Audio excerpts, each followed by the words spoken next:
Reborn as a small floral snake on a deserted island, Huang Long activated the Devour and Evolution system. Consuming a frog yielded 20 evolution points, while devouring a fledgling granted 30. While other creatures struggled for survival, he began to plot revenge against his predators. Upon his first evolution, his body length doubled, awakening alloy fangs. Yet, he was dragged into the river's depths by a vengeful osprey. Its talons pierced through his serpentine form, staining the river red with his blood. You wish to perish together? I will devour you whole. From a red snake to a devouring python, from an earth dragon turtle to a golden holy dragon, this wilderness, characterized by the survival of the fittest, would ultimately bow beneath the shadow of his colossal dragon form. Chapter 1. Rebirth as a small floral snake. In the vibrant clouds of Yunnan, within a concealed cave in the wilds of Dali, a vividly patterned red and black snake coiled in a circle, gazing coldly at the cave entrance. Surrounding him were torrents of great rivers, leaving him alone on this small island at the river's heart. Huang Long never anticipated that a simple bath in a secluded pool would lead to such an outcome. For the past 3 days, he had been unable to eat or sleep properly, his spirit languishing in utter despondency. At last, he began to accept the reality of his transformation into a snake. Being a snake was at least better than being dead, but how could he return home? How could he convey this news to his parents? They must be frantic with worry. A wave of self-loathing surged within him. Why did he have to go live streaming in the wilderness? Would it not have been better to stay safely at home? Now, when he called out for help, there was no response from the heavens or the earth. Who could foresee what would transpire next? The island was nearly circular, resembling a mountain peak on the verge of being submerged. There was scarcely any mud. The surroundings were composed entirely of gravel. Had he not possessed a robust spirit, Huang Long might have already succumbed to despair. Darkness engulfed his vision. A four-legged creature ambled by at a leisurely pace, not far from him. The unique thermal imaging eyes of the red snake immediately projected the creature's form onto Huang Long's retinas. This visual effect, however, failed to stir the slightest emotion within him. He had evidently adapted to these damned eyes. Suddenly, a mechanical electronic sound echoed in his mind. Instinctively, Huang Long shrank back his head. A flicker of nervousness mingled with anticipation surged within him. He had encountered many authors with systems. Typically, hearing a ding signified the onset of extraordinary abilities. Congratulations, host. The most powerful Devour and Evolution system has been successfully bound. Please familiarize yourself with the system operations promptly. As expected, no sooner had this thought arisen than the familiar electronic voice resonated once more. Without hesitation, Huang Long silently commanded, "View information." A faint current coursed through him, and a virtual electronic screen materialized before him. Host, Huang Long. Form, red snake. Soul, human. Length, 0.95 meters. Weight, 0.99 kilograms. Hunger, abnormal. Wave skill, sonic, intimidation. Talent, devour. Bite force, 11 kilograms. Evolution value, 0/100. Evolution points can be acquired through devouring.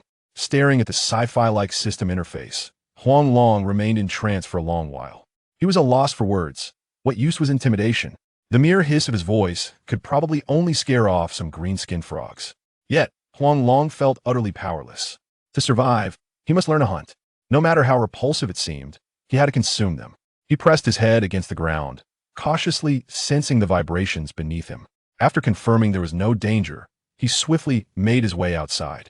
In just a few breaths, he arrived at the banks of the great river. The chorus of green-skinned frogs echoed around him.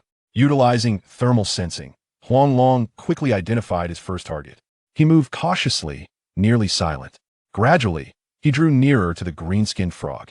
5 meters, 4 meters, 3 meters. Huang Long felt his heart racing. Finally, when he was but a breath away, his snake head lunged forward, sinking its fangs into the creature's head. His body instinctively coiled around it, tightening its grip. 5 minutes later, the green-skinned frog thrashed its legs and succumbed to lifelessness. Exhausted, Huang Long returned to his lair with his prey. Snakes typically require a safe place to rest after feeding. Huang Long was aware of this basic knowledge. Once he sealed the cave entrance, he breathed a sigh of relief. At that moment, Huang Long realized just how delectable raw green-skinned frogs were for a snake. The succulent juices flowed at the corners of his mouth, akin to divine nectar. He suppressed his fear and swallowed the entire green-skinned frog whole. The overwhelming sensation of fullness compelled him to emit a hissing sound. Yet, immediately after, his stomach felt as if it had deflated like a punctured ball, returning to normal. Ding! Congratulations, host. Consuming the green-skinned frog has granted you 20 evolution points. You currently possess 20 evolution points. Before Huang Long could fully process this, the system's notification chimed again. What the heck? A single green-skinned frog grants 20 evolution points. Upon hearing the system prompt, Huang Long could not help but beam, his body straightening with excitement. This meant he needed to devour only 4 more green-skinned frogs to evolve. However, at that moment, the intense feeling of satiety prevented him from taking further action. Reluctantly, he coiled up and awaited patiently. Suddenly, a commotion arose at the cave's entrance. Tiny stones cascaded downward, piling up on the ground. Huang Long's relaxed demeanor instantly shifted to alarm. He had not anticipated being targeted so soon after his brief foray outside. Yet, he could hardly blame anyone. The distinctive fishy odor emanating from the red snake's body was likely the reason for his predicament. Had it not been for this hiding place, he would have surely become someone else's prey. He leaned back, fixating intently on the cave entrance. The opening was only as thick as a wrist, capable of thwarting most medium-sized predators. However, formidable foes such as the king cobra, weasel, and honey badger could easily snatch away his life. Thus, this cave was not entirely safe. Time passed rapidly, and in the blink of an eye, 2 hours slipped by. Outside, it was as if nothing had occurred. There was complete silence. Yet, Huang Long dared not take a chance. He remained immobile, coiled tightly on the ground. Soon, midnight descended. The forest fell into a tranquil hush. Above, the cliff walls emitted a series of soft chirps. Then, with a rustling sound, debris once again cascaded from the cave entrance. Through the gap, Huang Long glimpsed a large bird flapping its wings, swiftly soaring away into the distance. Damn it! Luckily I'm skilled. Otherwise, I would have been in serious trouble. Witnessing this scene, Huang Long felt an immense weight lift off his shoulders. However, a fierce glint flashed within his amber vertical pupils. In this world of the strong preying upon the weak, it was either he became someone else's meal or they became his. Thus, he had to take action. Moreover, this osprey had been eyeing him for quite some time. Today, he would make a grand spectacle of it. Cautiously, he approached the cave entrance. After ensuring there was no danger, he swiftly extended his head outward. The cliff face towered about 20 meters high, steep and daunting. The osprey's nest lay nestled in a stone hollow at the summit of the cliff. From a positive perspective, Huang Long harbored no certainty deep within his heart. However, when he circled around to the sloping side, he felt a 50% assurance.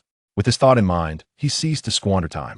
He plunged into the grass like an arrow released from a bow, winding his way up the slope. Ultimately, he reached the summit of the cliff unscathed. A gentle breeze swept by, stirring up dust and sand. Chirp, chirp, chirp. Below, a multitude of hungry chicks eagerly poked their heads out. Oblivious to the impending danger, they had yet to open their eyes. Chapter 2, Evolution. Evolution. Damn it, why is the wind so strong? Lying on the edge of the cliff, Huang Long's form teetered precariously. At a height of 20 meters, a fall could indeed be fatal. Yet, to dispel the resentment brewing within him, he resolved to take a gamble. With a stroke of luck, if he landed in water, he might still have a chance. Furthermore, from this position, he was absolutely certain he could leap into the nest of birds. As long as he dared to jump, the wind would undoubtedly carry him toward the wall. As for the means of exiting the nest, he had already devised a plan in an instant. With this thought, he steadied his breath. Finally, he took a leap of faith. He dove into the quarter-exposed nest below. Everything unfolded precisely as Huang Long had anticipated. In mere moments, he safely entered the nest. These newly hatched chicks were no match for him. Under his relentless assault, they soon lay gasping for breath. It must be said, the osprey's nest was quite soft. Huang Long felt as if he had returned to a familiar, plush bed. However, he dared not delay. He exerted all his strength to push the nest toward the cliff's edge. Yet, his strength was insufficient. Reluctantly, Huang Long resorted to consuming the chicks. He opened his mouth wide and swallowed the largest chick whole. Ding! Congratulations, host! Consuming an osprey chick grants 30 evolution points. Current evolution points, 50. Huang Long could not help but feel a surge of joy within. Seizing the moment before the overwhelming sensation of fullness set in, he selected another relatively large chick to devour. Ding! Congratulations, host. Consuming an osprey chick grants 28 evolution points. Current evolution points, 78. This time, the intense feeling of fullness finally washed over him. Without hesitation, Huang Long rooted himself firmly in the nest and continued to push it. Eventually, he succeeded. With a wobble, the basin-sized nest collided with the cliff's face, cascading downwards. At last, it landed safely in a soft patch of grass on the slope. However, even so, Huang Long was left somewhat dazed from the fall. After a considerable amount of time, he finally regained his senses. Damn it! Thank goodness I survived. Next time, I definitely won't be this reckless. He quickly picked up the last chick and fled toward his old nest with all his might.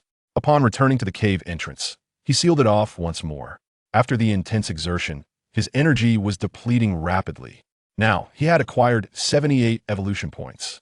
If he could obtain just 22 more, he would achieve his first evolution. Impatiently, he swallowed the last osprey chick. Ding! Congratulations, host. Consuming an osprey chick grants 22 evolution points. Current evolution points, 100. Ding! Congratulations, host, on meeting the evolution criteria. The evolution process will take approximately 3 hours. Would you like to initiate evolution now? Yes, Huang Long silently exclaimed with excitement. Then a profound pain engulfed his entire being. He stiffened, losing consciousness entirely. 3 hours later, Huang Long painfully opened his eyes. His entire body felt as if it were pinned beneath a stone, rendering him immobile. Could the cave have collapsed? He quickly surveyed his surroundings. He immediately ruled out this possibility. If the cave had collapsed, he would have been reduced to mere pulp. The only explanation was that he had successfully evolved and his body had grown longer. Personal information. He eagerly summoned the system interface. Host, Huang Long. Form, Qi Lianxi. Soul, human. Body length, 2.1 meters. Weight, 2.1 kilograms. Hunger, normal. Wave skill, sonic wave, intimidation. Talent, devour. Constrict. Bite force, 22 kilograms. Evolution value, 0/200. Impressive. I have indeed evolved. The last hunt of the green-skinned frog took 5 minutes. This time, my abilities have strengthened. 3 minutes should be no problem. Gazing at the latest system data, Huang Long couldn't help but feel an internal surge of joy. Ding! At that moment, the system's voice echoed once more. Congratulations, host. You have completed your first evolution. You have received an evolution gift package. Reward, human perspective. Observe everything from a human's viewpoint. Reward, alloy fangs. Fangs crafted from high-strength alloy materials. Increases bite force by double. The gift package has been opened. Please take the time to familiarize yourself with your new body. Double? The average human's bite force is only about 45 kilograms. Perhaps after another evolution, I can catch up to humans. Huang Long was momentarily stunned, unable to contain his inner elation. The enhancement of his strength signified an increase in his ability to protect himself. Who wouldn't wish to live a little longer? Just then, Huang Long's vision blurred, and his head suddenly spun. Chirp, chirp, chirp. Before he could react, a series of mournful cries erupted from outside.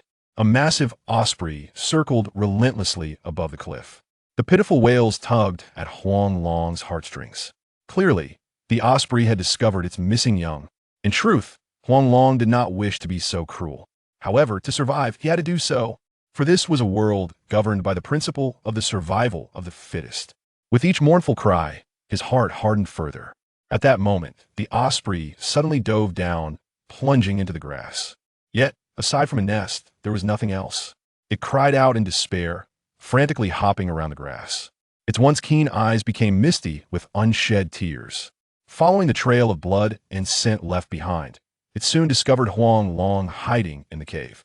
With its sharp claws, it furiously clawed at the obstacle blocking the entrance. In just a few breaths, Huang Long's form was exposed before the osprey. Initially, Huang Long's small size had kept him out of reach of the osprey's claws. But now that his body had doubled in size, there was nowhere left to flee. In an instant of carelessness, he was yanked out. Finally, in midair, he was launched into a graceful arc. With a piercing cry, the osprey descended upon him. It lowered its black iron-like claws, aiming to grasp Huang Long fiercely. If it grasped him firmly, he would either die or be severely injured. In that critical moment, Huang Long curled his body into a ball. The osprey's talons narrowly missed him, striking the ground instead. Huang Long's body plummeted, accelerating towards the great river below. As long as he entered the river, he would have a slim chance of survival. Yet, he had underestimated the osprey. This creature could hunt not only airborne and terrestrial prey, but also aquatic ones. Splash! A spray of water erupted. The osprey swiftly dove into the river behind him. Then, it began to circle Huang Long, tightening the encirclement. Damn it! It was now or never. In this moment of peril, Huang Long opened his mouth wide and bit down in a particular direction. Crack, crack, crack. The serrated teeth of his lower jaw shattered one after another. In an unfortunate turn of events, he found himself ensnared by the sharp talons of the fish eagle. The alloy fangs of his upper jaw embedded themselves directly into the bony crevices of his adversary's talons. A guttural sound escaped him. Overwhelmed by excruciating pain, the fish eagle emitted a feeble breath, its mouth frothing incessantly. The surrounding waters erupted in a flurry of chaotic splashes. What a fortuitous opportunity. Huang Long's gaze turned icy, and an involuntary flash of immense murderous intent flickered in his eyes. Seizing the moment of vulnerability, he aimed to claim its life. Should he falter, it could very well be his own life at stake. He whipped his tail, entwining his body tightly around the fish eagle's talon. Indeed, the eagle was thrown into disarray. In its panic, the other talon of the bird plunged straight into Huang Long's body. The intense agony compelled him to thrash wildly. Ultimately, entwined like a grasshopper bound by a single cord, the eagle and the serpent spiraled down to the riverbed. Chapter 3. The limits of evolution. It is better to be shattered like jade than to remain whole like tile. Huang Long is as ruthless to himself as he is to others. Beneath the water, the fish hawk convulsed a couple of times before falling utterly still. Huang Long, too, was devoid of any strength. In this battle, he had lost most of his teeth and was nearly crippled, were it not for the remaining alloy fangs. He might have met his end today, after a brief respite. He decisively released the body of the fish hawk he had ensnared and cautiously dragged its corpse to the grassy bank. After ensuring there was no immediate danger, he began to feast on his hard-won spoils. Ding! Congratulations, host. Consuming a mature fish hawk has granted you 3 evolution points. Current evolution points, 3. Ding! Congratulations, host. Consuming a mature fish hawk has granted you 3 evolution points. Current evolution points, 6. Ding! Congratulations, host. Consuming a mature fish hawk has granted you 3 evolution points. Current evolution points, 9. In the end, he accumulated a total of 120 evolution points. A smile involuntarily crept across Huang Long's face. He had not anticipated that a mature fish hawk would yield such a substantial bounty of evolution points. It was worth the arduous struggle he had endured. A notification from the system broke the silence. Detection indicates severe injuries to the host. Would you like to consume 30 evolution points to repair your body? Without hesitation, Huang Long nodded in affirmation. An extraordinary power surged through him, rapidly healing his wounds. Seizing the opportunity, he quickly examined the system interface. The evolution metrics showed little change. Despite the loss of his serrated jaw teeth, his bite force remained relatively unaffected. It was evident that the alloy fangs played a crucial role in this regard. With a doubling of his bite force, he would be invincible against any equal in mass, like the Chilean snake. He did not linger. While the dawn had yet to break, he ascended to the shore and swiftly entered a nearby grove. It was not the time for a direct assault. He needed to lie in wait and ambush his prey. As his body glided over the carpet of fallen leaves, a rustling sound followed in his wake. The birds overhead, startled, took flight. Huang Long found a spot where the leaf litter was thick and concealed himself within, swiftly shifting his vision to thermal imaging mode. Then he patiently awaited the arrival of his quarry. An hour passed, then 2, then 3. For a prolonged 4 hours, no prey crossed his path. At long last, a plump rabbit appeared within his line of sight. The light of day had begun to brighten, rendering thermal imaging less effective. His vision adjusted automatically to human sight. The rabbit appeared timid, constantly stopping to survey its surroundings. Soon, it approached the patch of grass before Huang Long. However, it hesitated, circling the grass before cautiously inching closer from behind. Huang Long remained utterly still, allowing the rabbit to munch voraciously on the grass behind him. 5 minutes later, the rabbit seemed to have had its fill, the sounds of its feeding noticeably diminishing. Huang Long's heart raced with impatience. Why must this foolish rabbit eat right behind him? Any movement on his part would surely startle it. He resolved to wait, convinced that other prey would soon appear. Indeed, moments later, the rabbit hopped away. Sunlight streamed into the grove, accompanied by a symphony of chirping insects and singing birds, creating a beautiful melody of nature. Huang Long inexplicably felt a sense of relaxation wash over him. Suddenly, a rustling sound broke the tranquility from nearby leaves. Huang Long's amber, vertical pupils narrowed into slits. Approaching was a creature of his own kind, even larger than himself. A familiar foul scent wafted from it, and a chilling aura of murderous intent bore down upon Huang Long. Their eyes locked, and the air crackled with hostility. In the blink of an eye, both sprang into action, fangs aimed at one another's heads. In a moment of urgency, Huang Long swiftly adjusted his position. With a snap, he severed the creature at its vital spot. The two halves of its body fell to the ground, tumbling violently. Seizing the moment, Huang Long thrust his head forward, his formidable alloy fangs plunging into the creature's skull. In an instant, Huang Long was propelled, rolling with the creature for 4 to 5 minutes before it finally ceased its struggles. Taking advantage of the situation, he consumed his foe. Ding! Congratulations, host. Consuming a mature Qi Lian snake has granted you 110 evolution points. Current evolution points, 200. Ding! Congratulations, host. You meet the evolution criteria. Evolution will take approximately 3 hours. Would you like to commence evolution now? No. Huang Long decisively rejected the notion. To initiate evolution at this moment would be akin to inviting disaster upon himself. He hastily searched for a refuge. Soon, he discovered a fist-sized burrow on a dusty slope. The tunnel twisted and turned, concealing countless branches. He chose a direction and darted forward. Ultimately, he found himself face to face with a massive field mouse. Upon seeing Huang Long's imposing form, the mouse staggered in its movements, eventually collapsing and playing dead. This feeble act could hardly deceive Huang Long. He swiftly lunged forward, crushing its neck in one bite. The field mouse's tiny claws twitched a couple of times before its body went limp.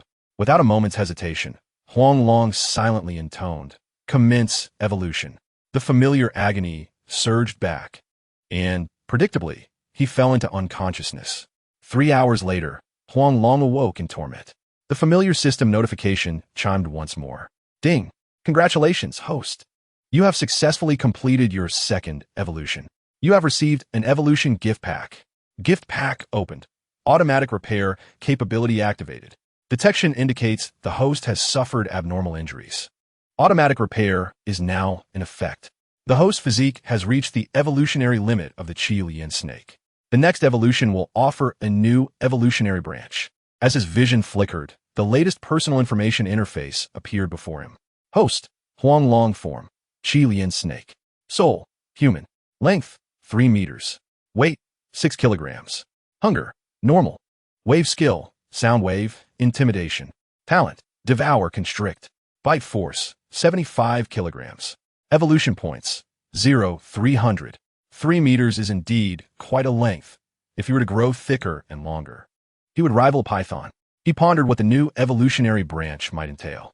Gazing at the latest system interface, Huang Long wore a contemplative expression. He then fixed his gaze on a massive field mouse. He wondered how many evolution points this creature could provide him. Given its size, it should yield a similar amount to the fish hawk, he mused. With eagerness, he opened his jaws wide, impatient to swallow the field mouse whole. Ding! Congratulations, host. Consuming a mature field mouse has granted you 120 evolution points. Current evolution points, 120.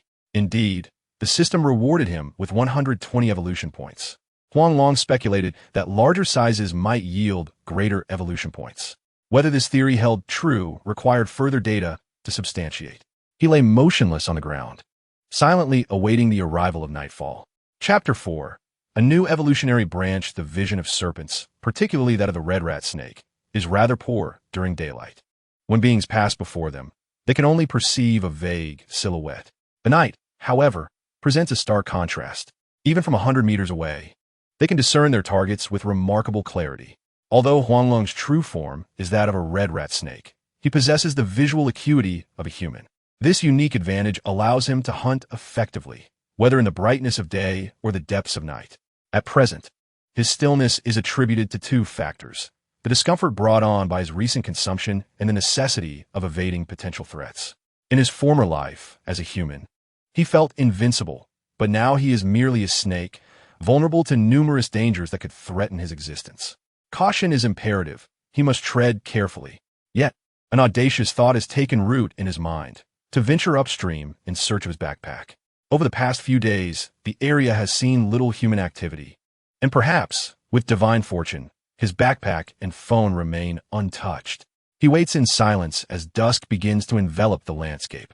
Huang Long's 3-meter length and the girth of his body make him resemble a small python, instilling considerable fear in the creatures of the forest. Coupled with the foul odor unique to the red rat snake, the animals have all but fled from his path. Although this situation offers him no solutions, he can only smile wryly, realizing that hunting may soon become a challenge. Following the route etched in his memory, Huang Long twists and turns until he finally arrives at the base of a waterfall that cascades over 100 meters. Below the waterfall lies a deep pool of azure water, seemingly unfathomable. Not far above this serene basin is a stagnant pond, its waters crystal clear, revealing fish and shrimp darting about. He recalls placing his backpack on the shore, yet to his dismay, it is nowhere to be found. After such a long journey, this result brings only disappointment to Huang Long's heart. The sole means of contacting his family has vanished. In that moment, he feels like a mere shell of his former self, lying by the bank and reflecting on the experiences of the past few days. To others, this scenario might seem absurd, yet to him, it is agonizingly real. What is he now? A snake, a human, or a monster? Can his parents accept this new identity? He feels a profound sense of loss, uncertain of the path that lies ahead. Xiaoqing, with this chameleon, our mission is accomplished. I cannot bear to linger here. It is too sinister. Just as he contemplates leaving the stagnant pond, heavy footsteps resonate from the nearby thicket. Instinctively, he turns his head to see a pair of eyes locking onto his own. A piercing scream erupts. A snake! A snake! The woman extends a trembling hand, her gaze fixated on Huang Long's 3-meter form, her eyes wide with terror. They're humans. Huang Long squints, realizing they must possess communication devices. Without a moment's hesitation, he lunges toward the pair. However, to them, it appears as though Huang Long is intent on devouring them. Run! The man grabs the woman's hand, pulling her to flee. Yet, Huang Long maintains a steady pace, keeping them within a distance of 5 to 6 meters. Damn it! We need a call for backup. As Huang Long closes in, the man hurls his backpack away. He then raises a satellite phone to his ear, exclaiming, "Hello, Brother Kuan, trouble. We encountered a giant snake in the jungle. Quickly, locate us and come to our rescue." This sudden plea for help sends a wave of panic through Huang Long. If reinforcements arrive, wielding firearms, his life may be in peril. At that moment, he yearns to speak, to shout for them to halt. But no one can hear his silent cries and laments. Driven by an overwhelming instinct to survive, his speed surges once more, closing the distance to less than 3 meters. Gu Xiaoqing glances at the insect box in his hand, his expression hardening. He releases his girlfriend's hand and sprints ahead. "Ruyu, let's split up and meet at the old place." However, his forceful release sends Jiang Ruyu stumbling to the ground. She cries out, unable to suppress her pain. The sound of heavy breathing draws near, and she shuts her eyes, bracing for the impending horror. Yet, the massive serpent surges past her, relentlessly pursuing her boyfriend. Witnessing this, Jiang Ruyu clutches her chest, unable to contain her anger. "Gu Xiaoqing, you heartless fiend. You used me as a shield. May you meet a terrible fate." She struggles to her feet, limping towards a nearby gnarled tree. Meanwhile, Gu Xiaoqing continues his flight, increasingly alarmed. The serpent is still hot on his heels. Did he not offer Jiang Ruoyu as a sacrifice? Why does it persist in its chase? Could it be drawn to the precious item he clutches? A flicker of reluctance crosses his face, yet survival takes precedence over all else. He discards the insect box in a desperate bid for escape, but the serpent remains undeterred, continuing its pursuit. At that moment, Huang Long's singular focus is to seize the satellite phone from the man's grasp. However, the phone clings to the man like a lifeline. Tightly held in his grip, Huang Long begins to feel the strain. Unbeknownst to him, his speed has diminished. The distance between him and the man continues to widen. Generally, most serpents are remarkably swift in their movements, though only a select few possess extraordinary speed.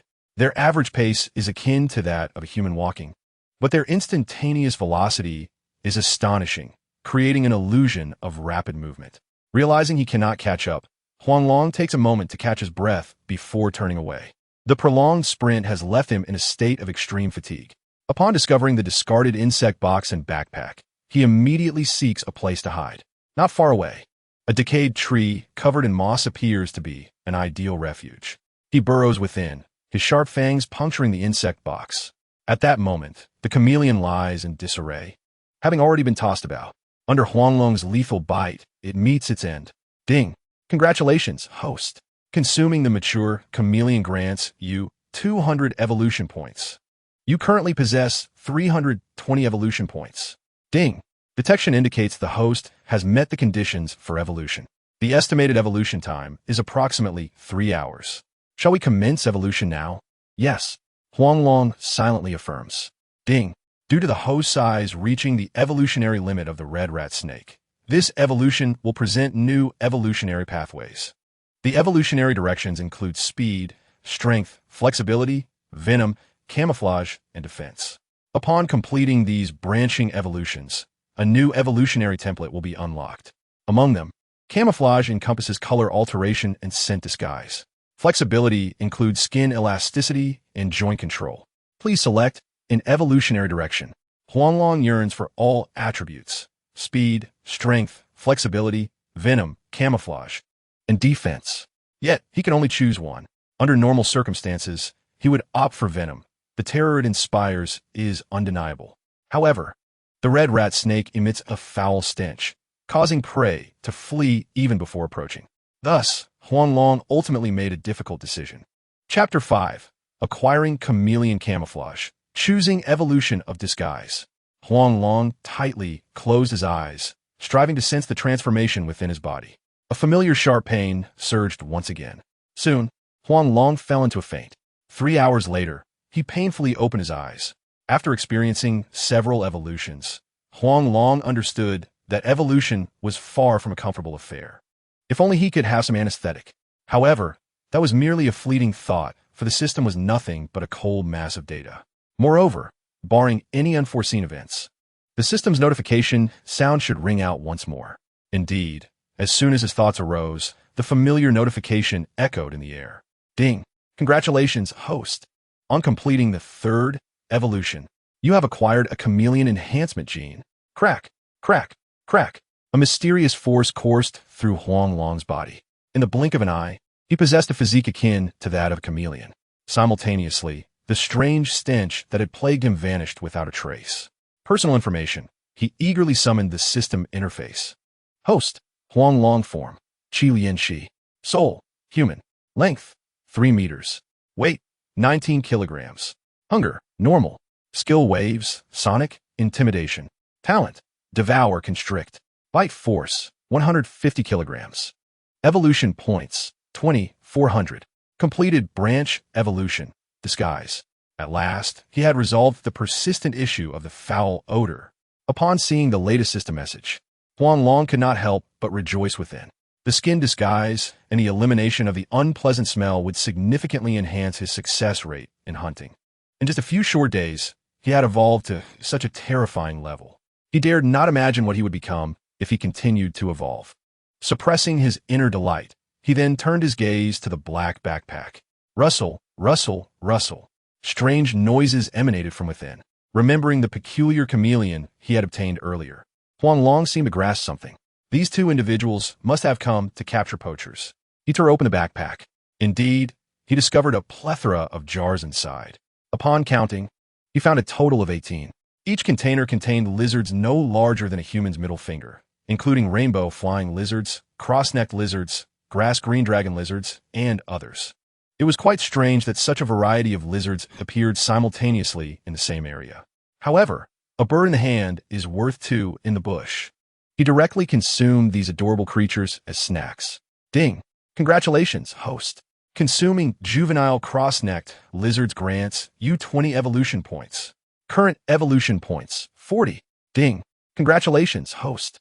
Consuming juvenile rainbow flying lizards grants you 21 evolution points. Current evolution points, 60. In the end, after devouring all, Huang Long accumulated a total of 370 evolution points. He was merely 10 points away from the next evolution. Unconsciously, Huang Long began to feel a sense of elation. His current bite force rivaled that of a wild dog. From the small green-skinned frog to the large fish eagle, his dietary range was expanding without bounds, from water to land, and even to the sky. Yet, these creatures were still too small for his aspirations. He yearned to hunt larger beings, especially ferocious beasts. Their genes would undoubtedly be superior. At that time, the evolution points offered could also become more substantial. However, one cannot become plump in a single bite. The journey must be taken step by step. He lay still in the tree hollow, silently awaiting the arrival of his prey. Suddenly, a flurry of birds took flight. At that moment, beams of bright light pierced through the darkness. In the distance, individuals waved their flashlights, approaching the direction of his concealment. For reasons unknown, Huang Long felt an ominous premonition. It was as if this group had come specifically to find him. They were traversing the very path he had taken. Were they tracking him by following his trail? Should he hide here or escape in advance? In an instant, Huang Long fell into deep contemplation. Ultimately, he resolved to evade this group. No one knew whether they bore firearms. He dared not take the risk. He quietly left the tree hollow. Simultaneously, he switched his vision to night mode. Though the night was dark, the moonlight still bathed the surroundings. Under the powerful disguise of his chameleon skin, Huang Long's form gradually blended into the scenery. Suddenly, a cacophony of frantic barking erupted. Pairs of green eyes excitedly pursued Huang Long's direction. His heart raced into his throat. He had calculated every possibility, but had not anticipated that they would bring hunting dogs. It seemed the night was destined to be tumultuous. Fixing his gaze on the direction of the flowing sound, he swiftly dodged left and right, accelerating his escape. The group behind him could not contain their fervent shouts. "Brother Kuan, look, that big snake is undoubtedly the king among Qi-Lian-Shi. If we capture it, we can sell it for a handsome price. What are we waiting for? Hurry and chase. If it escapes, I'll hold you accountable." "Ha! Surround it. Quickly encircle it. Heaven has a path, yet you choose not to tread it. Hell has no door, yet you insist on breaking in. Continue to pursue until we corner it." The crowd waved their fists, excitedly unleashing their hunting dogs.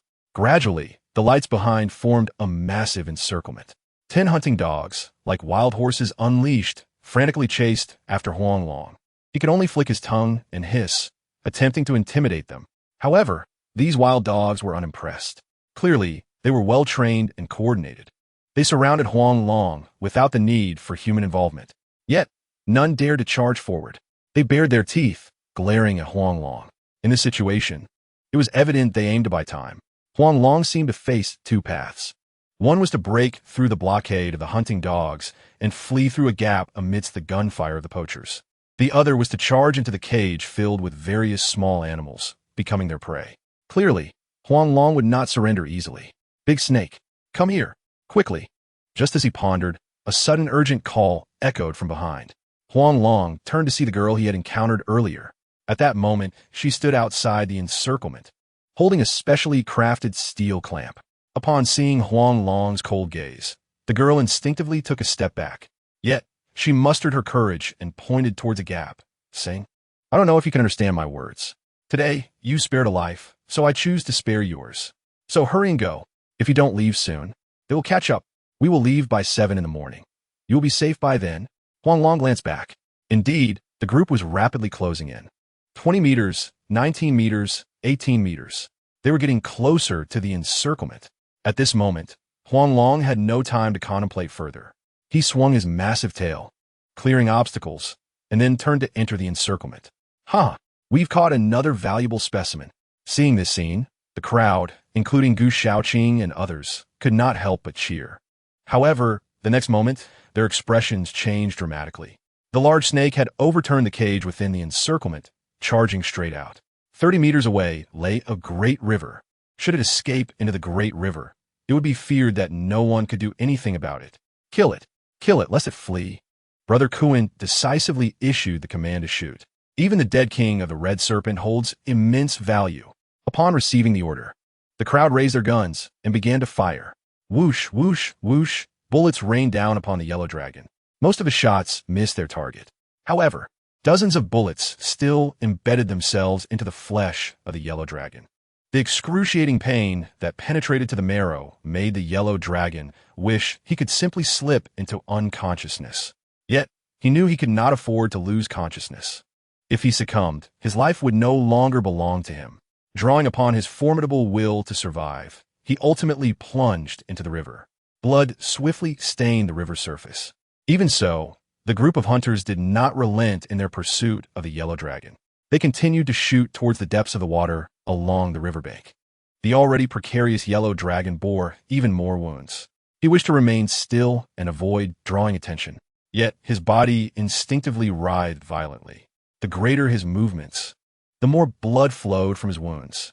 The more blood he lost, the easier it was for them to pinpoint his location. Though he remained lucid, he felt utterly powerless. Am I truly about to die? In the end, the yellow dragon began to feel lightheaded. Even his consciousness began to blur. Chapter 6. Remarkably, he spoke human words, Ding, detecting severe damage to the host's body. Would you like to consume 50 evolution points to repair the body? Just as the yellow dragon was on the brink of unconsciousness, the system's prompt rang out unexpectedly. Yes, the yellow dragon thought to himself, and his body involuntarily convulsed. A peculiar light enveloped him. Everything around him seemed to freeze in that moment. In just a few breaths, his body returned to its original state. Body repaired. Please continue to evolve, host. As the system's voice echoed once more, the yellow dragon, who had kept his eyes tightly shut, suddenly opened them wide. He reversed course and, without hesitation, swam against the current. The spot in the river where he had shed blood quickly regained its previous hue. No one believed that the yellow dragon could survive in such circumstances. Nevertheless, dozens of people continued their search. After all, snakes are notoriously vengeful creatures with a strong desire for retribution. When they strike, they must do so with overwhelming force. After confirming that there were no abnormalities in the vicinity, the group ceased firing and returned upstream, chatting and laughing.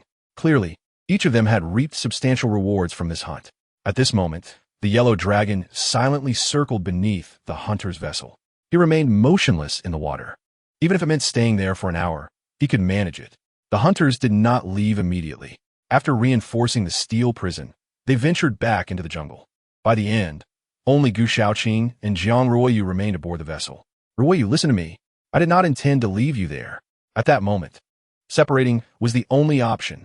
Look, we are both still alive, aren't we? Gu Shaoqing approached Jiang Ruoyu, who treated him as a stranger, and could not help but embrace her tightly. However, Jiang Ruoyu stepped on Gu Shaoqing's shoe, angrily breaking free from his grasp.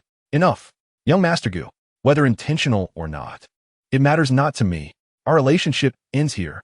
I, Jiang Ruoyu, cannot aspire to your heights. She turned and walked straight toward the lounge. Gu Shaoqing set down his sniper rifle, a sinister look flashing across his face. You wretched woman, I have always been the one to break off relationships.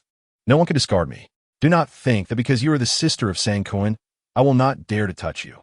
Today, I will have my way with you. On the boat, he grabbed a bottle of liquor and drank it down in quick succession. Finally, he poured the remaining liquid over himself. Jiang Ruoyu, do not blame me. You have forced my hand. I will forcefully consummate our relationship. Let us see what you have to say then. With a splash, he tossed the bottle into the water and staggered towards Jiang Ruoyu's private lounge. A piercing scream suddenly erupted from within the cabin. The scream came swiftly and faded just as quickly. The yellow dragon, hiding beneath the water, dared not move. Only after detecting no anomalies above did he cautiously emerge for air. Seizing the opportunity, he surveyed the grand vessel. The entire ship measured approximately 63 meters in length and 12 meters in width. It boasted not only an open-air swimming pool, but also a spacious lounge. Amenities such as billiards, multimedia rooms, and a gym were plentiful. Additionally, there was a brand-new helicopter on board, even with only 2 people remaining on the vessel. The yellow dragon felt uncertain about eliminating them. He scanned his surroundings and quietly sank back to the depths. The ship's hull was robust. Even his alloy fangs could not penetrate it. Thus, the yellow dragon turned his attention to the propeller. Deliberately, he began to entangle it with aquatic plants and branches. He even discovered a torn fishing net at the bottom of the river. However, this was entirely insufficient. Such damage would only temporarily delay their departure. Yet, he had no better options. He could only take it one step at a time. Previously, he had expended 50 evolution points to heal his body, leaving him with 60 points required for the next evolution.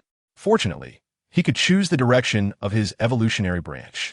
If he chose toxicity for his next evolution, it might serve him well. With that thought, he swam continuously beneath the surface. The surrounding fish instinctively fled upon encountering him, clearly sensing that he was an obvious target. 3 minutes later, he finally discovered a consumable creature, a river clam the size of a pig's head. He crushed the clam and feasted on its meat.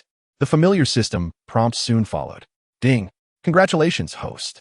Consuming an adult river clam grants you 60 evolution points. Current evolution points, 410. Ding! Host has met the conditions for evolution. This evolution will take approximately 3 hours. Would you like to initiate evolution now? The yellow dragon glanced at the sky. 3 hours should be sufficient. He dove into a nearby patch of grass, entwining his body with the aquatic plants, deliberately exposing his head to breathe air. After completing this, he silently thought, initiate evolution. Ding! Evolution commencing. Detected that the host body has reached the evolutionary limit of the red serpent. This evolution will provide new evolutionary branches. Evolution options include speed, strength, flexibility, toxicity, camouflage, and defense.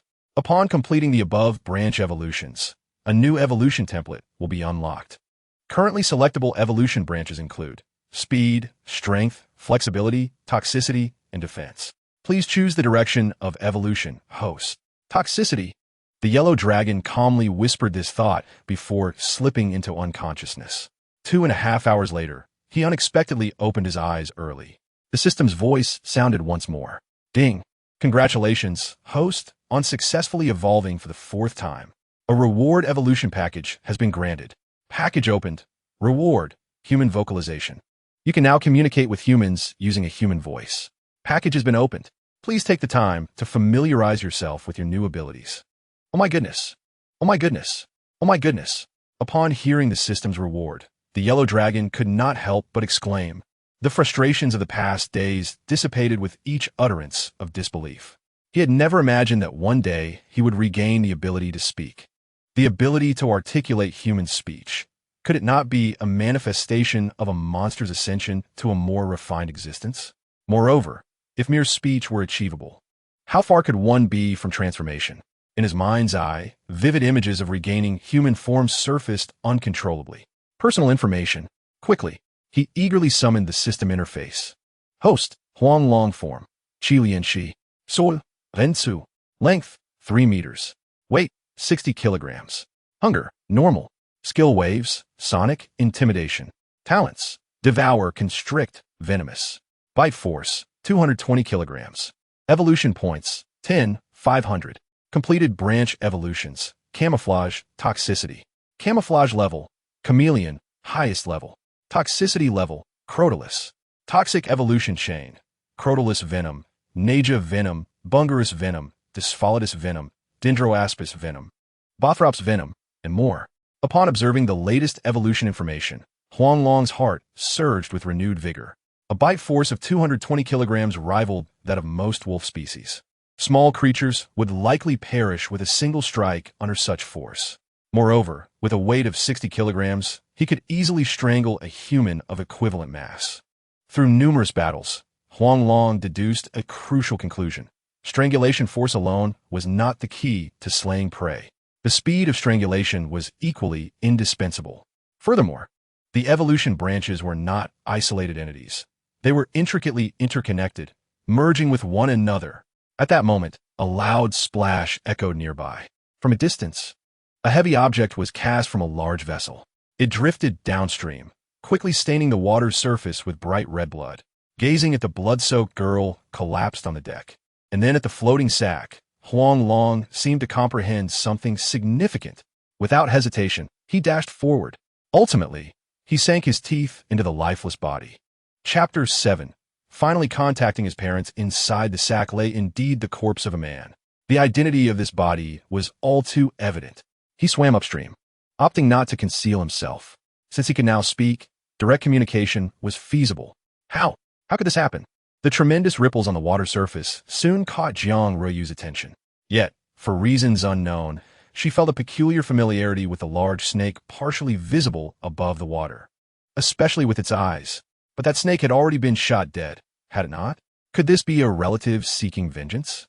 Terrified, she seized the satellite phone from the table, only to find the great serpent had ensnared Gu Shaoqing's corpse, its gaze fixed intently upon her. The distance between the girl and the snake had dwindled to barely a meter. She yearned to escape, yet felt utterly drained of strength. When she attempted to speak, her mouth felt as though it were glued shut, rendering her voiceless.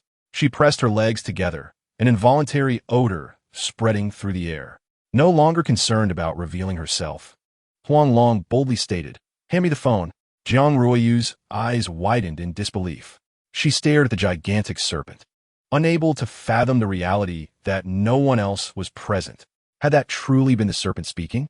She longed to ask once more, but her internal terror rendered her temporarily mute.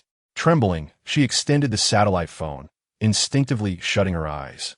However, when she opened them again, the serpent had vanished without a trace. She exhaled deeply, as though recalling something, and rushed into the monitoring room. As she viewed the footage, her eyes widened in shock. She trembled as she rewound the earlier scene. "Give me the phone."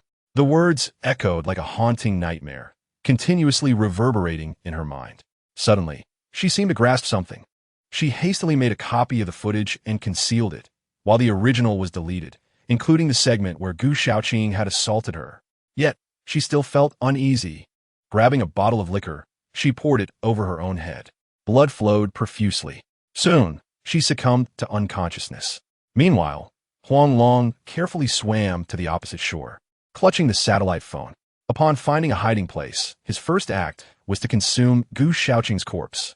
Ding! Congratulations, host. Consuming an adult male grants you 19 evolution points. Current evolution points, 29. Ding! Congratulations, host. Consuming an adult male grants you 19 evolution points. Current evolution points, 48. Ding! Congratulations, host. Consuming an adult male grants you 19 evolution points. Current evolution points, 67. The system's notifications rang one after another.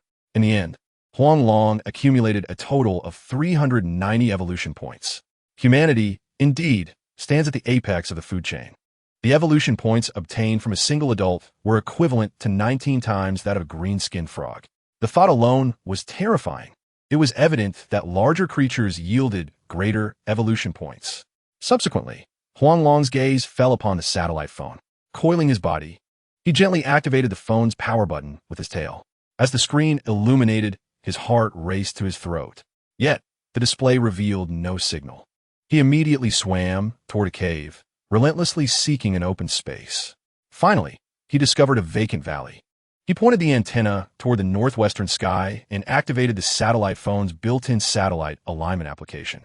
With a beep, the signal connected. Eagerly, Huang Long input the memorized area code and landline number. The dialing tones resonated continuously. Huang Long's heart raced, thumping loudly. At that moment, he could distinctly hear his own heartbeat. Clearly, his nerves were at their peak. One failed attempt, he dialed again. Two failed attempts, he persisted. On the third try, the call finally connected. "Hello, whom are you looking for?" A weak female voice answered on the other end. "Mom." Hearing that familiar voice, Huang Long could no longer contain his excitement and shouted enthusiastically.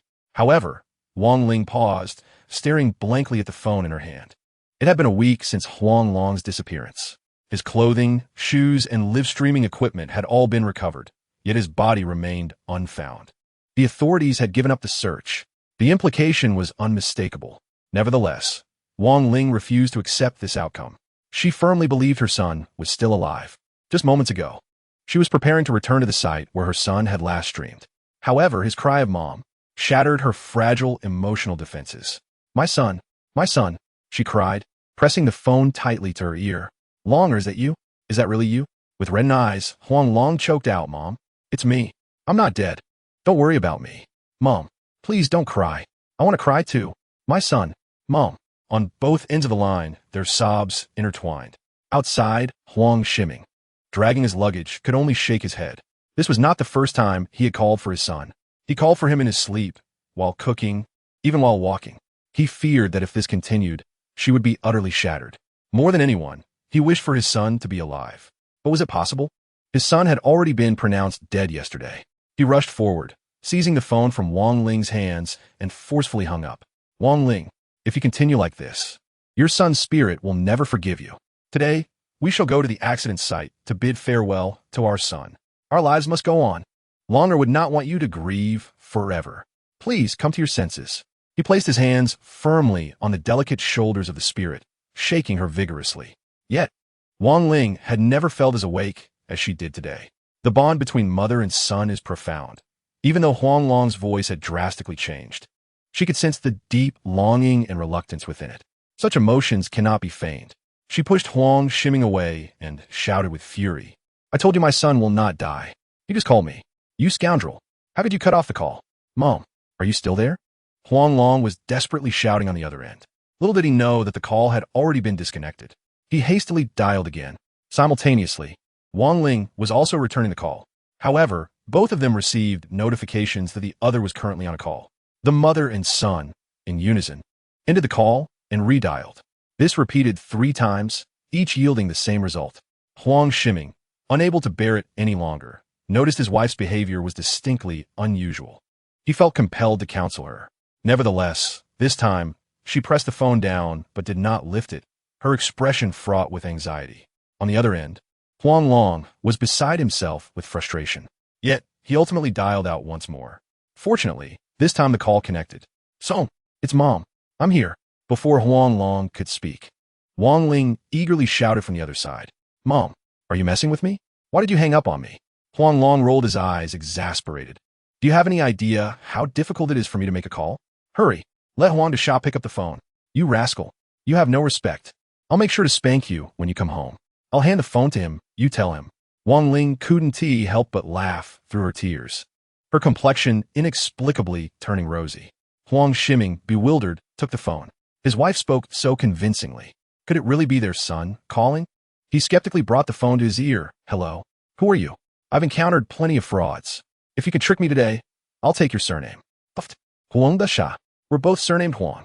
Does it make a difference whether you take my surname or I take yours? Huang Long grinned, unable to suppress an eye roll. Huang Desha, do you believe I'll report your little treasure trove behind the TV to Mom? Who do you think you were to call me that? Damn it. Who are you? How do you know about my stash?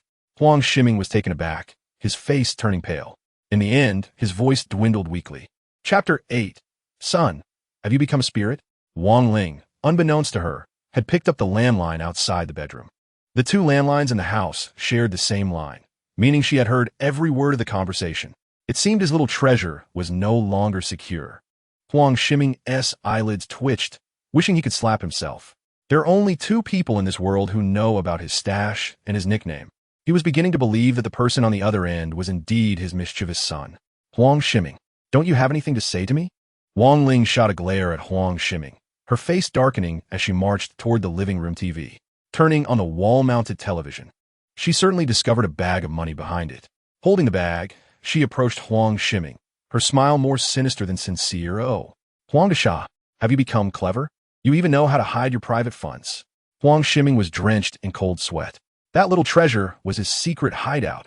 No wonder there was always less money inside. It was all Huang Long's doing. On the other end of the line, although Huang Long's voice had changed, his temperament remained unchanged. Now, he was utterly convinced that the person on the other end was indeed his troublesome son. What is wrong, Lao Huang? Speak up. Noticing Huang Shiming's silence, Huang Long couldn't help but chuckle. It's just a little treasure lost, right? Get lost. Huang Shiming, already boiling with anger, erupted with foul language. If this kid inadvertently spilled the beans about his other stash, how would he maintain his facade in front of friends?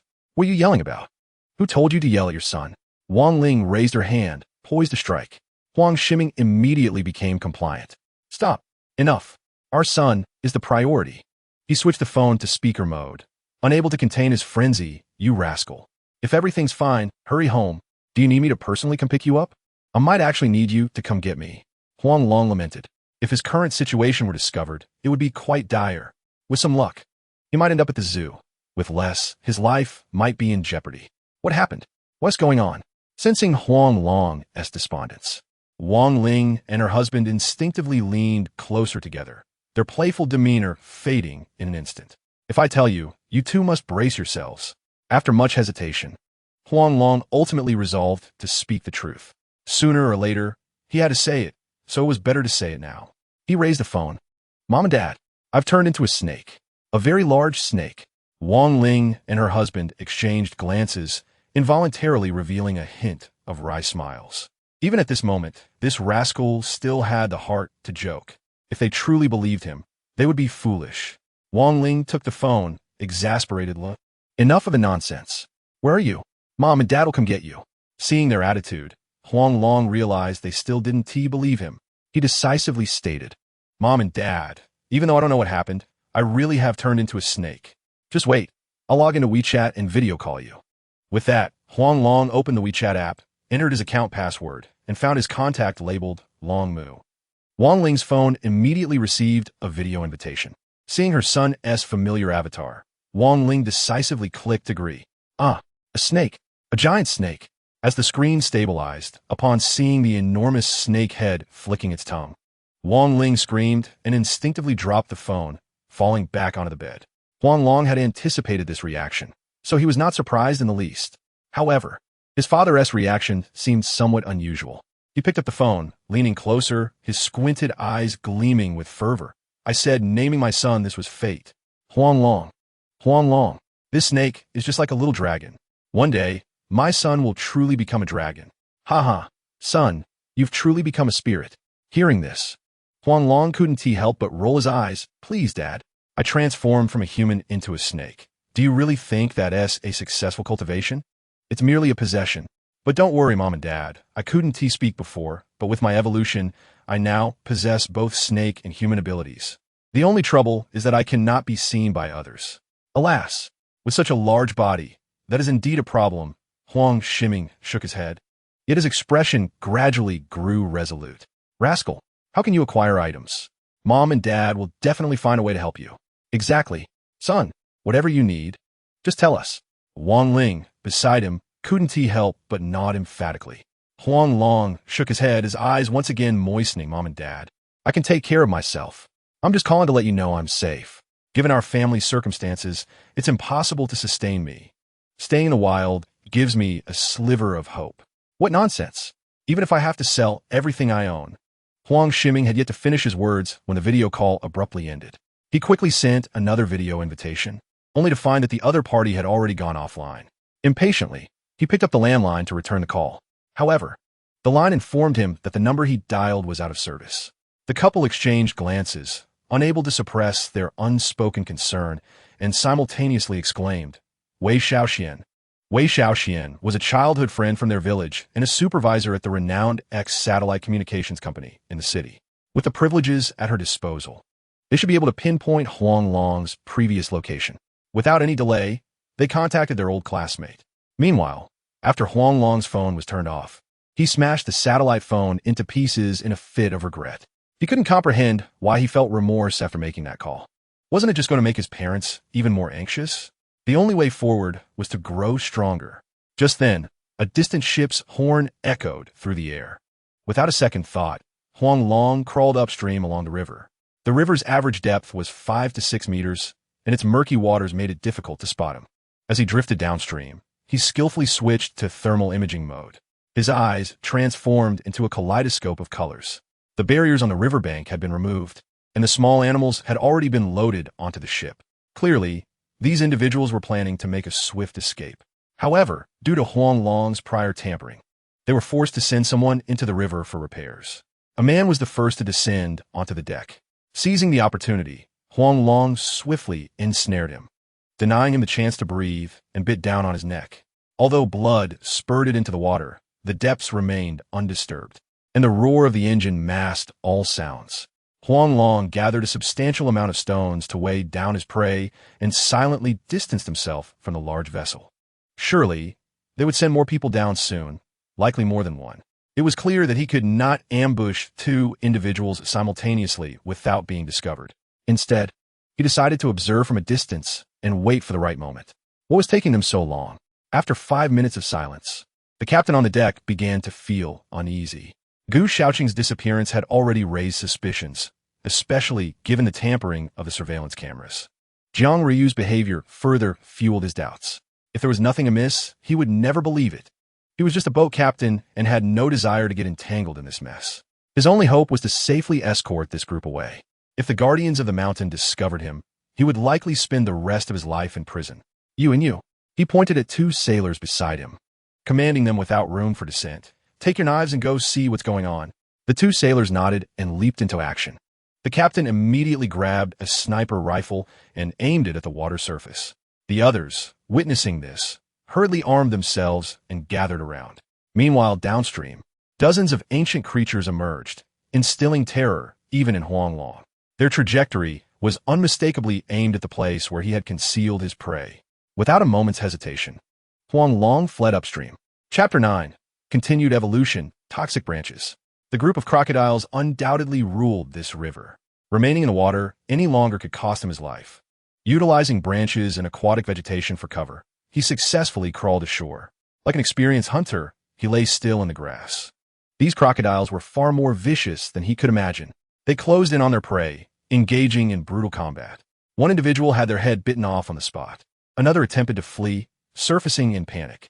Crocodiles! There are crocodiles! Help me! He screamed in terror. Suddenly, he was dragged back under the water. This time, the surface was stained with crimson. Crocodiles! Quickly! Kill it! Witnessing this scene, everyone screamed in horror.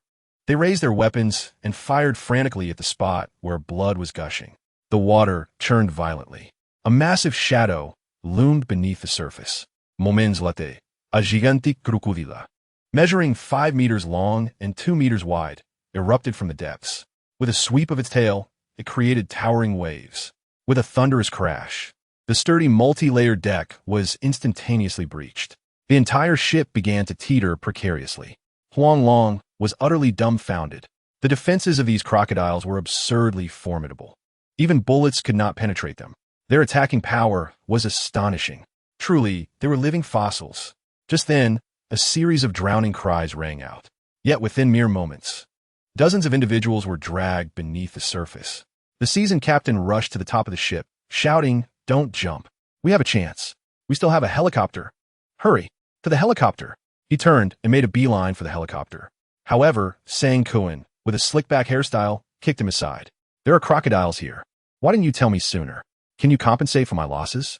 You still think you can use the helicopter?" Bah! He spat disdainfully and returned to his seat. Sang Kuan pulled Jiang Ryu, who was in a panic, close and shouted at the driver ahead, "Let's go." The scar-faced driver nodded seriously and increased the throttle. The powerful gusts of wind sent those around them tumbling down.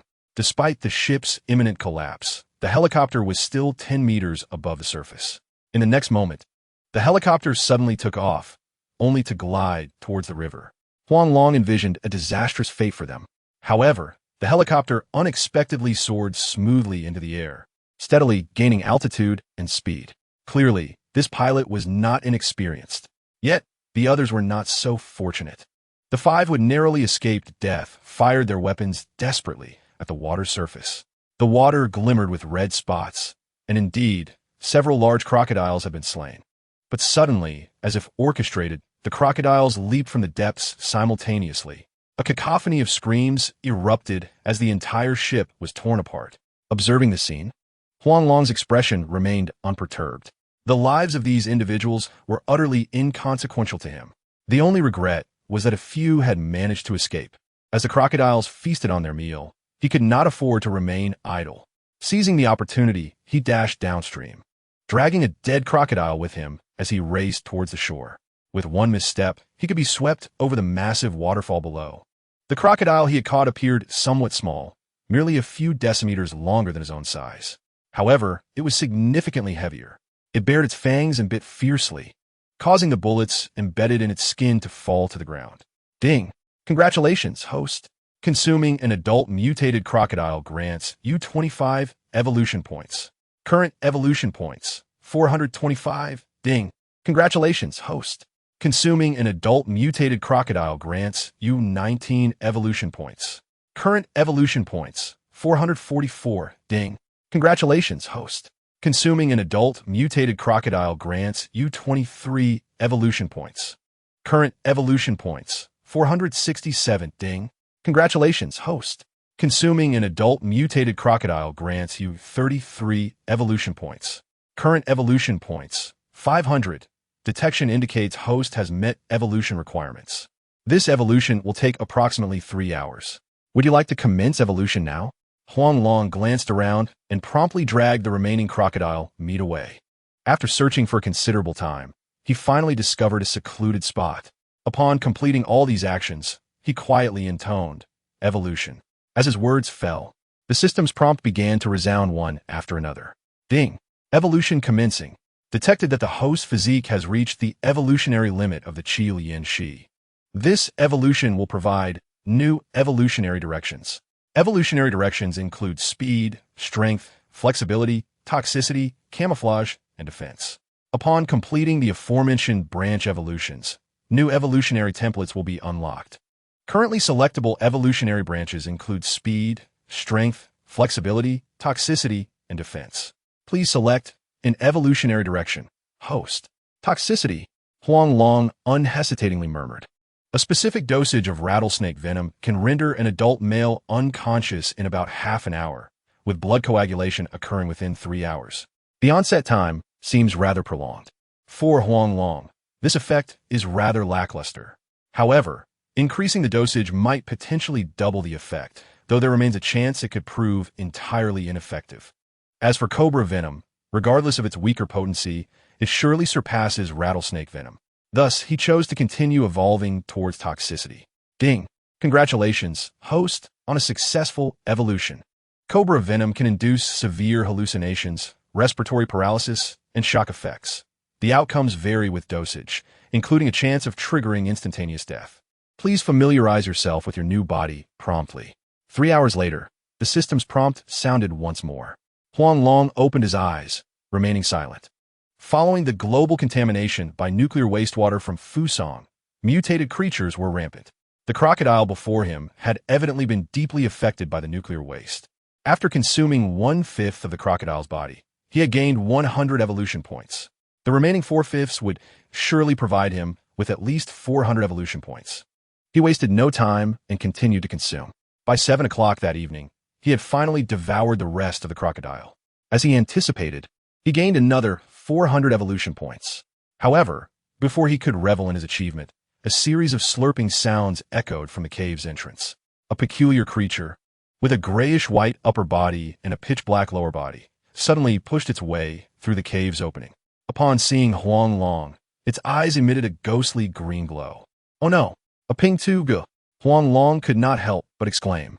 He had seen this silly creature countless times in animated shows. Now, encountering it in person, he felt the innate fear of the Qi Lian Shi towards the ping-tu-gu. The situation had suddenly escalated. Chapter 10. Captured by the ping-tu-gu, Huang Long was filled with dread. However, the ping-tu-gu remained utterly unfazed. It excitedly licked its tongue and boldly extended its left forelimb, incessantly beckoning with its fingers in a taunting manner. "What do you mean by that?" Huang Long was immediately incensed. How dare it disregard him so? If it sought death, he would oblige. In a fit of rage, he lunged forward without hesitation. Heaven's misdeeds can be resisted, but self-inflicted calamities cannot be survived. If it wished to perish, Huang Long would naturally fulfill that wish. Infusing his fangs with cobra venom, he sank them deep into the creature's arm. Huang Long even felt its body tremble. Once the venom was injected, he quickly released his bite and recoiled his head. After all, even an adult would succumb to paralysis and respiratory failure from that strike. Yet, as he waited, he sensed something was amiss. The ping-tu-gu appeared as if intoxicated, its face flushed, and it even burped right in front of Huang Long. To his astonishment, it eagerly extended its right forelimb. Huang Long's teeth seemed to tremble. This fool clearly sought to indulge in the narcotic effects. Cobra venom not only obstructs blood circulation, but also paralyzes the nervous system. A warrior can be slain, but cannot be insulted. He was eager to see whether this creature could withstand his final strike. His serpent head darted forward, expertly biting down on the creature's forelimb once more. This time, Huang Long injected every last drop of venom into its body. The result? This foolish creature began to dance joyfully. It even abandoned its predatory instincts. This was becoming rather awkward. Huang Long had not anticipated that his first injection of venom would lead to such an outcome. No wonder the Ping Tu Gu was considered the nemesis of snakes. Yet letting it go was simply unacceptable. The moment it turned to leave, he shot forward like an arrow released from a bow. His gaping mouth shifted shape, rapidly transforming from acute angles to right angles and finally approaching obtuse angles. Huang Long could almost envision the creature's neck being torn asunder. Who could have predicted that the Ping Tu Gu would not even glance back, swiftly seizing his serpent head? With remarkable agility, it twisted Huang Long's body into knots. Huang Long felt tears welling up in his eyes. How could he even fight back now? Was he simply a mouse, teasing a cat, seeking thrills? Why had he provoked such a beast? His life was surely at stake. He felt as though his entire body had dislocated. Even speaking became impossible as he succumbed to being tugged about like a piece of rope. Before long, Huang Long was brought to a dry cave. The cave was filled with heaps of dried fruits, and fresh fruits littered the ground. To Huang Long's astonishment, there was even a water pool inside. In the water, green-skinned frogs were puffing up their cheeks. A fishing net ensnared them all. Clearly, these green-skinned frogs bore a deep-seated hatred for the Ping Tu Gu. Soon after, an even more astonishing event unfolded. The Ping Tu Gu caught a frog and tossed it to him, even releasing him from his bindings. What on earth? Was this creature attempting to keep him as a pet? Witnessing this bizarre behavior, Huang Long found his thoughts thoroughly disrupted. Unable to fight back or escape, Huang Long had completely surrendered. Before the creature, he directly consumed the green-skinned frog. Ding! Congratulations, host. Consuming the green-skinned frog has granted you 20 evolution points. Current evolution points, 420. The Ping Tu Gu scratched its head, perplexed. Just moments ago, the host's belly had been swollen, yet suddenly it was flat. Doubtful. It caught another one. Huang Long, of course, welcomed the offering. Ding. Congratulations, host. Consuming the green-skinned frog has granted you 16 evolution points. Current evolution points, 436. The Ping Tu Gu, now thoroughly agitated, directly lifted Huang Long. Huang Long weighed at least 120 jin, while the Ping Tu Gu was a mere 40 jin. Such a small body contained explosive strength. In this predicament, Huang Long was unwilling to sit idly by. He coiled around the creature's body with all his might. Yet, to no avail. The Ping Tu Gu's form was as pliable as cotton. Huang Long's attempts at constriction had no effect whatsoever. Helplessly, Huang Long resorted to frantic screeching, hoping to intimidate the creature. Yet, the Ping Tu Gu remained unfazed, merely scaring all the frogs in the deep pool to death. This sense of frustration only escalated. Eventually, Huang Long chose to abandon resistance entirely. He believed that as long as he remained alive, an opportunity to escape would surely present itself. Sensing Huang Long's capitulation, the Ping Tu Gu affectionately patted his head. This scene appeared utterly ludicrous. Yet what could he do? Under the eaves, one must bow their head. Ultimately, Huang Long could only suppress his fury and submit to being kept by the creature. At this moment, Wang Ling and Huang Shiming had just arrived at the X-Satellite Communication Branch in Yunnan. Before even entering the business hall, Wang Ling anxiously grabbed Huang Shiming's arm. Darling, do you believe Wei Xiaoxian will assist us? It seems that our requests do not conform to the regulations. Should we first proceed with the registration before submitting our application? By then, the opportunity may have passed. We have been childhood friends. Surely, she would not deny us this favor. Let us do this for the time being. Do not speak. Simply follow my lead with a glance. Huang Shiming patted Wang Ling's hand, radiating confidence. Wang Ling's previously anxious heart gradually found tranquility. It seemed that as long as Huang Shiming was by her side, no problem was insurmountable. Meanwhile, on the second floor, Wei Xiaoxian gazed vacantly out the window, seemingly oblivious to the presence of Wang Ling and her husband below. The girl behind her remained silent, hinting at an irreconcilable conflict between them. Ultimately, the girl could no longer restrain herself and headed towards the door. However, as she neared the entrance, she abruptly halted. I do not care what my brother has done or what he has become. In my heart, he will always be my beloved brother. Regardless of how he treats others, he has always been the best to me. I have entrusted you with the items. As for whether you choose to uphold principles or assist me, that is entirely at your discretion. She pushed open the door, leaving without looking back. A complex expression flitted across Wei Xiaoxuan's face. The mirror reflected her as an exceptionally beautiful woman, even clad in a black professional ensemble. Her extraordinary allure could not be concealed. Particularly, the black glasses she wore magnified her charm manifold. She turned, picked up the USB drive from the table, and sat at her desk. As the contents of the USB played, her complexion gradually darkened.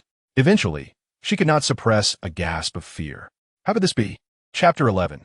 Focus on the satellite phone. Coincidence or serendipity on the screen? A large snake astonishingly spoke human words. She quickly resumed her seat at the computer for a meticulous examination. After thorough technical analysis, she confirmed the authenticity of the video before her. The snake indeed existed. Thus, the matters spoken of by the clan leader were likely true as well. Her fingers danced swiftly across the keyboard. Ultimately, she successfully accessed the X satellite monitoring system. Through targeted queries, she swiftly located the last communication site of that satellite phone. Just as she prepared to intercept the communication content, a rhythmic knocking resounded from outside the door. Knock, knock, knock, knock, knock. She concealed the screen and calmly called out, "Enter, old classmate. Long time no see." Huang Long beamed as he pushed the door open. Upon seeing the visitor, a flicker of panic involuntarily crossed Wei Xiaoxuan's composed face. However, she quickly masked that moment of unease. She stood up and warmly greeted the two. "What brings you both here? Make yourselves at home." Wei Xiaoxian affectionately linked her arm with Wang Ling's and sat down on the nearby sofa, leaving Huang Long awkwardly extending his hand, stranded in place. He wisely chose not to make a fool of himself and silently took a seat. The initial awkwardness between the two women was soon drowned in laughter and merriment. It must be said that the phrase "two women make a scene" held no fault here. Aside from their initial greetings, Huang Long was completely sidelined. Under normal circumstances, this would have been acceptable, but today they had pressing matters to address. He deliberately coughed a few times. At that moment, Wang Ling emerged from her delight at reuniting with an old classmate. She grasped Wei Xiaoxuan's hand, her expression earnest as she said, "Xiaoxian, we truly have something we need your help with. I would like you to assist me in tracing a phone call." Wei Xiaoxuan's heart sank. She had already breached a principle once today. To do so again would only deepen her transgression. Sensing Wei Xiaoxuan's hesitation, Wang Ling seemed to realize something. She forced a smile, then stood up directly. "Never mind. If you cannot help, I will think of another way. Go on with your work." "Wait." Wei Xiaoxian called out to the two. Since she had already violated her principles, the difference between once and twice was negligible. Perhaps it was time for her to embrace a new perspective on life. She had already sacrificed too much for the sake of those so-called principles. Now, all she desired was recompense. She seized Wang Ling's hand, feigning annoyance as she declared, "Wang Ling, what are you saying? We have no need for such formality. It has been over a year since we last met at the mall. Moreover, had it not been for that troublesome man, we would not have fallen out so starkly. Now, speak plainly. What do you wish to investigate?" Huang Long felt awkward, unjustly caught in the crossfire. However, being a wise man, he understood it best to remain silent at that moment. Otherwise, he would suffer unwarranted consequences. Sure enough, he soon received punishment from Wang Ling. She approached him, pinching a bit of flesh at his waist, then shot him a glare before snatching the phone from his hand. "I need you to help me trace the last call location of this number. It is of great importance to us." She enlarged the phone number, looking expectantly at Wei Xiaoxian. Wei Xiaoxuan's gaze involuntarily fell upon the number. Upon recognizing the familiar digits, her heart sank, and her complexion turned pale. How could they know her daughter's number? Had she stirred up trouble once again? Was this mere coincidence, or was something more sinister? She forced herself to remain calm and inquired, "Whose number is this? Why do you wish to trace the last call location?" Wang Ling hesitated briefly, instinctively glancing at Huang Long. Huang Long produced a rehearsed excuse, saying, "I have a friend who went out to travel. Suddenly, we lost contact with him. This number called us. However, by the time we tried to call back, it was already unreachable." "Oh, I see. Please wait a moment. I will assist you in this matter." Wei Xiaoxian calmly took the phone and walked over to her desk. After a few quick operations on the keyboard, She stood up and returned the phone to Huang Ling. The last call was made from a remote, mountainous area in Yunnan, quite near the Yunnan waterfall. Huang Ling, that place is very dangerous. I advise against going there alone. She fixed her gaze intently on the two. For some reason, she felt they were concealing something from her. Nevertheless, regardless of the truth, she hoped for their safety. One was the man she once cherished, and the other was her closest friend. She wished no harm upon either. Huang Ling nodded, not uttering a word of gratitude. Her expression conveyed everything. She gently nudged Huang Shiming and exited the room first. Huang Shiming, now aware of his wife's intentions, understood that the unresolved ties of the past must ultimately be addressed. Yet, he was unsure of how to initiate the conversation. The atmosphere grew increasingly tense. Huang Shiming, did you ever have feelings for me? At that moment, Wei Xiaoxian suddenly shattered the silence. Huang Shiming felt a peculiar disorientation. Wei Xiaoxian had always been the belle of the class. Who wouldn't have admired her? Had it not been for certain special circumstances, perhaps they might have had a different outcome. But what did it matter now? What significance did such feelings hold? They had long since established their own families. He forced a bitter smile as he reached for his pocket, only to remember that he had quit smoking long ago. Such a subtle gesture. How could it escape Wei Xiaoxuan's notice? Whenever Huang Shiming felt nervous, he would resort to smoking. Unexpectedly, after all this time apart, he remained unchanged. She retrieved her lady's cigarette from her possession and tossed it to him, then turned and strode directly towards the window. Indeed, what significance does it hold to speak of this now? We are no longer the individuals we once were. Take care on your journey. It is rather perilous there lately. She leaned against the window, holding a cigarette delicately, her graceful figure visible behind her. Huang Shiming averted his sinful gaze, offering a sheepish smile. I understand. Let us reconnect when time allows. She is still waiting for me.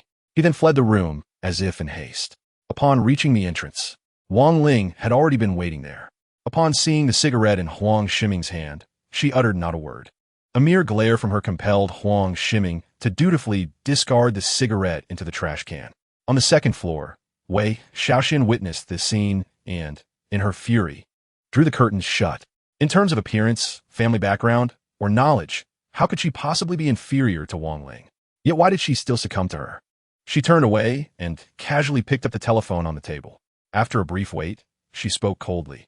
Keep a close watch on the two by the door. Report to me on their every move. Ensure their safety at all costs, especially that man. Wei Xiaoxian hung up the phone and immediately dialed another number.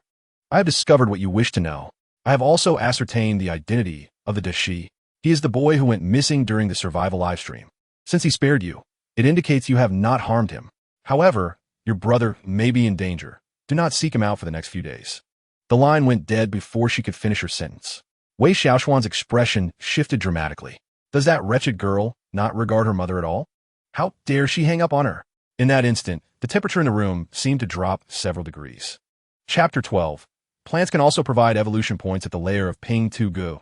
Huang Long was currently counting sheep out of sheer boredom. Given his current strength, the only chance he had to kill Ping Tu Gu would be through a sneak attack. However, at present, he had no opportunity for such an ambush. This creature's intelligence far exceeded his expectations. To confine him, it had bound him again, this time suspending him in mid-air. For other Qi Lian snakes, such a predicament could easily lead to death. Yet for Huang Long, it merely rendered his breathing labored. His body's flexibility had, unbeknownst to him, strengthened through the opponent's antics. As he counted the sheep, he finally endured until the adversary fell asleep. At this moment, he began to wriggle his body. One knot after another, he cautiously loosened his bindings. When dawn's light began to break, all restraints were finally undone, save for the tail that remained secured. Seizing the opportunity, he shifted his form and executed a complete 180-degree turn, biting through the rope. With a thud, he landed heavily on the ground. Without hesitation, he bolted away. However, Ping Tu Gu had anticipated this and swiftly arrived at the cave entrance, delivering a kick aimed at Huang Long's head. Taken by surprise, Huang Long was sent flying backward, landing precisely in a pond. Alone and isolated, the green-skinned frog that had been peacefully slumbering suddenly awoke. Perhaps it was starved. Huang Long's predatory instincts ignited instantly. In the blink of an eye, he dispatched all 5 green-skinned frogs in the corner. These frogs were significantly larger than those he had consumed the day before. Based on prior experience, they should yield at least 100 evolution points. Yet the subsequent system notifications left him utterly dumbfounded. Ding! Congratulations, host. Consuming green-skinned frogs has granted you 11 evolution points. Current evolution points, 447. Ding! Congratulations, host. Consuming green-skinned frogs has granted you 9 evolution points. Current evolution points, 456. Ding! Congratulations, host. Consuming green-skinned frogs has granted you 6 evolution points. Current evolution points, 462. In the end, the 5 green-skinned frog provided a mere 31 evolution points. His face was a mask of confusion. This was the first time he encountered such a situation. Just as he was lost in thought, Ping Tu Gu suddenly seized his tail, lifting him effortlessly. Huang Long took advantage of this and coiled around the opponent's arm, sinking his fangs into it. With venom injected, Ping Tu Gu, in his naive state, wore a look of bliss once more. This was the entirety of the venom within his fangs. Yet again, the other party refrained from killing him. Instead, he tossed Huang Long into a heap of fruit. Then he grabbed a banana and attempted to shove it into Huang Long's mouth. Huang Long bit down fiercely on the banana, a proud carnivore forced to consume herbivorous fare. What a travesty. Yet in the next moment, his expression turned blank. The familiar system notification rang out clearly at that moment. Ding! Congratulations, host. Consuming wild bananas has granted you 26 evolution points. Current evolution points, 488. How could I have forgotten? Any being with a genetic structure can be devoured by me. What matter if it is a plant, as long as it provides evolution points? I shall consume it. Huang Long's countenance shone with unbridled joy. In a flash of insight, he dove headfirst into the pile of fruit, ravenously devouring everything in sight. Beside him, Ping Tu Gu was utterly bewildered.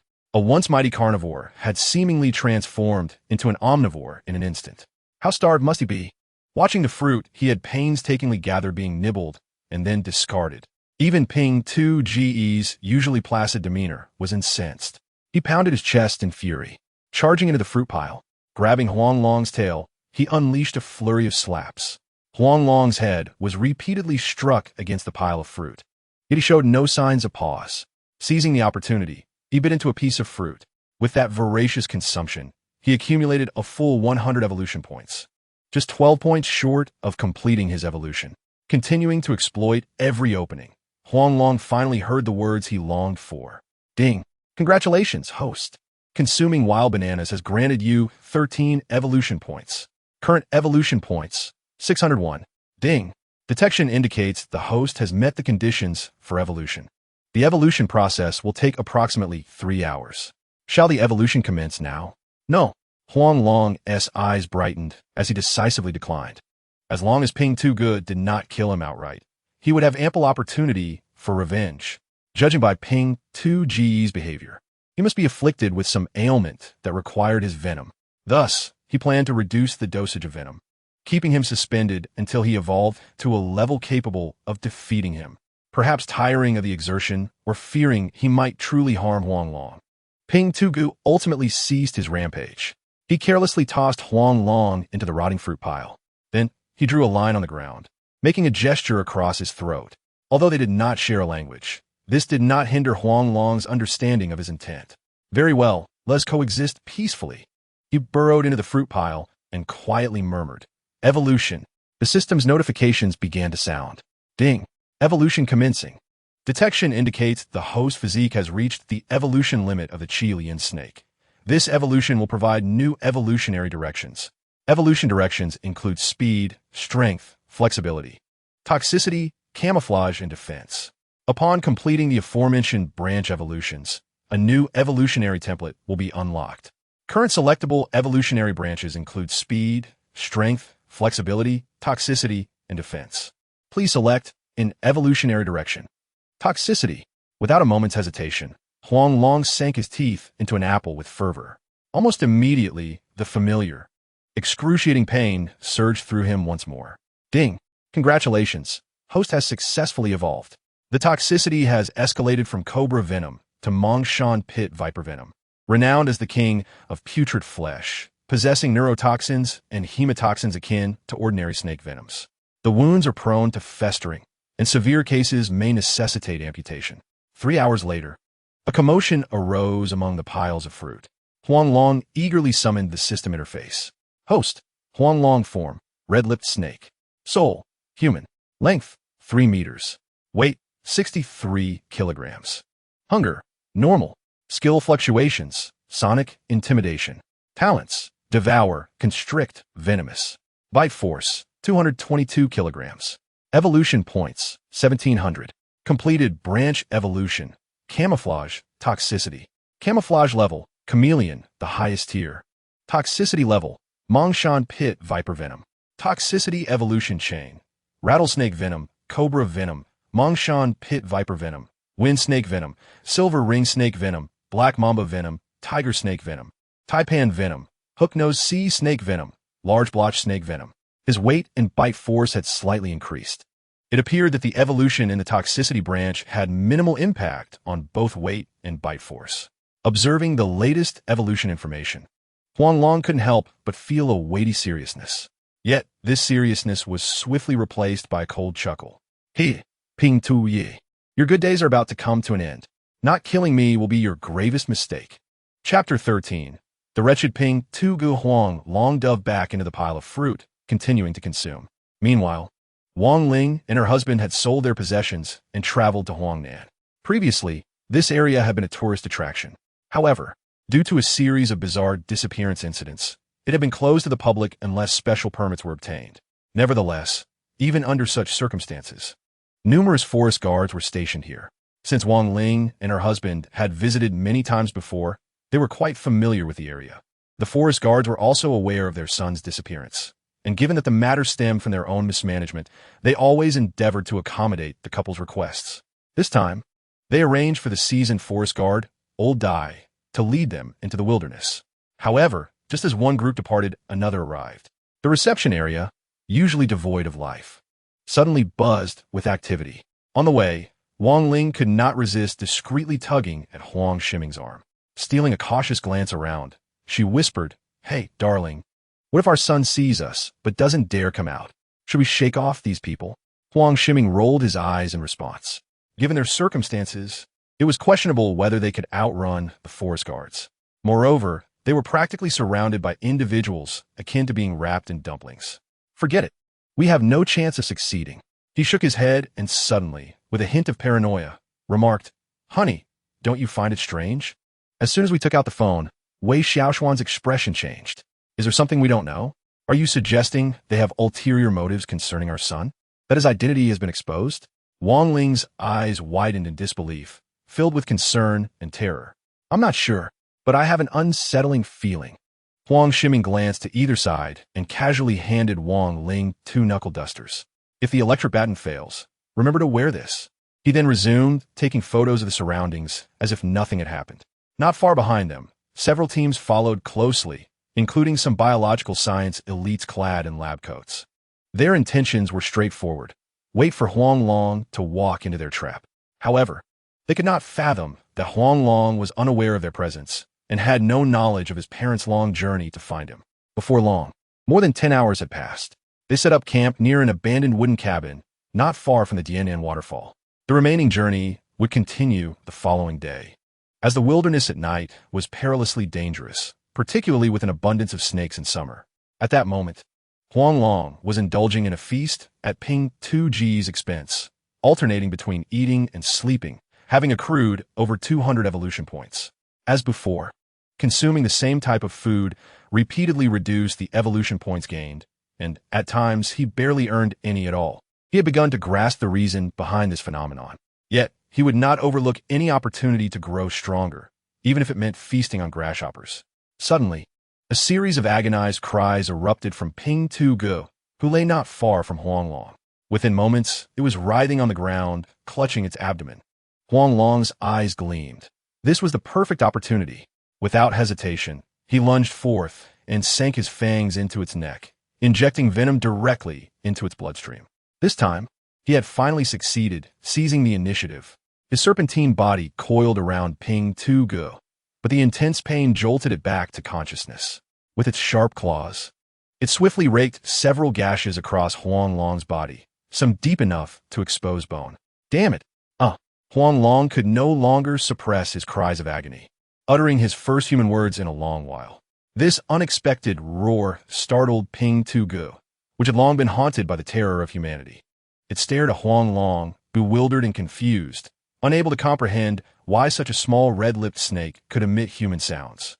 "Let go of me, or I swear I'll kill you," Huang Long retorted fiercely, glaring with his yellow slit pupils fixed on it. His bulging eyes radiated an eerie yellow glow in the darkness, while the moonlight cast a strange shadow upon his head. Ping Tu Gu watched in terror, finally recognizing the depth of Huang Long's eyes, which seemed to oscillate between the forms of snake and human. Seizing this moment of distraction, Huang Long's head shot forward again, targeting Ping Tu Ji's neck. However, Ping Tu Ji's reflexes were astonishingly swift. It grasped Huang Long's neck firmly, applying a crushing grip. Crack, crack, crack. Huang Long could almost hear the sound of his own body fracturing. Clearly, Ping Tu Gu was thoroughly enraged, its eyes now a menacing crimson. "System, save me. I'm going to die," Huang Long cried out in his heart, feeling the constriction around his body grow tighter. It was a desperate battle with no clear victor in sight. Yet, the system seemed oblivious to his pleas, offering no response, not even a warning. If this continued, his demise was inevitable. Suddenly, an inexplicable event unfolded. Ping Tu Gu unexpectedly spat out a mouthful of blood. The neck that Huang Long had pierced suddenly erupted with 2 jets of blood. Gurgling sounds escaped Ping Tu Gu as it instinctively pressed its hands against its neck. Concurrently, Huang Long's body fell to the ground, gasping for breath. The mournful wails echoed, one after another, filling the air with a chilling sorrow. The flat-headed creature, in agony, relentlessly battered against the walls until, at last, it succumbed to its pain, losing consciousness. Yet, the blood flowing from its neck showed no sign of abating. Witnessing the scene, Huang Long's eyes sparkled with the joy of having survived a harrowing ordeal. At long last, he had vanquished it. This had been the most formidable prey he had encountered since he began his hunts. He lay still on the ground. An hour later, Huang Long could finally move with some ease. However, the deep wound, visible to the bone, caused excruciating pain with every slight motion. Ding! Severe bodily damage detected. Would you like to consume 50 evolution points to repair your body? The system's prompt resonated in response to Huang Long's curses. Yes. Huang Long rolled his eyes in annoyance. His body convulsed for a moment, but in mere seconds, he was restored to his former state. "System, are you trying to kill me?" Huang Long was filled with grievances after enduring so much suffering. Yet, the system paid him no heed. Resigned, he directed his pent-up fury towards the flat-headed creature not far away. Upon closer inspection, he found that it was not entirely dead. Tears glistened at the corners of its eyes. For reasons unknown, a pang of sorrow surged within Huang Long's heart. The tears in the creature's eyes seemed to convey a sense of relief. With a trembling mouth, it tore at its own flesh, revealing a cluster of glimmering golden bullets. At that moment, Huang Long finally comprehended why the flat-headed creature had sought out danger. It had been attempting to numb its pain with the power of toxins. The root cause of this turmoil lay with humanity. Had he lacked the ability to protect himself, he might have met a fate akin to that of the flat-headed creature.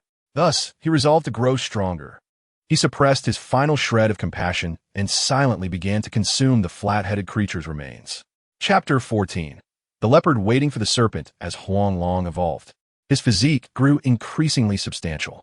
Now, consuming around 20 kilograms of food was no longer a challenge for him.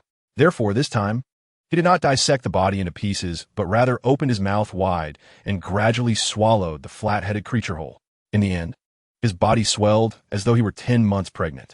Yet, under the influence of a terrifying devouring force, his body quickly returned to its calm state. Shortly thereafter, the familiar prompt from the system rang in his mind. "Ding! Congratulations, host. You have consumed the flat-headed creature and gained 460 evolution points. Current evolution points, 680. The host's evolution process is proceeding normally, but certain anomalies should be noted. When consuming a sufficient quantity of the same species, it may result in an inability to gain further evolution points. The diversity of the diet can accelerate the pace of evolution. In branch evolution, Aside from the evolution of the toxicity chain, all other evolutions are straightforward. However, this does not affect the final evolution outcome. Furthermore, theoretically, once the host evolves into the Red Snake King, cold weapons will no longer inflict substantial harm to the serpent's body. When transitioning to the next evolution template, the host should reserve a sufficient number of evolution points, as different templates require varying amounts. When the host encounters danger, the system will intelligently analyze whether to initiate assistance. If assistance is not activated, it indicates that the current situation poses no threat to the host's life. Please continue to strive, dear host. Persist in your evolution. A minute later, the system's prompt faded away. Huang Long could not help but exhale deeply. Had these 4 notifications appeared sooner, he might not have found himself in such a predicament. Nevertheless, the path was one he had chosen, and even if it meant crawling, he would reach the destination. The prospect of evolving into the Red Snake King, where cold weapons would no longer pose a threat, was exhilarating. Thus, Huang Long prepared to concentrate his efforts on completing the branch evolution and swiftly attain the level of the Red Snake King. He surveyed his surroundings. Numerous supplies left behind by the flat-headed creature were visible. Clearly, it had anticipated its impending demise and prepared ample food. However, it was unexpected that all of it would ultimately benefit Huang Long.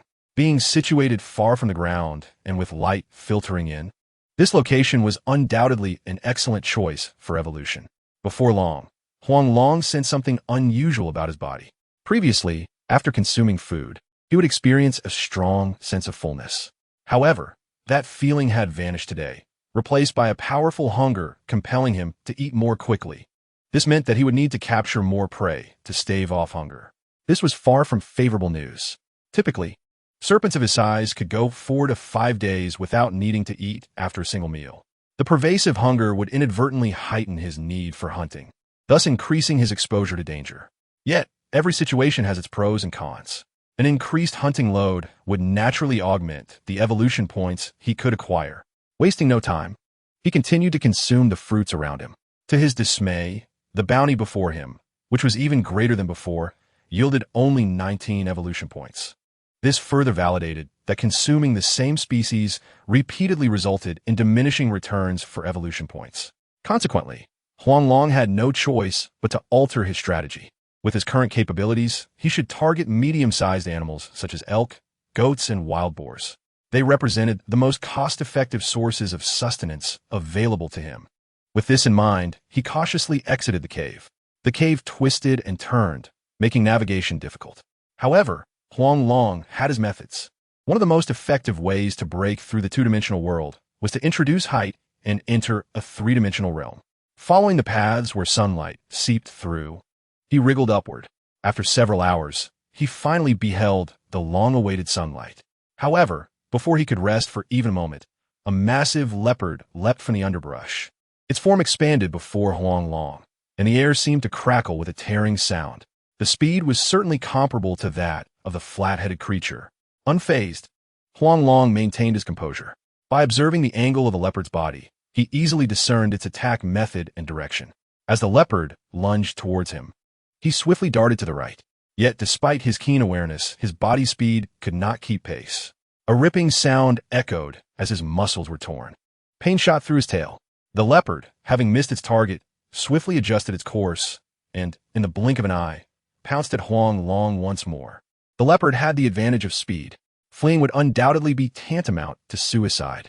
Realizing he had no choice but to return to the cave, Huang Long resolutely dashed to the left. As expected, he acquired yet another wound. Ignoring it, he continued his sprint to the left. At that moment, he found himself directly facing the very cave entrance from which he had escaped. He accelerated, but the leopard intercepted him in an instant. Hissing, Huang Long halted abruptly. He could only flick his tongue and attempt to intimidate with sonic waves. However, this rather lackluster skill proved utterly ineffective. How could the leopard, capable of treating the flat-headed creature as a mere snack, regard him, a large serpent, with any seriousness?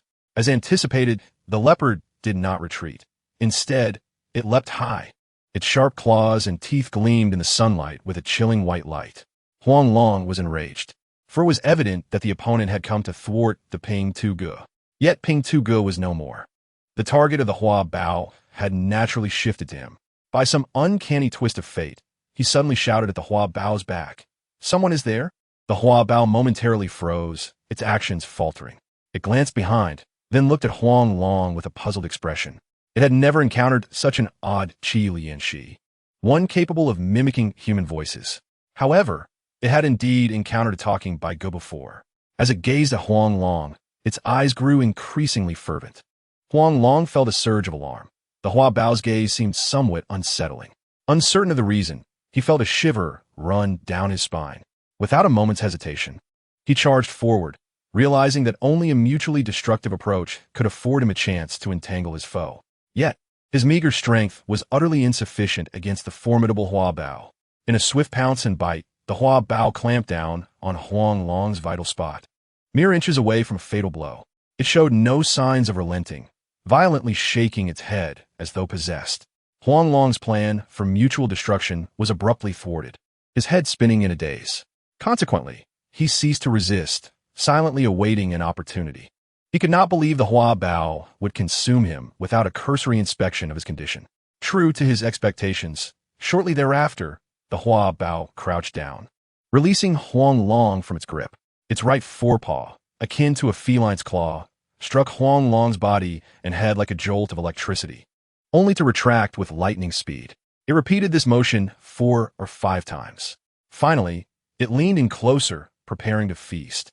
At that moment, Huang Long's once dull eyes gleamed with newfound intensity. He swiftly turned his head and bit down upon the creature's tongue. A torrent of venom surged through his fangs and into the Hua Bao's tongue. The Hua Bao emitted a heart-wrenching howl. In pain, it violently shook its head. Huang Long's body was flung away, crashing heavily beneath a great tree. Yet, before he could catch his breath, the Hua Bao lunged at him once more with fierce determination. Despair filled Huang Long's eyes. However, after just a few strides, the Hua Bao began to froth at the mouth and rolled its eyes back. The air fell silent, followed by an eruption of joy. I succeeded. I have triumphed. Chapter 15.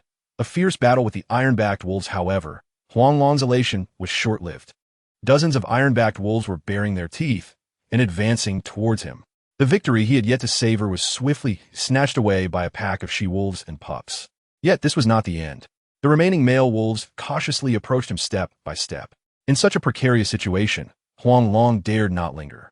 As the male wolves surged forward, he swiftly spiraled around the tree trunk, climbing to a branch 2 meters high. However, in his haste, he sustained 5 or 6 additional wounds. The prey had escaped, leaving him filled with resentment. The wolves leapt and tore at Huang Long, their mournful howls echoing through the desolate mountains. Soon, powerful responses reverberated throughout the area. Without a moment's respite, Huang Long continued to ascend. If he fell into the clutches of these wolf pups, he would undoubtedly be torn apart. Who could predict how many wolves would converge upon him? Yet, the tree was far too small. As his body entwined around the treetop, the entire tree visibly bent under his weight. Reluctantly, Huang Long had a compromise, positioning part of his body on the trunk and the rest on a side branch. At last, his balance was stabilized. However, how to escape the encirclement of the wolf pups became a pressing dilemma. He had no surplus energy left and desperately needed sustenance to replenish his strength. Presently, the only resource available seemed to be the leaves of the Sephora tree. He opened his mouth wide and bit down forcefully on a leaf. The familiar prompt from the system chimed in his ears. Ding! Congratulations, host has consumed a strange Sephora leaf, gaining 3 evolution points. Current evolution points, 702. Ding! Host meets the evolution criteria. This evolution will take approximately 3 hours. Would you like to expend 30 evolution points to initiate evolution? What would happen if he chose not to heal before evolving? Huang Long instinctively inquired of the system. However, the system offered no reply. Clearly, healing was a prerequisite for evolution. Reflecting on this, he couldn't help but smirk ruefully. So be it. I shall expend the points. No sooner had he spoken than a strange power coursed through his injuries. In the blink of an eye, those wounds returned to normal. A wave of comfort washed over him, allowing Huang Long to relax slightly. Below, the wolf pack began to cluster together, climbing upwards. Finally, with a mighty leap, they lunged at him. Huang Long felt the chilling wind rush past his face. Among the pack, certain individuals clearly exhibited mutations. The most apparent sign was their eyes, which glowed with a green luminescence, exuding a disquieting aura. This aura, unseen and intangible, instinctively sent shivers down Huang Long's spine. He dared not waste any time, continuing to consume. Ding! Congratulations! Host has consumed a Sephora leaf, gaining 2 evolution points. Current evolution points, 674. Ding! Congratulations! Host has consumed a Sephora leaf, gaining 1 evolution point. Current evolution points, 675. Ding! Congratulations! Host has consumed a Sephora leaf, gaining 0 evolution points. Current evolution points, 675. Yet, it seemed that fate was toying with him. After merely 3 bites, he could no longer gain any evolution points. Furthermore, the taste of the Sephora leaves was unpalatable and offered no sustenance. Ultimately, he resolutely abandoned the idea of further consumption and began to survey the surroundings of the Sephora tree. It was summer, and the chorus of frogs and cicadas filled the air. Recalling his earlier path, he deduced that he was situated upstream of the grand waterfall.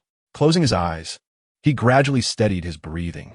The unique camouflage of the chameleon allowed his body to meld seamlessly with the surrounding scenery. Suddenly, the wolf pack below became bewildered. They exchanged glances, confusion etched on their faces. The wolves that had been summoned seemed equally perplexed. They circled the Sephora tree, emitting mournful howls. Finally, nearly 100 wolves began to retreat in an orderly fashion. Witnessing this scene, Huang Long could not help but exhale deeply. Fortunately, the chameleon's disguise had proven effective. Otherwise, he would have been at a loss for what to do. Pressing his head against the tree trunk, he listened intently to their footsteps. Gradually, the sounds receded, becoming fainter and fainter. Without hesitation, he descended the tree and dashed into the depths of the jungle like lightning. However, it was not long before the previously vanished wolves reappeared. Instinctively, Huang Long turned his head. Behind him, another pack of wolves had surrounded him. In his recollection, wolves rarely preyed upon large snakes, even if they feasted on earthworms and berries.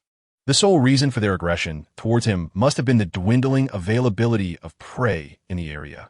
Not to mention other regions, just considering that great river. Once, he frequently encountered catfish the size of calves. Yet now, the only remaining fish seemed to be the ancient crocodiles. Some bivalves, fortunate enough to survive due to their shells, had managed to endure, but their numbers were few. If the ecological balance of the desolate south continued to deteriorate in this manner, it would surely culminate in the dominance of the crocodile species alone. The crocodile will ultimately advance into its surroundings due to the scarcity of food. At that point, it will undoubtedly seek a way to enter the cities inhabited by humans. When that time comes, humanity will find itself in peril. This is not mere alarmism. The biodiversity in Huangdian is gradually becoming homogeneous, which is sufficient evidence of this reality. Originally, this was not a concern for the Huang Long. Yet if Huangdian were to be destroyed, his evolutionary path would also be severed. Throughout Huaxia, apart from Huangdian, there exists no other natural jungle of such magnitude. Human development has already led to resource depletion. The land is filled with towering skyscrapers, yet glimpses of green are exceedingly rare. Venturing outdoors, wearing a mask has become a norm. Only in southern Yunnan can one breathe freely. However, how long this state of affairs can persist remains uncertain. The Huang Long rose to a height of over 2 meters, abruptly pulling his thoughts back to reality. His bite force is approximately 222 kilograms, capable of killing a wolf without difficulty. In a one-on-one encounter, he harbors no fear. He has even slain leopards. What is there to fear from the diminutive wolves? Yet this is not a one-on-one situation. It is more accurately a 1 against 100. Huang Long assessed the situation and realized there was not the slightest chance of victory. Based on previous combat experience, he could at most kill 10 wolves before being overwhelmed and beaten to death by the throng of approaching wolves. Damn it, it's time to fight. As the enemy drew closer, Huang Long cursed and executed a powerful tail swipe. A series of anguished howls erupted as the nearest wolves were sent flying, crashing heavily to the ground. However, this spectacle did not frighten them. Rather, it incited their ferocity. They bared their teeth in unison and lunged at Huang Long. Huang Long instinctively opened his mouth, emitting a sonic wave to intimidate them. Yet, it was of no avail, only startling a flock of birds into flight. The wolves charged at him. Huang Long's sharp fangs sank deep into their necks. He whipped his head, turning to face the other wolves. Meanwhile, dozens of wolves had latched onto his flesh, clinging to him like koalas. The excruciating pain pierced to the marrow. Huang Long's frenzy intensified as he tore at the wolves before him. Yet those wolves, fully aware of their impending doom, still charged fearlessly. For only by restraining Huang Long from the front could their kin have the chance to kill him. In under a minute, Huang Long had accumulated over 100 wounds. The wolves lying on the ground numbered in the dozens. With 675 evolution points, he should have enough to heal 13 fatal injuries. He could not believe he could not kill these wretches. Just then, a gunshot rang out in the distance. The fierce battle momentarily paused. Seizing the opportunity, Huang Long rolled. 5 wolves, uncontrollably entangled with his body. The sound of cracking bones echoed as both wolf and his own bones shattered. In the end, he was encircled by dozens of wolves, forming a mountain of flesh. Not far away, an 8 or 9-year-old Meow girl could no longer restrain herself and raised her hunting rifle once more. However, she was stopped by her grandfather, whose hair had turned gray. "Grandpa, this great snake is so pitiful. Why are you stopping me from saving it?" She looked at her grandfather, who had always cherished her, her face filled with confusion. Lan Yushu, with a doting touch to his granddaughter's head, replied, "If you save the great snake, what about the wolves? They have grandfathers and grandmothers, fathers and mothers, and children. If you kill the great snake, they will go hungry. If you release the great snake, won't you be harming them? But the great snake is truly so pitiful." Lan Kutter silently set down her rifle, her eyes filled with compassion, yet overwhelmed by helplessness. Lan Yushu understood that his granddaughter had always held a fondness for snakes. However, he still had to impart the reasoning. As for how she ultimately chose, he would not intervene. As snake catchers, they naturally had no fear of snakes. In the current situation, the great snake is likely to lose its life. Yet for some reason, his eyelids kept twitching as if something significant were about to occur. Chapter 16. Transforming Initial Form. Evolving into a king cobra. At this moment, Huang Long was trapped among the wolves, experiencing pain akin to being gnawed by a myriad of ants. The intense agony began to blur his consciousness. Yet the system showed no inclination to intervene. At this moment, Huang Long realized that in this world, the only one he could truly rely on was himself. His flesh was being torn away piece by piece. And how could he allow these ravenous wolves to continue devouring his flesh? He activated thermal imaging and continued to bite back. The system's prompt sounded in succession. Ding! Congratulations to the host for consuming the ironback wolf, earning 33 evolution points. Current evolution points, 708. Ding! The host has met the evolution criteria. This evolution will take approximately 3 hours. Shall we initiate evolution now? No, Huang Long silently declared, decisively refusing. Shall we consume 50 evolution points to repair the damaged body? Yes. This time, he nodded silently. A peculiar force coursed through Huang Long's body. His injuries immediately healed to their original state. Yet, before he could fully comprehend his restored vitality, the piercing pain surged again. Huang Long dared not delay for even a second. He bit down on the flesh of his adversary and swiftly switched targets. Simultaneously, the system's prompts continued to sound. Ding! Congratulations to the host for consuming the ironback wolf, earning 30 evolution points. Current evolution points, 738. Ding! Congratulations to the host for consuming the ironback wolf, earning 29 evolution points. Current evolution points, 767. Ding! Congratulations to the host for consuming the ironback wolf, earning 28 evolution points. Current evolution points, 795. Through continuous consumption, he ultimately accumulated 465 evolution points, totaling 1173 evolution points. Yet subsequent consumption yielded no further evolution points. Nevertheless, he did not give up. After depleting the snake venom, his fangs became his most formidable weapon. Currently, only about 50 ironback wolves remained. The rest were either dead or injured. The scene was chaotic, blood splattering everywhere. Fur and shredded flesh littered the ground. The battle was fierce, surpassing all expectations. Even the experienced snake catchers sensed Huang Long's terror. In a daze, one might have thought Huang Long possessed human-like eyes. Yet upon closer inspection, they returned to the unique yellowish-brown, dark red vertical pupils of the red snake. Could it be that the opponent was a king poised to ascend to royalty? Lan Yushu clenches fists, unable to contain his excitement. In that moment, even he felt compelled to lend a hand. If the snake catchers could have a snake royal as a companion, they would undoubtedly earn the respect of all who revered the snake tribe as their totem. At that time, the grandfather and granddaughter would have the opportunity to return to the tribe. Meanwhile, Lan Kur, though still young, possessed a natural talent for observation. She sensed her grandfather's fervor. That fervor was even more intense than her own. She could not help but implore once more, "Grandpa, act now." This is undoubtedly the best opportunity. The combat prowess of both sides was clearly declining. No, Lan Yushu directly shook his head in refusal. A king must uphold the glory of a king. To act rashly not only fails to earn its friendship, but may also invite its ire. Some humiliations can only be washed away with blood. Ah, Lanker nodded, seemingly understanding, her gaze involuntarily drawn back to the battlefield. At that moment, Huang Long was nearly exhausted, fighting solely on sheer willpower. The trials of life and death had taught him the correct method to activate his automatic healing, to continually devour and acquire evolution points. Once the conditions for evolution were met, the system would automatically initiate healing. Based on prior experience, this evolution would consume 700 points, meaning the next one would surely require 800 points. Currently, he possessed a total of 173 evolution points, which meant he needed to devour 327 more points to trigger the conditions for evolution once again.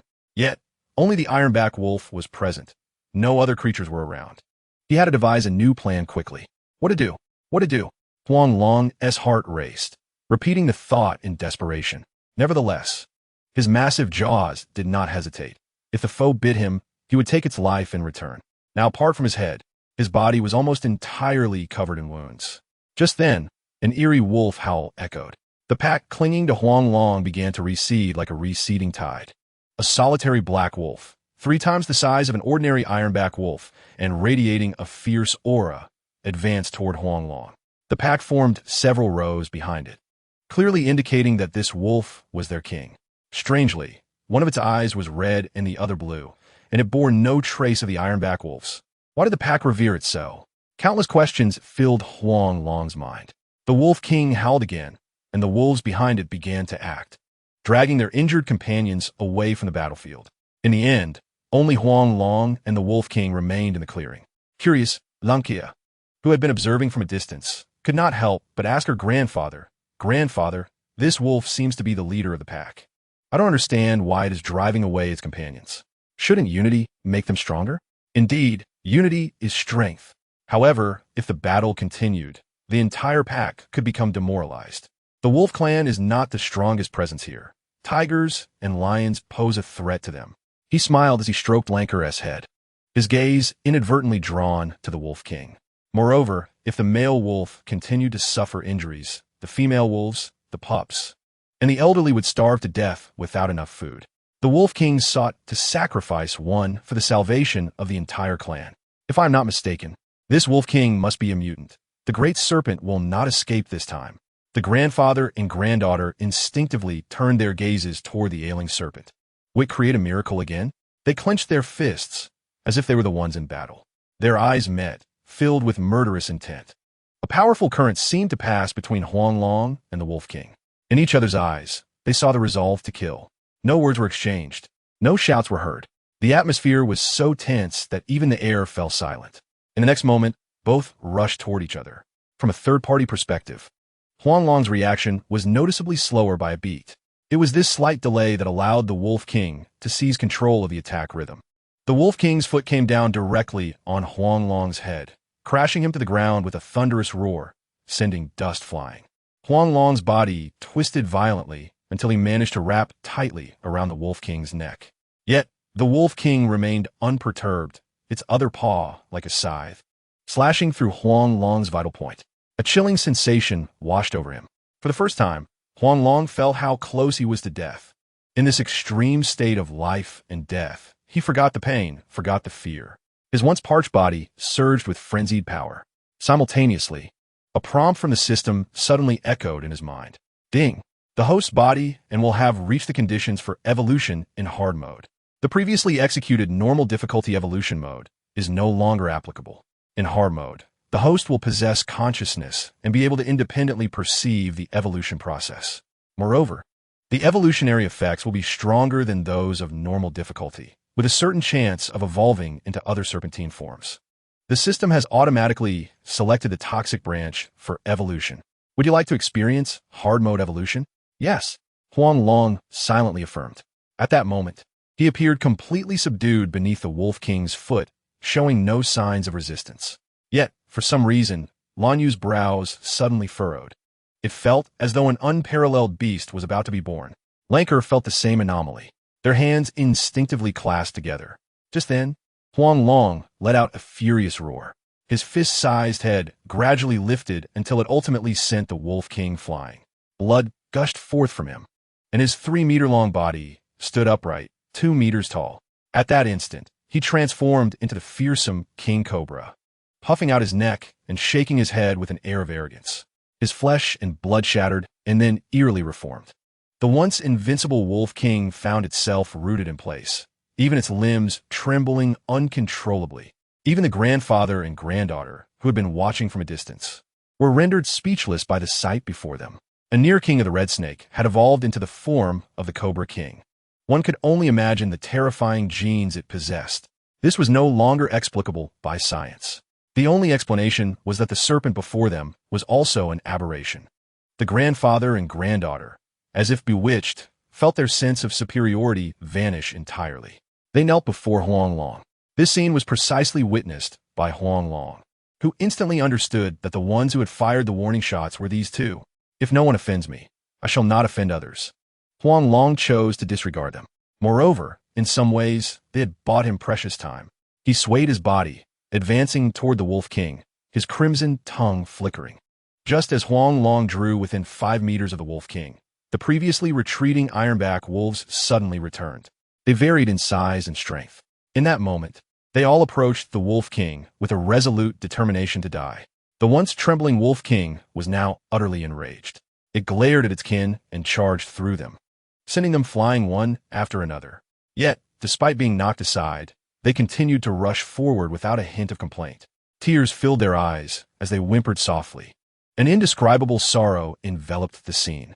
In an instant, a string within Huang Long seemed to be plucked. Humans are not made of wood. Who can be without feelings? The emotions of these wolves appeared far more sincere than those of humans. The Wolf King before him was undoubtedly a worthy opponent. However, this did not mean Huang Long would spare them. Previously, the Wolf King had given him ample time to prepare for battle. Thus, this time, he remained motionless, coiled in place. The cold, vertical pupils emitted a piercing glimmer of frost. In the next moment, all the members of the Wolf clan encircled him simultaneously. With a signal from the Wolf King, they charged towards Huang Long. Without any flamboyant maneuvers, Huang Long unleashed a sweeping strike. His robust tail swept through the circle. In mere moments, a ring of iron-backed wolves was sent flying. The Wolf King leaped high to evade the onslaught. This tactic had been employed by the Wolf King before. Utilizing the effects of light and shadow, he had temporarily blinded Huang Long.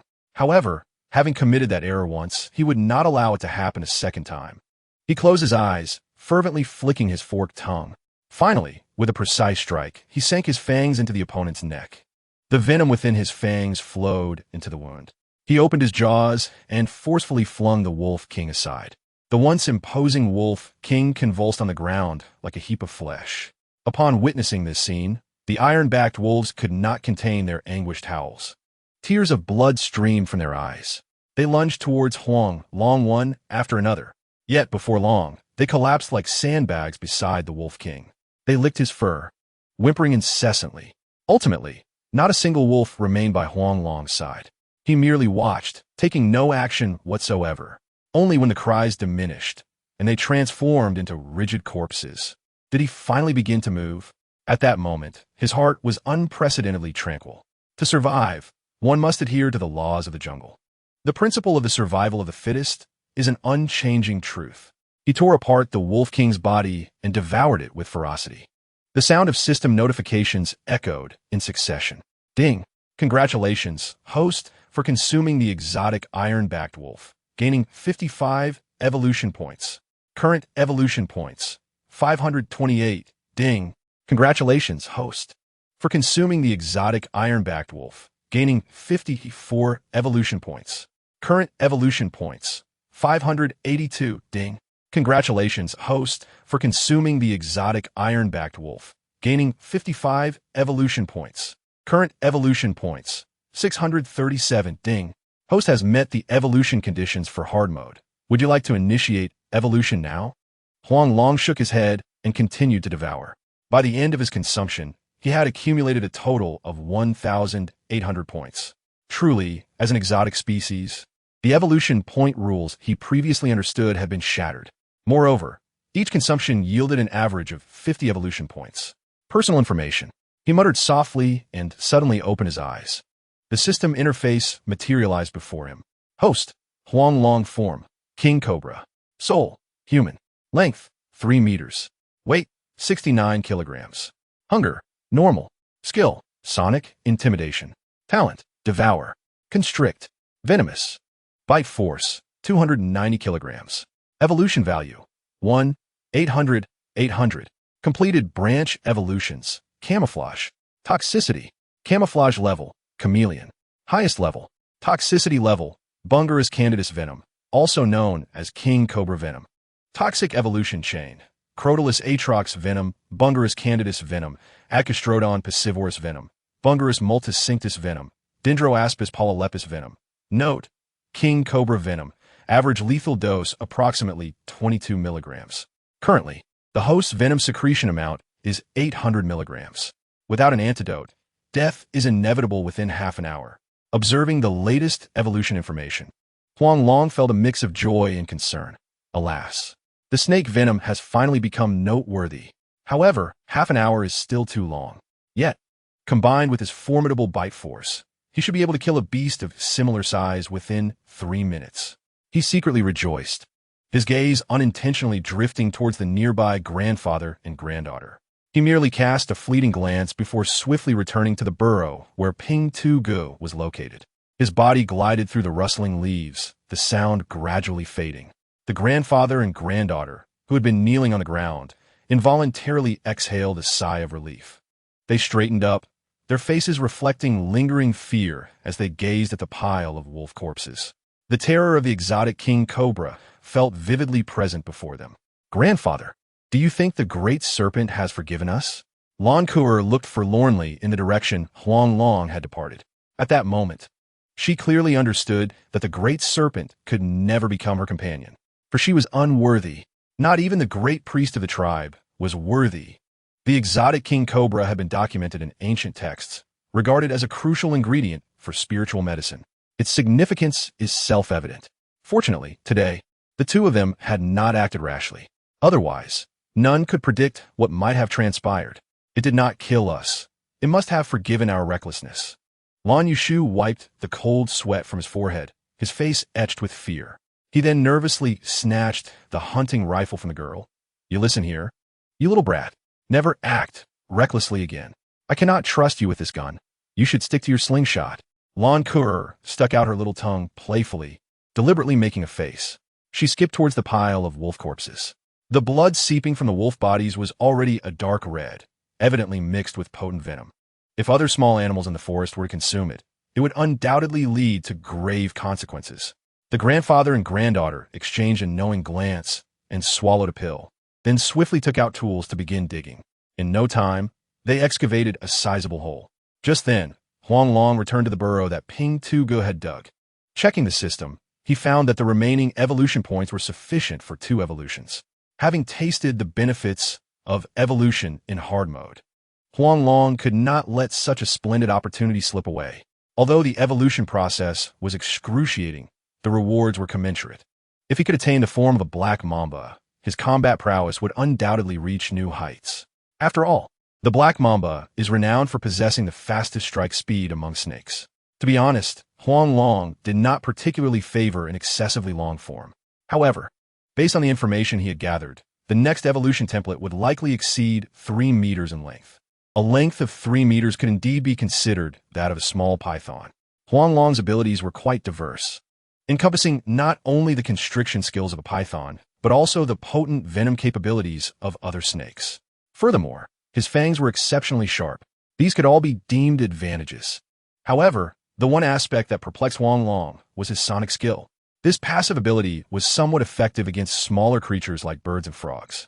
Yet, it had little impact on wild dogs and leopards. Tasteless to consume, regrettable to discard. It was entirely a useless skill. Thud, thud, thud. Just as he could not resist initiating evolution, a sudden flurry of hurried footsteps came from above. The footsteps grew closer until they finally halted. Huang Long cautiously peered out, careful not to make a sound. Could it be that someone was tracking him by following his trail?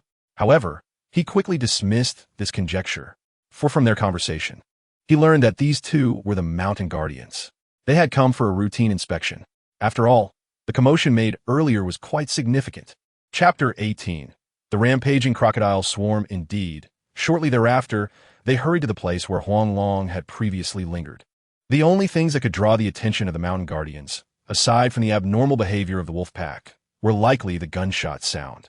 In the short term, it was prudent for him to engage in hard mode evolution. Otherwise, the noise could easily alert them. In contrast to the ordinary mode, the difficult mode feels akin to undergoing surgery without anesthesia, where every pang of pain must be endured with gritted teeth, and one cannot slip into unconsciousness.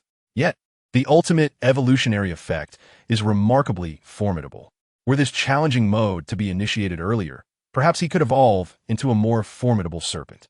However, this remains merely a fanciful thought. His previous physique and willpower were utterly incapable of withstanding the agony brought forth by the evolution in difficult mode.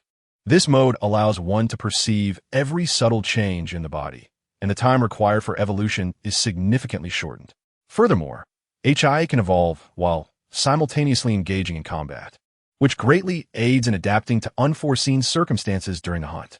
During this expedition, most of the wolf meat was discarded by Huang Long, as it contained nothing of value to him.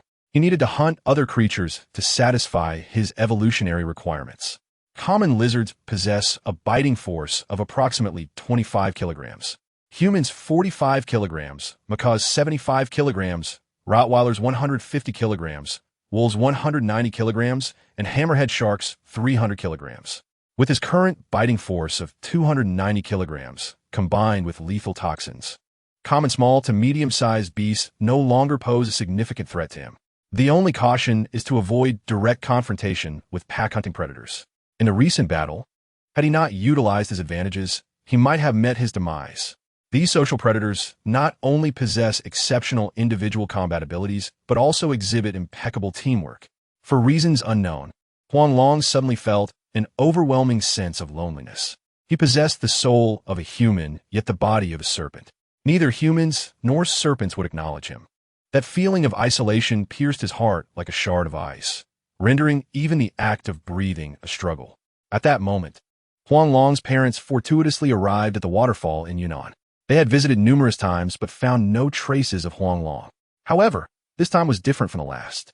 Previously, they had come seeking signs of humanity, but now they were specifically searching for evidence of the great serpent. Yet they found nothing. Could it be that my son has truly perished? Huang Shiming muttered to himself. He took several photos of the waterfall and then discreetly approached Dai Yongsheng, the leader of the mountain guardians and the most experienced ranger in the area. Standing at less than 165 meters, he appeared gaunt, yet his bright eyes conveyed a spirited vitality. Huang Shiming offered him a cigarette, his expression clouded with sorrow. Dai Yongsheng accepted the cigarette politely, tucking it behind his ear. As smoking was prohibited here, a rule well known. However, considering Huang Shiming's predicament, he could not help but offer some comfort, though this place is remote. The great river traverses the wilderness, with a supply and rescue point every 20 kilometers. If your son were indeed alive, he would have been found long ago. Moreover, we have mobilized thousands for a continuous search. Alas, you are still young. You may have another child. As he spoke, Dai Yongsheng's voice grew softer, and although he did not finish his thought, the implication was unmistakable. Huang Shiming understood that the man meant well and chose not to dwell on it. He responded with a bitter smile, gesturing to the surrounding jungle. Even if he is dead, I must understand how my son met his end. Otherwise, more lives may be lost. The most lethal creatures here must be the serpents. I have seen many snake skins along the way. Dai Yongsheng nodded, expertly bringing a stainless steel flask to his lips. The others around merely glanced at him before averting their eyes, as if they had not witnessed this breach of protocol. Nearby, Wang Ling could not help but link her arm with Huang Shiming's. He turned to her, offering a reassuring smile, then fell silent, gazing at Dai Yongsheng. After a long pause, Dai Yongsheng sighed and continued. Indeed, the most deadly creatures here are the serpents. Yet, for reasons unknown, the species and numbers of snakes have plummeted, as have those of other creatures. We have searched diligently, but found not a trace.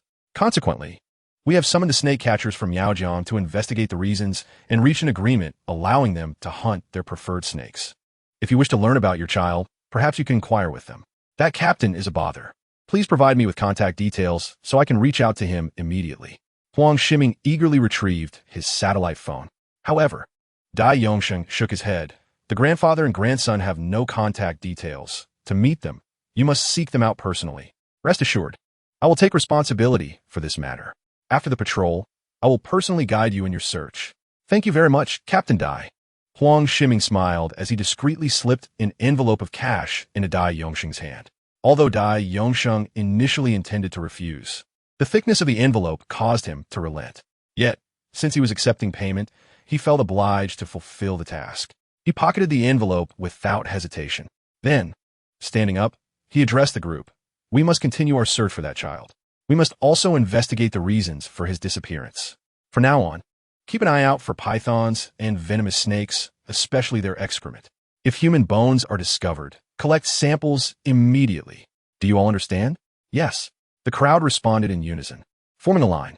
Their upright posture resembled that of a spear, instilling an inexplicable sense of security. Soon, the group resumed their patrol. As they moved further away, deeper in the jungle, a young couple clad in leather jackets and sunglasses approached. Ryu, what is so fascinating about that great snake? Did you not say you nearly perished at its hands? We should return. It is far too dangerous here. The young man, leaning against a tree, appeared frantic. However, the young woman beside him remained unfazed. With a disdainful lift of her brow, she remarked, "Oh Yang, do you truly consider yourself worthy of the ancient clans? Your cowardice rivals that of a woman. Were it not for my need for your assistance in locating something, I would not even deign to acknowledge you. If you wish to leave, then go. I shall not stop you." She then resumed her search with a detector. Yang, afraid to venture alone, hurriedly followed her. "Ruoyu, did your mother not send someone here? Why are you not with them? It would be safer and expedite the search for the remnants of the phone." He gazed at Jiang Ryu, his affection for her unmasked. His feelings for her were well known among the Jiang family, and he awaited her approval to offer her the world. Yet, Jiang Ryu had openly expressed her disinterest in him and had even been involved with his rival, Gu Shaoqing. Now that Gu Shaoqing was dead, the burden on his heart had lifted. There was no one left to contest Jiang Ryu's affections. His decision to accompany her on this venture was motivated by the hope of cultivating their relationship. If something were to spark between them, it would be ideal. Unbeknownst to him, an infatuated expression crept onto his face. However, when he regained his senses, Jiang Ryu had already vanished, leaving only her retreating silhouette. "Ah, Jiang Ryu, wait for me," he cried, fear propelling him forward. Yet, the dense underbrush was teeming with enormous crocodiles closing in on him. The previously unseen Jiang Ryu was also forced to retreat. "This is bad. How could there be crocodiles here? These crocodiles appear to be mutants." Jiang Ryu, in a state of panic, continuously retreated, ultimately instinctively clutching Yang's arm. Despite his initial trepidation, upon witnessing Jiang Ryu beside him, Yang unconsciously straightened his posture. At this moment, if he did not exhibit a modicum of masculine valor, he feared he would never earn Jiang Ryu's admiration. He retrieved the chili powder he had prepared in advance and confidently shouted to Jiang Ryu, "Cover your mouth and nose. I will lead you out." He flung the small chilies around them, and their bodies were immediately enveloped in a cloud of red chili powder. At that moment, a series of thunderous coughs erupted, and the crocodile's eyes instantly filled with tears. Simultaneously, they instinctively recoiled. Seizing the opportunity, Yang swiftly pulled Jiang Ryu and dashed out. Chapter 19. The battle with the alligators. It was time. It should be able to commence now. Meanwhile, Huang Long, hidden within a burrow, had fully regained his optimal state. Confirming that there were indeed no abnormalities in the surroundings, he silently recited, "Evolution." The system immediately activated the evolution mode, transforming into streams of light that flowed around Huang Long's entire body. Huang Long's form instinctively coiled into a circle. The sounds of bones cracking echoed repeatedly. In mere moments, Huang Long's body was torn and shredded. Strangely, not a drop of his blood was wasted. Under the influence of a mysterious force, Huang Long's body continued to fragment and reassemble. His mouth emitted heavy gasps, reminiscent of a fan whirring. Huang Long's body transitioned from initial pain to numbness and then back to acute agony, repeating this cycle. Within just half an hour, Huang Long had lost count of how many times his body had disintegrated and reformed. Amidst this excruciating torment, his will to resist inexplicably strengthened. He resolutely remained silent, enduring the pain, while the mysterious power enveloping him receded like a tide. Ding! Congratulations, host! The toxic branch evolution has been successfully completed. The toxicity has perfectly evolved from the wind snake venom to the silver-ringed snake venom. Note: after the toxicity completes the evolution chain, the previous toxic effects are retained. Typically, the effect of silver-ringed snake venom feels akin to a mosquito bite, causing only mild discomfort, but over time, the toxicity will dramatically intensify. Theoretically, without receiving treatment, the bitten individual is certain to perish within half an hour. Ding! The system has detected that the evolution points currently held by the host have reached the conditions for difficult mode evolution. Would you like to continue the toxic branch evolution? Just as Huang Long was about to respond, he suddenly sensed a commotion above, as if a stampede of horses was passing overhead. A torrent of mud and sand cascaded through the cracks in the ground, shaking the burrow. Peering through the fissures, he quickly discerned the forms of the creatures. To his shock, it was a horde of crocodiles. They had migrated upstream. Had they exhausted their food supply downstream? He remained motionless within the burrow. These ferocious beasts charged toward the nearby woods in an instant. If nothing unexpected occurred, they had likely caught a whiff of blood. He wondered if the forest rangers had thoroughly cleaned the area. Should they have failed to do so, it was probable that the crocodiles would linger for some time. The burrow he occupied was no longer entirely safe. Small creatures like hedgehogs and wild rabbits had inexplicably found their way inside. They were evidently in a state of panic. Such a situation would not arise without something pursuing them. System: continue evolution. Without hesitation, Huang Long issued another evolution command to the system. He must enhance his power to the fullest before revealing himself. Initiating evolution, the system mechanically executed the evolution task. Meanwhile, Huang Long continued to endure the agony inflicted by his body tearing apart. Half an hour later, Huang Long radiated vitality. The previously spacious burrow had become cramped. With a mere thought, the evolution information materialized before his eyes. Host: Huang Long form, King Cobra. Soul: human. Length: 3 meters. Weight: 75 kilograms. Hunger: normal. Skill waves: sonic, intimidation. Talents: devour, constrict, venomous. Bite force: 400 kilograms. Evolution value: 1001000. Branch evolution completed. Camouflage: toxicity. Camouflage level: chameleon, highest level. Toxicity level: black mamba venom. Toxicity evolution chain: rattlesnake venom, cobra venom, Mongshan pit viper venom, wind snake venom, silver ring snake venom, black mamba venom, tiger snake venom, taipan venom, hooknose sea snake venom, and spotted snake venom. Note: the lethal dose of black mamba venom is 15 milliliters. The current host produces 1,200 milliliters of venom. Upon injection, immediate symptoms of poisoning will occur, including difficulty breathing, hallucinations, and wound suppuration. Without treatment, death occurs within approximately 20 minutes. Goodness! A bite force of 400 kilograms is equivalent to that of a great white shark. The countdown to death has already shortened to around 20 minutes. It seems that continuing to evolve could further reduce this time.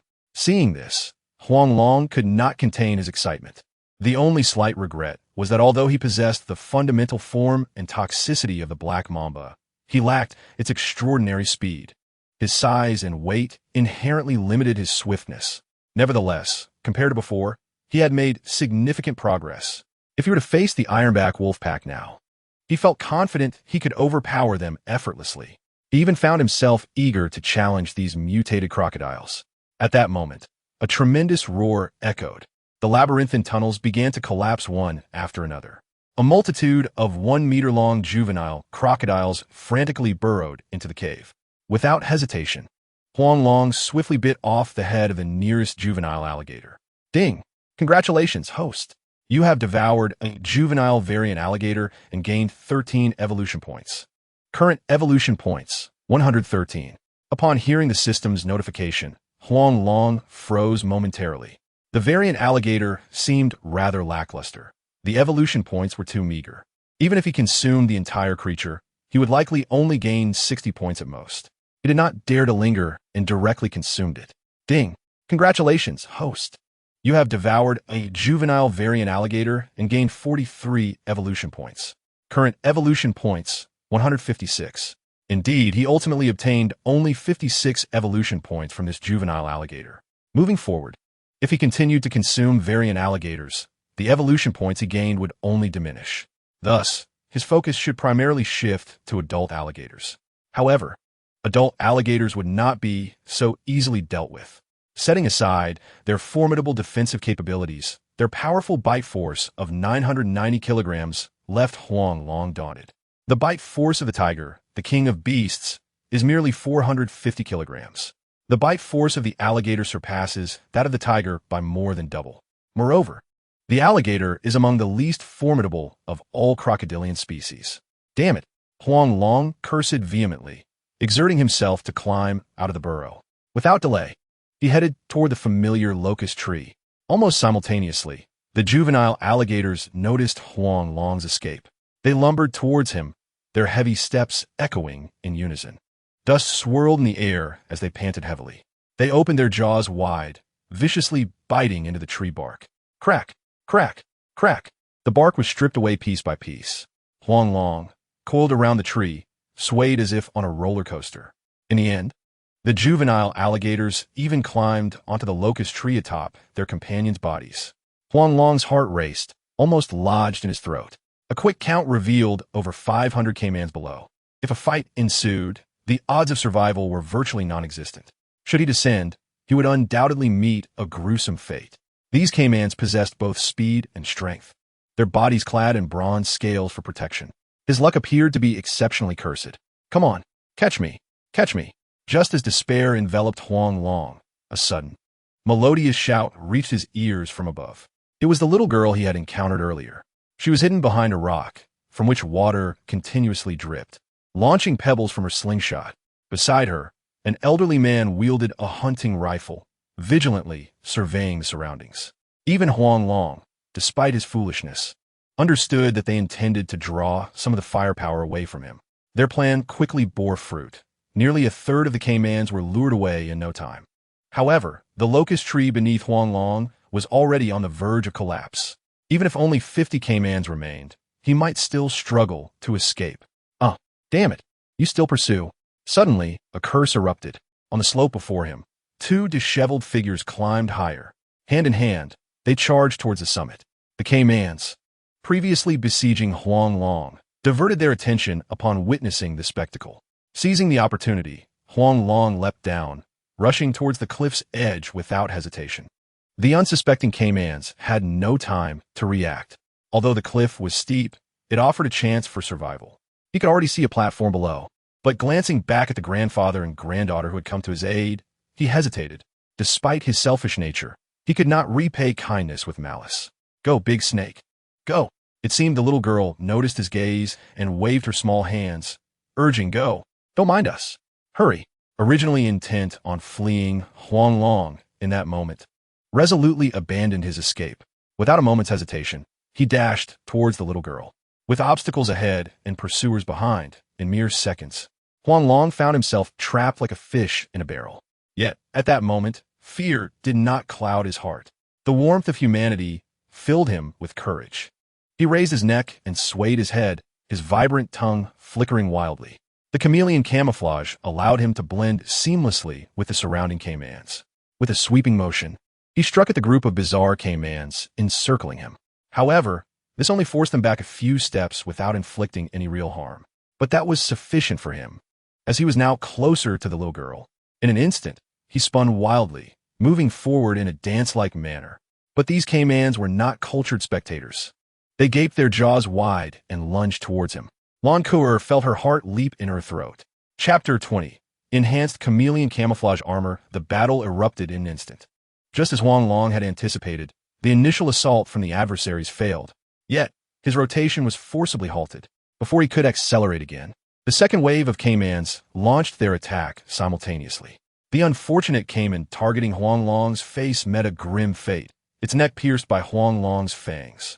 However, more caimans clung to Huang Long like a relentless leech, tearing at his flesh. The tearing sounds echoed as chunks of his skin were ripped away. Big snake. Woo-woo. Big snake. Witnessing this, Lan Kuer's eyes brimmed with tears, her sobs choking her voice. Bastard. Lan Yushu's eyes blazed with fury. At that moment, he was left with only one bullet. He aimed at one of the caimans, hesitating to pull the trigger, for he understood that even if he killed this caiman, it would be futile. I'll electrocute you. I'll electrocute you. I'll fry you. Just then, an excited shout broke through the chaos. Beneath the locust tree, a young man waved a stunned baton furiously. Beside him, a woman held a torch, igniting the debris around them. Hey, kid, quickly save that big snake. If you can save it, I will reward you handsomely. Upon witnessing this, Lan Yushu felt as if he had found a savior and began waving his hands, shouting. Jiang Ruoyu turned to follow the voice. Eventually, she spotted a large snake. However, it was not the one she had hoped to see. She resolutely replied, Sorry, I can barely protect myself. I can't save it. Hearing the woman's heartless plea, Huang Long felt a bitter pang within. Today marked the second time he encountered this girl named Jiang Ruoyu. Thankfully, their previous grievances had been resolved. Otherwise, he might not have been able to overcome this emotional hurdle. Dragging his battered body, he desperately made his way towards the locust tree. The swarm of caimans quickly pursued him. The already precarious situation for Jiang Ruoyu and her companion worsened significantly. Bastard, you betrayed us. Jiang Ruoyu, in a fit of rage, instinctively hurled her torch at Huang Long. At that moment, Huang Long leaped up and caught the torch. The surrounding caimans seized the opportunity and surged forward. Huang Long's body was heavily slammed to the ground. In a moment of desperation, he twisted his serpent body and retaliated against the caimans gnawing at him. Every strike aimed unerringly at their eyes. In response to the intense pain, the caimans clinging to him recoiled. Suddenly, hundreds of caimans began foaming at the mouth, collapsing into unconsciousness in the blink of an eye. Poison. They were poisoned. Lan Yushu couldn't help but exclaim in delight. Pointing around, these caimans consumed the highly toxic Tiexin wolf. Their violent movements triggered the toxins to activate early. Huang Long was momentarily stunned. No wonder the previous caiman attacks had lacked vigor. They had been poisoned. Otherwise, with their strength, his body would have been shredded to pieces long ago. Yet in truth, he was nearly in tatters. He had completely exhausted his strength. Big Snake, I'm coming to help you. At that moment, Lan Yushu approached rapidly. He attempted to lift Huang Long to return to safety. However, with a snap, the entire serpent tail was pulled off. Their eyes met, and time seemed to freeze. Huang Long felt no pain. Lan Yushu was too frightened to utter a word. Beside them, Lan Kuer anxiously cried out, Grandpa, hurry, it seems something else is coming. Don't worry, I'm coming. He dropped the serpent tail and resolutely attempted to lift Huang Long again. This time, Huang Long was genuinely frightened. He feared his body would be torn apart again. However, he was overthinking it. This time, Lan Yushu easily coiled him around himself without causing Huang Long any discomfort. Such an ability was not something an ordinary person could possess. Soon, Huang Long was brought to the top of a giant rock. Before Huang Long could react, the elderly man turned to leave. At that moment, a massive caiman, 6 meters long and as large as a small mountain, raced towards the locust tree with lightning speed. If he were to retrieve the serpent tail and return, it was clear he would be too late. Yet, the elderly man still chose to act. Huang Long stared blankly at this scene. What could possibly motivate the old man to risk his life to save him? Was it kindness or something else? Grandpa, Grandpa. Beside him, Lan Kuer could no longer contain her anxiety and began to cry. She picked up a stone and shouted desperately. The old man drew ever closer. After placing the snake's tail atop the colossal boulder, a faint smile of relief escaped his lips. However, Huang Long was drenched in cold sweat. He gripped the old man's arm, unable to restrain himself from attempting to pull him up. Suddenly, the massive crocodile accelerated, unleashing a cacophony of thunderous roars. The entire hillside trembled as if an earthquake had struck. Ignoring everything in its path, it barreled forward, sending the short-snout crocodiles flying uncontrollably. Jiang Ruiyu and Ouyang hastened to follow the old man. Without hesitation, Ouyang pressed his hand on the old man's shoulder and leaped gracefully upwards. Meanwhile, Lan Ku'er was unceremoniously knocked aside, tumbling out of the fray. As if oblivious, Ouyang extended his hand, urgently shouting at the dazed Jiang Ruiyu. "What are you waiting for? Keep your hand on this old man, and I'll pull you up." Kaiya, Ku'er, are you all right? Lan Yushu glared furiously at Ouyang, his eyes ablaze with rage. "Beast, what have you done to Ku'er?" Jiang Ruiyu glanced at the old man, then at the serpent whose eyes had transformed into slits, and ultimately complied with Ouyang's urging to climb up. Yet, Huang Long and the old man were dragged down by the recoil. With a sharp crack, the old man was unable to cry out before he was swallowed whole by the massive crocodile. Huang Long, perilously dangling at the creature's jaws, clung tightly to a tattered piece of clothing that had ensnared its teeth. Everything unfolded in a flash, too swiftly for many to comprehend. Without a moment's hesitation, Huang Long tensed his body. In the very second before the beast shook its head and opened its maw, he seized the opportunity to plunge into its mouth. Following that, Huang Long voraciously devoured the creature's throat, akin to a pile driver. Ding! Congratulations, host, for consuming the exotic long-snout crocodile. You have gained 55 evolution points. Current evolution points, 211. Ding! Congratulations, host, for consuming the exotic long-snout crocodile. You have gained 54 evolution points. Current evolution points, 265. Ding! Congratulations, host, for consuming the exotic long-snout crocodile. You have gained 53 evolution points. Current evolution points, 318. In a mere 10 seconds, Huang Long consumed the creature 50 times, accumulating 1,275 evolution points. Adding the previous 156 points, he now possessed a total of 1,431 evolution points. Despite fulfilling the conditions for evolution, he refrained from evolving immediately, for the threat had not yet dissipated. The crocodile, upon Huang Long entering its body, emitted anguished cries reminiscent of a dying donkey. It thrashed about, continuously retching, spewing forth copious amounts of blood. Clearly, the damage to its throat was excruciating. However, Huang Long's fangs were firmly embedded in its trachea, and his body entwined within its organs. No matter how the crocodile thrashed its head against walls or attempted to turn upside down, he did not relent. After half an hour of relentless struggle, the creature finally succumbed to exhaustion. Seizing the moment, Huang Long swiftly severed its trachea. Then came the time to savor his meal. Regrettably, although he had consumed the flesh, he could no longer gain evolution points from it. He had reached the limit for acquiring evolution points from the exotic long-snout crocodile. System: Initiate evolution. At this moment, he concentrated, closing his eyes. The system promptly activated the evolution mode, enveloping Huang Long in a radiant glow. But suddenly, it came to an abrupt halt.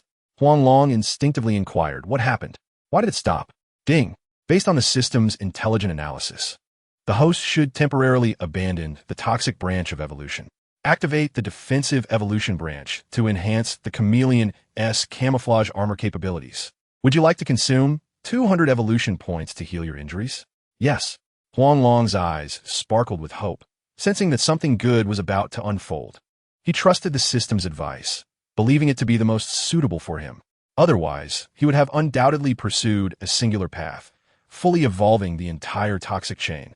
The system had previously stated that regardless of which branch was evolved first, the ultimate outcome would remain the same. Thus, it was merely a matter of which attribute possessed early advantages and which would falter later. A peculiar force coursed through Huang Long's body, restoring him to his former state. Would you like to initiate hard mode for the defensive branch evolution?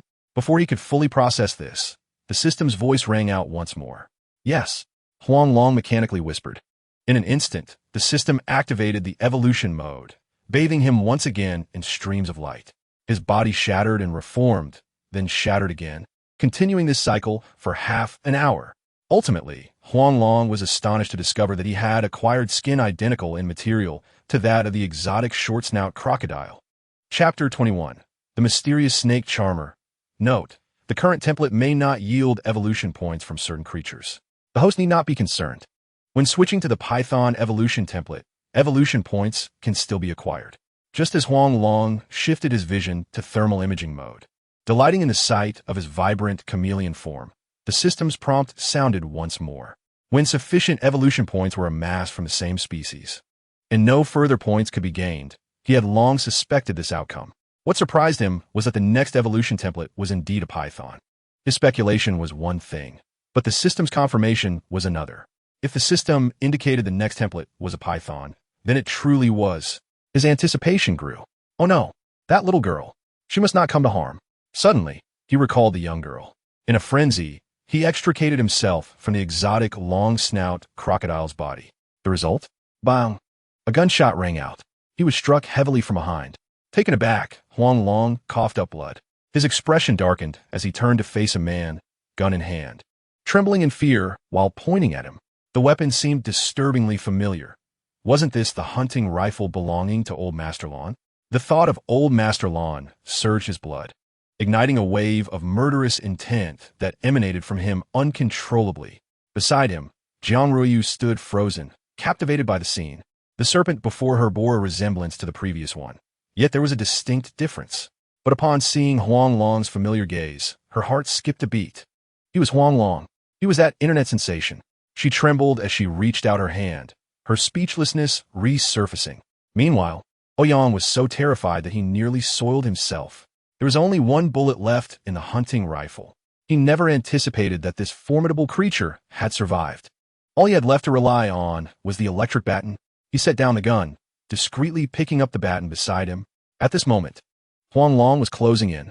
The unique form of the king cobra naturally exuded an aura of intimidation, even with the electric baton in hand. Ouyang was engulfed in panic.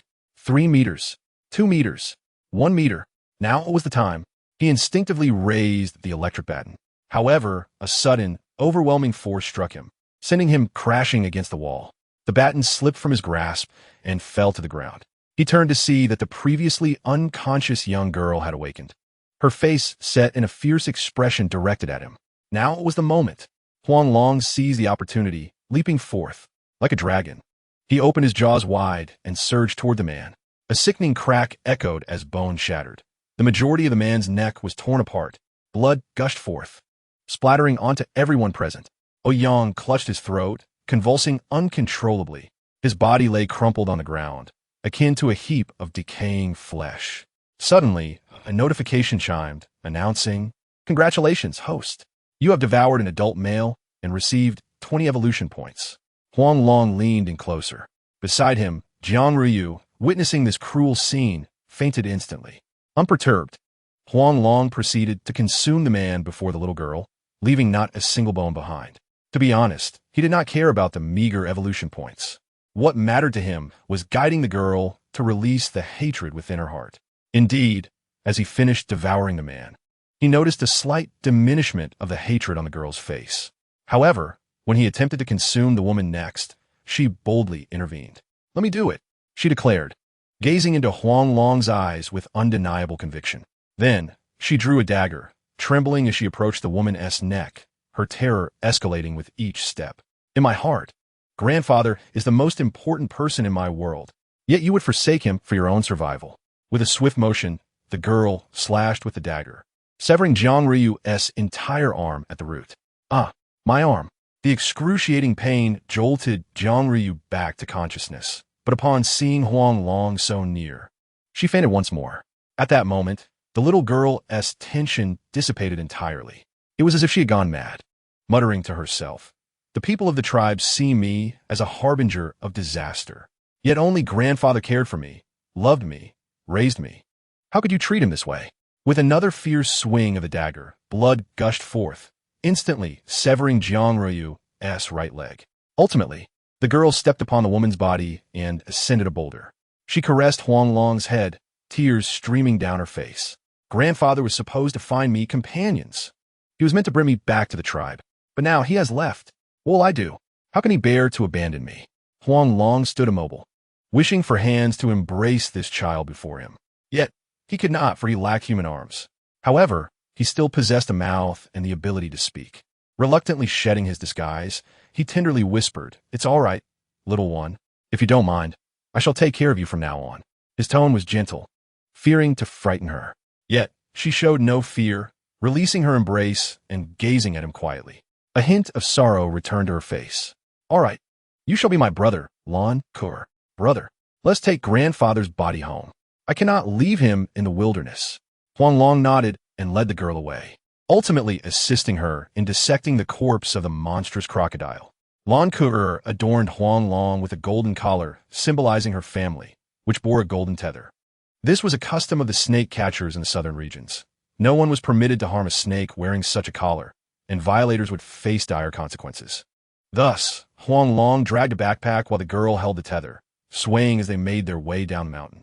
Perhaps the creatures around sensed the malevolent aura emanating from Huang Long, for none dared to obstruct their path. Even the mutated crocodiles retreated in fear. One human and one snake traversed silently, without exchanging a word, without inquiring into each other's secrets or identities. From dawn to dusk, and then to dawn again, they finally emerged from the terrifying ancient forests of Huangdian, arriving at a wooden cabin at the foot of the mountain. Along the way, Huang Long encountered numerous individuals who neither pointed fingers nor engaged in violence. Instead, they joined their hands in prayer, silently beseeching. Perhaps this was the distinction between a ferocious beast and a beloved pet. The ferocious snakes were detested by all, while the pet snakes were cherished. Both were snakes, yet due to their differing identities, they received disparate treatment. How tragically absurd. With a sigh of resignation, Huang Long quietly followed Lon Kur into the cabin. Though small, the wooden structure was remarkably clean, devoid of modern appliances, yet exuding warmth. However, none could have anticipated how swiftly everything would change. Chapter 22. Citywide lockdown. The Huangdian ancient forest, surrounded by mountains, stretched endlessly for thousands of miles. From satellite imagery, it appeared to be the only green survival zone in Huaxia. The green survival zone signified habitability. The orange zone indicated marginal livability, while the red zone represented uninhabitability. Most of Huaxia was classified as an orange survival zone. Yet, even so, few wished to reside in Huangdian due to the countless bizarre deaths that had occurred there. If life could not be preserved, what significance did a good environment hold? The Dianan waterfall, located at the southernmost tip of these mountains, was once a renowned tourist destination. On the day of the disaster, the Huangdian ancient forest had drawn an astonishing 50 million visitors. However, following a catastrophic biological event, fewer than 5 individuals survived, each bearing severe psychological trauma, while the rest mysteriously vanished. The 9 military corps of Huaxia swiftly initiated an emergency lockdown, launching an investigation into the cause of the incident. Yet, 3 years passed without a single clue. The terrifying creatures that had appeared seemed to have vanished without a trace. The few who had miraculously survived also succumbed to strange deaths one after another. Gradually, Huangdian became a ghost town, with its inhabitants abandoning it in droves. Nevertheless, many with special permits continued to enter Dianan, while countless others trespassed illegally, among them, numerous poachers. However, Huang Long brazenly infiltrated the mountains through the reception area, which was merely a repurposed ticket booth. At that moment, within the forested valley, a man in a suit holding a special permit clutched a transparent bag filled with remnants of a phone. With his other hand, he instinctively activated a video call. An ephemeral figure flickered and a cold voice resonated. "Well done. Now, find a way to locate Gu Shaoqing's communication device." The man subtly nodded, embodying calmness and competence. This was precisely why Wei Shaoxian had entrusted him with the task of locating the phone remnants. Gu Shaoqing's death must not be linked to her daughter. Huang Long's identity must remain undisclosed to others. This was her bottom line, untouchable by anyone. Furrowing her brow, she ended the call, unable to suppress the panic that gripped her chest. In an instant, her face turned as pale as a sheet. In a flurry, she opened a drawer, trembling as she grasped a bottle of pills. After pouring a handful into her mouth, she frantically swallowed them. After a lengthy moment, her breath finally returned to normal. Her illness had not flared up in a long time. What was going on today? An involuntary sense of unease flickered within her. She instinctively dialed Jiang Kuen's number. Jiang Kuen, deep in slumber, tossed his phone aside upon seeing the woman's call. He had only one mother. No one else could replace her, not even Wei Xiaoxian. He harbored disdain for her, oblivious to the fact that he was even more loathsome of her. However, the incessant ringing of her calls began to irritate him inexplicably. He grabbed the phone, unable to restrain himself from wanting to turn it off, but accidentally noticed a barrage of messages flooding in. He instinctively opened the text messages. Yang Kuwen, where's your sister? Has she gone back to the wilderness again? If anything happens to her, I will not spare you. Has your sister gone to look for her satellite phone? Why aren't you answering the phone? Where are you? Call back. Call back. Upon reading the content of the messages, Jiang Kuen immediately sprang up from his bed. He hurriedly donned his signature Armani suit, neglecting to fix his slick-back hairstyle. He could ignore Wei Xiaoxian, but he could not disregard Jiang Ruoyu. In his heart, no one was more important than Jiang Ruoyu. He answered the call. Before the other party could speak, he shouted in exasperation, "You filthy woman! What on earth is happening? We just came out of the wilderness. Why has she gone back? And what about the phone you mentioned? How come I don't know anything about it?" Wei Xiaoxian stood there, holding her phone in confusion. What did Jiang Kuen mean? Did he not know about the phone? She suppressed her anger and abruptly hung up. The two of them, in perfect synchrony, rushed out of their respective rooms, almost simultaneously driving away from two different residences. Meanwhile, the X-satellite automatically adjusted its direction towards the wild areas. Many satellite phone users experienced weakened signals, with some losing connection entirely. The internet world erupted in chaos. In less than 3 minutes, X-satellite communications was trending on major platforms. How could the world's leading satellite network service provider experience such a failure? This ignited the fury of the public. Satellite communication is notoriously expensive, and providers are few and far between, creating a monopoly. Now that X-satellite network had encountered a mishap, it was only natural for people to kick them while they were down. In no time, the complaint hotline for X-satellite network was inundated with calls. The entire staff was forced to act as operators. This situation was not limited to Huaxia. It quickly spread to their branches in Cherry Blossom Country, Ugly Country, Kangaroo Country, and others. The technical department worked overtime, and eventually they discovered who was behind the sabotage. However, they were utterly helpless. They could only report the news to X Group's president, Jiang Huang. To their astonishment, the response they received was tacit approval of the actions taken. X Group's stock plummeted from a ceiling limit to a floor limit, with a market value reduced by 300 billion. Speculators who had driven up the stock were left in shock. Reports of individuals trapped in a market falling from heights began to circulate globally. The reputation of X Group had plummeted to a freezing point. Yet, their public relations department showed no signs of reaction, leaving the masses utterly bewildered. No one knew what was truly happening at X Group. However, while others were in the dark, Jiang Kuen understood. Listening to the news about X Group on the radio, his eyes were filled with astonishment. His father had just called, insisting that he find his sister at all costs and that he must heed Wei Xiaoxuan's instructions. Jiang Kuen never expected that Wei Xiaoxian would prioritize his daughter over the interests of the group, privately altering satellite parameters. This was a crime that could lead to imprisonment. Yet, she had acted without hesitation. At that moment, he realized that Wei Xiaoxian did care for Jiang Ru. Her love was simply too obsessive and self-centered. He quickly sent a message to a friend he had made at the drone club. One by one, drones began to ascend from all directions into the sky. Simultaneously, the guest house sounded a first-level alarm. A sense of unease suddenly flashed through Huang Long's mind, as if something dreadful was about to occur. He turned to glance back at the reluctant Lan Kur and urged, "You must hurry. I have an ominous feeling. We need to leave quickly." "All right, brother. I'll be right there." Lan Kur kept looking back as she finally hoisted her large backpack and dashed toward the road. Chapter 23. The Mysterious Black Eyes. Vroom vroom. The roar of an engine echoed as a black sports car dashed around the corner of the road.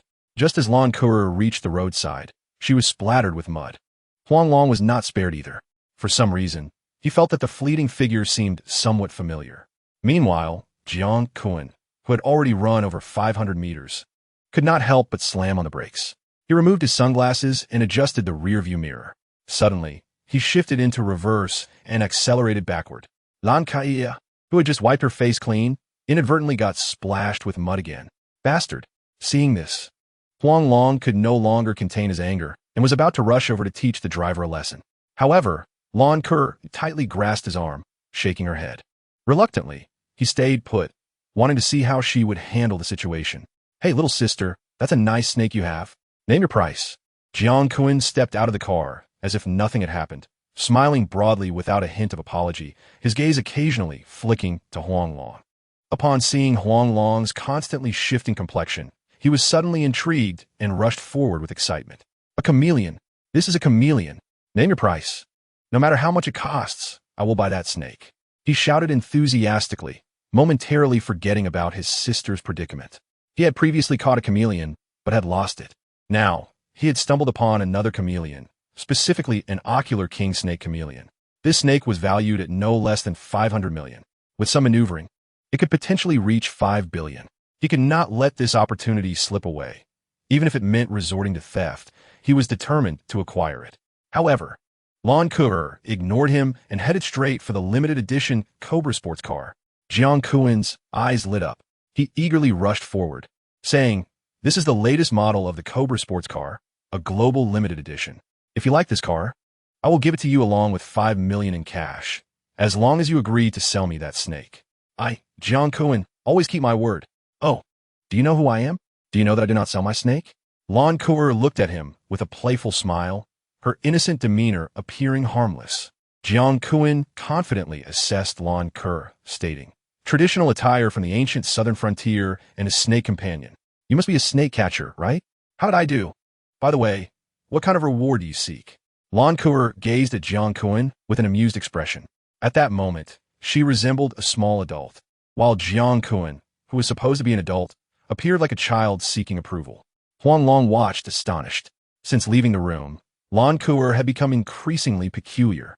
Her tone and demeanor were no longer that of an 8 or 9-year-old child. He suppressed his curiosity and quietly observed. At that moment, Jiang Kun realized her intent. His expression turned cold as he said bluntly, "Little thing, I'm not beating around the bush. While I'm still willing to negotiate, state your terms quickly. Otherwise, you will gain nothing and might even suffer some physical punishment. Are you threatening me?" Lan Ke smiled sweetly at him. Her deep, dark eyes resembled a vast abyss. In the blink of an eye, her scare vanished. What happened next astonished Huang Long. Jiang Kun actually knelt down in public, resembling a dog as he extended his tongue, then playfully rolled around in the mud. At this moment, if Huang Long remained oblivious to the peculiarities of the little girl, he would truly be a fool. Seemingly sensing Huang Long's gaze, the girl's eyes instantly returned to normal. Simultaneously, Jiang Kun, lying in the muddy ground, regained consciousness. Upon seeing his disheveled appearance, he sprang to his feet in fury. Yet, no matter how hard he tried, he could not recall the events that had just transpired. Vaguely, he remembered conversing with the little girl. He instinctively glanced at her. How could a child of 8 or 9 years overpower him? Thus, only one possibility remained. The great serpent was behind it all. He seized the rope attached to Huang Long and, gritting his teeth, shouted, "Beast, you conspired against me. Today, I shall show you what I can do." He dragged Huang Long towards the trunk of the car. He had expected it to be a strenuous task. Yet the serpent was effortlessly pulled along, appearing as though it were a simpleton resigned to its fate. Nevertheless, this was advantageous for him, as it spared him trouble. Opening the trunk, he suddenly felt an unsettling realization wash over him. He turned abruptly, only to catch sight of Huang Long's eyes, now transformed into yellowish, slit pupils. The scene from the day he encountered the great serpent flashed vividly before his eyes. You are that great serpent," he screamed in terror. Instinctively, he reached for the sniper rifle in the trunk. However, before he could grasp it, a sharp bite sank into the nape of his neck. His body involuntarily collapsed, convulsing uncontrollably. Within 30 seconds, he lay lifeless, eyes wide open. Seizing this opportunity, Huang Long ferociously began to tear into the man's body. System notifications chimed in succession. Ding!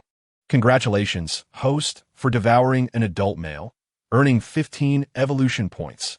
Current evolution points, 231. Ding. Congratulations, host, for devouring an adult male, earning 9 evolution points. Current evolution points, 240. Ding. Congratulations, host, for devouring an adult male, earning 3 evolution points. Current evolution points, 243. Ding. Congratulations, host, for devouring an adult male, earning 0 evolution points. Current evolution points, 243. The system alerts continued to sound. However, after consuming both of the man's arms, there were no further evolution points to be gained. Reluctantly, Huang Long seized his consumption. Casting a glance at the luxury sports car before him, he hastily leaped inside. To his surprise, a bundle of unregistered phone cards lay within. There was also an unopened mobile phone. Witnessing this, Huang Long's expression brightened. Indeed, fortune favors the prepared. He clutched the phone and the cards in his mouth, then returned to the little girl. She willingly took the phone and the cards from him. Yet throughout it all, she uttered not a single word, as if it were natural for serpents to consume humans. Huang Long found his affection for the little girl inexplicably growing. Thus the duo, a man and a serpent, continued their journey southward. Behind them, in a pool of blood, a phone vibrated incessantly. The unfortunate soul lying on the ground would never awaken again. Meanwhile, Wei Xiaoxian was filled with anxiety. She found herself unable to reach Jiang Kuan by phone. Jiang Kuan's father was hospitalized. One of them had to be at the hospital to care for him. She was also uneasy about Jiang Kuan searching for her daughter. Therefore, it made perfect sense for him to go to the hospital to look after Jiang Huang. Yet, after 10 consecutive calls, none connected. Frustrated, she tossed her phone aside. Just then, upon arriving at a bend in the road, she spotted a man and a serpent walking through the flower bed. In her haste, she thought little of it. Snake catchers, though mysterious, were not an uncommon sight. She often encountered them several times a year in this area. However, in the next instant, her eyes widened. She slammed on the brakes. Her pristine forehead struck the steering wheel with an uncontrollable force. Chapter 24. Contacting a good brother for help. Hearing the urgent screeching of brakes behind her, Lan Kuer could not help but break into a mischievous smile. Brother, do you think it's better to be a witch or just an ordinary human? She gazed at Huang Long, unabashedly revealing her emotions, as if jesting about the burden that had weighed on her heart. She already knew the answer, but she was eager to hear Huang Long's perspective. Huang Long was momentarily taken aback, not expecting the girl to voluntarily disclose her background. Since she had asked, he felt compelled to respond. After a moment of contemplation, he spoke thoughtfully. What is best depends on what brings you joy. You live for yourself, not for others. For myself? Lan Kuer smiled and suddenly produced a mobile phone. With a mere glance at the instruction manual, she swiftly installed a SIM card into the device. Powering it on, she searched for a signal and bound it to a carrier, completing the entire process seamlessly. Even Huang Long, at this moment, could not help but admire the girl's remarkable memory. She waved the phone in her hand, cheerfully addressing Huang Long. Brother, since you have no hands from now on, I shall be your hands. Huang Long gazed at the young girl with a complex expression. She bore a maturity that belied her age. In just 2 short days, she had seemingly transformed into a different person, maturing to a degree that tugged at his heartstrings. What is wrong, brother? Do you find me unappealing? She pouted, looking at Huang Long with a sense of grievance, tears welling up in her eyes. Huang Long felt an inexplicable softness in his heart. He smiled wryly at Lan Kuer and said, All right, from now on, you are my hands. I will tell you the numbers to dial. Emamon Kaya nodded, her smile radiant. The man and the serpent collaborated seamlessly, quickly dialing out a number. Yet, they were unable to connect. Huang Long's foreboding feelings intensified. He called out another number for Lan Kuer to dial. This time, it connected immediately. Hello, who is this? Came the weak voice of Wang Lei from the other end. Upon hearing his good friend's voice, Huang Long could not contain his excitement and leaned closer to the phone. Hey, fatty, it's me, Huang Long. Are you home? Don't forget to inflate your girlfriend. Today is her production date. No, wait, it's her birthday. Oh, what the hell? Huang, I thought you were dead. Is there a phone in the underworld? On the other end, a loud crash followed by the sound of rummaging echoed. Huang Long rolled his eyes in exasperation. Enough already. Hurry up and get dressed to come to my place, or I'll tell your girlfriend about your little secret. Whoa, ruthless, Zhang Lei exclaimed. quickly picking up the phone. Hey, Huang Long. We're tight, but don't scare me like that. Why is this number so strange? Are you calling me from the afterlife? That phone bill must be steep. Just hang up. In the next life, we'll still be good brothers. Quit joking. Let's get serious. Come to my place quickly. I can't reach my parents. Huang Long was left helpless by his friend's antics. Zhang Lei remained as playful as ever, proving he was indeed a true friend. All right, I'll put on my shoes and come over. Zhang Lei replied earnestly. The moment I heard your voice, I knew you were fine. I'm at High Time Manor. Where are you? Should I come to pick you up? High Time Manor, wonderful. Huang Long exclaimed with delight. You're really close to me. Hurry over. I have a surprise for you. I'm at the roundabout, not far from the reception area. Upon encountering a young girl, aged around 8 or 9, adorned in traditional Nanjiang attire, I was instantly captivated. All right, grant me 5 minutes. Wait for me. Zhang Lei abruptly ended the call and dashed out of the manor. A red Hongqi 3000 business van was parked nearby, its doors magically swinging open. He hopped in, ignited the engine, and took a deep breath before accelerating with fervor. In an instant, he became a mere shadow streaking through the surroundings, causing the skirts of 2 nearby young ladies to flutter wildly. Soon after, a loud exclamation erupted. Under normal circumstances, Zhang Lei would have relished teasing them, but at this moment, he was fervently eager to reunite with his close friend. He had steadfastly refused to believe that Huang Long was deceased, dismissing all contrary assertions. This conviction had even led him to brawl with several classmates. Now, his vehicle sped at an astonishing pace of 400 meters per second as the outside world passed him in a blur. Just as 5 minutes elapsed, he arrived precisely at the location indicated by Huang Long. However, apart from a small girl and an unusual serpent, the area was utterly deserted. He stepped out of the car, unable to suppress his curiosity, and asked the little girl, Dear sister, have you seen a tall, handsome young man, approximately 180 centimeters, with striking blonde hair, resembling a celebrity? Lan Kurer looked at Huang Long beside her and couldn't help but stifle a laugh. She never expected her brother Huang Long to have once been so dashing, yet now he had inexplicably transformed into a snake. Previously, she had assumed Huang Long was merely a soulless spirit beast capable of speech. It was now evident that he was indeed human. What do you mean? Little sister, did you or did you not see him? Zhang Lei, bewildered by the girl's mere laughter, felt utterly perplexed. This little girl was exceedingly odd, especially with the seemingly docile king cobra beside her. He's right here. Can't you see him? She exclaimed, laughter escaping her lips. At that moment, Lan Kurer could no longer contain herself and burst into laughter, clutching her stomach. Zhang Lei was even more bewildered, fearing for Zhang Lei's sanity. Huang Long was left with no choice but to speak up. Stop searching, you fool. I've turned into a snake. This is the surprise I promised you. Zhang Lei stared blankly at Huang Long before, in a panic, sprinting back to the car. Oh my goodness, a monster, he exclaimed, slamming the gas pedal and reversing swiftly. A deft drift allowed him to execute a flawless 360-degree turn before accelerating away, the exhaust emitting a dazzling blue glow as he sped off. Lan Kai Gauzit, wide-eyed. At this spectacle, brother, is this your friend? He seems a bit peculiar. Will he return? Of course, Huang Long replied confidently, watching the red Hongqi 3000 disappear into the tunnel. No one knew Zhang Lei better than he did. The man's insatiable curiosity could lead him into trouble. As expected, it wasn't long before Zhang Lei's familiar black car approached at high speed. Enough chatter. Hurry, get in, he shouted to Huang Long and the little girl, having just scattered nails throughout the tunnel. The first beast hunting brigade won't be able to reach us for now. I'll take you through a shortcut. They're coming for real this time. Huang Long and Lan Kurer exchanged glances and promptly climbed into the vehicle. Zhang Lei pressed the accelerator, racing towards the narrow path leading to the desolate mountains. Chapter 25. A heist at the zoo. Upon returning to the highway, Zhang Lei noticed that the 2nd Beast Hunting Brigade had already surged forth from the tunnel, erecting barricades. Without a moment's hesitation, he continued northward. There was a route that led directly to the city center. The engine roared like a swarm of bees, yet the outside world remained eerily quiet, a testament to the exceptional soundproofing of the Hongqi. Traveling at 400 meters per second, they soon exited the highway and entered the bustling city streets. Arriving at a park, Zhang Lei parked the vehicle and turned to Huang Long, his excitement palpable. Old buddy, what happened to you? How did you end up like this? Huang Long sighed with a wry smile. You must have seen the live stream from Yunnan.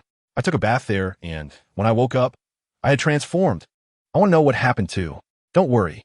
When we reach the mountain, there will be a way to restore you, Zhang Lei said, scratching his head, his gaze drifting to the little girl. Who is this child? How did she come to be with you? He reclined on a chair, gravitating toward Huang Long's side.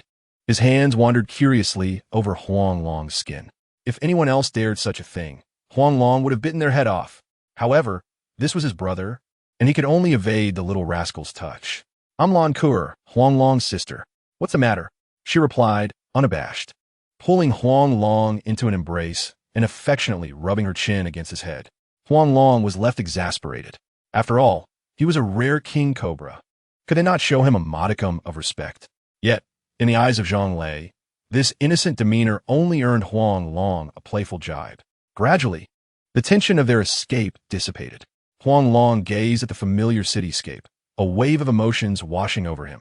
Such tranquil moments would likely be scarce in the future. Suddenly, a startling thought struck him. His parents. Zhang, hurry.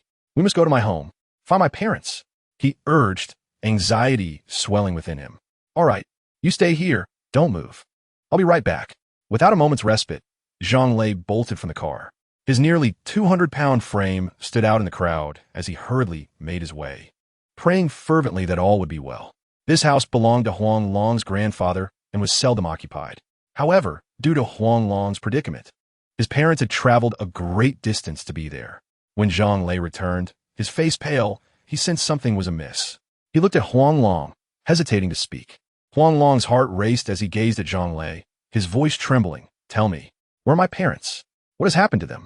Lowering his gaze, Zhang Lei stammered. They sold the house and went into the wilderness to find you. What? How could this happen? Why would you go looking for me? Huang Long felt as if struck by lightning, his eyes wide with disbelief.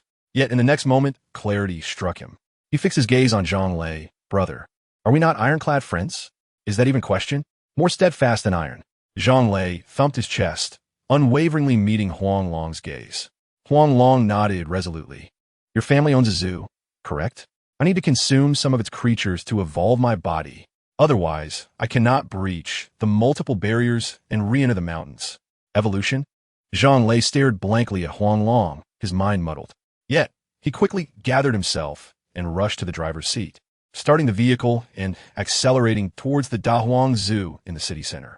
Before long, they arrived at the Dahuang Zoo, as this was his family's establishment. The gatekeeper promptly allowed them entry upon recognizing him. Being a Monday, there were few visitors, mostly parents accompanying their children. Upon learning of Zhang Lei's arrival, the entire management team of the Dahuang Zoo gathered. Without wasting a moment, Zhang Lei addressed them directly. Listen carefully. The zoo is closed today. No one is permitted to remain here. Inform all visitors to return another day, and we will compensate any losses incurred threefold. Now go and execute this immediately. Having completed the necessary tasks, the assembly gathered at the entrance of the zoo. I have something to discuss with you all. Yes, master. The crowd responded in unison, instinctively rushing towards the communication room. At this moment, Zhang Lei cast a serious glance at Huang Long inside the vehicle, stating, Soon, I will shut down all the surveillance cameras in the zoo. You need only focus on your evolution. If you require anything, I will immediately send someone to procure it. Do not hesitate with me. Ha! If it weren't for the fact that you are a man, I would have already offered myself to you the day you saved me. You scoundrel. I am a man you will never possess. The initially bashful Huang Long was now completely unrestrained. He aimed to complete his evolution in the shortest possible time. The routes to the wilderness had already formed countless paths in his mind. Dear visitors of the zoo, an unexpected incident has occurred. Please vacate the premises promptly. We will provide triple compensation and exquisite gifts at the entrance. This announcement echoed 3 times through the zoo's loudspeakers. Tourists, accompanied by their children, began to evacuate immediately. If the beasts were to escape, their lives would be in jeopardy. Gradually, more people gathered at the entrance of the zoo, with Zhang Lei and the others directing the flow. All visitors soon exited the zoo. The employees were also granted leave by Zhang Lei. In the end, he remained the sole person within the zoo. Armed with 2 tranquilizer guns, he quickly approached Huang Long. Let us begin. I have disabled the cameras, and everyone has been sent away. My good brother, Huang Long gazed at Zhang Lei with emotion, tears streaming down his face. You handle the tranquilizers. I will take care of the consumption. Thus, Huang Long took up one tranquilizer gun, while naturally holding the other in his hand. However, before he could commence action, Lan Kuer snatched it from him. With swift precision, she fired 3 consecutive shots, rendering 3 rabbits 50 meters away completely motionless. Incredible. Witnessing this scene ignited Zhang Lei's competitive spirit. The two engaged in what felt like a contest, continuously counting their shots. Huang Long was tasked with the final cleanup. His menu expanded rapidly, ranging from spiders, bees, bats, and mice to rabbits, squirrels, mantises, geckos, and caterpillars, as well as larger creatures like macaques, ostriches, tortoises, flamingos, gorillas, and rhinoceroses. In a brief span, Huang Long amassed 3,000 evolution points. Yet, he did not rush into evolution. He intended to exhaust the evolution points throughout the zoo before proceeding. Everything was unfolding in an orderly manner. Chapter 26. The target traced to Zhang Wei when the 1st Beast Hunter Brigade arrived at the scene of Wei Xiaoxuan's incident. She just regained consciousness. At that moment, Jiang Kuen's corpse lay quietly not far from her. An endless line of brigade soldiers stood neatly in their vehicles. Their gazes were sharp as blades. Rescue personnel continuously asked questions nearby. However, to Wei Xiaoxian, their words buzzed around her ears like incessant mosquitoes. She clutched her head, writhing in pain. Ultimately, she had to be forcibly injected with a sedative. The brigade leader, Zhao Hui, circled the vehicle. After completing these tasks, he confidently addressed his subordinates. Based on the evidence at the scene and the condition of the corpse, this incident is entirely unrelated to Ms. Wei Xiaoxian. The deceased evidently showed signs of poisoning and must have been attacked by a venomous beast.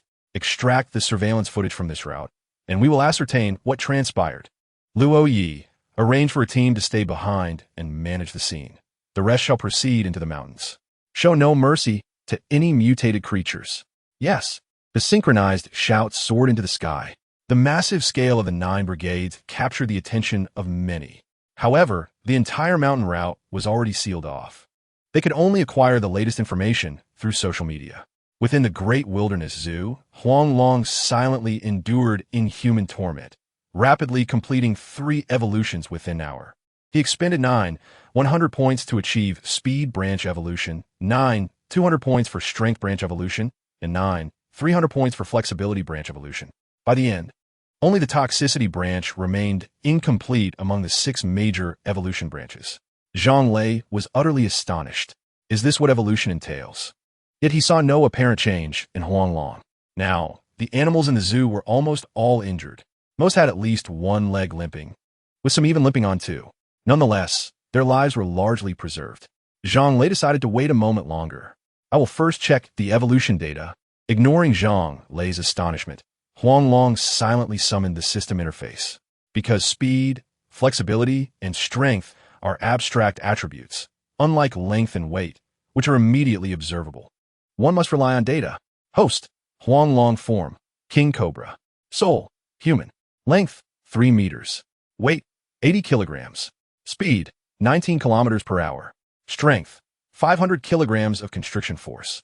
Flexibility, 360-degree foldability. Disguise, chameleon-level camouflage. Defense, impervious to cold weapons. Wave technique, serpent soie. Talent, devour, constrict, venomous. Bite force, 900 kilograms. Evolution points, 200 points. Toxicity level, black mamba venom. Requires 300 evolution points to evolve into tiger snake venom. Toxic evolution chain, crotalus venom, king cobra venom, Wangshan iron-headed snake venom, wind snake venom. Silver ring snake venom, black mamba venom, tiger snake venom, taipan snake venom, hooknose sea snake venom, great spotted snake venom. With a bite force of 900 kilograms. Alligators, what do you have left to be arrogant about? Looking at the latest system interface, Huang Long couldn't contain his excitement. The previous battle had been incredibly stifling. Old Master Lan had died as a consequence. He now harbored a singular thought: to eradicate this group of beasts. However, Zhang Lei could not comprehend Huang Long's excitement. Nevertheless, he could perceive the peculiarities of Huang Long's body. Normally, if a snake were to consume so many creatures, it would have burst from overindulgence. Yet Huang Long had not. At this moment, Huang Long looked gravely at Zhang Lei, saying, "After I leave, take good care of my sister. If I do not return, remember to send her back to the gone Shi-Run tribe. I implore you, you rascal. Why speak as though we are parting for life and death?" Zhang Lei's eyes reddened as he couldn't help but punch Huang Long, but halfway through, he retracted his fist. Huang Long then turned his gaze to Lan Kur. "While I am away, you must listen to Zhang Lei. Brother will return shortly. I will be fine. Trust me." Lan Kur nodded, secretly turning away. A sense of sorrow inexplicably permeated the air. "Take care." Reluctantly glancing at the two for the last time, Huang Long promptly dove into the sewer. This sewer in the zoo provided access to the moat. Once in the moat, he would have the opportunity to approach the mountain route. The sewer appeared to have been cleaned regularly, remaining relatively tidy, though it exuded an odd odor. Huang Long dashed forward at a speed of 19 kilometers per hour. Navigating through the sewer's marked pathways, he faced no hazards. Ultimately, he arrived at the position of the moat. However, at this moment, he was already ravenously hungry. With no other option, he was compelled to hunt in order to sustain his strength. Perhaps luck was on Huang Long's side, as he unexpectedly encountered a cat that had fallen into the water while trying to catch fish. He rushed forward and swiftly devoured it, silently submerging himself into the moat. Nevertheless, the truth could not be concealed indefinitely. The surveillance of the great serpent's assaults was soon activated. Later, Zhang Lei, who came to retrieve them, became the key to finding the great serpent and the little girl. Utilizing the surveillance setup throughout the city, they quickly pinpointed the Huang Zoo. A large number of personnel gathered, and soon the area was surrounded tightly. However, by the time they arrived to search, the figures of the great serpent and the little girl had long since vanished. Facing the imposing soldiers, Zhang Lei calmly inquired, "Do you have a search warrant? Your current actions can be subject to a complaint." At that moment, a tall, slender man, about 6 feet tall, approached from the crowd. He exuded a gentle demeanor, naturally radiating an air of scholarly elegance. Yet, anyone who underestimated him due to this demeanor would be in for a misfortune. In the 1st Beast Hunting Corps, he held the title of Left Butcher. Zhuoyi removed his hat, his expression calm as he regarded Zhang Lei.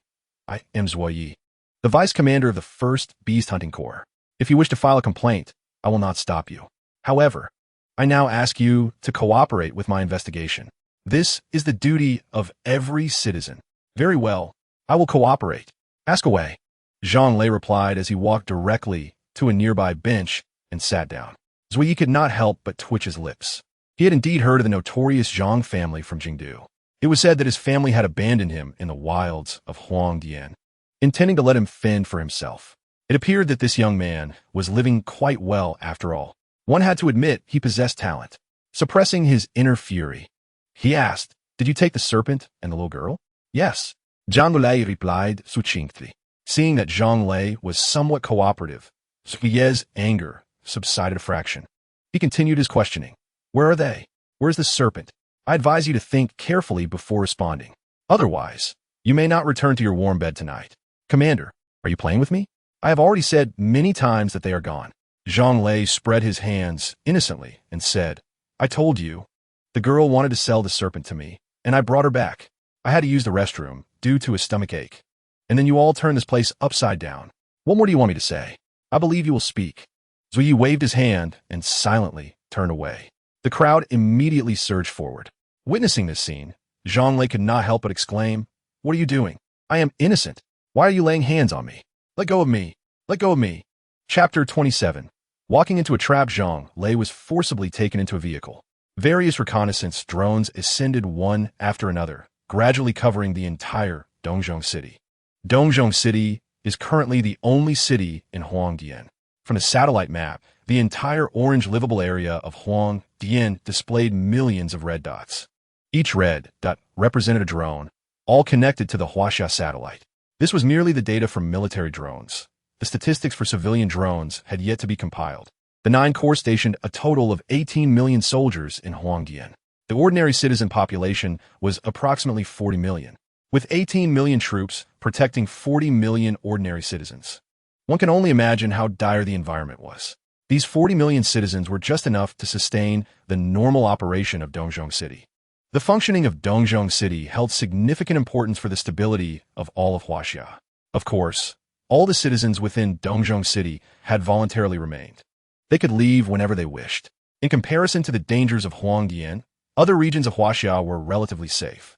Due to the implementation of the Steel Great Wall Plan, a towering steel wall, 100 meters high, was constructed to connect all borders of Huaxia. This not only prevented mutated beasts from neighboring countries from entering, but also eradicated the mutated beasts trapped within the Steel Great Wall. However, the cost was immense. 30 million soldiers lost their precious lives. The subsequent plan to recruit 50 million soldiers shocked the entire world. Everyone thought Huaxia had gone mad. They not only refused to provide aid, but also added insult to injury, concocting numerous unfounded accusations against Huaxia. However, when the beast tide erupted, no nation was spared. Only Huaxia maintained a relatively intact order. The cause of the beast tide was simple. They regarded humans as their food. As for the emergence of mutated beasts, international investigations had long been conducted. The discharge of nuclear wastewater by Inghua country was merely the tip of the iceberg. The United States, Kangaroo country, and Old Japa had all secretly poured nuclear wastewater into the ocean. Coupled with the increasingly deteriorating living environment globally, biological mutations had become unavoidable. Even humanity could not escape this fate. Eventually, at an immense cost, various nations successfully developed vaccines against mutations. The order that had been disrupted by the disaster was thus rebuilt. At this moment, Huang Long, lurking beneath the moat, was profoundly shaken by the scene before him. The river concealed countless mysterious giant eggs the size of watermelons. A powerful life force surged above them, creating a multitude of bubbles.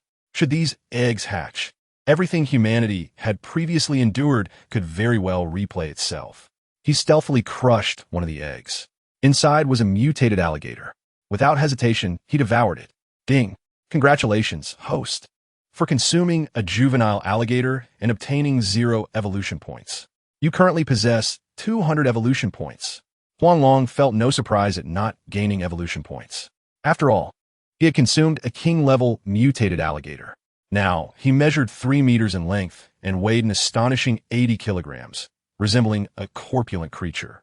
In reality, however, his muscles were in a state of extreme relaxation. Once he coiled around his prey, his muscles would instantly become impervious. As for his current evolution results, he felt somewhat bewildered. Speed, strength, and flexibility. These 3 branches of evolution required approximately 10,000 evolution points. In contrast, camouflage and defense consumed relatively few evolution points. The toxin branch, if fully evolved, would also demand about 10,000 evolution points. As for camouflage, it could alter his skin color and scent, allowing him to blend in with his surroundings. In essence, it did not significantly enhance combat power, so he could understand the expenditure of 300 evolution points. However, he found it difficult to comprehend the consumption of 1,000 evolution points for the defense branch. The stronger the defense, the less likely one would be harmed. This attribute surely could not be inferior to flexibility. Yet, the flexibility branch consumed 9,300 evolution points, over 9 times that of the defense branch. Huang Long was at a loss. Staring blankly at the water's surface, where he regained his senses, he suddenly felt rather foolish. The system had never stated that the evolution points consumed by each branch would be the same. Therefore, even if the cost varied, what did it matter? As long as the desired evolutionary effects were achieved, that was sufficient. Why should he fixate on their numerical correlations? With this realization, he felt enlightened, and a sense of comfort washed over him.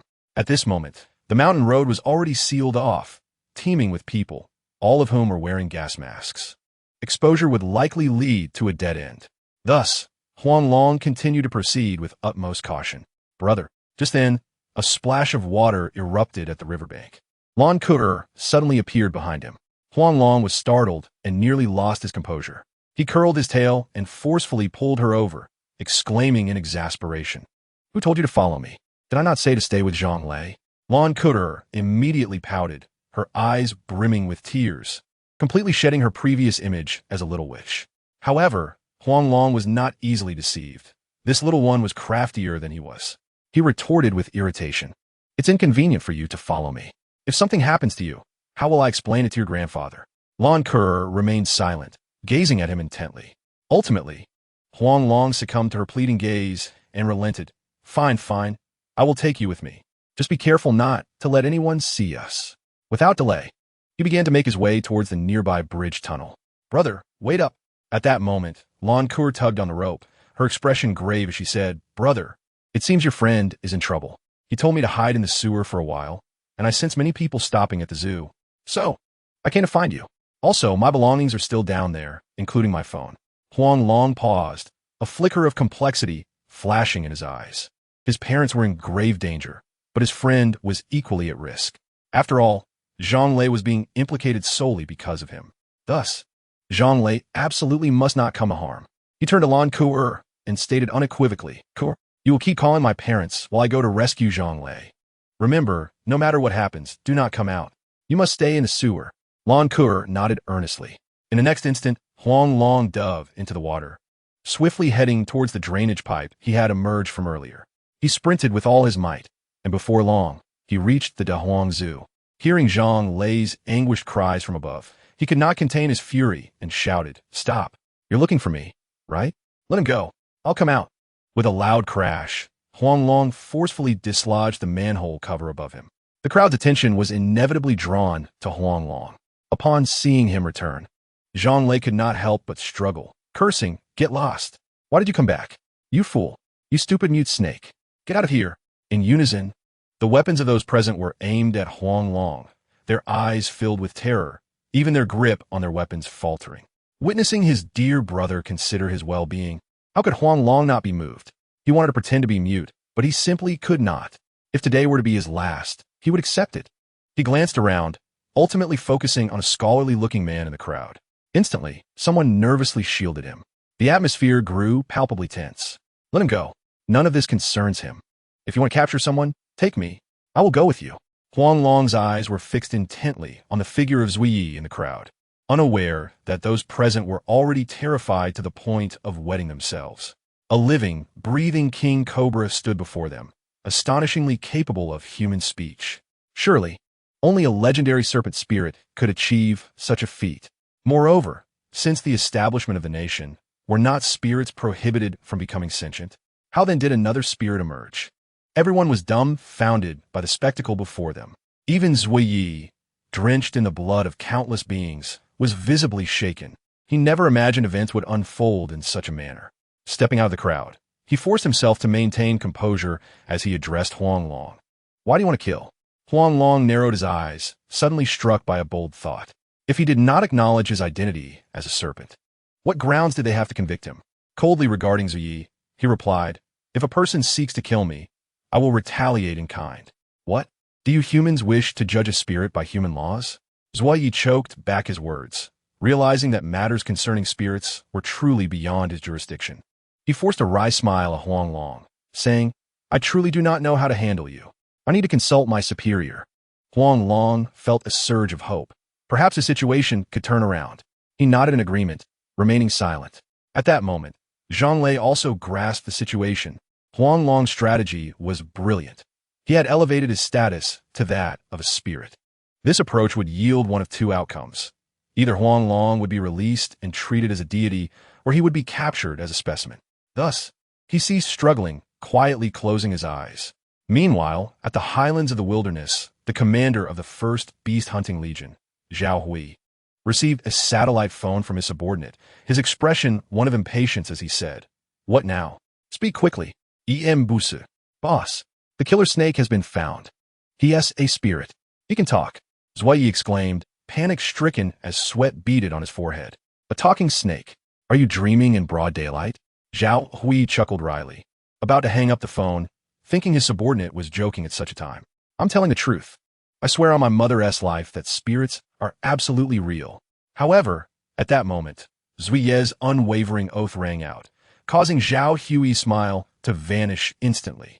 Zui Yi's mother was the most important person in his life, and swearing by her life meant his words were undoubtedly true. He glanced at the several biohazard-suited personnel beside him, instinctively taking a few steps back. After all, such matters were far too shocking. The fewer people who knew, the better. He moved to an isolated area and spoke urgently. "Regardless of whether he is a spirit, he must not be killed. He is crucial for our research on these anomalous beasts. Keep him calm and fulfill his requests as much as possible. By the way, Isnt Lao Su with you?" "He is a military doctor and should have encountered many mutated beasts. Consult with him. Remember, under no circumstances can we resort to force. With that, he hurriedly hung up the phone. As he turned, he nearly collided with a man in white. "Commander, what has got you so flustered?" Gu Shiheng inquired amiably, extending his hand in greeting, appearing exceedingly warm. However, Zhao Hui took a step back, deliberately avoiding him. "Young Master Gu, I allowed your people to accompany us up the mountain because of your brother, Gu Shaoqing. I express my deep condolences for your brother's death. But I hope you understand the rules. In the Gu family, you are my brother-in-law. But outside, I am a Legion commander. I hope you do not make things difficult for me. Otherwise, do not blame me for being impolite." He patted Gu Shiheng's shoulder and walked past him. "So, Jiang Ryu had a leg and an arm severed. Are you not going to apprehend anyone? After all, you once loved her." Gu Shiheng's smile froze instantly, a flicker of ruthlessness flashing in his eyes. What did it matter if he was a commander? Wasn't he just a soldier? Without the support of the Gu family, how could he rise so quickly, living off others? And yet he had developed a sense of superiority. Gu Shiheng was eager to see how he would respond to his impoliteness. Zhao Hui's footsteps faltered, a cold expression crossing his face as he replied, "You say it was once, so why should I still care? Also, do not think I am unaware of your intentions. I warn you, driving the snake is not as simple as you think. And that dagger is not something just anyone can wield. The legendary dagger possesses such powerful illusionary powers that it could annihilate an entire city in a second. Do you believe you are worthy? Do you think you can use it?" Gu Shiheng turned around, coldly regarding his retreating figure. "Whether I am worthy or capable is not for you to decide. I can clearly tell you, Commander Zhao Hui, that little girl is as good as dead. Moreover, Jiang Ryu's disappearance is undoubtedly related to me and my brother. His communication device may have been lost, yet all chat records are synchronized in the cloud. You would do well to pray that I have not uncovered anything. Otherwise, I shall make your existence a living hell. Within the entire Gu family, only my foolish sister believes that you love her, but I am not her." With that, he strode past Zhao Hui, deliberately approaching the group of bioengineered personnel. Witnessing this scene, the anger in Zhao Hui's eyes flickered away in an instant. His rise to his current position was solely through his own relentless struggle. However, others would not perceive it that way. They would merely attribute everything to the Gu family, hurling derogatory remarks such as gold digger and kept man at him. If they were to discover his true identity, they would likely fall silent. Yet, he could not reveal his authentic self just yet. He needed the identity of Zhao Hui to accomplish a significant task, one that could only be executed under this guise. In an instant, he repressed all emotions as if nothing had transpired. Meanwhile, Gu Shiheng in the crowd wore a wicked smile. If the news he had just heard were indeed true, it would prove to be quite intriguing. As one of the 8 ancient clans of Huangdian, the Gu family naturally possessed unique legacies. If there truly were a demon, then the Gu family's demon-revealing mirror might be authentic. Should the mirror be genuine, then the demon exorcising incantation inscribed on its reverse would also be real. At that point, he would have the opportunity to cultivate the demon exorcising technique and, in turn, uncover the secrets of immortality. Compared to the ephemeral allure of power, he held a far greater fascination for eternal life. This was also a pivotal reason for his involvement with the X Research Institute. Suddenly, a series of thunderous explosions echoed through the air, and countless biological projectiles rained down upon the mountainside. In the blink of an eye, the entire summit was shrouded in thick mist. These projectiles were specifically designed to eliminate male crocodiles, containing unique biological hormones and lethal toxins. Upon sensing this scent, male crocodiles would instinctively gather near the projectiles. Once these mutated crocodiles were eradicated, it would be far easier to clear out other mutated creatures, as the mutated crocodiles represented the most terrifying existence within Huangdian. Chapter 29.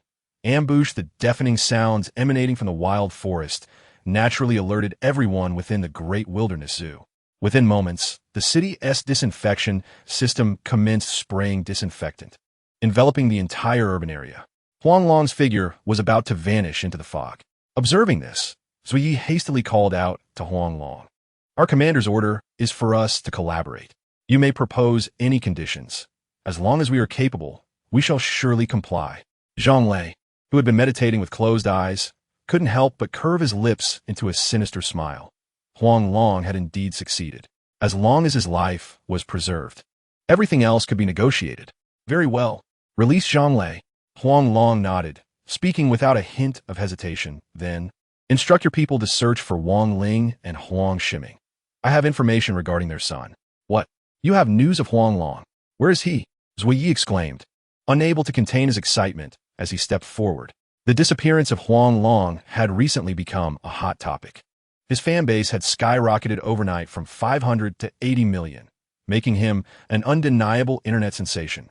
The video of his last live stream had spread throughout the entire online world. A living person had vanished before everyone's eyes, marking it as the most astonishing phenomenon of the century. However, Zui Yi and his companions understood that this was not magic, but a genuine disappearance. The investigation in Dianzhong City had already been initiated. Now hearing news of Huang Long, how could he not be thrilled? Just as Huang Long was about to disappear into the mist, he stepped forward again. Huang Long's form became marginally clearer. Meanwhile, Zhonglei couldn't help but roll his eyes. Huang Long had now apparently learned to lie, and without even drafting a script, such a stark contrast to his previous demeanor.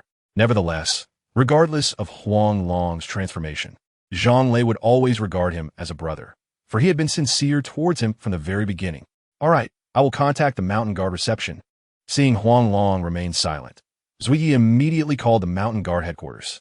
However, as soon as the call connected, his expression drastically changed. Wang Ling and her husband had mysteriously disappeared, along with those mountain guards. In that moment, he was at a loss for words. Suddenly, a flurry of rapid gunfire erupted from mist. Get down! We are under attack. Without hesitation, Zui Yi dove toward Zhonglei, shielding him beneath his body. Following a roll, he quickly reached a nearby cover. The others were not as fortunate. Red beams of light pierced through the mist, accompanied by anguished cries. Splashes of blood blossomed amidst the chaos. Damn it! Witnessing this scene, Zui Yi could no longer contain his fury. He drew both guns and rushed out. However, the enemy's firepower was too overwhelming, forcing him to retreat. When he could no longer resist charging out again, he found nothing but emptiness before him. He dashed to the spot where Huang Long had been, only to discover mere scraps of fabric on the ground, resembling remnants torn apart by sharp teeth. Zhonglei followed, shaken. When Zui Yi caught a whiff of the fabric, he promptly fainted. Zhonglei rushed forward to check Zui Yi's breathing, confirming that he was merely temporarily unconscious. With a sigh of relief, his gaze was involuntarily drawn to the fabric. Having often dealt with animals, he recognized the scent.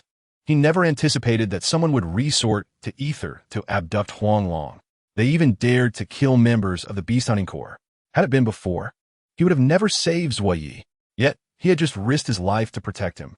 This debt of gratitude must be repaid. Furthermore, only by leveraging the power of the corps could he ascertain the identity of the assailants. He lifted Zui Yi without hesitation and rushed toward the medical room, casting only a fleeting glance at the surrounding corpses before averting his gaze. It was impossible to say how much time had passed, but Huang Long's consciousness was hazy, and he felt a sharp pain in his head. Just moments ago, his vision had gone black, and he had lost consciousness. Yet, he distinctly remembered that there had been no one around him. After all, his thermal radiation eyes were not to be trifled with. But what exactly was happening now? He struggled to perceive his surroundings, only to find himself enveloped in utter darkness. He was trapped within a bag made of an unknown material, unable to contain himself. He attempted to tear the bag apart, when suddenly, the sound of screeching brakes reached his ears. Following closely was an unusual noise from behind. The bag seemed to become somewhat transparent. Before he could react, he was unceremoniously thrown out. The familiar darkness enveloped him once again. From behind, he seemed to hear the sound of a car door locking. If nothing unexpected occurred, he had likely been relocated. One thing was certain. The assailants were definitely not from the corps. Who else would have an interest in him? He continuously recalled everything he had experienced. And in the end, all questions seemed to converge upon the Jiang family. The individuals he had encountered included Jiang Ryu, Ouyang, Jiang Kuan, and Gu Shaoqing, all of whom had ambiguous connections with Jiang Ruoyu. Furthermore, under normal circumstances, a girl subjected to such intense trauma would never return to the wild forest. Yet, she had returned. This could only be due to immense benefits or the presence of something that posed a threat to her. Moreover, this object was likely linked to her very life. For the sake of immense profit, she could not possibly bring only one person. This implies that there exists something here that poses a threat to her life, and she wishes to keep it hidden from everyone else. Could it be for my sake? Huang Long's eyes widened in disbelief, his amber vertical pupils narrowing into slits. In that instant, he felt he was inching closer to the truth. However, what good would knowing the truth do? He had already lost all strength, reduced to a lamb awaiting slaughter on the butcher's block. Soon, familiar light flooded back in. The burlap sack was placed on a nearby platform. With a zip, as the sack was unfastened, Huang Long's eyes immediately switched to snake vision mode. In this state, a transparent scale covered his eyes for protection. Lacking movable eyelids, his eyes appeared perpetually open. Yet, in this condition, his eyesight was poor, nearly non-existent. By utilizing his tongue, along with the assistance of the hollows between his eyes and nose, he could activate his thermal vision to see further distances. Clearly, this was not a suitable moment for action. His dazed eyes made it even harder to conceal secrets. As the bag was lifted, Huang Long's form became visible. His skin began to blend seamlessly with the surrounding environment. The onlookers exchanged astonished glances, exclaiming in awe, "An exotic serpent! This is a chameleon. We hit the jackpot." Indeed, if we can research color-shifting camouflage, our combat gear will surely reach a new pinnacle. Isn't this creature supposed to speak? Why is it so quiet? Has it been overexposed to ether? Hurry, wake it up. Chapter 30. Captured. Huang Long's gaze remained fixated, unwavering, upon the researchers clad in white lab coats before him. Their eyes were filled with surprise and greed. He found himself ensnared within a 6-meter-long, 1-meter-tall, nearly 2-meter-wide, transparent blast-proof glass enclosure. The entrance had been sealed with a special adhesive. Surrounding him were an array of colorful tubes. As a peculiar gas was continuously injected, Huang Long's consciousness began to clear. He strained to observe his surroundings, but found nothing amiss. Clearly, the confidentiality measures employed by this group were meticulous to the extreme. "President!" At that moment, someone called out in surprise. The previously murmuring researchers fell silent. An elderly man, frail and seated in a wheelchair, was slowly wheeled forward by a woman. The crowd instinctively parted to allow him passage. When Huang Long caught sight of the woman's features, his body trembled involuntarily. The woman named Jiang Ruoyu looked as if she had been carved from the same mold as the one before him. This was enough to confirm his earlier suspicions. It seemed that the ones who had targeted him were indeed from the Jiang family. What transpired next filled Huang Long with even greater dread. The woman approached him, holding his photograph, her lips uttering words, and she could even evolve. "Do you dare to guess how I shall treat you?" The crowd's attention once more fixated on Huang Long. He remained composed and silent, understanding that the more he spoke, the more he would err. It was better to say nothing at all. At worst, death awaited him. Seemingly taken aback by Huang Long's calm demeanor, Wei Xiaoshuan's smile abruptly froze, replaced by an unmistakable murderous aura. She lunged forward, glaring at Huang Long through the blast-proof glass, declaring, "My daughter has been rendered useless. Fine, I can overlook you, and I'll seek revenge on that little scoundrel. But Jiang Kuan died because of you. Debts must be repaid, and a life taken must be avenged. Therefore, killing you will bring me no remorse. As long as I grasp the secret of evolution, my daughter shall return to normal. My man will rise again, and you, do not expect to see anyone else. This shall be your home from now on." She cast a sinister smile at Huang Long, then abruptly turned and returned to the elderly man's side. A playful smirk danced across Huang Long's face as he regarded the cold-faced elder. "Old man, it seems you're on the brink of death. What a pity. Such a beautiful wife will soon belong to another. Huh, and she will be using your money to support another man. Surely, you must wear a new green hat every day. I can't help but wonder how she has managed all these years. You. The previously silent Jiang Huang, upon hearing Huang Long's nonsensical ramblings, was instantly filled with rage, blood surging to his face. He pointed at Huang Long, his eyes nearly ablaze. Finally, with a puff, he could no longer contain himself and spat out a mouthful of blood. His entire being seemed to convulse, his mouth and eyes skewed. "Husband, President." Witnessing the scene, the crowd rushed toward Jiang Huang. The once quiet laboratory erupted into chaos, resembling a bustling marketplace. Ultimately, Jiang Huang was escorted out of the laboratory. However, before departing, Wei Xiaoxian shot Huang Long a fierce glare, her murderous intent palpable. Yet, Huang Long remained unfazed.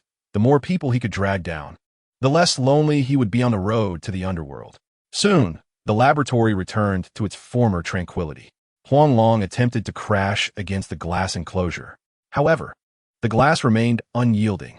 At that moment, a diminutive man with a shifty demeanor stealthily entered the laboratory. "Serpent Demon, be quiet and listen to me." He approached Huang Long, visibly anxious. "If you allow me to draw 20 milliliters of your blood and promise not to tell anyone, I can grant you one wish." Huang Long stared at him, momentarily at a loss for words. What he yearned to know most was the whereabouts of his parents. Yet, asking would leave him vulnerable. After much hesitation, he decided to inquire about his current location. If an opportunity arose to escape, he could seek the answers himself. With that thought, he circled his body, coldly fixing his gaze on the man, stating, "If you desire my assistance, it is not impossible. Tell me where this place is and how I can escape." The man nervously glanced around, speaking rapidly. "This is the secret laboratory of X Research Institute, with only 10 individuals possessing access. This laboratory is currently located 300 meters underground. If you ask for a specific location, I cannot provide one. But based on the distance, it is undoubtedly outside the borders of Huaxia. Truly, you cannot escape. Even I cannot break free from this prison." "Oh, is that so? Then forget it. The deal is off. I have no interest." Huang Long sprawled out, belly up. Throughout the ordeal, he did not spare a glance at the man. His nonchalant demeanor infuriated the man. "You bastard. You dare play me. Do you think I cannot handle you if you refuse to cooperate? You brought this upon yourself. Don't blame me." Fuming, he turned away and deftly activated the ether spray switch. In an instant, Huang Long's body was enveloped in high-concentration ether. The ether continued to spray. The man kept a close watch on the timer. When the ether reached its limit, he decisively shut off the spray switch. At that moment, the fan whirred to life, extracting and compressing the ether from the glass enclosure. Gradually, the glass chamber became transparent once more. Huang Long lay motionless inside the enclosure. Witnessing this, a flush of excitement spread across the man's face. He powered on the computer, controlling a robotic arm to gently lift, gradually expanding the sealed glass chamber. It was just a step away from complete openness. At this moment, the tightly shut eyes of Huang Long suddenly opened. A glimmer of cold light involuntarily flashed across his gaze. Previously, his skin had contracted to such an extent that it completely repelled the ether.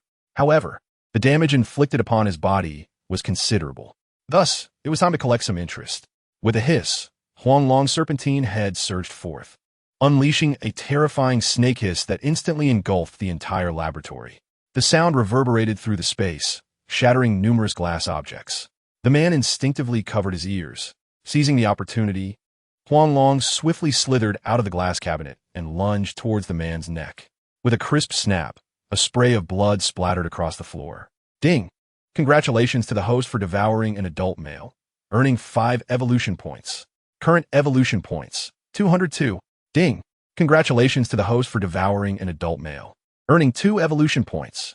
Current evolution points, 204. Ding! Congratulations to the host for devouring an adult male, earning 0 evolution points. Current evolution points, 204. 3 mechanical notifications echoed in succession, prompting Huang Long to cease his consumption. His gaze instinctively fell upon the experimental subjects within a laboratory. Chapter 31. Instigation. Ding! Congratulations to the host for devouring a white mouse, earning 20 evolution points. Current evolution points, 224. Ding! Congratulations to the host for devouring a mutated white mouse, earning 120 evolution points. Current evolution points, 344. Ding! Congratulations to the host for devouring a mutated scarab, earning 23 evolution points. Current evolution points, 367. The system's notifications continued to sound, yet Huang Long appeared oblivious, tirelessly consuming everything in sight. After devouring all the experimental subjects in the laboratory, he amassed a staggering 3,600 evolution points. Just as he prepared to initiate his evolution, the surveillance in the laboratory suddenly displayed numerous researchers rushing back. Panic surged within Huang Long. He needed to be fully prepared before their return. He positioned the man upon a chair, facing away from the entrance, making him appear as though he were merely asleep. With a swift flick of his tail, he swept the debris into a corner. Having completed these tasks, he immediately concealed himself in the closest corner to the entrance, awaiting the moment to unleash his fury as they entered. Beep! The electronic access control sounded. The laboratory door swung open rapidly. Not good. We have a situation. Quickly, sound the alarm. As the bald man stepped inside, he could not suppress a startled cry. Despite the laboratory being meticulously tidied, all the experimental subjects had vanished, leaving only the slender figure with his back turned. The view was perfectly obstructed by the glass cabinet. This situation was undoubtedly abnormal. Yet it was too late. Huang Long shot out like an arrow. Screams of horror pierced the air as 4 female researchers fell first. However, the other 3 male members, alerted by the bald man, managed to escape in time. Huang Long pursued relentlessly, emitting another terrifying snake hiss that caused the 3 men to bleed from their orifices. Seizing the moment, he swiftly bit through the necks of 2 of them. However, as he coiled around the 3rd individual, the laboratory alarm blared to life.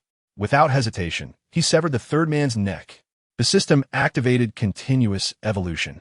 Huang Long decisively commanded the evolution process. Evolution commencing. Evolution mode has automatically selected hard mode, proceeding with toxic branch evolution. Mystical streams of light appeared, continuously disassembling Huang Long's body.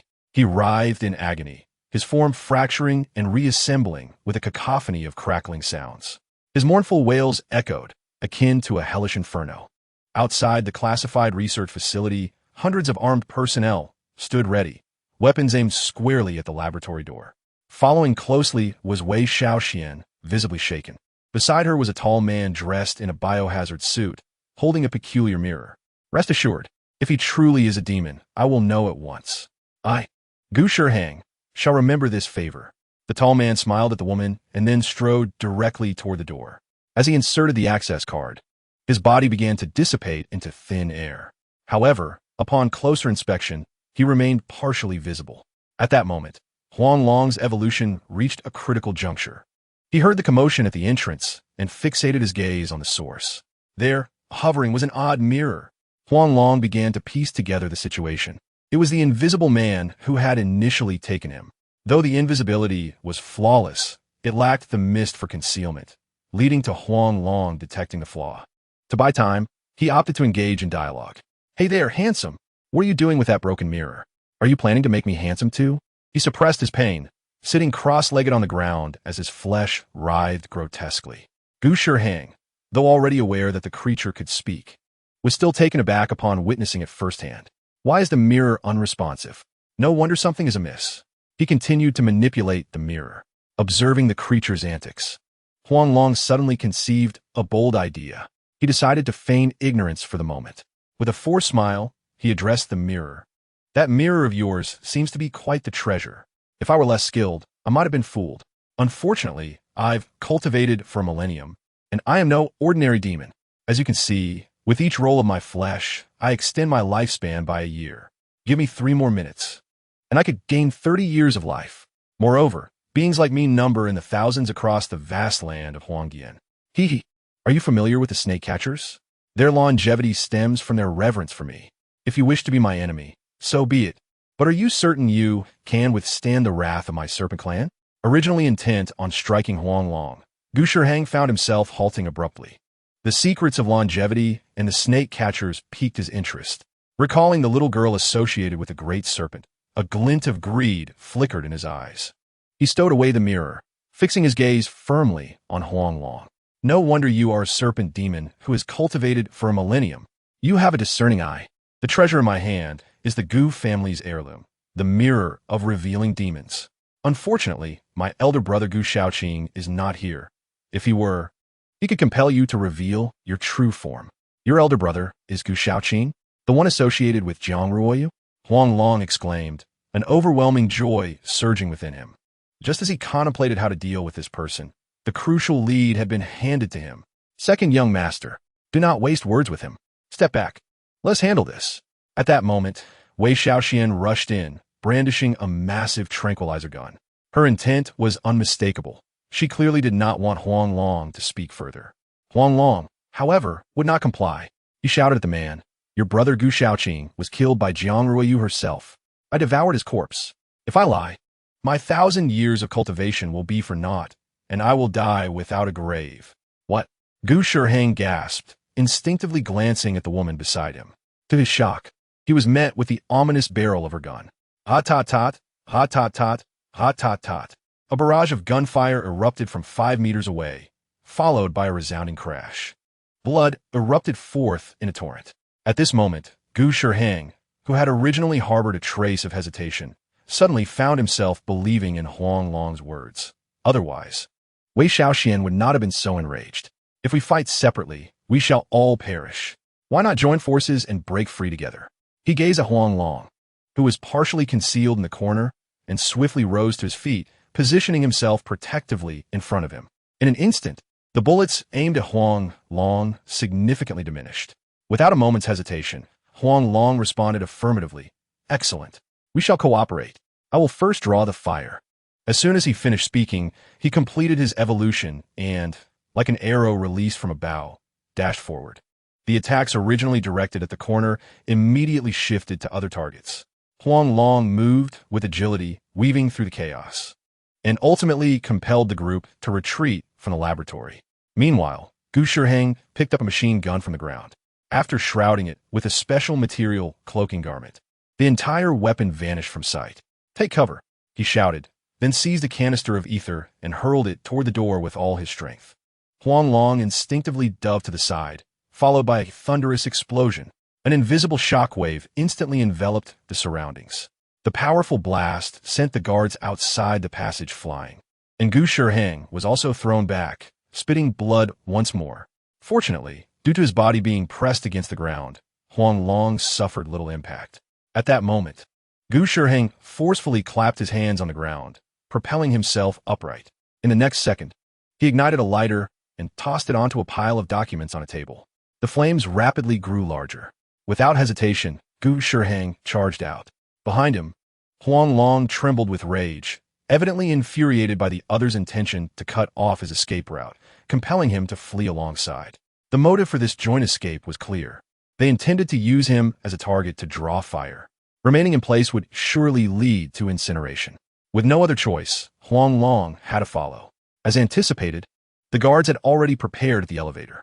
The moment Huang Long's figure became visible, their guns unleashed a torrent of fire. However, Gu Shiheng had already set off in advance.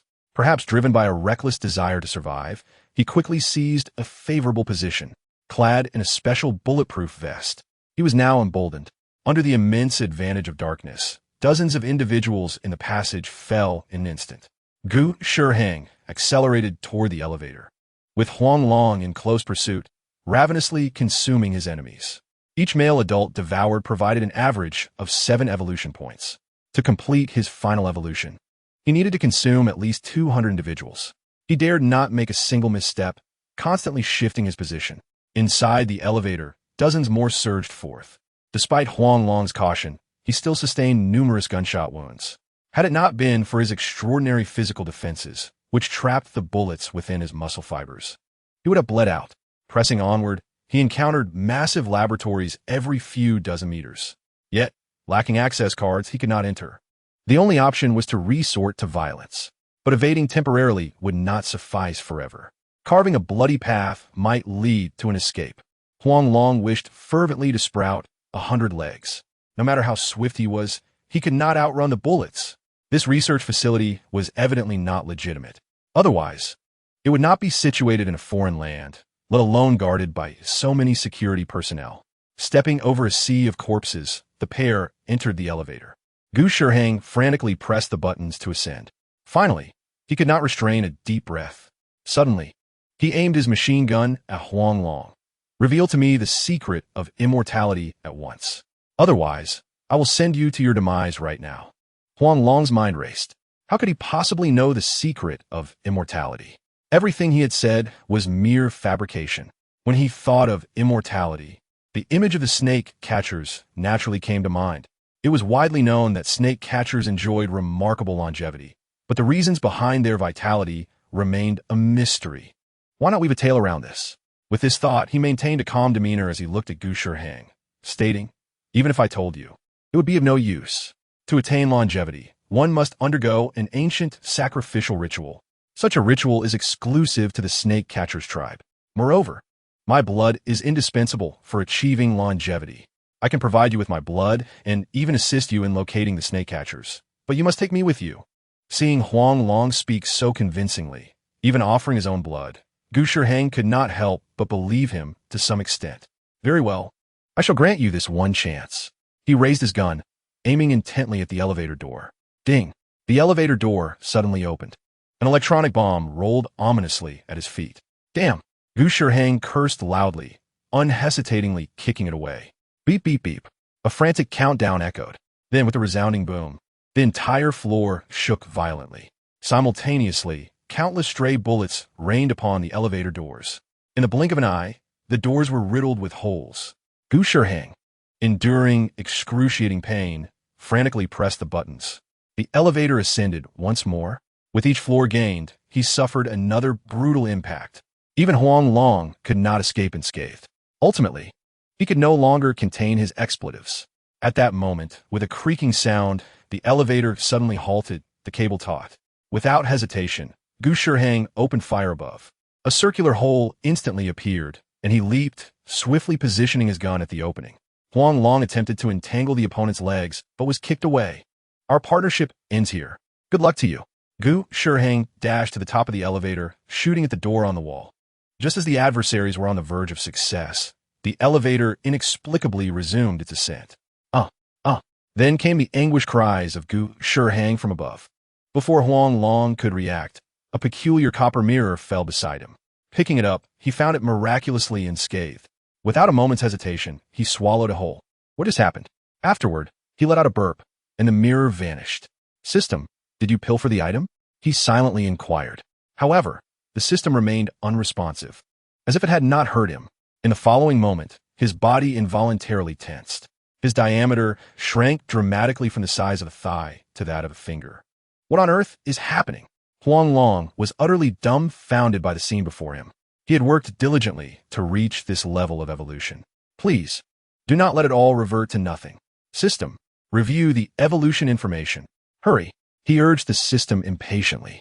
A faint current coursed through him, and a virtual electronic screen materialized before Huang Long host. Huang Long form. King Cobra. Soul. Human. Length, 3 meters. Weight, 80 kilograms. Speed, 25 kilometers per hour. Strength, 700 kilograms of constriction force. Flexibility, 360-degree folding without dead angles. Camouflage, chameleon-level disguise. Defense, steel-like physique. Web technique, serpent Isekai. Talent, devour, constrict, venomous. Biting force, 1,000 kilograms. Evolution points, 200 points. Toxic level, hook-nosed sea snake venom. To evolve to the great spotted snake venom, 1,600 evolution points are required. Toxic evolution chain, rattlesnake venom, cobra venom. Mongshan ironhead venom, wind-blowing snake venom, silver ring snake venom, black mamba venom, tiger snake venom, taipan snake venom, hook-nosed sea snake venom, great spotted snake venom. What the heck? My weight remains 80 kilograms. The defense has achieved an indomitable strength. What an astonishing increase in density. Gazing at the latest evolutionary information, Huang Long could not restrain his excitement, exclaiming loudly. At that moment, a tremendous crash echoed as Gu Shiheng's body plummeted heavily from above.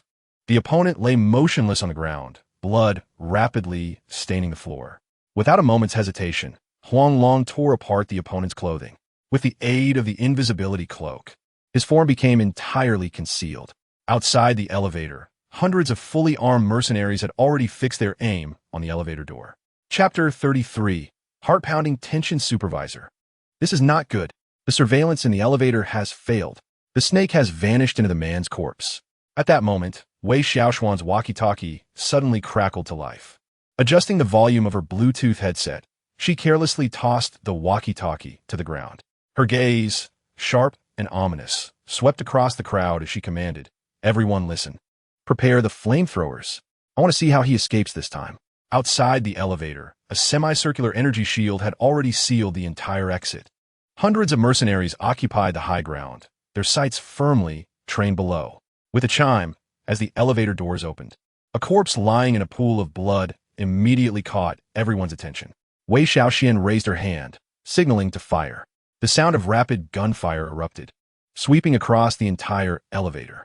The body on the elevator floor was instantaneously riddled with bullets. Yet, Huang Long's figure seemed to vanish in a thin air, leaving no trace. The unique energy field within the semicircular shield showed no response whatsoever. Witnessing this, Wei Xiaoxian decisively waved her hand. The shooting ceased, and immediately, someone slid down with a rope from above.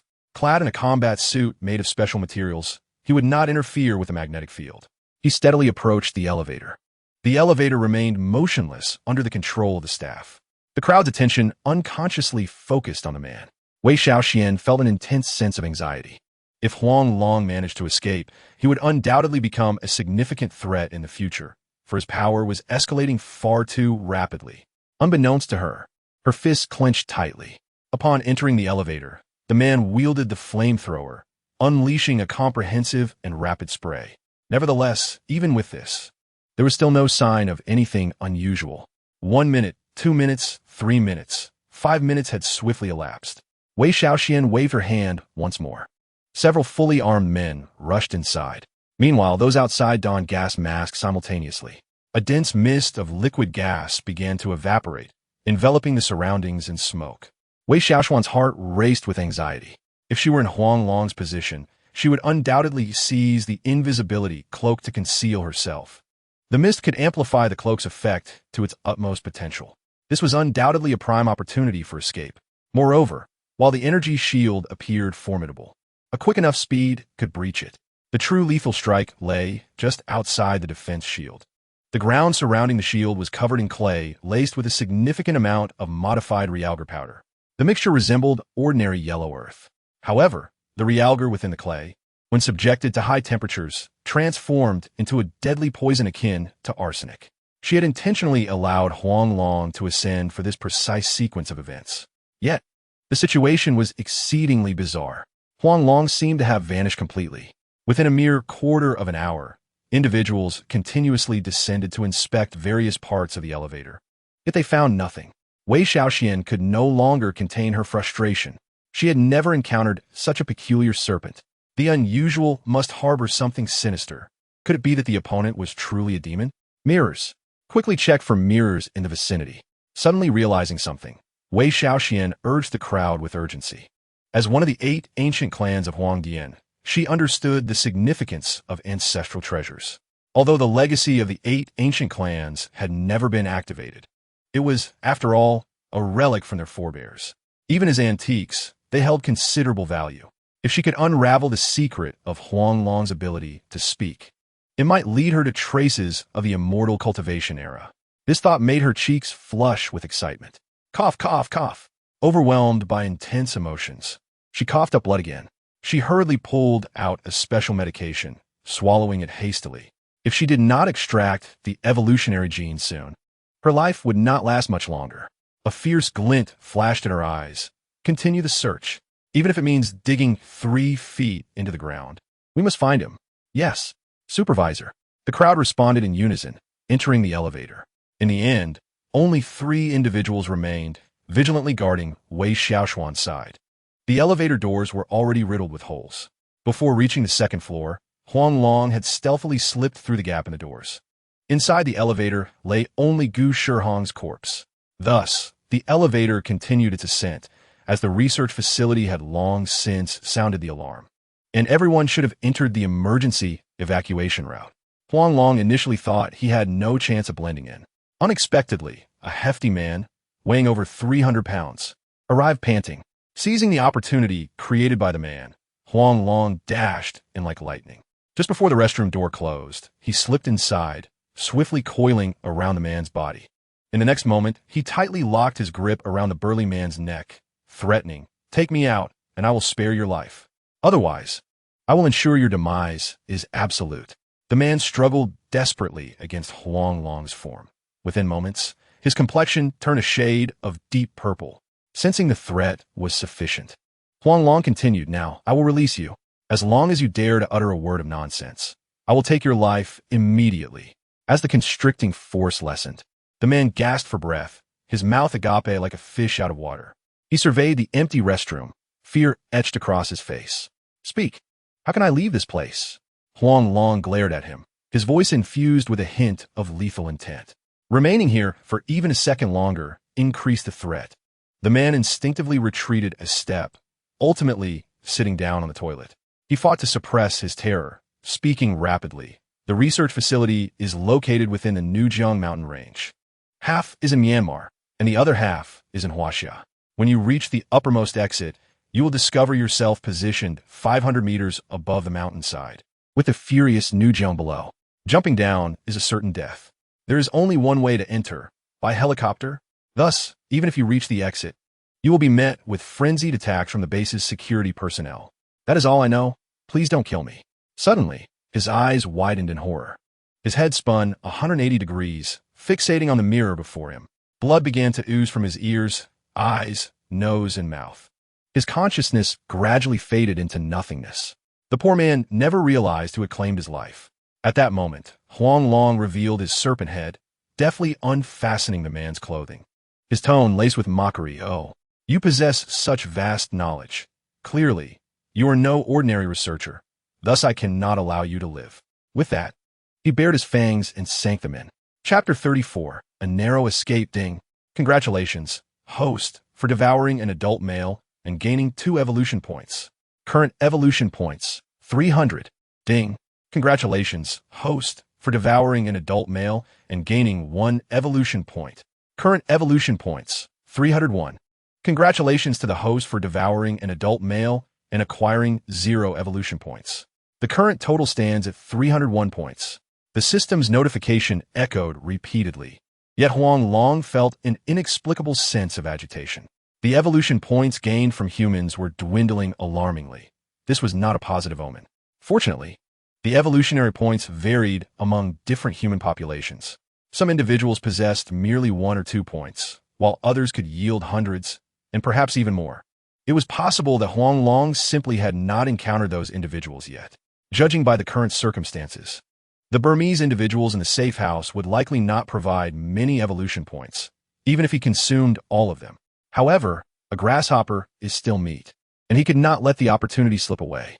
After camouflaging himself, he activated his thermal vision and silently tracked their positions. In the blink of an eye, he shot out of the restroom like an arrow released from its bow, swiftly disabling the room surveillance. In mere moments, bodies began to fall one after another, their necks severed in an instant. Huang Long's average speed was at 7 meters per second, while his instantaneous speed reached an astonishing 10 meters per second. Within 10 seconds, all 50 individuals lay sprawled on the floor, their eyes wide open, twitching as their gazes slowly faded. Ding! Congratulations to the host for devouring an adult male and acquiring 3 evolution points. The current total stands at 304 points. Ding! Congratulations to the host for devouring an adult male and acquiring 2 evolution points. The current total stands at 306 points. Ding! Congratulations to the host for devouring an adult male and acquiring 3 evolution points.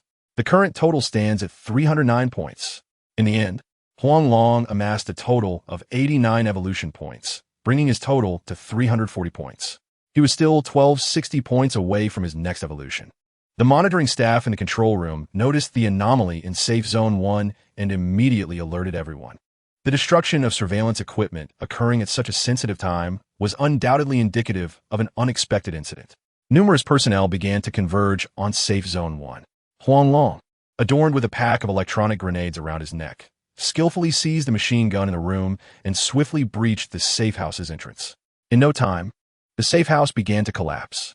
Huang Long dashed out, only to find the elevator ascending rapidly, with less than 10 floors remaining to his level.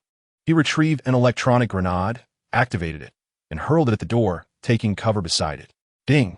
As the door swung open, a deafening explosion ensued, scattering flesh and blood throughout the air. Huang Long quickly discarded the machine gun and leaped into the elevator. Perhaps luck was on his side, as the surveillance camera that had just been repaired malfunctioned once again. He silently began to time the detonation of the remaining electronic grenades. For seconds until exit.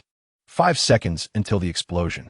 Huang Long coiled his tail around the electronic grenades, ready to fling them at a moment's notice. When the elevator halted and the doors remained closed, he flung the pack out. Boom! A tremendous sound erupted, and a massive shockwave surged forth, obliterating the shields and defensive structures outside. Meanwhile, Wei Xiaoxiu, who was sheltered in a helicopter, narrowly escaped disaster. Without hesitation, she activated attack mode, launching a barrage of incendiary bombs that soared like fireworks. Huang Long's body was engulfed in searing pain. Without a moment's hesitation, he coiled himself and leaped off the cliff. The bullets continued to pursue him relentlessly. Wei Xiaoxiu had completely lost her sanity. She piloted the helicopter downward with reckless abandon. The sound of metal clashing rang out as Huang Long realized that only by stretching his body could he reduce the likelihood of being hit. He swiftly altered his form, masquerading as a rope. Indeed, after changing his defensive shape, the number of bullets striking him diminished significantly, though his steel-like defense could withstand bullets for a time. The force of the impacts could not be entirely nullified. Consequently, he found himself riddled with bullets, his body shattered into segments. Had it not been for the protective snake skin, they would have surely come apart. He was no longer resembling a snake, only a breath away from death. It was over. He could not heal automatically. Just as despair enveloped Huang Long, the system's notification unexpectedly chimed in. Ding! Serious injury detected in the host's body. Would you like to consume 309 evolution points to repair the injuries? Huang Long was taken aback, his expression swiftly transforming into one of elation. At that moment, he cared not for the number of evolution points required to mend his body. Preserving his life was paramount. Without a second thought, he exclaimed, "Yes." From a height of 500 meters, Huang Long plummeted for nearly a minute. Throughout this descent, Wei Xiaoxiu relentlessly pursued him, even when Huang Long made no sound. She did not relent. Finally, with a splash, Huang Long plunged deep into the riverbed. Wei Xiaoxiu was forced to halt her pursuit. Gazing at the raging waters of the new river below, a glimmer of ruthlessness flickered in her eyes. Initially, I would have spared you because of your parents and used you for research, but you have chosen your own demise, provoking me further. Now, it is time for you to perish. However, do you think that your death will exempt you from my wrath? The deaths of Gu Shaoqing, Jiang Kuan, and Gu Shiheng will all be attributed to you. For now is not the time for the 8 ancient clans to turn against one another. She averted her gaze, maneuvering the helicopter toward the mountainside, gradually ascending. Soon, she departed from the waters. Meanwhile, Huang Long's body was swept downstream by the furious new river. With the powerful restorative capabilities of the system, Huang Long's body quickly returned to normal, albeit still somewhat weakened.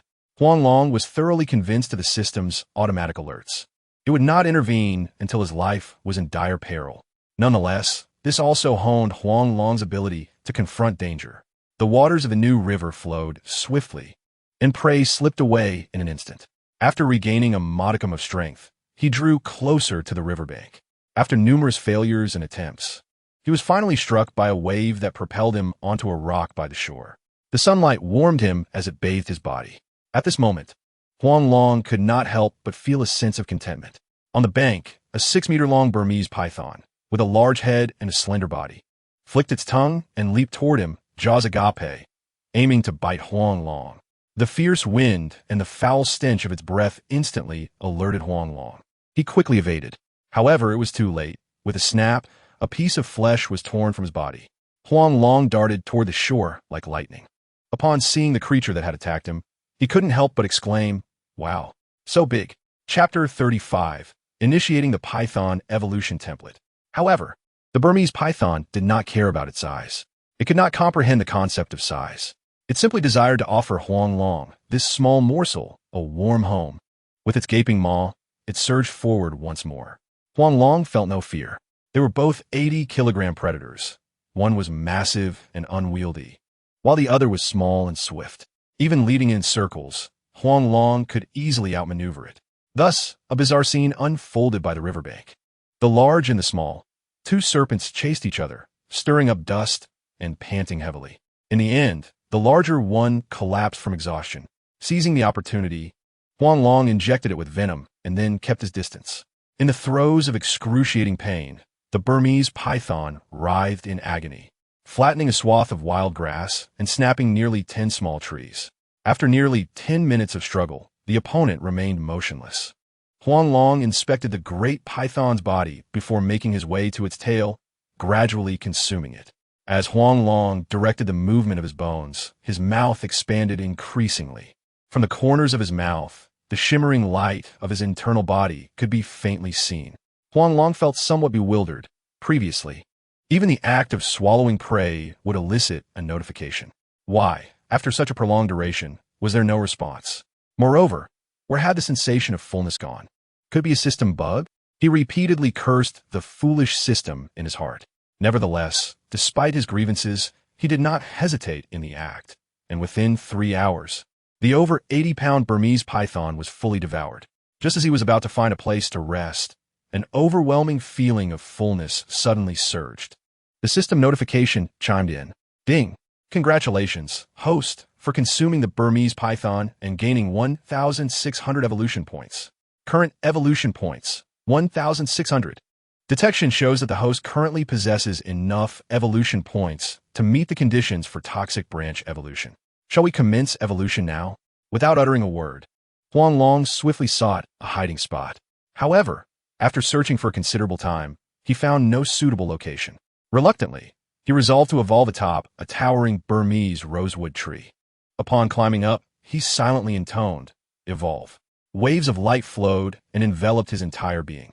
Huang Long could not help but close his eyes in bliss, instinctively writhing with pleasure. His body continually shattered and reformed. At last, tranquility descended. Ding! Congratulations, host, on completing the final evolution into the Red Snake King. A flawless transition from Red Snake to King Cobra, and then to the Red King Snake. Generating information for the Red King Snake. Host, Huang Long form, Red King Snake. Soul, human. Length, 3 meters. Weight, 80 kilograms. Speed, 30 kilometers per hour. Strength, 1,000 kilograms of constriction power. Flexibility, 360-degree folding without dead angles.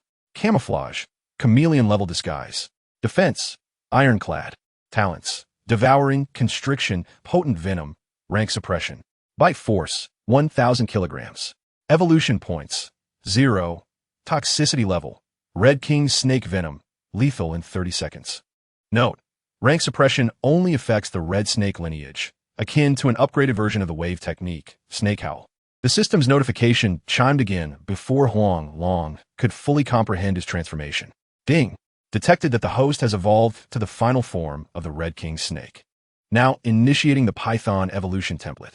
The evolution template can be completed by consuming the corresponding evolution points.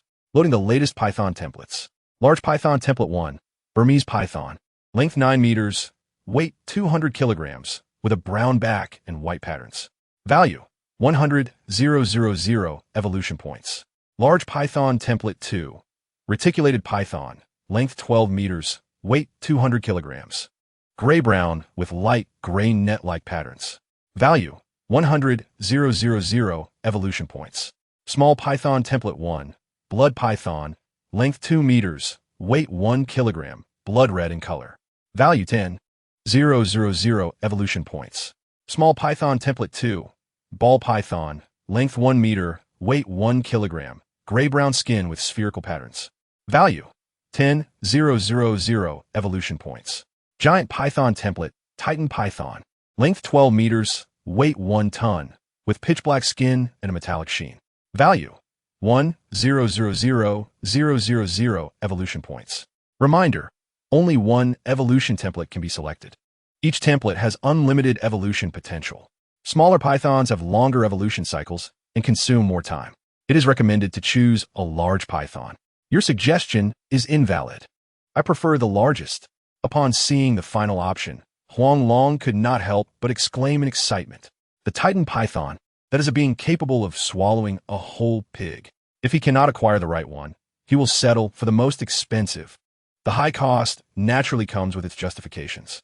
In an instant, Huang Long felt invigorated. Until he evolved into a python, he would remain in the form of the Red King Snake. His current attributes rendered the aberrant alligator no longer a worthy opponent. When he returned as a king, it would be the day of their demise. Now, he needed to find a way to contact his parents swiftly. Furthermore, he could no longer reveal his ability to speak, lest it lead to further complications. With this in mind, he ceased his rest and descended the tree. Near the rivers, numerous creatures thrived.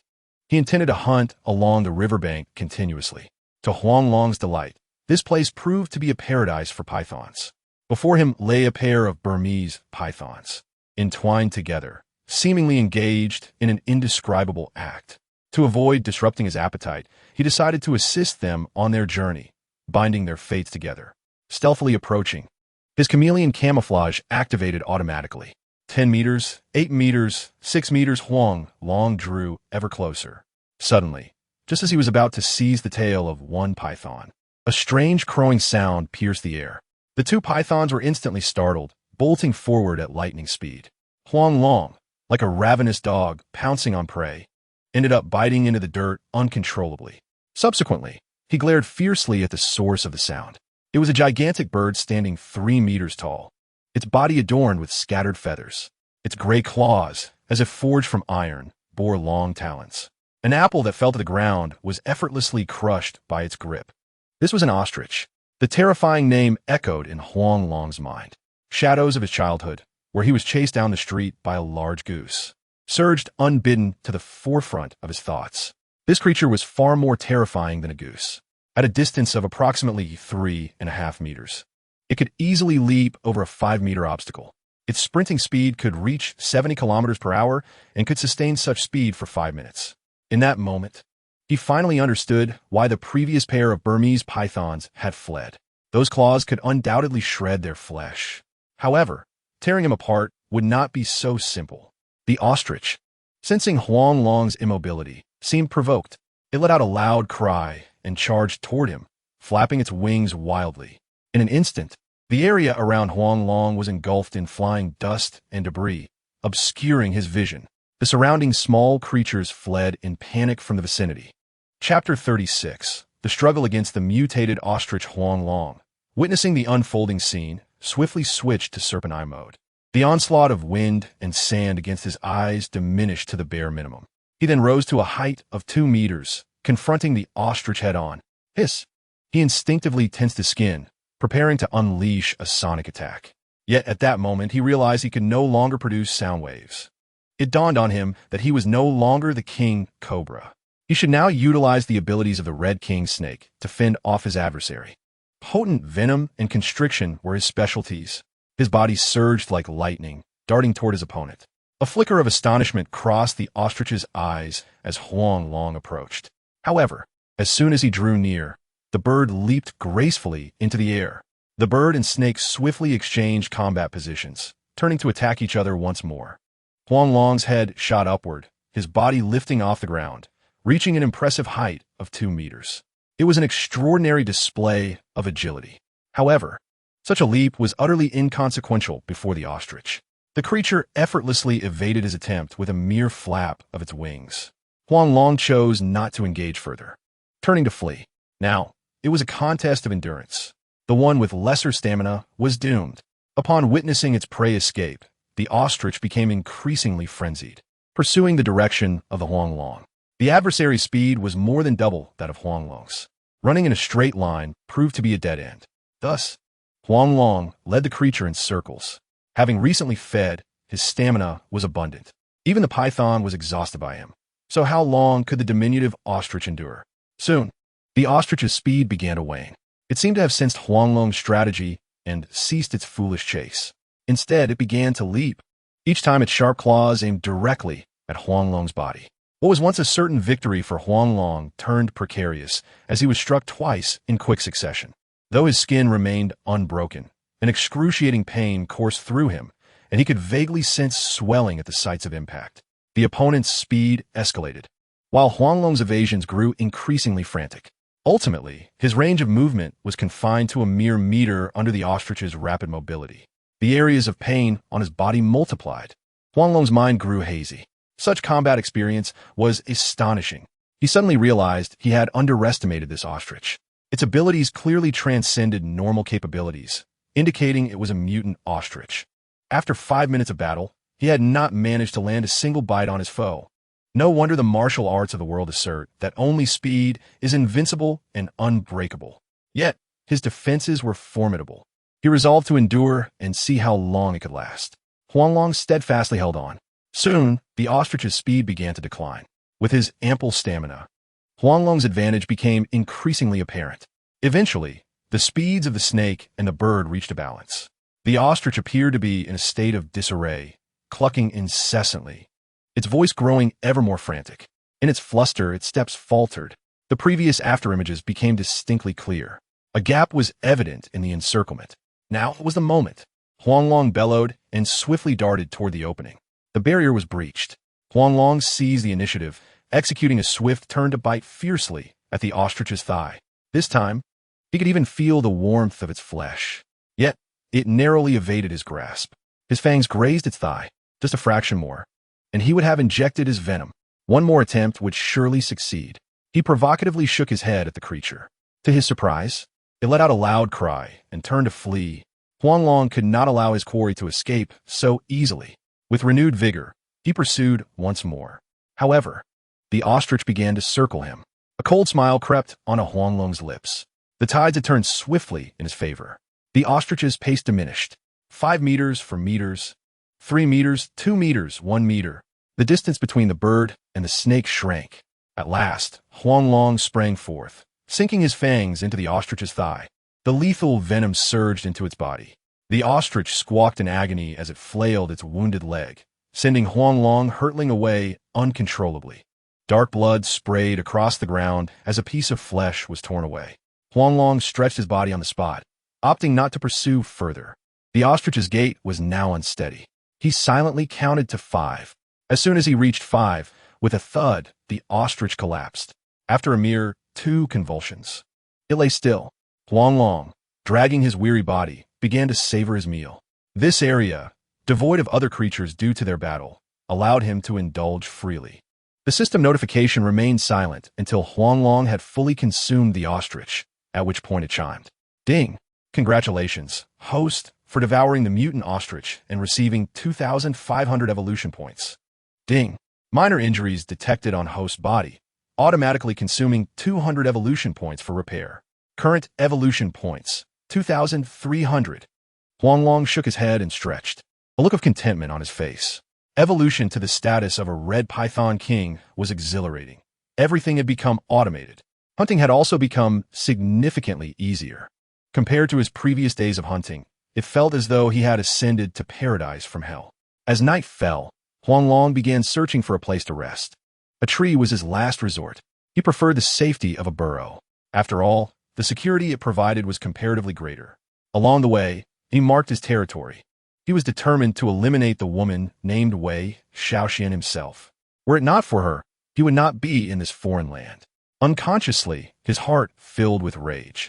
Suddenly, a peculiar rustling sound emanated from the ground. Instinctively, Huang Long halted. In the darkness, a massive creature with countless legs suddenly raised its head. Huang Long's thermal vision immediately began to scan and analyze the monster before him. The thermal imaging revealed that it was a centipede, an astonishing 10 meters in length. The multitude of tiny legs would surely terrify anyone with a phobia of clusters. The snake and the centipede faced each other, neither moving. In Huaxia, the infamous 5 poisons included the centipede, venomous snakes, scorpions, geckos, and toads. Both Huang Long and the centipede belonged to this category of poison.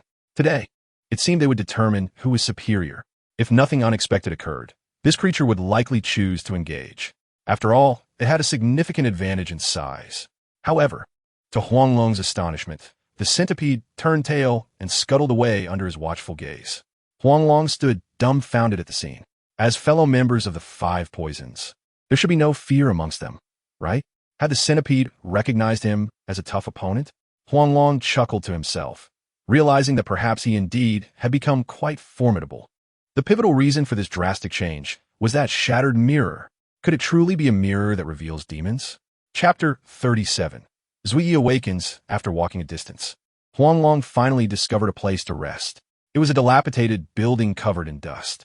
As he approached, a flock of bats screeched and flew out. He entered through the door, instantly switching to human vision mode. This was clearly Myanmar, yet the furniture and calligraphy were distinctly of Huaxia style. He meticulously searched the entire room. Finally, in a concealed corner, he uncovered a string of numbers. The sequence of digits held no apparent significance. It did not resemble a phone number. Therefore, he paid it little mind. The room was damp and overrun with moss. Thankfully, there were still dry spots. He pulled a blanket onto the floor and climbed onto the bed. The quality of the mat was decent, providing enough insulation to prevent Huang Long from feeling cold. Lying on the earthen bed, he gazed out the window, and memories of family and friends involuntarily flooded his mind. He wondered how they were faring now. Suddenly, the strange rustling sound echoed once more. A gigantic centipede head appeared outside the window. Huang Long felt a chill run down his spine, nearly breaking into a cold sweat. To his surprise, the enormous centipede merely glanced at him before scurrying away, appearing quite skittish. Huang Long, who had intended to sleep soundly, found his spirits entirely dashed. At that moment, in Huaxia, in the medical room of Dihong Zoo, Zui awoke in pain, her eyes fluttering open. Where am I? What has happened to me? He gazed at the unfamiliar room. An overwhelming urge to rise from the bed overtook him. At that moment, Zhang Lei entered with a bowl of chicken soup and quickly halted him, exclaiming, "Stay still. You are unconscious. You have just awakened. It is not advisable to engage in strenuous activities or mental exertion. What about the big snake? And my comrades?" He looked at Zhang Lei with anguish. Suddenly, images, both strange and familiar, flashed through his mind. Ultimately, tears streamed down his face uncontrollably. It's all my fault. If I had been capable of protecting you, you would not have lost your precious lives at such a young age. I am a scoundrel. A scoundrel. Zui slapped his own face repeatedly. Regret and remorse etched across his expression. Rather than discouraging him, Zhang Lei encouraged him with applause. Hit yourself harder. This way, your comrades can die in peace. Go on. Continue to torment your own body. Zui slammed his fist onto the bed, his eyes swollen as he approached Zhang Lei. Seizing the bowl of chicken soup from the table and gulping it down, he then sat at the table, devouring steamed buns and meat as if the food before him were the enemies responsible for his father's death. A flicker of warmth unexpectedly surfaced on Zhang Lei's stern face. He muttered to himself with a hint of self-deprecation. People say I am a prodigal, spending so much on these creatures. What use is it? When they mutate, they will just become a menace.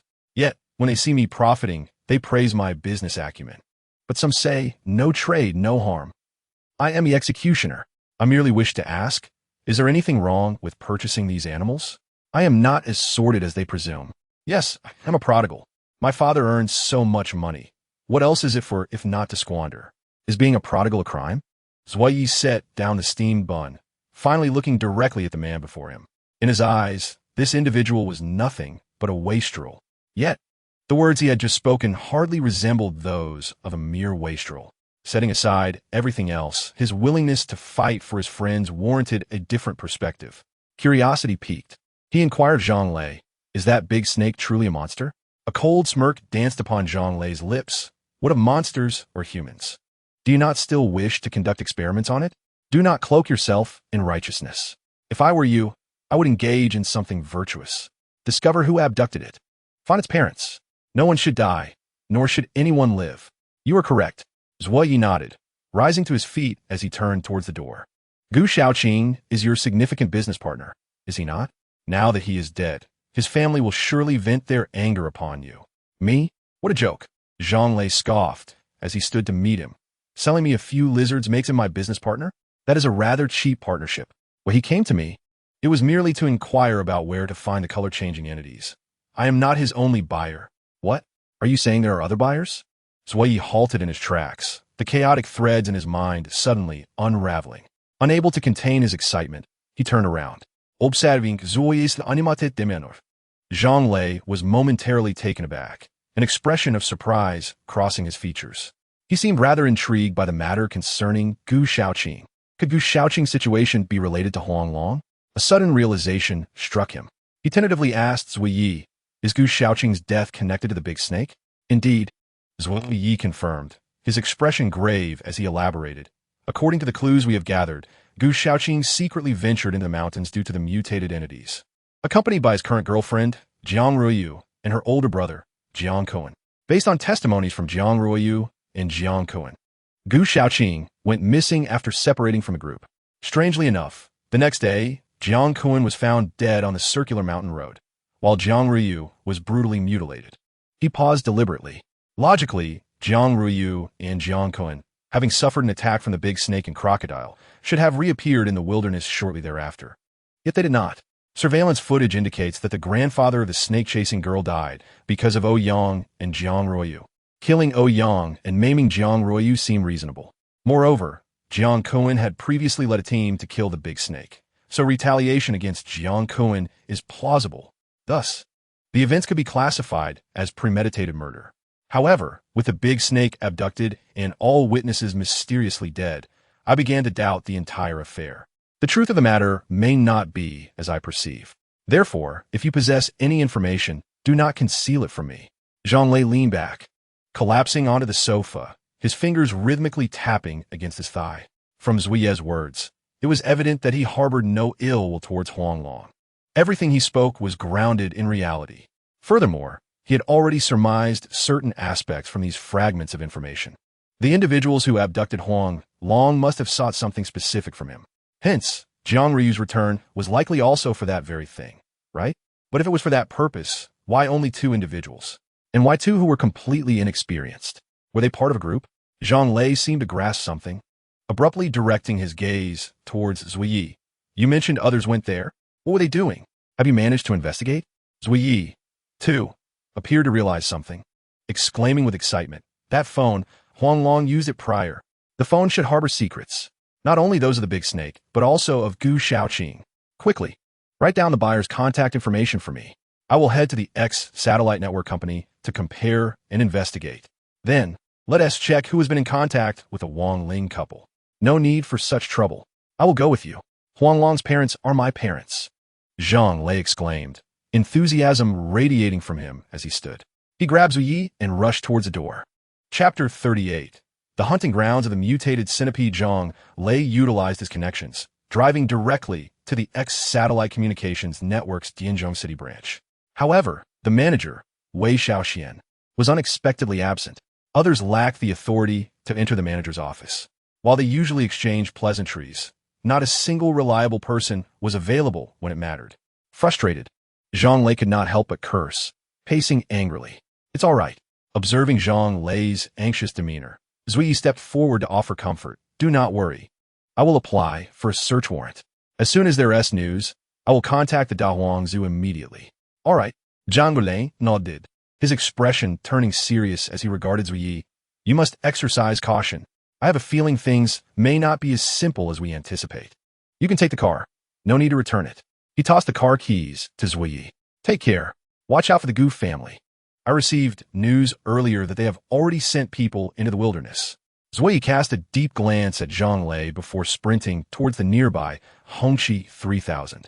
With a roar of the engine, the Hongqi 3000 surged forward like a gust of wind. However, not long after, a thunderous explosion erupted.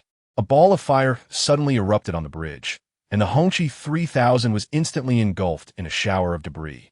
Zui, witnessing the scene, Zhang Lei felt his heart shatter. He could not resist the urge to rush over to check on Zuye's fate. At that moment, the surrounding buildings unleashed a barrage of stray bullets. He was ultimately forced back into the branch. Before he could process the situation, another deafening blast resonated behind him. A terrifying shockwave surged toward him. Everything before his eyes shattered into fragments. In an instant, he lost consciousness entirely. The entire branch was reduced to ruins. For reasons unknown, far away in Myanmar, Huang Long suddenly experienced a wave of palpitations. His heart inexplicably ached, as if it were being gripped tightly. His breathing quickened, his mind became hazy, and even his vision began to blur. The sound of rustling echoed around him. The peculiar rustling sound suddenly resumed, pulling Huang Long back into the realm of reality. His inner fury teetered on the brink of eruption. As if he had not heard it, he remained utterly still. Outside the window, a centipede cautiously emerged. Strangely, this time there were not one, but 2 centipedes. At first glance, they appeared indistinguishable. The surroundings fell into an eerie silence, and only one centipede remained at the window. The rustling grew louder at the entrance. If it were an ordinary red-bellied snake, escape would be nearly impossible. However, Huang Long possessed the wisdom and experience of a human. These two centipedes clearly intended to encircle him. Why not deal with them one by one? With this thought, he hesitated not for a moment. He sprang into action, leaping directly through the window. The shattered glass cascaded to the ground. Huang Long shot out like a straightened steel rod, but his opponent recoiled, narrowly avoiding this lethal strike. In an instant, it darted behind Huang Long, ensnaring his body with countless legs. Below its head, two pairs of claw-like appendages grasped toward Huang Long, injecting venom. To his astonishment, Huang Long's resilient physique was pierced by the creature's limbs. The anticipated pain did not manifest. Instead, a wave of unexpected pleasure coursed through his body. The sensation could best be described as pain intertwined with delight. Huang Long was momentarily stunned.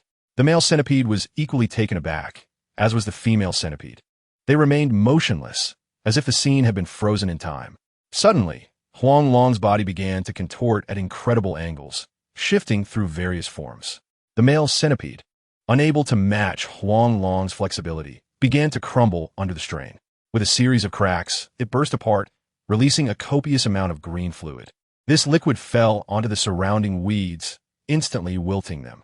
Seeing this, the female centipede turned to flee. Partners in peril often abandon each other in times of danger. A notion Huang Long could easily comprehend. He twisted his body, rolling vigorously. Ultimately, he severed the two pairs of antennae of the centipede. However, the body of the centipede continued to writhe on the ground. The irritating rustling sound arose once more. Huang Long turned to see nearly 100 green eyes approaching. All were aberrant centipedes. Had the female centipede gone to summon reinforcements? At this moment, Huang Long realized the precariousness of this small dwelling. It was unequivocally a hunting ground for this swarm of centipedes. Otherwise, they could not have gathered so swiftly. Huang Long forced himself to calm down. Though these centipedes boasted numerous legs, they posed little threat. Only the two pairs of appendages beneath their heads could harm him. As long as he could neutralize those, they would all become his feast. What was happening? Huang Long felt a jolt of surprise. He suddenly noticed that the appendages previously embedded in his body had inexplicably vanished, reminiscent of the earlier mirror that revealed hidden truths. This scene left him perplexed. Nevertheless, this was not entirely bad news. It could even be considered fortuitous. At this moment, he began to grasp the essence of the previously slain, flat-headed creature. This exquisite blend of pain and pleasure was utterly irresistible. He hissed, flicking his tongue. With fiery eyes, he focused intently on the approaching giant centipede. When his spirit and energy converged, it would be time to strike. 10 meters, 8 meters, 7 meters. The centipedes drew ever closer. Their foul breath coalesced into a formidable current. Huang Long felt an inexplicable chill. Each scenario demanded its own strategy. Whether to engage in solitary combat or a group skirmish, speed was of the essence, and chaos would ensue amongst them. At that moment, Huang Long charged forward without hesitation. Simultaneously, the centipedes behind him swiftly occupied the space he had vacated, launching relentless attacks. Huang Long utilized his size advantage, weaving through the swarm of centipedes. His iron-like body swept across them, and in an instant, they shattered into pieces. Within 2 minutes, the massive centipedes were all broken. They gaped, frothing at the mouth, emitting terrifying hissing sounds. The shrill cries startled countless caterpillars from the trees. Huang Long showed no mercy, continuing his assault. Numerous mutated centipedes met their demise. Yet, astonishingly, none of this horde chose to flee. Their tenacity was commendable. Unfortunately for them, they faced Huang Long. He would show no leniency to his foes. For some mistakes, a single occurrence suffices. A second could prove fatal. Chapter 39.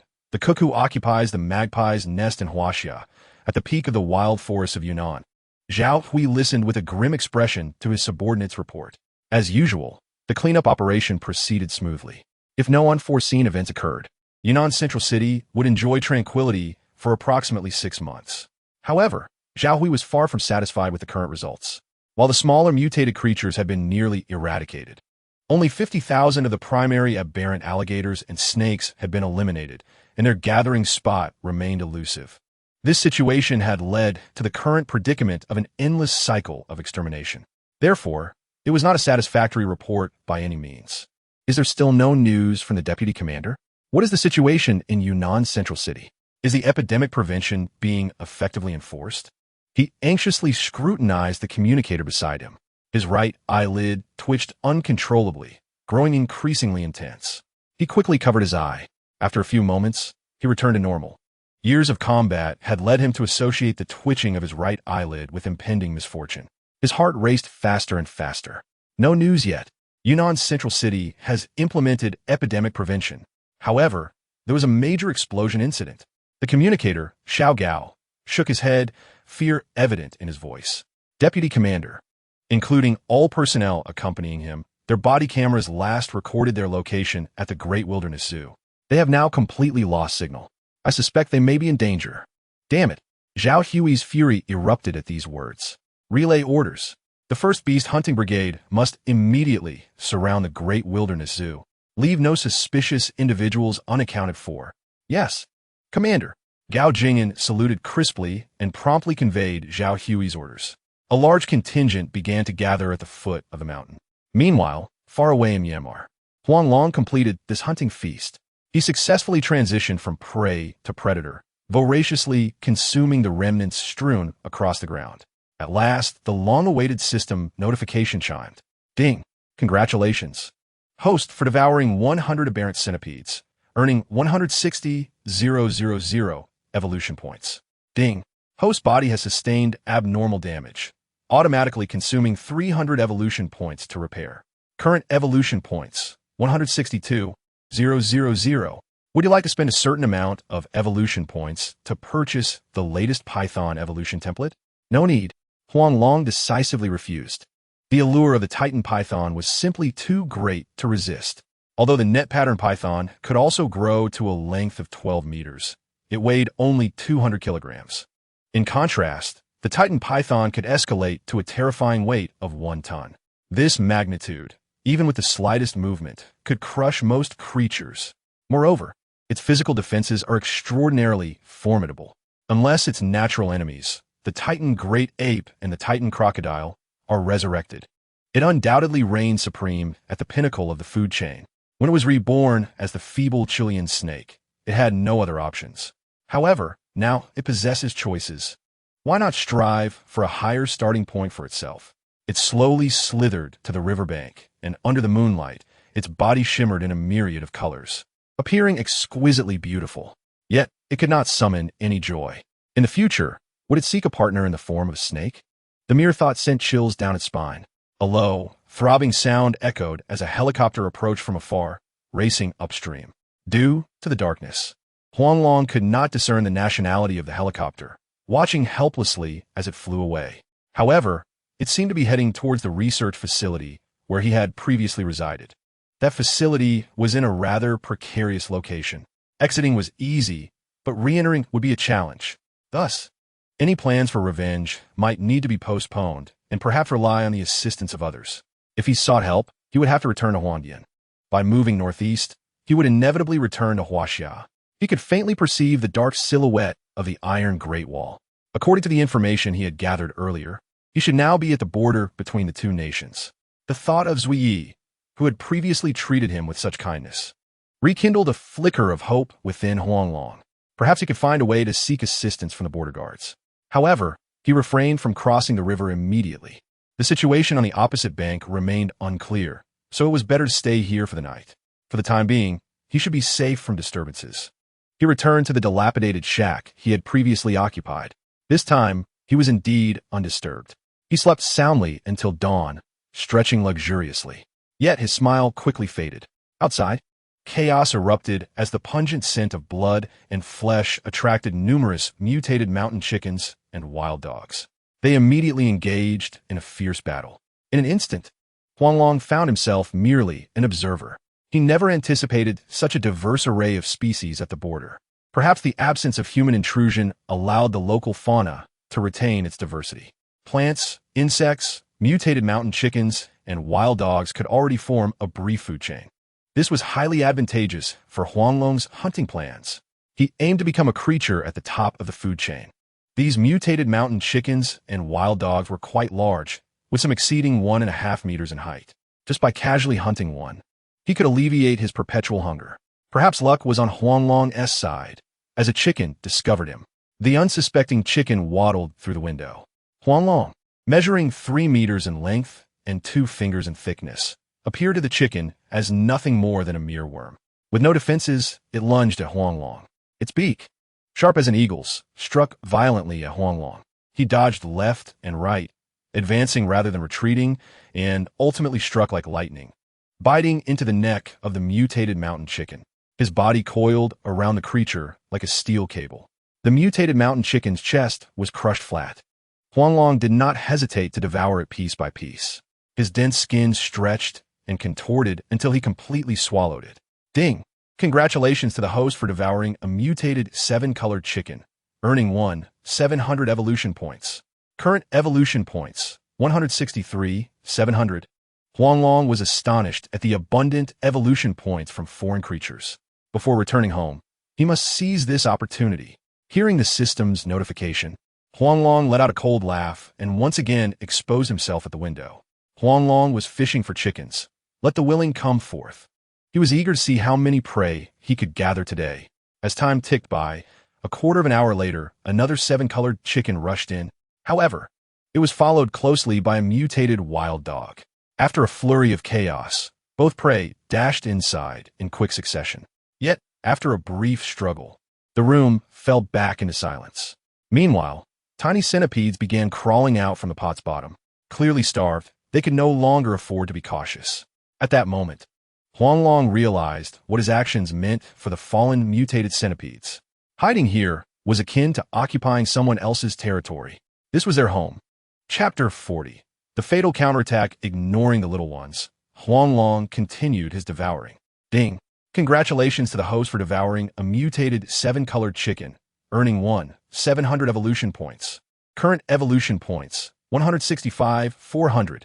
Ding! Congratulations to the host for devouring a mutated wild dog, earning 800 evolution points. Current evolution points, 167, 200. The series of system notifications left Huang Long in a state of shock. The previous patterns he had deduced regarding evolution points no longer applied. Now, simply consuming creatures would yield evolution points, and the quantity remained consistent. Could it be that the prior evolution of the Chilean king snake was a directed evolution? Were the genes also subject to selective adaptation? This speculation seemed the only reasonable conclusion. What does it matter to me? Let it be as it may. Who would complain about having an abundance of evolution points? With a cold chuckle, Huang Long poked his head out once more. Suddenly, he stood upright. There was not a single prey in sight. The tiny centipedes retreated like a receding tide into the pot. Did a more dangerous creature arrive? He anxiously gazed outside. If it proved insurmountable, he would have to purchase a Python template right away. The sound of gunfire erupted suddenly. Not far off, an elderly man and a young boy approached the cabin. Without hesitation, Huang Long quickly sought refuge. The footsteps grew closer, and their conversation became increasingly clear.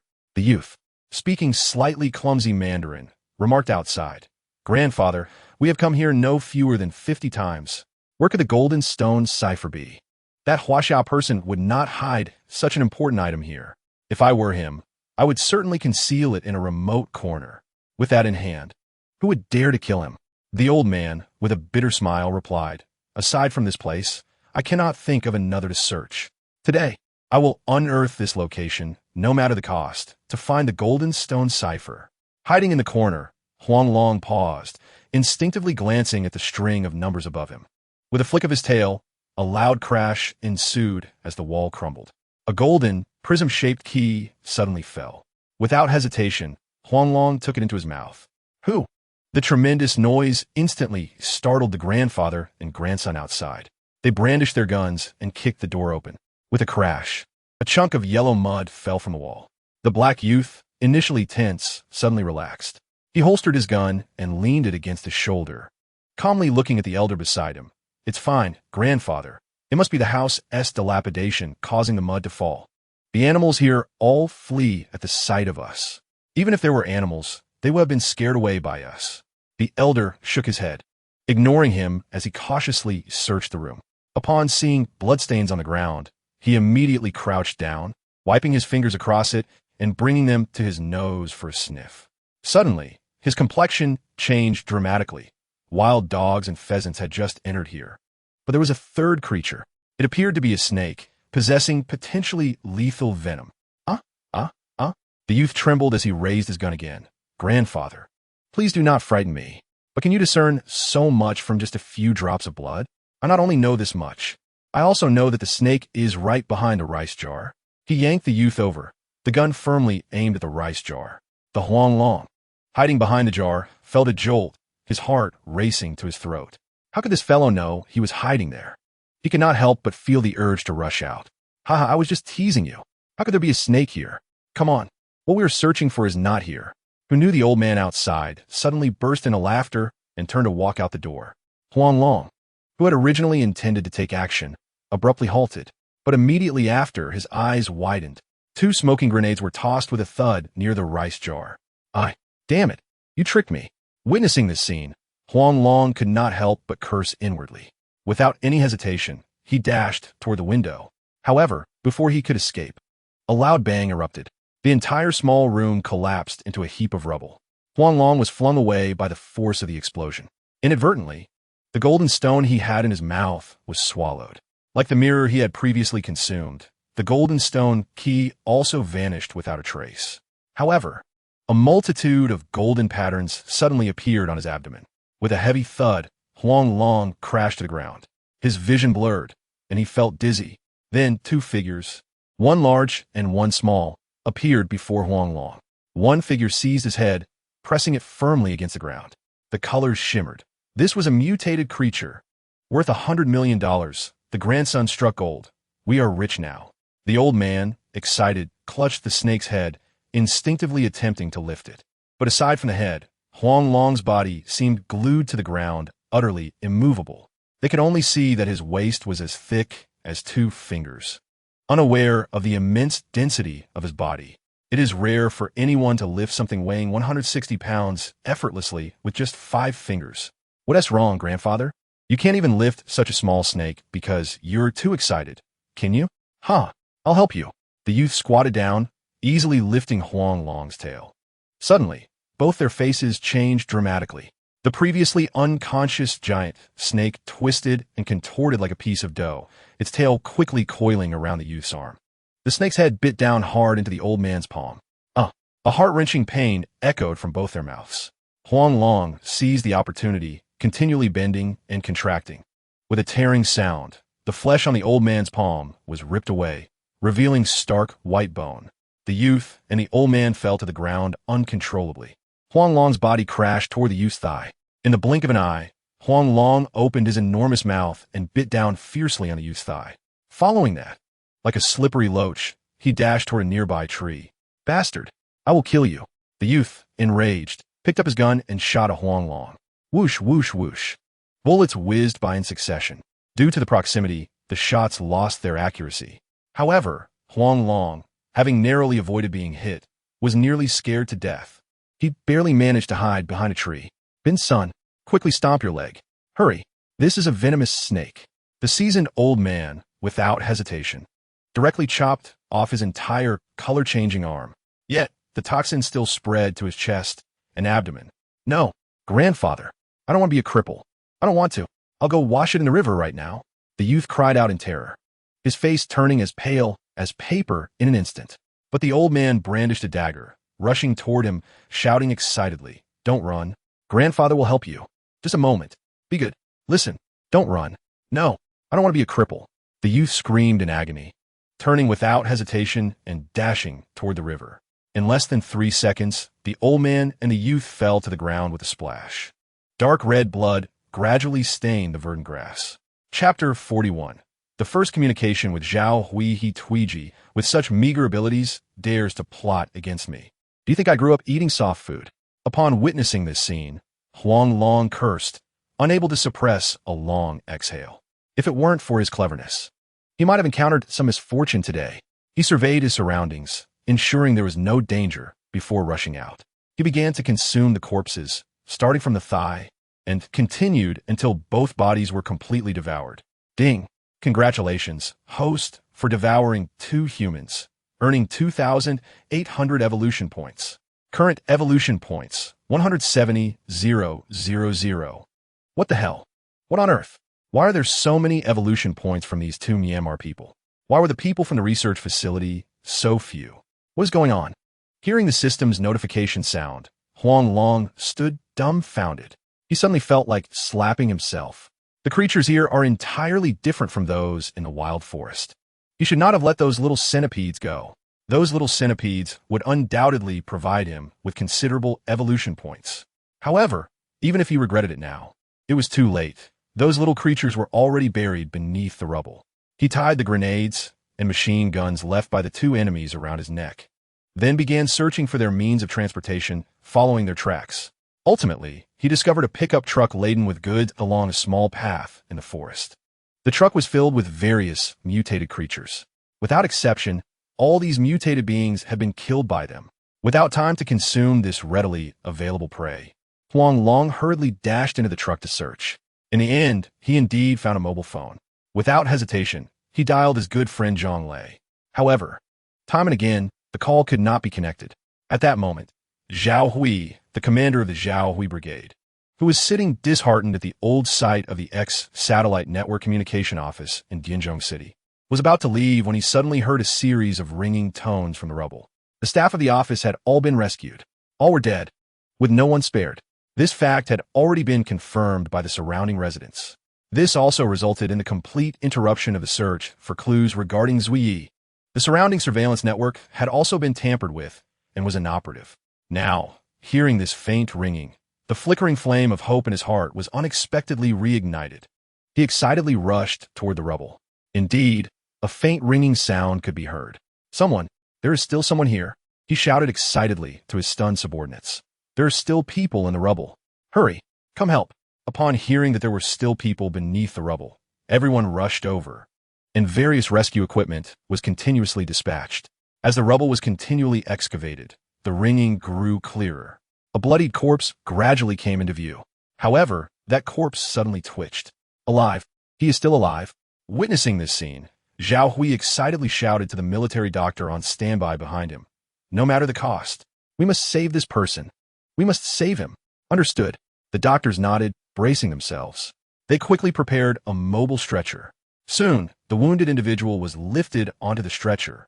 When Zhao Hui recognized Zhang Lei's familiar face, his heart sank. A sudden sense of foreboding washed over him. Commander, phone. At that moment, the communication officer, Gao Jingyan, approached Zhao Hui, holding the phone. The phone rang incessantly. The shattered screen made it impossible to discern the number. However, the sliding answer pattern of the phone remained completely intact. After a brief moment of hesitation, he answered the call.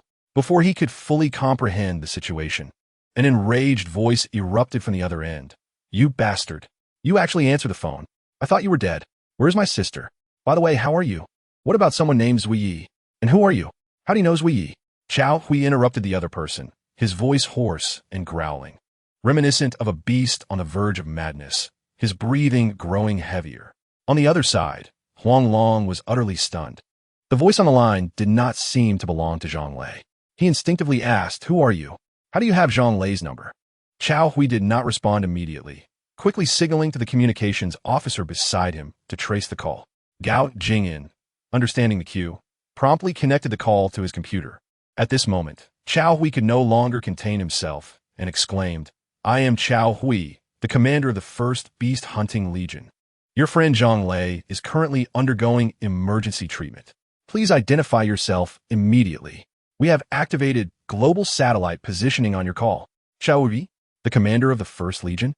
Huang Long was taken aback. Then his expression transformed into uncontrollable joy. Comment dit Zhao Hui?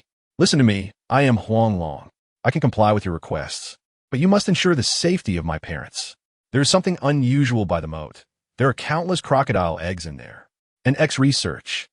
A series of disconnection beeps interrupted him. Zhao Hui's expression turned blank in an instant. How could the other party hang up at this critical moment? His handsome face twisted into a grimace. Damn it, what happened to Zui Yi? What happened to him? Speak, tell me. He gripped the phone tightly, tears streaming from the corners of his eyes once more. Commander, the other party's phone must have died. I successfully recharged their phone just now. If they regain power, they should contact us. Should we send someone to negotiate with Myanmar? Unable to hold back any longer, the communications officer, Gao Jing'an, reminded him. Chow Hui clenched his fists, remaining silent. After a long pause, his expression returned to normal. With red-rimmed eyes, he looked at Gao Jing'an and said, if Zui Yi is not here, then you are my most trusted person. Your task is to vigilantly guard this phone. The moment a call comes in, notify me immediately. As for other matters, leave them to me. Understood. Gao Jing'an nodded earnestly. Chow Hui could not help but discreetly wipe away the tears at the corners of his eyes. Turning away, his expression once again became cold and stern. He looked at the densely packed soldiers of the First Legion and shouted with great vigor, all soldiers of the First Legion, listen up. Immediately investigate the moat. Leave no corner unchecked. If crocodile eggs or other monstrous eggs are discovered, concentrate and destroy them immediately. Yes. The soldiers saluted in unison, seamlessly beginning their rapid march. In the end, only a little over 30 people remained before Chow Hui. These 30 individuals were his trusted confidants, responsible for assisting him with various matters. He looked at them and commanded without room for debate, you will accompany me to handle the scene of Zui Ye's accident. We must find him. If abnormalities truly arise in the moat, you must contact the other legions at the first opportunity. The future of humanity may hinge on this. With that, Chow Hui dashed towards the site of Zui's incident without hesitation. Chapter 42. Perfect simulation. Upon realizing the phone had died, Huang Long immediately connected it to the car charger. He then started the car, reveling in the raucous music. The immense volume of the speakers scared away the small creatures in the vicinity. Seizing the opportunity, Huang Long climbed into the trunk. Indulging in the bounty of food he had collected, mutated ostriches, mutated mountain chickens, mutated wild dogs, and other aberrant creatures, all piled together. Huang Long manipulated his skin and bones, expanding his body. The lifeless creatures were devoured one after another. Typically, consuming 80 kilograms of food would stave off hunger for 3 hours. As long as Huang Long refrained from eating, he would remain perpetually hungry. The intense sensation of hunger drove him to consume, and consume again. By 3 o'clock the next morning, he had finally devoured all the mutated creatures, gaining 330,000 evolution points. He was halfway to his goal of 1 million evolution points. He climbed back into the car, picked up the phone, and found that it was fully charged. Without hesitation, he redialed the number. Gao Jing'an, who had been waiting for the call, suddenly jolted awake. He excitedly shouted to the now sleeping Chow Hui in the back seat, Big brother, the call is coming in. Hurry, the call is here. A call? Chow Hui rubbed his bleary eyes and could not help but feel a surge of excitement as he took the phone. At this moment, the SIM card had already been transferred to a new phone. Hello, this is Chow Hui. I'm here. He answered the call, sitting up straight with involuntary excitement. Great. I didn't expect you to still be working so late. On the other end, Huang Long let out a long sigh of relief upon realizing the call had connected. Thank you for recharging my phone. Otherwise, it would have been a hassle to get in touch with you. Let me introduce myself. I am Huang Long, the so-called monster you refer to. I trust you have uncovered my connection to Wang Ling and her husband. I want to know how they're doing. Do you have any news about them? Chow Hui inhaled sharply, involuntarily recalling the harrowing scene in the wilderness. However, among those found, Wang Ling's parents had not been discovered. After much hesitation, he ultimately decided to speak the truth. It is as follows. Your parents went to the Huang Dian waterfall in search of you, accompanied by an experienced forest ranger. Among the remains that have been discovered, there has been no trace of your parents, so they may be safe. But it is also possible that Chow Hui's voice grew weaker, and he did not finish his sentence. He believed Huang Long would understand his meaning. Neither of them spoke. For a moment, an eerie silence enveloped the atmosphere. On the other end of the line, Huang Long's gaze seemed to lose focus. They're awake. Zhang Lei has awakened. Suddenly, a voice full of excitement erupted from the phone. Huang Long's previously vacant eyes immediately sparkled with vitality. The fact that his parents had not been found did not imply they had met with misfortune. On the contrary, they might still be alive. Now, hearing the news of his good brother awakening, his calm heart could not help but surge with excitement once more. Now is the time to collect some interest. Listen to me. What I am about to say is very important. He spoke coldly, raising the phone. The person who kidnapped me is Wei Xiaoxian. the supervisor of X Research Institute. Her husband, Jiang Huang, is also involved, as well as Gu Shihang from the Gu family, although he is already dead, killed by Wei Xiaoxian. They secretly established a research institute on the border of China and Myanmar at the New River, conducting inhumane experiments and illegally trading various wild animals. I suggest we destroy their lair in one fell swoop and expose their true nature to the world. Understood? Xiaoyu nodded emphatically. We have received your suggestion. Additionally, we have long since initiated an investigation into Wei Xiaoxian, encompassing multiple commercial and criminal offenses. Once the evidence is conclusive, we will act immediately to apprehend her. Because you provided numerous significant leads, the Beast Hunting Legion has decided not to interfere with your actions, but we need your assistance in decoding evolution. Would you be willing? As long as you can find my parents and ensure their safety, I am willing to do anything. Huang Long held back his inner excitement, tears streaming down his cheeks uncontrollably. His identity had finally gained the Legion's recognition. From now on, he would no longer need to hide. Sensing Huang Long's exhilaration, we could not help but feel a surge of emotion as well. In this tumultuous time, we must all unite. Rest assured, I will spare none of the Jiang family. As for the Gu family, I shall show no mercy. I have but one question for you. Has Wei Xiaoxian discovered your human identity? Indeed, Huang Long responded without the slightest hesitation. The mere thought of that venomous woman's countenance filled him with an urge to eliminate her on the spot. I understand now. Upon hearing Huang Long's affirmative reply, the brilliance in Zhao Hui's eyes flickered rapidly. Gu Xiaoqing must have been killed by Jiang Ruoyu. Subsequently, you witnessed the entire event. You threatened her, seized her phone, thereby exposing your ability to speak. Jiang Ryu must have copied a surveillance video and presented it to Wei Xiaoxian. Utilizing the X satellite, Wei Xiaoxian intercepted the communication content, uncovering your true identity and realizing your immense value. At this juncture, he deliberately paused, noting that the call was still active. He continued to speculate. To protect her daughter and to acquire you, she must retrieve the destroyed custom phone. If I am not mistaken, it should contain information regarding the clandestine dealings of the Jiang family. The true buyers of the endangered wildlife from Huangdian must be the Jiang family. Gu Xiaoqing is merely a pawn manipulated by Jiang Ruoyu. This revelation clarifies the obscure source of a significant asset for the Jiang family. Huang Long, you have indeed rendered me a tremendous service. Find a way to scale the border. I will position someone near the Iron Great Wall to assist you. Should any unforeseen circumstance arise, utilize the signal of smoke. Very well. Let's end the call for now. Monitor your battery. Understood. Huang Long promptly ended the call. His mind was filled with Zhao Hui's deductions. He repeatedly contemplated the app on the satellite phone. Eventually, he detected an anomaly. This satellite phone is indeed a custom device. It also contains encrypted software. As he recalled the design of the encryption software, he involuntarily remembered the GeneSure code he had previously obtained. The app's design was strikingly identical to the GeneSure code. Was this mere coincidence or fate? Regardless, whether it was serendipity or chance, he found himself ensnared in the vortex of this storm. Sleep eluded him. He resolved to complete as much hunting as possible before dawn, perhaps upon returning to his territory. Such bountiful evolution points would never be available again. However, just as he prepared to disembark, he suddenly could not help but widen his eyes. Surrounding him were countless venomous scorpions, each the size of an adult. How could he possibly navigate this? Huang Long felt a headache coming on. Chapter 43. The Huangdian guards arrive to assist. Heaven, is this deliberate? Huang Long locked the car doors and immediately checked the fuel tank. Fortunately, there was still some fuel left. Had he not been prudent and turned off the engine earlier, he might have wasted all the gas. He adjusted the steering wheel, wrapped his tail around the accelerator, and used his mouth to shift gears. Miraculously, the vehicle roared to life. However, after driving straight for a short distance, he nearly collided with a tree.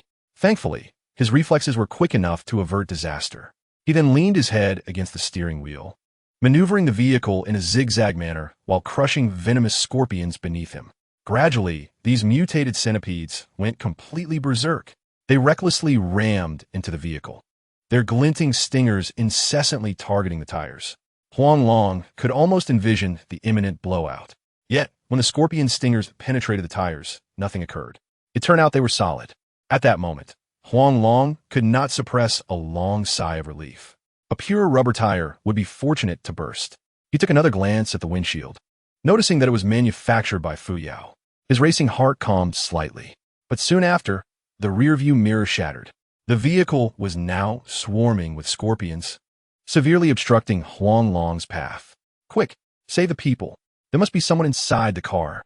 Just then, a human voice rang out from outside the vehicle, followed by the enticing aroma of roasted meat. Flames erupted all around. A multitude of scorpions fled in panic. Within mere moments, Huang Long's vision cleared once more. Thousands of Burmese soldiers equipped with flamethrowers approached Huang Long's vehicle without hesitation. Without a moment's delay, Huang Long slammed the accelerator to the floor. Like lightning, he sped toward the river. Wait, something is amiss. The Burmese soldiers hesitated for a moment before immediately pursuing him. Upon seeing the colorful venomous snake sprawled across the steering wheel, a glimmer of greed flashed in their eyes. Quick, do not let the vehicle escape. There is a chameleon inside. Capturing it will secure our military funding. They shouted. The fiery flamethrowers were aimed squarely at the vehicle. Huang Long took the initiative, plunging into the water. However, their gunfire followed closely behind, one shot after another. Carried by the swift current, Huang Long's figure was swept downstream. Soon, he angled upward and surged onto the opposite bank. It was not that Huang Long wished to eliminate the soldiers. Rather, Chinese nationals had appeared on the opposite shore. Those individuals were clad in the combat uniforms of the beast hunting brigade. They must have come to assist him. Indeed, as he reached the shore, someone immediately approached him. Are you Huang Long? They looked at Huang Long with a mix of anxiety and confusion. The information indicated that the target wore a golden collar, a king cobra, yet this one appeared to be an ordinary red snake. However, it was unlike any other red snake. Its skin was iridescent, continuously shifting to blend with its surroundings. He could not even ascertain whether this snake was their objective. Previously, they had encountered several embarrassing situations. Whenever they spotted a snake, they would inquire if it was Huang Long. Eventually, they became desensitized. Yet at this moment, Huang Long stood tall, his voice trembling as he declared, I am Huang Long. I am Huang Long. I am Huang Long. Splendid. We have found you. Upon hearing this, the crowd exhaled a collective sigh of relief. However, before they could celebrate, a warning voice from the Burmese side suddenly echoed. Attention, Huaxia nationals. The colorful dragon snake in your possession has escaped from Myanmar. Please return it to us at once. Otherwise, we will direct our weapons toward you. Return what belongs to us immediately. This is a warning. Please comply without delay. You are talking nonsense. The guard captain's face flashed with anger as he stood defiantly before Huang Long, shouting across the river. The Salween River has long served as the boundary. The opposite bank has historically belonged to Huaxia. Therefore, this snake is rightfully ours. Moreover, the red snake is unique to Huaxia. How can you Burmese attempt to seize it by force? After a brief silence, an enraged roar erupted from the other side. Foolish. This snake is not merely a red snake. It is a mutated creature with chameleon-like camouflage. I suspect it is a new breed formed from crossbreeding with our rainbow snake. Therefore, Myanmar holds half ownership of this creature. I have reported this to our military commander. I implore you Huaxia nationals to cooperate. Otherwise, we will resort to forceful measures. With a swift motion, hundreds of Huangyan soldiers positioned themselves in front of Huang Long, firmly shielding him. Nonsense. We Huaxia people are never intimidated by threats. Should you dare approach, we shall retaliate. Captain Yang Shui snorted coldly, not even glancing at the Burmese soldiers, and resolutely commanded, we leave. His powerful words soared into the heavens. Huang Long felt a surge of blood coursing through his veins, igniting his spirit. Magnificent. We Huaxia. He lifted his head high, straightened his back, and stood tall, nearly 2 meters in height. 1 second, 2 seconds, 3 seconds, until everyone vanished without a trace, and no anomalies appeared behind them. In that moment, the crowd seemed invigorated, filled with indomitable spirit. Along the path, Yang Shui asked nothing. After passing 30 supply stations, they finally arrived at the boundary marker. This was the upper reaches of the Salween River, known in Huaxia as the New River. The location of the X-Research Institute was conveniently concealed by the surrounding mountains. Huang Long, unable to contain his curiosity, glanced at Yang Shui and inquired, It has only been a few hours since I spoke with Commander Zhao Hui. How'd you find me so swiftly? Yang Shui gestured to the soldiers behind him, silently waiting for them to depart. Once it was just the two of them at the boundary marker, he cautiously began. The Huangdian garrison comprises 30,000 troops. According to the satellite coordinates provided by the commander, we have divided into 200 squads of 100, each responsible for a designated area, continuously searching and tightening our net. This is one reason we found you so quickly. At this point, Yang Shui pointed to the iron fortress 20 miles behind them and continued. After a brief rest, we will dispatch a 10,000-strong unit to escort you to the fortress. You need not worry. Even if we must sacrifice everything, we will ensure your safe passage. Huang Long gazed at him intently. Yu Haven-T uttered a word along the way. Aren't you curious about my identity? Yang Shui involuntarily straightened his chest, the blood-red flag above them snapping in the breeze. His voice, though soft, was resolute. There are things that should not be asked, and things that should not be said. I am a soldier. My duty is to obey orders. In that moment, all of Huang Long's grievances dissipated. The burdens of illness, education, and housing have long weighed heavily upon the people of Huaxia. Under such immense pressure, their words and actions inevitably become extreme.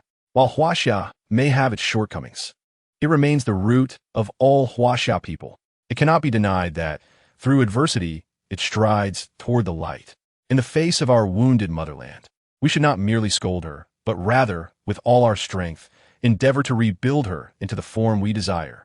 A son does not disdain a mother for her flaws, nor does a dog reject a poor home. How could our great nation be sullied by a few inconsequential miscreants? At this thought, Huang Long's figure trembled involuntarily. The Hunter Legion rekindled the flame of hope within him. Should one ask who is the most lovable person in this world, he would have no second answer. Just as a senior once stated, it is not the love for finery, but for valorous attire.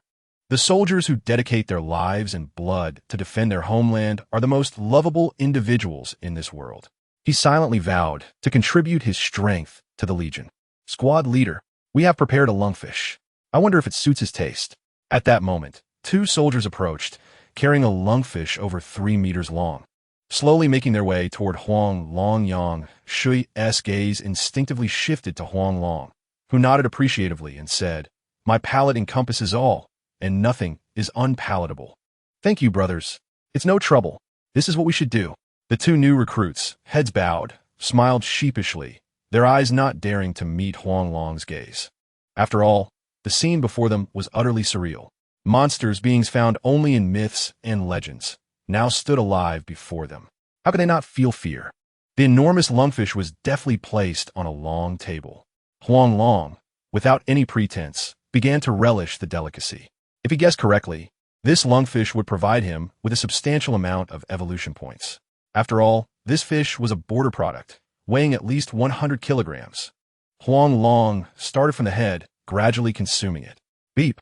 Congratulations to the host for devouring a mutated lungfish, earning 2,000 evolution points. Current evolution points, 502,000. 10 minutes later, the system notification sounded punctually. Huang Long felt a lingering desire for more. As they drew closer to Huangdian, he wondered if he would encounter such a bountiful array of mutated creatures again. Yang Shui couldn't help but twitch his lips. Such a large fish was devoured by such a slender figure, and yet this fellow appeared unsatisfied. No wonder the ancients said that human greed knows no bounds. This guy was insatiable. Fortunately, mutated creatures have little value, as no one has consumed them for ages. Otherwise, he would truly be difficult to satiate. Shaking his head, Yang Shui couldn't help but smile wryly at Huang Long, saying, "There are 3 hours left until noon. How much you can eat before we depart is up to you. Follow me." Huang Long nodded and quietly trailed behind him. Soon, they arrived at a vast pond.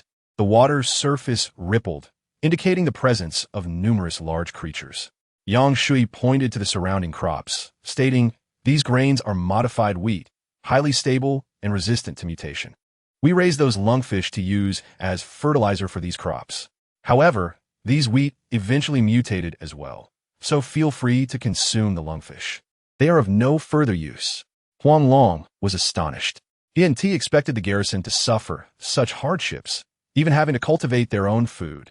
However, he felt utterly powerless to assist. The issue of food now plagues all of humanity. I shall begin. Huang Long wasted no time, diving into the pond.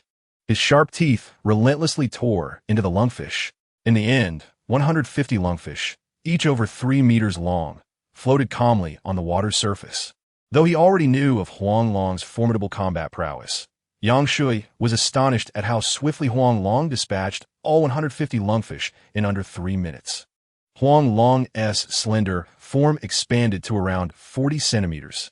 He swallowed the giant lungfish in one bite, his belly now swollen.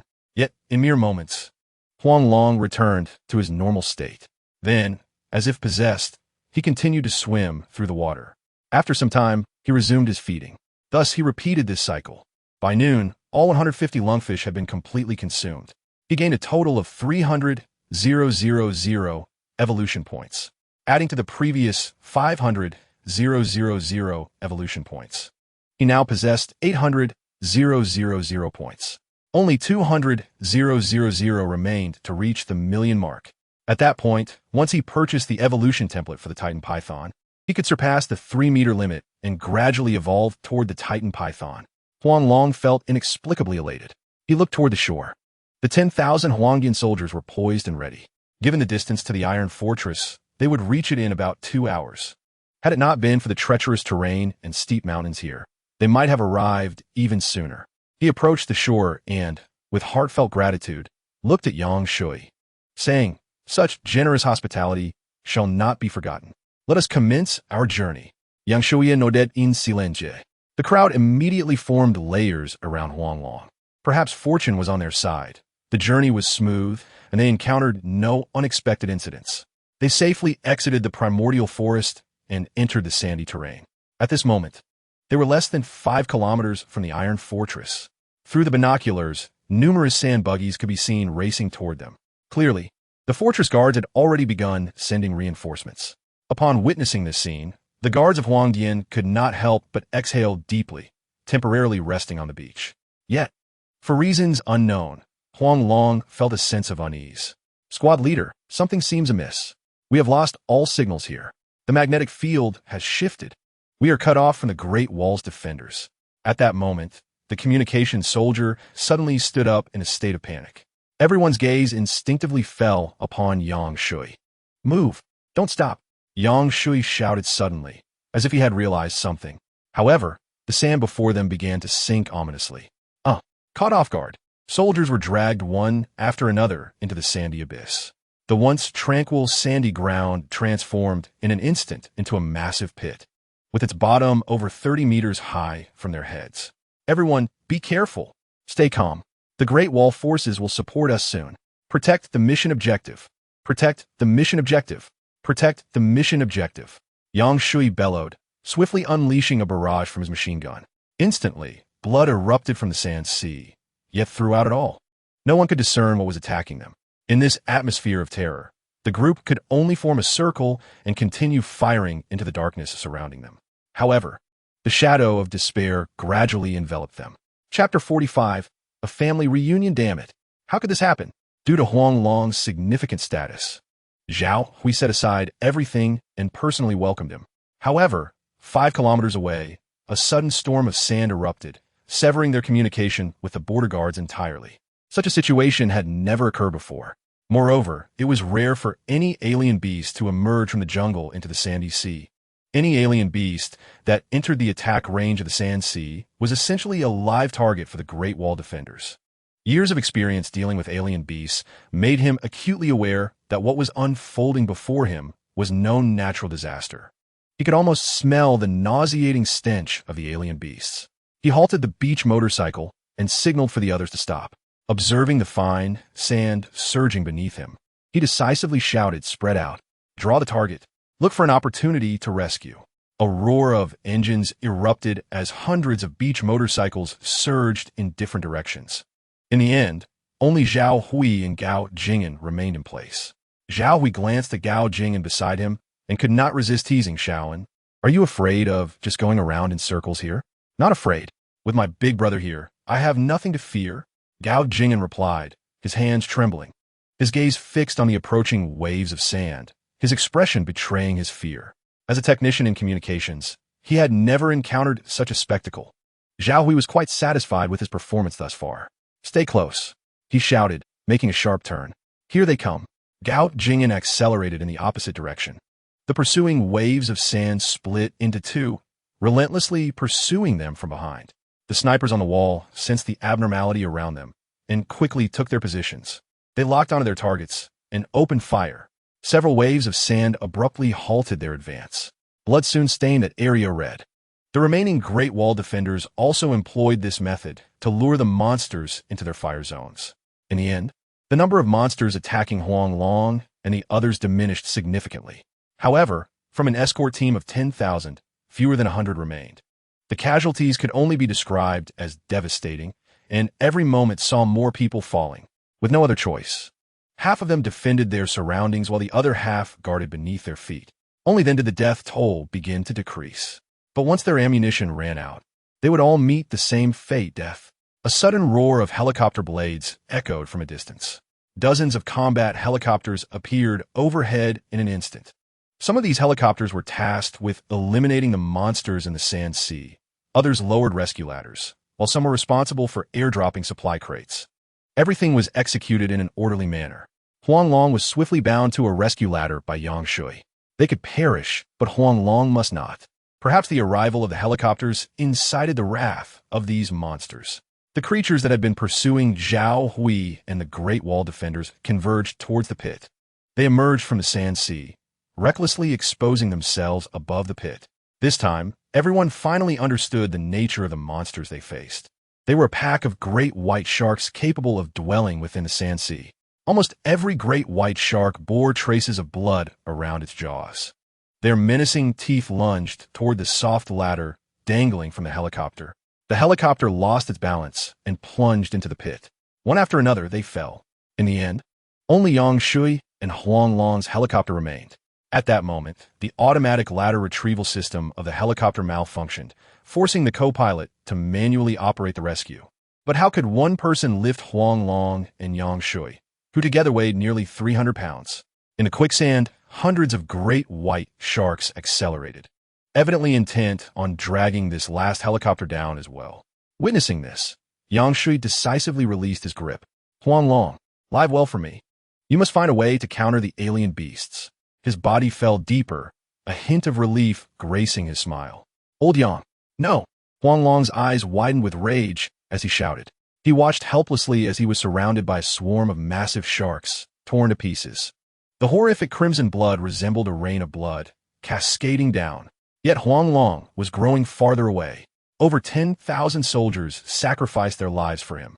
They would be eternally buried within this pit of sand. This suffocating weight made Huang Long's breath increasingly labored. He could only howl at the heavens, releasing his unspeakable agony. In the throes of intense emotional turmoil, he fainted. The helicopter, smoking and swaying, flew toward the steel Great Wall. The next morning, Huang Long painfully opened his eyes. His mind was flooded with the image of Yang Shui's final, relieved smile. He had found peace. But Huang Long could not find his own. How could he ever repay this insurmountable debt? "Wonderful. You are awake." At that moment, a familiar yet strange male voice suddenly echoed from the adjacent bed. Huang Long's pupils constricted. He instinctively turned to the man beside him. "You are Zhao Hui, the commander of the 1st Beast Hunting Brigade?" "Indeed, that is I." Zhao Hui grinned, raising his left leg, which was wrapped in bloodied bandages, clearly injured. "Wonderful. Finally, I see you." Huang Long sat up, unable to contain his excitement as he looked at him. "What about my parents? Do you have any news about them?" Zhao Hui smiled and nodded. "There is news. Don't worry. I have arranged for them. They will come to see you shortly. Zhonglei is also fine. As for that little girl, we currently have no leads." "So, my son." Just as Zhao Hui finished speaking, the hospital door suddenly swung open. A petite woman rushed in. Her gaze immediately fell upon Huang Long. "Mom." Seeing his long-lost mother, who appeared much more haggard, Huang Long could no longer suppress his emotions. But as he rushed to her side, he hesitated. How could he embrace her in his current state? Yet, Wang Ling showed no signs of disdain, weeping as she enveloped him in her arms. "My son, you have suffered." Following closely behind was Huang Shiming, who could not help but discreetly remove his glasses. He turned away, discreetly wiping the corners of his eyes. He had awaited this day for far too long. He had initially thought that upon seeing Huang Long, he would unleash a torrent of blows upon him. Yet now, he realized he was utterly incapable of such a thing. His heart was overwhelmed with longing. Dad, gazing at Huang shimming at the doorway, Huang Long could not help but softly call out, his eyes once again brimming with tears. Zhao Hui, perceptive as ever, chose not to speak. He quietly closed the door and left the ward. The family could no longer contain their emotions. They embraced one another and began to weep uncontrollably. Chapter 46. Unusual. Zhao Hui, once his parents had regained their composure, Huang Long recounted all that he had endured. Their eyes reflected nothing but astonishment. Especially when he mentioned Wei Xiaoxian, they were rendered speechless by their sheer surprise. They had never imagined that Wei Xiaoxian would harm their son. Even more astonishing was the revelation that she was the mastermind behind the illegal wildlife trade in Dianzhong City. Had they remained at home, perhaps they and Huang Long would have reunited long ago. Yet, there are no remedies for regret. What has transpired cannot be undone. At this moment, Huang Long calmed the tumultuous emotions within him and, with unwavering resolve, addressed his parents. Mom and Dad, I have arranged for the military to provide you with dedicated protection. From now on, you may lose some semblance of freedom, but rest assured, whatever you lack will be delivered to your doorstep. And you? Where will you be? Wang Ling asked anxiously, her hands fidgeting. Huang Shimming instinctively tightened his embrace around her. As for me, Huang Long replied with a bitter smile. I must cooperate with the scientists to unravel the secrets of evolution. Thousands have perished to protect me. I cannot let their sacrifices be in vain. If we can unlock the mysteries of evolution, humanity will no longer need to endure endless vaccinations. We might even transform those mutated creatures into consumable beings. So, Mom and Dad, there is no need for concern. Perhaps, as I continue to evolve, I may even become human again. My poor child, you have suffered so much. Wang Ling looked at Huang Long with a pained heart. She could almost see her tall, handsome, mischievous son from years past. Unbeknownst to her, her eyes began to glisten with tears once more. Dad, Mom, I need a little time. I miss Huang Long dearly. At that moment, the door of the ward suddenly swung open. Zhang Lei, grinning widely from his wheelchair, entered the room. Upon seeing Zhang Lei's infuriating expression, Huang Long couldn't help but leap onto his wheelchair. You fatso, you sure have luck on your side. It seems your bulk has saved your life. Zhang Lei grabbed Huang Long's harness and hoisted him up. With a smile, he looked at Huang Long. Though my bulk has served me well without your incessant calls, I might have already been buried alive. So how far have you evolved? Do you need my assistance? No thanks. Let those adorable creatures live. My body seems to prefer mutated beings. Huang Long immediately shook his head vigorously. He had become addicted to consuming mutated creatures. Although normal creatures were costly, they offered little in the way of evolution points. If given the choice, he would much rather feast on those mutated beings. Just then, Wang Ling's stomach let out a loud growl. Following suit, Huang Shimming's stomach echoed the sound. Huang Long suddenly realized how much time had passed while he had been talking. He smiled at his parents and said, Mom and Dad, go eat. Don't worry about me. I'll continue my chat with Zhang Lei. Wang Ling patted her stomach, feeling a bit embarrassed, and said, All right then, if something comes up, just call us. We're staying here too. All right, don't worry, Mom and Dad. I can take care of myself. Huang Long nodded and jumped down, personally escorting them out. Watching his parents turn back repeatedly, Huang Long felt an inexplicable pang in his heart. He longed to embrace them, yet at this moment he could not. His mood inexplicably soured. He closed the door and found himself standing before Zhang Lei. A post-meal cigarette is better than a divine blessing. Zhang Lei, without any pretense, quietly lit a cigar for himself. Tomorrow, top scientists from across Huaxia will gather here to study your genes. Are you truly prepared to do this? To become a guinea pig, are you really willing? Huang Long replied with a wry smile. If it were before, I would never have agreed. However, after experiencing so much life and death, I have come to understand what I desire. As long as you and my family are safe, I ask for nothing more. Let them conduct their research. Perhaps they will discover a way to restore my humanity. Upon hearing this, Zhang Lei couldn't help but roll his eyes. Fine. From now on, I'll stay here with you. After all, it seems I have nothing else worth cherishing. EW, you're disgusting. Why would I need your cherishing? Huang Long shot Zhang Lei a disdainful glance, bouncing away from him like a spring.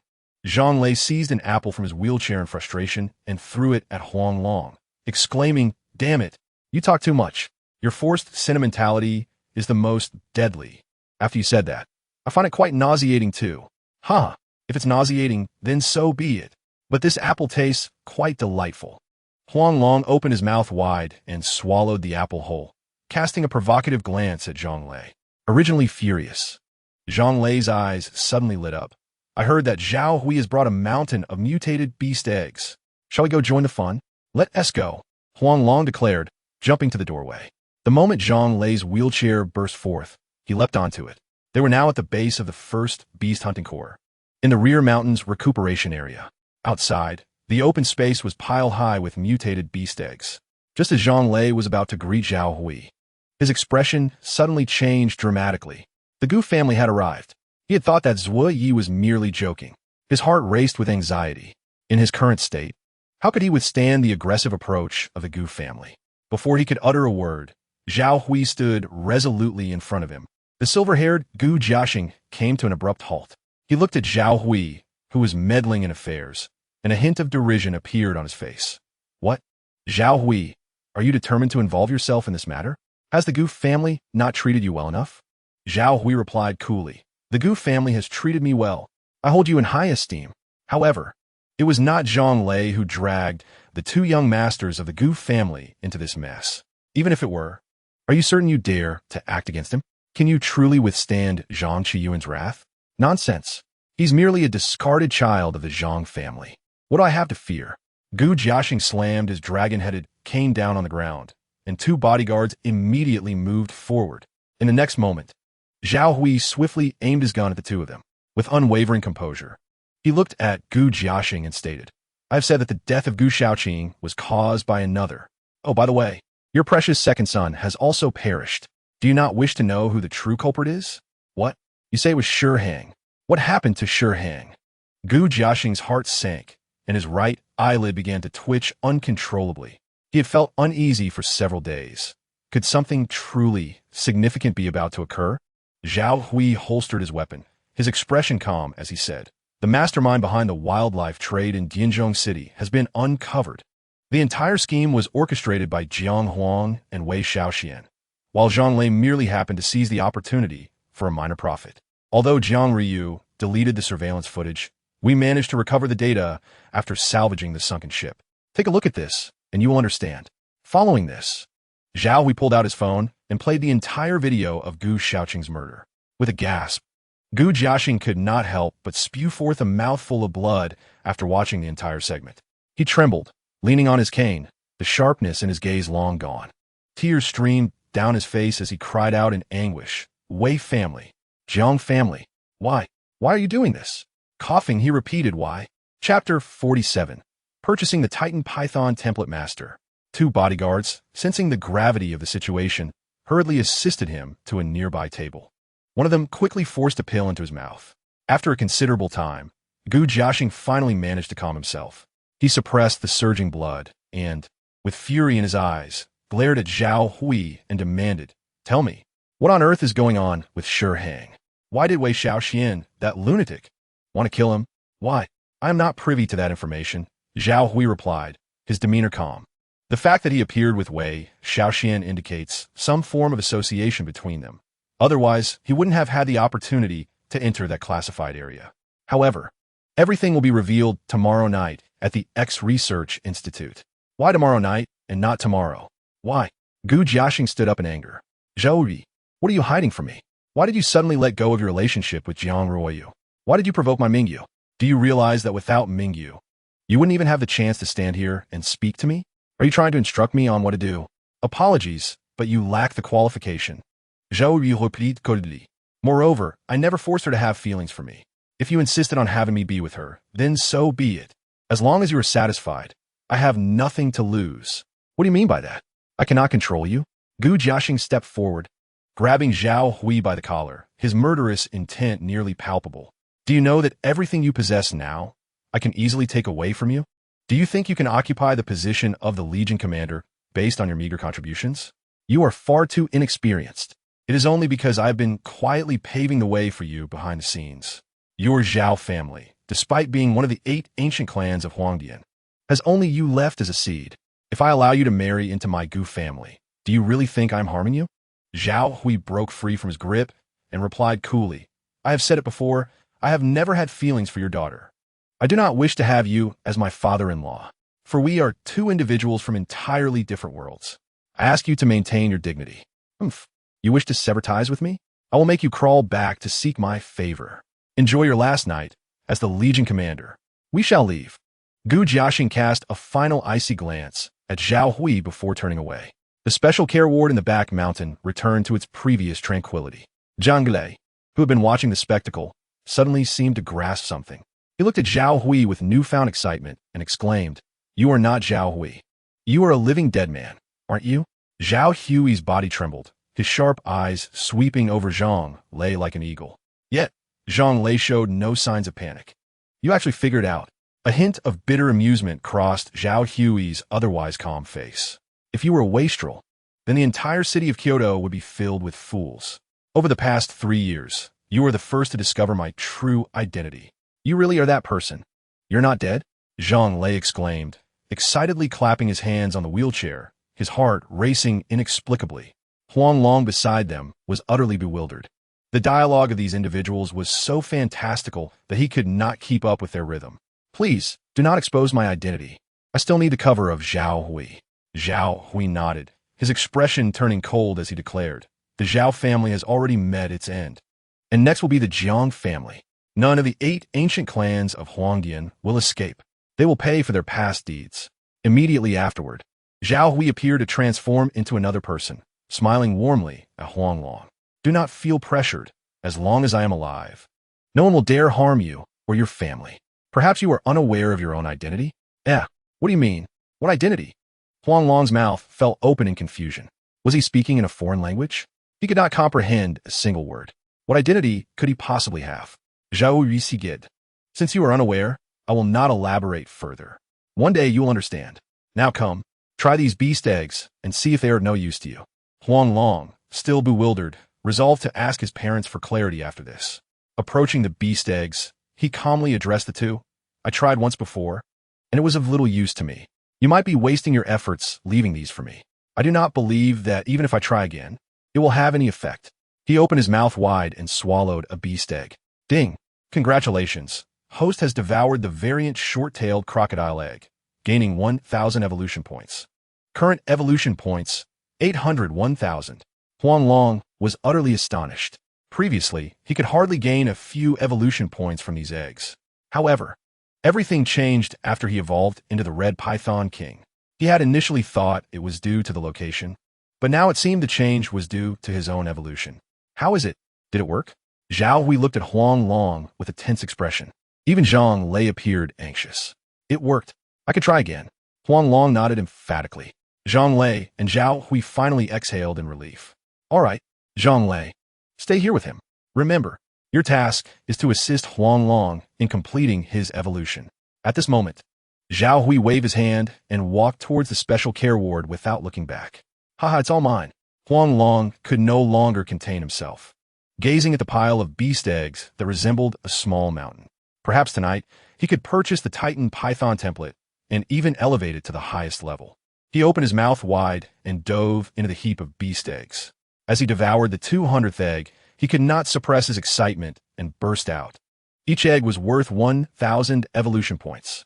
In 3 hours, he had amassed 200,000 evolution points. Now he had a total of 1,000,000 evolution points. Just enough to purchase the Titan Python template. He could hardly contain his excitement as he called out to the soundly sleeping Zhang Lei. Fatty, wake up. I am about to evolve into the Titan Python. Quickly open your eyes and take a look. Wait. I need to take a picture.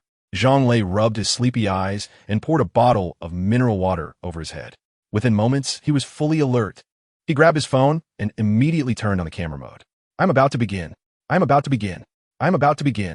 Huang Long excitedly motivated himself. He then silently recited in his heart. System. Purchase the Titan Python template. Ding. Host currently possesses 1,000,000 evolution points.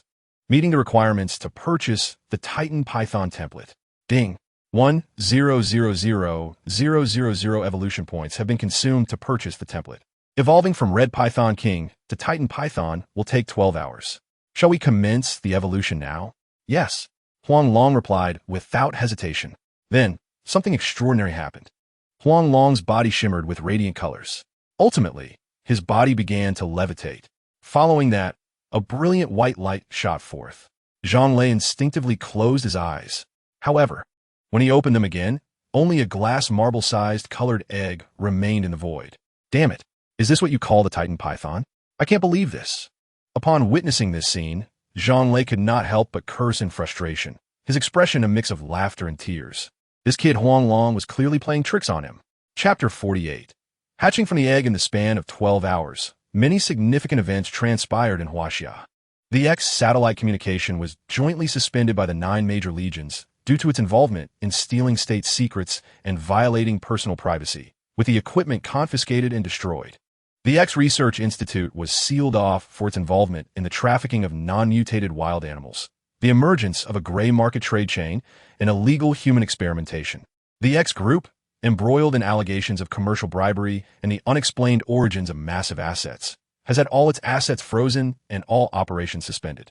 The 9 military corps have concurrently initiated public prosecutions against Jiang Huang, Wei Shaoxian, Jiang Ryu, and others, issuing global wanted notices on charges of murdering members of the corps.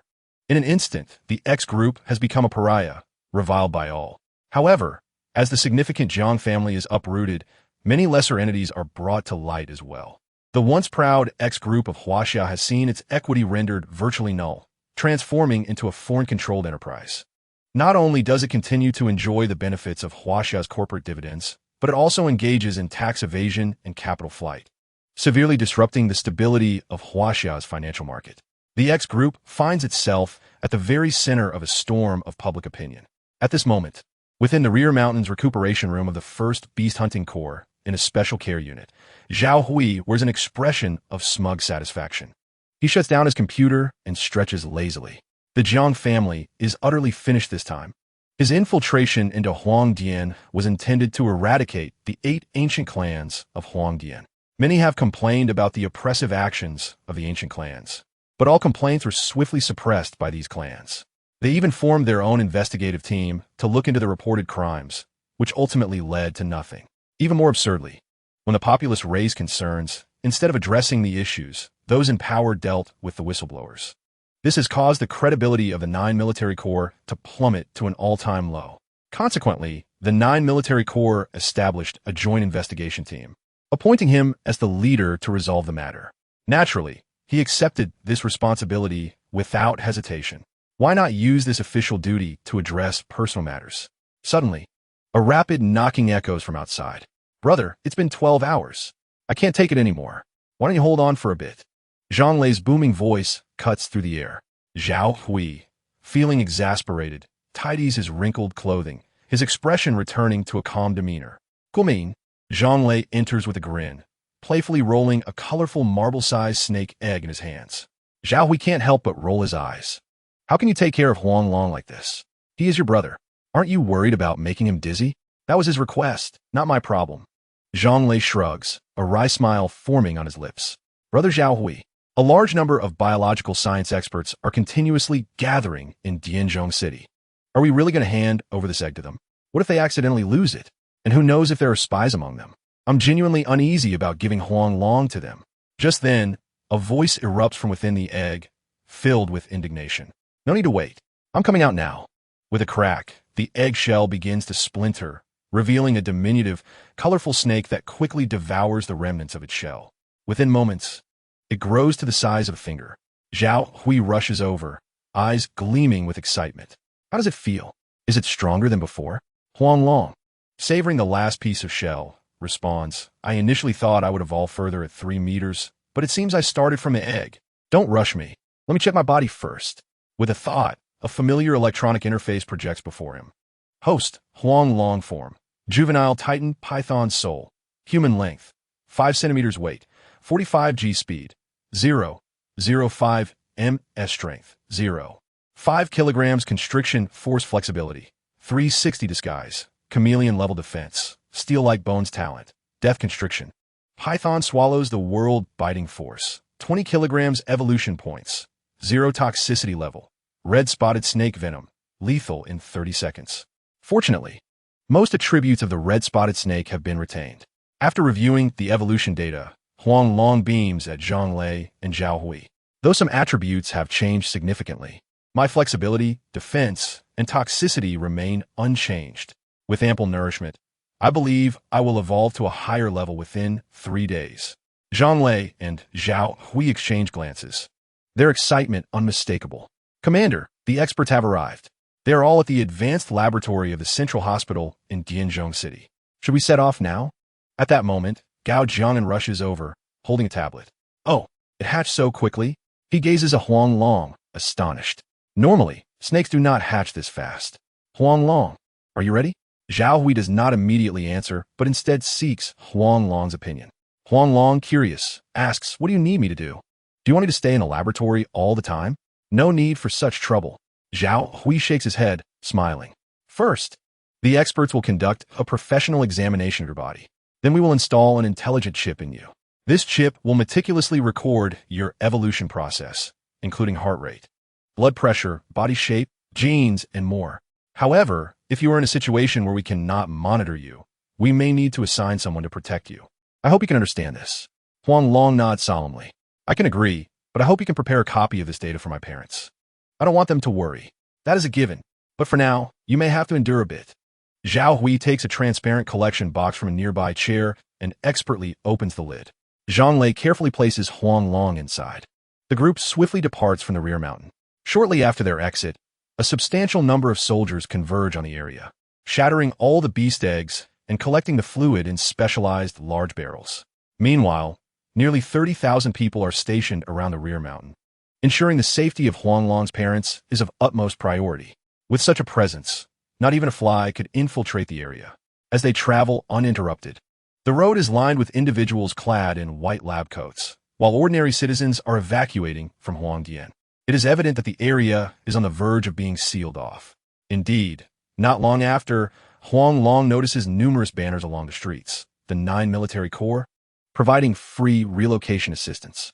Initially, many were reluctant to leave, but upon witnessing the countless beast eggs retrieved from the moat, their fear becomes overwhelming. Remaining here would be tantamount to inviting death. They clamored for evacuation. The Corps, having no choice, dispatched intelligent robots to assist in managing the city. For now, everything appears normal, but a power outage would yield dire consequences, making electricity a critical priority.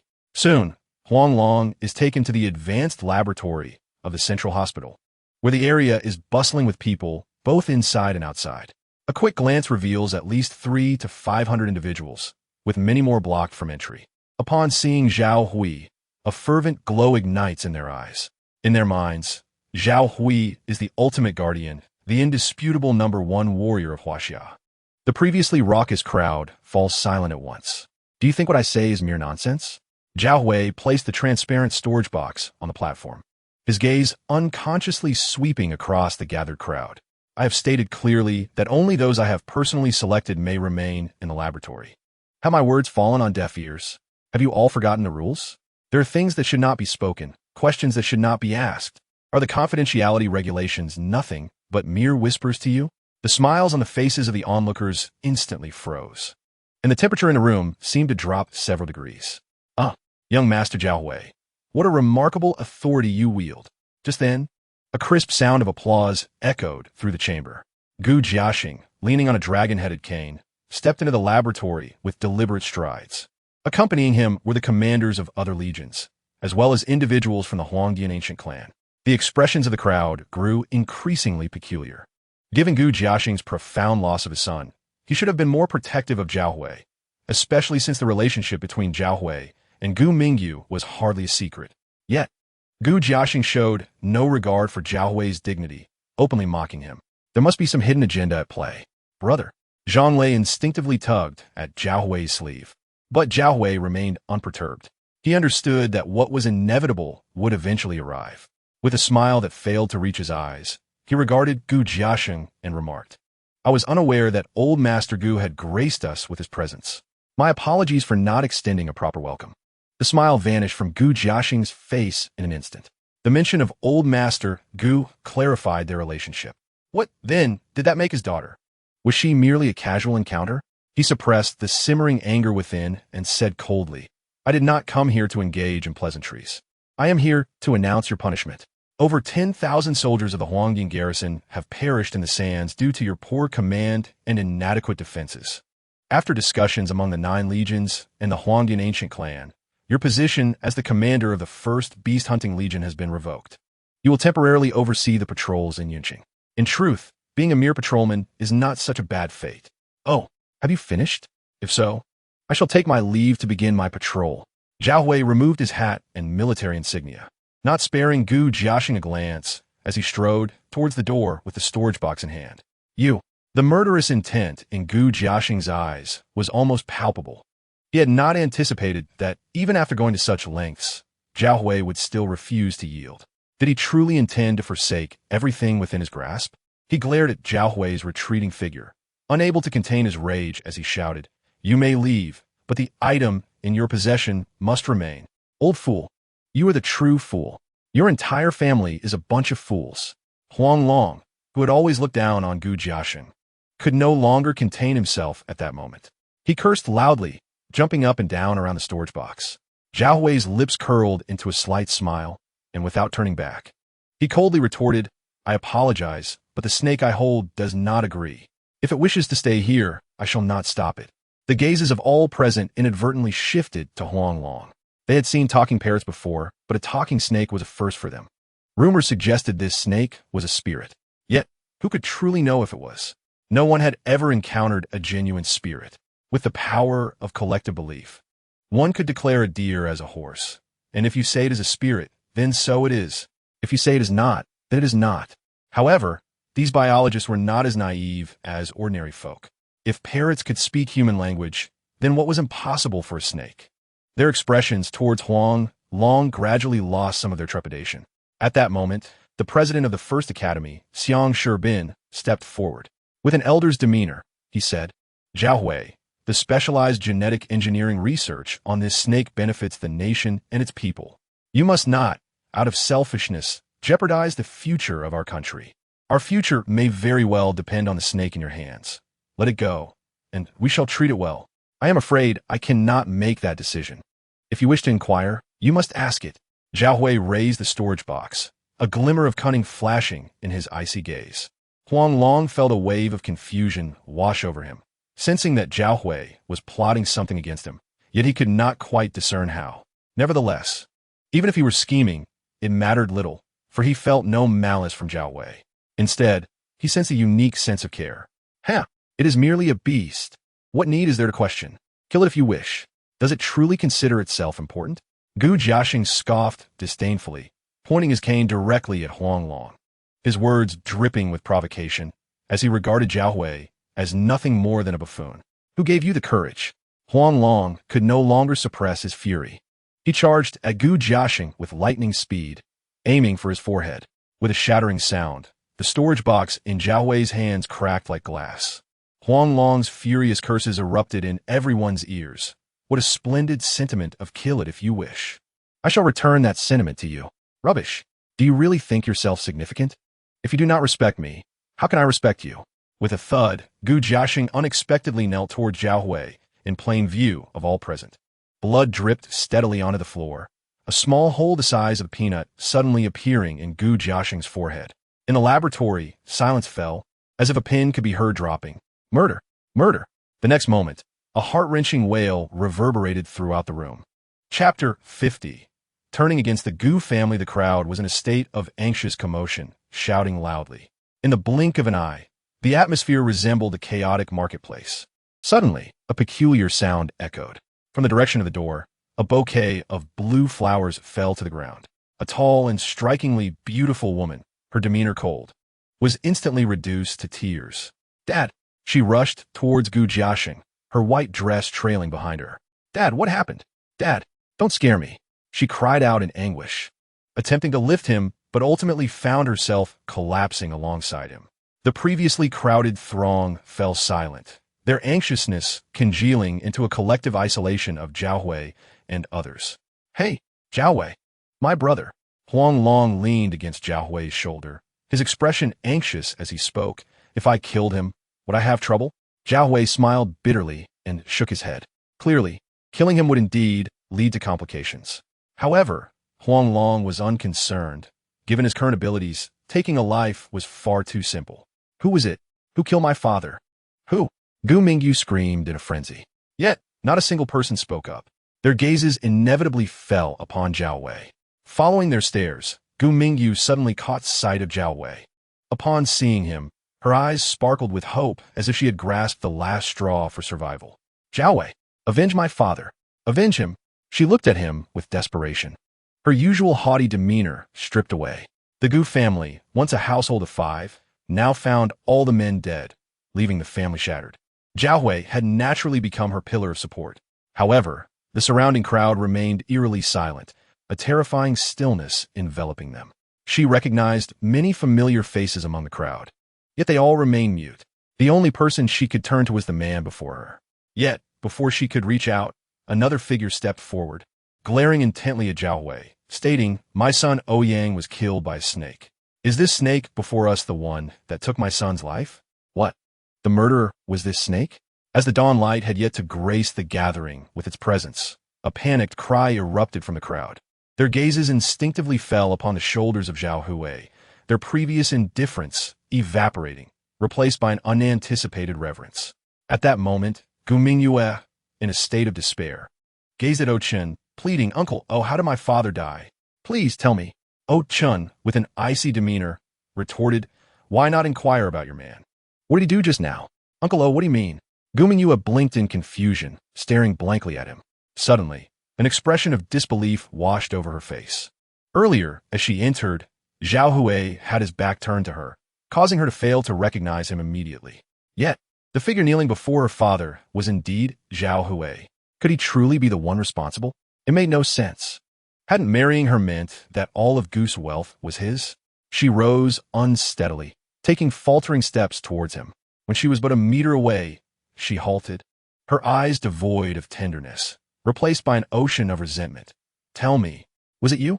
Huang Long, unable to restrain himself, opened his mouth, only to be seized by Zhao Hui's grip. "I did not kill Boren, yet his death is partly my responsibility."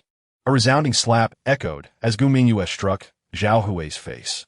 With trembling hands, she declared, "You are free now. Are you satisfied? You might as well kill me too. Otherwise, no matter the cost, I will personally see to your demise." With that, she turned towards her father's remains. Previously, she had felt utterly incapable of confronting him, but now, she effortlessly lifted his lifeless body, step by step making her way towards the laboratory's exit. Ochen's gaze once again fixated on Zhao Hui. Did that serpent kill Ouyang? I demand an answer. Zhao Hui could not help but smirk. Why don't you ask your son why he was killed? Ochen glared coldly at Zhao Hui. I care not for the reasons. Only the tribunal possesses the authority to dispense justice. Oh, is that so? Zhao Hui turned away dismissively. Then, I apologize. I have forgotten who killed your son. Out of office, I shall not meddle in governance. I am merely a patrolman now. If there is nothing else, I shall take my leave. Oh, Chin. Finger pointed at Zhao Hui's retreating figure, felt his fury blaze like a wildfire. Yet, he dared not act at that moment. Otherwise, he risked becoming the next to fall. With a scoff, he flung his sleeve dismissively and departed the laboratory without a word. At that moment, all 8 ancient clan members had arrived, save for the Wei and Jiang clans. While they feigned allegiance, their true nature was one of rivalry. With the demise of their long-standing adversary, they felt no compulsion to seek vengeance. Self-preservation was their foremost priority. Soon, all but the leaders of the 8 military corps had vacated the premises, leaving only those who recognized Zhao Hui's true identity, as he had been their infiltrator. Observing Zhao Hui's commendable performance today, they remained still, their gazes drawn to the assembled military leaders.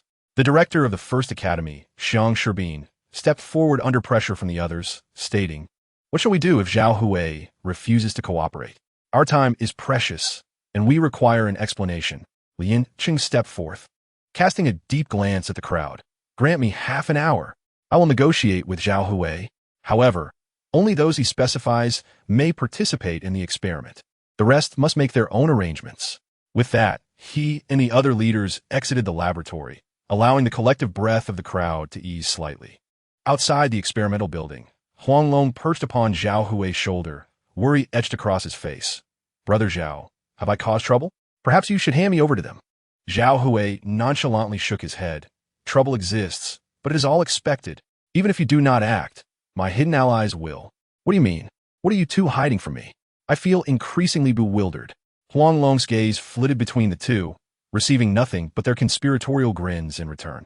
He could only grit his teeth in frustration, lamenting his poor choice of friends. Suddenly, a robust male voice resonated behind them, calling out for Zhao Hui. He quickly signaled Gao Jing'an, who instinctively distanced himself. Zhang Lei also felt the urge to leave, but Huang Long stealthily jumped onto Zhao Hui's shoulder, forcing him to remain nearby.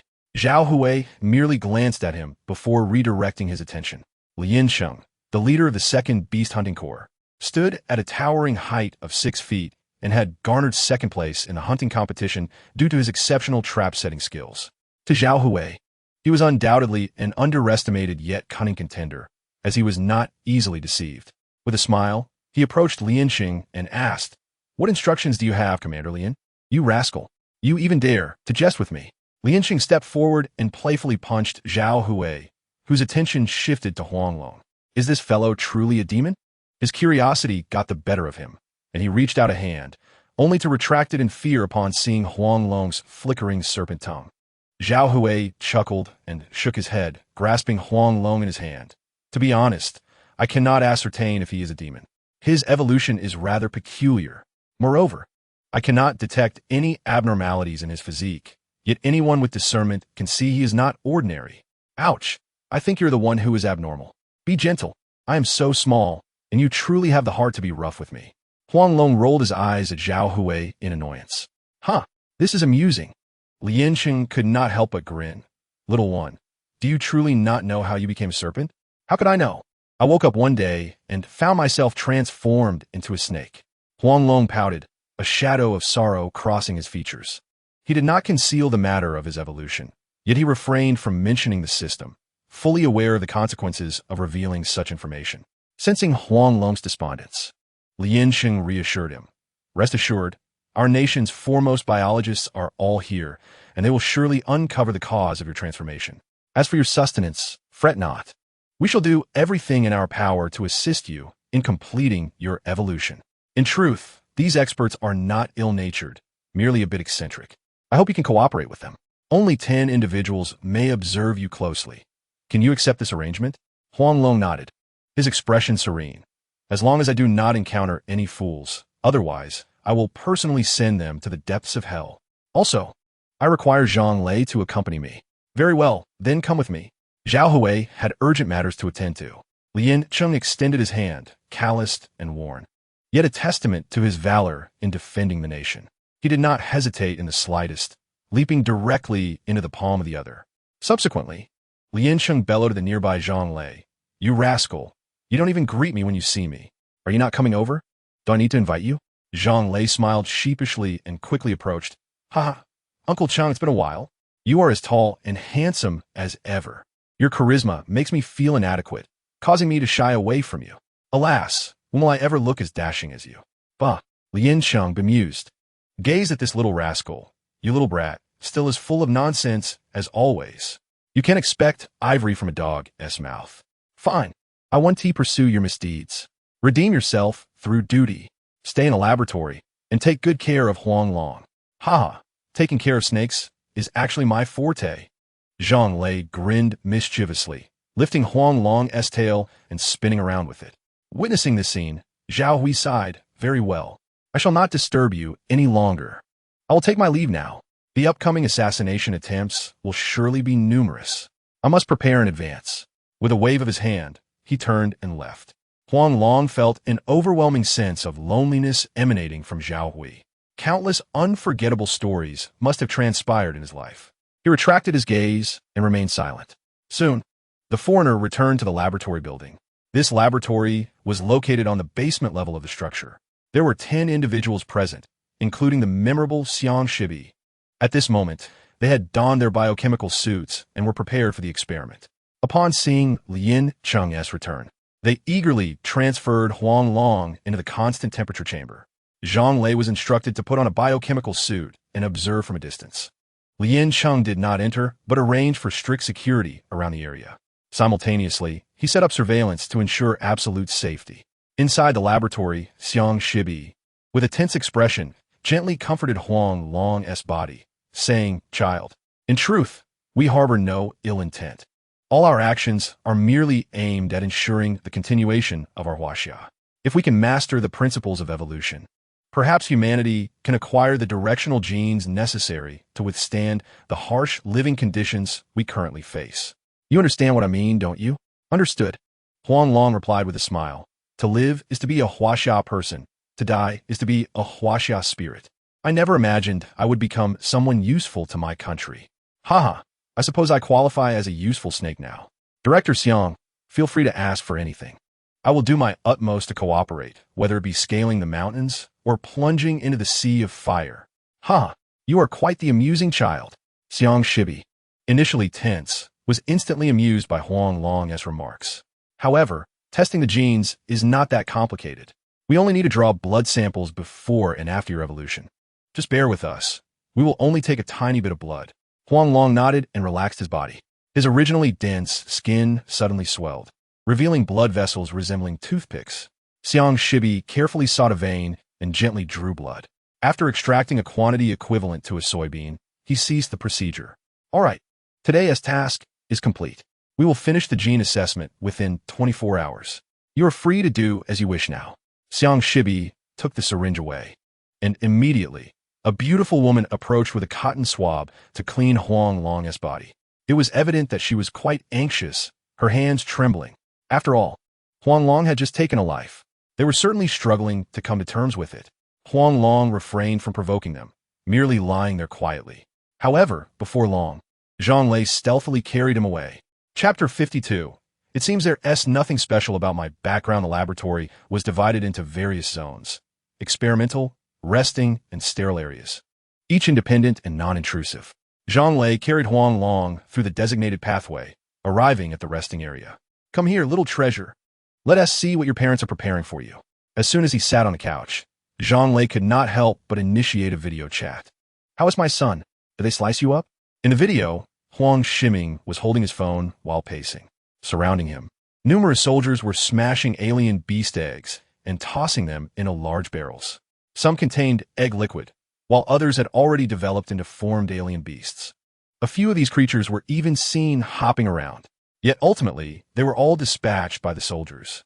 I say, Lao Huang, do you not wish for a bit of good fortune for me? Can't you learn from Ms. Wang Ling and speak less while doing more? Upon witnessing this scene, Huang Long could not help but roll his eyes. This old man was always trying to take shortcuts and play tricks. What is the point of talking? Only I can handle him. Child, you know nothing. Huang Shiming immediately retorted. Those who toil with their minds govern others. Those who labor with their hands are governed. As the only clever one in our family, this is my duty. Hey, what are you doing? Before Lao Huang could finish, Huang Long's mother pulled him aside. What did you say? Wang Ling glared fiercely at Huang Shiming, scolding, Ba. At your age, still scheming. All this is prepared for our son. Don't you want him to evolve into a human quickly? Huang Shiming promptly fell silent, obediently refraining from further comment. Serves you right. Ha! Huang Long and Zhang Lei exchanged knowing glances, unable to contain their laughter. Suddenly, Huang Long pondered the matter of his identity. Huang Shiming and Wang Ling were undoubtedly his biological parents.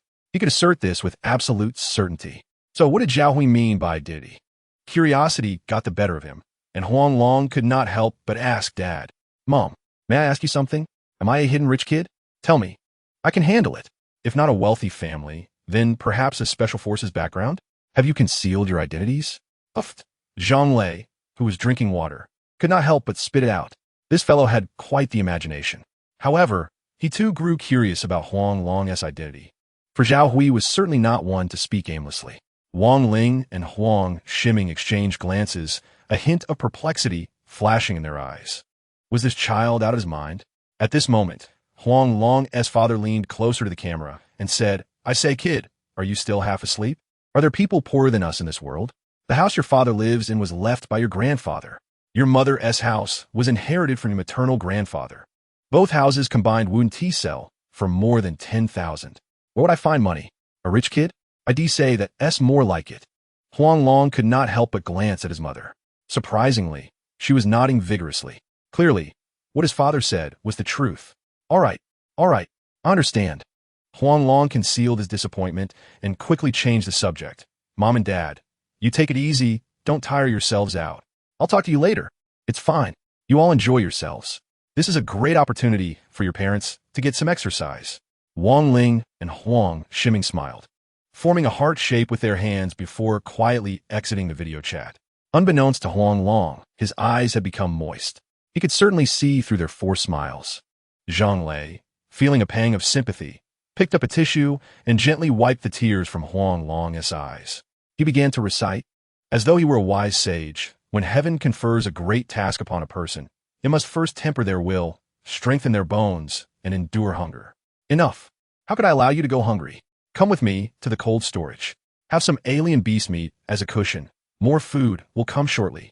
Saying this, he effortlessly scooped up Huang Long and headed directly toward the basement level. Hiss. It's really cold. As soon as they entered the cold storage, Zhang Lei could not help but shiver. The basement level was filled with various alien beast carcasses. At a cursory glance, there are at least 50 beasts. This is merely a preparation made under pressing circumstances. Once everything is ready, an incessant stream of exotic beast corpses will be delivered here. If you're cold, feel free to step outside. I'm about to begin. Huang Long gazed at the delectable feast before him, somewhat distracted. The splendid era of being taken care of was about to arrive. He opened his mouth wide, tearing into a short-nosed alligator before him. However, an 80-kilogram alligator took him 3 hours to consume, and he still had not finished. Suddenly, the system's notification chimed, announcing, "Ding! Congratulations, host! The evolution data for the Titan Python has automatically consumed the remaining evolution points to repair your body. Now, let the host's journey of evolution commence." At that moment, Huang Long instinctively halted his meal. With a thought, a virtual electronic screen materialized before his eyes. Host, Huang Long form, Titan Python juvenile. Soul, human. Length, 5 centimeters. Weight, 45 grams. Speed, 0.05 meters per second. Strength, 0.5 kilograms of constriction power. Flexibility, 360. Camouflage, chameleon level. Defense, steel-like. Talent, death constriction, Python devours the world. Bite force, 20 kilograms. Evolution points, 0. Evolution goal, complete evolution from LV0 to LV1, requiring 100,000 evolution points. Each evolution increases body length by 1 meter. Toxicity level, red snake king venom. Effect, lethal in 30 seconds. What the heck? To complete the first evolution requires a staggering 100,000 evolution points. Huang Long gasped in disbelief upon seeing the evolution goal. At that moment, he felt a pang of regret. If only he had accumulated more evolution points in the form of the Red Snake King. He had been so caught up in joy that he had forgotten this crucial matter. This was a lesson. Next time, he would certainly remember. He ceased wasting time, opened his mouth wide, and continued to voraciously consume the exotic beast corpses. Finally, the anticipated system notification rang out. Ding! Congratulations, host, for devouring the exotic short-nosed alligator. Acquiring 1,200 evolution points. Current evolution point count, 1,200. I say, my friend, why did your devouring take so long this time? After evolving, it feels like I'm worse off than before. Observing Huang Long pause, Zhang Lei could not help but approach out of curiosity. He trembled, huffing as he secretly felt anxious for Huang Long, alas. I do not wish for it to be this way. Huang Long sighed, a bitter smile on his face, and said, endure. Every beginning is difficult. Just bear with it. Once those exotic beast egg liquids arrive, the speed will undoubtedly be exponentially faster than now. If you cannot stand it, just stay outside. If you fall ill, who will take care of me? Very well. Call for me if you need anything. I shall wait outside. Zhang Lei left the cold storage, feeling dejected. At this moment, Anyone who persisted would surely be a fool. Huang Long continued to silently consume the exotic beast corpses after a period of exertion. Chapter 53. Zhao Hui is dismissed. Inside the armored vehicle, Zhao Hui sat quietly in the back seat. The driver, Gao Jiangyan, hesitated to speak. The confidentiality regulations kept him from voicing his thoughts. Yet, the bond of brotherhood compelled him to express himself. He glanced at the rearview mirror occasionally, resembling a wronged wife with nowhere to vent her grievances. Finally, he fortuitously caught Zhao Hui's gaze. His eyes instantly became shifty. "You rascal." Noticing Gao Jiangyan's embarrassment, Zhao Hui laughed heartily and said, "Speak your mind. Let all out. I am no longer a regiment leader, just a mere patrolling soldier." His boisterous laughter made it impossible for anyone to discern his true thoughts. "No." However, Gao Jiangyan immediately shouted with conviction, "You will forever be my elder brother and my regiment leader. This matter cannot be left unresolved. I must demand an explanation from them." He slammed the accelerator, drifting the vehicle sharply. Bang! With a loud crash, Zhao Hui's head collided forcefully with the door glass. Yet, he bore no resentment towards Gao Jiangyan, his face only showing a bitter smile. "You fool! Do not act recklessly. This is all part of my plan. Return to the base immediately.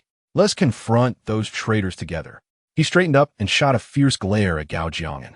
The previously formidable Gao Jiangyan suddenly appeared bewildered. "This is part of the plan? Why was I unaware?" He glanced at Zhao Hui with unease, unable to resist making a wide turn with the vehicle. Soon, they were back on the road leading to the base. Zhao Hui shook his head helplessly. "With your personality, if I had spoken, who knows what trouble might have arisen. Once we return, everything will depend on my cues." "I understand." Gao Jiangyan nodded eagerly. The journey continued in silence. Before long, they arrived at the first Beast Hunting Legion's base. However, as soon as they reached the entrance, their vehicle was abruptly stopped. The irritable Gao Jiangyan could not help but poke his head out, shouting, "Are your eyes blind? Do you not see whose car this is?" Swish, swish, swish. The guards at the entrance immediately aimed their guns at Gao Jiangyan's head. Dozens of soldiers rushed in, swiftly surrounding the vehicle. "You bastards! Have you gone mad?" Gao Jiangyan's expression turned ashen. The 30 or so individuals before him were all loyal confidants of Zhao Hui. Yet now, they had all turned their weapons against their own. Could these be the traitors Zhao Hui had mentioned?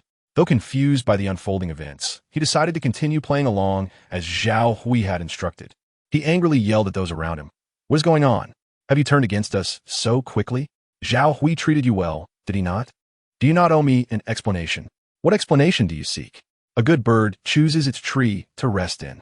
Moreover, he was the one at fault. What does it have to do with us? A soldier's duty is to obey orders. Surely, you understand this principle?" In front of the iron bars, Scar sat leisurely on a chair, nonchalantly crossing his legs, showing no regard for Gao Jiangyan. "Oh, by the way, this vehicle belongs to the state. Please disembark. Do not force me to take action. After all, my strikes are quite lethal." He sipped from a cup of tea, swaying in a rocking chair. "You," Gao Jiangyan, filled with fury, pointed at the man and could not help but jump out of the vehicle to argue. At that moment, Zhao Hui had somehow already exited the vehicle. He approached Scar and said, devoid of any emotion, "All right, I will return the vehicle to you, but may I enter to retrieve my belongings?" "I'm sorry, that is not permitted." Scar did not even glance at Zhao Hui, continuing to rock in his chair. "You dogs, you bunch of dogs, I will slaughter you all." Witnessing this scene, Gao Jiangyan could no longer contain himself and drew his gun from his waist. However, before he could raise it, his hand was seized, and the weapon was stripped from him. "Bastard, let go of me." In a fit of rage, Gao Jiangyan struggled furiously. Yet with two sharp snaps, his shoulder dislocated, collapsing to the ground like a dog. In a moment of crisis, Zhao Hui swiftly extended a leg, barely preventing Gao Jiangyan's face from smashing into the ground. Following that, Zhao Hui crouched down and forcefully pushed. Crack, crack! Gao Jiangyan's arm was promptly set back into place. With a resounding thud, a packed box was casually thrown outside. Scar, who had remained seated, finally stood up. His expression was icy as he glared at the two, saying, "The achievements earned by my brothers through blood and sacrifice have all been claimed by Zhao Hui alone. Why should we follow such a person? If it were not for the support of his family, could he have attained his current position?" Yet, He dares to betray his future father-in-law. Why should we continue to follow someone so despicable? Bah, I doubt Bah. Am ashamed to be associated with him. He spat at Chao Wei with contempt and turned away. The others, though they did not spit, wore expressions of disdain that were utterly unmasked. Nevertheless, Chao Wei appeared oblivious to their scorn, fixated on Dao Ba's retreating figure, and exclaimed, "The research on the Yijongsha cannot afford any delay. I hope you will promptly hand over the Yishouwan, hoarded in the back mountain, to the Lianxing battalion commander, leaving them there poses a threat. Were you to dictate the affairs of the First Legion?" Dao Ba retorted sharply, his piercing gaze slicing through Gao Jing'an and Chao Wei with the precision of a knife. "The Joint Council of the 9 Legions holds the authority to dismiss a battalion commander. You are but a mere soldier. As the acting commander of the 1st Beast Hunting Battalion, I possess the power to strip you of your military status. Thus, in my capacity as the acting commander of the 1st Beast Hunting Battalion, I hereby revoke the soldier status of both of you. Kindly remove your uniforms. Do not compel me to take action. Zhao Ba, you are being excessively tyrannical." Gao Jing'an angrily grasped the iron bars before him, his hands swiftly lacerated by the barbed spikes above. Blood dripped incessantly from his wounds. Chao Hui's fury teetered on the brink of collapse. He removed his military boots and combat attire, leaving only his undergarments. Initially, Gao Jing'an felt a sense of reluctance, but upon witnessing Chao Hui's disrobing, he was jolted into realization. Unbeknownst to him, he had acted impulsively multiple times. He forced a bitter smile as he removed his military uniform. No wonder Brother Chao Wei was unwilling to disclose the plan to him. With such a temperament, he was bound to ignite at the slightest provocation. How could anyone trust him? This scene was meticulously observed by Gu Mingyue, who was hidden in the encampment. A cold glint flickered across her beautiful visage. "This is all you're doing. If you do not allow me to live well, I shall not grant you peace either." At the central hospital, in the laboratory's cold storage entrance on the -2nd floor, Zhang lay stifled a yawn, only to be startled awake by a sudden notification sound. In a panic, he fished out his phone. This was the special alert tone he had set for significant events. Indeed, upon opening the message, his countenance darkened with dread. He could hardly fathom that the Beast Hunting Battalion would treat Chao Wei in such a manner. It seemed that chaos was about to engulf Huangdian. "I must leave this place at once." He decisively dashed into the cold storage, shouting at Huang Long, who was enjoying a meal. "Huang Long, trouble is brewing. Brother Chao Hui has been sanctioned by the 1st Legion. They may not adhere to prior agreements. You could be in danger too. What is happening?" Huang Long queried, leaping onto Zhang Lei's shoulder, his expression filled with terror. Just as he was beginning to enjoy a moment of tranquility, it appeared upheaval was imminent once more. "Look at this, and you will understand." Zhang Lei wasted no time and played the video from his phone. After watching the entire footage, Huang Long trembled uncontrollably. "My parents are still there. No, I must save them." In a fit of rage, he leaped towards the door. "There is no time. Huang Long, stay here. This phone contains the surveillance I secretly set up in the hospital. Promise me you will escape." Zhang Lei urgently blocked his path, gently placing the phone on the ground before charging out of the cold storage without hesitation. At that moment, a multitude of soldiers stormed into the experimental area. As Zhang Lei pushed open the door, he was met with a throng of figures. The leader shouted at the scientists huddled together, "Everyone, please cooperate. We mean no harm. We are merely here to locate that snake. Moreover, we will provide you with new job opportunities. Now, tell me, where is that snake?" "Commander, there is another person." Before anyone could speak, a soldier in the crowd pointed at Zhang Lei. "I will not allow you to take him." Zhang Lei's heart raced. He tightened the zipper of his clothing, shielding his chest. With a shattering sound, he crashed into the glass window, rolling down the corridor. He glanced at his chest without hesitation. Like an arrow released from a bow, he sprinted towards the top floor. Seeing this, the leader, Gu Buochuan, was suddenly invigorated.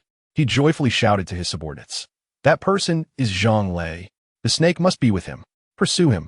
Do not let him escape." Soon, over 30 individuals surged toward Zhang Lei's retreating form. However, about a dozen remained stationary, including Gu Buochuan. At this moment, Lian Cheng's face darkened like a lump of charcoal. Yet he felt powerless. He could only stand idly by. The authority of the tribunal was not something a mere battalion commander could defend. Yet he could not swallow this humiliation. He glared at Gubwichuan, unable to contain his fury. The agreement was jointly established by the 9 legions and the ancient tribes of Huangdian. Why did your tribunal resort to a veto to tear up the agreement? How will others perceive our Huaxia in light of this? I do not care what they think.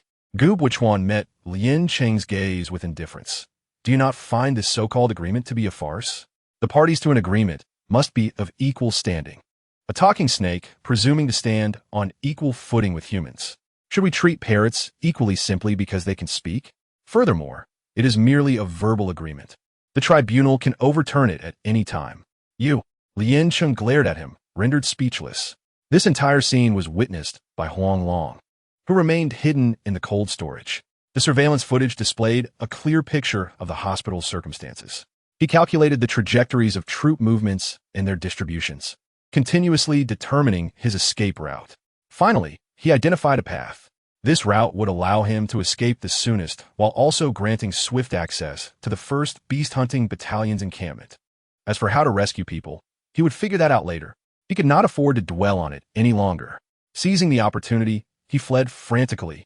As he charged into the laboratory, he leapt through the window, previously broken by Zhang Lei. With a thud, he landed heavily on the ground.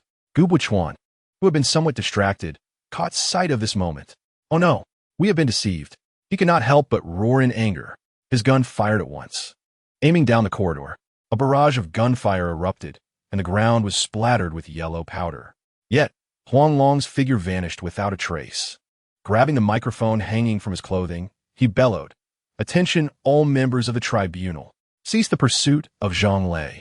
Immediately switch to hunting mode according to the yellow powder's indications." In an instant, all those surrounding Zhang Lei retreated. Zhang Lei stood atop the building, a wicked smile curling at the corners of his mouth. Huang Long must have escaped. Once out of the laboratory building, no one would manage to capture him again. Besides his exceptional chameleon-like concealment, Huang Long's speed was now remarkable. To the naked eye, he appeared as nothing more than a fleeting line. He reached into his pocket and, to his surprise, pulled out a small phone the size of a mahjong tile. Pressing it lightly, a colossal projection emerged before him. An elderly man, hands clasped behind his back, stood atop a mountain peak. Surrounding him were towering cliffs and swirling mists, resembling a paradise on earth. What has happened? Have you finally deemed it necessary to contact me? The elder did not turn back, his expression filled with indifference. Zhang Lei's iron fists involuntarily creaked as he clenched them tightly. I promised to marry and bear children. I vow to inherit the family business. However, I have but one request. My father, Huang Ba, and my mother, Wang Ma, as well as Huang Long, must not come to any harm. He glared furiously at the elder's back, as if squeezing these words through clenched teeth. His entire being trembled uncontrollably. Yet, the elder remained unperturbed. You have no right to negotiate. If you are willing to return, I will find a way to delay the judgment team. As for other matters, I regret that I am powerless. Therefore, whether you return or not, the decision lies with you. Zhang Lei gritted his teeth, remaining silent, blood unconsciously oozing from the corners of his mouth. Finally, he deflated like a punctured balloon, his face a portrait of desolation as he said, I will go back. The elder's lips curled slightly as he shut off the projection. The tranquility of the surroundings returned, yet Zhang Lei's heart remained in turmoil. Chapter 55. A dangerous gamble following the predetermined route. Huang Long fled desperately. However, he had underestimated the situation. These individuals had scattered realgar powder throughout the entire hospital. This powder not only contained realgar, but also garlic, white peony, and tian nanxing, among others. It could not only exterminate pests, but also possessed miraculous effects in repelling snakes. Consequently, Huang Long's spirit grew increasingly muddled, and even his speed of escape began to falter. Moreover, the assailants were firing tranquilizer darts. Though none struck him directly, their fragments splattered onto him, causing his vision to blur further. At this moment, he was less than 300 meters away from Baolong River Park. Yet these people had effectively surrounded him, tightening their encirclement. Was this truly a sign that heaven intended to forsake him?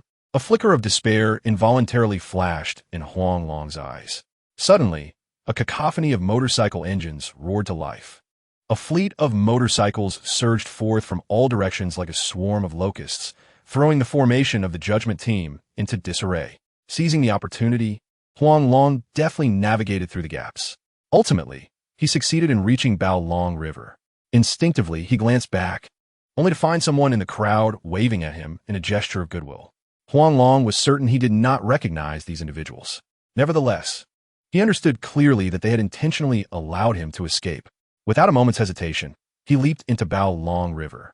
Simultaneously, the motorcyclists scattered in all directions. Ancient Bai Chuan, unable to contain his fury, shouted, "Useless! A bunch of worthless fools! With so many of you, you couldn't even capture a single snake. Are you all just a bunch of imbeciles? Who were those riders just now? Speak up, who were they?" The crowd exchanged glances, shaking their heads in response. In that instant, Bai Chuan's frustration reached a boiling point. "Useless! A bunch of useless fools!" He bellowed, pointing at the dazed onlookers. "What are you still standing there for? Go and apprehend him. Dig 3 feet into the ground if you must." "Yes." The crowd immediately dispersed, with some even jumping in a Bao Long River. However, by this time, Huang Long had long since vanished. As the water rushed around him, his mental state improved remarkably, shaking off the previous lethargy. Soon, he had outpaced his pursuers. Upon nearing the garrison of the 1st Brigade, he broke the surface of the water and entered a wheat field. Taking a shortcut, he slipped into an agricultural irrigation channel. Fortunately, there was still water flowing within the channel. With the aid of the current, he swiftly ascended the rear mountain. The rear mountain was densely packed with soldiers, forming walls to block the path into the mountain. The flags atop the peak fluttered in the wind, partially obscured. Huang Long found himself in a predicament. How could he break through the numerous blockades to reach the summit? He quickly retreated, distancing himself from them. To his surprise, he discovered a discarded bottle of white phosphorus. If only he had a phone at that moment. Unfortunately, he had swallowed it in the haste of his escape. Huang Long searched the surroundings, constantly seeking opportunities while contemplating his escape route. It seemed that the Iron Great Wall might be a potential breakthrough. Did he truly have to lead his parents into a life of hiding? Just then, an excited male voice rang out nearby. "Yes, yes, we have already sealed off the rear mountain. That pair of individuals remains under our control. Rest assured, we will place them in a titanium alloy cabin. That snake cannot approach them at all. Even if he does, he will not be able to rescue them. Trust us. If that snake shows up, we will certainly find a way to keep him here." A series of beeps followed as the call was abruptly terminated. The flattering expression on the man's face vanished in an instant. "What nonsense! Do you think that just because you've taken the position of acting brigade leader, you can replace the god of war? Traitorous wretch, let's see how long you can gloat." Grumbling, he put away the phone and casually pulled out a pack of tissue. Just as he was about to relieve himself, his body suddenly stiffened. A multicolored snake had inexplicably leaped onto his shoulder. "Don't scream, I am Huang Long. I need your help." Huang Long took the initiative, speaking first, originally terrified to the point of nearly soiling himself. Yang Sipin's face instantly broke into a smile of relief. Trembling, he turned his head. Huang Long had slid down his arm to wrap tightly around his wrist, leaving only a small head exposed. Yang Sipin glanced around cautiously and said, "What do you need me to do? Just tell me, and if I can manage it, I will certainly assist you." "Thank you." Huang Long nodded gratefully and got straight to the point. "No thanks needed. I wish to ask you to take me to see my parents. As for the titanium alloy cabin you mentioned, I will find a way to handle that myself." Upon hearing this, Yang Sipin's face revealed a hint of difficulty. "It's not that I don't want to help you. It's just that I do not have the authority to approach the titanium alloy cabin. My task is merely to scout and report information." "I see," Huang Long said, his expression dimming. Then he couldn't help but look at Yang Sipin with surprise. "If you report that I have been spotted here, will the people around come this way?" "Yes, they absolutely will. At least half of them will rush over." Yang Sipin's eyes brightened, and he could no longer contain his excitement as he stood up, gesturing animatedly. "All right, in half an hour, just say that you have discovered me in this area." Without hesitation, Huang Long slid down Yang Sipin's wrist and into the grass on the opposite side. In just a few breaths, he had concealed himself within the foliage. Although this plan would not allow him to approach the titanium alloy cabin, it would reduce the difficulty of his ascent. If this scheme failed, he would have no choice but to resort to that tactic. Yet he would never employ that tactic unless absolutely necessary. With a swift determination, Huang Long unleashed his latent potential. Whenever hunger struck, He nibbled on mutated wild fruits found in the forest. Though the evolution points were scant, they were better than nothing. The mutated creatures in this rear mountain had been swept clean countless times. In fact, not even a single bird could be seen. Half an hour later, he finally arrived at a previously scouted location at the foot of the mountain. At this point, the surrounding soldiers were already stirring with excitement. This position was directly opposite where Yang Sipin was stationed. What? We spotted that snake. Good. I will send troops for reinforcement. Moments latte.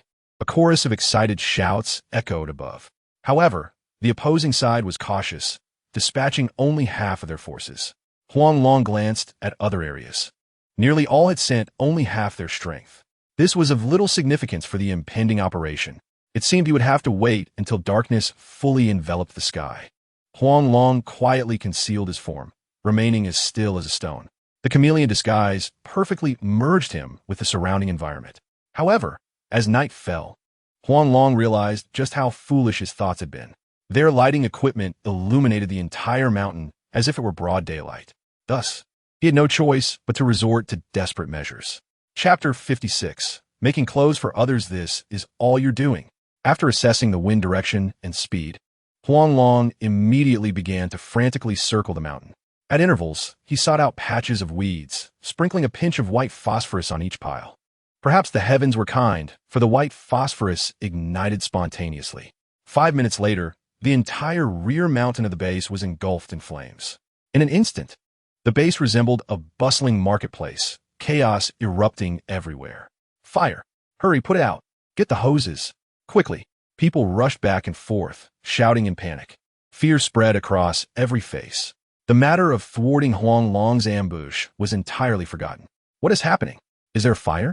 Inside the confinement room, Yang Sipin, who had been lying on the bed in a daze, suddenly caught a strange burning smell. Simultaneously, a red glow danced upon the wall. After carelessly revealing Huang Long's whereabouts, he had been reprimanded severely and confined as punishment. He had anticipated this, so he remained calm.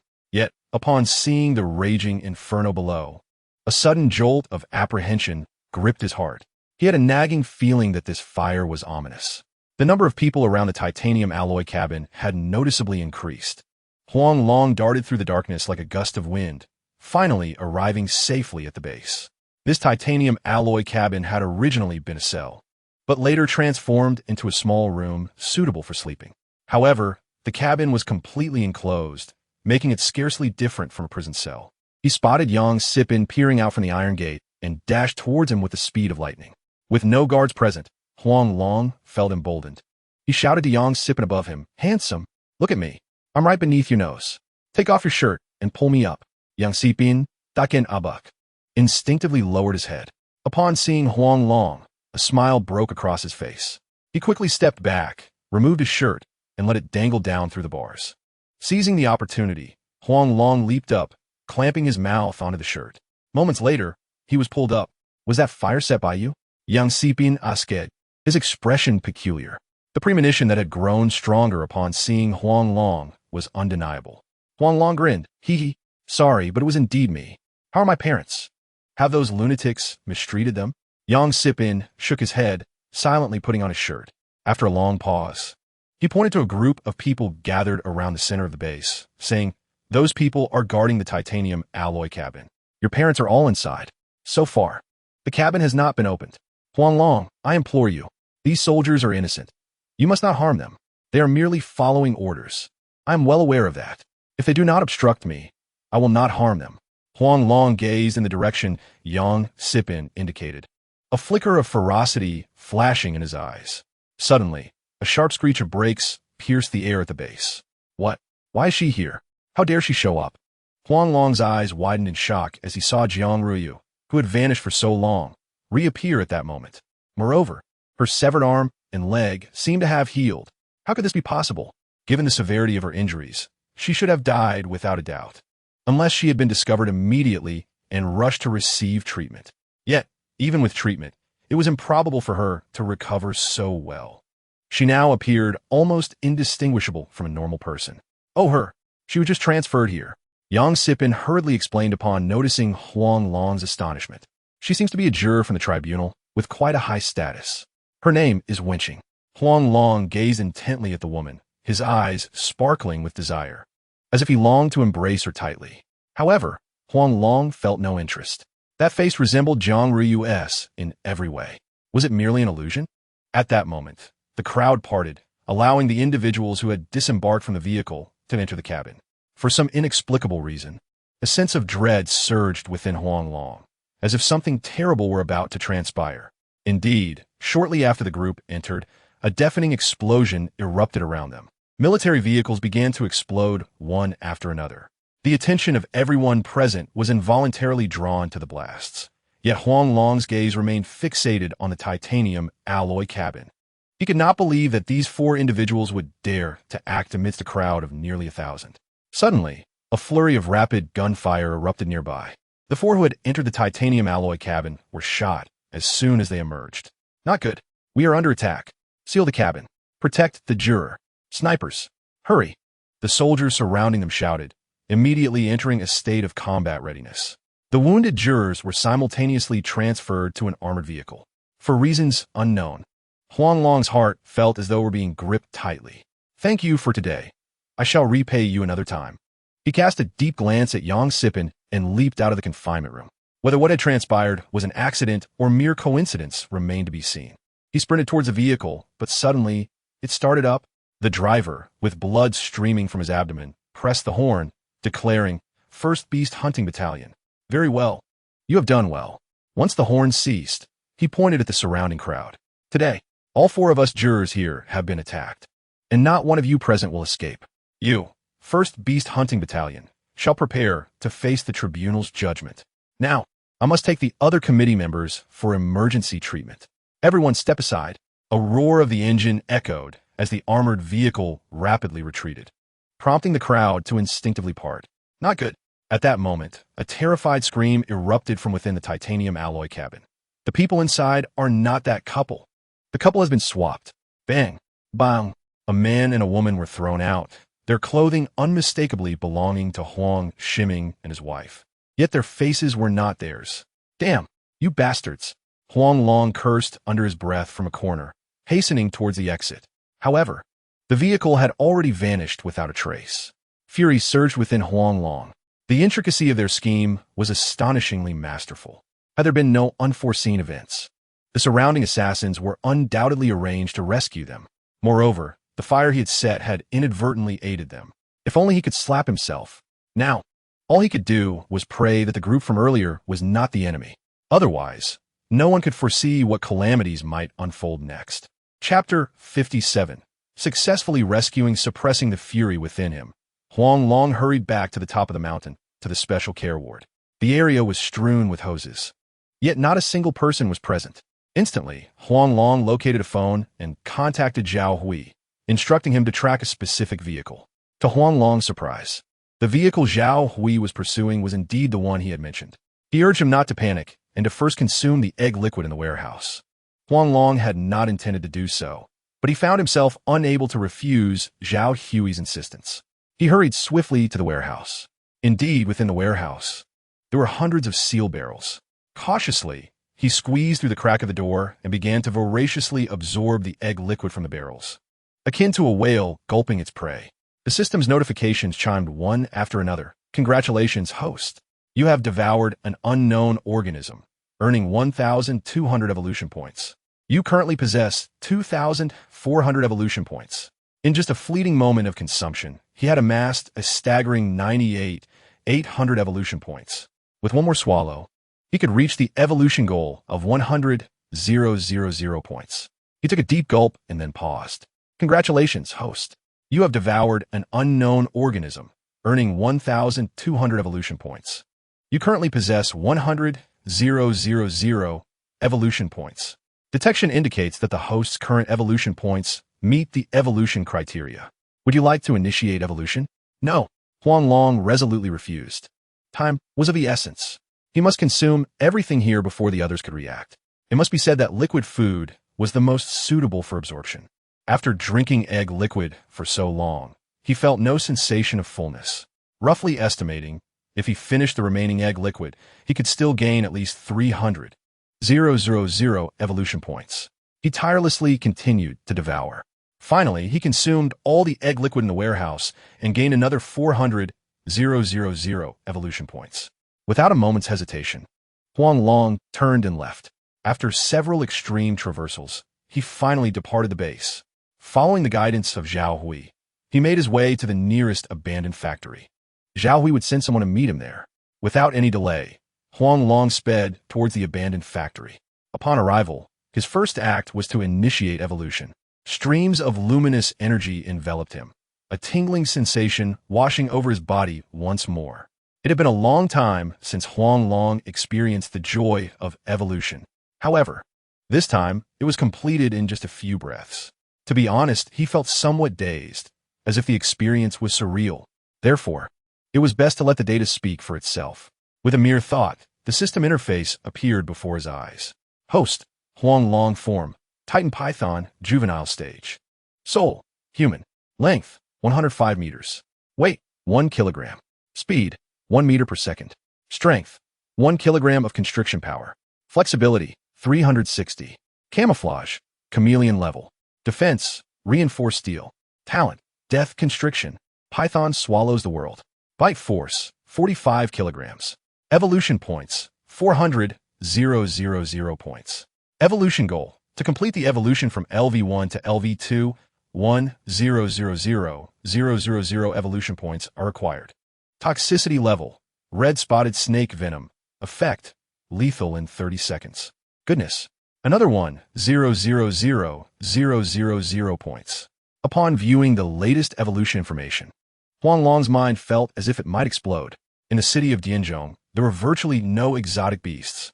The only resource available was exotic beast eggs. However, there were none to be found at Baolong River. Strangely, those exotic beasts only laid eggs in the city moat. Clearly, rushing to the moat now was unrealistic. Just then, an urgent screech of brakes echoed. A familiar figure stepped out of the vehicle. Spotting the familiar silhouette of Gao Jiang, and Huang Long couldn't help but rush out excitedly. Xiao Anzi, why have you only just arrived?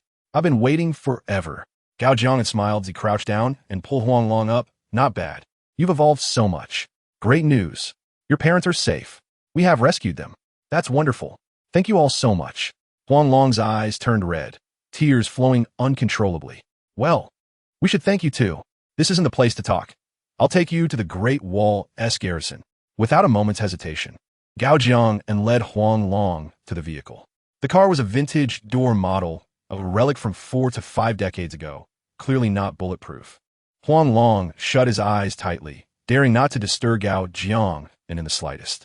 The speed reached 500 meters per second, and should he lose focus, he would surely meet a tragic fate.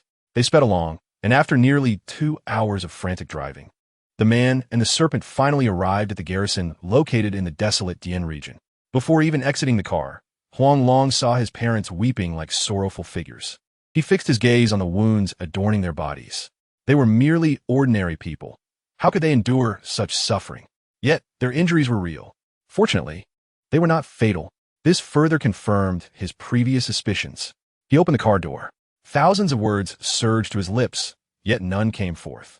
With red-rimmed eyes, tears welled up. Seeing her son in such distress, Wang Ling felt an inexplicable ache in her heart. This was a piece of her flesh. How could she not understand his current remorse and guilt? Yet, what did this have to do with him? The true culprits behind all this were those who tore up the cooperation agreements. Those individuals only sought absolute control. She reached out her hand, affectionately ruffling Huang Long's hair. Silly child, why are you crying? Your growth is the greatest happiness for your parents. You need not worry about us. We've come to terms with it. We can always have another child. Just don't blame us for not loving you. Mom, the tears Huang Long had been holding back finally broke free at this moment. A father's love is as steadfast as a mountain, while a mother's love flows like water. Their profound affection gradually warmed his cold heart. If only he could live like a normal person, who wouldn't desire that? But did he have a choice? He was destined to tread a path entirely different from others. Perhaps, as his mother said, having another child would bring about change. But was that even possible? Falling in love with a family might only take a second. However, forgetting a family could take a lifetime. Humans are not mere plants, who can be without feelings. Huang Long wished time could freeze at that moment. Yet, he understood that time would not pause for anyone. He turned away, suppressing his tears. Finally, with unwavering resolve, he faced his parents and declared, "Mom and Dad, rest assured, I will make those who harmed you pay dearly. I will not allow anything in this world to harm you. No one can." By the end of his words, a fierce, killing intent flickered in his eyes. Was that woman truly Jiang Ruoyu? He fixed his gaze intently on Zhao Hui. Yes, Zhao Hui nodded firmly. For some, even if their appearance changed, their essence remained unchanged. And that essence was precisely what he excelled at. Chapter 58. An Unexpected Guest. Zhao Hui, do you not have anything to say to me? After ensuring his parents were settled, Huang Long went straight to Zhao Hui's RV, his voice laced with anger. Tell me, how did you just happen to track Jiang Ruoyu's vehicle? I do not wish for you to conceal anything from me again. If you had warned me of the danger earlier, I would not have felt so passive. I hope this is the first and last time. He stared directly at Zhao Hui's back, his amber vertical pupils narrowing sharply. At that moment, Zhao Hui stood before a map of Dianzhong, his gaze fixed upon it.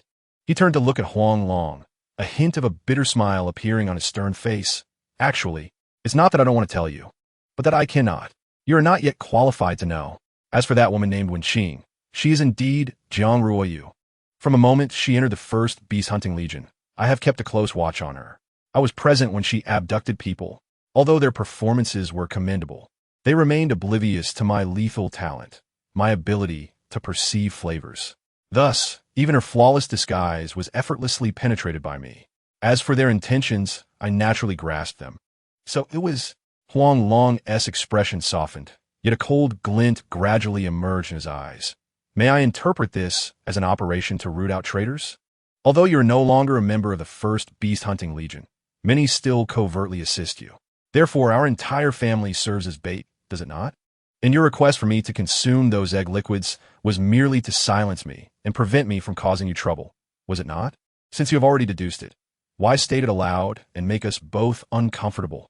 Zhao Hui turned and sat down on a nearby sofa, showing no inclination to refute Huang Long's suspicions. The previously angered Huang Long suddenly experienced a moment of clarity. One must look after oneself. Otherwise, the heavens will punish them. The other party's assistance would naturally yield benefits for them as well. With his current perspective, he recognized this as a significant purge. The process, though difficult to accept, still fell within the realm of tolerable outcomes. Suddenly, Huang Long was rendered speechless, sitting silently to the side. The atmosphere in the vehicle became eerily tense. Oh, everyone is here. At that moment, a fair-skinned man with dyed yellow hair and a tuft of black bangs unexpectedly entered the vehicle.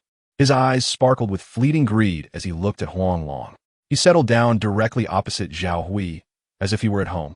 He tugged at the thick gold chain around his neck and casually removed his sunglasses. Zhao, you are no longer the commander. You can scarcely be considered a soldier. How can you still have the audacity to be here? Have you forgotten that due to your poor command, over 10,000 people perished here? He slammed his hand on the coffee table, his eyes flashing with a predatory light. Then, Jean, how will you explain letting those two individuals go?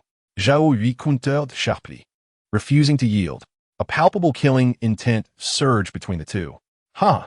Jean Wuming suddenly burst into laughter, leaning back and casually crossing his legs. The judgment team is merely passing through. As a guard, how can I stop them? Furthermore, their credentials are flawless. I have not received any arrest orders. Therefore, I'll let them go. Is there any issue with that? You. Zhao Hui glared at him, his murderous intent nearly materializing. In the end, he could only reluctantly lower his head. It appeared that these individuals were indeed resolute in their intent to unite. His task was becoming increasingly arduous. How lively it is! At this moment, the vehicle swayed as a group of people boarded. They appeared travel-worn, still bearing the remnants of blood and mud. Leading them was Scar, an unexpected presence at this location. Even more bizarre was the woman beside him, Gu Mingwei. They linked arms, entirely unconcerned about the gazes of those present. Countless members of the O family and the Gu family surrounded them, although the Gu family currently lacked male heirs. The saying that a lean camel is larger than a horse still held true. Many were still willing to follow the Gu family. Long time no see. Gu Mingwei licked the blood from the corner of her mouth, coldly gazing at Zhao Hui as she said, I warned you, if you do not kill me, I will personally ensure your demise. Scar has become the acting commander with just a word from me. Soon, he will be the commander. What I can offer you, I can equally extend to him. To me, you are nothing more than an ant. Do you not wish to capture Jiang Ruoyu? Then I shall release him. What can you do to me? Zhao Hui remained silent, appearing to have resigned himself to his fate. Yet, Huang Long was not one to accept defeat. The world is but a chessboard, and all beings are pieces. Even if the clam and the snipe struggle, it is the fisherman who benefits. He must attempt to alter the outcome. The most thunderous means is none other than murder. And today, the fisherman is evidently Gu Mingyue and her cohorts. Do you truly fear death? Have I been too merciful? He sprang to his feet, leaping onto the coffee table. His icy gaze sliced through the group like a blade. However, Scar merely smirked. Do you think your parents' lives are more important than ours? If you desire them to live in peace, stay still. If you wish to send them to hell prematurely, you best make a move now. We would not have come here without full preparation. Bastard, you threaten me. Huang Long could not endure such intimidation and was about to take action against them. Yet, Zhao Hui unexpectedly seized him, holding him tightly. Confused, Huang Long shouted, "Let go. Why are you stopping me?" Zhao Hui ignored Huang Long's protests, coldly regarding Gu Mingyue in your quest to kill me. It seems you have no regard for your own face. I did not expect even the guards here to be in your employ. But do you truly believe I lack any trump cards? He lifted a teacup from the table and took a delicate sip. With a crash, the cup shattered on the ground. The earth trembled as if an earthquake had struck, and a towering 6-meter robot emerged from the ground. Its left hand wielded a Gatling gun, continuously spinning and emitting dazzling blue light. Streams of light shot forth like meteors, striking the earth. In an instant, anguished screams erupted from the surroundings. In mere breaths, thousands lay in pools of blood. Even more terrifying was that, no matter the retaliation, the remaining individuals could not breach the robot's defenses. The situation on the scene abruptly reversed. Chapter 59, The Blood Red Promise. The safe house, with 3,000 Deadpool and an enhanced robot for protection, seemed to present formidable defenses. However, if that was your trump card, you would still be powerless to alter the outcome. Gu Mingyue coldly observed the scene outside, maintaining an air of assured victory. Huang Long could no longer tolerate her condescending demeanor. Seizing the opportunity, he lunged at Gu Mingyue's neck like a flash of lightning. However, before he could react, he found himself hurled backward. A mysterious blue nano-armor glowed on Gu Mingyue. Huang Long, refusing to be deterred, attacked the others in the vehicle. To his astonishment, they too were cloaked in this extraordinary nano-armor. At that moment, Huang Long comprehended the source of their confidence. Gu Mingyue's murderous intent was palpable. Had it not been for the collaboration among the ancient clans, she would have long since slain Huang Long. After all, he was her father's murderer. Yet now, while she could not kill him, teaching him a lesson was well within her means. It was also an opportunity to test the prowess of the nanosuits she had recently acquired from the Jiang family. Do you wish to play? I shall indulge you. She shot Huang Long a fierce glare, her form suddenly vanishing. In the blink of an eye, she reappeared before him, reaching out to grasp him. At that moment, something strange occurred. Zhao Hui's body simultaneously illuminated with nano-armor, though it was blue in front and black behind. The black portion was ferocious, while the blue was serene. He positioned himself in front of Huang Long and executed a knee strike, blocking her advance. Gu Mingyue's figure instantly disappeared from view. Huang Long finally understood why Zhao Hui had refrained from attacking until now. It turned out that in a one-on-one confrontation, they were evenly matched. However, the opposing side now boasted 4 members. Thus, the most prudent course was to observe and await developments. Thus, Huang Long fell silent, gazing quietly out of the window. The 3,000 Deadpools concealed themselves behind cover, synchronously cooperating with the robotic combatants, growing bolder as they fought. In the end, nearly 100,000 enemy soldiers were annihilated. However, from a void, countless nanorobots resembling locusts suddenly emerged, plunging headlong into the vicinity of the towering robots. The hard-earned advantage vanished in an instant. Meanwhile, a horde of mutant beings, reminiscent of zombies, surged frantically toward the battlefield. Within 3 minutes, all the Deadpools met their demise. The colossal robot, too, fell into a state of paralysis due to the destruction of its energy core. The tide of battle had turned once more. Huang Long's heart raced with anxiety. He instinctively glanced at Zhao Hui beside him, only to find him still as calm as a still pond. If these mutants breached the safe house, his parents would undoubtedly perish. How could he remain so composed? Breaking free from his restraints, he charged towards the glass with lightning speed. The result was a thunderous crash. His body was hurled back. Enough. Yu Chun, who had remained silent until now, could no longer contain himself. I will kill that snake. His body is yours to dispose of. My son must not die like this. He activated his nano armor, leaving a trail of phantoms in his wake. Yet, he was still blocked by Zhao Hui. Looking back at Huang Long, he suddenly shouted, "Stay away from me." He then rushed directly towards the door. The nano armor swiftly enveloped his entire form. Jing Wuming stood his ground, seeing that Zhao Hui was clad in the same series of nano armor. In a one-on-one confrontation, neither could harm the other. However, behind Zhao Hui loomed an abyss of darkness. Witnessing this scene, Gu Mingyue's eyes involuntarily flashed with horror. Dark matter armor. No, you madman. In an instant, black flames ignited upon Zhao Hui's form. He seized Jing Wuming, locking him tightly in his embrace. Jing Wuming. Is that right? A splendid name. Today, you shall lose your life. Burn with me. You lunatic. You madman. How could you wear dark matter armor? Jing Wuming exclaimed, his eyes wide with terror. In that moment, he too recognized the anomaly of Zhao Hui's armor. The blue light surrounding him was assimilated by the black light upon contact. In mere moments, his body transformed entirely into darkness. Yushen paniqued. Gu Mingyue panicked. Scarface panicked. Even Huang Long was alarmed. Dark matter, originally colorless and transparent, was now overwhelmingly abundant on Zhao Hui, its fluctuations intensely violent. We must leave. We cannot allow him to touch us. Gu Mingyue and the others joined forces, launching a light wave attack against the glass before them. A blinding blue light illuminated the scene, causing the massive glass to dissipate into smoke. Let us go. Zhao Hui shouted angrily at the dazed Huang Long. Don't let my sacrifice be in vain. The 8 ancient clans must not survive. Not a single member of the 9 legions can be trusted. With reddened eyes, Huang Long fixed his gaze upon Zhao Hui. In the next moment, he darted out like a flash. The entire vehicle, under the influence of dark matter, gradually turned to nothingness. Brother Zhao Hui. Huang Long turned back and could not help but shout in anger.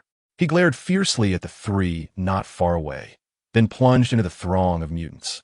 Biting, tearing, frantically ripping apart. Seizing one, he would tear into another. Every attack found its mark at their throats without fail.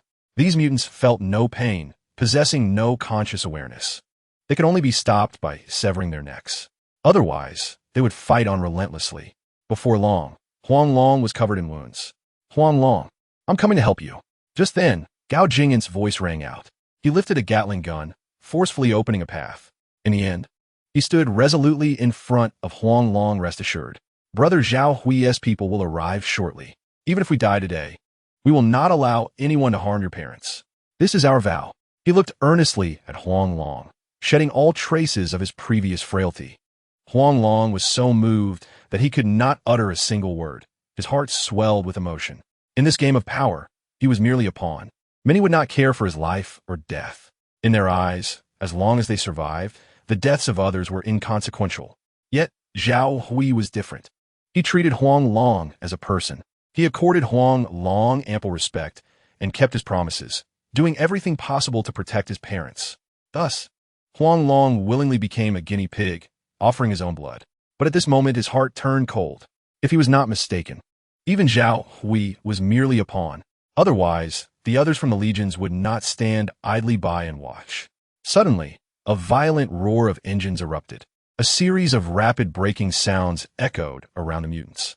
On the trucks, numerous dart gun barrels swiftly aimed at all the mutants present.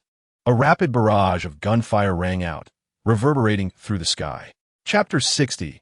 Thunderous shock in the Huangdian region at the Steel Great Wall outside the defensive zone. Wei Shaoxian coldly observed the towering walls before her. Around her, mutants continuously climbed upwards along ropes. The mutated sharks in the sandy sea remained eerily still, as if the person before them were one of their own. Wei Shaoxian surveyed the crowd and then spoke in a chilling tone.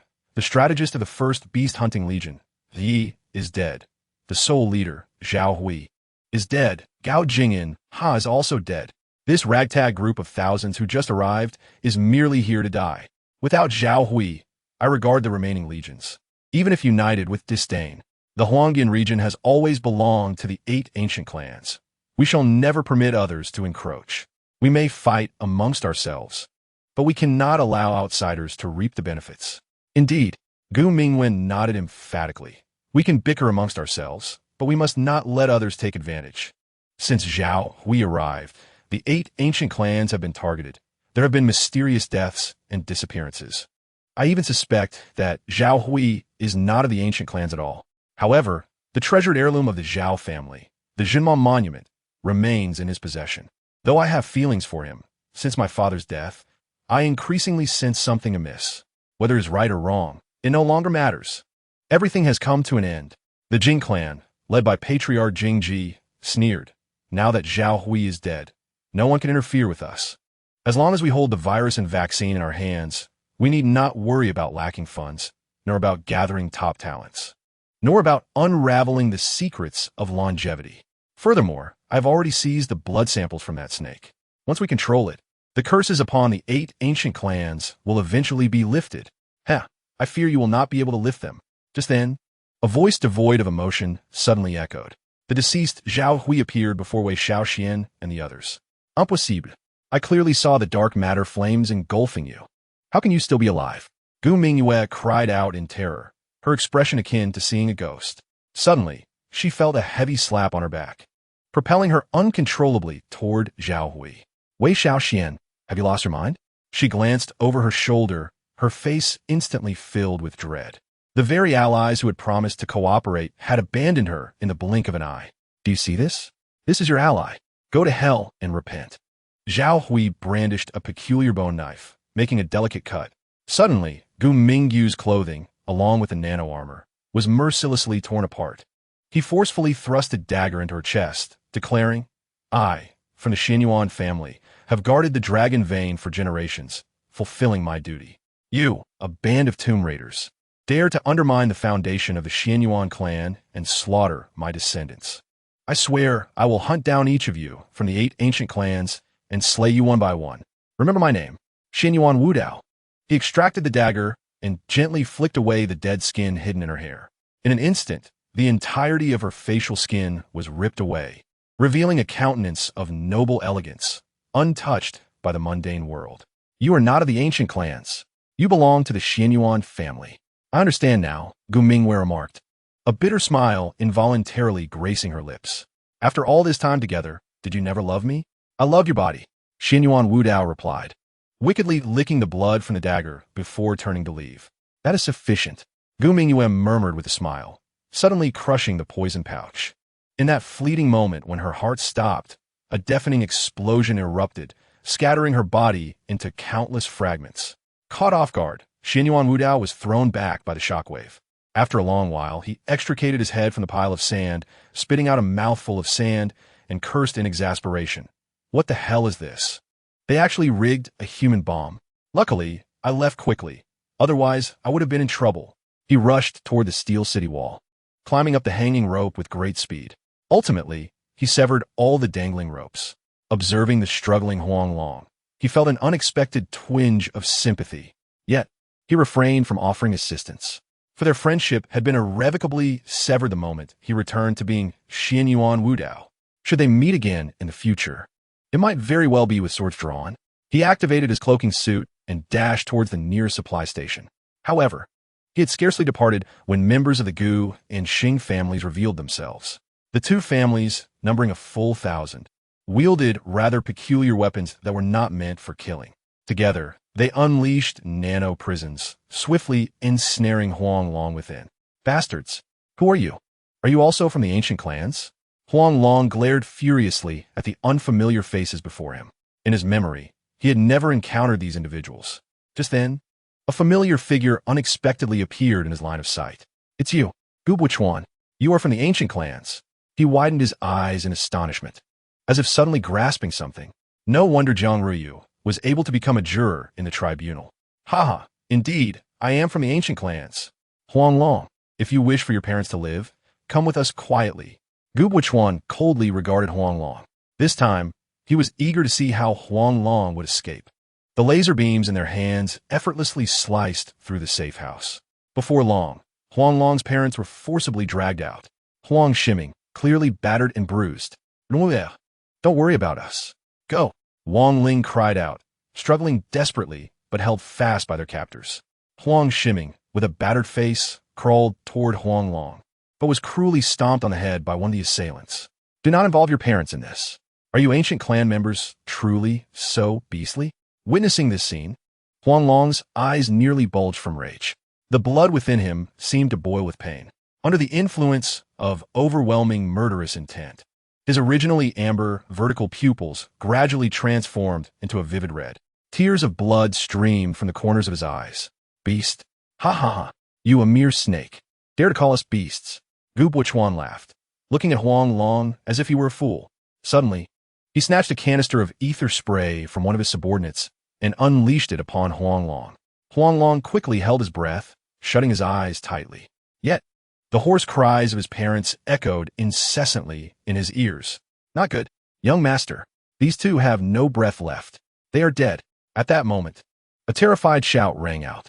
Huang Long, who had been tightly shut-eyed, suddenly opened his eyes wide. In an instant, the winds howled and clouds gathered ominously. Thunder rumbled repeatedly in the ears of the onlookers. A bolt of lightning suddenly streaked across the sky, descending from nowhere. Ultimately, it struck the nano prison with a resounding impact. The crowd was flung back as if electrocuted. Following that, bolts of lightning fell like a torrential storm. Huang Long's surroundings were completely engulfed in a sea of thunder and lightning. Chapter 61. Unexpectedly obtaining human form retreat. Everyone retreat. Quickly discard all nano equipment. Sensing the dire situation, Gu Buchuan was the first to remove his gear. However, those who were slow to do so suffered further electric shocks. With some even dying on the spot, they all retreated 500 meters away, distancing themselves from Huang Long and the Steel Fortress. At the same time, all ability users across Huaxia turned their gazes towards the direction of Huang Dian. It had been a long time since any ability users had appeared in Huaxia. Who would have thought that upon their emergence, it would be the first-tier lightning ability? Many couldn't help but excitedly pump their fists. In the context of global mutations, very few could awaken abilities. Most underwent genetic mutations, with only certain parts of their bodies being enhanced. The probability of awakening an ability was a terrifying 1 in 100 million. That is to say, among 100 million people, only one might possess an awakener. Throughout Huaxia, there were merely 12 ability users. There exists a peculiar resonance among users of the same ability. Coincidentally, among these 12 ability users, there was one powerful lightning user. Therefore, he could accurately deduce the awakening of a new ability user with lightning powers. However, in this world, ability users did not receive respect. They had always been viewed as aberrations. If captured, they would be subjected to research as guinea pigs. Thus, ability users generally kept their distance from the living quarters of ordinary people. Even fewer knew about their existence. Unfortunately, Gu Buchuan, as a member of the tribunal, happened to know a bit about ability users. The thunderstorm surrounding them resonated with some of the situations he was aware of regarding ability users. Yet there were discrepancies. Typically, those who awaken abilities are humans. But the cause of all this was a serpent. Although records indicated that this serpent named Huang Long was the son of Huang Shiming and his wife, there was no genetic connection whatsoever. Thus, he had always doubted the legitimacy of their relationship. Just then, something extraordinary occurred.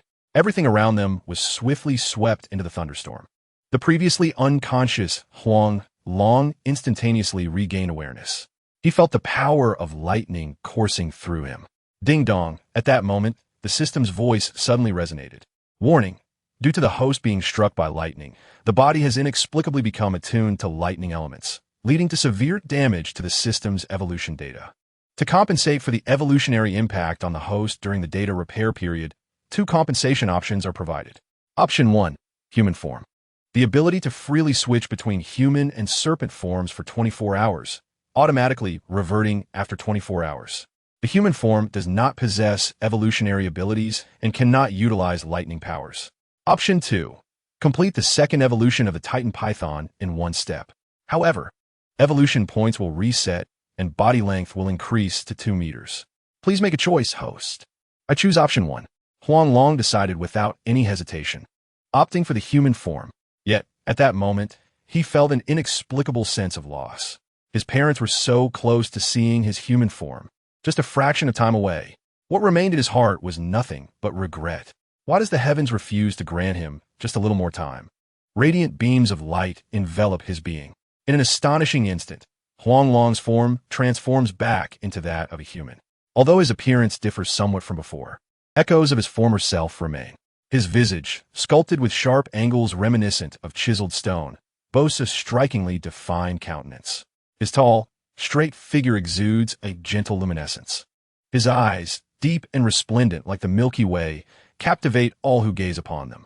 Clad in white garments, he appears as if a celestial being has descended to the mortal realm, embodying the grace of a jade-like gentleman, unparalleled in the world. If that is the case, then let them all perish. Huang Long retrieved the Gatling gun not far from him. The surrounding storm of thunder and lightning abruptly vanishes. While Gu Baichuan and the others remain in a daze, Huang Long takes the initiative to strike. With a swift turn of the gun, unleashing 200 rounds per second, he unleashes a frenzy barrage.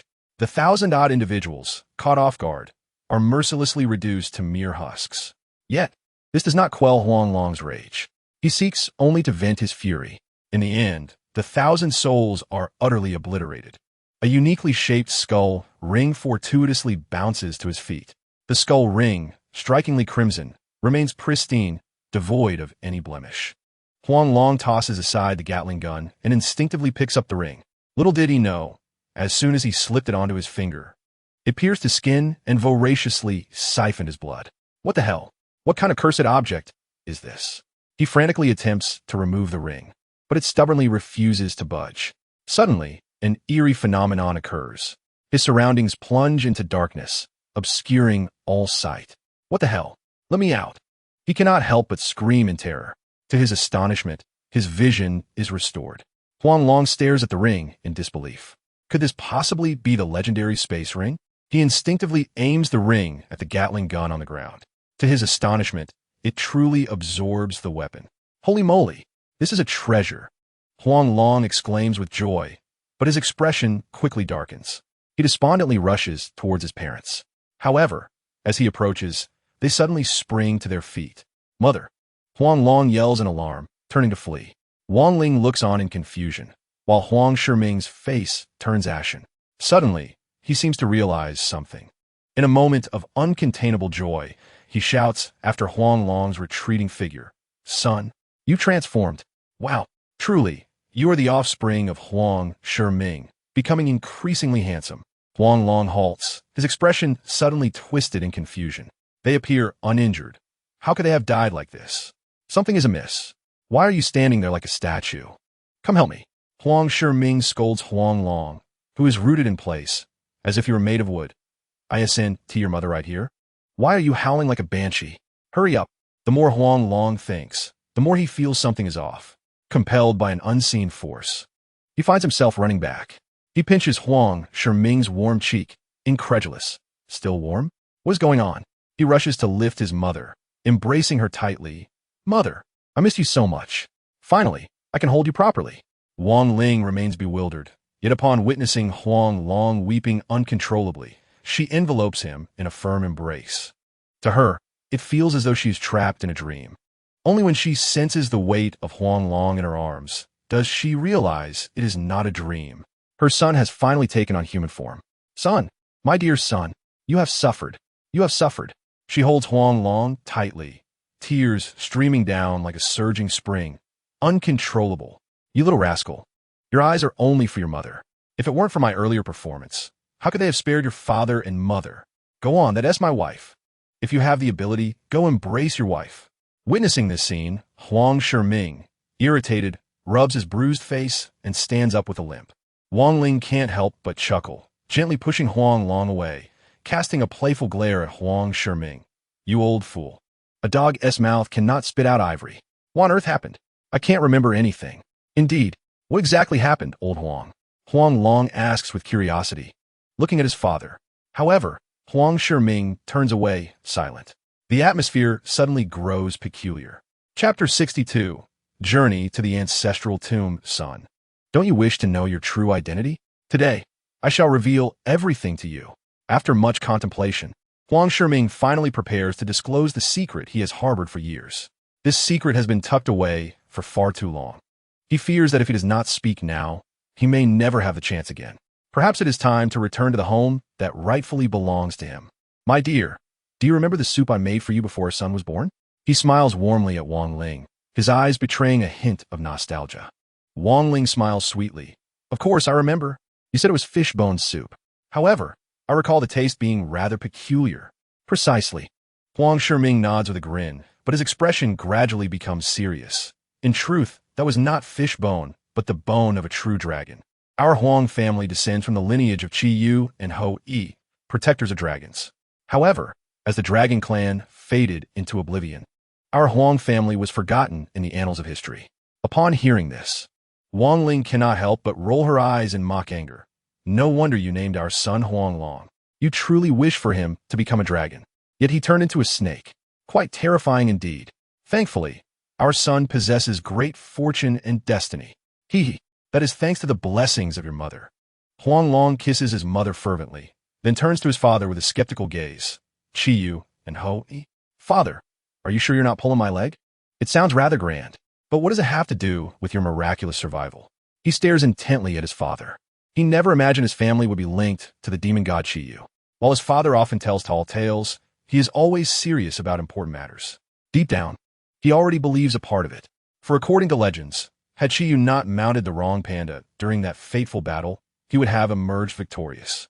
If he truly is a descendant of Qi Yu and Ho Yi, it could somewhat explain why he and his father have always harbored an aversion to giant pandas. You mean that?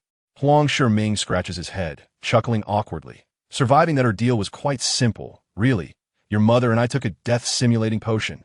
It was provided by Captain Zhao Hui for use in critical moments. Oh, by the way, what happened after we lost consciousness? Why have those people vanished? Huang Long's heart sinks as he suddenly recalls the brutal scene of carnage he had wrought.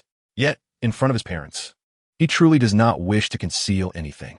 Taking a deep breath, he steadies himself and declares, I awakened my extraordinary abilities, and then I eliminated them.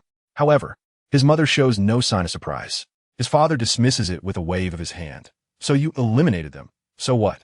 Not a single good soul among them. By the way, son, is your human form permanent? Huang Long chuckles bitterly. Only for 24 hours. 24 hours is sufficient. Huang Shiming's eyes glimmer with determination. Let us go, son. We're heading to the ancestral tomb. I have something to entrust to you. From now on, your mother and I will remain there. I will feel more at ease in my heart. Huang Long nods. His gaze sweeps the surroundings. Not far off, there are precisely 3 motorcycles, and, astonishingly, the keys are still in them. Next to them is a warehouse. Without hesitation, Huang Long rushes over. Upon opening the warehouse, he discovers it stocked full of provisions. He diligently begins to absorb everything into the ring, ultimately emptying the entire warehouse. Then, without pausing, he continues to search each room one by one.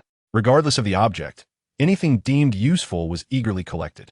Huang Shiming and Wang Ling appeared utterly bewildered. It was not until 10 minutes later that Huang Long returned, donning a helmet and exclaiming with excitement, Mom and Dad, let us go. I know the quickest route to the ancestral grave. Following closely, Huang Long revved the vehicle and led the way, laughter and shrieks echoing throughout the journey. His father always seemed to deliberately choose the bumpiest paths. Huang Long wished he could convey that his father's joy was beyond his comprehension. However, he could not deceive himself. He had been bested by his father's playful spirit. After 6 hours, the family finally arrived at the southeastern wilderness. They abandoned their vehicle and trekked through rugged terrain for 10 hours, ultimately reaching the ancestral grave. The site was completely overgrown with weeds. Yet this did not diminish Huang Shiming's memories. He ventured in with a flashlight, and the family took their time, pausing intermittently, before finally entering the hollow mountain after 2 hours. To Huang Long's astonishment, various fruits and crops were cultivated here, surrounded by rustic wooden furniture that exuded a sense of antiquity. Regrettably, A mere touch reduced them to dust. Additionally, the sounds of insects and birds filled the air, with swallows nesting nearby. The gentle trickle of spring water and the fluttering of fallen petals rendered the place a veritable paradise. Indeed, it was a site of exceptional feng shui. Huang Long had visited this place in his childhood, so he was well aware of the purpose of many rooms. "Mom and Dad, I have a surprise for you," he gleefully announced as they reached the storage room. With a flick of his intention, an abundance of grains, coal, gasoline, and more instantaneously filled the entire warehouse. Wang Ling gasped in astonishment, rendered speechless, while Huang Shiming excitedly grasped Huang Long's arm, exclaiming, "Son, could this be a spatial ring? Could the legends truly be real? Goodness, I can't possibly be a descendant of Qi Yu." Huang Long couldn't help but roll his eyes. "Oh, Dad, it seems you never truly believed you were a descendant of Qi Yu, nor did you ever believe in the existence of deities and demons, did you? Huh. Seeing is believing, right? This is understandable. I believe now." Huang Shiming sheepishly scratched his head and exchanged knowing glances with Wang Ling. Unable to withstand Huang Shiming's teasing gaze, Wang Ling hastily retreated from the warehouse. "All right, you two tidy up the bedding or something. I'll prepare some food. We still need to pay our respects to our ancestors later." The father and son nodded in agreement, watching Wang Ling depart. Once she was out of sight, Huang Shiming pulled Huang Long into a corner. He knocked in a rhythmic pattern on the wall, and a hidden compartment suddenly popped open, revealing an ancient-looking brown box before Huang Long's eyes. "What is this?" "Our family heirloom." Huang Long instinctively reached out, but his father swiftly slapped his hand away. "Do you wish to die? This is a mechanism box. If you do not know the opening method, it could be deadly." He shot Huang Long a fierce glare before cautiously lifting the box. After a series of dazzling maneuvers, the box emitted a series of gear-turning sounds. It shrank from over 70 centimeters to 30 centimeters. Then, with a click, the box sprang open, revealing a jet-black dagger that appeared to be made of crystal. Upon seeing the dagger, a nostalgic expression crossed Huang Shiming's face. "This is the Dragon Crystal Dagger, the sharpest dagger in the world. Your grandfather told me this. A fated person wielding the dagger will not suffer recoil damage. Your grandfather and I were both injured. Clearly, we are not the fated ones. You should give it a try." Huang Long nodded, cautiously reaching for the dagger. To his surprise, he effortlessly grasped it. Huang Shiming's expression shifted to one of shock. The dragon crystal dagger vanished right before his eyes. Simultaneously, a series of system notifications echoed in Huang Long's mind. "Ding! Congratulations! The host's system evolution data has been successfully repaired. Notice, due to the awakening of the special ability, the host's internal ability molecules have become extremely unstable. Therefore, all evolution points obtained by the host have been utilized to stabilize the ability. Ding! Congratulations! The host's ability has stabilized, acquiring lightning-type abilities, generating new evolution information. Host, Huang Long evolution form, Titan Python. Soul attribute, human. Length 1 meter. Weight 10 kilograms. Flexibility 360. Camouflage, chameleon level. Defense, immune to physical attacks. Talent, death coil. Python swallows the world. Transformation, ability, lightning-based. Level, H, instantaneous speed of 300,000 meters per second. Duration, 18 seconds. Evolution points, 0. Evolution target. Complete the evolution from LV1 to LV2, requiring 1,000,000 evolution points. Toxicity level, Red Lance King, snake poison. Effect, fatal in 30 seconds. Huang Long stared blankly at the recent evolution information, frozen in place. According to the text in the Ma Kuseng Chi Lu, a moment is a thought. 20 thoughts make an instant, and 20 instants equal a flick of a finger. After meticulous calculation, he deduced that a thought corresponds to 0. 18 seconds. An instant to 0, 36 seconds, and a flick of a finger to 2 seconds. This means theoretically he could sprint 400 meters in the span of a thought. The mere thought of such speed was terrifying. "What is wrong, son? Did you put away the dagger?" Huang Shiming noticed his son's unusual demeanor and waved his hand in front of him. And no, Huang Long finally snapped back to reality, his excitement palpable as he gazed at his father. "Dad, is there any more of this treasure? This thing could be a tremendous help. My body is now immune to physical attacks." "Get lost." Huang Shiming shot him a glare. Do you think this is just a carrot growing in the field? Our Huang family only has these two remarkable treasures. The dragon bone was given to your mother, and the dragon crystal dagger is for you. Oh, by the way, previously, when we were trapped in the wilderness, a little girl kept calling.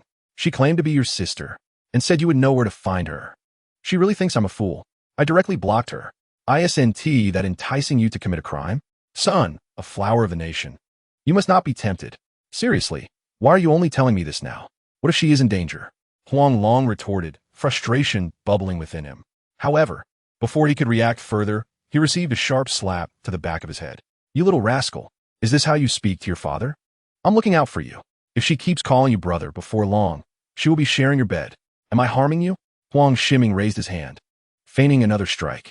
Huang Long could only look on in helplessness. The man before him was his father.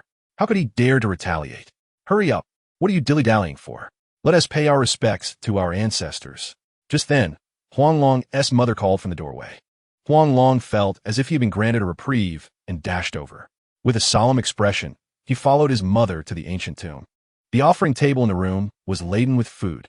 The three of them each lit a stick of incense and knelt before the longevity tablet. They offered their incense in silence, bowing respectfully before placing the incense in the burner. They remained mute throughout the entire process, leaving the ancient tomb with a shared sense of harmony. As the family gathered around the dining table, Huang Long had yet to lift his chopsticks when his bowl was already overflowing with dishes. The days seemed to have suddenly transported me back to my childhood. After a hearty meal, only the father and son were left in the room. Huang Shiming shed his usual carefree demeanor, his expression now imbued with a weighty seriousness. Because our family has lost many lives, he lamented. The Huang family owes them a debt that we can never repay in this lifetime. Although I am unaware of the exact events surrounding the First Corps, it is evident that many wish for its dissolution, as its existence harms numerous interests. When doves cease to symbolize peace, they may find themselves served on the dining table. In a world shrouded in darkness, justice becomes heresy. Regardless of the path you choose in the future, remember this. Repay kindness with kindness and enmity with enmity. No matter what you encounter, you must find a way to survive. I understand, Father. You both must take care of yourselves. Please do not worry about me. Huang Long nodded solemnly, transforming into a small serpent in the blink of an eye. Huang Shiming had grown accustomed to such transformations. He stood up and walked toward the door. As he approached, he paused and said, "Rest enough. Let us depart, but do not mention this to your mother. I fear she cannot bear it." "Understood," Huang Long replied, reluctantly watching his father leave. He had sensed this day would come, yet he did not anticipate it would arrive so swiftly. At 2 a.m, he quietly exited his room. Passing by his parents' chamber, he could not help but glance inside. Seeing them peacefully asleep, he lingered a moment longer. This farewell might stretch into an indefinite future. If given a choice, he would wish to remain by his parents' side for eternity. Yet the insatiable hunger compelled him to live a life unlike any ordinary person. As Huang Long departed, the candles in the room suddenly flickered to life. Observing his wife's swollen eyes, Huang Shiming felt a wave of sorrow wash over him. He embraced her gently, offering solace.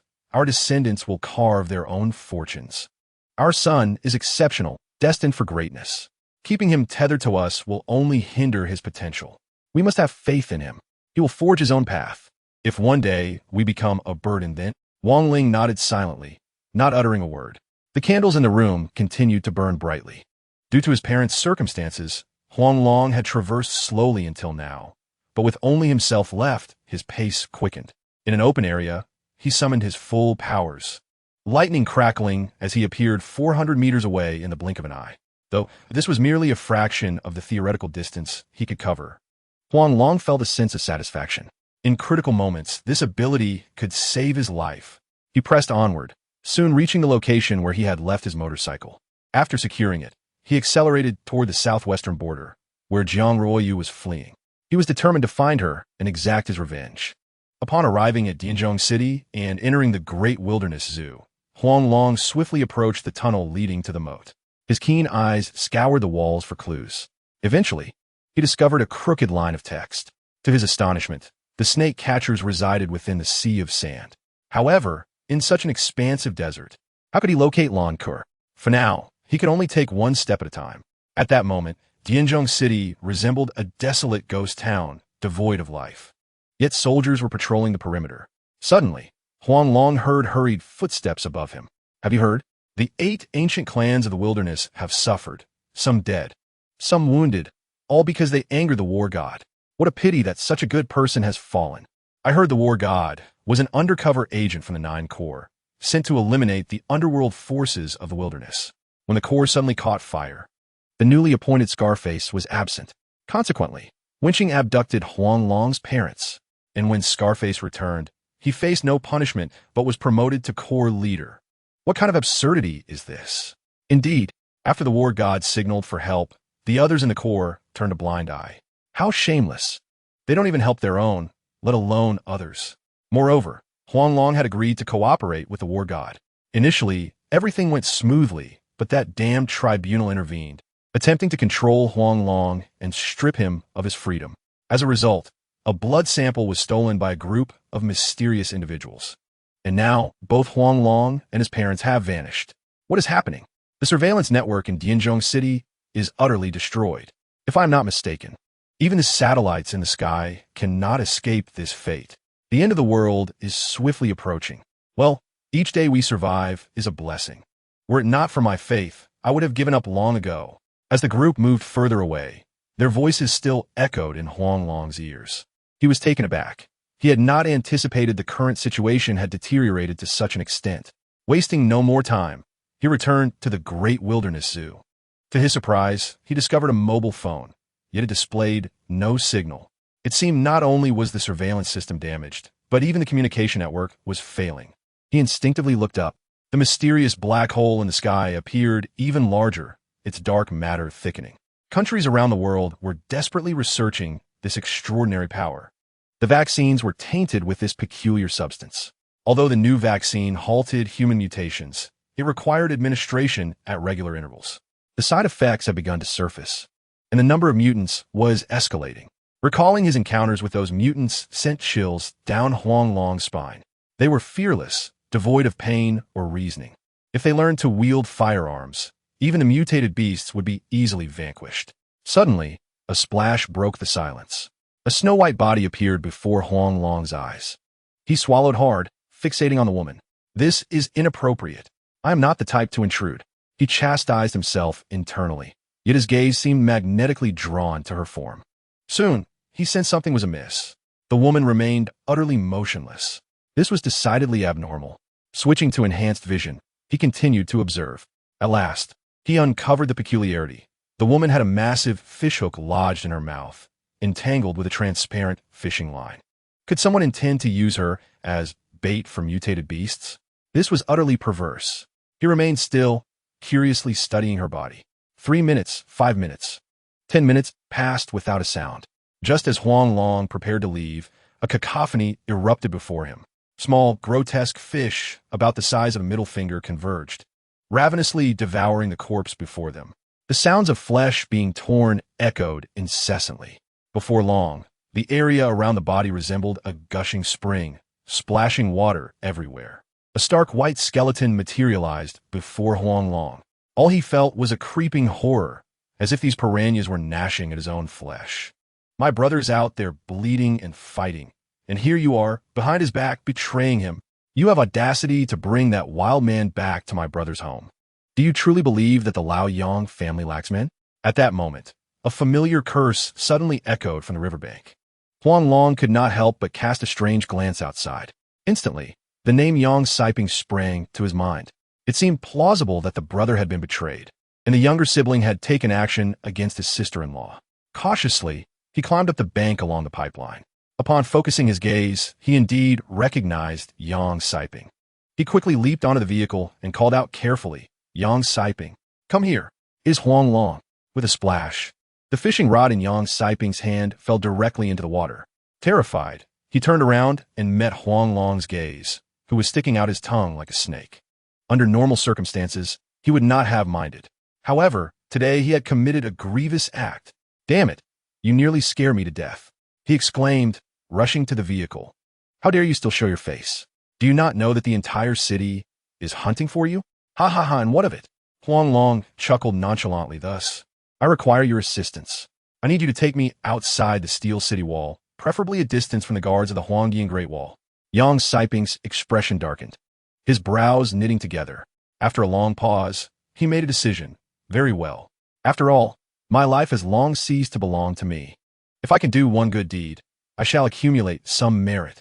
Yang Saiping started the vehicle and slammed on the accelerator, heading straight towards the checkpoint 1,000 meters ahead. 0528, please stop for inspection.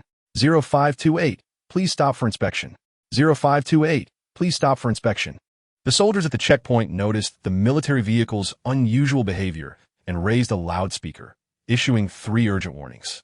Simultaneously, several soldiers set up spike strips. Yang Saiping disregarded everything and charged forward. The tires of the Jeep burst instantly. The vehicle sped out, spinning 720 degrees before finally darting away. The sound of gunfire erupted behind them as a multitude of pursuers sped after them. Chapter 65. Re-entering the desert. See you. Are you injured? The vehicle continued to race, and Huang Long, trembling with fear, raised his head. To his shock, he saw that Yang Saiping had been shot in both his thigh and abdomen. Blood soaked his clothes, spreading outwards. How could this happen? A flicker of guilt flashed in Huang Long's eyes. It's all my fault. If it weren't for me, you wouldn't be hurt. Stop. I want to get out. That way, you might still have a chance at life. Huang Long could not help but reach for the steering wheel, but Yang Saiping firmly stopped him. Stay seated. Don't move. Even without you, I would have chosen to end my life. Your presence merely delayed my demise. I am guilty. I deserve to die, but I do not regret it. Given another chance, I would still kill that dog couple. Yang Saiping gritted his teeth with fury in his eyes. His father had sacrificed himself for the nation. His older brother had forsaken his family for the greater good, fighting valiantly on the battlefield. Yet, the woman he loved most had stabbed him in the back. In his final moments, his brother had clutched that divorce agreement tightly. How could such a woman be worthy of his brother's love? In a fit of rage, he had killed that dog couple. Their existence had tainted his home, and anything unclean should not exist. Thus, he had set fire to the house. He had cast their bodies into the moat, originally waiting for them to be obliterated before embracing death himself. But Huang Long's appearance had changed his mind. He wanted to die with dignity. Even in death, he wished it to be meaningful. He fought against his fear of death, his gaze fixated on the tunnel ahead. Passing through this dark tunnel of 1,000 meters, the steel Great Wall would be within reach. A powerful consciousness sustained him as he dodged left and right. The stray bullets behind him were like shooting stars, constantly whizzing past. Inside the driver's cabin, debris flew about. Under the intense lights behind them, bright beams pierced through the dim interior, revealing numerous bullet holes. It was a miracle that Yang Saiping had managed to hold on this long. An hour later, the Jeep finally came to a halt. Yang Saiping, bloodied, leaned against the steering wheel. He looked at Huang Long, a faint smile of relief crossing his young face. Huang Long, I made it. Live well for me. Do not let the darkness consume you. His arm fell limply, and he slumped down. Rest assured, I will strive to survive. I will witness those parasites fall one by one. Witnessing this scene, Huang Long fought back tears, dashing out of the vehicle. At that moment, the pursuers had arrived. Upon spotting Huang Long's fleeing figure, they were momentarily stunned before erupting into ecstatic shouts. The snake demon. The snake demon is here. That talking snake demon is here. Quick, capture him. Do not let him escape. They swiftly reloaded their ammunition with tranquilizer darts and began firing frantically at Huang Long's location. However, how could they catch up to Huang Long, who possessed the power of lightning? In mere moments, he climbed along the handrail to the top of the steel Great Wall, looking back at the relentless soldiers pursuing him. Huang Long could not help but curse. Trash. I initially directed my heart towards the bright moon, yet the moon shines down into the ditch. One day, you will pay for your ignorance. Immediately after, Huang Long bit onto a plastic bag, leaping off and wobbling as he plunged down towards the sandy sea. In the end, those men could only watch helplessly as Huang Long landed on the sand. Perhaps finding Huang Long's flesh too meager, no sharks appeared in this expanse of sand. He continued to journey southward, convinced that as long as that deep pit still existed, he could find his way to the Huangyan guards. However, the Great Wall guards in the Huangyan region happened to be located in this area. Come on, let us see whose bullets are faster, yours or my speed. With this thought, Huang Long chuckled coldly, accelerating once more. The extreme chameleon disguise allowed his skin tone to blend seamlessly with his surroundings. The ability molecules within him continuously released lightning energy. Gradually, he entered a state of dormancy. To reactivate them, he needed to recharge. At that moment, Huang Long had already spotted the location of the deep pit.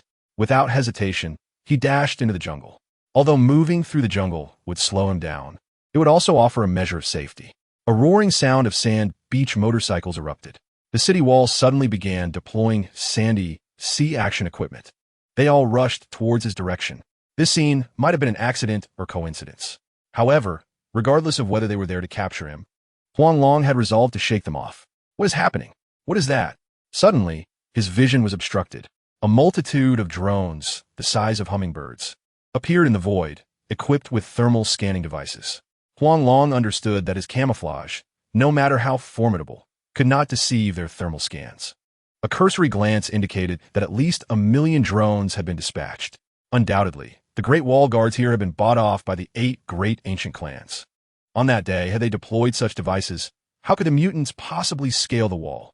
The more he pondered, the more frustrated he became. Clearly, he was doing good deeds, yet he was being hunted down instead. Were these people truly so lawless? Capture him. Yes, over there. At that moment, a thrilling roar echoed through the air. A tattooed man, adorned with a red headscarf and riding a beach buggy, surged like lightning over a sand dune. Exultantly raising his right arm, Huang Long's pupils constricted sharply. In his hand, the man brandished an AK-47. A cacophony of shouts erupted as more men, also clad in headscarves, charged toward Huang Long's position, their weapons trained on him. Simultaneously, enormous fish fins appeared on the ground, crashing onto the surface in a frenzied pursuit, relentlessly pursuing Huang Long. Within moments, they formed a vast encirclement, trapping him. With no options left, Huang Long had no choice but to seek refuge in a tree. However, the small trees, no thicker than a man's thigh, were easily severed by the monstrous jaws of the giant sharks, some even uprooted entirely. Helpless, Huang Long coiled his body like a spring, bouncing away as the colossal shark jaws snapped at him, leaving devastation in their wake. Fury ignited within Huang Long. His ring contained not only a Gatling gun, but an array of other weapons. Regrettably, his current strength was inadequate to wield them, and the time constraint before he could transform again loomed ominously. Reluctantly, he continued to flee, unknowingly veering off his intended path. Chapter 66. Aid from the enemy, what is that gleam? As Huang Long advanced, a sudden glimmer appeared to his right. Under the sun's reflection, the brightness intensified. He swiftly turned and dashed toward the light, pursued closely by the sharks and men behind him. Upon reaching a vast lake, he leaped without hesitation. Instantly, darkness enveloped him, and a powerful stench assaulted his senses. Damn it, am I about to be a sacrifice? Huang Long cursed, promptly beginning to consume. Astonishingly, he swallowed the heart of a fish in one gulp. The massive lungfish, weighing 100 pounds, struggled briefly before sinking to the bottom. Yet another catfish, 3 times the size, opened its mouth wide and devoured it whole. The surrounding sharks paused, glanced at the water surface, and turned away. Xiao Qiong, who had arrived early on a jet ski, couldn't help but curse. What the hell? Sharks are afraid of water. Who would believe that? He parked the vehicle just as the others caught up. Zhou Chang suggested, brothers, why not deploy a nanoshield to seal off the area? This little snake is ours. Observing the drones hovering above, the others instantly understood that the snake was hiding there. In unison, they retrieved a meter-long black bamboo tube, unable to suppress their glee. Ha! This little snake has a bounty of 30 billion. Enough to make anyone go mad. It seems the heavens are favoring us. With 10 of us, each can take 3 billion. Should we report our discovery? Are you foolish? If we report it, what do we get? A mere $500 and a banner to send us on our way. All right, no reporting then. They excitedly unfurled a nanomembrane, encircling the area in under 5 minutes. Next, they retrieved batteries, preparing to initiate an electric shock. After 30 minutes of gradually increasing the current, no fish surfaced. Reluctantly, they resorted to dismantling the beach buggy's battery and modifying the circuit. Ding! Congratulations to the host for consuming a mutated lungfish, earning 2,000 evolution points. The current evolution points, 2,000. At that moment, Huang Long had completely devoured the creature. So was a lungfish. Hearing the system's prompt, a bitter smile crept onto Huang Long's lips. His feeding hand was remarkably adept, flying straight into the belly of the enemy. Soon, he sensed something amiss. He seemed to still be within its belly. Without hesitation, Huang Long continued to consume. Meanwhile, the group outside persisted in their electric assault. Eventually, they discovered a massive, mutated catfish. Their previously lackluster demeanor vanished in an instant. The fish had not turned belly up, indicating that the current was insufficient. Reluctantly, they had to return to fetch more power. 3 hours later, they finally returned. Huang Long, on the other hand, had eradicated the gigantic creature. Ding! Congratulations to the host for consuming a mutated catfish, earning 30,000 evolution points.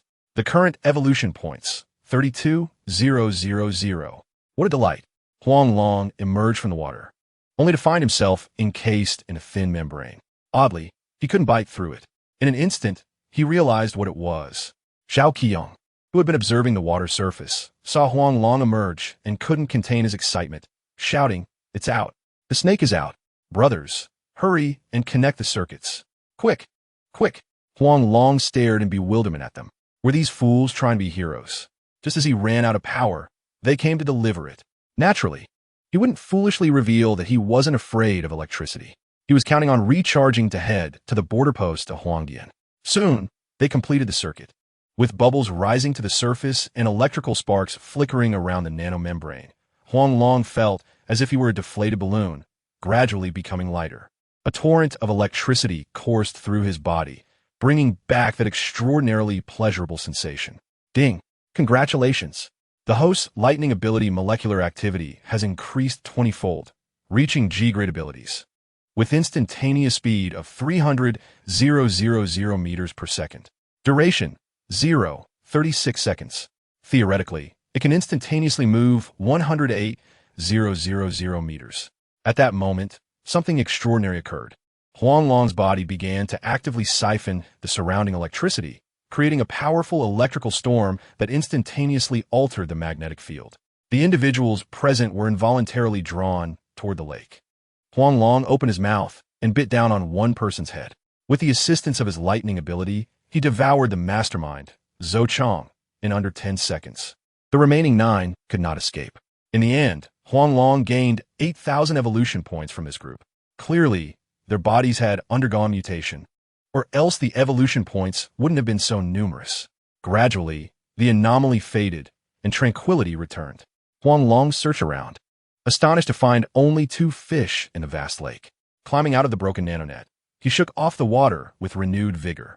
The surrounding batteries had been rendered useless, but one beach buggy remained operational. Unable to control its direction, he did not ride it, but stored it in his storage ring. However, upon completing these actions, he couldn't help but curse himself for being foolish. Why hadn't he utilized the storage ring to contain those people? It wouldn't have drained any of his strength. It was merely a matter of thought. Just then, an unusual sound of mud and sand splashing drew near. Without hesitation, Huang Long raised his tail. As the shark before him leaped high, the ring coiled around his tail released a terrifying suction force. The ensuing mutated sharks, one by one, rushed into the ring like moths drawn to a flame. The ring contained a state of perfect vacuum. Almost the moment they entered the ring, their breath was entirely extinguished. Ultimately, within the ring lay the lifeless bodies of 50 mutated great white sharks, each measuring approximately 6 meters in length. Huang Long roughly estimated that each shark weighed at least half a ton, marking it as the largest prey he had hunted thus far. In contrast, the mutated catfish he had previously acquired weighed only about 500 pounds, equivalent to half the weight of a shark. Given his current appetite, he would require at least 6 hours to consume a single shark. Hence, he was in urgent need of a secure location. The outpost at the border of Huangdian, was likely no longer safe. Chapter 67. Devouring the lightning ability user while the daylight still lingered. Huang Long decisively sought a place to rest. He traversed mountains and streams, ultimately discovering a vast cavern. This enormous cave was an abandoned air raid shelter. Measuring a kilometer in length, 3 meters in height, and approximately 4 meters in width.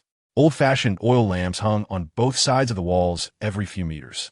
The entire passage was clean and orderly, furnished with benches, and the design was remarkably clever. Particularly, the ventilation system was so well concealed that it was nearly imperceptible. Additionally, Huang Long discovered a canister of kerosene here, though regrettably, it was of no use to him. He sealed the entrance and began to relish his meal. Ding! Congratulations, host! You have consumed a mutated great white shark, earning 70,000 evolution points. You currently possess 110,000 evolution points. 5 hours later, the system's notification sounded precisely on cue. This was the time Huang Long had spent without utilizing his abilities. Clearly, such efficiency was rather inadequate. However, he found himself helpless, no matter how flexible his body was. He could only consume the prey bit by bit. Only by completely enveloping the prey within his abdomen could he achieve instantaneous digestion. Hello, I am Chiu Kuei, a fellow lightning ability user. Is it convenient for us to meet? At that moment, a cheerful male voice called out from outside. Huang Long instinctively curled into a ball. Startled, he had not anticipated that someone would discover his presence so swiftly. Nonetheless, should the individual dare to enter, he would undoubtedly respond with lethal force. Huang Long soon detected something strange. He could not perceive the outsider through thermal sensing, yet he could distinctly sense that the person was merely 3 meters away. He remained silent, quietly observing the individual. Outside, Chiu Kuei was equally intrigued, scrutinizing Huang Long with a peculiar expression. He cautiously probed, saying, "Friend, do not be afraid. While others may not recognize us, we can keep our distance from them. However, as ability users, we should support and assist one another. We belong to the lightning system. Hence our unique resonance. Do not fear this." Chiu Kuei understood that those who could dwell alone in the deep mountains typically possessed reclusive or even eccentric personalities. He approached merely to make a friend and to learn about the other S abilities. Warning, an F-rank lightning ability user has appeared nearby, posing a severe threat to the host's life. Please proceed with caution. Just as Huang Long found himself at a loss, the system's alert rang out. His gaze grew cold, and he made a swift decision. Appearing at such a late hour was surely indicative of ill intentions. His body shifted, transforming into an ancient, handsome figure, concealing a dagger within his sleeve. He then moved aside the obstruction and exited the air raid shelter. A bald man in his 30s came into view. A monk? Huang Long instinctively exclaimed upon noticing the scar on the man's head. An actor? Chiu Kuei was taken aback by Huang Long's ancient attire. Why doesn't he, that lightning ability user, come out? He instinctively glanced towards the cave. In mere moments, his eyes radiated a blue electric glow, illuminating the previously pitch-black cavern. Something is amiss. The scent on you is incorrect. You lack abilities. Sparks flickered in his hands as he suddenly lunged at Huang Long feigned innocence. As the man approached, he instantly transformed into a titan python, opening his massive jaws to bite down fiercely on the man's wrist. Simultaneously, the man's brutal attack struck him. A loud thud echoed. Huang Long was heavily hit, his form uncontrollably propelled backward. Chiu Kuei could not suppress his horror as his mouth fell agape. A snake? A human? A monster? Could you be Huang Long? Are you truly a monster? Huang Long reverted to human form, coldly wiping the blood from his lips. If you call me a monster, I cannot refute that. Cherish these last 30 seconds. My hand. How could this happen? Chiu Kuei stared in panic at his arm, now as dark as ink. Almost immediately, he could not help but spit out a mouthful of black blood, collapsing to the ground as if electrocuted. Horrific electric sparks dancing across his body. Huang Long swiftly transformed back into his serpentine form, rapidly swallowing Chiu Kuei whole. Ding! Congratulations, host! You have consumed a mutated human, earning 300,000 evolution points. You currently possess 410,000 evolution points. Ding! Congratulations, host! Your lightning ability molecular activity has increased 20-fold, reaching F rank. Instantaneous speed is now 300,000 meters per second, lasting for 72 seconds. Theoretically, you can instantaneously move to 16 million meters. Ding! Congratulations, host! Your abilities have advanced 2 levels within a day, awarding you a transformation package. After utilizing the transformation package, your transformation will have no time limit. Would you like to use the transformation package? Yes. A peculiar flow of light enveloped Huang Long, as if some binding within his body had suddenly unraveled. The awkward sensation that accompanied his transformations mysteriously vanished as well. In the next moment, Huang Long slapped his own face hard. He muttered to himself like a madman, "Damn it! After evolving into a python, you forgot you were still a venomous snake. Look how swiftly you devoured that man just now." However, the thrill of evolution points for ability users is quite exhilarating. If only I could hunt more ability users. In an instant, Huang Long could not help but grin widely, his face a canvas of laughter and rage. Learn from experience. This beating was worth it. He had previously regarded toxicity simply as a means of predation, never considering that venom could aid in digestion. Furthermore, his understanding of abilities had remained at a rudimentary stage. The initial phase of ability use resembled a slow jog, with each step taken in measured breaths, uniformly supplying energy. In reality, this was a colossal waste. If he could supply energy rapidly, everything standing in his way could be effortlessly swept aside. Clearly, this was not an ideal moment for experimentation. He retreated back into the air raid shelter, sealing the cavern once more. With the assistance of his venom, he swiftly softened the bodies of 8 mutated great white sharks. However, he completely exhausted the venom within his glands. Just then, a tremendous roar echoed above. The void rained down countless fragments, ablaze like meteors crashing down upon the Earth. It appeared to trigger a chain reaction. Space stations, satellites, and all human-launched weapons in space erupted one after another. The entire global network system collapsed in an instant. Simultaneously, dark fissures began to emerge in the void, with vast quantities of dark matter flooding the universe. Chaos, tranquility, chaos. 2 cosmic states continually transformed until they reached a bizarre equilibrium. In the blink of an eye,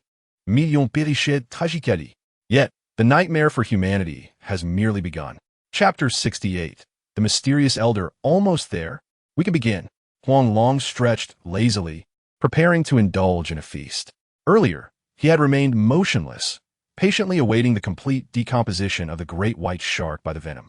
Ultimately, its hefty body, weighing half a ton, shrank to less than 200 pounds. The decomposed remains were evidently more conducive for his consumption and evolution. Ding! Congratulations, host, for devouring a mutated great white shark, gaining 90,000 evolution points. Current evolution points, 500,000. Ding!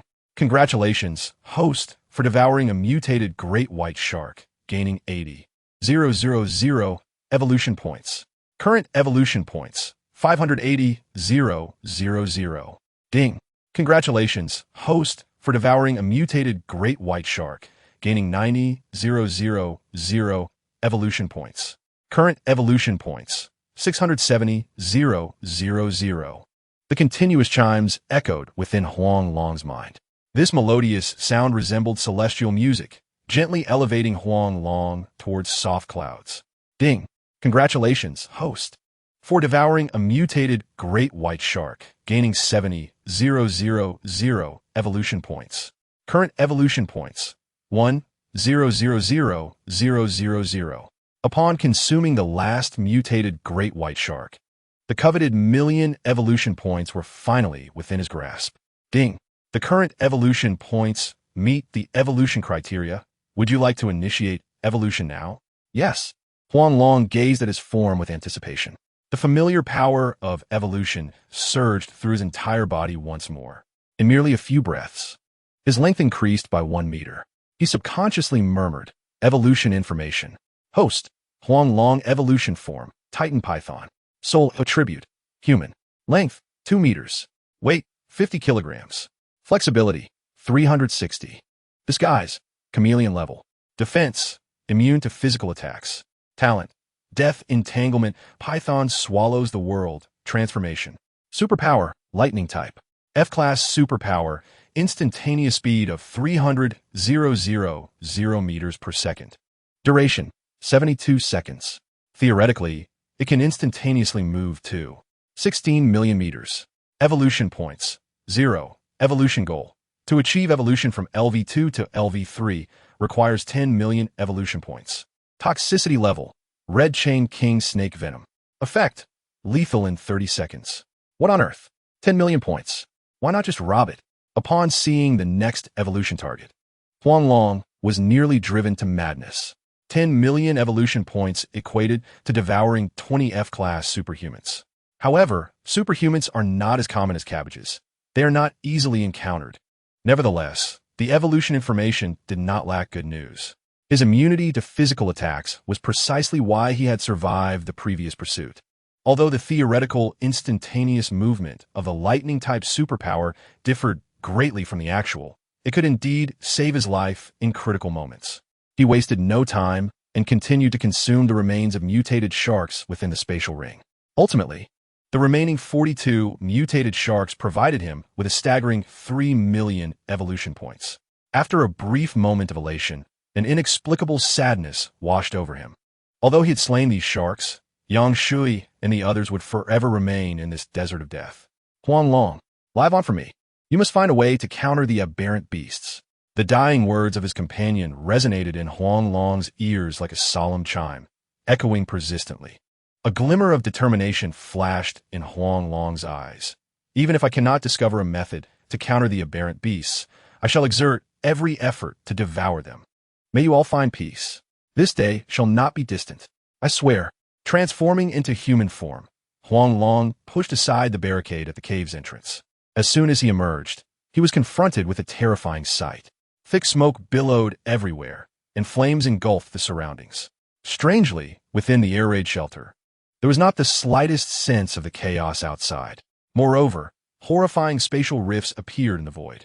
Huang Long's pupils constricted suddenly, and he could not help but murmur, "Has the end of the world era commenced prematurely?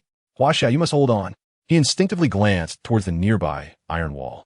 The iron wall stood unyielding, resembling a colossal steel beast enclosing the entirety of Huaxia's territory. The dark walls naturally exuded a sense of solemnity and reverence. Just a distant glance was enough to instill fear. Without a moment's hesitation, Huang Long retrieved a jet ski from his ring and sped towards the sea of sand. Remaining in the inferno was tantamount to courting death. However, as Huang Long arrived at the sea of sand, he was astonished by the scene before him. Surrounding him were swarms of aberrant creatures, all food chain beings that stood undisturbed, each occupying its space. Their gazes were fixated on the raging inferno ahead. Huang Long sensed a mix of fury and hatred in their eyes directed at him, as if they yearned to devour him. The bolder aberrant beasts had even begun to prepare to swarm Huang Long. Just then, a sudden burst of gunfire resonated from afar. The iron wall was instantly teeming with human figures, hundreds of them.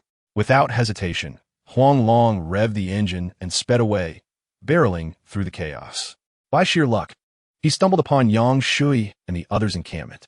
However, the area was littered with charred corpses, devoid of any signs of life. He could not believe that so many would fail to escape the inferno. They must have been slain before the fire broke out. Who could be so heartless? Other than the ancient clans, he could think of no one else. Then, Huang Long noticed something amiss. The boundary stone of Huaxia had vanished. Where the stone had once stood, a vast pit now gaped, filled with metallic debris. Was this an accident or mere coincidence? Huang Long could not ascertain. Yet, he was acutely aware that when one stands out, they attract the storm. With such widespread chaos across countless nations, how could Huaxia remain unscathed? Those frenzied opposing forces would never allow such a situation to persist. Stop looking. They are all dead. At that moment, an ancient voice suddenly rang out behind Huang Long. His heart skipped a beat, sensing an ominous presence. How could someone appear behind him without him noticing? He instinctively turned around. An elderly face, resembling weathered bark, met Huang Long's gaze. Dressed in the unique attire of the Miao ethnic group, the elder's arms were adorned with 3 golden bracelets. A somewhat aged, serpent-headed cane seemed to support his frail body. Yet, his eyes sparkled with an unusual brightness. Chapter 69. The Trap. Are you the snake catcher? Huang Long exclaimed, quickly retreating a few steps. This figure appeared exceedingly eerie. Caution was advisable. However, the elder's demeanor remained remarkably calm, showing no signs of hostility. His bright eyes gazed unwaveringly at Huang Long. Your form is ethereal, akin to a celestial being. Yet, an otherworldly aura surrounds you. If I am not mistaken, you must be Huang Long. Who are you? How do you know my identity? Huang Long stared at the stranger in terror. He racked his brain, trying to recall any past actions that might have revealed his identity, but nothing came to mind. Someone who could declare his identity with such certainty could not be an ordinary individual. The dagger concealed within his sleeve naturally slipped into his palm. Do not be alarmed. I harbor no ill intentions towards you. The elder, seemingly oblivious to Huang Long's subtle movements, continued speaking. Do you remember Lan Kur? She has been captured and is enduring harsh torture. Seeing her so young, I could not bear it, and thus I felt compelled to offer my assistance. She informed me that if I were to find you, she would regain her freedom. Therefore, I have been searching for you these past few days. And fortune smiled upon me when I finally located you. Wonderful. I was just pondering how to find her, Huang Long exclaimed, unable to suppress his joy, though he made an effort to maintain his composure. Where is she? What must I do? Is she well? She is well. I can lead you to her. The elder nodded, his tone measured. To untie the bell, one must first tie it. She mentioned that in this world, she trusts no one but you, for you are her kin. Thus, what you must do, how you must act, is a question you must pose to yourself. I understand. Please guide me, Huang Long replied, though an unsettling feeling lingered in his mind. With Lan Kur's abilities, would it truly be difficult for her to control the snake catcher's tribe? He empathized with her desire to inter her grandfather within the clan, yet he could not fathom why she did not resist. There seemed to be secrets yet untold. Today, his mission to rescue her would serve as a form of repayment for her kindness. He followed closely behind the elder, maintaining a distance of 2 to 3 meters. The path was winding and convoluted. After 3 hours, Huang Long finally arrived at the entrance of a luminous cave. The surroundings were filled with loose sand, continuously shifting downwards. Looking up, he noticed a large opening above. Strangely, despite the sand's relentless flow, the opening remained unchanged. Oh no, the witch is gone. Has she been captured? Suddenly, the elder beside Huang Long let out a startled cry, striking the quicksand with a powerful blow. Hidden doors began to spin rapidly, emitting a series of clicking sounds, and the elder's figure vanished in an instant. Huang Long followed closely behind. As he entered the quicksand, the world before him opened up dramatically, revealing a vast underground palace. However, to his horror, he found himself trapped within a cage. Outside the cage stood the elder he had just encountered. At that moment, realization dawned upon Huang Long. He had been deceived. You scoundrel! You have tricked me! He shouted in a fury, kicking the nano cage before him, anxiety creeping into his heart. Yet, the elder ignored him entirely, taking a swig of his old wine. Ha! Zambu! You mad old man! You have returned.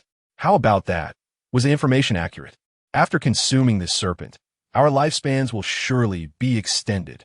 At that moment, a drunken man clutching a brown wine gourd staggered towards the elder. Huang Long understood, then, that no one would come to his rescue, no matter how loud he shouted.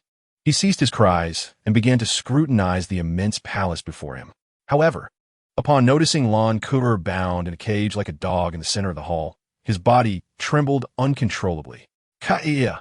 He roared, unleashing his powers. His figure shot forth like lightning, and the nano cage was torn apart, creating a massive opening. Ka-ia! Your brother is here.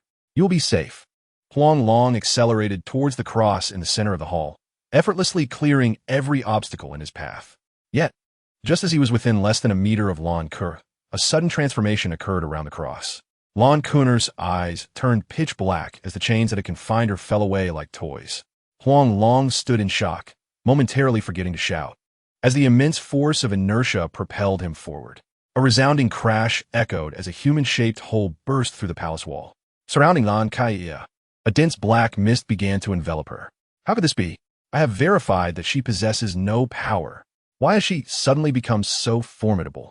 Witnessing this scene, the drunkard responsible for guarding Lan Kur scrambled to his feet, his gaze filled with terror and disbelief.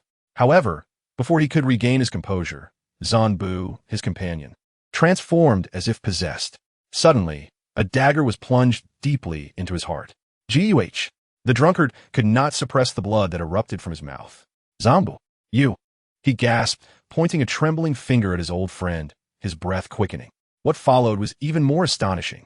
Zanbu raised the dagger and plunged it into his own heart with a fierce thrust. Blood splattered as he cried out, just one step away. I could have achieved immortality. I refuse to accept this. His expression twisted in rage as he collapsed, consciousness fading. Intruders. Quickly. Meanwhile, the snake catcher's tribe members rushed towards the palace. In a dilapidated area at the end of the hall, Huang Long suddenly cleared away the debris overhead. He brushed off the dust and stood up, looking quite disheveled. His earlier speed had rendered him unable to control his body, resulting in several collisions with the walls. Fortunately, he had escaped serious physical harm. Otherwise, he would have been crippled, if not dead. Huang Long, you are too late. Just as he caught his breath, a voice as melodious as wind chimes rang in his ears. Lan Ku'er approached him, smiling with each step, gazing at her, proud as a princess. Huang Long found himself at a loss for words, unsure of what to say. How could he offer comfort to someone so elevated? He nodded with a smile, then began inspecting the surroundings. They are over there. Quickly, capture them. Do not let them escape. A group of people shouted as they charged towards the pair from distance. Ants. Lan Ku'er waved her hand dismissively, not even glancing at the approaching individuals. In an instant, those present appeared to lose their souls, their expressions blank and dazed. Huang Long stared in astonishment. Who are you? How can you wield dark matter? You people from Lanxing refer to this as dark matter? Lan Ku'er smiled alluringly, a black flame suddenly igniting in her palm. This flame not only failed to warm Huang Long, but instead sent chills coursing through him as if winter had abruptly descended. This is not dark matter. What is it? He could not help but inquire again, curiosity piqued. The allure of dark matter was overwhelming. Even Huang Long found it difficult to resist. Guess. Lan Ku'er giggled, her innocence and allure intertwining perfectly in that moment. Huang Long was captivated. At such a tender age, she possessed such charm. She would undoubtedly be a force to be reckoned with in the future. Very well, let me enlighten you. Seemingly pleased by Huang Long's astonishment, Lan Ku'er took his hand. You must have suspected I am not from Lanxing. Indeed, I am not. The power I possess is what we refer to as maternal energy. With humanity's current level of civilization, they can only grasp about 1% of maternal energy. Would you like to know why the snake catcher's tribe is immortal? It is because they consumed my father when he was very young. As she spoke, a glint of ruthlessness flickered in Lan Ku'er's eyes. She waved her arm once more, and to her astonishment, those around her raised their daggers, each taking their own life. An immense surge of dark matter energy flowed from their bodies, rushing towards Lan Ku'er like moths drawn to a flame. Huang Long instinctively attempted to break free, yet his arm was firmly grasped by the other party. Strangely, this bizarre force did not harm him. It merely flowed past him. He cast an anxious glance at Lan Ku'er and remarked, You said your father was devoured when he was very young. How could you possibly have been born? And how could Lai Yushu be your grandfather? All that I know comes from Grandpa Yushu and the legacy of my father. A smile grist, Lan Ku'er's lips. Her face momentarily illuminated by a nostalgic expression. Our mother planet's average lifespan is 10,000 years. At 1,000 years old, does that not count as youth? Back then, my father's spaceship crashed and inadvertently fell here. Some serpents happened to appear nearby, drinking my father's blood and growing stronger. However, this scene was witnessed by a group of meow people. They employed special methods to drive the snakes here, while simultaneously imprisoning my father. Thus, another 500 years passed, and my father perished. Yet, before his death, he bestowed the seed of life upon my mother, who had cared for him. At this point, Lan Ku'er could no longer contain her emotions and began to choke up. However, after just a few breaths, she regained her composure. With a hint of self-deprecation, she continued, Then, my mother became inexplicably pregnant. A young maiden unexpectedly found herself with child. Naturally, she faced discrimination from the tribe's people, who exiled her and my grandfather, forcing them to live far from the tribe. When I was born, my mother died. They regarded me as an ill omen. In the end, my grandfather and I were completely cast out of the tribe. This was my grandfather's home. He longed to return until his death, but I did not wish to. That day, I sought the tribe with my grandfather's remains, only to be met with my moment of weakness. The Jiang family, learned of our existence. Tell me, was it wrong for me to kill them? I merely reclaimed everything that once belonged to me. These people, they should not have lived this long. Huang Long shook his head, remaining silent. Had he not heard Lan Ku'er's explanation, he might have deemed her actions cruel. But now, he felt no such sentiment. In this world, every cause has its effect. What one sows, one reaps. Are you not curious as to why I brought this power into your body? At this moment, Lanker withdrew her slender arm, gazing at him with a smile. Huang Long awkwardly scratched his head. How could he possibly know such things? The system had not issued any warnings of danger. Forget it. I shall not speak further. One day you will understand. Lanka averted her gaze, her eyes darting. Huang Long could only watch in bewilderment. If she had anything to say, she would have said it long ago, if she did not wish to speak. No amount of effort would compel her. You still dare to return. You bastard. Just then, a voice of fury erupted from behind them. An elderly woman, frail and decrepit, was being supported by two men over 100 years old as she emerged slowly from the dark passage. Lanker regarded her coldly and stated, I thought you would wait for me to personally invite you out. Bastard, your mother died because of you, and your grandfather also perished because of you. So many clanspeople have died because of you. You witch, you bastard, how many more must you harm? The elder trembled as she pointed at Lanker, her face contorted with indescribable rage. The bodies lying on the ground were all her old companions. Yet now, not a single one drew breath. Though she feared death, she knew Lanker would never let her off. Therefore, rather than die a coward's death, she preferred to die with some dignity. I have a father. I have a mother. How can I be a bastard? Lane Xiangyun, have you grown senile? Lanker refused to back down, countering fiercely. The two elderly men who had been supporting the woman suddenly levitated into the air. A massive, dark hand gripped their necks tightly. In mere moments, the two elderly men transformed into mounds of dried corpses that fell to the ground. Devil! You devil! The sight sent the elderly woman into a frenzy. She staggered, unable to contain a mouthful of blood. The blood was dark red, lacking luster, yet one could still see wisps of mysterious black energy swirling within it. Who is your father? Why is it that we possess the same power, yet you can kill, while I can only prolong life? She stared at Lanker in shock, her eyes filled with disbelief. Suddenly, as if realizing something, she glared at Lanker with fury. Could it be that you are the child of that extraterrestrial? I understand now. No wonder the Jiang family sought my cooperation. They must have known your identity all along. Huh. After living for so long, I only just realized it. Retribution. It is all retribution. With a sudden movement, the elderly woman revealed a pitch-black gun from her sleeve, pointing it directly at Lanker's head. No. Huang Long instinctively shielded Lanker. At this moment, a hint of embarrassment crossed Lanker's handsome face. She placed her hand gently on Huang Long's lower back. A wondrous power swiftly coiled around his dantian, circulating throughout his body. The bullet ultimately came to an abrupt halt before him. What? How is this possible? The elderly woman gazed in disbelief at the scene unfolding. Suddenly, her eyes widened.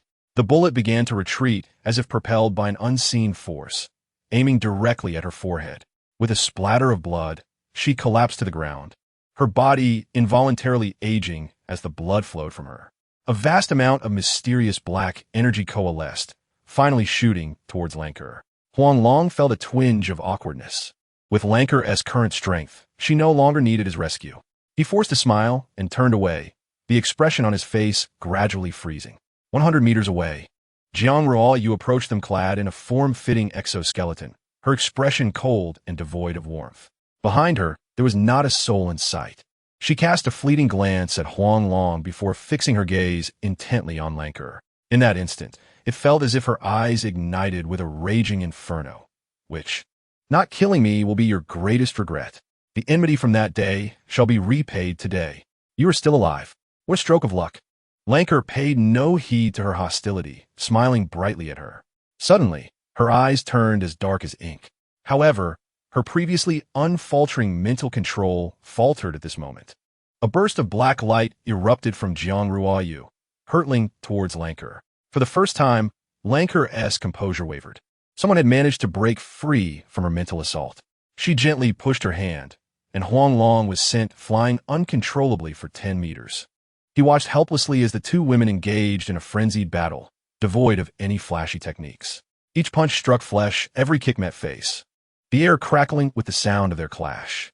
Huang Long had not anticipated that Jiang Ruoyu would reach such a terrifying level in such a short time. Initially, he could observe with the naked eye, but soon he had to utilize his abilities to comprehend their fighting. The blue lightning flickered in his eyes, and the surrounding magnetic field subtly shifted. Suddenly, the two combatants separated, only to magnetically rejoin once more. Very well, continue your fight. I will continue to consume. Huang Long no longer wasted time. He directly transformed into his true form, consuming the surrounding corpses. Jiang Ruiyu, engaged in battle nearby, merely cast a fleeting glance before averting her gaze. They had already obtained Huang Long's essence. Henceforth, they could replicate countless Huang Longs. Among these numerous beings, there would undoubtedly be one that could maintain both human and serpentine forms, a flawless specimen. With one of her gone, there were still countless others. Ding! Congratulations, host, for devouring an unknown populace, earning 200,000 evolution points. Current total, 200,000 points. Ding! Congratulations, host, for devouring an unknown populace, earning 300,000 evolution points. Current total, 500,000 points. The system notifications echoed one after another. In just a few short minutes, Huang Long had consumed all 30 corpses, acquiring a total of 7,000,000 evolution points. Ding! Detection indicates that the host's current evolution points meet the criteria for evolution. Shall we proceed with the evolution now? Yes. Huang Long gazed at Jiang Ruiyu, still fighting, a glint of fierce determination flashing in his eyes. Killing Jiang Ruiyu was no longer solely his affair. She had taken far too many lives. If heaven turned a blind eye, then today he would act as the instrument of justice. If the poison remained unpurged, future troubles would be endless. All enemies must be eradicated in their infancy. Had he been a bit more ruthless at that time and slain Jiang Ruiyu, perhaps none of this would have transpired. Yet, the world offers no remedy for regrets. The power of evolution coursed through Huang Long. His length surged to 3 meters, and his weight reached 100 kilograms.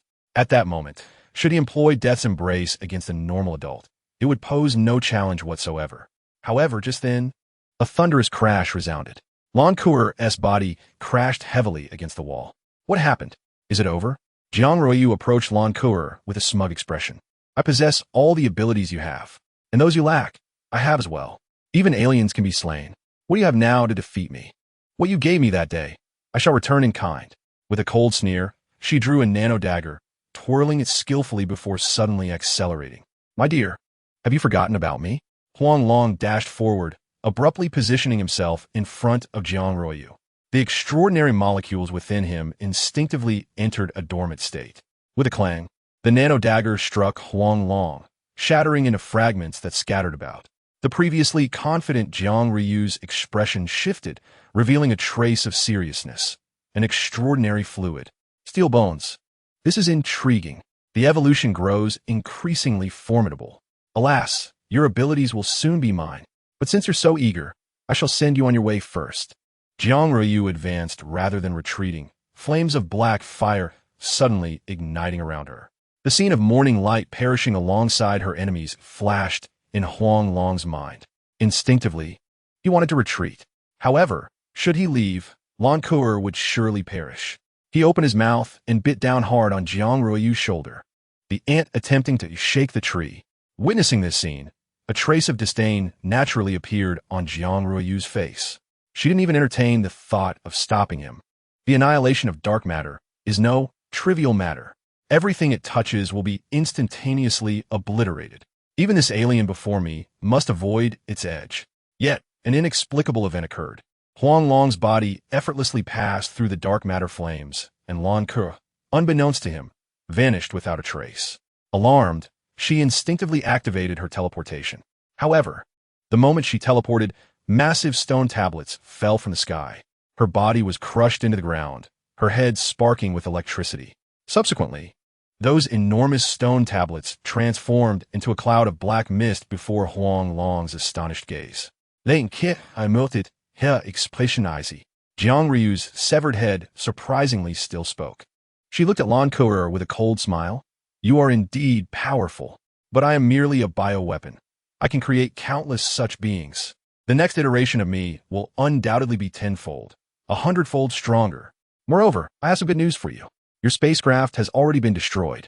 With a swift motion, Lan Kuer stomped on Jiang Ruiyu's head, crushing it into a pancake. So, she is a bioweapon. No wonder she could withstand my mental attacks. How greedy humans are, insisting on claiming what isn't theirs. She applied more pressure. Crack.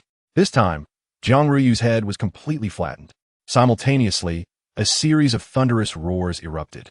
The great hall collapsed. Tons of debris pouring down. Let's go, Lan Kuer shouted, pulling Huang Long towards the secret passage. However, as they approached, a terrifying shockwave surged forth in an instant. In that moment, Huang Long's mind went blank. Chapter 72. The arrival of the Mother Star people. What is happening? Where am I? When Huang Long opened his eyes again, he had transformed into his serpentine form. Lan Kuer lay peacefully in his embrace. Gazing upon her angelic visage, Huang Long instinctively tucked a stray lock of hair behind her ear. Within moments, he reverted to his human form, unconsciously drawing Lan Kuer closer to him. Rogue, what are you doing? At that moment, Lan Kuer suddenly widened her eyes. Yet, instead of loosening her grip, she held on tighter. Huang Long, caught between laughter and tears, remarked, "You just call me a rogue, yet you cling to me so tightly. What exactly are you thinking? I like rogues. Is that a problem?" Lan Kuer grinned mischievously, nuzzling Huang Long's chest. "Whatever you say, do as you please." Huang Long shrugged, bemused. This little one oscillates between angel and demon. The transition between these two identities is utterly seamless. At that moment, Huang Long was horrified to notice the dark matter enveloping the void, swirling frantically towards Lan Kuer. Even the spatial fissures in the void expanded continuously. Could all of this be related to Lan Kuer? He stared blankly at the night sky, suddenly recalling a peculiar incident. He instinctively looked at the little one in his arms. "Kuer, why was I unaffected by the annihilation of dark matter earlier? Did you do something to me? Guess." Lan Kuer smiled slyly, then playfully bit Huang Long's wrist. "Haha, how do you like this watch? Aside from Grandpa, you're the only one I've gifted it to. Are you a dog?" Huang Long couldn't help but roll his eyes. "I don't like this gift. Should I return it to you?" Immediately after, he grasped her arm. To his horror, he discovered a horrifying sight. Lan Kuer was covered in countless grievous wounds. How could this happen? What on earth transpired? He gazed at Lan Kuer with deep concern, his eyes filled with compassion. "I'm fine, just minor injuries." Lan Kuer pulled her delicate arm away, her eyes reddening as she turned her back to Huang Long. "If one day I die, will you miss me, brother? I will not allow you to die." Huang Long drew a dagger, a fierce glint flashing in his eyes. He stretched his body to its limits and then made a decisive cut. Swiftly, he transformed into his serpentine form, seeking the wound's location. Blood dripped steadily into the cup before her, each drop echoing like the sound of raindrops. She sensed something amiss behind her and swiftly turned around, only to be confronted by the sight of Huang Long drawing blood. His blood was invaluable, coveted by countless souls. Yet, she never anticipated that he would willingly sacrifice it for her without a single inquiry. In that instant, her feelings for Huang Long underwent a subtle transformation, one even she herself failed to recognize. It was said that her blood could heal and save lives. She was determined to see if that held true. "Do not worry. I have plenty of blood," Huang Long reassured her. "Be a good little guinea pig."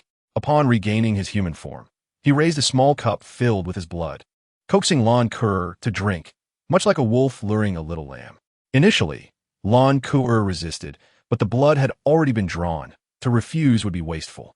With reddened eyes, she cradled the cup and gazed intently at Huang Long, declaring, "If I die today, bury me where I fall.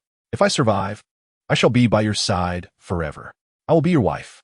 Stop saying such nonsense. You will not die." Huang Long glared at her, his eyes glistening with unshed tears. Without hesitation, Lan Kuer consumed the blood in one swift motion. Almost immediately, her body began to undergo a bizarre transformation, her skin adorned with vibrant scales. A chorus of anguished cries erupted as she writhed uncontrollably on the ground.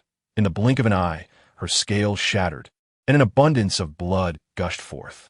Strangely, the spilled blood vaporized almost instantly, akin to steam. What on earth is happening? Huang Long was utterly bewildered by this unforeseen outcome. Panic-stricken, he stood frozen in place, until suddenly he struck Lan Kuer's neck with force. Instantly, the once agonized girl fell silent. He swiftly lifted her and carried her to the nearby stream, where he intended to cleanse her wounds. The water, warmed by the surrounding flames, awaited their arrival. Gently, he laid her upon a smooth stone and tremulously extended his hand. though merely in her early teens. Lan Kuer had blossomed into a striking young woman, likely due to her extraterrestrial lineage. Huang Long, a man brimming with youthful vigor, could hardly suppress his thoughts. However, he reminded himself that he was there to save her, not to dwell on frivolities. He slapped himself to regain focus, and gradually his restless heart calmed. Carefully, he removed her clothing and began to treat her injuries and cleanse her. An hour later, he was drenched in sweat, having completed only the most basic of cleaning and bandaging. Just then, a disturbance rippled through the air, and a hand glowing with an eerie black light emerged from the void. Instinctively, Huang Long raised his gaze, witnessing two peculiar creatures engulfed in black flames approaching him. "Who are you?" He instinctively positioned himself protectively in front of Lan Kuer. However, the creatures merely waved a hand, sending him hurtling backward. They seized Lan Kuer and turned to leave. "You scoundrels! Isekai!" Huang Long's eyes burned with fury as he transformed into a titan python, charging at them. Yet, they ignored him completely, continuing toward the enigmatic hand. The disturbance in the void ceased, and the hand vanished. Yet their voices resounded clearly in Huang Long's ears. "Human, had it not been for the princess's essence within you, you would be dead already. We require the princess to return to her home planet to assume command. Heed our warning."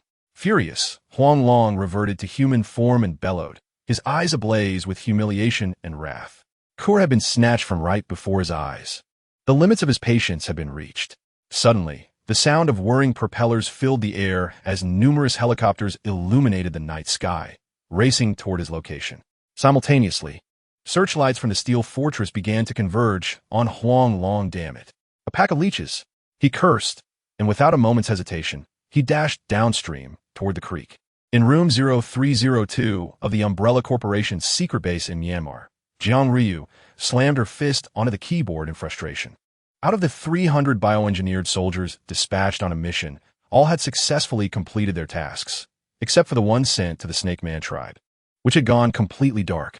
Each of these soldiers had AI chips implanted in their brains, capable of intelligent scene analysis and mimicking their original behaviors. Yet they had failed. The primary reason was their insufficient understanding of dark matter. Lan Kuer was right. This power was stolen and could not possibly surpass that of an extraterrestrial who was born with it. However, the learning capabilities of humans should never be underestimated. "What's wrong? Why are you so angry?" At that moment, Wei Xiaoxiu emerged from the bathroom, her damp hair glistening. Her gaze instinctively fell upon the screen, and upon seeing the bioengineered soldier crushed by a stone tablet, her heart tightened. Though the fallen soldier was merely a construct modeled after her daughter, she could not suppress her fury. Wei Xiaoxian was the only descendant of her lineage. She could not afford to lose her. The family's cherished heirloom could only be approached by Wei Xiaoxian. If they continued to cultivate Huang Long, they might seize his abilities. In that case, the three of them could defy fate. She approached Jiang Ryu and affectionately ruffled her hair, saying, "Failure is the mother of success. If we fall, we shall rise again. Do not forget, we have an inexhaustible supply of Huang Long." "Understand." Jiang Ryu nodded, her previously despondent expression suddenly brimming with determination. Wei Xiaoxian silently turned away. Gazing out the window, she had earnestly tried to change her way of life, only to find it a futile dream. The nature of one's being is difficult to alter. Some things are etched into one's very bones, impervious to will. Meanwhile, Lan Kuer, engaged in interstellar travel, stared dreamily out the window, her reflection clad in Huang Long's attire. Glancing at her own delicate form, a flush of shyness crept onto her once expressionless face. "Rogue, this time there is no escaping. Princess, it is time to bathe and change." At that moment, a peculiar creature resembling a goblin approached her respectfully from behind. "I will wear this outfit. And how long until I can return?" The red goblin scratched its head in confusion, replying, "As long as you become the queen of the home planet. You may return at any time. If you wish, I can arrange for this place to be a colony." "What did you say?" Lan Kuer glared at the goblin, her eyes suddenly ablaze with a fierce intent. "Silence. Never speak of such things again. As long as I live, no one shall lay claim to this place." With a thud, the goblin fell to its knees, trembling in fear, pleading, "Princess, please spare me. Spare me. Leave." Lancour waved her hand dismissively, turning her gaze back to the window. Thank you, princess. Thank you, princess. The goblin immediately fled the scene, while the Huang Long, who had been evading pursuit, finally ceased his escape. Before him lay a mighty river, its waters surging tumultuously. If all went as expected, this location should still belong to the borderlands. However, a moment's carelessness could lead one into foreign territory. The sudden outbreak of fire had spared no nation. Once vibrant areas were now nearly devoid of greenery. If this continued, it would not be long before launching became an expanse of barren land. Even Huang Long was uncertain how much longer humanity could endure. The air began to permeate with dark matter energy. Dark matter, originally invisible, required the addition of color agents during human research. Yet, Huang Long could sense its presence without such aids, especially after his recent expedition into the underground palace, where he felt an inexplicable affinity for dark matter. Whether this sensation was good or bad remained unclear, at least until the system issued a warning. Dark matter posed no threat to him. Suddenly, a peculiar sound emerged from nearby the riverbank. A centipede, the thickness of a finger, appeared before Huang Long. Sensing that Huang Long was not to be trifled with, it scurried past him. A smirk played upon Huang Long's lips as he transformed into his true form and swiftly devoured it. Ding! Congratulations, host. You have consumed a mutated centipede and gained 1,000 evolution points. Current evolution points, 1,000. Alas, what a pity. Upon hearing the system's notification, Huang Long couldn't help but recall the small centipedes he had spared during his last visit. Regrettably, in a moment of overconfidence, he had let them go. However, that would not happen again. From this day forth, he would not relinquish any prey. He checked his evolution goals. With a mere thought, the familiar electronic interface materialized before him. Evolution target. Complete the transition from LV3 to LV4, requiring 20 million evolution points. Goodness, 20 million points was quite a hefty sum. I wonder how the prey here fares. Let us hope it is not as barren as Huang Dian. With a leap, Huang Long plunged into the water, activating thermal imaging mode to search for prey within the river. 10 meters, 100 meters, 1,000 meters. After a full kilometer, he had not spotted a single creature. It appeared that the mutated beings here were averse to turbulent waters. Just as Huang Long was about to surface, he suddenly noticed a prism-shaped conduit beneath the water. Instantly, he recalled the key he had obtained earlier and eagerly swam toward it. The conduit was wide enough for an adult to crouch and walk through. Huang Long cautiously crawled along the passage, the water level gradually receding until it was completely dry. Transforming into his human form, he brandished a dagger and pressed onward. Soon, he arrived at a T-shaped corridor with paths leading left or right. The right side was clearly illuminated, so he decided to proceed in that direction. However, as he poked his head out, a sudden sound startled him, and his vision was engulfed in darkness. What the? Before Huang Long could react, he was yanked inside. His body began to oscillate as if attached to a spring. A gigantic spider, the size of a sow, rushed toward him, frantically spewing silk. In mere moments, Huang Long found himself ensnared like a zongzi. His head buzzed with disbelief. He had never imagined being captured by a spider. This was going to be quite the experience. Chapter 74. Unexpected fortune, what a shock. This is toxic. No, wait. It's a corrosive acid. Suddenly, Huang Long couldn't contain a scream. His body began to emit smoke. This toxin could melt steel and bone. It was formidable indeed. He dared not waste another moment. Lightning energy coursed through his body, causing him to resonate like a tuning fork, producing sound and illusions. Ultimately, the silk binding him shattered into countless fragments. Seizing the opportunity, he transformed back into his true form and lunged at the massive spider.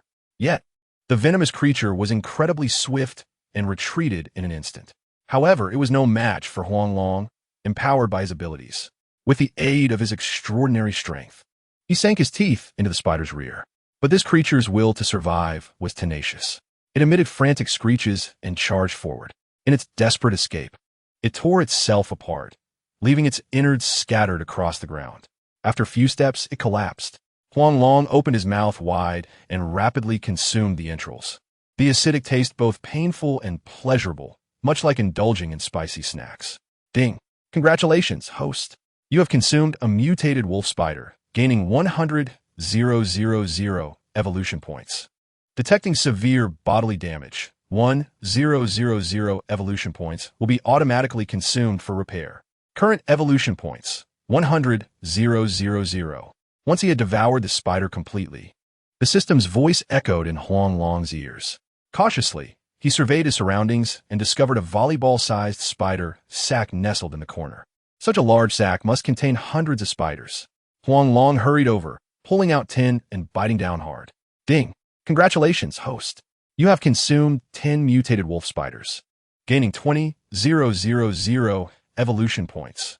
Current evolution points, 120,000. Huang Long couldn't help but chuckle.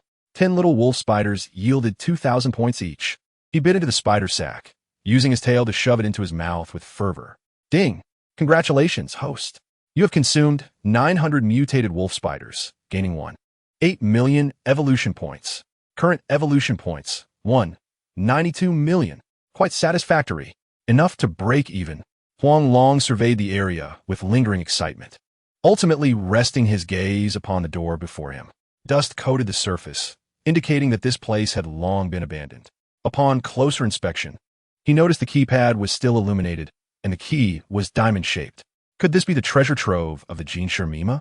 Huang Long's heart raced as he recalled the Jinshi password. After some effort, he finally remembered the first 5 digits. However, he had no recollection of a 6th. The input rules indicated only 3 attempts were allowed.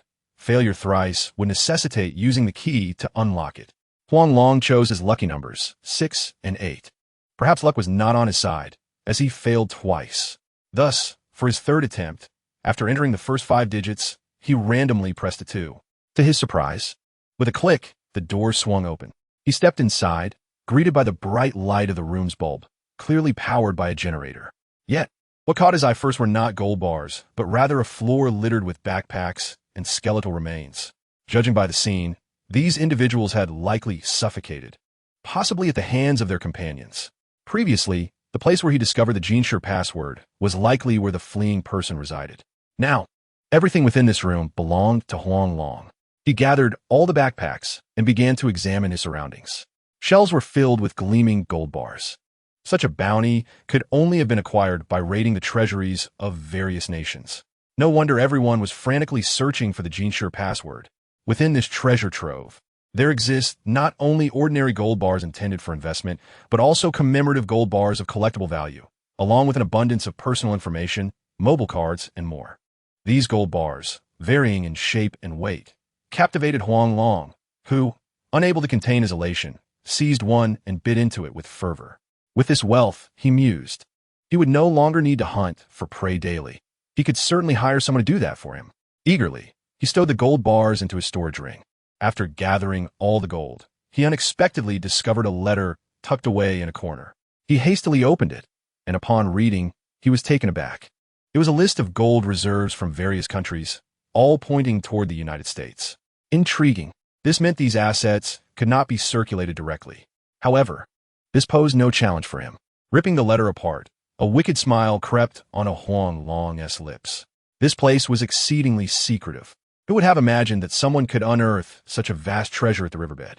Today, he had indeed stumbled upon a great fortune. Ensuring that no traces were left behind, Huang Long decisively chose to depart. Upon reaching the riverbank, he felt compelled to call Zhang Lei. Then, it struck him that with the communication satellites destroyed, satellite phones were rendered useless. Nevertheless, there was a possibility that some base stations remained intact. He searched for a Huaxia card to find a service provider. To his astonishment, there was Huaxia signal just 30 kilometers away. Utilizing his extraordinary abilities, he dashed along the riverbank and found himself at Fujian. He promptly dialed Zhang Lei. At that moment, Zhang Lei was alone in his room, nursing a drink. He was deeply concerned, having received no word from Huang Long. When his phone rang, he glanced at the unfamiliar number and casually tossed it aside. Could it be that little rascal? Suddenly, as if realizing something, he eagerly picked up the phone and excitedly answered. His voice trembled as he asked, "Is it you?" "Xiao Long Long, it's me." Huang Long replied with a broad grin. "Fatty, do you remember the place where we crossed the river on a cable? A helicopter is on its way. Don't ask any questions. I'll be waiting at Amani's place."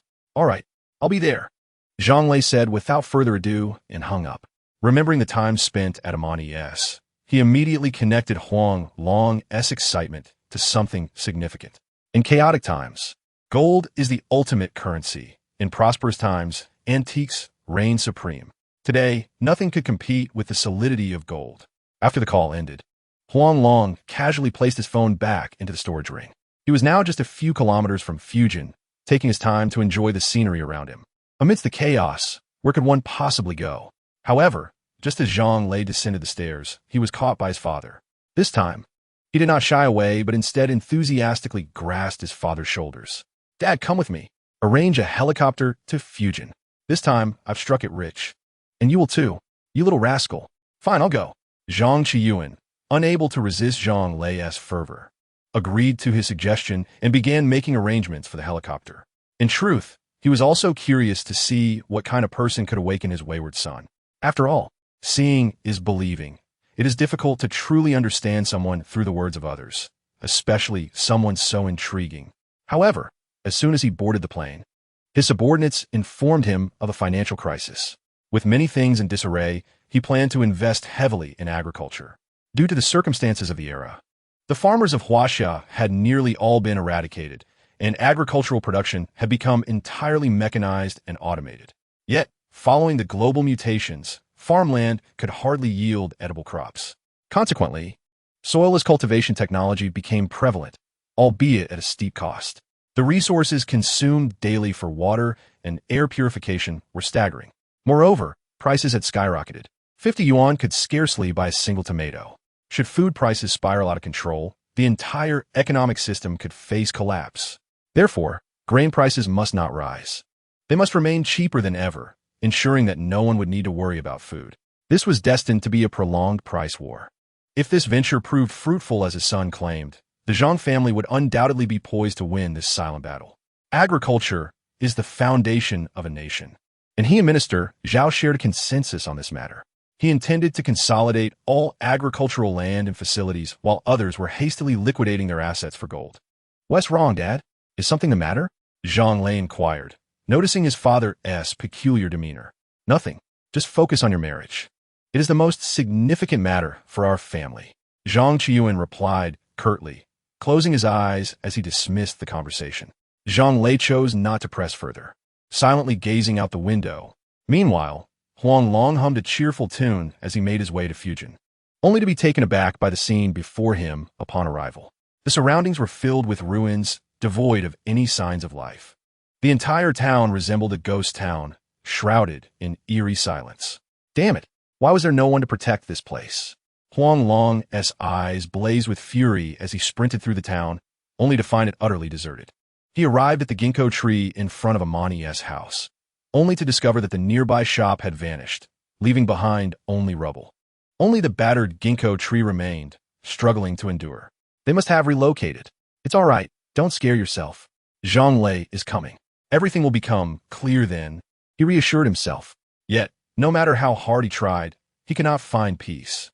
He took out a new phone, inserted a new card, and eagerly surfed the internet. However, news about Fujian had completely vanished a month ago. No one cared for such a remote town. Thus, the disappearance of this town would hardly cause a ripple. Why is this happening? Why? Amani. Huang Long clenched his fists and struck the ginkgo tree with all his might. With a crack, the massive tree toppled over, revealing a dark underground passage. A scream echoed as a figure, disheveled, leaned against the wall of the passage. Huang Long, taken aback, exclaimed in surprise, "Amani, is that you?" The woman slowly lifted her head and stepped toward the exit of the tunnel, a flicker of familiarity igniting within her gaze. Yet, she did not entirely resemble the person from his memory. She instinctively asked, "Are you Xiao Long?" "It's me. Sister Amani. What has happened here?"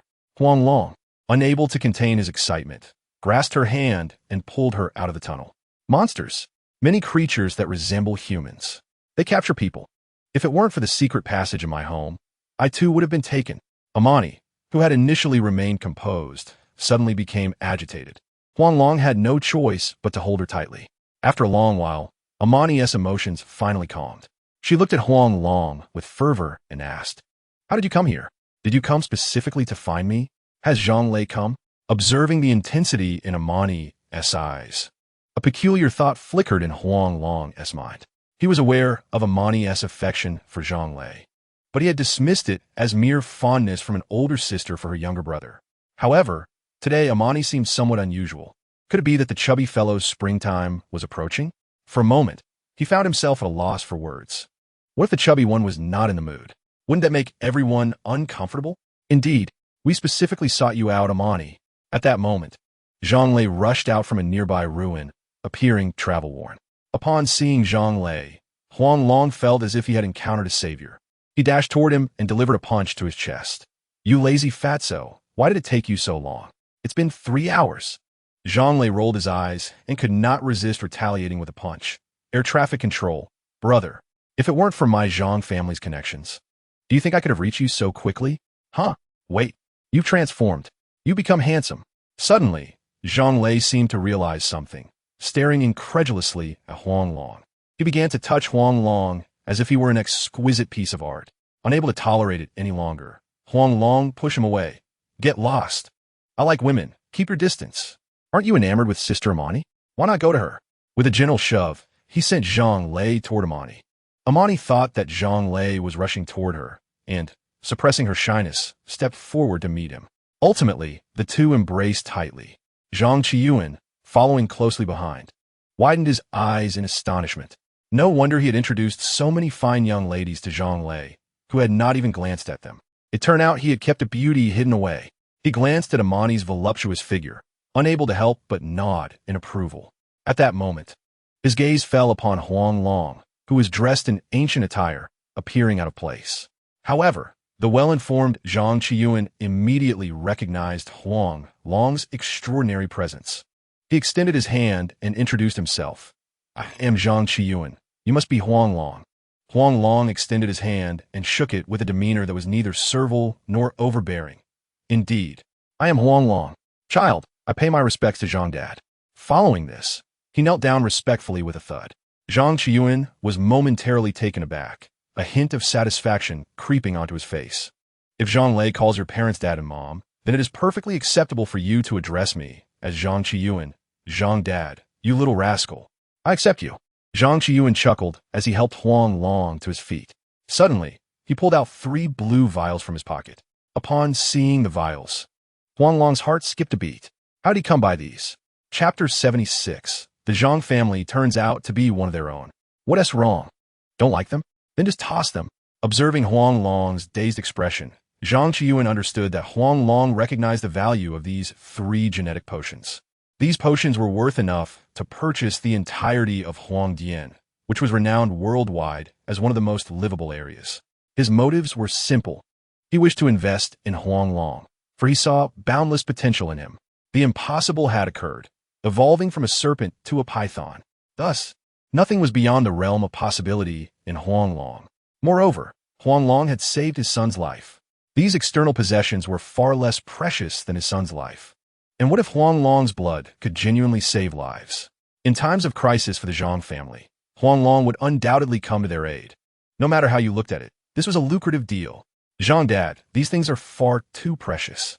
I cannot accept them. However, Huang Long did not ponder extensively. In his eyes, this gift was indeed invaluable. He instinctively tried to decline. Yet, Zhang Qiyuan suddenly released his grip and looked at Huang Long with irritation, saying, Zhang Qiyuan, give away, I do not take back. If you refuse, then I shall simply discard them. Huang Long, with a complex expression, gazed at the 3 vials of genetic potions about to fall. In a flash, he caught them. Then I shall accept Zhang Dad's gift. However, I have a request. Peace must be maintained in Huaxia. With a mere thought, the 3 genetic potions vanished into thin air. Zhang Qiyuan, who had maintained a calm demeanor, could not help but reveal a hint of excitement upon witnessing this. The blood skull recognizes its master. You belong to the Hu Long clan. Indeed, you are a descendant of that person. This is becoming more and more interesting. Zhang Dad, how do you know? This time, it was Huang Long who was astonished. He had only recently discovered his identity as a member of the Hu Long clan. How could Zhang Qiyuan possibly know of his true origins? Could it be? He gazed at Zhang Qiyuan with uncontainable joy. Zhang family. Zhang Qilin. Zhang Qiyuan nodded solemnly. He never expected that the Long clan would reunite in such a manner. Huang Long instinctively glanced at his followers, a flicker of worry flashing in his eyes. No need to worry. They are all members of the Zhang family. Seemingly sensing Huang Long's apprehension, Zhang Qiyuan laughed heartily. Huang Long's anxieties finally dissipated. Hey, Huang Long, can you really transform? I want to see if you are as extraordinary as the legends say.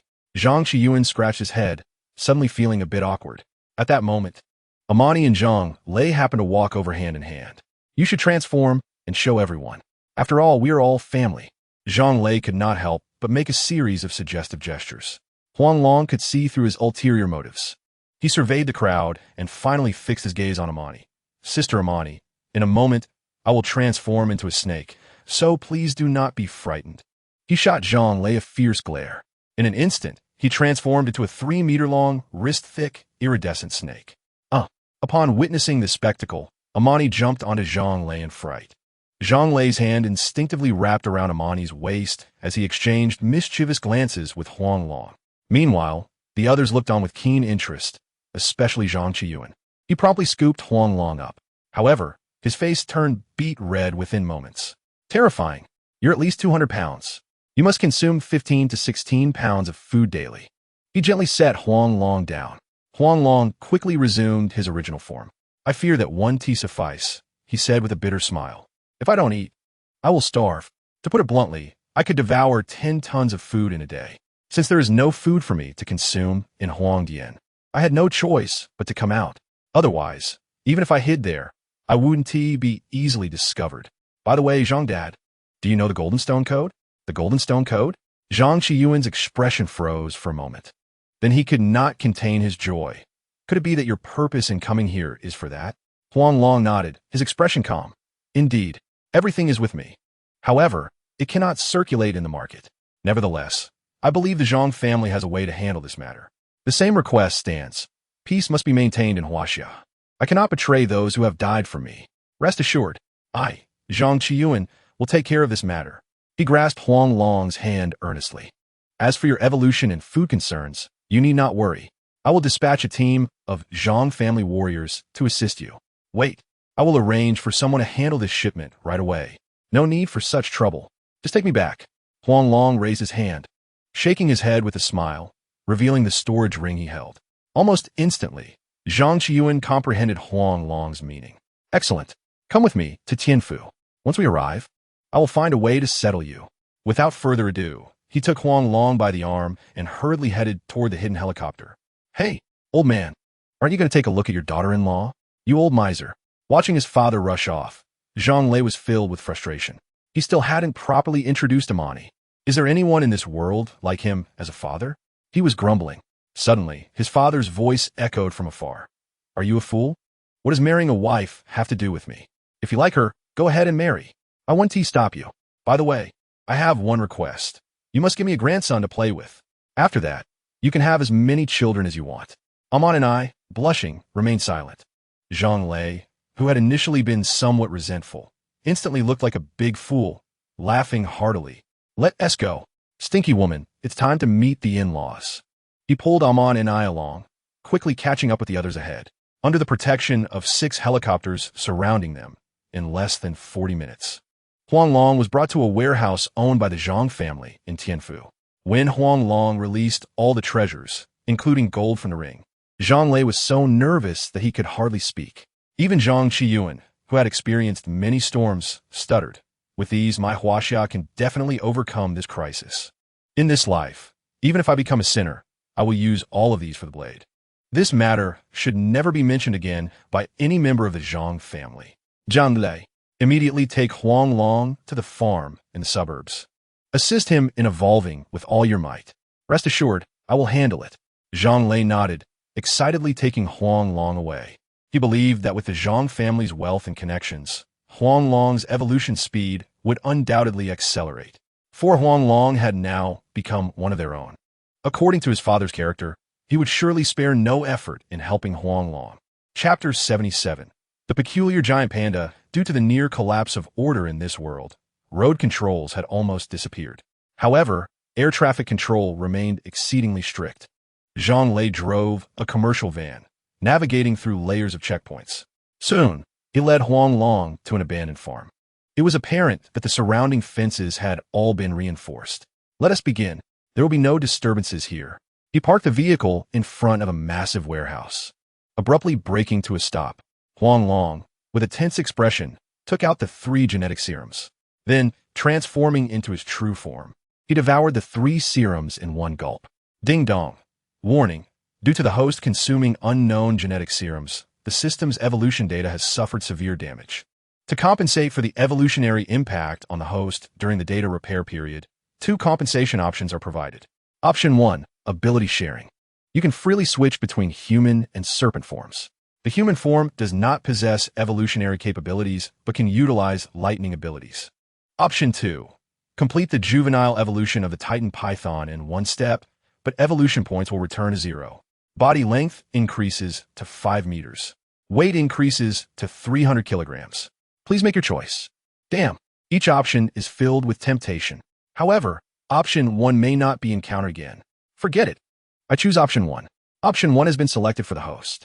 The light of evolution flowed. Huang Long instantly regained his human form. Vast amounts of lightning power continuously swirled around him. Zhang Lei stared in awe at the scene. Is this lightning ability? No, wait. This is merely the power from a golden-level genetic serum. How can this be? Huang Long retracted his abilities and calmly said, although this genetic serum is quite powerful, it has formidable side effects and is unsuitable for my body's evolution. Moreover, you are overthinking. The appearance of lightning abilities is not due to the genetic serum. I possessed this ability long before. I see.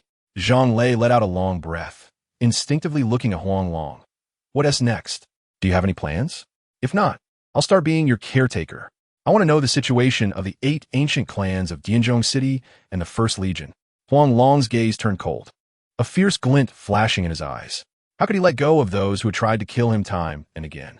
Zhang Li lit a cigarette. Silently sitting down on a nearby sofa, taking a deep breath, he said with a complex expression, Haven't you always been curious about Chao Hui's identity? I'll tell you today.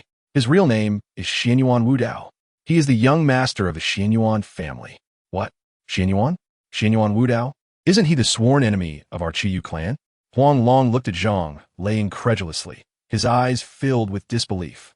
He could not fathom that the person who had been assisting him was actually his arch-nemesis. Zhang Lei showed no surprise at Huang Long's shock. He smiled wryly and said, When I first learned his true identity, I felt the same as you.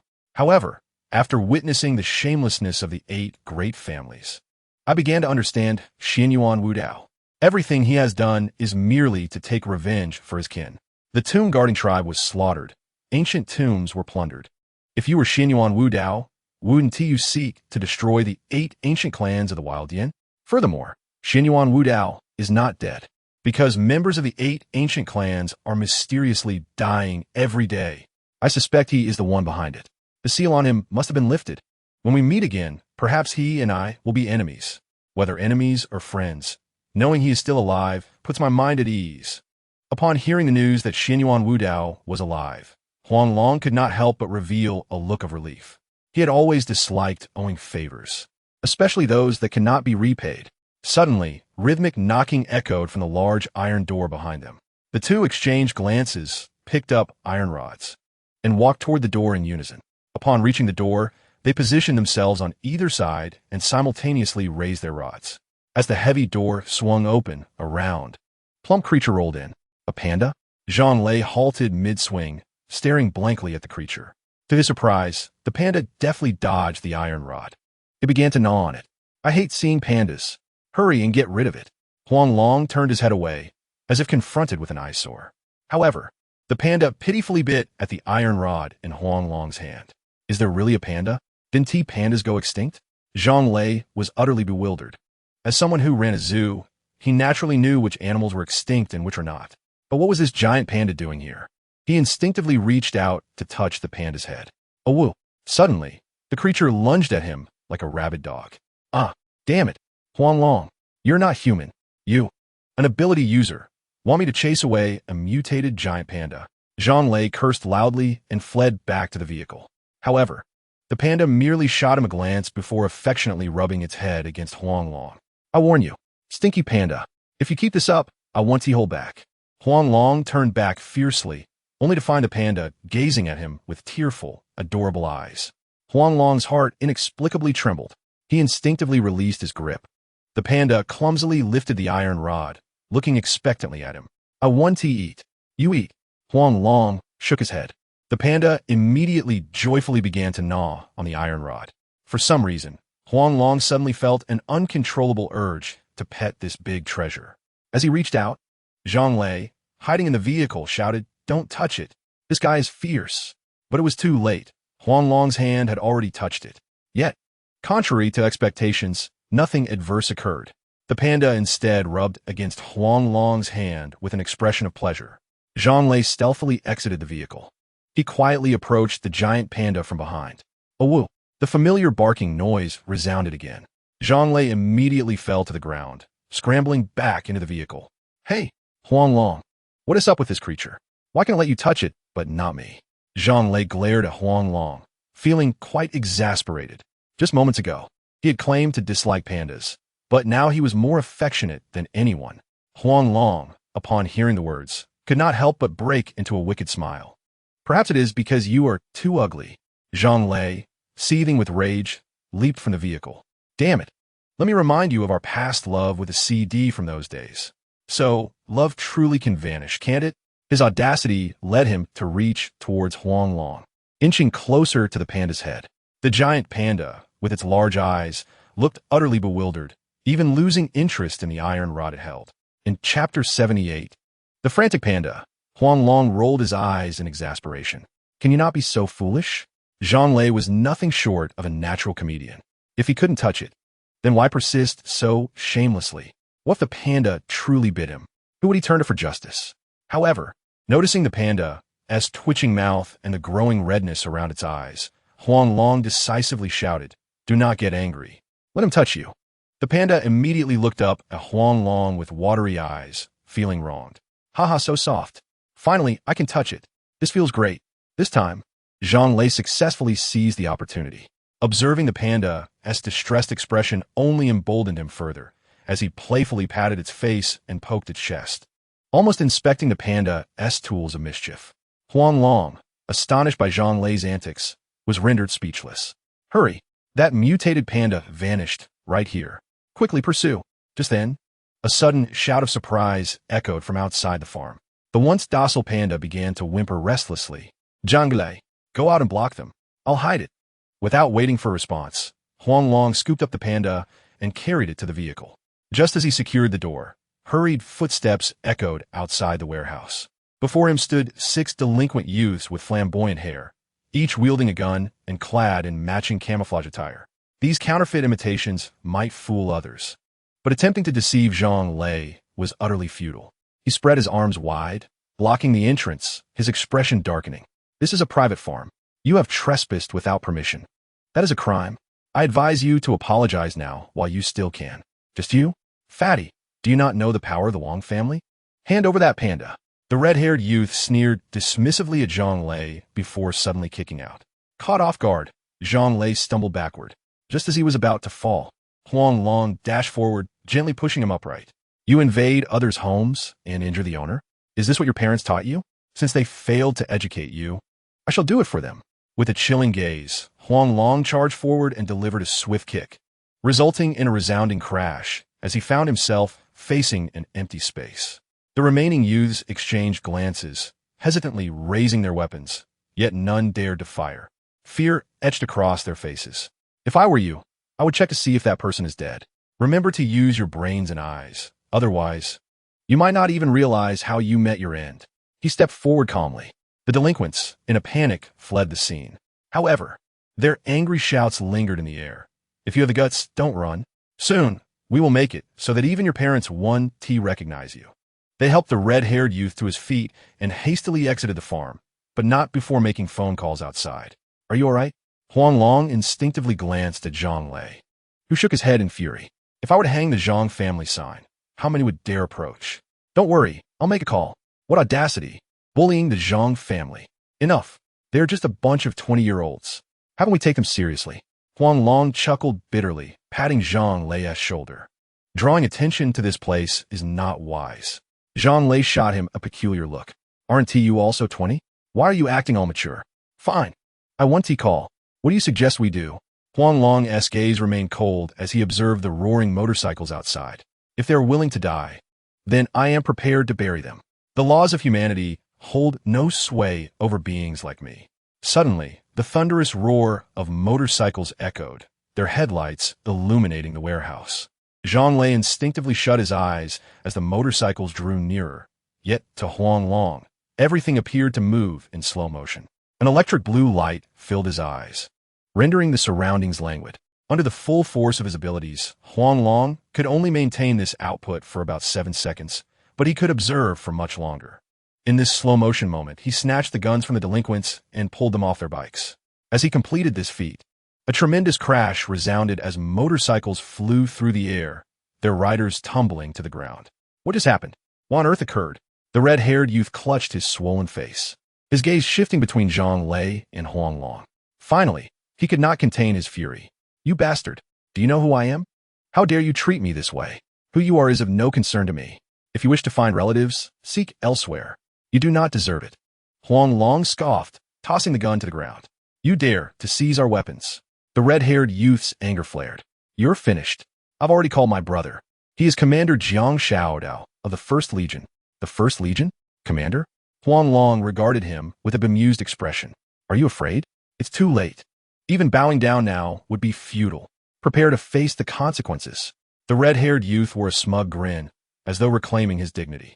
The others eagerly assisted him in rising. Huang Long shook his head, a bitter smile on his face.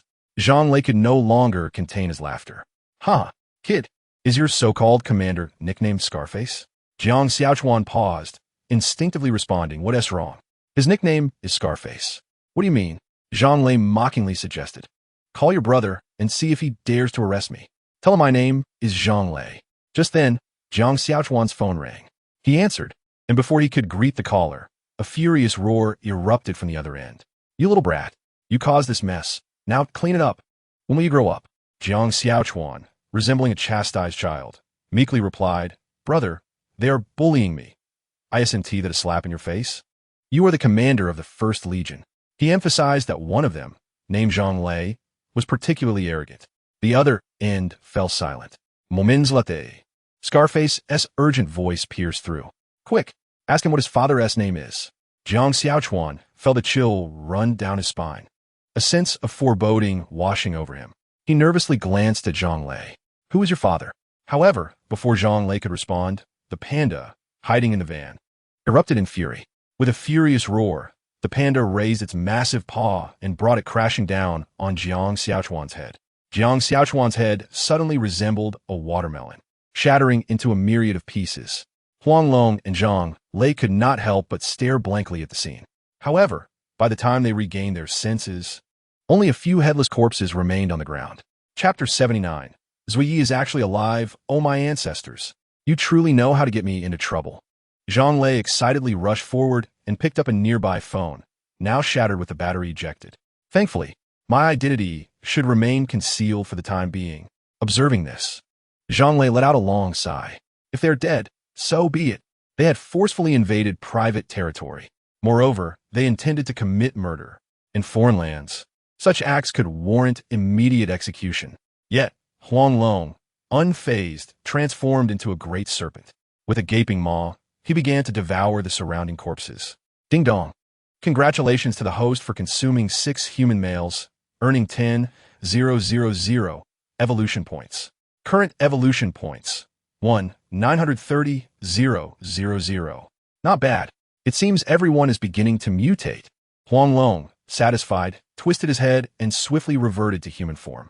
The giant panda appeared dazed, blinking incessantly. Only upon witnessing Huang Long's return to human form did it joyfully leap towards him. You enjoy munching on metal so much. From now on, you shall be called the Iron-Eating Beast. Brother, I've got your back. At that moment, Huang Long's previous annoyance towards the giant panda completely dissipated. Zhang Lei rolled his eyes and said helplessly, You two seem carefree, but I have my own troubles. All right, you two, take a stroll outside. I'll arrange for someone to handle the scene. Following this, Zhang Lei pulled out his phone. Huang Long, accompanied by the iron-eating beast, sauntered towards the warehouse's exit. This place, referred to as a farm, had no crops in sight, only wild grass everywhere. The iron-eating beast grabbed a handful and began to chew. Huang Long recalled that the iron-eating beast had a rather eclectic diet. It consumed meat, vegetables, and even metal. Upon closer inspection, they were quite similar. No wonder they bonded so well. However, to be honest, he was quite intimidated by the iron-eating beast's formidable power. With just a single slap, it had crushed a man's head like a watermelon. What immense strength that required. Even he, without employing his supernatural abilities, could not achieve such a feat. Today, he considered himself fortunate. He sat down, leaning against the iron-eating beast. In a moment of impulse, he took out his phone. However, he refrained from dialing. He feared his parents would be unable to bear it. It was better to give them more time to process. Moreover, there were no signal towers near the ancient tomb, rendering calls impossible. Subsequently, Huang Long noticed something peculiar. There had originally been a signal bar here, yet in the blink of an eye, it vanished. Could it be that the signal tower was destroyed in an instant?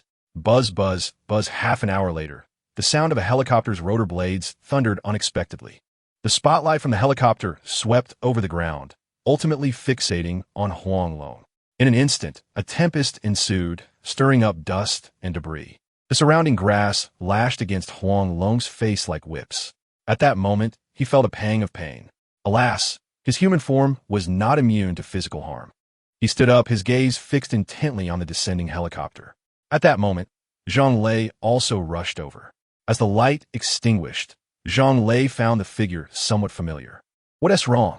Don't recognize me? Zuoyi smiled as he approached Zhang Lei, extending his arms like an old friend. Zuoyi, how could this be?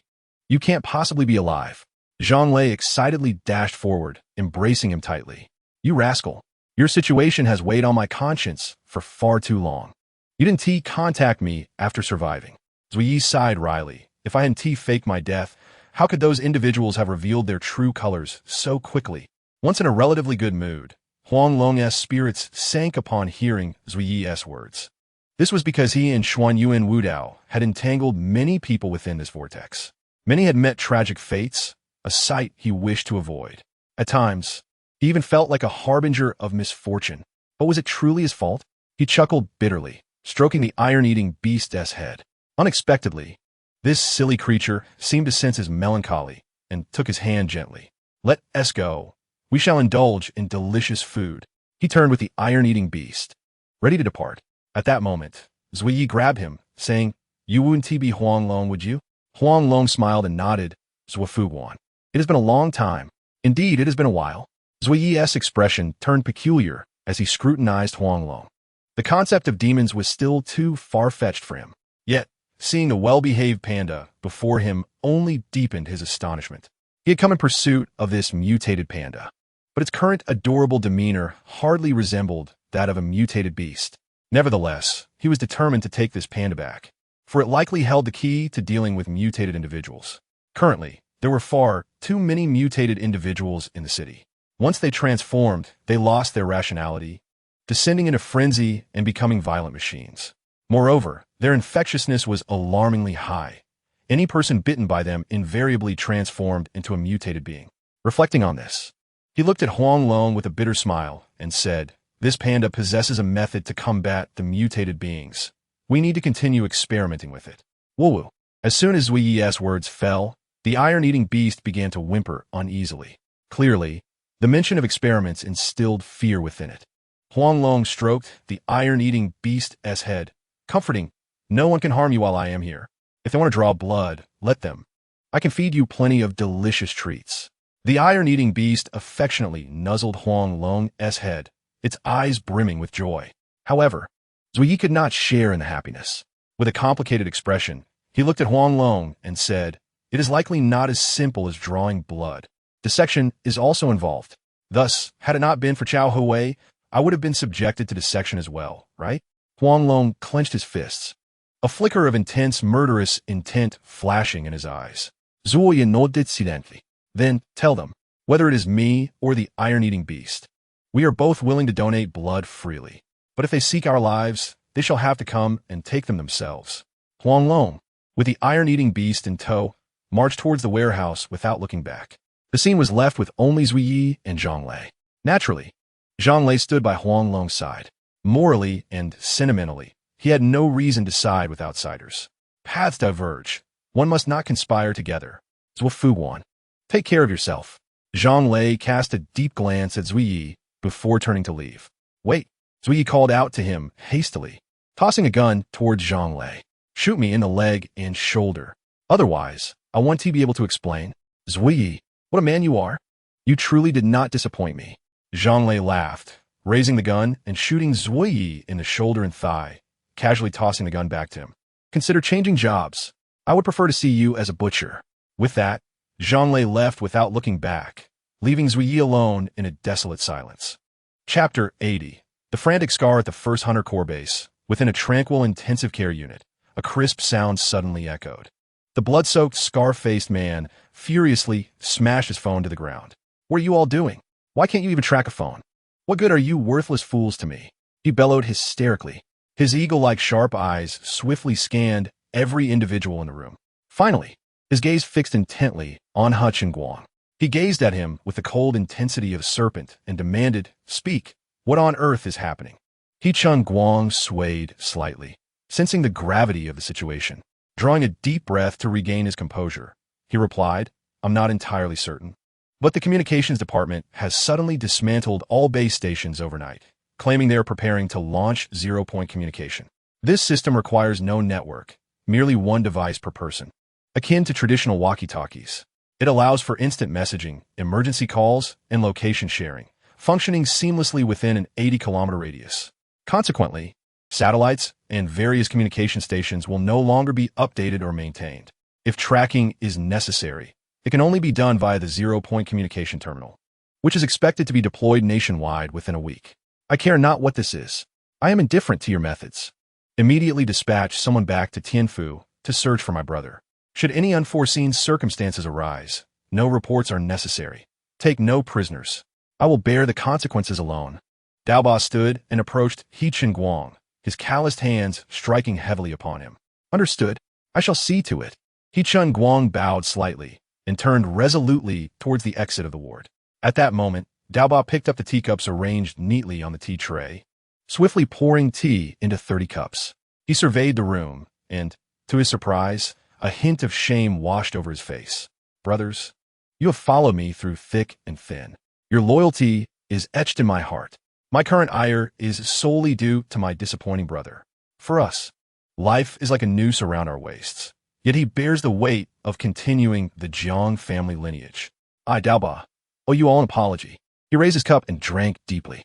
The others exchanged glances and, in unison, picked up their own cups, raising them to their lips. Suddenly, their expressions shifted dramatically as they clutched their stomachs in distress, exchanging horrified looks. Eventually, they turned their gaze upon Daoba. "You scoundrel! You poison us! Daoba, have you lost your mind? I have always been loyal to you." One individual, unable to contain his fury, rushed forward but collapsed heavily to the ground before he could take more than a few steps. He glared at Daoba, disbelief etched in his eyes. "And we have also been loyal to you. You cannot treat us this way." 7 more advanced, and one by one, they too fell to the floor, utterly drained of strength. "Better to kill than to let go." Daoba sneered at them. "Don't think I am unaware of your connections to Chao Wei. You believe I wouldn't know he is still alive? I am too weary to hunt for the traitor among you. Let them all perish. I wish to see how long he can maintain his arrogance." He clapped his hands, and immediately, individuals outside brought in a new set of tea utensils. The 30-plus bodies and various mechanisms were swiftly removed. In a short while, the ward returned to its previous tranquility. Meanwhile, Daoba, as if nothing had transpired, reclined on the bed. Simultaneously, rain began to pour over Huangdian and Tianfu. Huang Long stood silently at the warehouse entrance with Xiong Mao, a serious expression adorning his face. In such a torrential downpour, he wondered if the Zhang family had sent anyone to search for the anomalous beast. Yet, he was soon to be proven overzealous. Just as this thought crossed his mind, a multitude of trucks illuminated the distance, jostling towards the farm. "They have arrived."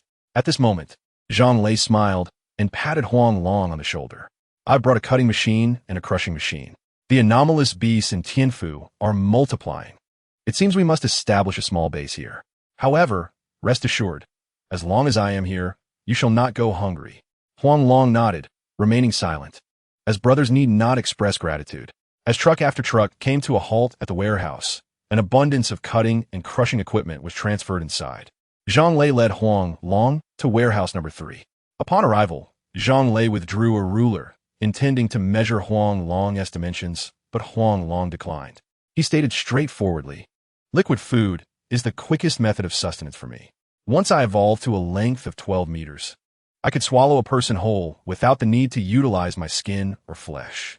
Zhang Lei nodded, contemplative. "Though it may be a bit troublesome, it poses no challenge for my family. One of us happens to run a hot dog business. Stay here. When everything is arranged, I will ensure the food reaches your lips."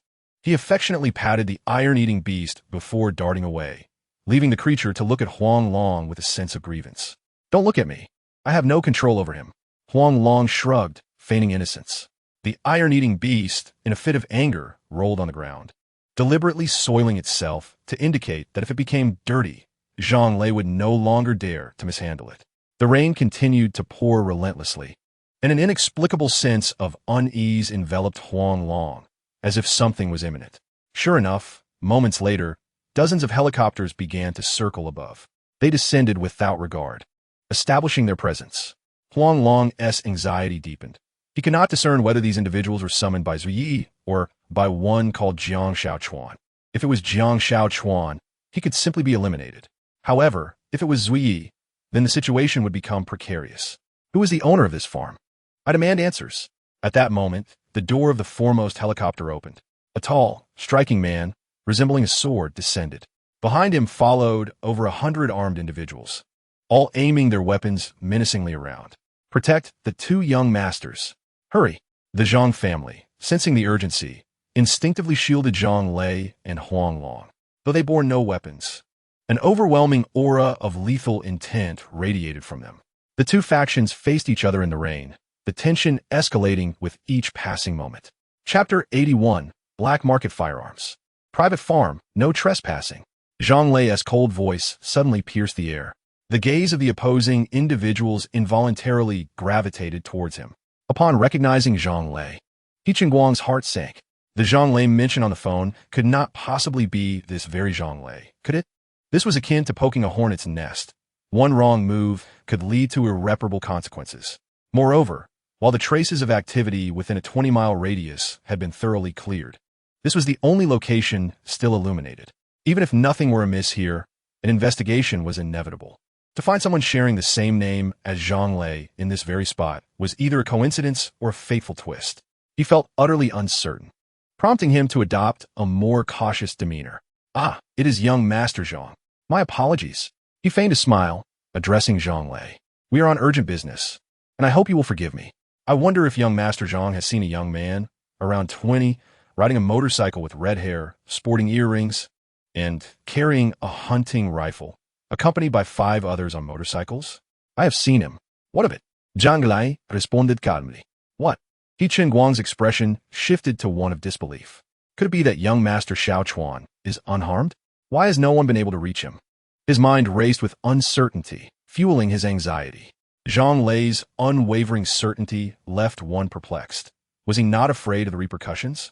With a complex expression, he turned to Zhang Lei and inquired, "Might young Master Zhang enlighten me on the whereabouts of Shaochuan and the others? If they're found, I promise a generous reward. On behalf of our Daoba Bingtuan leader, I express my gratitude to you." Zhang Lei gestured towards the northwest and calmly replied, "I heard the sound of motorcycles in the Zhigu Lin earlier. They must have gone hunting. However, I have not heard gunfire for quite some time." "What? He went to Zhigu Lin?" He Chingguang was momentarily taken aback, a grave expression crossing his face. "We must go." At that moment, a gunshot rang out. The man standing directly in front of Zhang Lei suddenly collapsed. Someone from the opposing side had taken action. Almost simultaneously, both groups focused their gaze on the fallen man. Huang Long, already simmering with anger, found his rage ignited by that shot. Each individual present was a loyal protector of the Zhang family. They represented his immense wealth. He could not permit them to suffer harm, especially not in his presence. Was this not a slap to his face? Bastards! If you have no sense of honor, then we shall show no mercy, he bellowed, charging through the crowd with a Gatling gun in hand. All of you just die. The rapid gunfire erupted, and within mere moments, none remained standing. The helicopters surrounding them became riddled with bullets. Suddenly, a deafening explosion erupted, a fireball shooting skyward. Boom, boom, boom. It seemed a chain reaction had commenced, with helicopters exploding one after another. Ultimately, the entire farm was engulfed in a sea of flames. At this juncture, Zhang Lei finally grasped the gravity of the situation. He gazed at the motionless Zhang Ming, tears streaming down his face uncontrollably. Useless. I am but a waste. He struck his own face repeatedly in frustration. Then, unexpectedly, the seemingly lifeless Zhang Ming sprang to life, spitting out a mouthful of blood. Young master, I am fine. I am fine. He wiped his eyes, now muddied with blood and rain, and shakily stood up. To the astonishment of the onlookers, he slowly removed his shirt. The bullet had struck the copper plate hanging from his chest, embedding slightly into his flesh. You scoundrel, you nearly scared me to death. Tears of relief mingled with the rain as Zhang Lei realized that he had assumed no one would dare harm a member of the Zhang family. Yet it appeared he had been overly confident. He wiped the rain from his face, suddenly smiling through his tears. Take him for treatment, and leave a few to clean up the scene.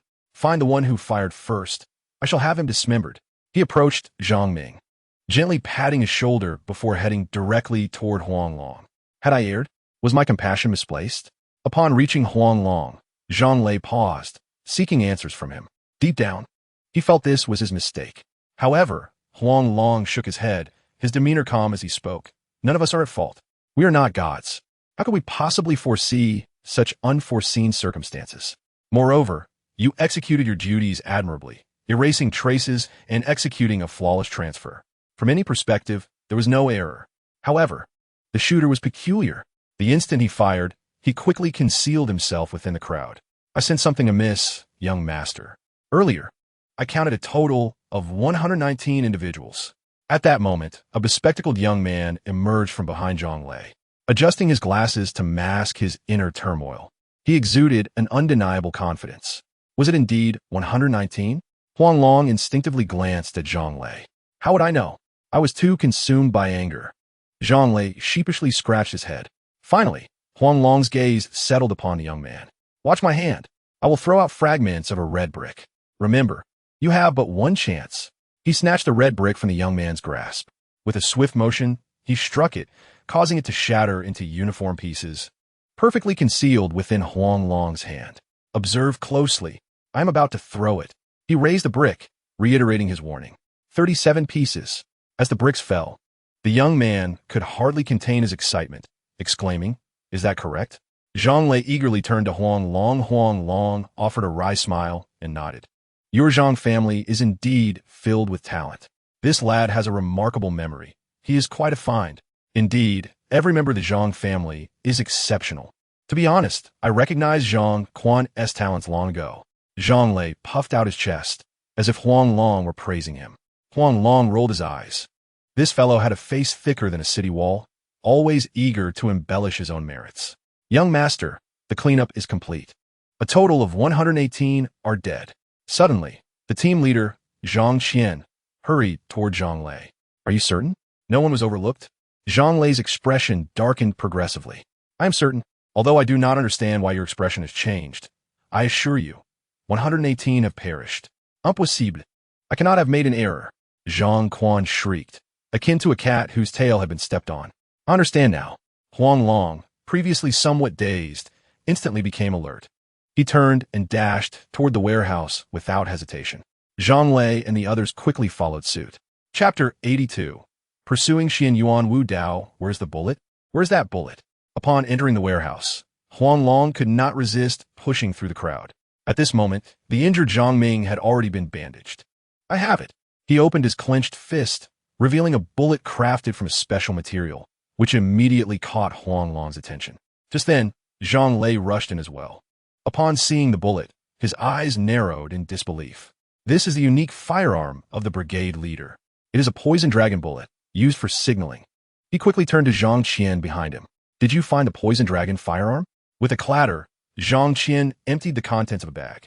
It contained nothing but standard-issue weapons, devoid of any poison dragon firearms. Everyone stay here. Do not wander about. I'll be back shortly. Huang Long seemed to realize something and bolted back towards the warehouse. Oh no, the panda's gone outside. Zhang Lei instinctively chased after him, shouting. However, both the man and the panda had already dashed nearly 100 meters away, arriving at the helicopter, which was engulfed in smoke. Huang Long resolutely continued to inspect the area. Ultimately, he discovered a series of dense footprints. Huang Long deduced that the individual must have advanced steadily while bending down, using their toes as a support. Thus, this person was likely a skilled fighter. Yet when he reached a small river, all traces of the footprints vanished. Suddenly, a whimpering sound came from behind Huang Long. He turned to see the iron-eating beast had followed him, affectionately rubbing against his hand. Suddenly, it sniffed the air and leaped into the river.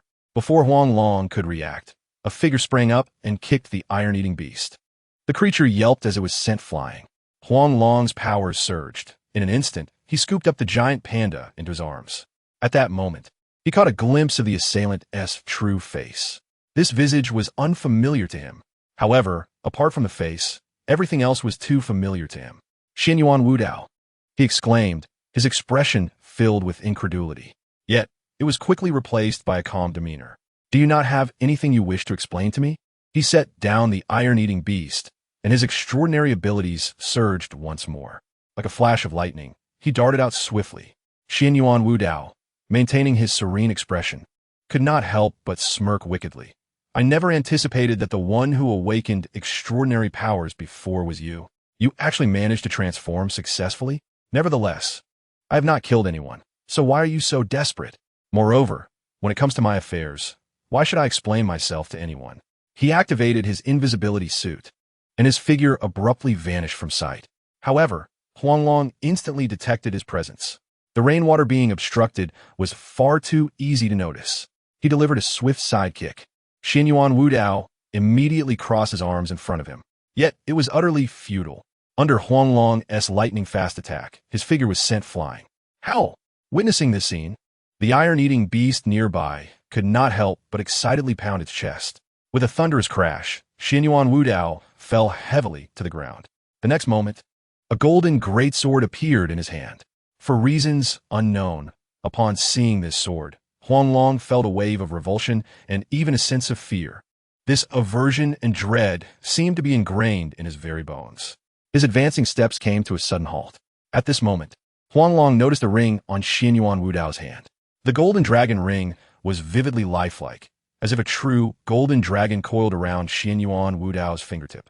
If he was not mistaken, the so-called seal removal mentioned by Zhang Lei referred to this ring on Xianyuan Wudao's hand. What is it? Where's your demonic blade? Where's your ghostly sword? Has your esteemed weapon master left you with no suitable weapon? Then let us first see the might of my Xianyuan sword. Xianyuan Wudao stood up with a cold smile. Suddenly, he unleashed a sword beam, slicing through the rainwater in front of him as if it had been cleaved in two. Left with no choice, Huang Long could only activate his extraordinary powers to evade the attack. Yet, that golden sword light pursued relentlessly, showing no signs of dissipating. Huang Long had no choice but to brace himself. If he unleashed all his power, he had 7 seconds. In those 7 seconds, even if it resulted in mutual destruction, he had to inflict severe injury upon Xianyuan Wudao. Otherwise, the mental pressure from the Xianyuan sword would gradually etch itself into his bones, extinguishing any will to resist. Now, let us determine the victor. We are still far from it. Shatter! Huang Long bellowed. The activity of the extraordinary particles within him surged to its peak in an instant. A blue light flashed. A tremendous roar echoed from 100 meters away. Xianyuan Wudao's body was violently propelled into the mountainside. Crazy? Aren't you quite audacious? Huang Long sneered, stepping closer, his expression exuding an indescribable malevolence. However, Xianyuan Wudao was not afraid. Instead, he burst into wild laughter, truly worthy of being Qiyu and Hoi. I concede. Go ahead and strike. Huang Long turned away coldly. The hatred of the past bears no relation to me. I merely cannot stand your deceit. Today was enjoyable. Farewell. With a wave of his hand, Huang Long departed without looking back. Only after Huang Long disappeared did Xianyuan Wudao sheath his Xianyuan sword. He bitterly smiled as he wiped the blood from the corner of his mouth. Were it not for the Xinyuan sword, I would likely have perished. However, do you truly believe you have a choice, Huang Long? Once you obtain the legacy left by Qi Yu, the Hulong clan will inevitably emerge. For you're not only of the Hulong clan, but also the destined individual of Qi Yu's legacy. This is something the Xinyuan sword does not misjudge. You are a worthy adversary. Therefore, strive to survive. Next time, may our hearts be even more ruthless. He staggered to his feet, slowly making his way toward the cave entrance. Meanwhile, Huang Long had already traversed nearly 100 meters. He looked at the approaching iron-eating beast and promptly mounted it. Huang Long initially thought the creature would resist. To his surprise, it behaved like a simpleton, joyously howling. The gloom in Huang Long's heart seemed to dissipate in an instant. He patted the iron-eating beast's rear and could not help but shout with glee. Giddy up! Giddy up! Howl! The iron-eating beast immediately bolted like a wild horse. Zhang Lei and the others, who had rushed out in the rain, stood dumbfounded at the sight. Had anyone claimed that a panda could serve as a mount, they would have vehemently denied it. Yet, all of this shattered their preconceived notions, especially Zhang Lei, whose eyes were filled with nothing but jealousy. Since encountering this panda, it had consumed merely 2 iron rods. After devouring 2 rods, it could run 10 miles. He increasingly felt that this creature was indeed an iron-eating beast. Alas, it did not belong to him. Chapter 83. Maneuvering Tianfu Field Hospital. Zui descended to the designated location, his complexion pale, the moment the plane came to a halt. The medical vehicle swiftly arrived. They hurriedly lifted the stretcher, rushing Zui Yi onto the vehicle. The doors were shut and the curtains drawn. Half an hour later, a group of elderly professors in white coats, umbrellas in hand, hastily made their way here. How is he? Is he all right? The balding elder at the forefront, visibly anxious, inquired of the nurse in the vehicle. Is he able to speak? The female nurse, perceptively, alighted from the vehicle. His body is not gravely harmed, but he requires rest and should not be disturbed too much. Due to a lack of hospital beds, he must remain in the vehicle. Feel free to ask him anything. The balding elder nodded and entered the vehicle, followed closely by the others. Upon seeing the injuries on Zui's thigh and shoulder, the elder merely glanced at them and let out a long sigh. What on earth happened to Zui? Has your identity been compromised? What about that panda? He posed a series of questions, all reflecting their current concerns, particularly regarding the panda. If not handled properly, they could all lose their heads. The rate of mutant growth had already reached a terrifying speed of 3 individuals per minute. If left unchecked, the number of mutants might increase explosively. Cough, cough. Zui covered his mouth and gently coughed, blood unexpectedly spilling from his palm. However, he appeared oblivious, respectfully addressing the balding elder. I encountered a mysterious individual, likely from an ancient clan, who took the panda. He left behind a message stating that blood extraction is possible. Even if we desire demon blood, he can procure it. But for the panda's life, we must retrieve it ourselves. Nonsense. That panda is linked to the lives of countless people in Tianfu, and even the fortune of the entire Huaxia race. How can he be so selfish? Zhu Yaozu clenched his fists in anger. However, his petite stature of 1.65 meters seemed to be brimming with boundless rage. The other elderly professors also displayed expressions of righteous indignation. Old Zhu, shall we contact the local military division and directly pressure the ancient clan? As an ancient family of Huaxia, do they not possess any sense of responsibility? Indeed, this is a matter of life and death. Our demise is trivial. But if the Huaxia race is extinguished, we shall be eternal sinners. This cannot be allowed to happen. Little Zua, boldly lead the way. Your mother will be looked after by us old fellows. We must not let this matter rest. Absolutely.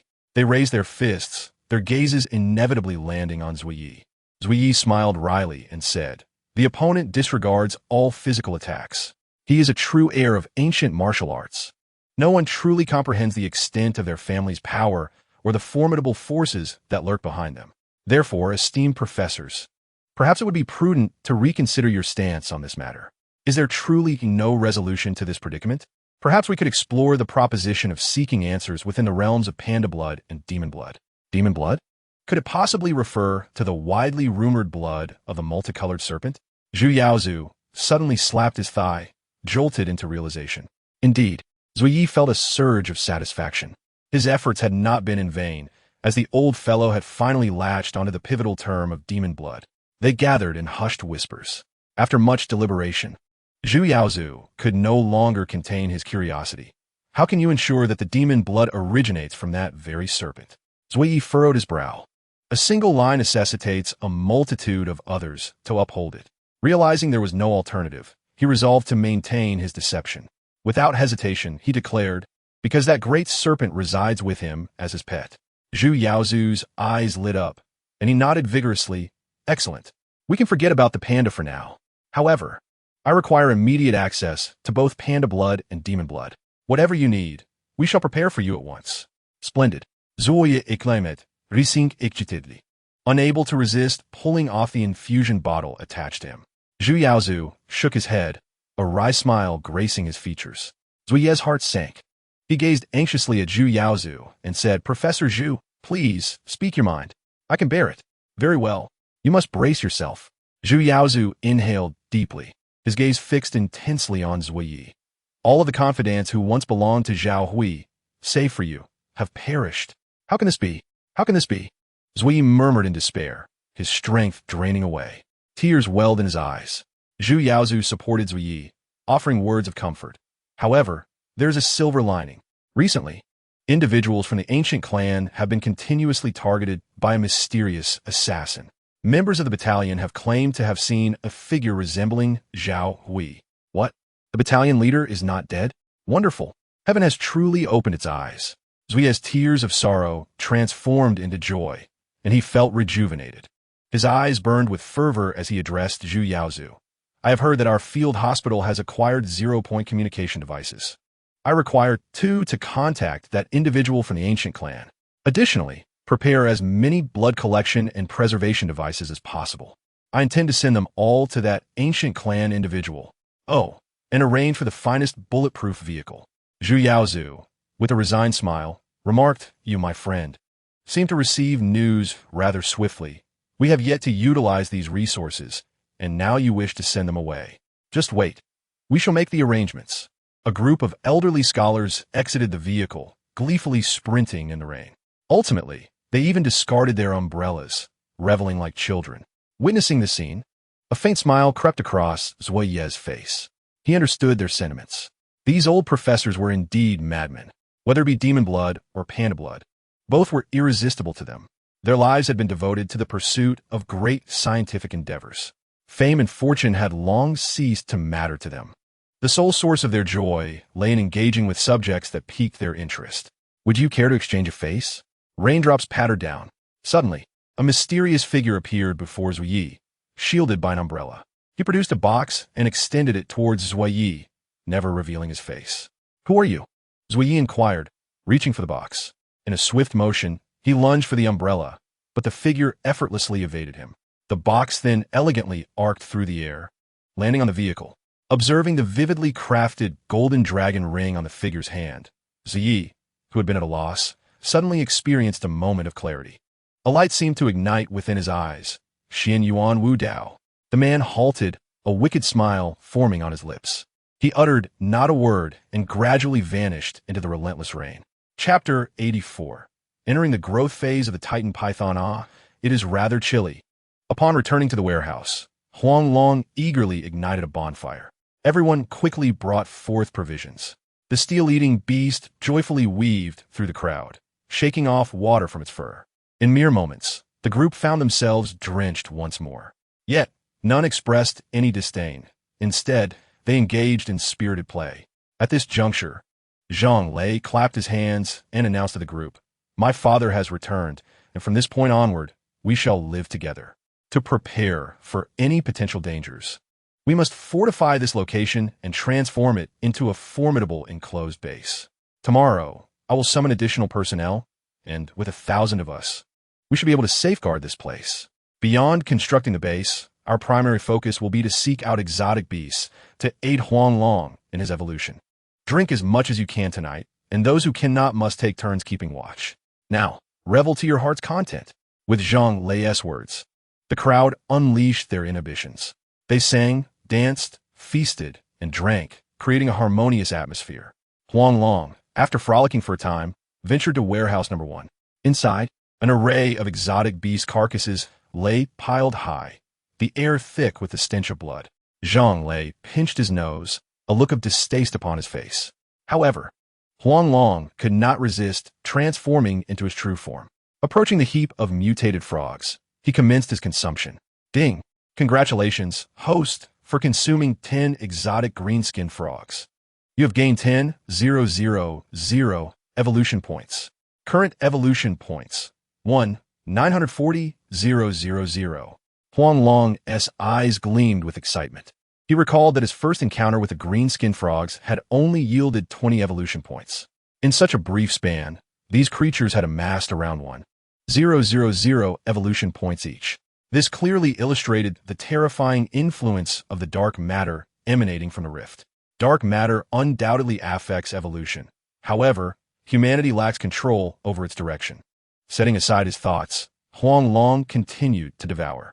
Consuming the green-skinned frogs was remarkably effortless.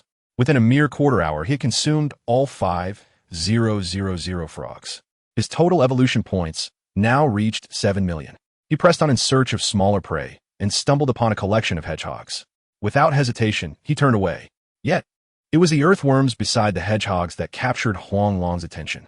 These creatures measured over 2 meters in length, resembling serpents. They came in various colors, both red and black, creating a dazzling spectacle. He immediately took a bite.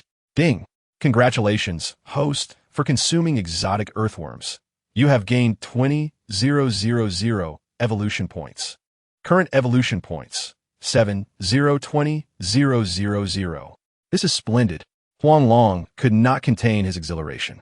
However, Zhang Lei nearby felt a wave of nausea wash over him. Clutching his mouth, he rushed to the door. The thought of such grotesque fare made him feel utterly revolted.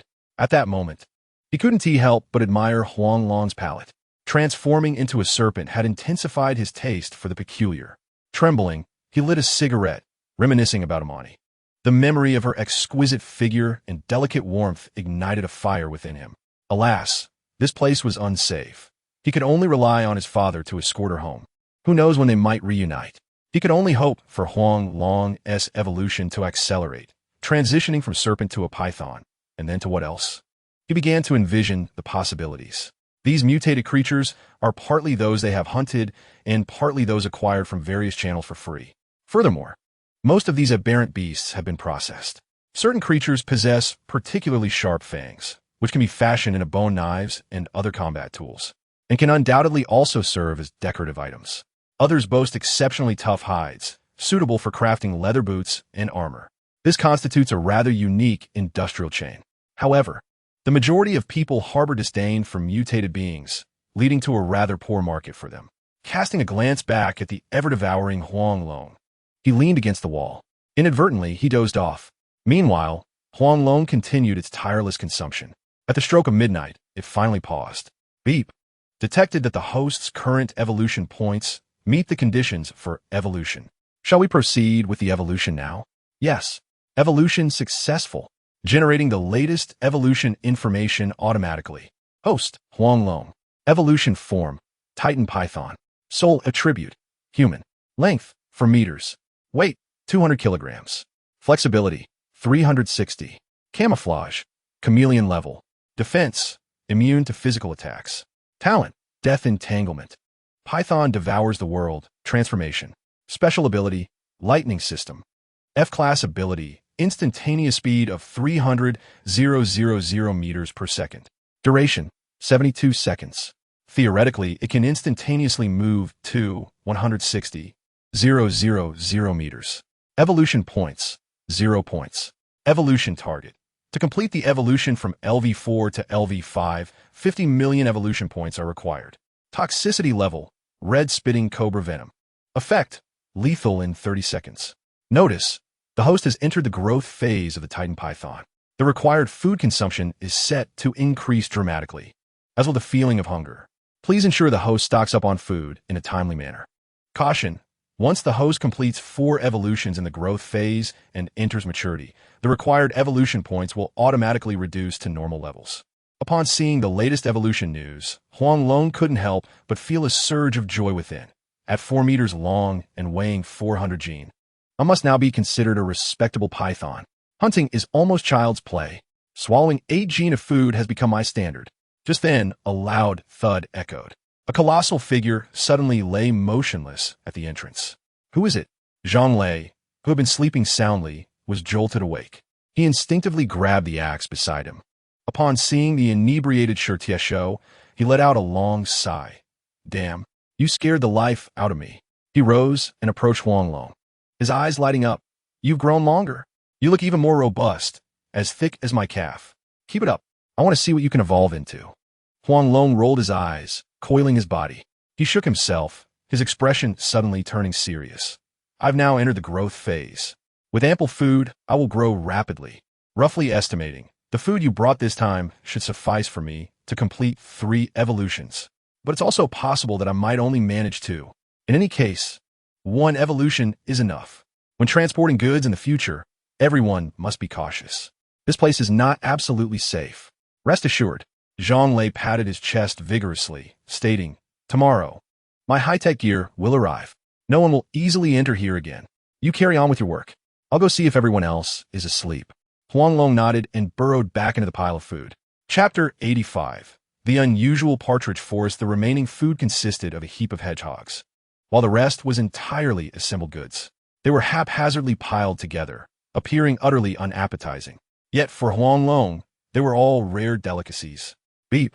Congratulations to the host for completing the evolution from LV4 to LV5, increasing length to 5 meters, weight to 400 kilograms.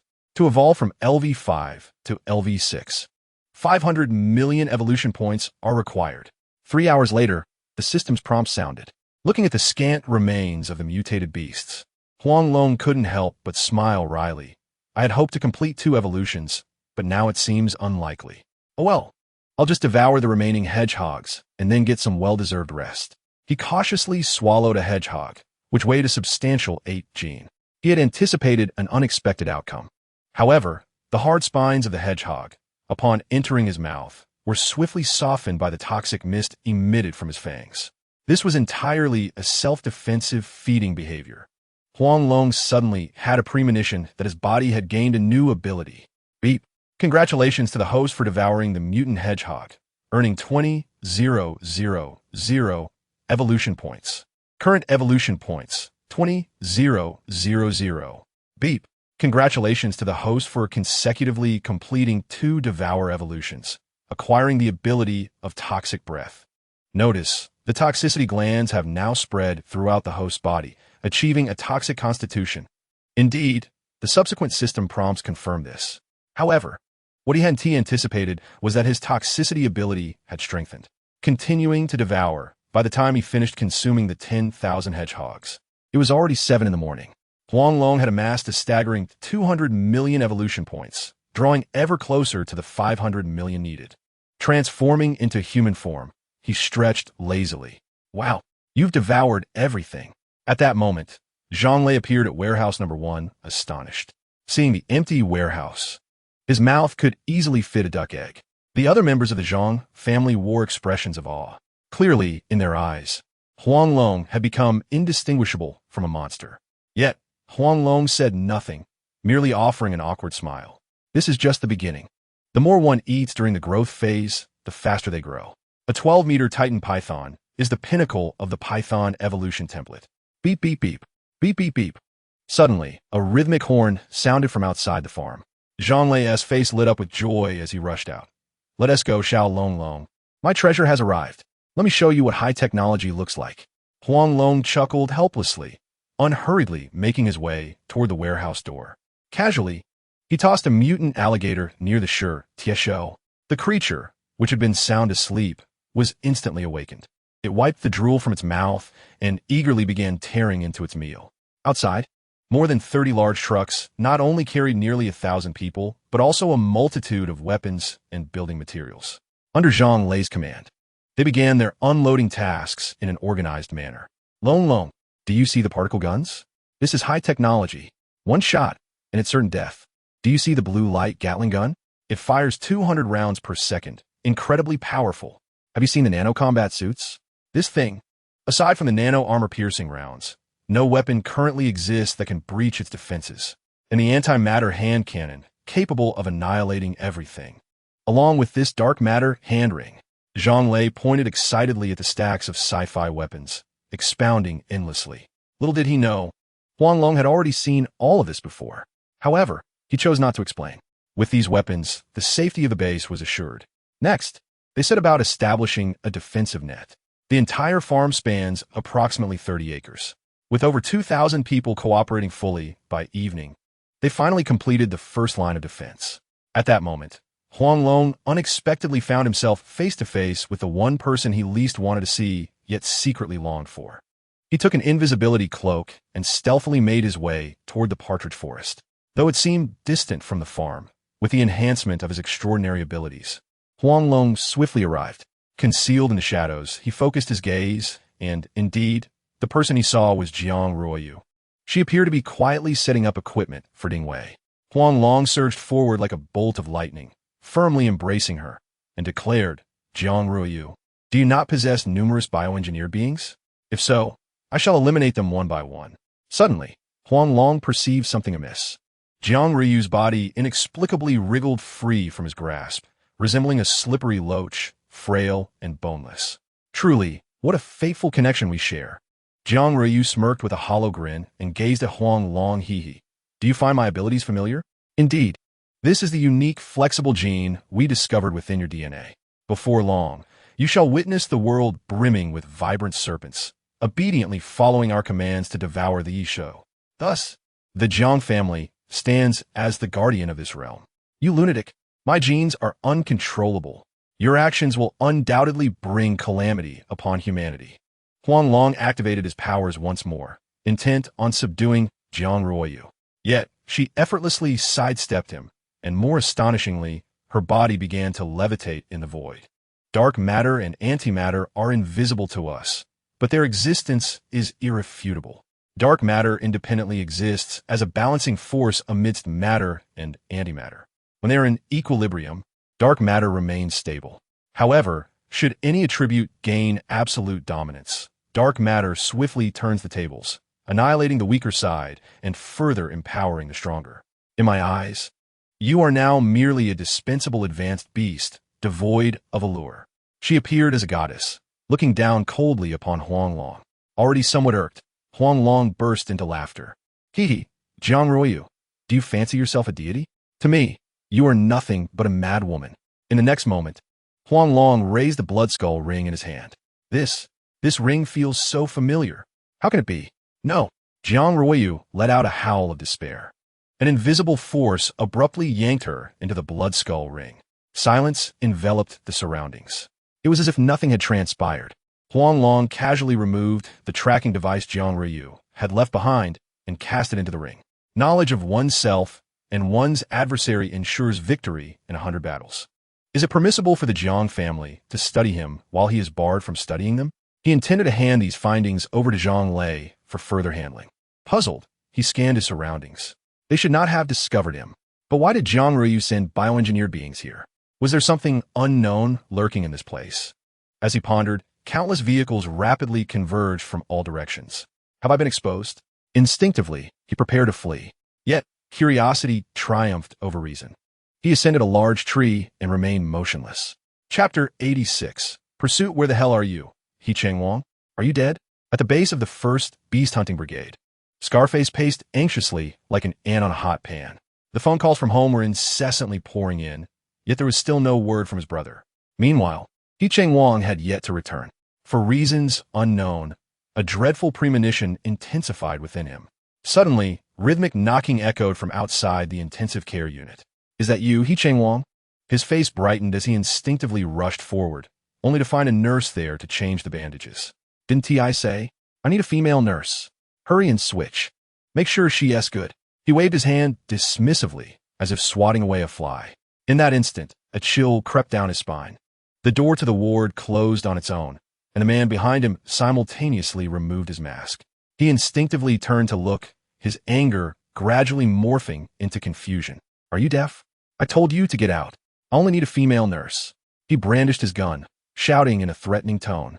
Yet with a swift crack, his entire arm was severed at the shoulder. An unbearable pain surged through him, compelling a scream of agony. Ah, bastard! Who the hell are you? He kicked the teapot aside. However, the figure before him didn't even attempt to block the attack. Scarface immediately realized that disaster had struck. Everyone around must have been eliminated by this mysterious individual. To silently slay over 10,000 people surrounding the intensive care unit, this person was evidently no ordinary foe. Regrettably, he was not clad in his nano battle armor. Otherwise, he would have undoubtedly dispatched this assailant with a single blow. It seemed he had no choice but to resort to drastic measures. He swiftly retreated a few steps, reaching for the prison switch within a room. To his horror, his other arm was also severed. In that process, he hadn't even glimpsed how the attack was executed. He gritted his teeth, suppressing a cry of pain. In an instant, his complexion turned as pale as a sheet. He let out a hissing breath, attempting to compose himself against the wall. I bear no grudges against you. Even if I must die, grant me clarity in my demise. The enigmatic man coldly chuckled and waved his hand once more. A golden beam of light flashed by. In that moment, Scarface finally felt an overwhelming force pulling at him. As the force dissipated, his body involuntarily crashed to the ground, his thigh neatly severed. The ancient family's binding dragon silk. How would you wield it? ISNT, that an ultimate technique of Gu-E? Who exactly are you? He gazed in terror at the mysterious man, the world before him beginning to blur. Who am I? Just listen to my voice, and you shall know. The enigmatic man suddenly spoke with a chilling laugh as he advanced steadily toward Scarface.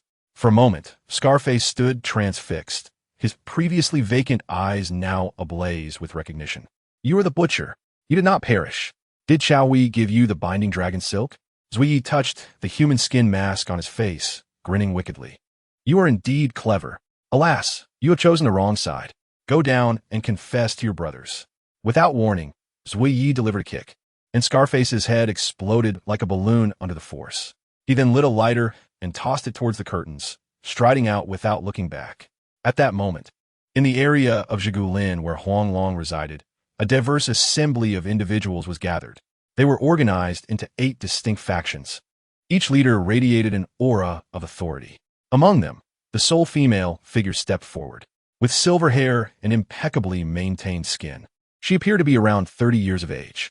Clad in a well-tailored black and gold qipao, she flawlessly showcased her figure, particularly accentuated by the high slit that added an alluring touch. She surveyed the assembly with a calm demeanor and spoke, according to the information I have received. Qiao Wei is not dead. The downfall of our 8 ancient clans is orchestrated by him behind the scenes. Today, I have summoned all clan heads here for the Xian Yuan Underground Palace.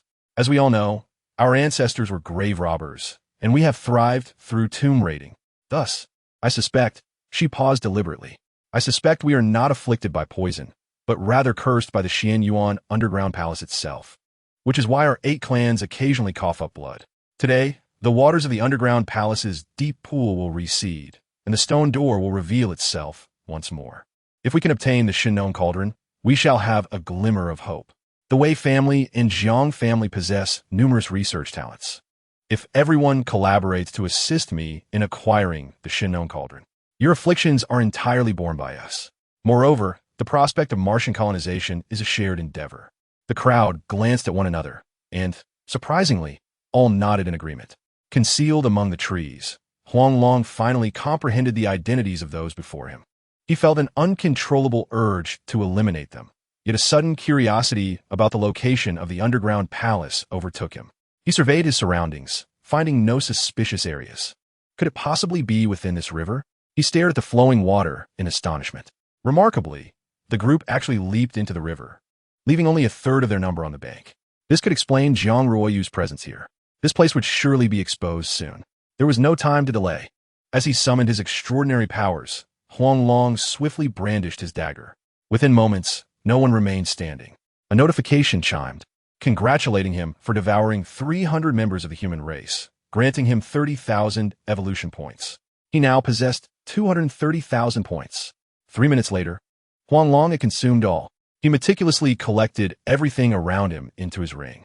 With a cold smirk, he regarded the small river. The vaccine defenses were commendable, with each individual averaging only 100 evolution points. What a pity that you, descendants of the 8 ancient clans of Huang Dian, have crossed me.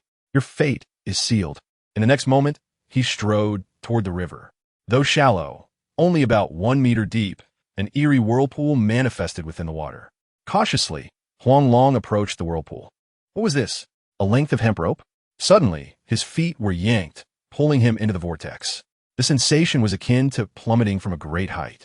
The surrounding water vanished, replaced by thick fog. With a splash, he landed heavily in a deep well. Strangely, a stone door opened before him, with a massive hemp rope cascading down. Looking up, he could barely discern a glimmer of white light. Chapter 87. The Controller of Corpses and Darkness. Surely, this must be the door they spoke of. I am eager to uncover its mysteries. With his hands supporting the platform, Huang Long leaped upward. Inside the door, swirling black mist obscured his view, extending into infinity. He could only vaguely perceive an ancient dragon-embellished bridge ahead. Without hesitation, he transformed into a serpent form, switching his vision to thermal imaging mode.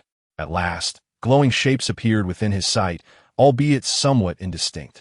The red, orange, and yellow hues indicated the presence of warmer objects, while the blue, purple, and black shades suggested cooler ones. The imaging revealed that the individuals ahead were indeed those who had entered before. Strangely, they emitted very little heat, most appearing violet, with only a few spots glowing red. The contrast of bright heads and dark bodies was unsettling. Even more peculiar, the number of individuals in Huang Long's view was steadily diminishing. They stood motionless, akin to wooden figures. Based on his experience, they were no more than 500 meters away. Yet it was odd that not a single sound reached his ears. A chill crept down Huang Long's spine, prompting him to glance back. Darkness engulfed him, and even the door was nowhere to be seen. Left with no choice, Huang Long pressed onward. 500 meters, 400 meters, 300 meters. He drew closer to the group. At this moment, he finally grasped why these individuals had vanished. On the bridge, peculiar boxes appeared, each missing a portion. Those individuals must have triggered a mechanism and fallen. The remaining ones paused because the path ahead was severed. They were activating their nano-battle suits to forcefully leap across. The broken section of the bridge spanned 100 meters. While Huang Long could not fly over, he could run. He waited patiently until the surroundings were clear, then dashed across like a bolt of lightning, landing safely on the other side. Despite wearing an invisibility suit, Huang Long remained cautious. The effectiveness of the suit depended on specific conditions, and the disappearance of the black mist would heighten his exposure risk. As he continued, the black mist bizarrely dissipated, revealing a vast chamber before Huang Long. It was densely packed with various crystals, and stone coffins lay haphazardly scattered. However, upon closer inspection, these coffins appeared rather enigmatic. The more he looked, the more he sensed something was amiss. Typically, coffins are laid horizontally, yet here they stood at odd angles. Unbelievably, they were all open and empty. At that moment, Wei Fengning, the sole woman among the group, spoke up. The Shinong Ding is rumored to be within this underground palace. We must have overlooked something last time, which is why we failed to locate it. Now that the Xianyuan family is dead, we have no further concerns. The crowd exchanged whispers, expressing their fears about the potential return of the imposter posing as Chao Wei. With him around, they would be doomed. The Shinong Ding represented their last hope. If they failed to find it this time, they would have no more than 10 years left. Enough, one lamented. We have painstakingly built this vast power, only to see it dismantled. Thankfully, our wealth rivals that of nations. Once the time is right, we can suddenly... The previously murmuring crowd fell silent, their gazes drawn to a massive deep pool at the center of the chamber. The once bottomless waters gleamed with a bronze radiance. Bubbles surfaced incessantly. The Shinong Ding, their faces flushed with excitement as they rushed forward without hesitation, leaping into the depths. In the end, only Wei Fengning remained behind. She observed the deep pool, her expression betraying a hint of unease. She sensed something was amiss. Suddenly, her countenance changed dramatically. In a panic, she shouted towards the pool, "Get out! There's danger!" As soon as her words left her lips, 7 figures floated to the surface, each with a golden dagger embedded in their chests. Realizing something, she retreated frantically. In an instant, a golden dagger shot from the water, poised to strike her. Just then, a ripple coursed through the air. A bioengineered being, modeled after Jiang Ryu, appeared before Wei Fengning, shielding her. With a crack, the nano battlesuit was pierced, and the dagger became lodged within the bioengineered being's body. Wei Fengning narrowly escaped. Huang Long, concealed nearby, broke out in a cold sweat. This dagger could even slay a bioengineered being in a single blow. How terrifying. Who could be lurking in the depths? Could it be members of the Xinyuan family? For reasons unknown, his aura grew increasingly violent, as if something was beckoning him. A resounding crash echoed, sending splashes of water everywhere. A figure erupted from the depths, shrouded in black mist, devoid of any life force. Yet, numerous golden daggers swirled around him. Simultaneously, scattered daggers around the chamber transformed into streams of golden light. Flying back to the headless corpse. Magnetic control? Witnessing this, Wei Fengning could not help but gasp in shock. Who on earth are you? Why do you appear in Xinyuan Digong? The headless corpse coldly laughed and replied, What a joke. Why I am here is of no concern to you. This is not your ancestral tomb. However, since we have crossed paths, prepare to meet your demise. The air trembled violently. The golden daggers surrounding the headless corpse suddenly surged forth like meteors, ruthlessly striking towards Wei Fengning. Without hesitation, Wei Fengning activated the most potent feature of her nano-armor, antimatter annihilation. Yet, the annihilation that should obliterate all found itself utterly powerless against the onslaught of the golden daggers.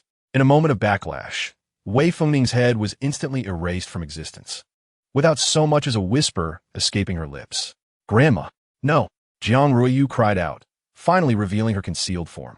The antimatter cannon in her hand aimed directly at the golden daggers, unleashing a tremendous wave of energy. An inexplicable gust of wind swept through the void. This formidable force, although failing to shatter the daggers, managed to restrain their assault. Subsequently, 200 biochemically enhanced Jiang Ruoyu emerged from invisibility, simultaneously launching an attack on the headless corpse. The antimatter hand cannons, imbued with world-destroying power, converged into a single point. With a thunderous roar, they erupted towards the headless corpse. The headless corpse was instantly obliterated. However, a chilling laughter echoed throughout the tomb. Little girl, how wild you are. I wonder if you can still be so wild after succumbing to my Hawan-san.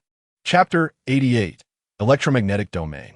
You shameless wretch, Jiang Ruoyu shouted angrily, suddenly feeling an intense heat enveloping her body, causing her to involuntarily weaken. Today, in her pursuit of the Shinong Ding, she had led the biochemicals and taken matters into her own hands. Yet, she found herself in such a dire predicament. In an instant, her heart brimmed with hatred.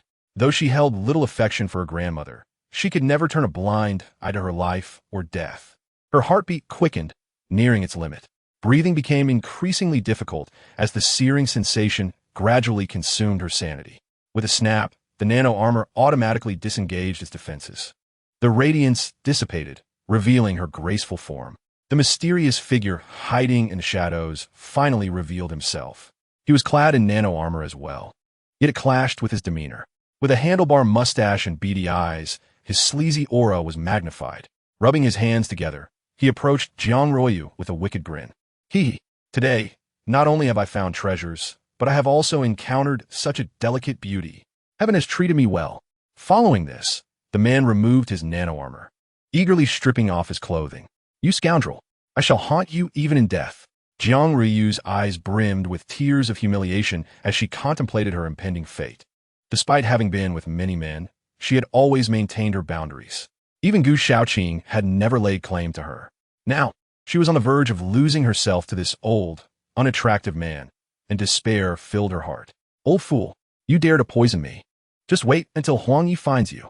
At that moment, Huang Long finally approached Jiang Ruoyu. As the blood skull ring in his hand glowed, the mysterious man's form vanished in an instant. After completing this, Huang Long turned and walked towards Jiang Ruoyu. Observing Huang Long, who exuded a beastly aura, Jiang Ruoyu's previous worries evaporated, replaced by a sense of relief. She understood that Huang Long would not spare her. A swift death was far preferable to enduring humiliation. However, just when she thought Huang Long was about to strike, he suddenly collapsed to the ground, landing not far from her. The air was thick with a purple mist that had seemingly appeared from nowhere. In the tomb, Mysterious seeds began to sprout from the bodies of the deceased. Huang Long and Jiang Ruiyu, in a daze, uncontrollably crawled towards each other.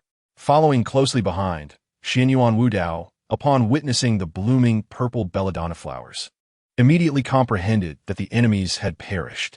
The so-called Shinong Ding was merely a counterfeit he had placed there. Without a second thought, he turned to leave. Time passed, and Huang Long groaned in pain, awakening to find himself stripped down to his undergarments. Alarmed, he instinctively checked his body. He bore no injuries, and the blood skull ring remained. What on earth? Why am I undressed?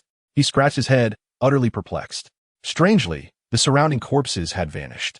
He distinctly remembered preparing to attack Jiang Ryu. Yet now, what had transpired?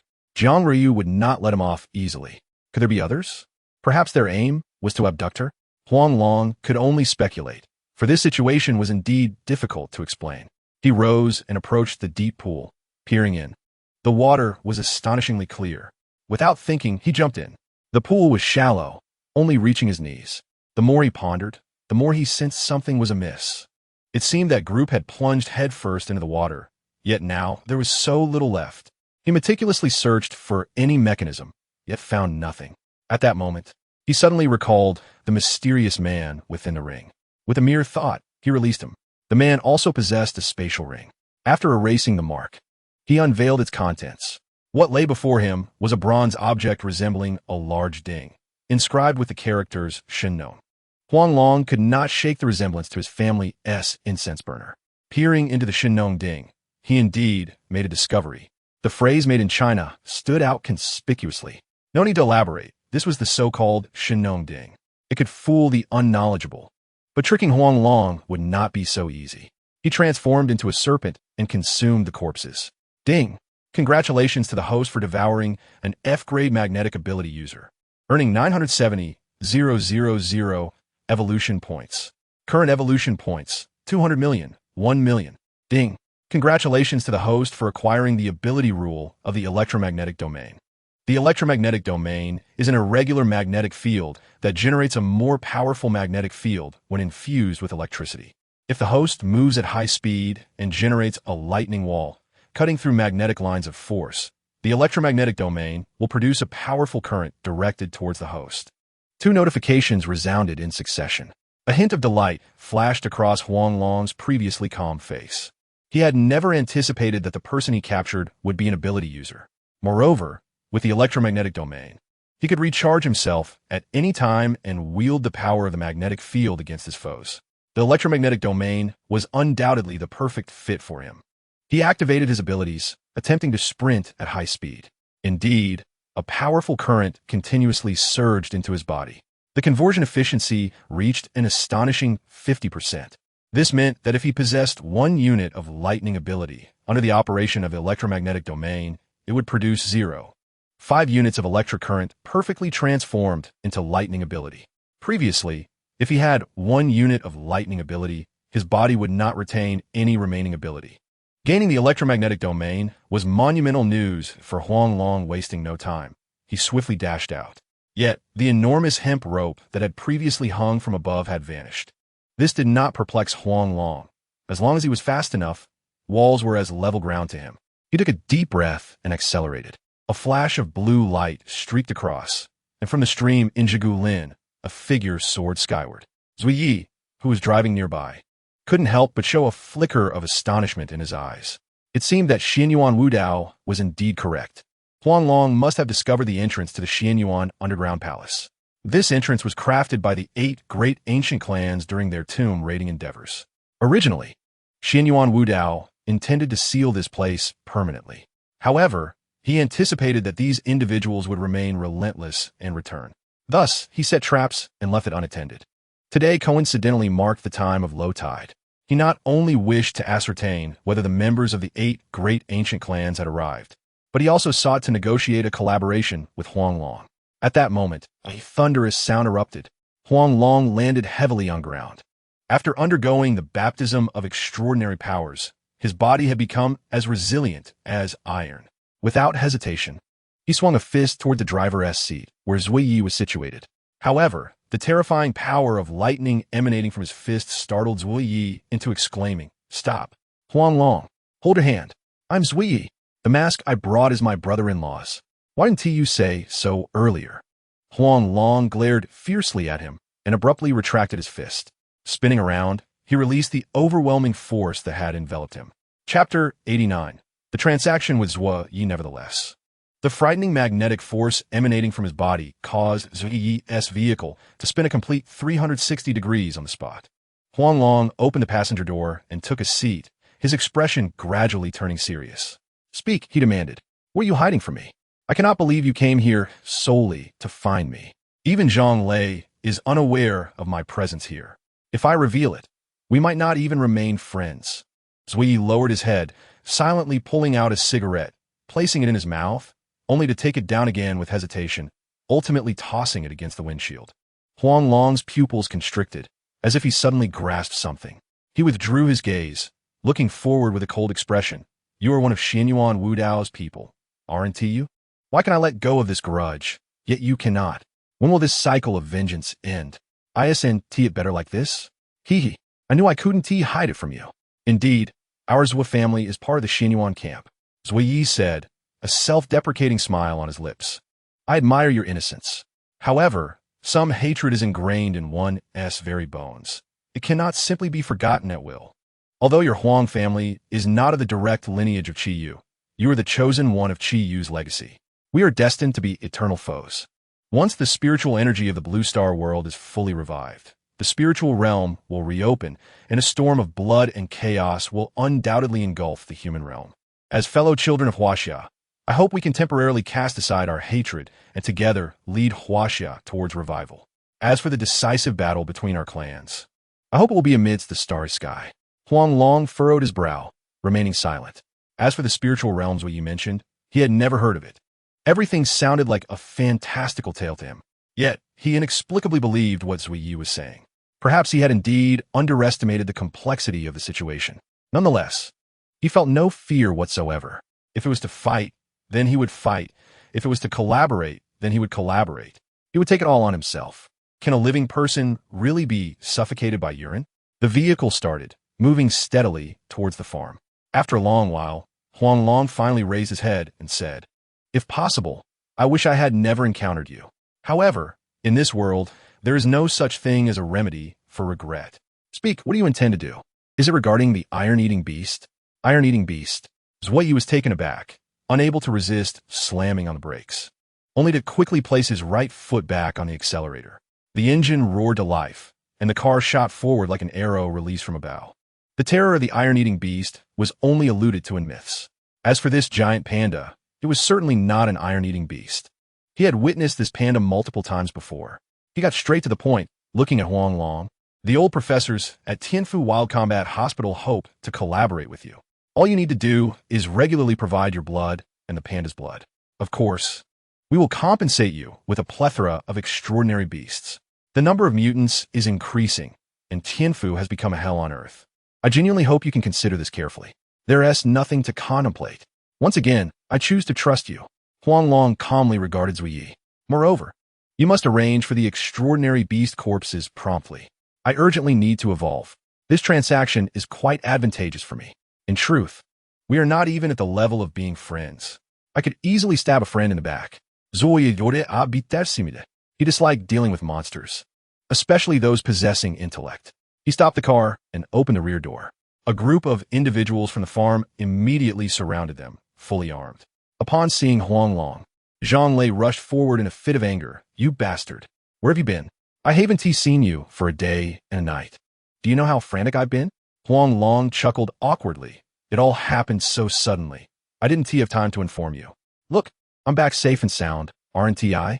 At that moment, the iron-eating beast suddenly charged towards Zui Yi. Huang Long's head spun in confusion. He quickly intervened. Iron-eating beast, halt. He is my business partner now. The iron-eating beast, unwilling to comply, stopped and gazed at Huang Long pitifully. Then, it bounded over to Huang Long, eagerly licking his cheek. In an instant, Huang Long's fair face flushed bright red.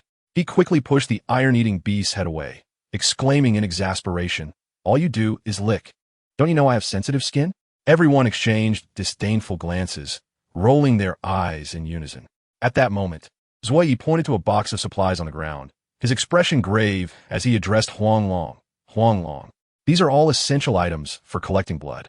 Zhang Lei should know the specific usage methods. By the way, this zero-point communication device allows for wireless communication. It should be suitable for you. He casually retrieved a mobile phone box from the car.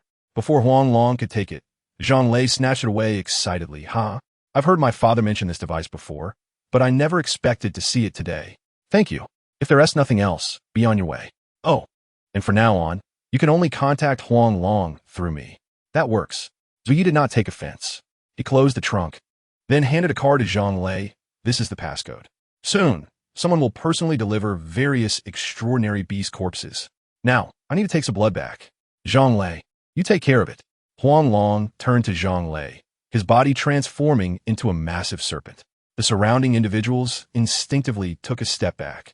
Zhang Lei opened the box and swiftly retrieved the blood collection device. In no time, he had filled a plethora of vials, 20 in total, each as thick as a pinky finger. When it was the iron-eating beast's turn, it transformed from its usual calm demeanor to one of ferocity. However, at Huang Long's glare, it immediately quieted down. I'll take my leave now. These samples are sufficient for research for a while. Keep in touch. With a polite smile, Zui carefully placed the collected blood into the vehicle's refrigerator. He then waved goodbye and swiftly reversed the car, departing without hesitation. The road surface had already been hardened. Even so, dust was kicked up all around. Zhang Lei, what's happening over there? Why are so many people coming this way? Suddenly, Huang Long pointed in a peculiar manner at the area where Zui Yi had vanished. Those individuals appeared dejected, their gait exceedingly strange. Not good. Mutants are coming. Quickly, retreat. Following Huang Long's indication, a look of alarm involuntarily crossed Zhang Lei's face. He seized Huang Long and rushed into the first line of defense. The gates of the defense line swiftly locked shut. The entire farm, with over 2,000 people, organized themselves and dispersed to their respective zones in orderly fashion within 3 minutes. The crowd, dense and ominous, drew closer with an unsettling haste. Chapter 90, The Living Dead. Huang Long, there are aberrant beasts in warehouse number 1. Hurry and consume them. Leave this to us. Zhang Lei exclaimed, brandishing a Gatling gun with palpable excitement as he took his position to fire. Without sparing a glance at Huang Long, he promptly disengaged the safety. Be careful. Huang Long nodded, mounting his Iron Eater and charging swiftly toward the warehouse. He had anticipated that the corpses of the aberrant beasts within would be neatly organized. To his dismay, he found them reduced to a grotesque pulp. Before he could act, the Iron Eater seized a pipe from the ground. As the switch on the pipe was activated, a continuous stream of diluted meat paste flowed into its mouth. Is it possible to indulge like this? Huang Long thought, hastily grabbing another pipe. Ding! Congratulations, host. You have consumed 8 kilograms of an unknown organism, earning 30,000 evolution points. Current evolution points, 300, 103,000. Ding! Congratulations, host. You have consumed 8 kilograms of an unknown organism, earning 40,000 evolution points. Current evolution points, 300, 107,000. Ding! Congratulations, host. You have consumed 8 kilograms of an unknown organism, earning 30,000 evolution points. Current evolution points, 300, 110,000. The system's notifications echoed in succession. Huang Long's appetite expanded exponentially. Almost instantaneously upon the food entering his body, it was entirely digested. He roughly estimated that this immense blender contained at least 2 tons of sustenance. With a total of 10 such blenders, it meant these aberrant beasts amounted to 20 tons. Given that each ton could yield 75 million evolution points, 20 tons could provide him with a staggering 75 million evolution points. Indeed, upon consuming the remnants of the aberrant beasts in warehouse number 1, Huang Long amassed 80 million evolution points. He promptly set off to inspect the other warehouses, only to discover they were similarly equipped. If all went as planned, he would be poised for his next evolution. The Iron Eater was utterly bewildered, having believed it was quite the voracious eater itself.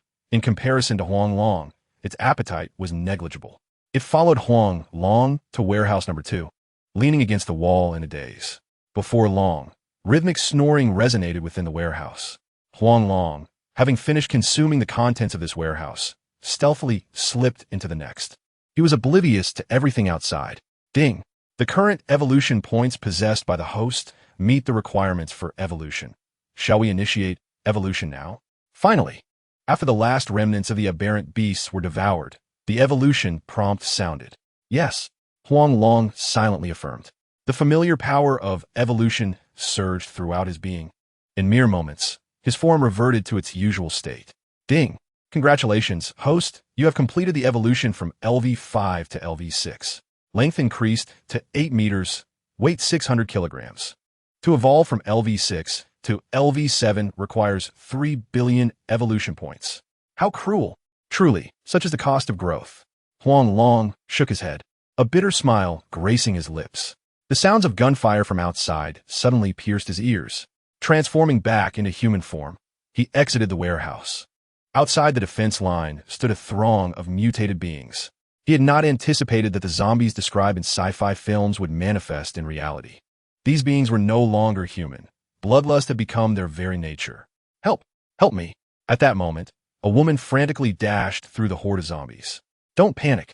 We're coming to save you, Zhang Lei shouted, raising his Gatling gun as he charged toward the quarantine barrier. Yet, Huang Long seized him firmly. That girl is covered in blood and numerous wounds. Letting her in would be tantamount to courting disaster. At least for now, she is still human. I cannot stand idly by. Zhang Lei broke free from Huang Long's grasp, rushing toward the girl in desperation. Ultimately, just as the horde was about to seize her, he successfully pulled her to safety. However, time was of the essence. He could only choose to shoot them down first before sealing the door. This scene, however, attracted the attention of the surrounding zombies, who swarmed toward Zhang Lei's position. Zhang Lei, get out of the way. Let me handle this. At that moment, Huang Long decisively activated his abilities. Understood. Almost as soon as Huang Long's command ended, Zhang Lei instinctively ceased firing. In the blink of an eye, the exit was ensnared with chains. Yet, as Zhang Lei turned around, the woman before him suddenly revealed her gray-white pupils and lunged at him with a savage bite. How dare you! In a critical moment, Huang Long arrived in an instant, grasping the collar of the woman and flinging her 10 meters away. In the next heartbeat, everyone present aimed at her. Tot, tot, tot, tot. Following a barrage of gunfire, she was reduced to a mere heap of flesh. Surveying the group, Huang Long commanded decisively. Surround the defense line and douse it with gasoline. Commence disinfection to purify the surroundings. Understood. The crowd chorused, promptly executing the order. Meanwhile, Zhang Lei began to shake off his dazed state. You meddlesome fool. Why did you get involved? He slapped his own face in frustration, each strike growing more forceful. Within moments, his complexion had turned crimson. Huang Long grasped his hand, exuding a sense of helplessness. You've learned your lesson. There is no need for self-harm. Besides, I actually admire your resolve. You remain steadfast in your principles, while I merely weigh the pros and cons. Let it be. If it weren't for you, I'd have been done for. Zhang Lei, with a wry smile, listlessly tossed the Gatling gun to Huang Long. He staggered toward a nearby sunshade. Huang Long wished to offer him comfort, but, seeing his despondent demeanor, ultimately refrained. Perhaps it was best to allow him some solitude in this moment. Before long, the area around the defense line was drenched in gasoline. As the flames ignited, the place was swiftly engulfed in fire, the blaze spreading relentlessly. Huang Long retrieved the bioweapon. Gravely addressing Zhang Quan, I've heard you possess considerable skill with computers. Can you deduce the central control hub for this bioweapon based on the chip in its mind? Adjusting his glasses, Zhang Quan gazed at the bioweapon before him, whose appearance was nearly indistinguishable from that of a real person, his eyes gleaming with fervor. In this world, nothing is impossible. I am willing to do my utmost to give it a try. Huang Long nodded, silently cradling the bioweapon. Under Zhang Quan's guidance, he placed her in a communication vehicle. Once all was set, Huang Long exhaled deeply. He yearned to unravel the mysteries of what transpired in the underground palace. Without clarity, he found no peace. Chapter 91. The Uninvited Guests. Tianfu Radio reminds all citizens to refrain from going outdoors. Under no circumstances should you venture outside. In just 5 hours, the mutant virus has undergone further mutation. The once partially human mutants have entirely lost their humanity. We shall refer to them as zombies. The zombie virus is highly contagious. If bitten, There's a high probability of becoming a zombie. When your family or loved ones turn into zombies, remember, do not approach. Do not approach. Do not approach. The only way to kill a zombie is to sever the head. Headshots are ineffective. Remember, remember. The voice of the radio host echoed repeatedly. Overhead, a palpable sense of dread enveloped the crowd. Observing the low morale, Huang Long rose, calling out loudly to everyone, "Time waits for no one." The first layer of defense should still hold for some time. As for the second layer of defense, we must commence its construction without delay.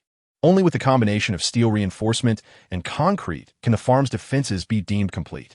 Therefore, while the second wave of zombies has yet to arrive, we must diligently prepare our fortifications. Indeed, zombies are not only manifesting in Tianfu, but are also appearing in other cities across Huaxia. If we remain passive, humanity is in peril. We must take action. Everyone, heed my command and take your respective positions as previously assigned. Let's move. At this moment, Zhang Lei regained his composure. His eyes sparkled with renewed vigor, dispelling the earlier despondency. "Young master, am I to join you?" Zhang Chuan suddenly flung open the car door, his expression torn. At that moment, Jiang Ryu's body lay dismembered before him, resembling an enormous treasure. He had not anticipated the complexity of the circuitry within the biotic's body. Moreover, the biotic had a limit to its survival. He had no thoughts beyond the desire to remain in the car, studying his newfound toy. "You? Forget it." Zhang Lei glanced at Zhang Chuan and promptly shook his head, stating, "You need only focus on the task assigned to you by Huang Long.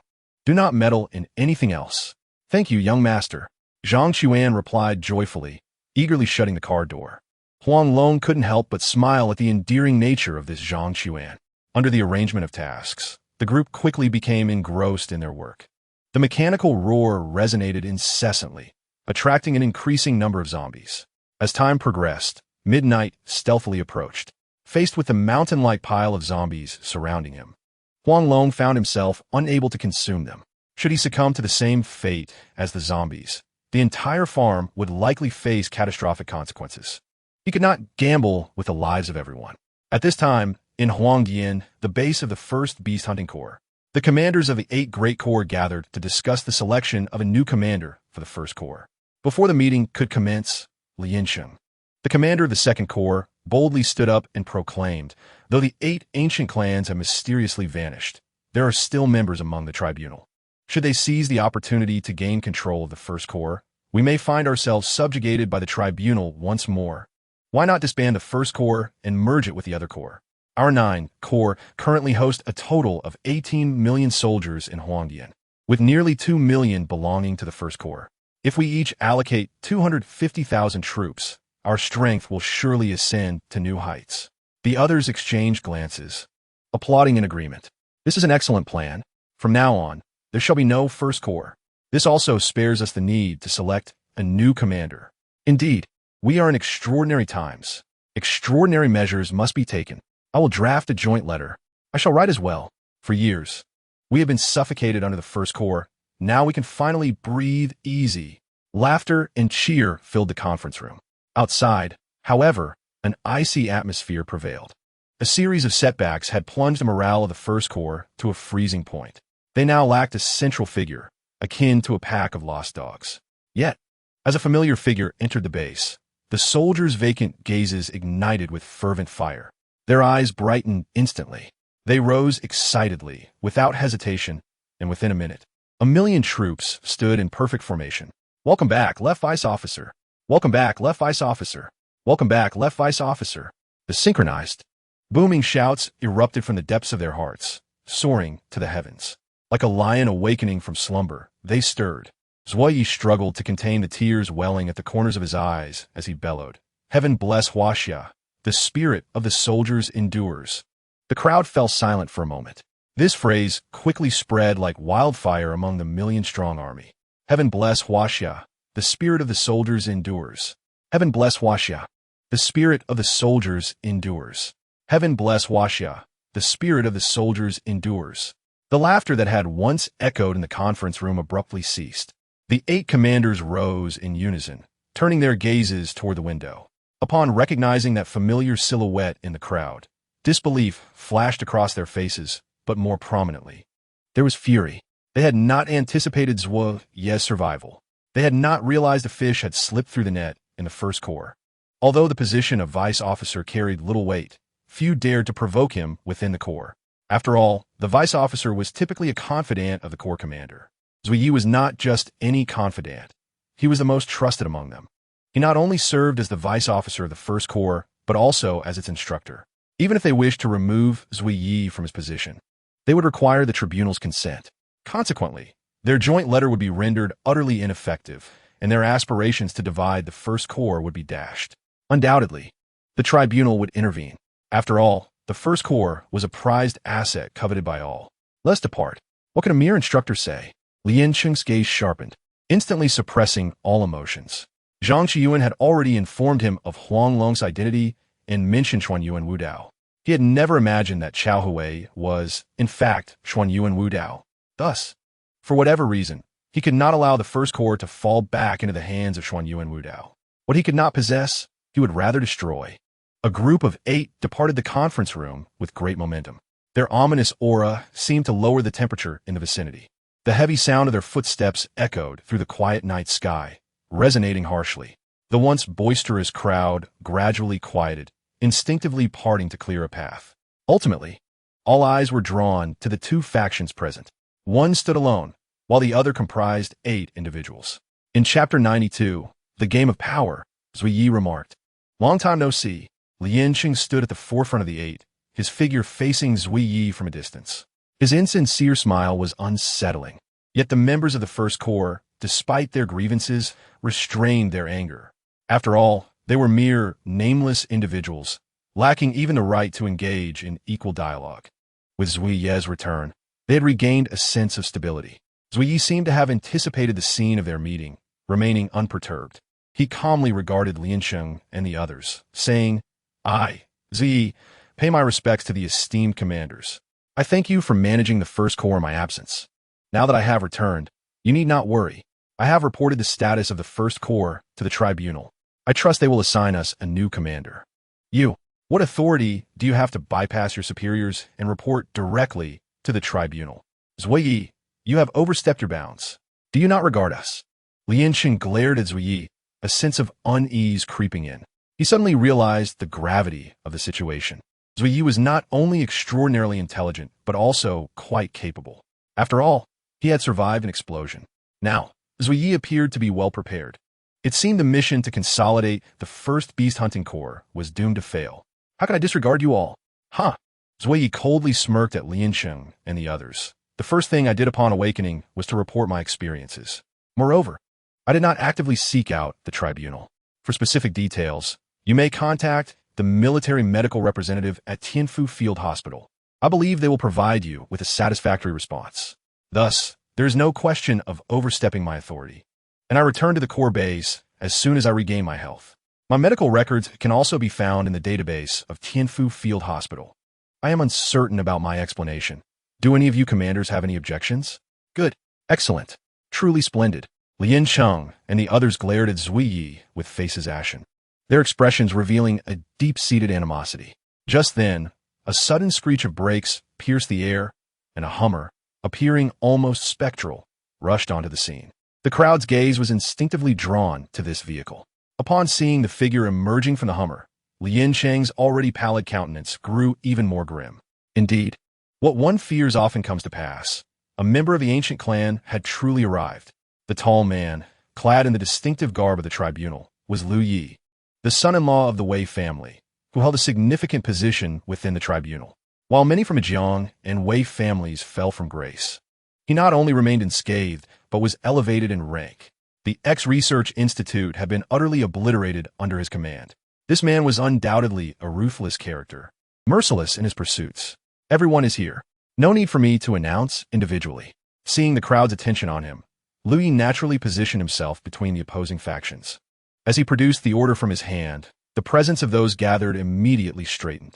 Following a unanimous vote by all members of the tribunal, the First Legion shall henceforth be merged into the new Tribunal Legion, with Zui Yi serving as the vice commander and myself as the commander. The primary task of the new legion is to assist the tribunal in executing its various missions, holding the same status as the other 8 legions. subject to the tribunal's oversight. Liu Yi articulated each word with clarity and poise. Upon concluding the reading of the order, his gaze instinctively shifted towards Zui Yi, and he approached with a smile, saying, "Congratulations, Vice Commander Zhua. From this day forth, we shall be comrades in arms." Zui Yi accepted the order, his face beaming with joy. "It is my honor to join the new legion. I look forward to your guidance." Liu Yi reciprocated with pleasantries. "I am eager to learn from you as well, Butcher." The two exchanged knowing glances and erupted into laughter. Meanwhile, Lien Cheng and his companion's expressions soured immediately. On the surface, the new legion shared the same status as the 8 major legions.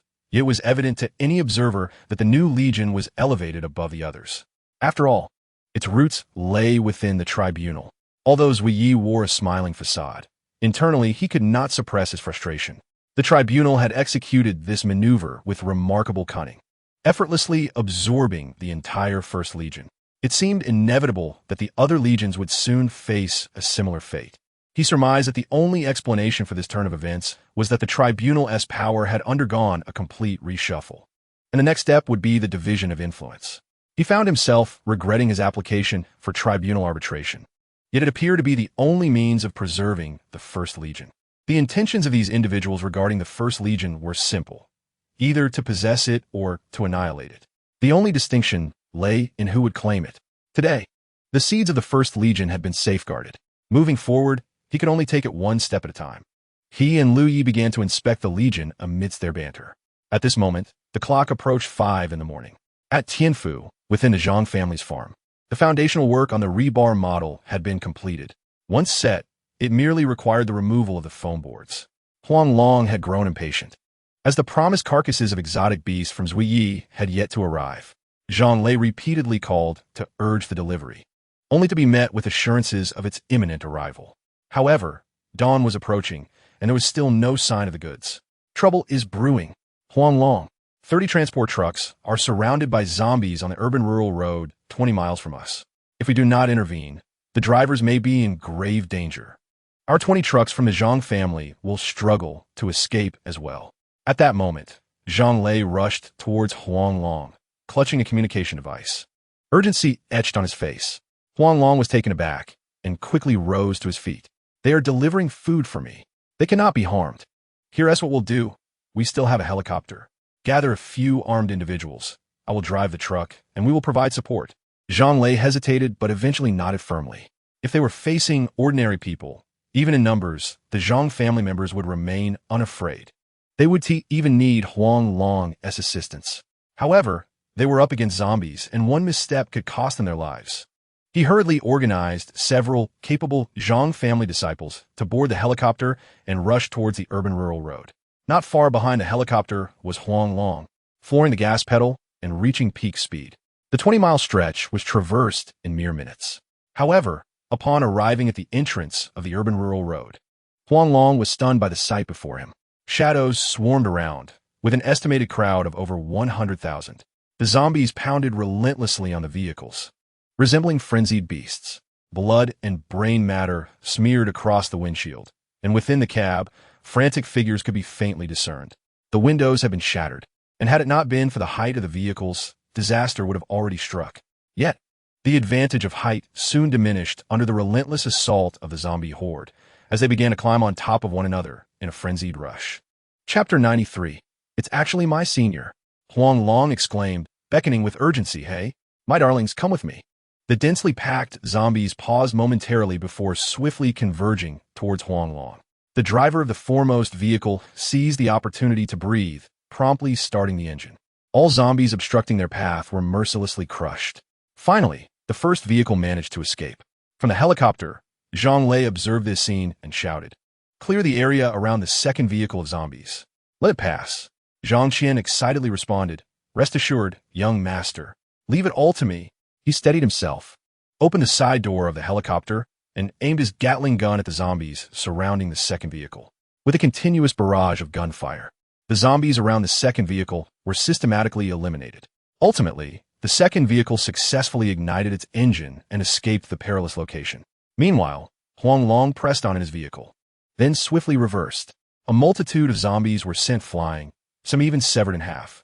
This audacious act drew the attention of other zombies, who began to advance towards Huang Long with outstretched claws.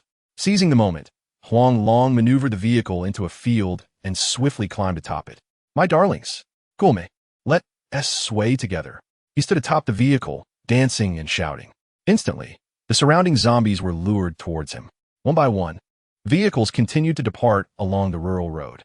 This fellow was still causing a ruckus at such a critical moment. Observing this, Zhang Lei couldn't help but chuckle. He piloted the helicopter directly above Huang Long. In a swift motion, Huang Long leaped and grasped the descending rope ladder, while the massive truck below vanished from sight, leaving only a bewildered crowd of zombies milling about. Let us give them a little surprise. They've worked hard.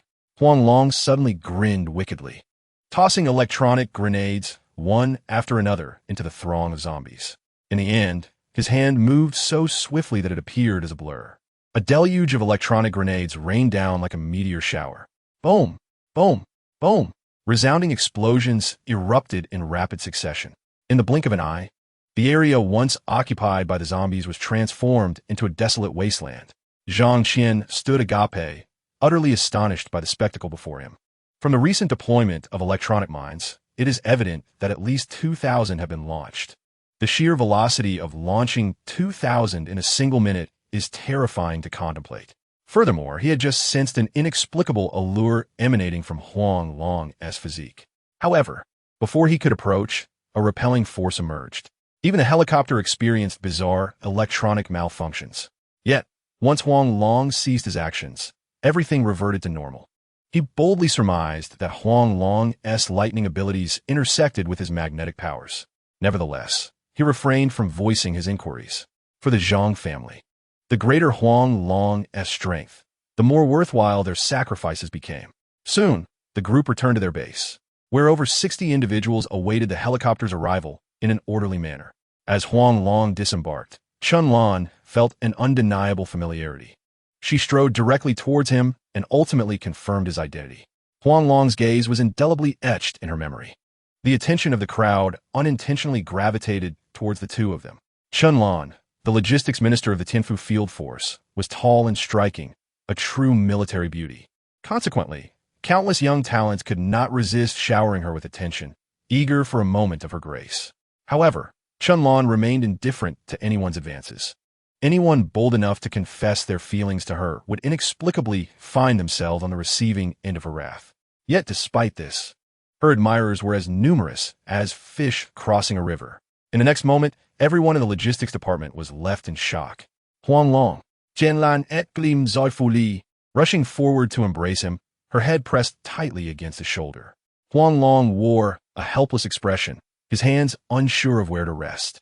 "I say, senior sister, while it's true that I've missed you during our time apart, you should be mindful of the impact you're creating. Everyone is watching." He stood there, smiling wryly, too afraid to move, lest she toss him aside with a shoulder throw. Chunlan firmly stepped on Huang Long's feet, gazing at him with swollen eyes, declaring, "You scoundrel, I don't care what others think. Why should you? Who is it that used to call me senior sister? Have you grown powerful and started to disdain me?" Huang Long immediately shook his head vigorously. "I haven tea. How could I ever disdain you? You know how much my mother adores you. And do you like me?" Chunlan suddenly pushed Huang Long away, gazing at him with a captivating charm. For a moment, Huang Long felt as if his eyes were transfixed on her bosom, and he could not help but swallow hard. A flicker of embarrassment and anger crossed Chunlan's eyes, but pride predominated. However, her smile soon faded as Huang Long tightly embraced her, rendering her unable to break free. "You'll understand just how much I missed you," he whispered softly in her ear, his expression indescribably intimate. The logistics personnel stared wide-eyed, anticipating the familiar shoulder throw. Yet today it did not occur. Moreover, Chunlan's face turned as red as a monkey's rear end. This scene was undoubtedly abnormal. Their gazes instinctively shifted back and forth between her and Huang Long, their expressions growing increasingly intriguing. Ahem. At that moment, the soldier Jiang Hongyan deliberately cleared her throat and remarked, "Comrade Chunlan, we are here to execute a mission, not to engage in romance. Have you considered the feelings of us single folks while you indulge in this flirtation?" Chunlan felt tears welling up. She could not help but retort in embarrassment. "It's not that I want to flirt. This guy 1T let me go. Do you all believe me? Comrade Qinlan just threw herself at him. Jiang Hongyan smirked, winking at the crowd. Everyone around them nodded in unison, and soon even whistling ensued. You all. Qinlan shot Huang Long a fierce glare. There's so many people. Let go. Hey, and why should I?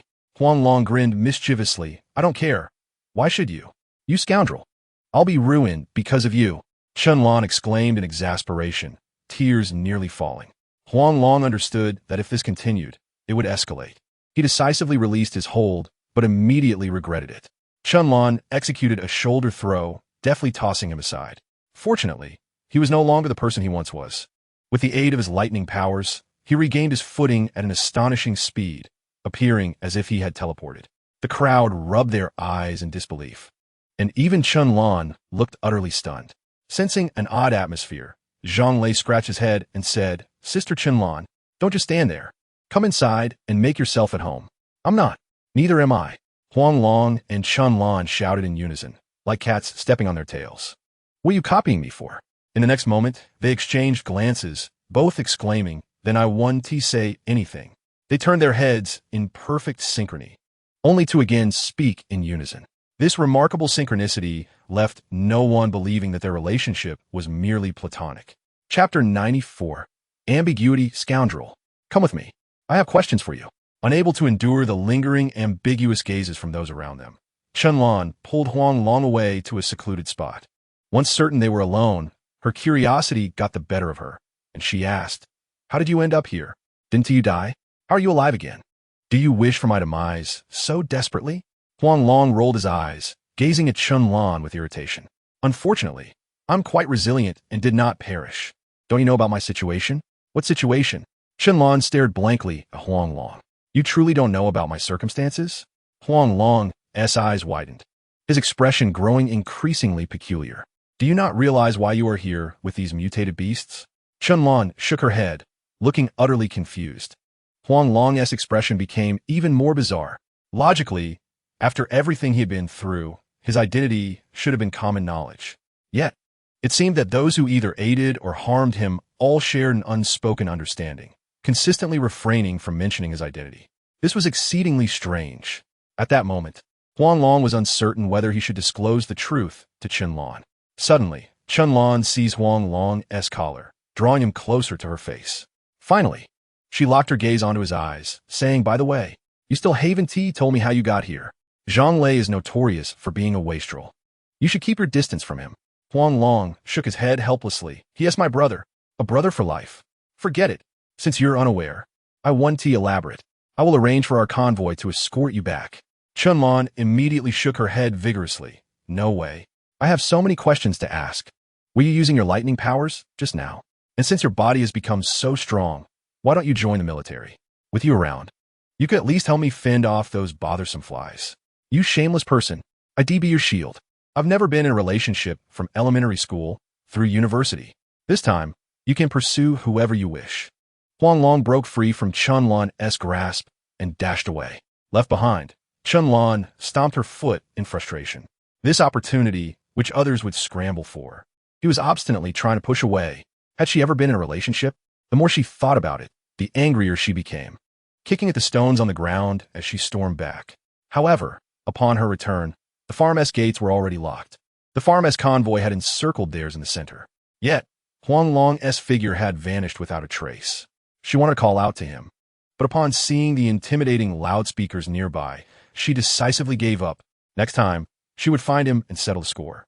As soon as she boarded the vehicle, Jiang Hongyan in the front passenger seat couldn't resist leaning forward and teasing, Sister, your husband seems like a celestial being descended from the heavens. No wonder so many talented young men in our unit do not catch your eye. It turns out you have long been harboring a hidden gem. What nonsense are you spouting? We are not in that kind of relationship. Qinlan retorted, her cheeks flushed, involuntarily recalling Huang Long, who had fled in haste. Little did she realize that upon seeing him, she transformed into a different person. Moreover, after a year apart, Huang Long appeared to have matured considerably. His presence indeed brought her joy, a sensation she only experienced in his company. Could it be that she had genuinely developed feelings for him? She covered her face, feeling an increasing warmth envelop her features. Ha ha ha. And you claim there's nothing between you two? You're grinning like a blooming flower. Jiang Hongyan exaggeratedly raised his camera, his face alight with mischievous triumph. Give that to me. Hand it over. Yang Lan exclaimed in a mix of embarrassment and anger as she reached out to snatch it away. Beep, beep, beep. Suddenly, the horn behind them blared. Enough of this. Drive. Just wait until we get back. I will deal with you. Chunlan shot Jiang Hongyan a glare and promptly started the vehicle. Over 50 cars moved in an orderly fashion toward the urban-rural highway. Observing this scene from a corner, Huang Long could not help but release a long sigh. However, Zhang Lei showed no intention of letting him off the hook. Come on, spill it. How come I had no idea you had such a romantic history? He smirked, cornering Huang Long against the wall. Huang Long, preoccupied, bluntly replied, immediately send someone to hunt within a 100-mile radius of Chiyo's ancient tomb. If we encounter any zombies or mutated creatures, eliminate them without hesitation. My parents must not come to harm. Rest assured, I'll handle it. Zhang Lei's demeanor shifted to seriousness as he looked at Huang Long. The shredder has already started working. In half an hour, you will be able to consume it. Furthermore, our convoy may not return tonight. It will likely be back by tomorrow morning. I have arranged for them to find a way to replenish ammunition. In the meantime, you should patrol outside, as our manpower may be insufficient. Huang Long nodded silently and made his way outside the warehouse. Having completed the grouting process, the surroundings had transformed into walls, completely obscuring the view outside. Only a portion was visible at the entrance. Huang Long leaped onto the wall. A few scattered zombies were approaching. Given the sparse population around the farm, it was unlikely to be invaded in the short term. However, once a mass of citizens fled the city to the suburbs, the zombies would inevitably follow. Based on Huang Long's deductions, the supplies in the city should suffice for the people for some time. This period was crucial for establishing the farm's defenses. Young Master Huang, we did it. I succeeded. Just then, an excited shout rang from below. Zhang Quan came rolling and scrambling in Huang Long's direction. In his exuberance, his glasses shattered, the lenses forming exaggerated spiderweb-like cracks. He had also accidentally scraped his palm, revealing traces of blood. Huang Long eagerly leaped down to assist him. Let us go. Hurry and show me. Understood. Zhangquan nudda earnazli. Shortly after, the two returned to the computer vehicle. At this moment, the chip in the bioengineered human's head had connected to the computer via special materials. To their surprise, a window resembling a video chat appeared on the screen, allowing them to see both the interior of their vehicle and everything happening in the adjacent room. Zhang Quan remotely hacked into the opposing system, resulting in all the bioengineered humans developed by Jiang Ryu being marked with red crosses, except for the one they were currently utilizing, which remained marked with a green check. As time passed, no one entered the room. Just when Huang Long could no longer contain his impatience and was about to step away, the door in the video suddenly swung open. Jiang Ryu walked in, her expression forlorn. Her fitted clothing had vanished, replaced by a plain set of loungewear. In the next moment, she collapsed onto the bed, sobbing uncontrollably. Huang Long, I hate you. Zhang Quan was taken aback. He cast a strange glance at Huang Long before discreetly exiting the vehicle. Huang Long, however, felt a sudden unease in his heart, sensing an ominous premonition. In Chapter 95, the Chun family banquet invitation, the surveillance revealed Jiang Ryu crying incessantly. Huang Long silently observed her for nearly half an hour, but she showed no signs of ceasing. Helplessly, he picked up the headset, amplified the volume, and shouted, Jiang Ryu, stop crying. Tell me what happened that day. Why was my clothing torn off? The moment Jiang Ryu, who had been sobbing on the bed, abruptly halted her tears and looked up in surprise. Upon seeing Huang Long's face on the screen, she jumped up in shock. Huang Long, you bastard. You were spying on me. I'll kill you. She lifted a pillow from the bed, ready to hurl it at the monitor. Stop. If you want to kill me, let's discuss it in person. Huang Long decisively interrupted her. To his astonishment, Jiang Ryu obediently ceased her actions and took a seat before the monitor. However, the bioengineered human with the designated number suddenly began to tremble, and the chip inexplicably ignited. Zhangquan, come quickly. Something's wrong. See if the chip can be salvaged. Realizing something was amiss, Huang Long urgently called for Zhang Quan outside. I'm here. Zhang Quan dashed over in a few strides. He quickly scanned the data on the screen and decisively yanked the special connection line, linking the computer and the bioengineered human. The bioengineered human ceased its shaking, but the chip had already been destroyed. It's useless. The data cannot be restored. Zhang Quan shook his head, his expression grave. The other party just sent a special algorithm that caused the chip to overload. This woman must be quite skilled. I couldn't track her at all. Forget it. Let it be. You've worked hard. Please take care of this body. Huang Long nodded, exiting the vehicle in silence and trudging toward warehouse number 1. It seemed that to uncover the truth, a face-to-face meeting was inevitable. Yet, Jiang Ryu's earlier demeanor indicated she likely harbored intentions to eliminate him. She would certainly not divulge what transpired that day easily. Things appeared to have escalated. Just as Huang Long was about to enter the warehouse, the Iron Eater awakened. It scampered over to Huang Long, affectionately rubbing against his leg. His previously troubled mood inexplicably lightened. Let us go. It's time to eat. He smiled as he led the Iron Eater toward the warehouse. He pulled out a feeding tube, transforming it into a massive serpent, and commenced devouring. Ding dong. Congratulations, host, for devouring an unknown creature weighing 20 kilograms, earning 100,000 evolution points. Current evolution points, 100,000. Ding dong. Congratulations, host, for devouring an unknown creature weighing 20 kilograms, earning 110,000 evolution points. Current evolution points, 210,000. Ding dong. Congratulations, host, for devouring an unknown creature weighing 20 kilograms, earning 120,000 evolution points. Current evolution points, 330,000. Upon the first blender finishing its consumption, Huang Long had devoured 3 tons of food, earning 20 million evolution points. By this standard, upon consuming all the food from the 3 warehouses, he could potentially acquire around 600 million evolution points. He devoured voraciously like an untiring motor. Meanwhile, after Jiang Ryu destroyed the last bioengineered human, she sat dazedly before the screen, her mother having arrived behind her at some point.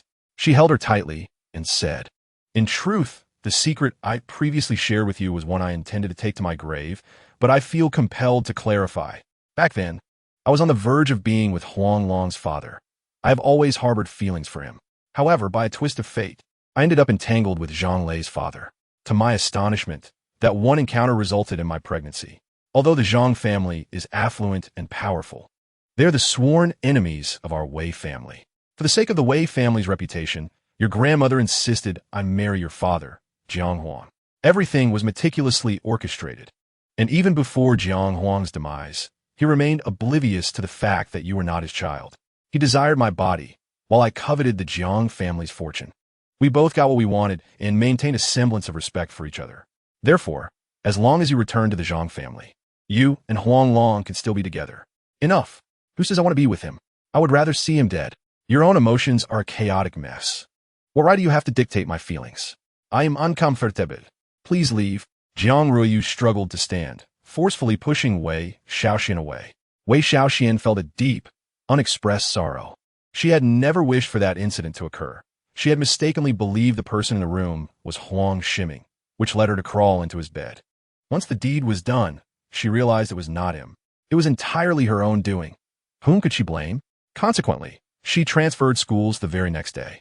Little did she know she would encounter Huang Shiming again. Even more unexpectedly, he was now with her close friend.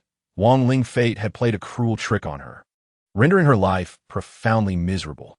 Hence, she hoped Jiang Ryu would not follow the same path. If only Jiang Ryu could sever ties with the Jiang family, there would still be a chance for redemption. She quietly wiped away her tears and glanced at her daughter lying on the bed with her head covered, feeling an inexplicable ache in her heart as she left the room. The following morning, Huang Long lazily stretched. Everything unfolded as he had predicted. He had amassed a total of 600 million evolution points. At this rate, he would complete this evolution in 6 days. However, before he could leave the warehouse, a series of urgent honks erupted from outside. Peeking out, he quickly withdrew his head, spotting Chun Lan getting out of the vehicle. And just as fortuitous, she spotted him too.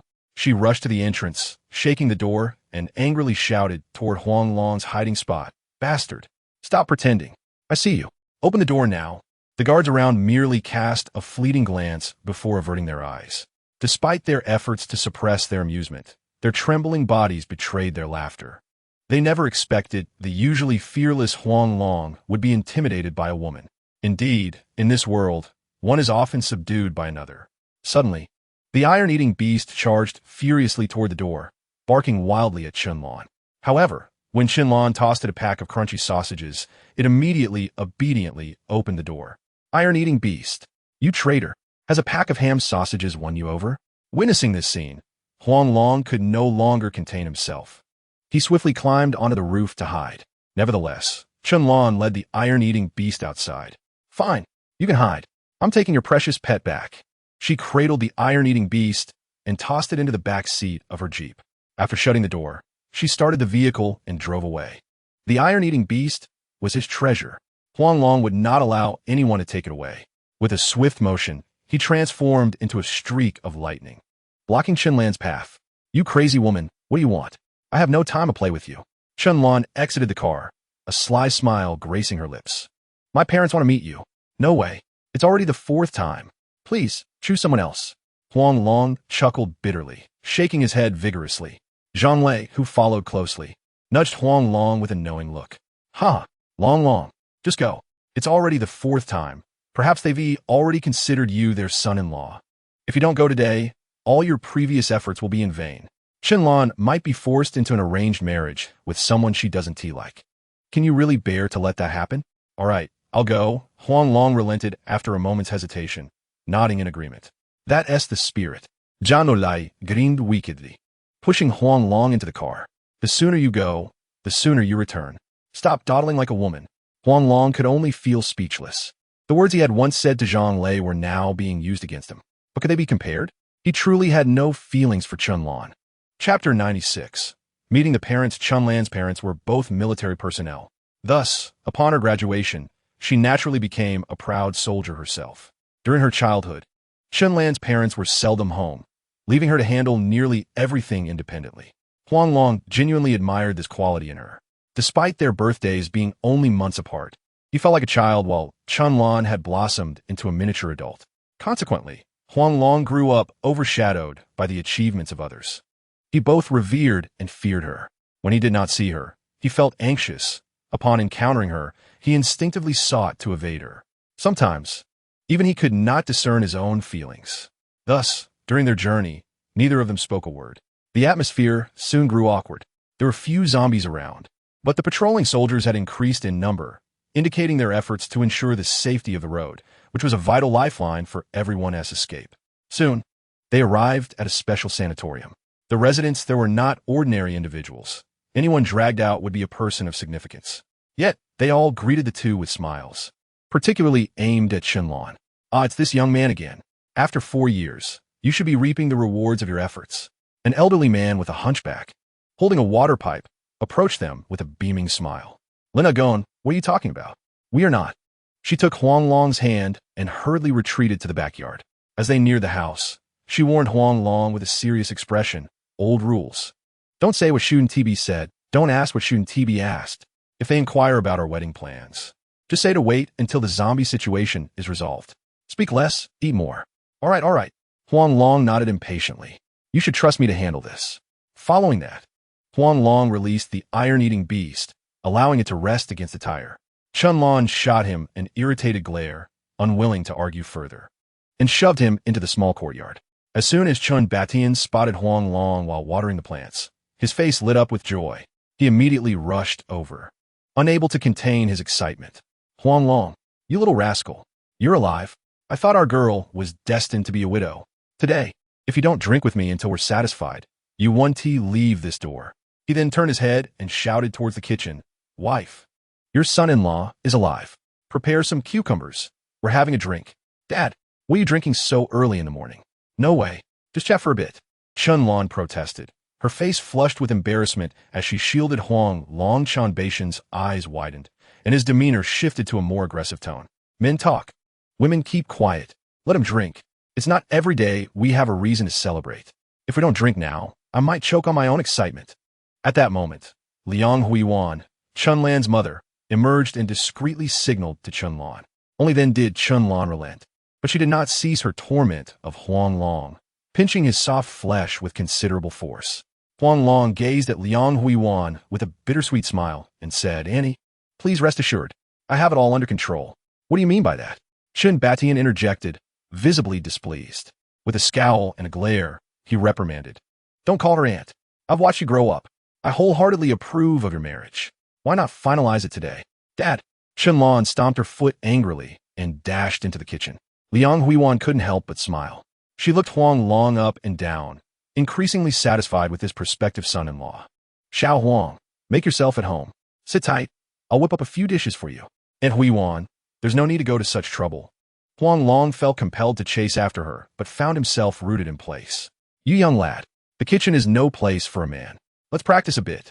Chen Batian said with a peculiar grin, pulling Huang Long over without further ado, launching into a flurry of punches and kicks. Huang Long naturally defended himself skillfully. Observing Huang Long's adeptness, a satisfied expression crossed Chen Batian's face. Previously, my foolish daughter claimed you saved her, and I was skeptical. It seems you have indeed acquired some skills. So, how about joining the army? Huang Long wore a strange expression. Why did this father-daughter duo insist on drawing him into the military? Did they consider it a mere marketplace?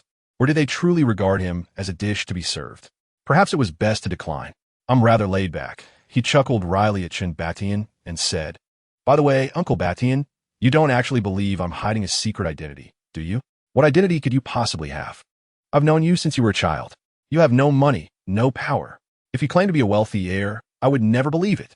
But if you said you were a wealthy heir, then I would believe it. Chen Batian teased, his tone light, yet his actions were anything but. Even the air crackled with the sounds of impact. Huang Long's thoughts were momentarily silenced. Since they were unaware, why should he reveal the truth? The more they knew, the greater the danger they faced. With this realization, a smile spread across his face. Uncle, my true identity is that of a superhero, here to save the blue planet. Ha ha ha. At this moment, Chen Batian suddenly halted, looking at Huang Long with an odd expression. In truth, there are extraterrestrials in this world. The Ministry of Science and the National Security Bureau intercepted a message from the solar system, indicating their desire to visit Earth and offer assistance if necessary. I strongly advised against responding, but they ignored my concerns. With internal strife already causing us great suffering, if external threats arise, our blue planet may indeed struggle to survive. Huang Long instinctively looked upward, pointing towards the rifts in the void above. With a calm demeanor, he remarked, There are numerous spatial rifts in the void that many cannot perceive. These rifts exude a terrifying power that we refer to as dark matter. Dark matter is peculiar. It can coexist with antimatter, and the antimatter we have discovered has been extracted from dark matter. Due to the emergence of dark matter, we have seen a series of vaccines to prevent mutations, and we have also manufactured a plethora of high-tech weapons and armor through dark matter. However, I can't shake the feeling that this is part of a conspiracy. The more humanity exploits dark matter, the larger the rifts become, and the faster mutations will occur. We have now entered a vicious cycle. Chen Batian nodded, involuntarily following Huang Long's gaze. What you say is not incorrect. Although most of us cannot see the void's rifts with the naked eye, we can understand it all through special reagents and observation devices. Human nature is inherently greedy. Who would want to harness such power? A nation with a group of stargazing individuals is one filled with hope. The two, one old and one young, gazed quietly at the sky. The scene was strikingly surreal, yet imbued with a sense of inexplicable harmony. Chapter 97. The Cunning Chen Batian Mom. Are these two men out of their minds? One moment, they're throwing punches like brutes. The next, they're as serene as poets. Chen Lan, hidden in the kitchen, looked at the two men outside with a bewildered expression. In her memory, her father had never been this happy nor this melancholic, always wearing a stern face. Yet the scene made her feel an unfamiliar sense of strangeness. Liang Huiwan withdrew her gaze, smiling at Chen Lan as she said, in peacetime, A man's desire is quite simple. That is to have a warm family with a wife and children. However, in times of war, they must protect their loved ones with their lives and blood. Don't you see? Huang Long has changed. He has matured significantly over this past year. So, have you settled on your marriage? Chen Lan, turning away in embarrassment and anger, gazed out the window. Whatever he says goes. I will follow his lead. Her voice was barely audible, dwindling to a whisper. A mother knows her daughter well. Seeing Chen Lan's forlorn expression, Liang Huiwan sensed that this matter was likely settled. Yet, she couldn't shake the feeling that something was amiss. They clearly loved each other, yet they never mentioned marriage. Huang Long did not seem the type to toy with emotions. Pondering deeply, she eventually resolved to set her thoughts aside. She sprinkled a bit of salt on the peanuts and, with a look of disdain, pushed them aside. Go, hurry and bring the peanuts out. I'll fetch the strongest liquor from the cellar for them to drink in broad daylight. Oh, mon mystérieux. Chun-Lan smiled as she picked up the plate of peanuts. However, just as she approached the two men, an awkward incident occurred. A box of condoms unexpectedly slipped from Huang Long's pocket and fell to the ground. The three of them instinctively focused on the box. Chen Baishan's mouth twitched, and he couldn't help but scold Huang Long with a laugh. You rascal. No using this. Chun-Lan, unable to contain herself, blurted out, Huang Long. How would you have this? Huang Long's mouth twitched as he stared blankly at the two. Would they believe him if he said it wasn't his? Huh, in broad daylight, carrying this. It's utterly outrageous. I'll take it. Chun Batian cheerfully pocketed the box of condoms, adding, as for whether to use it. That's a rather awkward discussion. You two can figure that out. If you can have a baby sooner, that would be splendid. You old lecher. You're all perverts. Chun-Lan, flustered and angry, dashed back to the kitchen. What have you two done? Why did you upset Chun-Lan so much? At that moment, Liang Huiwan returned with a jar of daughter's red wine. Seeing Huang Long standing there in a daze, she promptly pushed him down onto a stone table. Huang Long, Chun-Lan is just like that. Cool on the outside, but warm on the inside. When you two are together, you must accommodate each other. It's rare for our family to gather like this today. You must stay. When we pick a good day, Annie Liang will go visit your parents. It has been a long time since we met. I miss them dearly. Chun-Lan is shy and one T reach out. You must take the initiative. Your uncle and I both have high hopes for you two. With that, Liang Huiwan shot an admonishing glance at Chun Batian before heading back to the kitchen, leaving Huang Long and Chun Batian exchanging glances. Uncle, if I say this isn't mine, will you believe me? Huang Long unsealed the wine jar, chuckling awkwardly. Chun Batian nodded emphatically. Of course I believe you. As men, I understand your thoughts. However, I still suggest you drive with a license. That way, you can feel at ease, she can feel at ease, and I can feel at ease. Huang Long felt like crying without tears. The more he explained, the worse it got. Perhaps it was better to say nothing at all.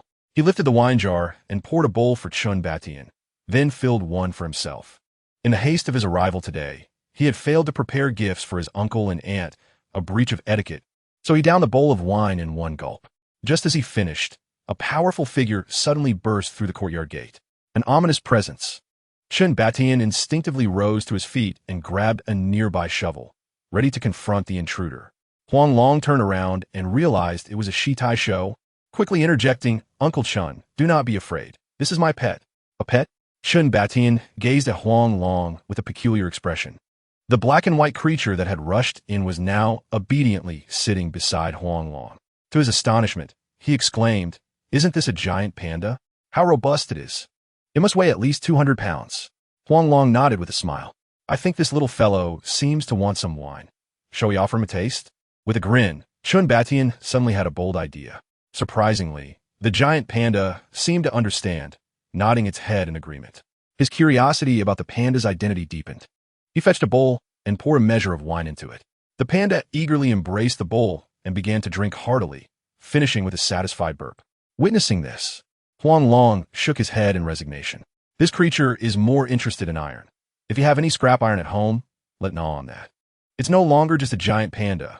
I've given it a new name, Shitai Shou. You jest. This creature can truly gnaw through iron? Chun Batian looked at Huang Long incredulously. Seeing that he was not joking, he quickly retrieved his dumbbells used for exercise.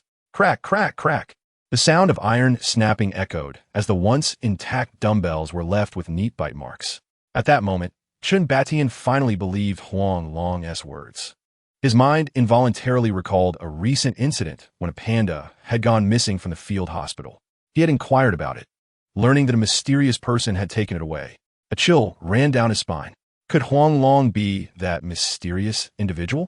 Reflecting on Huang Long's peculiar behavior during their initial meeting, he felt increasingly convinced of his suspicions. With trepidation, he looked at Huang Long and asked, Is this panda the one that the field hospital lost? Yes, Huang Long nodded, revealing no secrets. Since the truth was out, he decided to be candid. He trusted that Chen's family would keep his secret. You clever lad. You've indeed concealed this well. Does Chenlan know of this?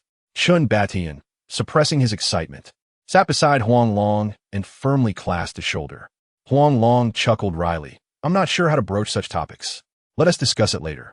Uncle Chun, knowing my identity could be perilous. I hope you can keep it confidential. Chapter 98. The veil is lifted. Come, drink. The two tacitly refrained from mentioning the earlier matter. Shots of strong liquor continued to flow. By the end, both were intoxicated, ready to form a brotherly bond.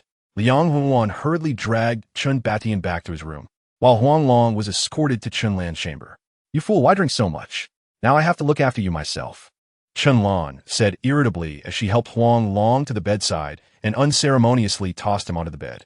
Seeing Huang Long, who was sprawled out like a dead pig, she felt a surge of frustration. She had already warned him to drink less, yet he had ignored her. Turning, she went outside to fetch water with a towel. As she passed the courtyard, the snoring of Shi Tai Shou drifted into her ears.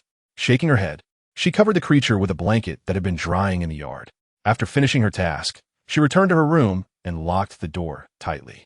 Stealthily, she began to remove Huang Long's clothing. Upon seeing his chiseled muscles and flawless features, she couldn't help but chuckle softly. They say that alcohol leads to reckless behavior, but it seemed a fallacy. With such intoxication, how could one entertain such thoughts? Blushing, she touched her warm cheeks, her heart racing uncontrollably. Unable to resist, she leaned in and kissed Huang Long's cheek. Then, she placed an enormous stuffed bear between them. Morning arrived, and as the first rays of sunlight streamed into the room, Chun Lan wearily opened her eyes. Her body felt as if it had been torn apart. Every inch ached. Upon seeing Huang Long's face covered in lipstick marks, she screamed, instantly recalling the events of the previous night. In a fit of indignation, she punched Huang Long in the eye. Woman, what are you doing? Are you insane? Can't a person sleep in peace early in the morning? He yelled, reflexively jumping up. Upon seeing Chun Lan's alluring figure and a stain of blood on the sheets, he nearly lost his mind, clutching his head as memories of the previous night's frenzy flooded back. What on earth are you two rascals doing? Why are you causing such a ruckus so early? Chun Batian's disgruntled voice boomed from the main room. Nothing. Huang Long and Chun Lan shouted in unison. The next moment, they lunged at each other. You scoundrel! Have you been coveting my body all along? Huang Long charged forward in a huff. In an instant, the two were grappling once more, and before he knew it, Huang Long received another punch from Chun Lan. Ha ha ha! Look at Huang Long's miserable state. Chun Lan could hardly contain her laughter. What is so funny? You tell me what to do. I've slept with you, and I'm not taking responsibility. Huang Long retorted angrily, pulling the blanket over himself. If you're not responsible, then I will be. I will marry you. Doesn't that settle it? You shameless fiend. In the main room, Chun Batian and Liang Huiwan exchanged incredulous glances. They had both been jolted awake in the middle of the night and had not managed to sleep since. As seasoned individuals, they understood precisely what had transpired.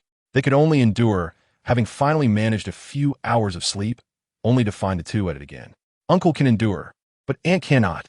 At that moment, Chun Batian, who had been slumped on the sofa, straightened up and glared at Liang Huiwan. Are you satisfied now? What was supposed to be a lovely celebration has turned into a debacle thanks to your wild ideas. Our daughter has been thoroughly ravaged by this pig. Liang Huiwan shot him a reproachful glare. People get reckless under the influence. You, on the other hand, only know how to sleep when drunk. How dare you call others pigs? I say you're even worse. Is this how you speak about your husband? Chun Batian said, dejectedly bowing his head. Sigh. If I'm worse off, then so be it. I'll see how that panda is doing. Shaking his head with a sigh, he donned his coat and left the room, looking utterly dejected. The creaking sounds from the side room were particularly jarring in the stillness of the yard. At 6 a.m, Huang Long and Chun Lan sneaked out of the room like thieves. What's the rush? Leaving already? Huang Long, don't you owe me an explanation? My daughter cannot be taken advantage of. However, Chun Batian was already waiting at the door. Before Chun Lan could say anything, Huang Long interjected, Uncle Chun, my parents have long considered Chun Lan to be the daughter-in-law of the Huang family. What can I do? Even if I wanted to bring another girl home, I wouldn't dare. Yesterday, Chunlon made it clear, breaking through that thin veil, making me realize that my heart has always belonged to her. However, when it comes to the significant matter of marriage, I cannot take the lead. I plan to make a trip back to fetch them so that they can meet you. Shunbaishin's eyes sparkled with excitement as he could not help but rise in delight, saying, "There's no need for such trouble. Just tell me the address, and I shall bring them over. In all of Tianfu, is there anywhere safer than here?" Huang Long replied with a wry smile, "While I trust this place implicitly, my parents may not share the same sentiment. They should enjoy their meals and drinks, and I assure you, I will bring them here at the earliest opportunity." "Very well then, the sooner the better," Chen Batian said, stroking the nearby iron-eating beast, his eyes reflecting a hint of reluctance. The iron-eating beast mirrored his sentiment, nuzzling against Chun Baishin's hand before leaping into the vehicle. As the engine roared to life, the car distanced itself from the small courtyard. Along the way, Huang Long glanced back at the cured meat and rice wine hanging around the panda's neck, chuckling helplessly. "It seems the iron-eating beast and my father have become quite the drinking buddies." "Shameless. Are you married?" "He is my father, not yours." Chunlon shot Huang Long an indignant glare, unable to resist pulling the panda tightly into her embrace. Yet, her slightly raised eyebrows betrayed her discomfort. Huang Long pressed the accelerator, urging, "Just hold on a bit longer. Zhang has medicine. We'll take a plane there." Chapter 99. An unpleasant parting, you fool. Are you trying to throw away your life? Driving at breakneck speed, Huang Long soon reached the rural highway. However, a car suddenly blocked his path. Upon closer inspection, he realized it was Wei Xiaoxian. "Iron-eating beast, protect the mistress. If she suffers even a scratch, I shall hold you accountable." Without hesitation, Huang Long removed the car keys and stepped out. As he moved 3 meters away from the vehicle, it locked automatically. Chunlon, sensing the precarious situation, frantically pounded on the car window. Yet Huang Long seemed oblivious, striding directly toward Wei Xiaoxian. "We meet again." Wei Xiaoxian greeted him with a smile, reminiscent of an old friend reunited after many years, though tinged with formality. Huang Long's gaze fixed on her. "Wei Xiaoxian, are you unaware of the intensity of my desire to end your life?" Wei Xiaoxian calmly replied, "I know, but I had no choice but to come. Today, I wish to ask you what transpired in the Xianyuan underground palace. Why has my daughter returned transformed, incessantly muttering that she hates you?" "What do you mean? You do not know what happened?" Huang Long's eyes widened, his expression increasingly bizarre. Wei Xiaoxian was equally startled by his reaction. "What do you mean? Do you not know what transpired?" Huang Long grimaced and nodded. "Previously, I infiltrated Zhang Riyu's database to uncover what truly occurred that day." Wei Xiaoxian fell in a deep thought. Seizing the moment, Huang Long brandished a dagger, advancing step by step toward her. "Enough of the pleasantries. There is nothing left to discuss between us. Prepare to meet your end." "Wait." At that moment, Wei Xiaoxian suddenly spewed a mouthful of black blood, extending her hand and loudly interjecting, "Huang Long, you cannot kill me. If death is to come, it must be by my own hand. I cannot allow my daughter to suffer." In the next instant, to Huang Long's shock, she drove the dagger deep into her own heart. Zhang Ryu, arriving just in time, stood frozen, witnessing the harrowing scene. "Mom!" A heart-wrenching cry erupted, resonating through the air. She rushed to Wei Xiaoxuan's side, shaking her with fervor. "Did you not promise to witness my marriage? Why are you so foolish? You vowed to care for me all my life. Why leave me all alone? Why? Why?" Huang Long held the dagger aloft, his expression torn. The enemy stood before him, yet he found himself unable to strike. Thus, he remained rooted in place. Meanwhile, Chunlon remained inside the car. Although she did not know Wei Xiaoxian, she had seen her likeness in various magazines and newspapers. Now, she knelt before Huang Long, taking her own life. How many unknowns lay beneath this tragic occurrence? Did Huang Long truly harbor secrets from her? Reflecting on their initial encounter, when Huang Long had posed the most perplexing questions, she began to recognize his strangeness. How could an ordinary university student awaken lightning powers within a year and gain the allegiance of this extraordinary mutated beast? He must possess a hidden identity. She scrambled to the passenger seat, searching for a spare key. Finally, she located it. Rolling down the window, she leaned out, the anguished cries from outside ringing clear in her ears. What truly happened that day? Tell me, I need to know the truth. At that moment, Huang Long could no longer contain himself. He believed he had shown enough mercy. If it were anyone else, he would not have granted them even a second. However, Jiang Ryu showed no appreciation for his leniency. Clutching Wei Xiaoxuan's lifeless body, she marched toward the distant car. Huang Long's expression hardened as he swiftly hurled the dagger toward her thigh. Yet, a flash of light emerged, and Jiang Ryu's nano-battle suit activated its defenses. Without hesitation, Huang Long pulled out a Gatling gun and unleashed a barrage of bullets at her. Though the bullets could not penetrate the protective barrier, the sheer force still caused Jiang Ryu to cough up blood. Yet, undeterred, she continued her resolute march toward the vehicle. "You bastard! You refuse to speak? Then taste the power of lightning." Huang Long, consumed by rage, lost his sense of reason. Lightning flickered in his palm as a sphere the size of a bowling ball rapidly formed. As he hurled the lightning sphere, Zhang Lei's familiar voice suddenly rang in Huang Long's ears. "Huang Long, stop! Do not kill her. She is my biological sister." The lightning sphere veered off course. The roar of an engine erupted as Zhang Lei sped toward them. Simultaneously, Yang Lan leapt from the car, tightly grasping Huang Long's arm. Huang Long stood in shock. How could Jiang Ryu be a member of the Zhang family? Did this mean everything had been a conflict among kin? The screeching sound of tires punctuated the air as Zhang Lei rushed from the vehicle. Seeing Wei Xiaoxuan's lifeless form, a shadow of sorrow flickered in his eyes. Regardless of the circumstances, he and Jiang Ryu were half-siblings. Even if it meant bearing public scorn, the Zhang family would protect Jiang Ruoyu's life today. "Is she truly your sister?" Huang Long lifted his gaze, his eyes fixed intently on Zhang Lei, the overwhelming murderous intent within him surging violently. He desperately hoped for a hint of hesitation from Zhang Lei. Yet, Zhang Lei replied resolutely, "She is indeed my sister." In that instant, the atmosphere seemed to freeze. Jiang Ryu released Wei Xiaoxuan's body and mechanically turned around. Upon seeing Chun Lan, intertwined with Huang Long, she could not suppress the torrent of hatred flooding her eyes. "Did you not wish to know what transpired that day? Very well, I shall reveal it to you. You violated me.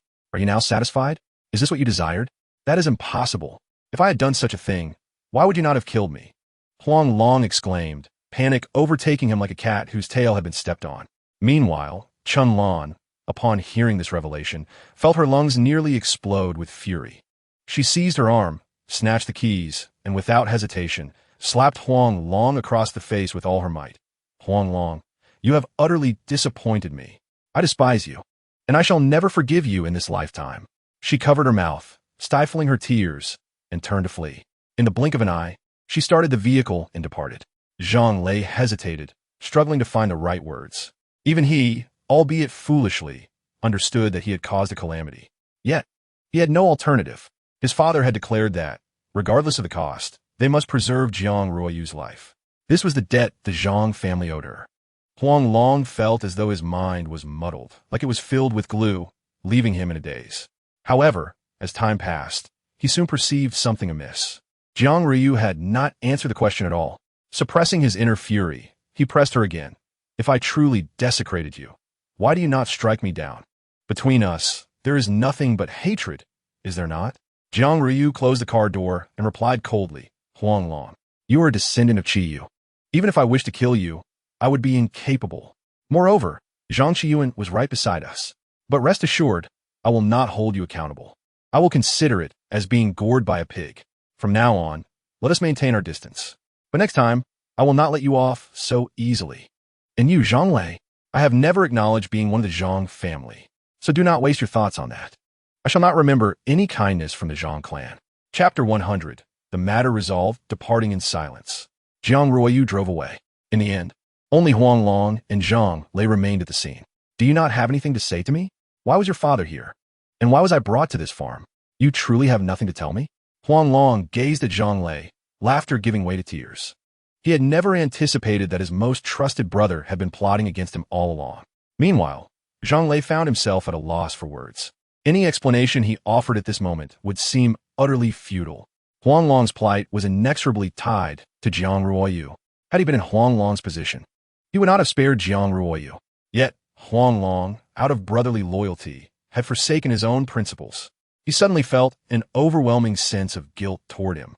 Unsure of how to face him, after a long silence, he finally uttered an apology. Yet, This apology did not pacify Huang Long. Instead, it intensified his agitation. Thank you for everything you have done for me. You need not involve yourself in my peril. I am not a descendant of Qi Yu. From now on, let's both be well. Huang Long turned away, silently taking the hand of the iron-eating beast, not sparing Zhang Lei a glance as he strode towards the road. Zhang Lei wished to say something, but the words failed to form. He hurriedly sent a message to Zui Yi. However, Zui Yi showed no surprise at Huang Long's departure. He informed Zhang Lei that the field hospital had successfully developed artificial versions of panda blood and snake demon blood. The latest vaccine was already in mass production. Furthermore, the multicolored snakes, akin to Huang Long's genes, were spreading across the globe. These multicolored snakes had no interest in humans. They were solely fascinated by exotic beasts. In a sense, they had become valuable allies to humanity. These multicolored snakes were the latest breed produced by the much-maligned X Research Institute. The X Research Institute had, in a short span, gained immense prestige internationally. Numerous researchers originally associated with the X Research Institute were being poached by various factions. They had transformed from being despised into sought-after figures. A group of criminals had suddenly become heroes, absurd and laughable. The snake demons, as victims of this series of events, have been largely overlooked. Meanwhile, the infamous reputation of the 8 ancient clans of the Yunnan province began to be gradually rehabilitated, thanks to the efforts of some sympathetic individuals. As for Huang Long, many regarded him merely as a faded internet celebrity. His demise hardly stirred any significant reaction. Thus, few could connect the snake demon with Huang Long. "Doctor, please save my grandfather. I beg you, save my grandfather." At that moment, a small girl's cries pierced the air. In the isolation zone stood 2 doctors in white coats, accompanied by dozens of professional nurses, while an elderly man lay on the ground, barely clinging to life. Beside him, a filthy little girl wept inconsolably. Huang Long found himself unable to resist stopping. At that moment, the blonde, blue-eyed physician shook his head and said, "Little sister, please accept this sorrow. Your grandfather's blood has already coagulated. Not even the deities of your eastern lands could revive him. We have never encountered this kind of snake venom before. Grandfather, please don't die. Don't leave me." The little girl collapsed on her grandfather, sobbing uncontrollably. Huang Long glanced at the old man's symptoms with calmness and stated, "This is the inland dabin snake, primarily found in the land of the kangaroo, which lowers blood pressure and causes coagulation, leading to the prey's demise. The A-class 5302 serum produced in Huaxia can effectively counteract this venom. However, if more than half an hour passes without intervention, he has at most 5 minutes left." The crowd turned their gaze towards Huang Long instinctively, especially the blonde, blue-eyed physician, whose eyes seemed to blaze with flames. This medical doctor was unable to accurately identify the poison. How could a drunkard from nowhere possess such knowledge? He confronted Huang Long, demanding, "Which hospital do you belong to? A doctor must be accountable for what they claim. Medicine is a double-edged sword. If your diagnosis is incorrect, the patient could lose their life immediately. Doctor, do not waste time. We truly have little left." At that moment, an intern from a Huaxia hospital shouted at the blonde physician, "I trust Huang Long's assessment. Based on the symptoms presented, the Huaxia A-class 5302 serum will indeed produce results. Dr. Allen, I request the use of A-class 5302 serum to save the patient immediately." Hearing this, Allen cast a dismissive glance at the intern. "Little one, remember, you are merely a minor intern in our joint medical team. If anything goes awry, you will bear the medical responsibility." Huang Long paid no heed to Allen and directly knelt down, gently addressing the little girl. "Little sister, would you let your brother give it a try? Perhaps I can save your grandfather?" The girl met Huang Long's gaze and, unable to resist, nodded vigorously, her tears flowing like pearls released from their string. Huang Long smiled and patted the little girl's head, then calmly spoke to the intern, Wang Xiaotong. "Next, I will shatter the blood clots. Please ensure a steady blood supply during the process, and inject the serum promptly when I signal." Wang Xiaotong replied excitedly, "Understood." Shatter blood clots? Do you think you are a deity? I shall see how you embarrass yourself." Allen scoffed disdainfully, positioning himself directly opposite Huang Long. As Huang Long raised his right hand, a series of crackling sounds erupted. Blue electricity surged forth like fireworks, forcefully striking the patient's body. The old man could not suppress a spurt of black blood. All of this transpired in the blink of an eye, too swiftly for anyone to react. Alan, who had hoped to see Huang Long fail, could not contain his excitement upon witnessing this. You quack. You murderer. He could have held on for a while longer, but now he is completely doomed. Shut your mouth. Huang Long shot a furious glare at Alan, unable to refrain from delivering another slap. The little girl beside him had bitten her lip until it bled. With everyone around unable to save her grandfather, she naturally harbored no hope for any of them. Yet for some inexplicable reason, upon seeing this big brother before her, she felt an innate trust in him. Inject the vaccine. Quickly. At this moment, Huang Long shouted, suddenly retracting his right hand and swiftly stepping aside. Wang Xiaodong crouched down and immediately began administering the vaccine. As the vaccination was completed, the previously smooth curve on the computer screen abruptly surged, growing increasingly robust. Miraculously, the elderly man opened his eyes. "Grandpa!" the little girl exclaimed, overwhelmed with joy, and rushed forward to grasp her grandfather's hand tightly. In that moment, Alan's expression soured. Resembling one who had just tasted something foul, he instinctively searched for Huang Long, yet the latter had vanished without a trace. Chapter 101. Deception and Success. We did it. We succeeded. Among those present, none were more exhilarated than Wang Xiaotong. She had not anticipated encountering Huang Long today. He had been a prominent figure in school during their days, and had it not been for his special relationship with Chun Lan, she might have been tempted to pursue him herself. Rumor had it that Huang Long had met an untimely demise during an outdoor livestream a few days ago. Yet it now appeared to be mere sensationalism. What puzzled her was that due to the fake death incident, he had risen to the status of a top internet celebrity. Yet he had not made a public appearance since. She shook her head, offering a self-deprecating smile. Surviving had become a challenge in itself. Who had the heart for entertainment? The era of entertainment supremacy was over. Soldiers, medical personnel, and scientists were now the true stars of this age. She gathered her scattered thoughts and silently stood by. The patient had been pulled back from the brink of death, but that did not guarantee his survival. The rescue effort was urgent. At that moment, Alan suddenly regarded her with a frosty demeanor and inquired, "Nurse Wang Xiaotong, please tell me, who was that man just now? Why have I never heard of such a young physician in Huaxia?" Wang Xiaodong was taken aback, momentarily at a loss for words. Should she tell him that Huang Long was merely an internet celebrity? He is a deity. He accomplished what you white-robed angels could not. Brother, if he is not a god, then what is he? The little girl suddenly stood up, her expression icy as she scanned the crowd. Instantly, everyone averted their gaze in shame, particularly Alan. The incident they had just witnessed was an utter humiliation for him. However, Huang Long remained blissfully unaware of their thoughts and feelings, as he was preoccupied with the need to explain himself to Chun Lan. He picked up a motorcycle from the roadside, carrying the iron-eating beast, and sped towards the sanatorium.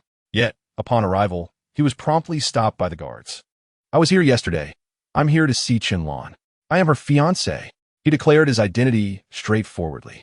However, the guard insisted, "Miss Chun has instructed that no man may see her. Please, sir, do not make this difficult for us. Kindly step back to a safe distance." "Fine. Very well. I will leave," Huang Long replied with resentment, turning away silently. He understood that to apologize, one must adopt the appropriate demeanor. He could not force his way in today. He concealed the iron-eating beast in a nearby thicket and retrieved a set of women's clothing from his ring. Before the bewildered beast, he changed clothes, transforming into a tall, graceful woman. Had it not been for his lingering scent, the beast might have failed to recognize its master. Yet, Huang Long remained dissatisfied. He had donned women's clothing, false breasts and high heels, but his face still required a touch. If only he had a wig. However, there was no time to search for one. After dusting himself off, he returned to the entrance of the sanatorium. Adopting a boisterous voice, he called out, "Go, summon Chun Batian. Tell her MS. Huang has arrived as promised." The guard scrutinized Huang Long from head to toe and furrowed his brow, feeling as if he had seen this person before, though he could not recall where. "All right, wait a moment. I will notify Chief Chun." The guard hurried to the security room and soon returned, urgency in his stride. "The chief said he will be here shortly. Please wait." His demeanor shifted from brusque to respectful. Huang Long nodded silently. Indeed, assuming a feminine identity proved advantageous. "Miss Huang, I missed you dearly. Come here for a hug." Shortly, Chun Batian appeared at the entrance, his expression peculiar as he opened his arms with a smile. Huang Long dared not refuse. How annoying. You're so mischievous. He rushed into Chun Baishan's embrace, allowing himself to be teased. You little rascal. Who knew you could apply makeup? But next time, could you make it look a little better? Chun Batian playfully pinched Huang Long's backside, causing the guards to shiver and hastily look away. Meanwhile, Chun Batian produced 2 golden pears, placing them on a nearby table, and swaggered away with Huang Long. Only then did the guards turn back, realizing the reason behind Huang Long's lopsided appearance. No wonder they had felt uncomfortable. It was a case of a man disguised as a woman. They surmised that the irate young lady had returned because of this man. Little did they know Huang Long had donned female attire to gain entry into the estate. However, recalling the lady's strict orders, they began to comprehend. She had forbidden male visitors, but had made no mention of women. They couldn't help but admire Huang Long for his cleverness in managing the temperamental young lady. On the way, Chun Batian grasped Huang Long's ear and scolded him vehemently. You little rascal. How could you have made my girl cry so much in such a short time? If you don't provide me with a satisfactory explanation today, you shall not pass this trial. Huang Long felt like crying. He truly did not know how to explain. Suddenly, his ankle wobbled, and one of his high heels broke, freeing him from Chun Baishan's grip. Seeing the fury in Chun Baishan's eyes, Huang Long hastily clarified at that time. My nemesis and I were trapped in a secret cave and fell unconscious. When I awoke, I was left wearing only my underwear, while my adversary had vanished. Today, I encountered that same enemy and sought to uncover the truth of what transpired. To my surprise, that woman accused me of assaulting her, which Chun Lan overheard. Without hesitation, she slapped me and drove away. After much contemplation, I decided to apologize. It was my fault. I accept it. Chun Batian scrutinized Huang Long, remaining silent for a moment before suddenly pulling him up. All right, you're certainly not the heartless type, and I believe you. However, winning Chun Lan's forgiveness will not be an easy feat. She cannot tolerate the slightest grain of sand in her eye. Go now. She is home alone, and I will visit an old comrade for a game of chess. Huang Long stared blankly at Chun Batian as he watched the man walk away. He had expected a harsh beating, yet Chun Batian had chosen to believe him. He could hardly believe it himself. With a self-deprecating smile, he limped toward the back courtyard. Chapter 102. The provocation of Xing. Who is this little fellow? Why is he dressed in women's clothing? With such delicate skin? Why does his face resemble a calico cat? People pointed and whispered as Huang Long walked by, but he paid them no heed. What was the value of face? His only hope now was for Chun Lan to forgive him. Soon, Huang Long arrived at the back courtyard. The sound of Chun Lan's weeping could be heard from afar, causing Huang Long to feel an immediate sense of dread. Comforting a woman was not his forte. Upon reaching the side room, he tugged at the door only to find it locked from within. It seemed he had no choice but to resort to his plan. He made his way to the kitchen and opened the refrigerator. Milk and sugar were readily available. He happened to have some red tea in his ring. With the ingredients prepared, he began to brew. Before long, the fragrant aroma of milk tea wafted through the small courtyard. However, Chun Lan's cries showed no signs of abating. Left with no other option, Huang Long persisted in his brewing. He placed the freshly made milk tea in the refrigerator to cool it rapidly. When the next batch was ready, the sounds of weeping from the side room finally began to diminish. As the curtains parted, Chun Lan's familiar silhouette appeared at the window. Huang Long immediately broke into a grin. With a swift motion, the curtains were drawn shut once more. Huang Long, holding the prepared milk tea, approached Chun Lan's door with a wry smile. Dear, I was wrong. Please allow me to explain. I won't listen. Get out. Chun Lan's voice rang out harshly. Huang Long found himself at a loss for words and turned away in silence. Just then, Chun Lan's voice pierced through again. You leave at once. But leave the milk tea. Huang Long paused, his previously dull eyes lighting up with excitement. He eagerly placed the milk tea by the window, exclaiming, The milk tea is right here. I'm leaving now. He then began to roll on the ground. Hidden behind the curtains, Chun Lan couldn't help but burst into laughter at the sight. With a voice as soft as a whisper, she scolded, You fool. Who told you to roll like that? If you don't want to see a man, do you intend to dress as a woman instead? Hacerle ridículos. She pulled aside a corner of the curtain and stealthily brought the milk tea inside. One cup was chilled, the other warm, both exuding a rich, milky fragrance. She wrinkled her nose, swinging her fist in mock anger. I won't forgive you so easily. Gulp, gulp. Impatiently, She took a sip of the iced milk tea, feeling the heat within her body momentarily freeze. How delightful! It was the familiar taste. Chun Luan, with a contented expression, quietly drew back the curtain. To her surprise, Huang Long was lying sprawled in the courtyard. She shouted in exasperation, "You impertinent fool! Is this how you apologize? Get up and roll away again." Huang Long, unfazed, stood up shamelessly. The next moment, he suddenly lunged towards the window. Caught off guard, Chun Luan was pushed onto the bed. Before she could react, Huang Long enveloped her in a roll. Soon, the two were entangled in the blankets. "You scoundrel! What are you doing? Let me go!" Chun Luan glared at Huang Long, struggling to free herself, yet her body felt tightly bound like a mummy. Huang Long gazed deeply into her eyes and said, "I'd always thought of myself as a shield, never giving it much thought. But at some point, it seems you have become a part of me. Sometimes I miss you intensely, and other times I can forget you. Your existence feels both vital and inconsequential to me. Yet, it was only last night that I realized. You have always been by my side. I just failed to cherish it. Forgive me for taking so long to realize. If possible, would you entrust your future to me?" Chun Luan, with reddened eyes, felt tears welling uncontrollably. "You scoundrel. Are you trying to take advantage of me? How disgusting. So you do not agree then?" Huang Long leaned closer, nearly kissing her. Chun Luan, however, turned her head away, indignantly declaring, "No, you cannot touch me until you explain everything you've been hiding. Now, tell me everything." "All right, I will reveal everything today." Huang Long took a deep breath. Suddenly, with a loud crash, the door burst open. The Iron Eater rushed in with a distressed expression. "Catch it, don't let it escape." Simultaneously, hurried footsteps echoed from the courtyard. A dense crowd surrounded the area, blocking any escape. Huang Long shouted urgently, "Everyone stop! This Iron Eater is my pet." Instantly, the crowd fell silent, staring blankly at the entangled couple. At that moment, Chun Luan wished she could vanish into the ground. She shot Huang Long an angry glance. "Let go already." Oh. Huang Long, understanding her cue, released her. As they both rolled away, their figures gradually became visible. The onlookers exchanged awkward glances at the scene. "Stop staring, disperse." At that moment, Lin Shangqing hunched over, stood at the doorway, taking a deep puff from his water pipe, and said, "I told you not to be so rash. Clear it up and leave. The couple is having a moment. No, there cannot be any threats in the sanatorium. This mutated beast must be dealt with." Xing Yi stepped forward from the crowd, glaring intensely at the room.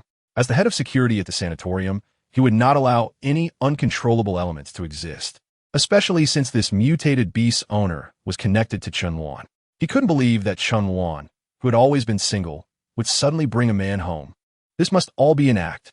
With this thought, his agitation eased slightly. He took a step forward, closing the distance to Lin Shangqing. Standing at 6 feet tall, he exuded an air of intimidation. A normal person might have felt intimidated, but Lin Shangqing was no ordinary man. Even without a title, he commanded respect. After all, he was a person of Chun Badian. He put away his pipe, looking calmly at Xing Yi. "Young man, are you new here? Without discussing whether you can handle that mutated beast, let me ask you, is this courtyard one you can enter at will? Leave now, and I will not hold it against you. But if you refuse to heed my warning, then do not blame me for being rude."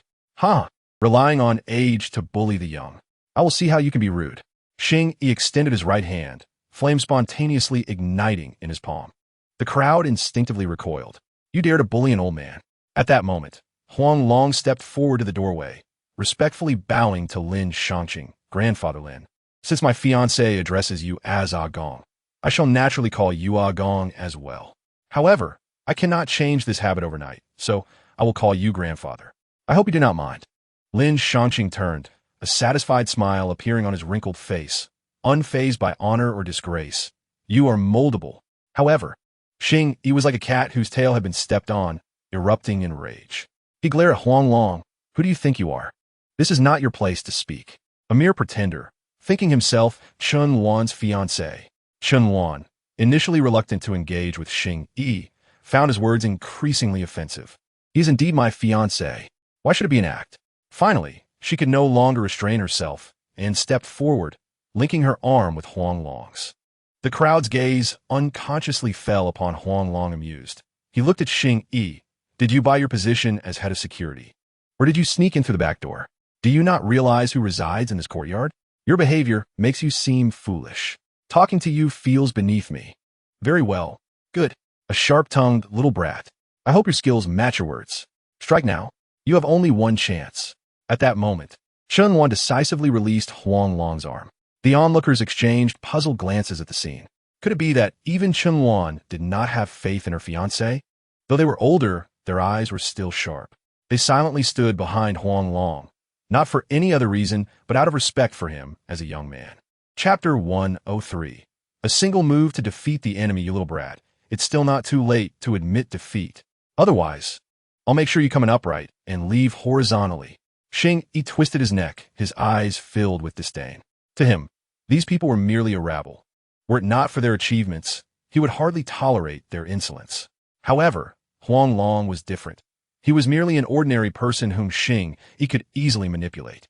Moreover, the presence of mutated creatures was strictly prohibited here, providing him with further justification to deal with this audacious individual.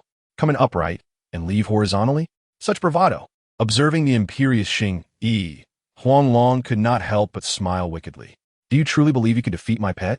If it weren't for my orders to prevent it from harming anyone, do you think you would even have the chance to talk nonsense with me? That thing? Xing Yi disdainfully glanced at the iron-eating beast. Fine, let it come. But if I kill it, you cannot blame me. Huang Long pointed at Xing Yi with one hand, while affectionately stroking the iron-eating beast's head with the other. Today, you are permitted to use violence. Let it crack a couple of its ribs, so it learns a lesson. With a sudden roar, the iron-eating beast stood up, baring its teeth before dashing out like lightning. In a fleeting moment, a red glimmer flashed in the corner of its eye. Ah! Immediately, a heart-wrenching wail echoed. The crowd froze. The giant panda had always been perceived as gentle and endearing, but the mutated version revealed a ferocious side. Its fierce gaze, sharp fangs, and intimidating breaths all painted a terrifying picture of a mutated beast. The security team instinctively raised their weapons, aiming at the panda, awaiting Xing Yi's command. Yet, Xing Yi was utterly speechless, his eyes filled with terror. He had initially thought that the panda, restrained in the grove, would be a powerless creature. However, it was evident now that it was a highly intelligent mutated beast, not only strong, but also far more astute than ordinary humans. Iron-eating beast, come back. As the crowd prepared to strike the iron-eating beast, Huang Long decisively issued a retreat order.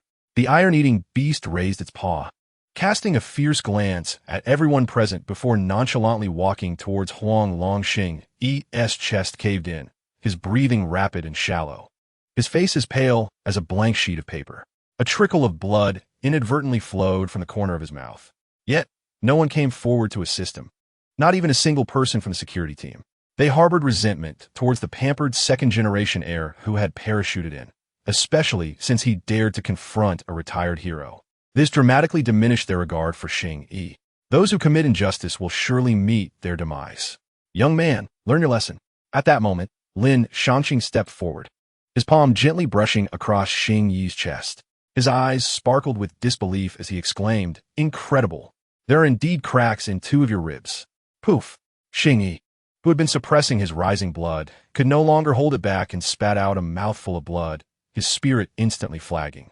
He glared at the indifferent crowd around him and roared in fury. Do you not see your security chief injured? Are your eyes blind? And if we do? Huang Long scoffed coldly. A soldier's duty is to obey orders. You blame them for not acting when you did not command them? Just admit it. You must have bought your position as security chief. You. Xing Yi angrily pointed at Huang Long, only to suddenly lose consciousness. Outside, Chun Batian, who had been watching, smirked and said, "Stop dawdling. Get him to the medical bay before he soils my place." "Yes, sir." The crowd saluted and efficiently withdrew. Within 3 minutes, the courtyard returned to its previous tranquility. Chun Batian took Lin Shangqing's hand, exuding a friendly demeanor. "Brother, don't leave at noon today. Let us have a drink. What do you think of my son-in-law?"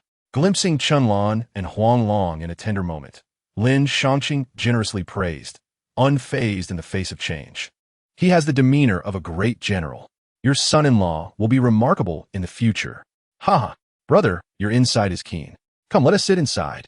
Chun Batian happily assisted Lin Shangqing as they walked towards the room, never once looking at Huang Long. Huang Long instantly realized that Chun Batian was upset.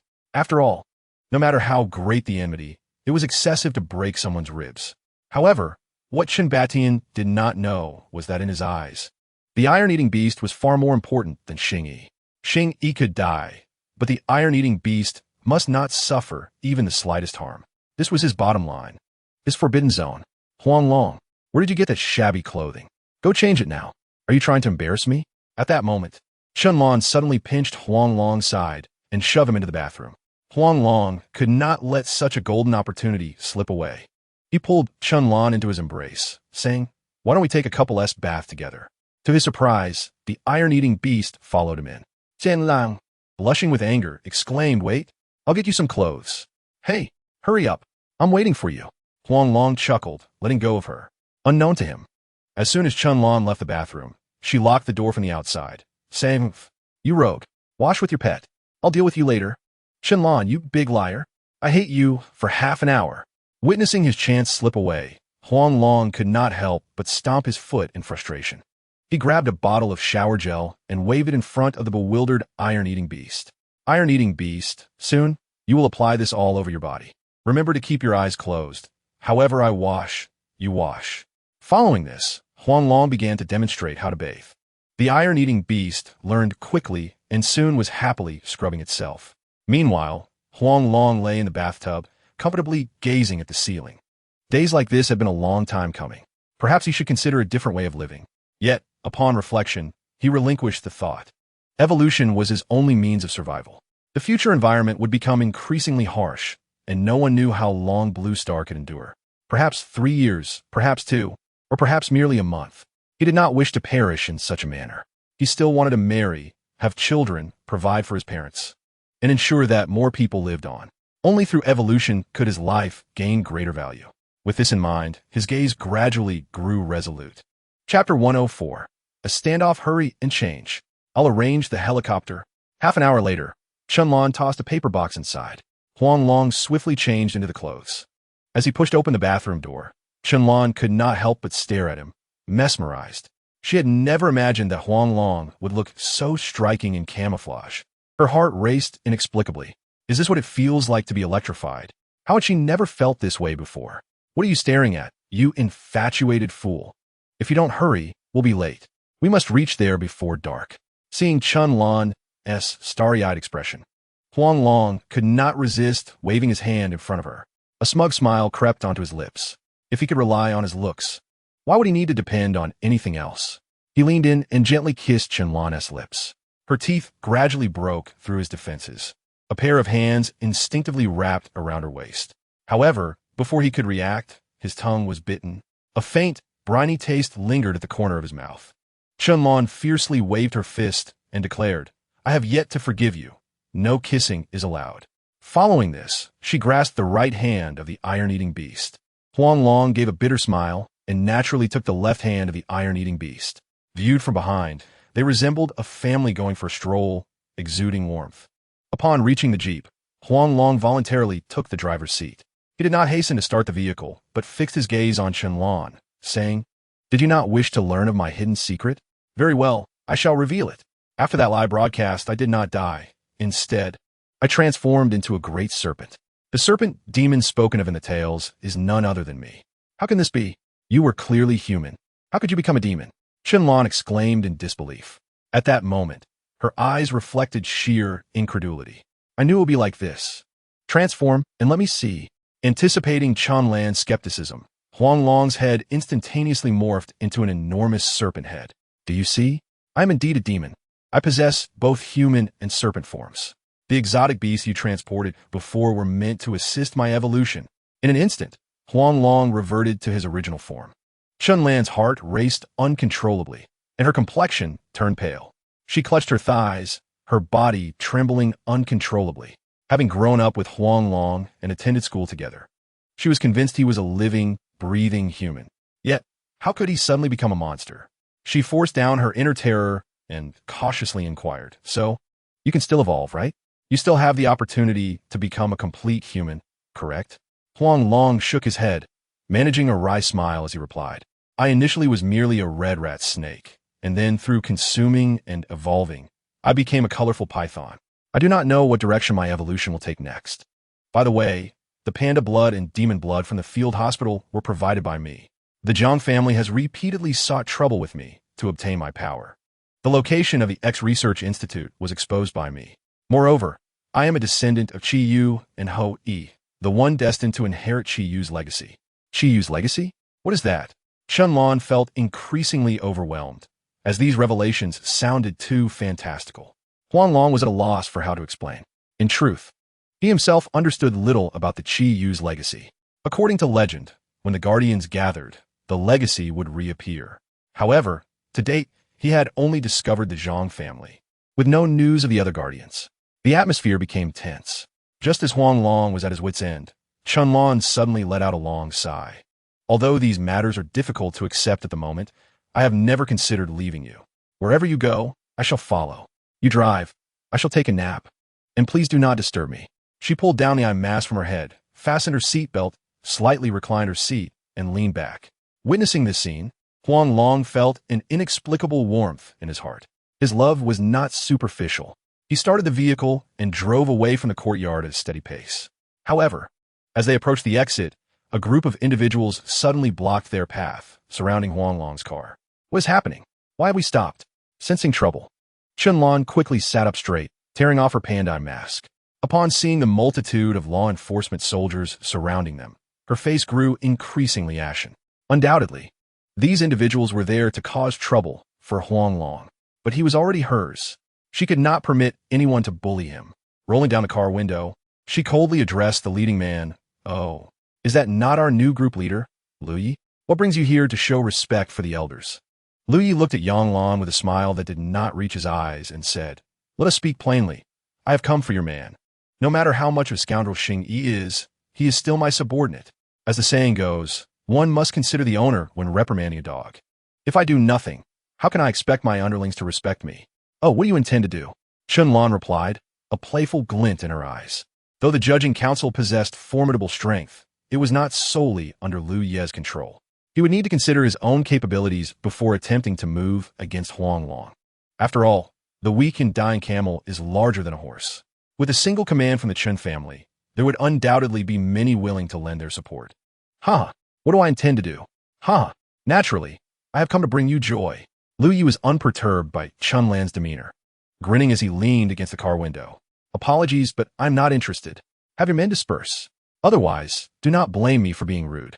Huang Long cast a casual glance at him, then pressed the clutch and shifted gears. Liu Ye's smile instantly froze. "You are the first to dare speak to me in such a manner. Today, you shall not leave. As the leader of the new group, I hereby formally notify you to report for military service. Huang Long, should you refuse to fulfill your military duty, you will face severe punishment according to wartime regulations. I will serve in the military, but not under your command. I will serve under my fiancée. What do you do about it? Everyone, clear the way." Huang Long gradually lifted the clutch, pressing the accelerator down.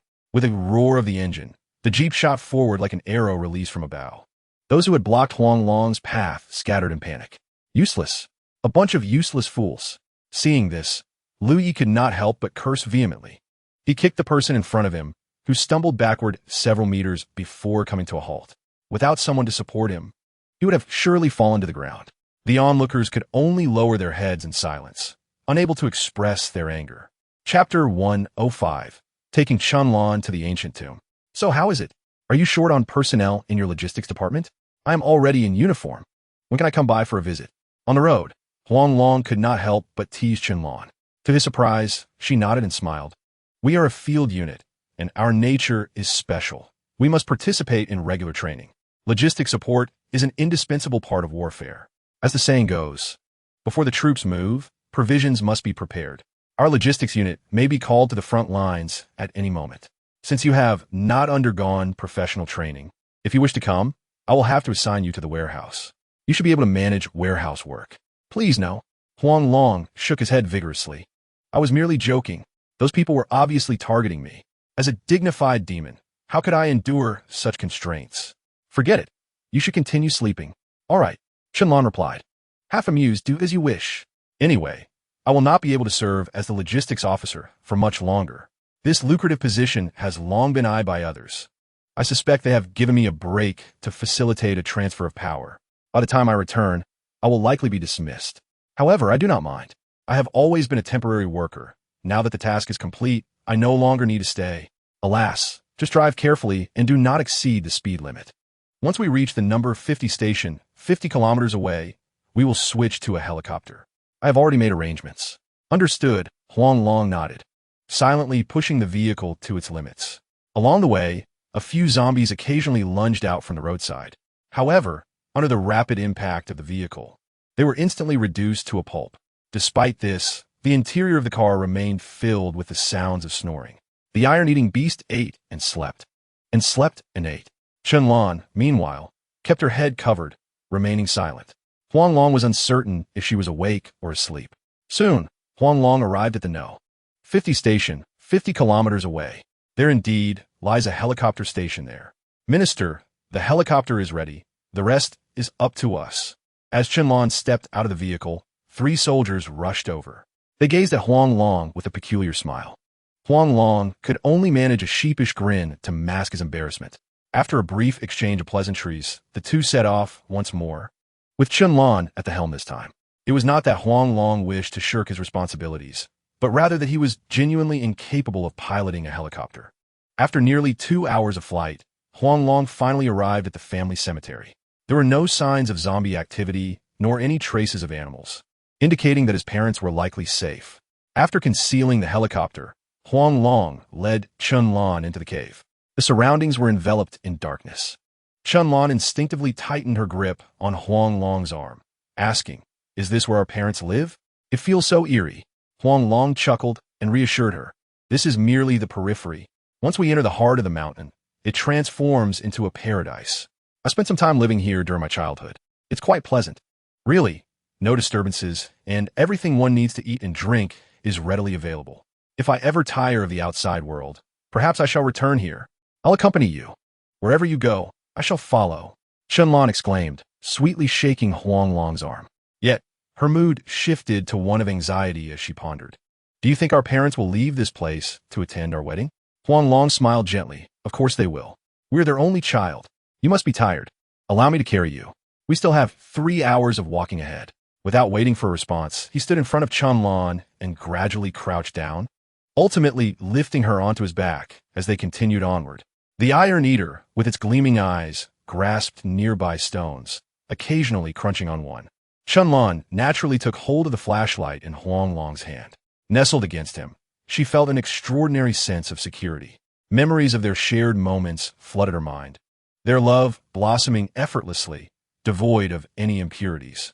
It seemed that no man, apart from Huang Long, could ever penetrate her heart. She often found herself thinking of him, participating in the games he enjoyed, even if she was not particularly skilled. She would watch the films he liked, enduring even though she did not favor, just to share those experiences with him. From elementary school to university, they attended the same institution, often in adjacent classes. Each time someone confessed to her, she would bring Huang Long over, resulting in them both never having dated anyone else. They could share a cup of bubble tea, wear the same jacket, and eat from the same dish. Though they were not officially a couple, they had engaged in nearly all the activities associated with one. As time went on, what was once a facade gradually morphed into reality. She felt fortunate to have shattered that glass barrier herself. Otherwise, they might have continued to miss each other indefinitely. 3 hours later, Huang Long arrived at his familiar home. Upon ringing the familiar bronze bell at the cave entrance, his father and mother immediately rushed out, guns in hand. "So, my precious son, I miss you so much." Upon seeing Huang Long, Huang Shiming could not contain his excitement. However, upon noticing the Iron Eater behind Huang Long, he promptly turned and fled, exclaiming, "What the hell? Huang Long, you know I despise giant pandas, right? What nuisance." Wang Ling shot a disapproving glare at Huang Shiming and walked directly toward Huang Long. Upon seeing the girl behind him, her expression turned strange as she scolded, "You rascal. Why did you bring a girl here? If word gets out, this place will no longer be safe." Huang Long laughed. "Mom, take a closer look. Do you see who she is?" Wang Ling scrutinized the sleeping face of the girl, initially failing to recognize her. However, when she caught sight of the other side of her face, she could not help but exclaim, "Chun-Lan. It's Chun-Lan. Huh? What happened? Who called me?" Chun-Lan, who had been sound asleep, was abruptly awakened. Huang Long gently set her down, and upon seeing Wang Ling after such a long time, Chunlan's sleepiness vanished as she excitedly embraced her. Mom, I missed you so much. I can't believe I'm seeing you. You, what did you just call me? Wang Ling's eyes widened in disbelief. She had waited so long to hear that word. Could it be that her foolish son finally grasped the situation? Mom, Chunlan called out again, unable to contain her shyness. Huang Long and I are officially together now. From this day forward, I will be your daughter-in-law. We came to discuss wedding plans. Huang Shiming, who had been hiding at a distance, quickly rushed over. Great. Chunlan is finally a part of our Huang family. You've finally seen the light, you rascal. Huang Long chuckled awkwardly, only to find himself sidelined moments later as Chunlan was treated like a treasure by his parents, while he was left alone, patting the Iron Eater in solitude. Chapter 106. Fragments of weapons. Alas, now that they have a daughter-in-law, they seem to have forgotten their son. Perhaps I should find something to occupy my time. As time passed, the gentle snoring of the Iron Eater grew louder. Huang Long sought to keep himself busy. He made his way to the room he once occupied. Inside, he discovered that it had been filled with his photographs, though he could not recall when that had occurred. Suddenly, he felt a pang of guilt towards his parents. If it were not for his circumstances, they would not have to live in isolation, away from society. Ultimately, it was his lack of strength that had forced them into such seclusion. The Huang family had once been the leaders of the Hulong clan. Even the direct descendants of the Qiyu clan treated them with the utmost respect. However, times have changed. The Huang family was no longer what it used to be. The Hulong clan had also transformed beyond recognition. Even the Zhang family no longer held any reverence for the Huang family. Thinking of the Zhang family inevitably brought Zhang Lei to mind. Truth be told, he did not harbor hatred for Zhang Lei. He merely despised being manipulated by those he cared for the most. His father had once said, "Wherever there are people, there exists a world of human relations." This world was not one Huang Long cherished. He preferred a realm where kindness was repaid with kindness and enmity was avenged. Son, what is the situation like outside? Huang Shiming's voice suddenly echoed from outside the door. Not good. Huang Long turned to face him, a grave expression crossing his face. The undead have begun to appear. The population of Huaxia has plummeted by 200 million, and global mutations are intensifying. However, my blood and that of the panda have played a critical role. The Tianfu Field Hospital has developed a relevant vaccine. One injection can provide protection for about 3 months. Meanwhile, the Jiang family has used my blood to clone a significant number of colorful pythons. These pythons do not actively attack humans. They prey on exotic beasts. This is the general situation, but no one knows if it will worsen. How could this happen? Huang Shiming sat anxiously before Huang Long. I can understand the matters regarding the exotic beasts and cloning, but what about the undead? You are aware of the Jiang family's X-Research Institute, right? Huang Long clenched his fists, a glint of ferocity flashing in his eyes. The Jiang family has been devoted to human enhancement for years. Initially, they experimented on the deceased, but later, in their madness, they began using the living as subjects. I suspect these undead are a result of their experiments. The undead, also known as zombies, are no longer truly alive. They are merely animated corpses devoid of humanity. They are drawn to living beings and will hunt them down with fervor. And these zombies cannot be killed by shooting them in the head. The only way to eliminate them is by severing their heads. Moreover, there are some oblivious scientists who have dared to respond to an extraterrestrial message. I have a persistent feeling that something monumental is about to transpire. Let be. Huang Shiming pulled Huang Long aside, offering a wry smile as he remarked, "What is meant to be a blessing cannot be a curse. If it is a curse, one cannot escape it. What are your plans regarding your wedding with Chunlan? I fear that our departure may bring you trouble." Huang Long furrowed his brow, engulfed in deep contemplation. He had initially intended to take his parents to Tianfu, where his father-in-law's presence would deter any adversaries. However, the events he had previously endured extinguished that notion entirely. The safety of that place was not significantly superior to this one. Those without real power, regardless of their illustrious achievements, are often subjected to bullying. Just like the gold medal in competitions, while it bestows unparalleled honor upon its recipient, it cannot satiate their hunger. The same holds true for accomplishments. With a tinge of regret, he said, "Father, my wedding may have to be simplified. We can gather both families for a meal, and that will seal the matter." The military has stringent regulations regarding wedding approvals. We plan to obtain our marriage certificate later. Very well, let it be so. I will discuss it with your mother shortly. Huang Shiming patted Huang Long's shoulder and silently rose to his feet. As he reached the doorway, he suddenly paused.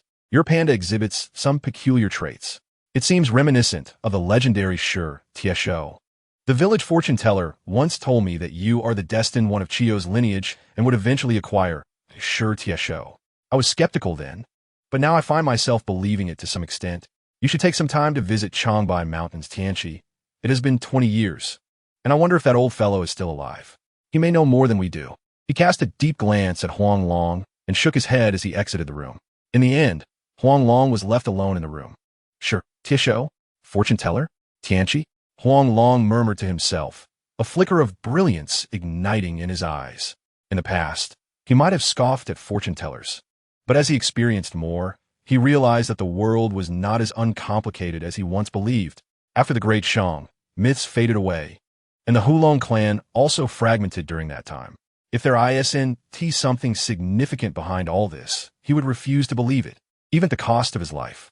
At that moment, a resounding boom echoed through the palace, as if an earthquake had struck. The entire underground palace trembled violently. Following that, the furious roar of the Shi Tieshou erupted. This is not good. Huang Long thoughtlessly dashed outside, only to find Chanlan and the others rushing out from the same room. Huang Long, what is happening? Why has the Shi Tieshou suddenly become enraged? Huang Shiming looked around in terror, instinctively hiding behind Huang Long, staring in the direction of the ancestral grave. Couldn't he help but shout in anger. This is bad. That creature has gone to the ancestral grave. Stay here. I will return shortly. Like a bolt of lightning, Huang Long dashed towards the ancestral grave. However, upon arrival, he found the grave collapsed and the spiritual tablets shattered. The Shi Tieshou was rampaging, smashing everything around it. Furious beyond measure, Huang Long could not hold back his reproach. Suddenly, he froze in place.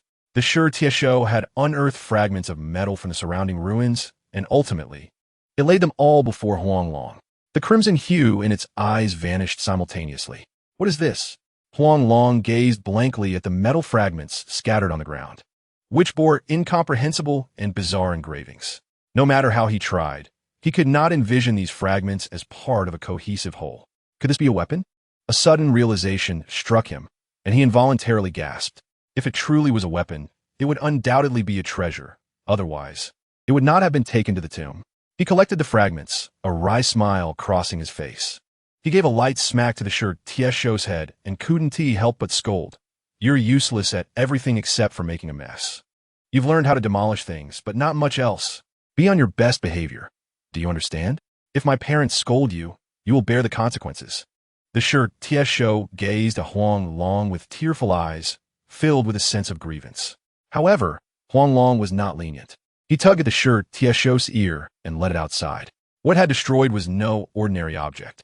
It had ravaged the Huang family's ancestral grave, and if it did not receive punishment, he would certainly be the one to suffer. Chapter 107. Anomalies of the Ancestral Tomb. The culprit behind the destruction of the ancestral grave had been found. Mom and Dad, you can deal with this. Upon reaching the Grand Hall, Huang Long casually tossed the Shi Tieshou aside. He spread his hands, indicating his helplessness. Just as he finished speaking, a brutal combination of strikes from both parents landed upon him. He crouched on the ground as blows rained down upon his head. While it didn't hurt, Huang Long felt utterly wronged. Why should he suffer for the Shi Tieshou's misdeeds? Ouch. Wrong. You're hitting the wrong person. It's that Shi Tieshou that caused the destruction. Why are you hitting me? Huang Long shouted incessantly.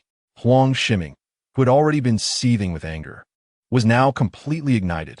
He seized Huang Long's hair, berating him, you rascal. If I could overpower it, I would have done so long ago. Besides, if you hadn't brought such a creature here, would our home be in such chaos? Huang Long was left speechless. It seemed to make sense. The Shi Tieshou blinked its big eyes at Huang Long, appearing somewhat confused about the situation. Suddenly, it began clapping its hands joyfully. Huang Long, on the verge of tears, couldn't help but exclaim in exasperation, you wretched panda. I'll burn incense for you tonight. All right, enough. Mom and Dad, let us put a stop to this. We need to come up with a plan regarding the ancestral grave. Seeing Huang Long's woeful expression, Qianlong couldn't help but smile, finding him utterly amusing. Very well. Since my daughter-in-law has spoken, I shall spare you this time. Get up. Huang Shiming shot Huang Long a fierce glare, and he and Wang Ling tacitly retreated to the side. Huang Long, now covered in dirt, stood up, looking dejectedly at Huang Shiming. It's just a matter of rebuilding the ancestral grave. I accept that. But first, take a look at what these are. Huang Long retrieved the fragments and laid them on a nearby table. All eyes were drawn to the intriguing pieces, particularly Huang Shiming, whose gaze was almost affixed to them. He rushed forward, picking up a fragment. Upon observing its strange material, he exclaimed in astonishment, "This appears to be meteoric iron. I remember your grandfather mentioning that our ancestor, Chiyu, was known as the master of weapons, exceptionally skilled in crafting arms. His weapons incorporated meteoric iron. Unfortunately, his opponent was Emperor Xianyuan. Xianyuan Huangdi's weapon was a divine sword forged from the copper collected by the gods from the peaks of heaven, which shattered the master of weapon-s arms. Otherwise, with Xianyuan Huangdi's strength, he would never have been able to defeat our ancestor Chiyu. It's all fate. He who wins the hearts of the people wins the world. Do you remember that fortune teller I mentioned? If you have the chance, visit Tianqi and seek out an elder named Tianqi. There may be answers there that you seek." Huang Long nodded silently, deep in thought. Next to him, Qianlong hesitated for a moment before finally succumbing to curiosity and asking Dad Huang, "Do gods and demons truly exist in this world?" "Of course they do," Huang Shiming affirmed with a nod, a wry smile gracing his lips. "In the past, I did not believe in the existence of gods and demons, but after witnessing the peculiarities surrounding Huang Long, I began to believe. Huang Long is likely the chosen one of Chiyou's lineage. I suspect that once Huang Long inherits this legacy, the spiritual energy of the heavens and earth may begin to revive. This presents both an opportunity and a challenge for the blue planet. Perhaps we are destined for rebirth. Or perhaps we are on the brink of extinction." The conversation ceased, and an unspoken heaviness enveloped the atmosphere. Life and death are fated, and fortunes lie in the hands of the heavens. Today is a splendid day. Let us not dwell on the unhappy. Parents, sit back and savor your daughter-in-law's culinary skills. Qianlong broke the silence with a cheerful laugh. She grasped Huang Long's hand and headed towards the kitchen. "Hey, why are you dragging me along if you're the one cooking? Aren't I supposed to taste your cooking?" Huang Long protested reluctantly. Qianlong shot him a sharp glare and commanded, "Silence. Do as I say. Stop dawdling. You are behaving nothing like a man." Huang Long immediately wilted under her gaze, lowering his head and remaining silent. He certainly did not want to sleep on the floor tonight. Wang Ling and Huang Shiming exchanged glances and couldn't help but smile. This rascal Huang Long has finally met his match. Their anticipation for tomorrow's wedding banquet grew stronger. As the saying goes, a man and woman working together makes the task easier. Under Huang Long's assistance, Qianlong quickly prepared several signature dishes. The family gathered around the table, enjoying the warmth of togetherness. It felt as if time had reverted to the past. Due to a severe illness in his childhood, Huang Long had started school a year later than Qianlong. They were originally meant to be classmates, but eventually, Qianlong became his senior. This led to her joining the army after graduation, while Huang Long was still in his fourth year of college. The fates that destined them for numerous stories had once again intertwined. At this moment, after several rounds of drinks and dishes, Qianlong was pulled into a cozy corner by Wang Ling to share whispers. Meanwhile, Huang Long's father, having indulged a bit too much, was carried into the room by Huang Long. Just as Huang Long could no longer resist the urge to retreat for rest, a rustling sound suddenly erupted from above. Looking up, he was met with the sight of a colossal straw sandal swooping menacingly towards him.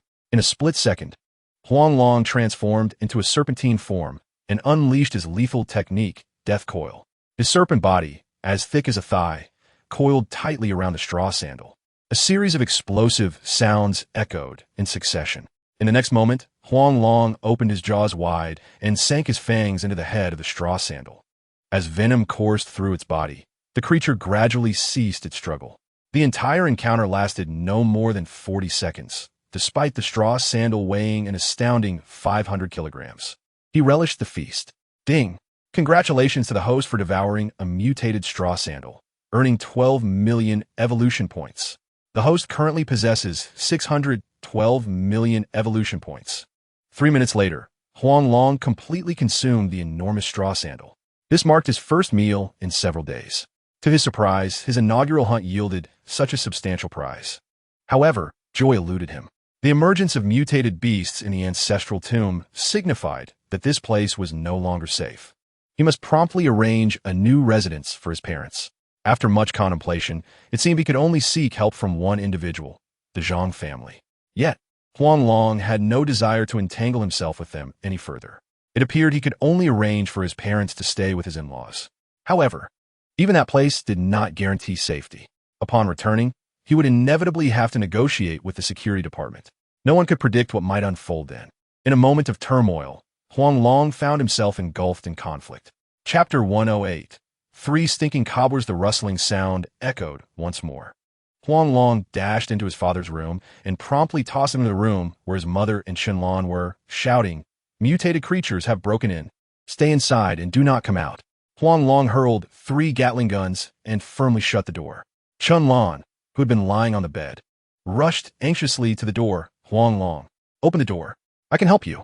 Outside, Huang Long decisively shook his head. "No, there are a swarm of mutated straw sandals. They are highly toxic. One touch would be fatal.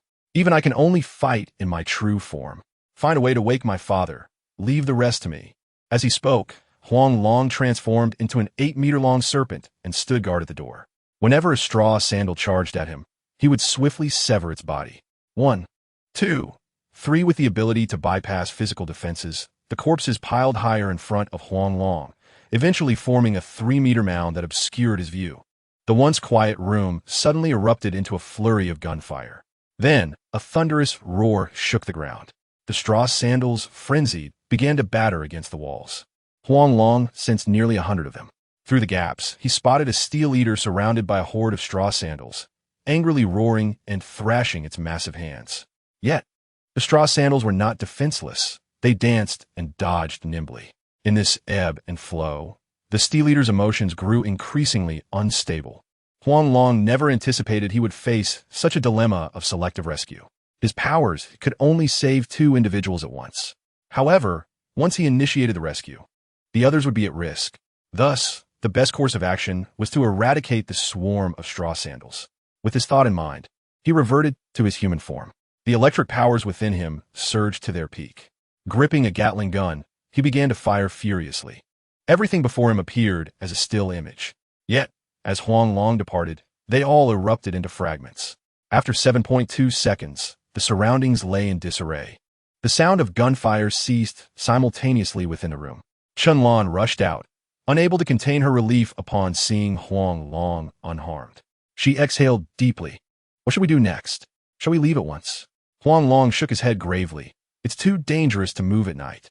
Since the straw sandals have appeared, there are surely other mutated creatures about. Stay inside. I must devour these straw sandals. The steel eater will protect you for the time being." The steel eater cast a reluctant glance at Huang Long before charging towards Qianlan. Huang Long wasted no time and transformed back into his serpentine form. Ding! Congratulations to the host for devouring a mutated straw sandal, earning 12 million evolution points. The host currently possesses 624 million evolution points. Ding! Congratulations to the host for devouring a mutated straw sandal, earning 12 million evolution points. The host currently possesses 636 million evolution points. Ding! Congratulations to the host for devouring a mutated straw sandal, earning 12 million evolution points. The host currently possesses 648 million evolution points. At 6 in the morning, Huang Long had finished consuming all the straw sandals, acquiring a total of 2 billion evolution points. He now possessed 8 billion evolution points, having surpassed the halfway mark towards evolution. Without delay, he gathered everything around him into his ring. By this time, Qianlan and the others were ready. Huang Long pointed to the light above, stating, "Next, I will use my powers to transfer you up in batches. Do not be afraid outside. It will only take a few seconds for us to regroup. Now, use the electric batons you have to shock me. I need to convert the electric energy into lightning ability." Qianlan nodded and maximized the power output. Seeing that their son was unharmed, Huang Shiming and his wife activated their electric batons as well. With the assistance of electromagnetic forces, Huang Long's extraordinary powers surged once more. He grasped the bodies of the iron-eating beast and Chunlan, leading the charge forward. Upon returning to the original location, a mere 36 seconds of extraordinary power remained. With renewed vigor, Huang Long continued to sprint. Ultimately, just as his powers dissipated, he reached the mountain's summit. A cool breeze swept through, causing the hair of those present to dance in the wind, rendering it nearly impossible to keep their eyes open. Under Huang Long's guidance, the four cautiously maneuvered their bodies, finally discovering a sheltered spot from the wind. Upon observing the clusters of grass, shoe soles surrounding them, terror filled their eyes. However, Huang Long remained unfazed, reassuring Chunlan, "Don't you have zero-point communication? Quickly check to see if there are any zero-point users nearby." "Oh, how could I forget that?" Chunlan's eyes lit up as she retrieved her communication device from her pocket. To her dismay, she discovered that within 100 kilometers, not a single zero-point communication user could be found. Even if she wished to seek assistance, it was utterly impossible. In contrast to Chunlan's alarm, Huang Shiming and Wang Ling maintained calm expressions, believing wholeheartedly that Huang Long would find solution.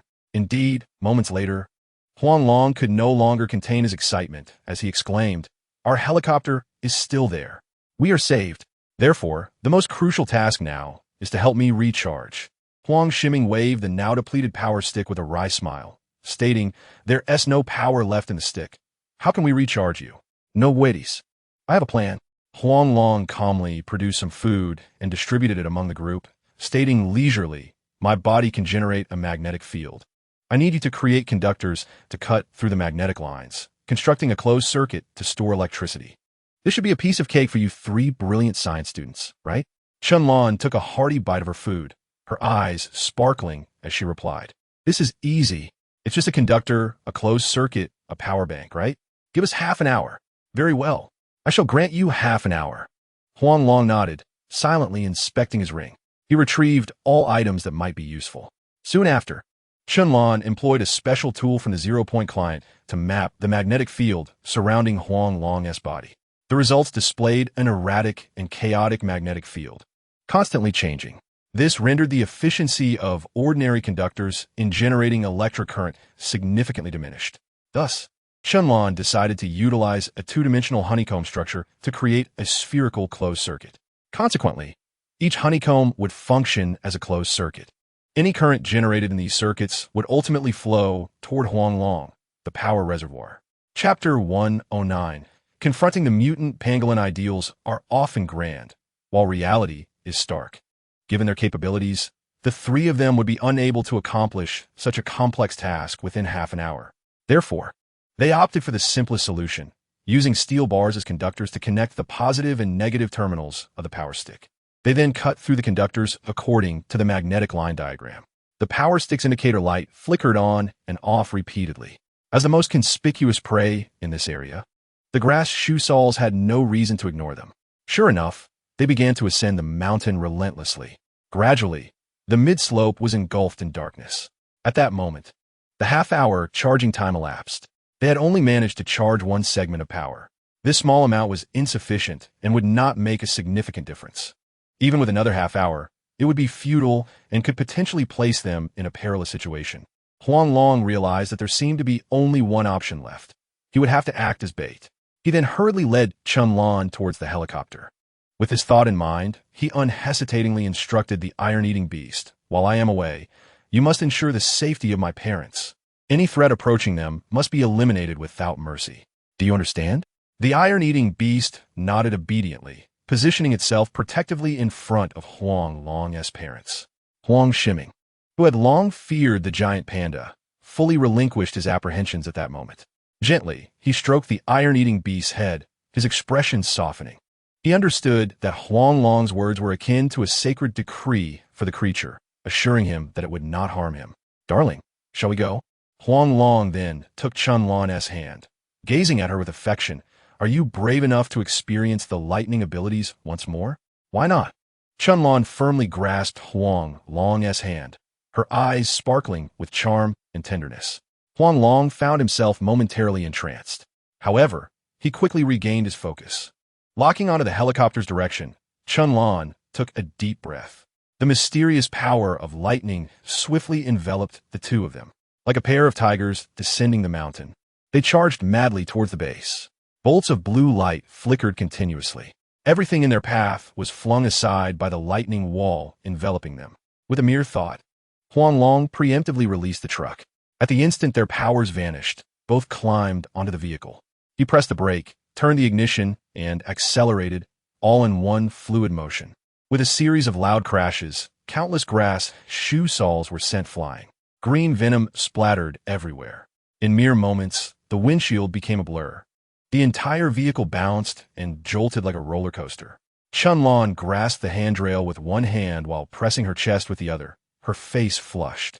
She looked at Huang Long, unable to contain her excitement as she exclaimed, "This lightning ability is terrifying. I feel like everything around us is slowing down. Perhaps we could gather more extraordinary users to form a superpowered team. That way, they would no longer have to live in fear." "You are underestimating the complexity of this matter."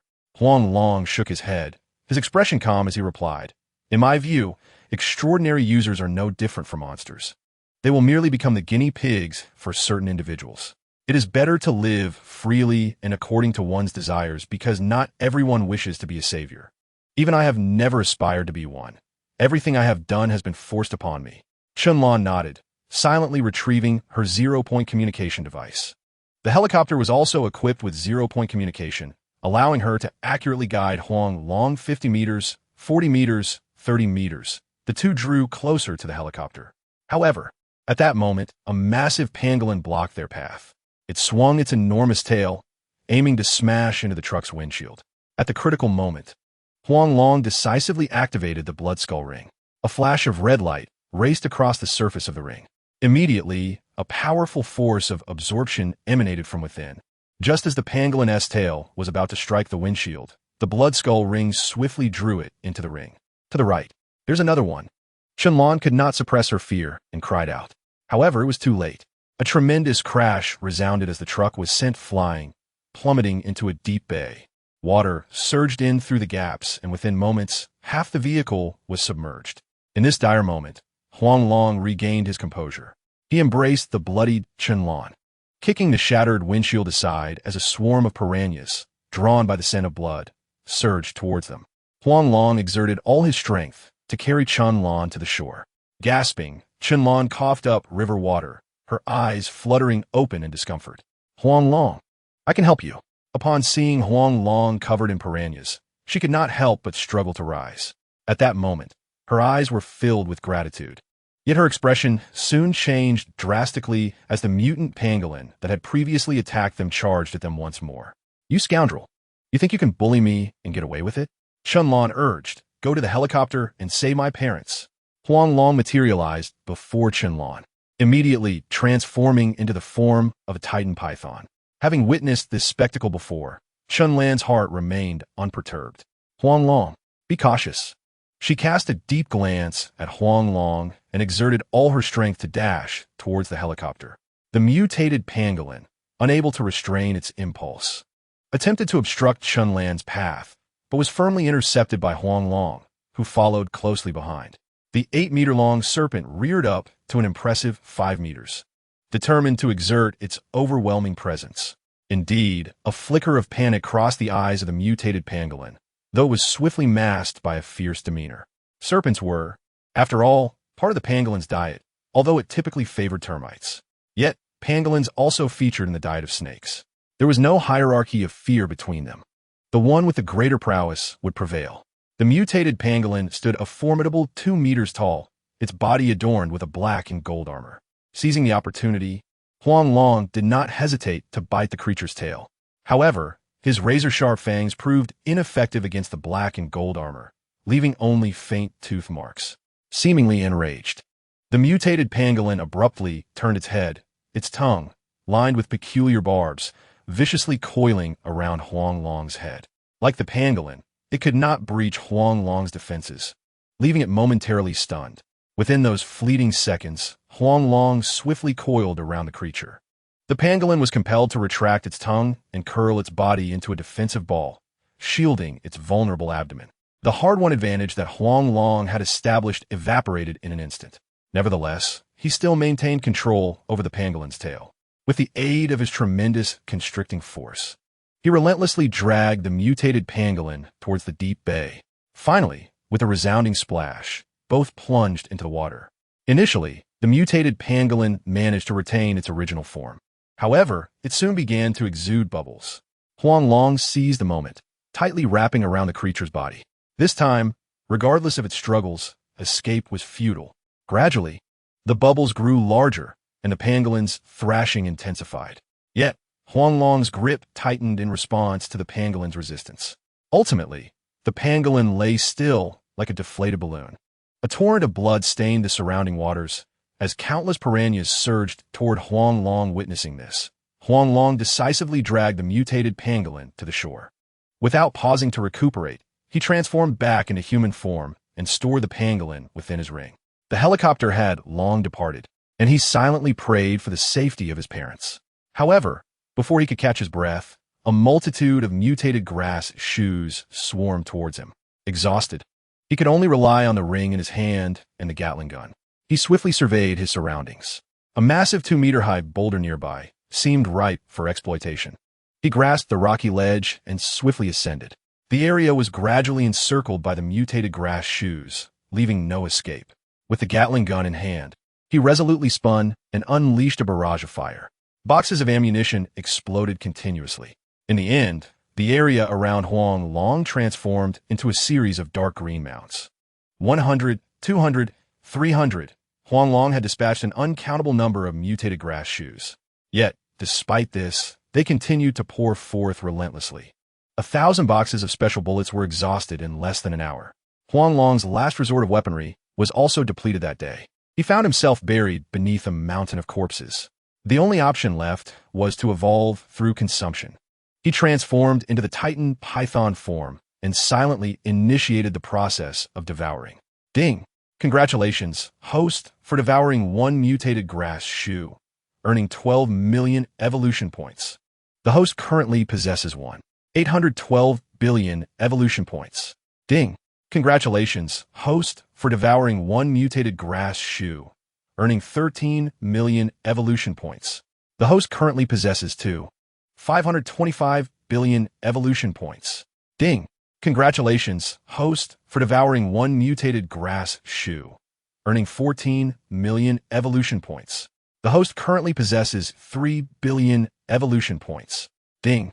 Detected that the host's current evolution points meet the evolution criteria.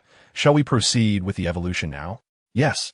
Huang Long halted his consumption, silently affirming.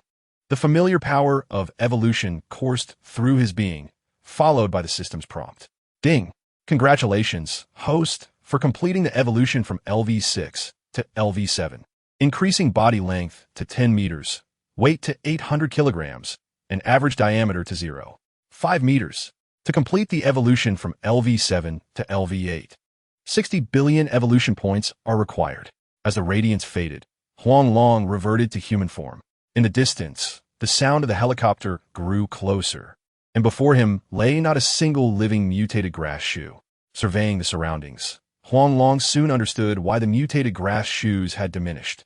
It turned out that, lacking sustenance, they had begun to turn on each other, a common occurrence in nature. Huang Long was now just one step away from reaching the growth stage of evolution. Approximately 9 mutated grass shoes would yield 100 million evolution points. To evolve once more, he would require 600 mutated grass shoes. The remnants before him far exceeded 4,000. Without hesitation, Huang Long collected them all into his ring. Huang Long, I succeeded. Quickly, get on the helicopter. At that moment, an excited shout from Chun Lan came from above. A soft ladder then descended. Huang Long grasped the ladder and swiftly climbed up, finally being pulled up by his father. Mom and Dad, are you all right? Huang Long anxiously checked their bodies. Huang Shiming patted his chest, exuding a boisterous demeanor. Don't you forget who your dad is. With me around, who could bully your mom? Remember the days when you fought at Nansha Nursing Home and kicked the Beihai Kindergarten? Unbeatable in all of your endeavors, right? Huang Long interrupted with a chuckle, pulling his mother into an embrace. This action caused Huang Shiming to become visibly jealous. He pushed Huang Long away, feigning disgust. Get away. Why are you hugging my wife? Don't you have one of your own? Go hug her. Qianlan blushed and quickly turned her head. Coincidentally, she caught a glimpse of Huang Long inching closer with a mischievous grin. She shot him an angry glance and hastily warned, Not now. Sit back down. We're overloaded. This could be dangerous. All right, then you focus on flying. Huang Long retreated in disappointment. He had not anticipated that the co-pilot seat would be occupied by the iron-eating beast. Reluctantly, he squeezed into the back seat with his parents. Noticing Huang Long's forlorn expression, Huang Shiming could not help but smirk. Hee. If you have thin skin, you won't get any. If you have thick skin, you'll get plenty. When it comes to women, listen in reverse. What they say means the opposite. If it's a no, it really means yes. Son, you really need to toughen up. Your skin is nowhere near as thick as mine. You old man, saying such things in front of a child. Do you have any shame? Shut up. Just sleep. Wang Ling could no longer endure it and pinched Huang Shiming's soft flesh with a fierce grip. Huang Shiming winced and glared at Huang Long.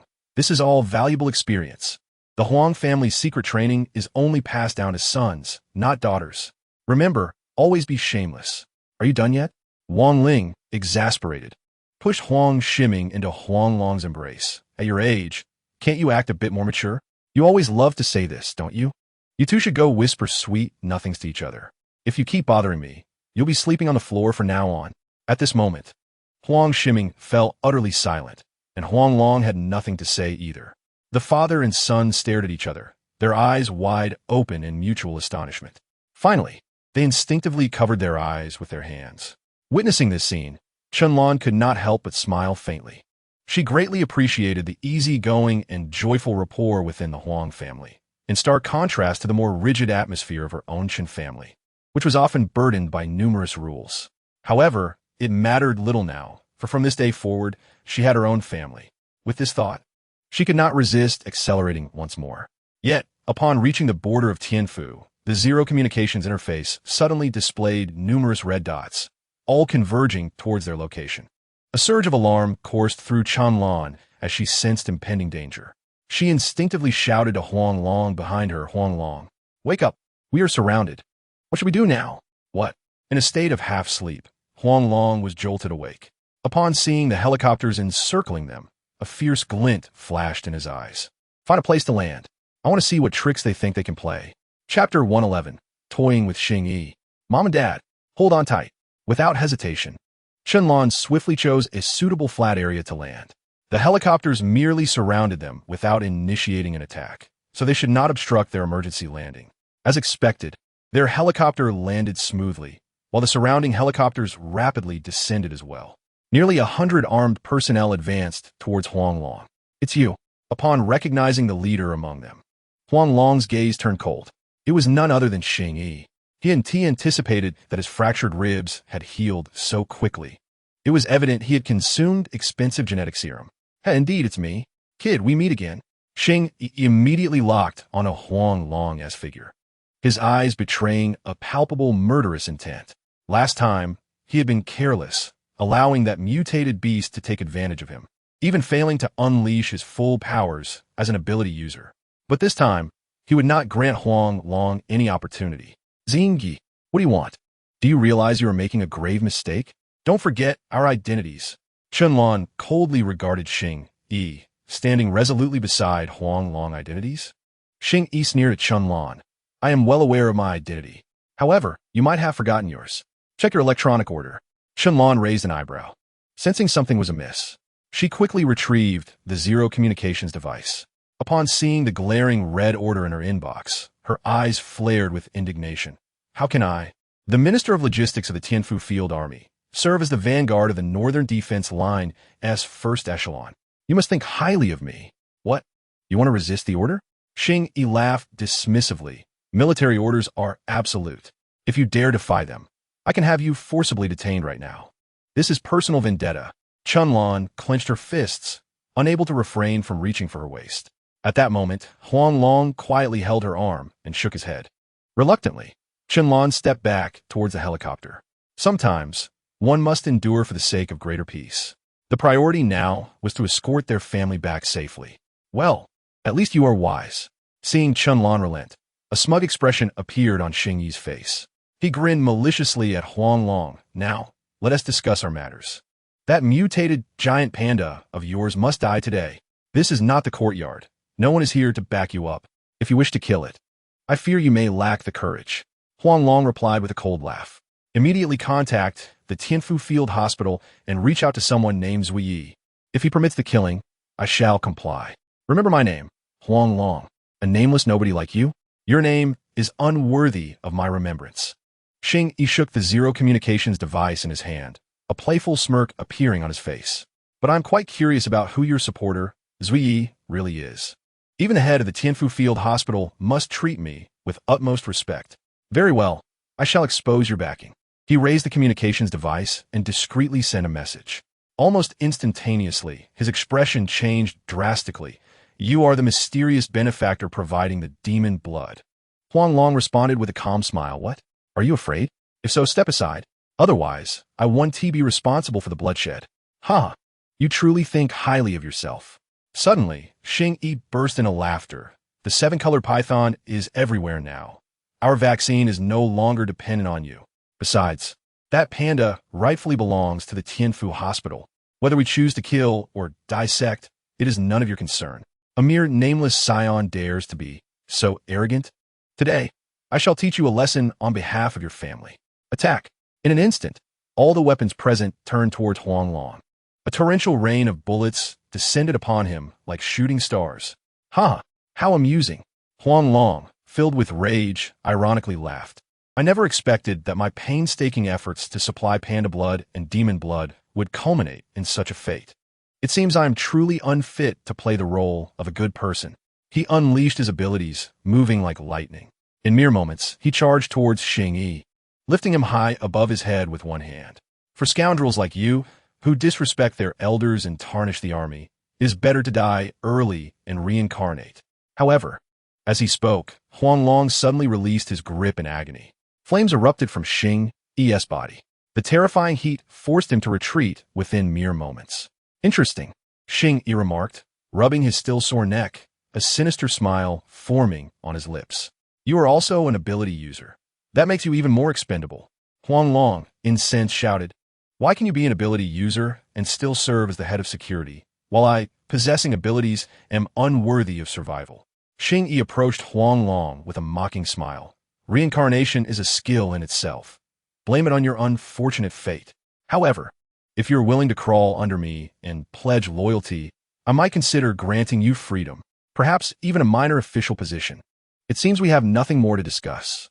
Today, either you die or I do. Huang Long's figure shifted as he activated his abilities once more, summoning a cataclysmic force as he hurled a punch towards Xing Yi's head. Yet, the moment his fist made contact with Xing Yi's form, he was astonishingly sent flying backward. With a resounding crash, Huang Long fell heavily to the ground. Is that all you've got? Xing Yi's face lit up with smugness as he taunted. Sorry, but I wear a dark matter reflex armor, a fluidic form of counter-armor that disperses the force applied to it swiftly. The immense kinetic energy from your lightning abilities is utterly insufficient to destroy dark matter reflex armor. Last time, I was unprepared, which allowed you to succeed. But this time, what do you have to defeat me? Suddenly, the flames enveloping Xing Yi dissipated, his body transforming into a void. Stealth? Do you think I'm afraid of you?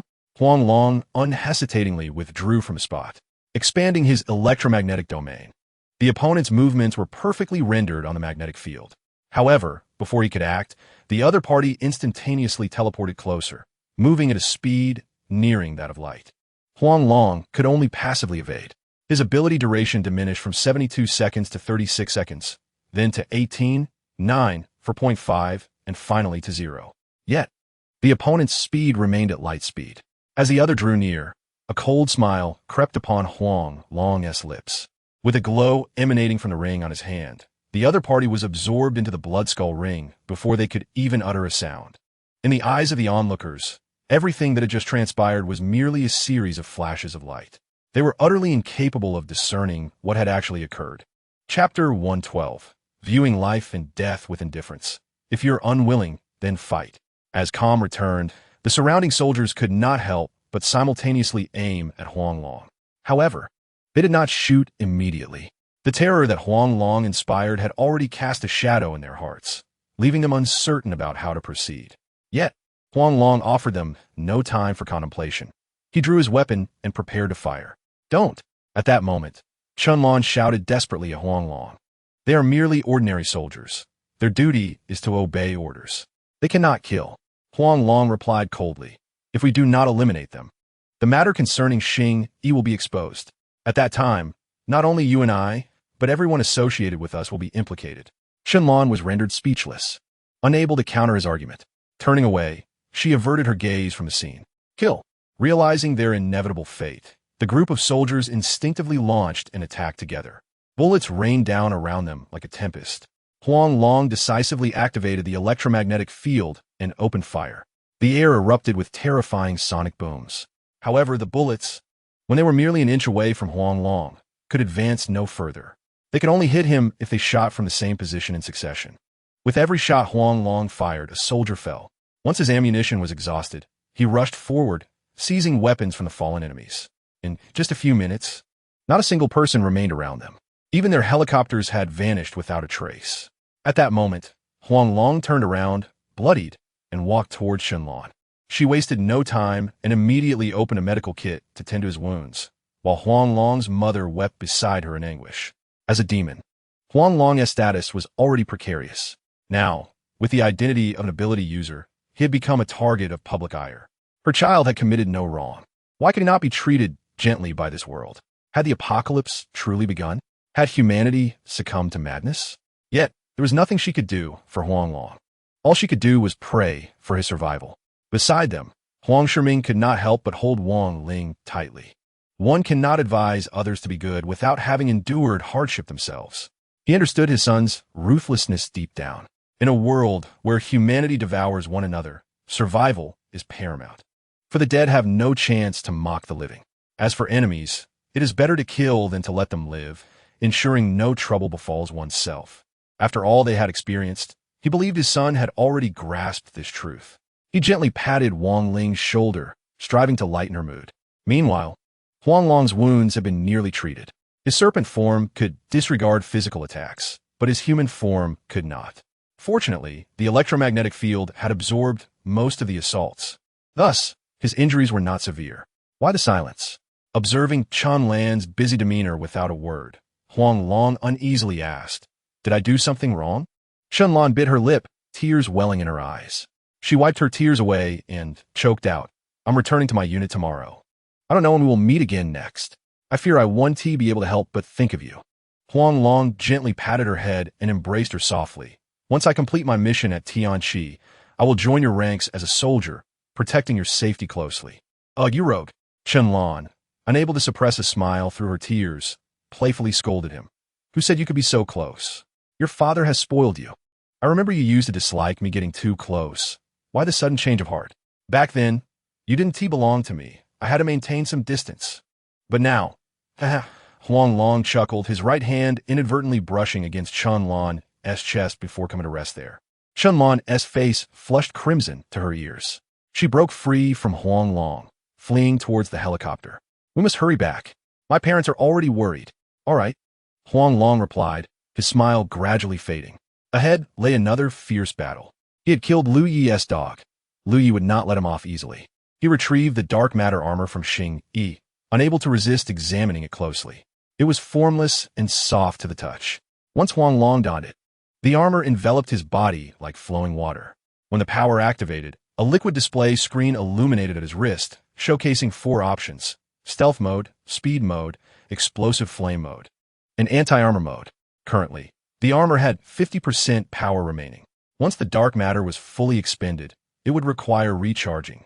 After familiarizing himself with the armor, Huang Long boarded the helicopter. 10 minutes later, it safely landed on the helipad of the courtyard. As expected, Lu Yi had already surrounded the area, leaving no room for passage. However, Chen Tian showed no fear. He approached Huang Long and the others with Liang Huiwan, warmly greeting them. "In-laws, long time no see, you still look so dashing." He opened his arms, initiating a hug with Huang Shiming. "Ha, likewise," Huang Shiming responded with equal courtesy. The two embraced briefly before separating. Chen Batian's gaze involuntarily fell upon Wang Ling. In-law mother, still as beautiful as ever, with a smile gracing his lips. He could not help but stride towards her. Jealous, Huang Ming interjected, positioning himself in front of Chen Batian. Go away. Isn't it enough to hug me? Are you not afraid Hui Wan will get jealous? Liang Huiwan laughed gaily. I'm not afraid of jealousy. I just worry that you, the vinegar jar, won't be able to handle it. Ha ha ha. Wang Ling chuckled. Huiwan, forgive me for laughing. He's just like that. She stepped forward, linking arms with Liang Huiwan, entirely unperturbed by the gazes of those around them, making her way towards the backyard. Huang Ming and Chen Batian followed closely behind, their arms slung over each other's shoulders, engaging in conversation. Meanwhile, Lu Yi felt as if he had bitten into something foul. He had set such an elaborate trap, as if to welcome this group of people. Finally, his gaze fell upon Chen Lan. Where is Xing Yi? I sent someone to fetch you. Where is he? Why should I care? Chen Lan shot back, her expression icy as she glared at Lu Yi. You sent someone to fetch him. How would you not know where he went? Lu Yi clenched his fists, remaining silent for a moment before suddenly smiling. By the way, I forgot to congratulate you. Congratulations on your promotion to the commander of the first echelon of the Northern Defense Line, leading 500 experienced warriors. You are truly the sharpest blade among blades. I believe Minister Chan will achieve even greater accomplishments. Then I must thank Commander Liu for your support. I will certainly report for duty on time tomorrow. Chen Lan grasped Huang Long's hand with one hand and the iron-eating beastess with the other, proceeding towards the backyard. Wait. At that moment, Lu Yi, with a disingenuous smile, blocked her path. You may leave, but we need to investigate the identity of this mutant beast and Huang Long. After all, this is not a place where anyone can come and go as they please. Enough.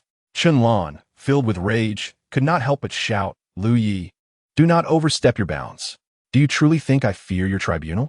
A broken tribunal that cannot even uphold justice itself. What right do you have to judge others?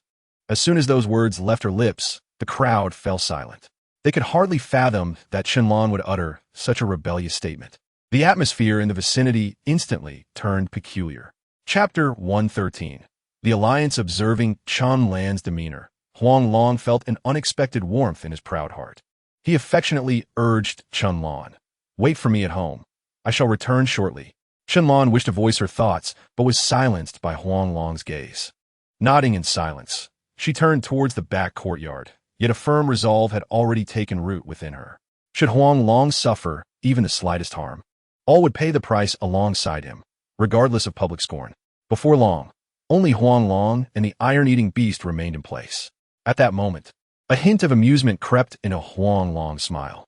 He called out to the retreating figure within the crowd, Zuyi, why do you flee? Do you think I would consume you? Come forth. This Liu is eager to uncover my identity. Tell him who I truly am. Upon hearing his words, the crowd instinctively followed Huang Long's gaze. When they spotted Ziyi, who appeared to be skulking like a thief, their eyes revealed a touch of incredulity. It was utterly astonishing that a formidable butcher would fear a mere youth. I'm pressed for time. Let us discuss this later. Zuoye chaklit akardli, attempting to push through the throng. At this juncture, Lu Ye's icy voice pierced the air. Oh, you know his identity? Then do enlighten us. I am most intrigued. Zhuo Yi glanced at Huang Long, then at Lu Yi, his expression laden with difficulty. He had never anticipated Huang Long's appearance here. It seemed he was now entangled in this mess. Taking a deep breath, he fixed his gaze upon Lu Yi. This panda is the one missing from the Wild Combat Hospital, and this man named Huang Long is the serpent demon stirring chaos in the city. Do you recall the internet celebrity with billions of fans who vanished during a live stream? That person is him. He has transformed from human into demon. What? It's him. How can this be? Lu Ye's eyes widened in disbelief. The identity of the serpent demon remained a mystery, universally accepted as a mere demon with no ties to humanity. Many speculated that the serpent demon became the son of Huang Ming and his wife because they had rescued him. Yet, Zuiyi's revelation completely overturned prior assumptions. Although he was a member of the collateral line of the 8 ancient clans of Huangdian, he lacked the qualifications to know the truth. If Zuiyi's words held any weight, it would elucidate why the Jiang family was so desperate to possess Huang Long. Securing Huang Long could unlock the secrets of evolution and immortality. potentially using his transformative abilities to eradicate the hereditary diseases afflicting the 8 ancient clans. As they regarded Huang Long, the crowd instinctively stepped back. Demons were creatures of legend, their extraordinary abilities documented in numerous mythological tales. They were impervious to blades and immune to fire and water. They could even transform into human forms and articulate human speech, yet these were mere fables. And no one had ever witnessed such phenomena. A palpable fear began to spread within their hearts. Suppressing his own trepidation, Lu Yi gazed intently at Huang Long. "Are you truly a demon? Then, were you the one who slaughtered the 8 ancient clans of Huangdian?" Huang Long replied with a faint smile. "Indeed, I am a demon. However, the slaughter of the 8 ancient clans was not my doing, though I have taken the lives of a few ancient clan members, such as the head of the Gu family, Gu Sheng. So what do you intend to do? Whether it be to kill or to maim, I shall accept it all. However, be prepared to endure my wrath. As long as I live, I will find a way to eliminate you." Suddenly, all firearms in the vicinity pointed at Huang Long simultaneously. Zui Yi could not help but wear a bitter smile. Lu Yi would surely become more vigilant towards him, potentially dragging him into this turmoil. As expected, Lu Ye's expression darkened as he glared at Zui Yi. "Deputy Commander Zhua, come here. Since you are so well acquainted with his background, you shall be the one to apprehend him. Exterminate the demon. It is your duty." "Yes, Commander." Zui Yi gritted his teeth and nodded. He activated his nano-battle armor and approached Huang Long. All officers of squad leader rank and above are equipped with nano-battle armor, some even with dark matter armor. "Huang Long, while you may be formidable, my invisibility is no trifling matter. I am also armed with an antimatter hand cannon that annihilates all. If you are wise, join our new regiment, and you shall partake in the spoils." "Very well, I accept." Huang Long grinned, his expression enigmatic. Yet, Zui Yi felt a jolt of unease. He immediately sensed Huang Long's cunning scheme. Essentially, their objectives aligned, the only distinction being that he was coerced while Huang Long acted of his own volition. Lu Yi, who had initially wished to avoid provoking Huang Long, suddenly found a glimmer of hope in Zui Yi's words. If he could bring both the panda and Huang Long under his command, the credit for the vaccine would surely fall to him. Although Huang Long's blood was currently of no use, the value of the panda's blood remained intact. With this thought, he swiftly made a decision. Following Zui Ye's suggestion, he smiled and continued. "The Council of Deputy Commanders Zhua is quite appealing. I will naturally find a way to eliminate uncontrollable elements. But if you're willing to serve under me, all terms are negotiable. I can even facilitate your union with Chun Lan. Sounds promising. I wonder what position you would assign me if I were to pledge my allegiance to you." Huang Long inquired with keen interest. Seeing Huang Long's receptiveness, Lu Yi couldn't help but become enthusiastic. "I have heard your true form is impervious to physical attacks. A sharp blade is meant for you. Would being a deputy company commander be too much of a slight? It would involve about 120 personnel, and the tasks are challenging, allowing for rapid merit accumulation. With your abilities, I believe you could ascend to Zui Ye's position within half a year." This was truly hard to refuse. Huang Long chuckled, his gaze fixed intently on Lu Yi. "One last request. I may freely consume any beast I hunt. Then let us look forward to a fruitful cooperation." Liu Yi grinned, extending his hand. "To a fruitful partnership." Huang Long reciprocated with a smile, albeit one that did not reach his eyes. Ultimately, the two shook hands amidst the astonished stares of onlookers. This scene, in any light, appeared utterly farcical. Strangely, no one interjected. The reason was simple. All the direct line members were Lu Ye's own people. Meanwhile, the original structure of the 1st Beast Hunting Brigade had been completely dismantled. Displacing power was an unavoidable tactic in seizing control.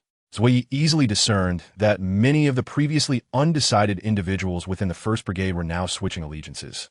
Numerous key players had embraced the new regiment through repeated ideological education. Now, aside from the changes in senior positions, the new regiment retained its formidable combat prowess, perhaps even surpassing it.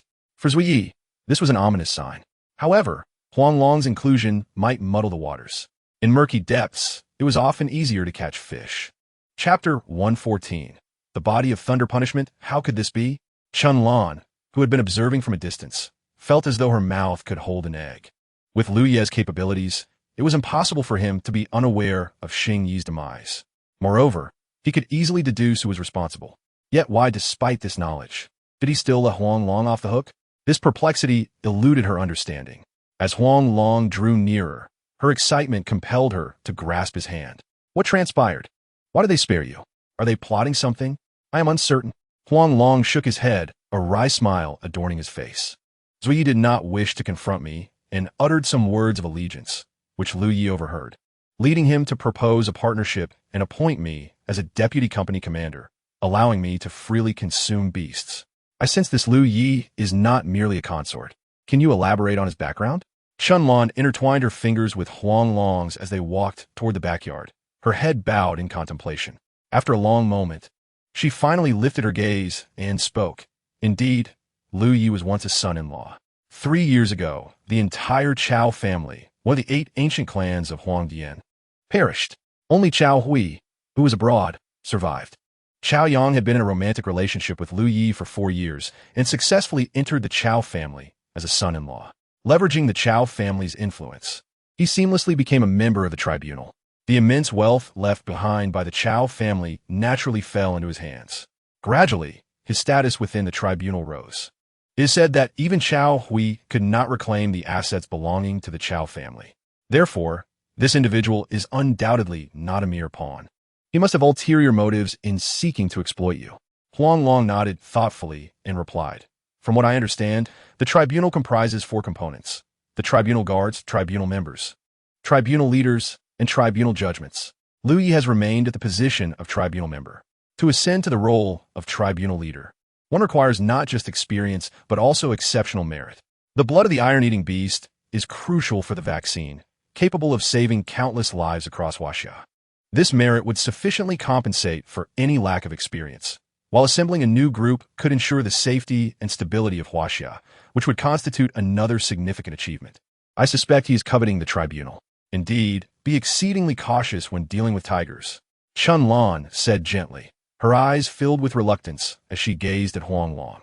He instinctively pulled her into a tight embrace. What are you still lingering for? We have been waiting for the 2 of you.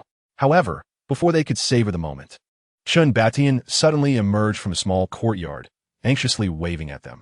Huang Long and Chun Lan quickly quickened their pace to join him in the yard. At that moment, the courtyard was festooned with decorations, bustling with people. Before Huang Long could fully comprehend the situation, a group of individuals pulled him forward. Good lad, we witnessed everything that transpired. Being adaptable is a sign of future greatness. Indeed, just look at the aura of heroism in this boy's demeanor. He is undoubtedly a spirited young man. We have high hope for you and Shinlan. Today, we gather to celebrate your union. Regardless of whether you are a monster or a human, remember this. You must honor the land beneath your feet, your parents at home, and the woman by your side. Gome, let's drink. Tomorrow's matters shall be addressed tomorrow. In a haze, Huang Long was inundated with cup after cup of liquor. The following morning, he awoke with an excruciating headache, only to discover a letter by his bedside. He hastily picked it up to read. It was a note from Chinlan, stating that she had departed the previous night and urged him not to worry. How could Huang Long not be concerned? He quickly got out of bed, dressed, and opened the door, only to find Chun Batian seated in a chair. It was barely 5 in the morning, clearly waiting for him intentionally. He rushed back inside to fetch a cup of tea and knelt in reverence before him. Father, Chunlan left last night. He cautiously observed Chun Baishan's expression, but there was no sign of disturbance on his face. He accepted the tea, took a sip, and set it aside. Your journey will be fraught with peril, especially for you, lacking any battlefield experience. Exercise utmost caution. As for your parents, worry not. With me around, they shall not suffer any indignities. Trust that I possess extraordinary abilities. You must have sensed it. As he spoke, Chun Batian produced 3 vials of blue serum and handed them to Huang Long. With a solemn expression, he continued, These 3 genetic serums are enhancers that can significantly increase the activity of your ability molecules. Theoretically, they can elevate a person's ability from H grade to D grade. You must consume them immediately. Should any issues arise, I, possessing the same type of ability, can assist you. Huang Long nodded and unhesitatingly opened the 3 vials, swallowing them one after another. A fiery sensation coursed through his body. Within moments, his complexion flushed. The previously feeble ability molecules within him suddenly surged, as if boiling, expanding relentlessly.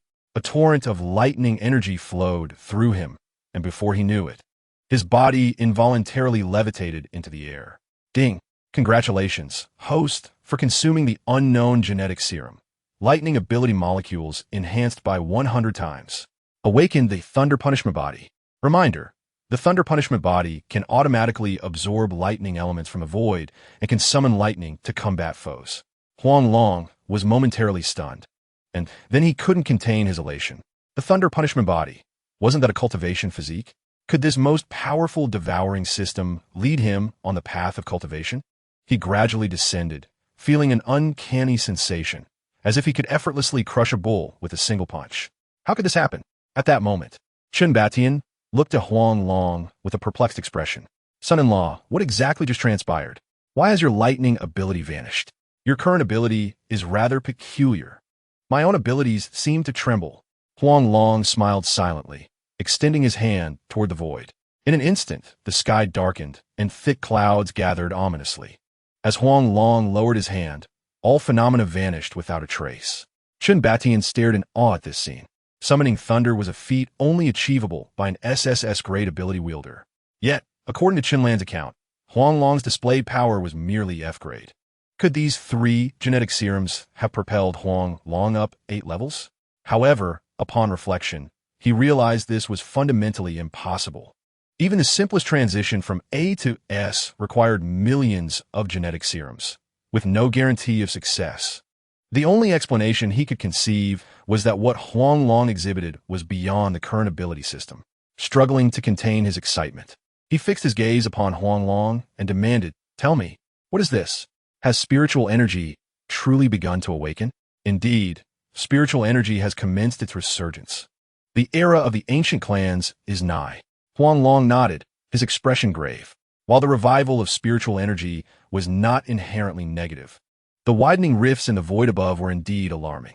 Those immense void fractures resembled vast abysses, and each time he gazed into them, it felt as if they were staring back at him, filling Huang Long with unease.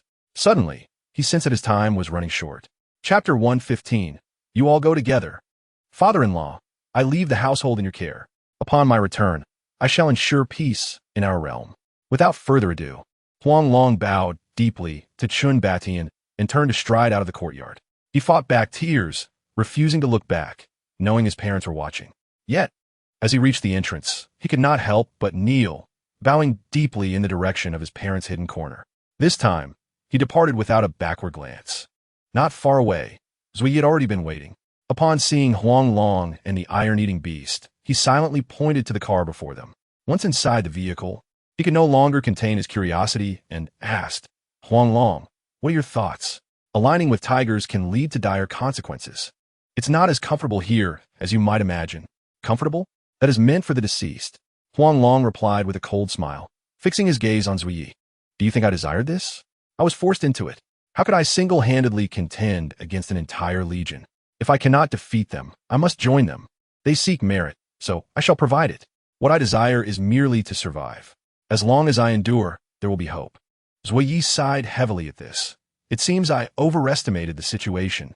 I thought you might vie for power with me, due to the Xianyuan Wudao incident. To demonstrate my sincerity, I have decided to share some information with you, so you may prepare accordingly. Firstly, the number of Inungja in Huaxia has surged dramatically, and it is certain that there are numerous S-level Inung powerhouses concealed within the new core. Secondly, Lu Yi is not merely an Inungja, he is also a cultivator. Preliminary estimations suggest that his peak Qi refinement realm ability is F-level fire type. This individual is exceptionally adept at feigning weakness. Thirdly, with the resurgence of spiritual energy, secretive ancient martial families are beginning to rise, and the rifts in the void will intensify as a result. Fourthly, the 8 ancient clans of Huangdian have not been completely eradicated, and many still seek your life. Fifthly, your identity is no longer a secret, at least within the military. You are safe. For now, that is all. You should be well aware of my intentions. As I have stated before, I hope our battleground will be among the stars. I am indifferent. You may choose the location." Huang Long, embracing the nearby Shou, Tieshur Shou, couldn't he help but gaze out the window. However, with all this information, do you not fear your master's wrath? Xin Yuan Wudao seems to have been absent for quite some time. One wonders whom he is plotting against now. Zhuo Yi shook his head, a bitter smile adorning his face. Had it not been for their opposing identities, they might have become friends. Yet, now everything seems impossible. United by interests, they would ultimately part ways for the same reasons. He merely hoped that the day of separation would be postponed. Soon, the two arrived at the airport. Transferring to a helicopter, they headed straight for the Northeast Defense Line. Along the way, Zhuo Yi continuously analyzed the situation of the Northeast Defense Line for Huang Long. In short, once the Northeast Defense Line collapses, a terrifying tide of Isho will sweep across the entirety of Huaxiao within a single day. With 4 million personnel in the new corps, even if it costs their lives, they must eradicate these subterranean creatures at the border. 5 hours later, the two safely landed at Heihe Base. To their astonishment, the vast base was utterly deserted. Just as Huang Long was puzzled, a small team of 100 swiftly approached them. In mere moments, they formed 2 rows. The Sharp Blade Company is ready for orders from Deputy Commander Zhua. The leader turned, saluted, and displayed an earnest demeanor. Zhuo Yi couldn't help but nod in satisfaction. He pointed to the bald man before him and introduced him to Huang Long. This is Jiang Mubai, the commander of the Sharp Blade Company. From now on, you two will be good brothers fighting side by side. I refuse to be brothers with a monster. Jiang Mubai glared at Huang Long, his eyes seemingly ablaze with fury. Huang Long, bewildered, retorted as if he were eager to become his brother. Without hesitation, he glared back. Zhuo Yi felt an overwhelming headache. He did not wish to become embroiled in the discord between Huang Long and Jiang Mubai. This is Huang Long, the only Yao in Huaxia. Today, you both should take the opportunity to acclimate. If there is a mission, I will notify you immediately. He patted Huang Long's shoulder and turned to leave. However, before he could distance himself, the crowd erupted into chaos. This is the human army. How can a monster join? I object. I have no issue with a powerful monster in our ranks. But why should he, with no merit, assume the position of deputy company commander? Indeed, this role should have belonged to Zhang Pai. I refuse. I refuse. They brandished their fists like cattle, their faces betraying their fury. Yet, Huang Long seemed oblivious. Striding directly towards them. Who dares to object? Step up and fight me like a man. Zhang go. Take him down. The crowd's gaze instinctively fell upon the robust man in the front row. This man, hands clasped behind his back, stood tall, his eyes radiating determination. He promptly shed his shirt, revealing his muscular physique. With a flick of his clothing, he advanced towards Huang Long, witnessing this. The crowd couldn't help but gossip among themselves. Their expressions towards Huang Long were filled with disdain. Each of them had consumed genetic drugs, capable of overwhelming 1,000 ordinary individuals single-handedly. Furthermore, having battled Isho, for years their combat techniques had evolved into lethal skills. How could they respect a newcomer who had never seen the battlefield, especially since he had audaciously overshadowed them upon his arrival? If they did not vent their frustrations, they might struggle to eat. I bet this monster will fall in 3 moves. I bet 2 moves. I bet 1 move. The crowd formed a circle, pulling out cigarettes as wagers. When Zhang Junfeng approached within 2 meters of Huang Long, he halted. The Sharp Blade Company only respects the strong. If you can defeat me, I will acknowledge you. However, if you lose, you will obediently return to being a rookie. Do you dare? Why wouldn't I dare? Go ahead. Huang Long calmly regarded his opponent, not even adopting a defensive stance. Zhang Junfeng, who had been suppressing his fury, could no longer contain himself. Kid, you will pay for your arrogance. He lunged forward with his left foot, executing a high kick aimed at Huang Long's forehead. Huang Long stood his ground, seemingly frozen in shock. The crowd's derision intensified. A thunderous boom resonated, and Zhang Junfeng's figure suddenly vanished. The spectators stared, bewildered, at the scene before them. The Henti even comprehended what had transpired. Zhang Junfeng was nowhere to be seen. They could only look behind them. To their astonishment, Zhang Junfeng lay sprawled within a massive plastic barrel. In that instant, their eyes seemed to ignite with disbelief. Huang Long, maintaining a calm demeanor, beckoned. Come me all at once. Charge. Brothers, take him down. The crowd, like a powder keg, ignited with fury, and they surged toward Huang Long in unison. Chapter 116. Zhang Junfeng seeks favor with so many attacking at once. I wonder how long you can remain arrogant. Jiang Mubai stood to the side, his expression cold. He did not intervene, but silently observed. Each individual present had been injected with copious amounts of strength, speed, and neural reaction-enhancing drugs.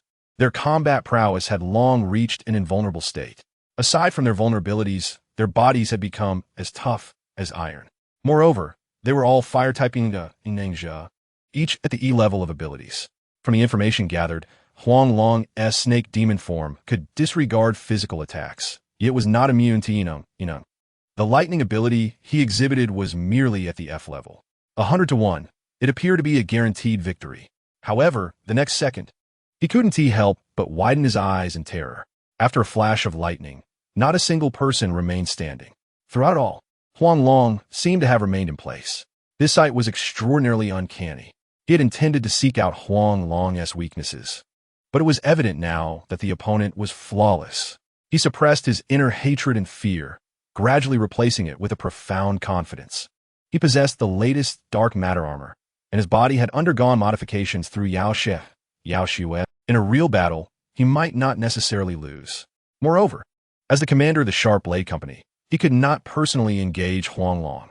On the battlefield, he had 1,000 methods to eliminate him. Well, good skills. With that thought, he applauded, generously praising Huang Long. To face 100 alone, you are truly a warrior worthy of respect.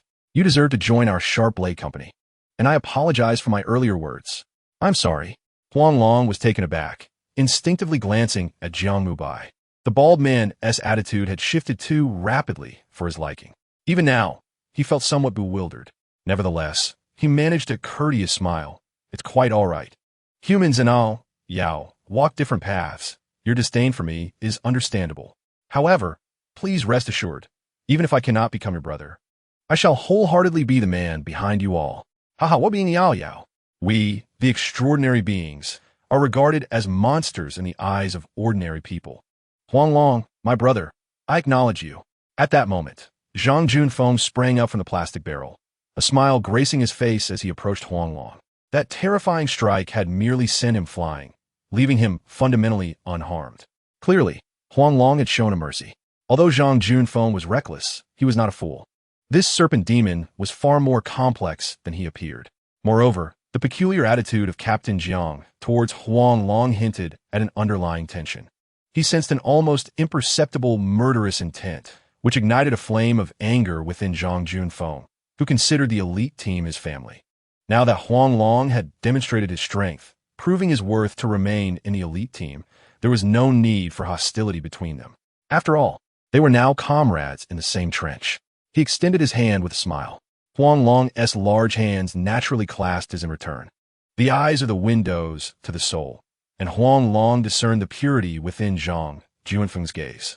Hey, Huang Long, is that you? Have you enlisted? Just then, a voice of surprise rang out nearby. Huang Long turned to see Wang Xiaotong, a nurse from Huaxia Hospital. What is she doing on the battlefield? Nurse Wang, do you know our deputy squad leader? Zhang Junfeng inquired curiously, glancing at the two. Wang Xiaotong's eyes sparkled like stars, while Huang Long's gaze was as profound as the ocean. It was evident to any discerning onlooker that there was something between them. The situation seemed to escalate. Everyone in the elite team was aware of Jiang Mubai's affection for Wang Xiaotong. Indeed, upon seeing Wang Xiaotong bounding toward Huang Long, Jiang Mubai's expression turned a deep shade of green. He furiously shouted at the crowd, "What are you all standing around for? Pair up, routine patrol." As he spoke, his gaze lingered on Huang Long. Zhang Junfeng caught this moment and swiftly grabbed Huang Long, who had yet to exchange pleasantries with Wang Xiaotong, deputy squad leader. "Let me familiarize you with the surroundings." In the blink of an eye, Huang Long was dragged several dozen meters away. The iron-eating beast followed closely behind. Wang Xiaotong, feeling exasperated, called out to Huang Long's retreating figure, "Hey, Huang Long, I'll come to your elite team tonight to check your health. I have something to discuss with you." "Ah, okay." Huang Long waved his hand without looking back, responding casually. Damn it. Jiang Mubai's expression darkened further. He approached Wang Xiaotong, unable to contain his anger. "How do you know him? What is your relationship with him? Does it concern you?" "Move aside." Wang Xiaotong, with her medical kit slung over her shoulder, coldly brushed past Jiang Mubai. For a moment, Jiang Mubai stood frozen, his fists clenched tightly, creaking with tension. Meanwhile, Zui Yi, sitting in the lounge and gazing out the window, couldn't help but smirk. He finally understood why Xianyuan Wudao had dispatched an obscure intern to Tianfu. It seemed every move was part of a grand strategy. He quietly stepped away from the window, but his smile quickly faded. The electronic devices in the room were suddenly non-functional. This signified that intelligent civilization was once again under threat. Currently, human civilization was broadly categorized into 4 levels: hunting civilization, agricultural civilization, industrial civilization, and intelligent civilization. Yet, before the emergence of a 5th civilization, Blue Star was already on the brink of collapse. If they could not endure this trial, humanity might face extinction. The terraforming of Mars had only been partially completed, enough to sustain a mere 1,000,000 people. As for those eligible for immigration, they had long been predetermined. Should Blue Star spiral out of control, the Mars immigration plan would be activated prematurely, leaving the rest to become mere cannon fodder. Thus, humanity now stood on the precipice of danger. Yet many remained lost in their pursuits of power and influence. In this chaotic era, who would prevail? Xianyuan, Qiyu, or others? Forget it. Let the tall ones bear the weight of the heavens. Why should I ponder so deeply? He chuckled at his own thoughts, regaining his composure. At that moment, Huang Long was being led by Zhang Junfeng to the iron wall of the Heihe defense line. Surrounding them were bloodstains and scattered white bones, with the terrifying roars of monstrous beasts echoing ominously. Do you feel it? This place is nothing like within the Great Wall. Here, the slaughter is relentless. Zhang Junfeng warned seriously. So, Deputy Squad Leader, you should refrain from transforming unless absolutely necessary, as it could provoke friendly fire. Allow me to familiarize you with the area. Zhang Junfeng leaped forward, his back unfurling a pair of fiery wings, with Huang Long and the iron-eating beast trailing closely behind. Chapter 117, Thunder Punishment. A resounding crash echoed. Dust swirled around Huang Long. Zhang Junfeng stared in awe as Huang Long effortlessly leaped down from the 100-meter-high iron wall. Even he could not accomplish such a feat with ease, especially considering Huang Long was accompanied by a mutated giant panda. Zhang Junfeng's curiosity about the panda intensified. I've heard that our Huaxia vaccines can work wonders. This mutated panda must play a significant role. I wonder if it possesses any extraordinary abilities. Huang Long sheepishly scratched his head. It can eat anything. Does that count as a skill? Zhang Junfeng was left speechless. Since when did the ability to eat count as a talent? If that were the case, could his long legs be considered a specialty? He shook his head, wearing a wry smile. Suddenly, he recalled the earlier encounter with Nurse Wang. He couldn't resist advising Huang Long, by the way. Captain Jiang has always had feelings for Wang Xiaodong, even going so far as to cut his hair as a vow. If you can avoid getting close to her, you should. I sense that Captain Jiang harbors animosity towards you. Huang Long laughed, patting Zhang Junfeng on the shoulder. Thanks, brother. I understand your point. Now, let's continue our journey. I am quite curious about the scenery of the underground cave. For 1,000,000 people guarding the cave, it must be a grand sight. Zhang Junfeng nodded, ready to lead Huang Long away. Just then, a group of bloodied individuals approached them from ahead. The leader, a man with a scarred face, bore the unmistakable mark of someone who thrived in peril. He glanced at Huang Long indifferently before smirking at Zhang Junfeng. Oh, isn't this our Zhang squad leader? Out here to show a new recruit the ropes, huh? Ha ha ha. But your elite team is only fit to clean up after our independent team. A bunch of cowards who haven't even breached the first line of defense, and they dare to call themselves the elite team. Ha ha ha. The surrounding individuals couldn't help but join in the laughter. You've gone too far. Zhang Junfeng clenched his fists, anger propelling him forward. You may insult me, but I will not allow you to belittle our elite team. Hubba, I challenge you. Do you dare? The scar-faced man sneered. Why would I not? Let's see what your elite team is truly made of. He drew the large blade from his back, carelessly tossing aside his pack. In the next moment, the two charged at each other like lightning. The clash of metal rang out, echoing like the sound of clashing swords. Zhang Junfeng chose to withstand the blows with his body. The mocking expressions on the faces of the onlookers instantly shifted to grave concern. This abnormal defense could rival many common monstrous beasts. However, they were far from convinced that Zhang Junfeng could defeat Hubba. The most terrifying aspect of Hubba was his eagle-eyed ability. He could swiftly pinpoint his opponent's weaknesses. As anticipated, in less than a minute, Hubba's swordsmanship suddenly accelerated. As he launched a frontal attack towards Zhang Juanfeng's navel with his large blade, he unexpectedly twisted it at an astonishing angle, striking at his tailbone.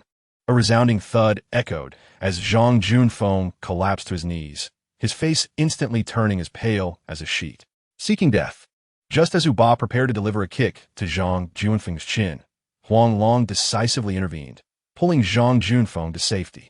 In the blink of an eye, his eyes transformed into almond-shaped, golden vertical pupils, quickly penetrating Zhang Juanfeng's body with thermal radiance. The sight of the dislocated vertebrae became crystal clear before Huang Long's gaze. He pressed his right index finger and thumb against the tailbone and gently tugged. With a sharp crack, the dislocation was instantly rectified. "Thank you, brother." Zhang Junfeng shook his body, gratefully stepping aside. "How could this be?" Ba exclaimed in disbelief, astonished that his ultimate technique had been so easily countered. In that moment, he regarded Huang Long as a formidable adversary.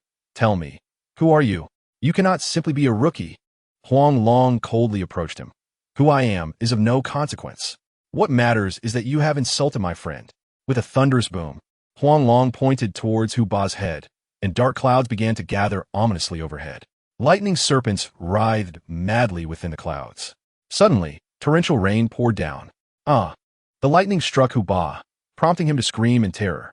He leapt about as if stepping on scalding hot yams, his figure darting everywhere. Yet, the clouds seemed to possess an awareness, remaining steadfast above him. "No, stop. I was wrong." Ba could no longer contain himself and began to plead for mercy. However, Huang Long paid him no mind. "You wish for me to cease? Then let it continue." The clouds thickened, and the lightning grew more formidable. Eventually, Huang Long's body began to levitate, currents of electricity crawling across him like insects, endlessly traversing his entire being. Suddenly, a flicker of unease crossed Huang Long's mind. The rift in the void above him widened once more. This time, he distinctly sensed the elemental lightning emanating from within. It felt as if countless ferocious beasts were on the verge of awakening. He decisively halted the thunderous punishment. At that moment, Ba was left with his hair standing on end from the lightning strikes, his face resembling charred coal. Smoke billowed from his mouth, nostrils, and ears. This was the result of Huang Long's utmost restraint. Otherwise, a single bolt of lightning could have obliterated him. Yet, Huang Long himself was not unscathed. Channeling this tempestuous energy had drained his mental fortitude. Even now, his head throbbed incessantly. "What?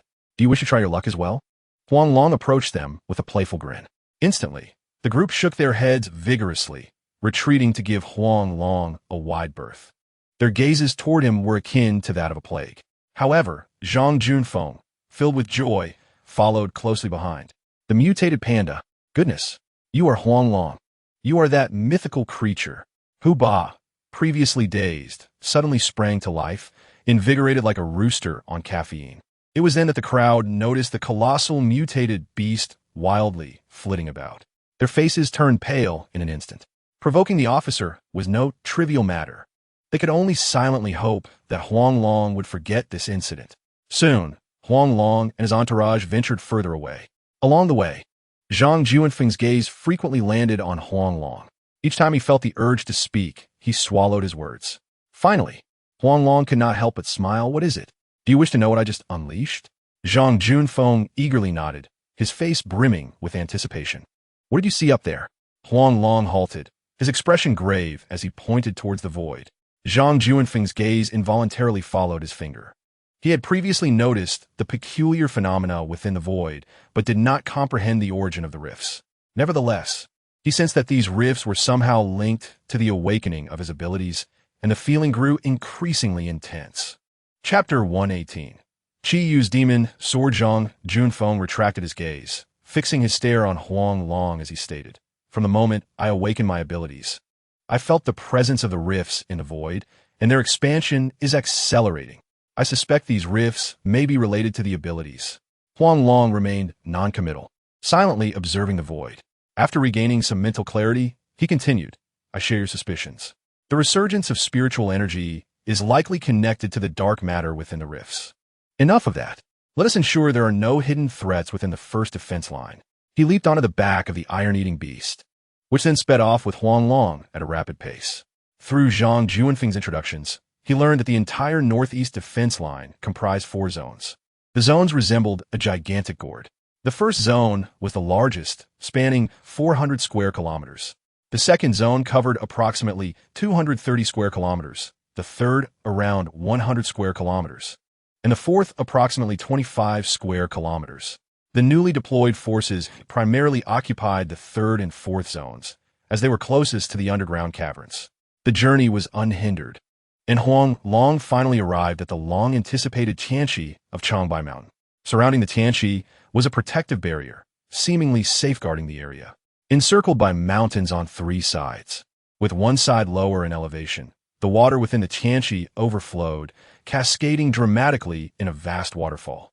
However, just as Huang Long entered the perimeter, a series of tremendous roars approached rapidly. "Deputy Commander, do not go there. The Tianqi is dangerous," the experienced Zhang Junfeng shouted, instinctively lunging toward Huang Long. But it was too late. The massive aftershock from the explosion sent Huang Long and the iron-eating beast flying, ultimately crashing into the Tianqi. Cough, cough. As the dust settled, Zhang Junfeng immediately searched for Huang Long's whereabouts, even diving into the Tianqi to investigate. Yet, it was as though Huang Long had vanished without a trace. Despite his throat becoming hoarse from calling out, he received no response. Reluctantly, he chose to return and report the news. 3 hours later, Huang Long slowly regained consciousness, only to find himself in a vast stone cavern with a massive waterfall behind him. In an instant, all the events rushed back to him. In a moment of peril, the iron-eating beast had saved him, leading him into the cave. "You have awakened." At that moment, an ancient voice suddenly resonated. Huang Long was taken aback, unaware of when the speaker had appeared behind him. He turned uneasily, only to see the iron-eating beast lazily sprawled before a venerable elder with a white beard. Observing the elder, Huang Long felt an increasing sense of familiarity, as if he had encountered him before, yet he couldn't recall where. Upon noticing the incense burner nearby, he abruptly stood up, unable to contain his excitement. "Elder of the Tianqi, I remember you. You are the diviner. You are the one who foretold my fate. Indeed, it is I. You remember me." The elder stroked his long mustache, smiling at Huang Long. "You are indeed the chosen one. My predictions were accurate. Therefore, it was not I who was mistaken, but always them. Today marks our reunion. Fate has brought us together. I never anticipated that in the twilight of my life I would encounter you. Very well. Today, I shall assist you in reforging the demon sword and ghost sword, merging them completely. Child, now cast the fragments upon the forge." With a grand sweep of his hand, a towering black incense burner, standing taller than a man, materialized before Huang Long. His eyes narrowed, and he gazed at the elder with an odd expression, inquiring, "This does not appear to be an extraordinary ability. Might I know your identity and true cultivation level?" The elder smiled at Huang Long, replying, "I am Yao Tianqi, a descendant of the Hulong clan and a disciple of the Baijian mountain manor. My cultivation is at the pinnacle of body refining, and I am 189 years of age. Time is of the essence. Let us commence." Huang Long nodded and quietly retrieved fragments of a weapon. At that moment, the lid of the furnace unexpectedly opened on its own. Huang Long casually tossed the weapon fragments inside. Instantly, the previously tranquil furnace erupted into a frenzy, engulfed in searing black flames. "If that does not suffice, I shall add more fuel to the fire." The elder unexpectedly bit his finger, infusing the surrounding formation around the furnace with his blood. As the blood filled the intricate diagram, terrifying black flames ignited across the ground. "How is this possible? This is actually dark matter," Huang Long exclaimed in astonishment upon sensing the familiar aura. However, at that moment, the elder was unable to speak. His face was visibly aging at a rapid pace. Suddenly, a deafening explosion ressounded. A mass of black liquid erupted from the furnace, suspended ominously in the air. The once lethargic elder swiftly commanded it to the secret chamber. Huang Long wanted to follow inside, but the elder sealed the entrance without hesitation. A rhythmic series of knocks echoed. Huang Long, anxious and restless, paced back and forth. Finally, he resolutely summoned the corpse within his ring to begin the devouring process. This included not only the bodies of Xing, Yi, and others, but also over 4,000 pairs of straw shoe soles. "Ding! Congratulations, host! You have devoured an anomalous human." earning 10 million evolution points. You currently possess 10 million evolution points. Ding! Congratulations, host. You have devoured a mutated straw shoe sole, earning 12 million evolution points. You currently possess 22 million evolution points.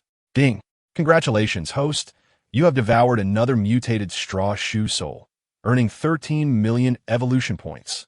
You currently possess 50 billion evolution points. After consuming everything, Huang Long accumulated 40 billion evolution points, completing 4/5 of his next evolution goal. At that moment, the knocking sounds from the secret chamber abruptly ceased. Following that, the entrance opened automatically. Huang Long rushed inside, only to be met with a sight that filled him with horror. The elder had plunged a pitch-black dragon-shaped sword deep into his chest. A copious amount of blood was unnaturally drawn from him, continuously absorbed by the sword. The originally jet-black blade transformed into a bizarre blood-red hue in an instant.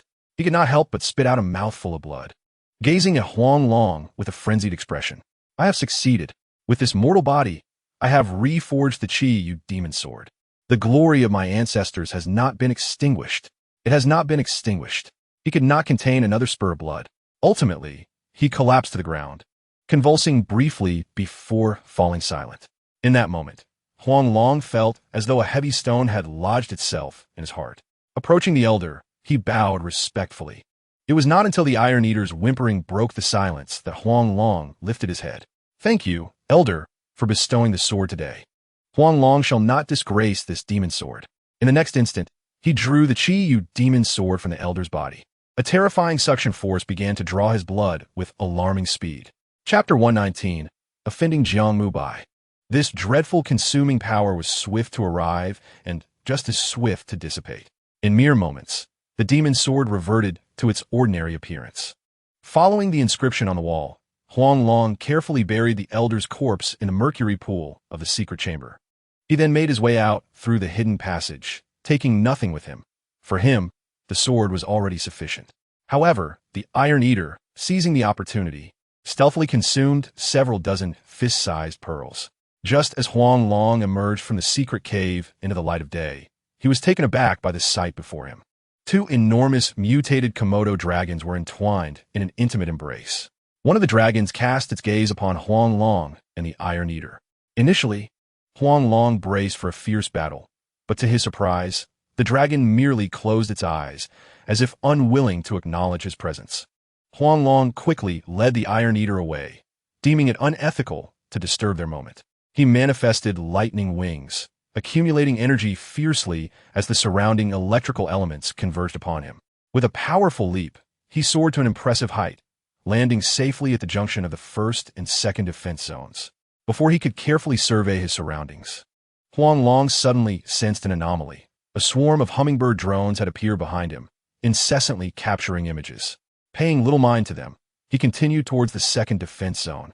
At that moment, an armed helicopter approached, landing directly in front of him. No sooner had the helicopter stabilized than a figure in pure white dashed forward. "Old classmate. Help me act. I'm utterly fed up with Jiang Mubai. I must make him give up. Acting? Haha, this is my forte." Huang Long smirked, pulling Wang Xiaotong into an embrace. "Huang Long, you scare me to death. But I found you," Wang Xiaotong exclaimed, her voice trembling as she pounded Huang Long's back. In mere moments, she was in tears, her acting skills rivaling even Huang Long's. "What are you doing? Let go." Jiang Mubai, approaching, glared with fiery eyes at the scene.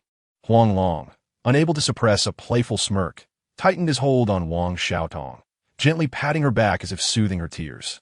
Yet, his gaze towards Jiang Mubai was filled with provocation. Zhang Junfeng, standing nearby, stroked his forehead, secretly lamenting the impending disaster. As expected, Jiang Mubai stormed forward, forcefully separating the two. "Deputy Commander Huang, I ask you to maintain your composure. Xiaodong's embrace is merely a manifestation of concern between friends. I hope you do not harbor any improper thoughts. My apologies. The one with improper thoughts is me." Wang Xiaodong regained her composure, eagerly linking her arm with Huang Long's. "I simply like Huang Long. What does that have to do with you? And is Xiaodong what you call her? Jiang Lianzhong, I ask you to maintain your composure. Huang Long, let us go." Wang Xiaodong tugged Huang Long towards the armed helicopter. Commander, we should leave as well. Zhang Junfeng could not help but subtly pull at Jiang Mubai. To his surprise, Jiang Mubai glanced at Wang Xiaotong and, unable to contain his anger, released his grip. If you want to leave, then go. I'll return alone. Forget it. I shall remain here with you. Zhang Junfeng suppressed his anger, forcing a smile. If not for Jiang Mubai being his superior, he would never have stooped so low.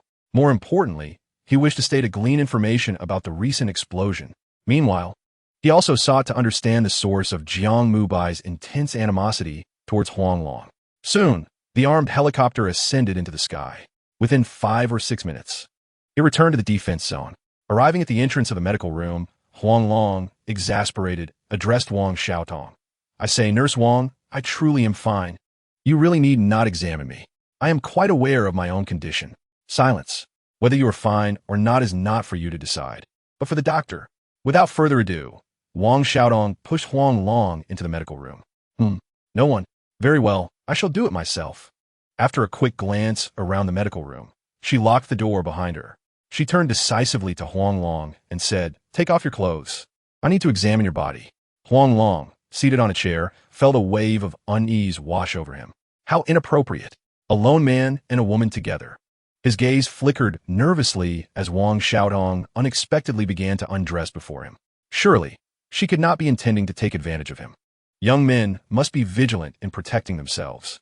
He rose swiftly and dashed toward the door, but no matter how he struggled, he could not escape. At that moment, Wang Xiaodong's voice suddenly rang out behind him. Huang Long, do you know? I actually liked you back in high school. No. Huang Long immediately shook his head vigorously. I think you don't truly like me. Rather, you might be infatuated with me? You rogue. What nonsense are you spouting? Wang Xiaotong exclaimed in exasperation, throwing her clothes forcefully at him. How could I ever betray Chunlan? Hurry up and take off your clothes. I need to check. The tumultuous aftermath of the explosion surely had its repercussions. Reluctantly, Huang Long acquiesced to her demand for examination. Ultimately, the results confirmed Huang Long's assertions. His body exhibited no anomalies. How strange. Wasn't there someone residing in the direction of Tianqi? How could the unmanned missile system target that location? Could it be that the data monitoring had malfunctioned? Wang Xiaotong furrowed her brows. A look of confusion etched across her face. Huang Long sighed with resignation. What does it matter? I'm perfectly fine, aren't I? By the way, I noticed that the communications personnel are everywhere.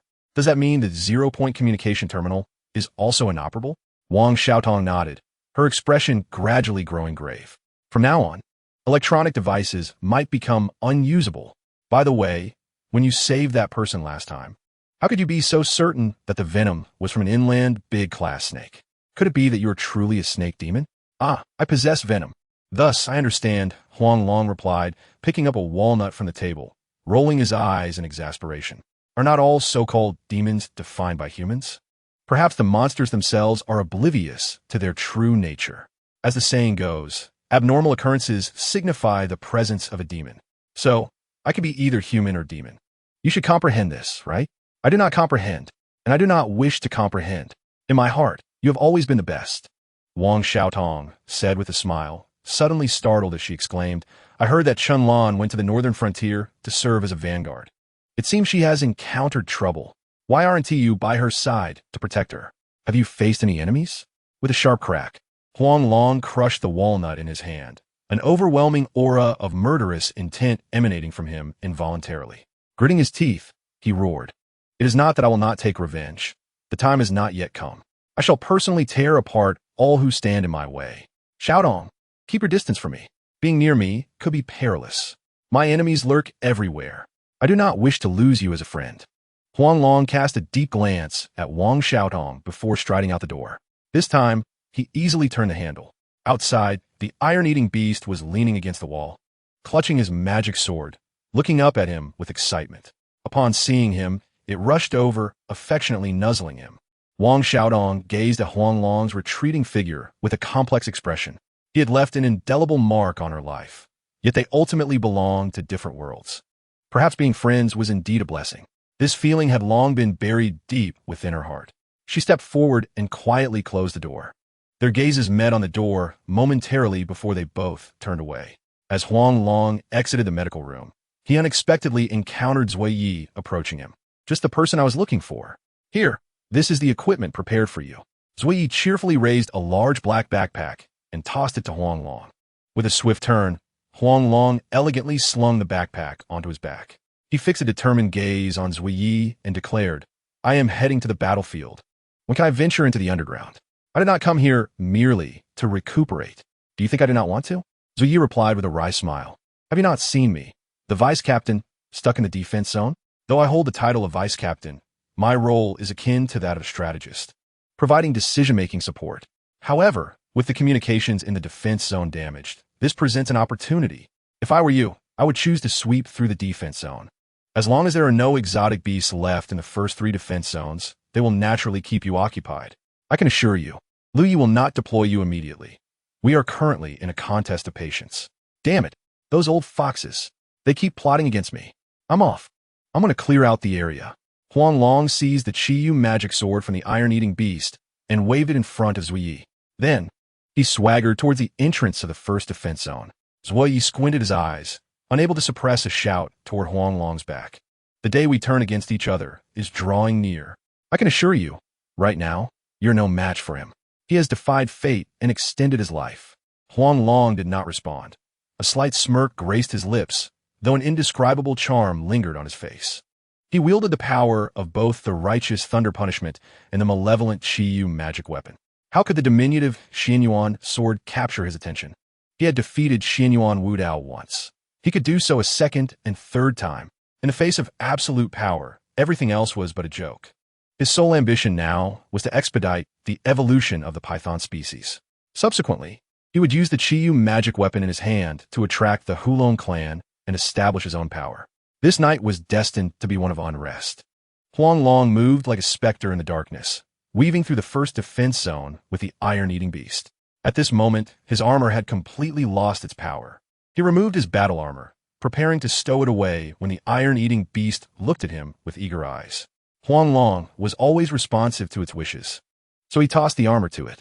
Seizing this opportunity, he inspected the backpack. Inside, he found a custom nano-battle suit, an electromagnetic cannon, an identity card, and a plethora of emergency supplies, such as glow sticks and signal flares. Without hesitation, Huang Long donned the custom nano-battle suit, inserting the identity card directly into it. As for the other items, he casually stored them in his ring. Suddenly, a crack echoed from a distance. After this sound, all fell silent. The iron-eating beast locked onto a target and immediately accelerated. Huang Long followed closely behind. To his surprise, upon closer inspection, it turned out to be a caterpillar the size of a finger. Huang Long stored it in his ring and continued onward. He contemplated transforming into a serpentine form, but the risk was too great. The hummingbird drones hovered nearby, and should the artificial intelligence issue a faulty command, he could very well face another missile strike. A familiar crack resounded once more. The iron-eating beast dashed forward. Once again, it was merely a caterpillar. Huang Long shook his head in disappointment. After walking 500 meters, the familiar crack echoed again. Losing interest, he chose not to pursue it. The iron-eating beast, however, charged ahead. But this time, it emitted a pained cry, followed by a loud thud. The iron-eating beast's form vanished in an instant. Iron-eating beast, Huang Long, who had initially dismissed the prey, now found himself engulfed in panic. He shouted in terror, unable to resist rushing toward the direction where the iron-eating beast had disappeared. A dark opening loomed before him. Iron-eating beast, he shouted again, but received no response. The vast entrance was strewn with dead branches and fallen leaves, clearly a trap designed for capturing exotic beasts. Inside, there might be deadly sharp objects awaiting. He suppressed the terror within him, continuously pulling out the glow sticks and bending them. As the glow stick fell into the abyss, Huang Long immediately scrutinized the environment within the cave. To his astonishment, it was not a vertical shaft, but rather an inclined slope reminiscent of a slide. Huang Long leaped forward, his body sliding uncontrollably downward. Without hesitation, he thrust the magic weapon into the adjacent wall. Utilizing the wall's resistance, his speed diminished significantly. However, Huang Long soon sensed something amiss. What had previously been slippery beneath him now felt sticky, as if he had become ensnared in a potent adhesive. Ultimately, his body became completely immersed in this peculiar liquid. Instinctively, he reached for the glow stick to illuminate his surroundings. Suddenly, a gust of wind swept through the darkness. "Who is it?" Huang Long bellowed, thrusting his sword backward. A spray of blood erupted, swiftly splattering across his face as the magic weapon easily pierced through his assailant's body. In a fit of rage, the attacker abandoned thoughts of revenge and fled. Simultaneously, the electric power coursing through Huang Long surged wildly. His body shot forward like lightning, and he accelerated in pursuit of the fleeing figure. Suddenly, a familiar cry echoed from a nearby fork in the path. Overcome with joy, Huang Long exclaimed, "Shou, I'm here." After a heavy thud of footsteps, Shou affectionately nudged Huang Long with its head. He couldn't help but fondly stroke its head, exclaiming, "You scared me. I thought something had happened to you." He casually activated a glow stick, only to discover a familiar fragment of clothing on the blade of his sword. Upon comparison with the remnants of his own attire, he was astonished to find that it indeed belonged to the members of the Jiandao Lian's customized nano-armor. Precisely from the left shoulder area. "Excellent," Huang Long sneered, presenting the fragment before Shou. "Remember this scent. If encountered, kill without mercy." Shou opened its mouth wide, emitting a furious roar that reverberated throughout the cave. Chapter 121. Framing finally out. Thanks to you, Shou.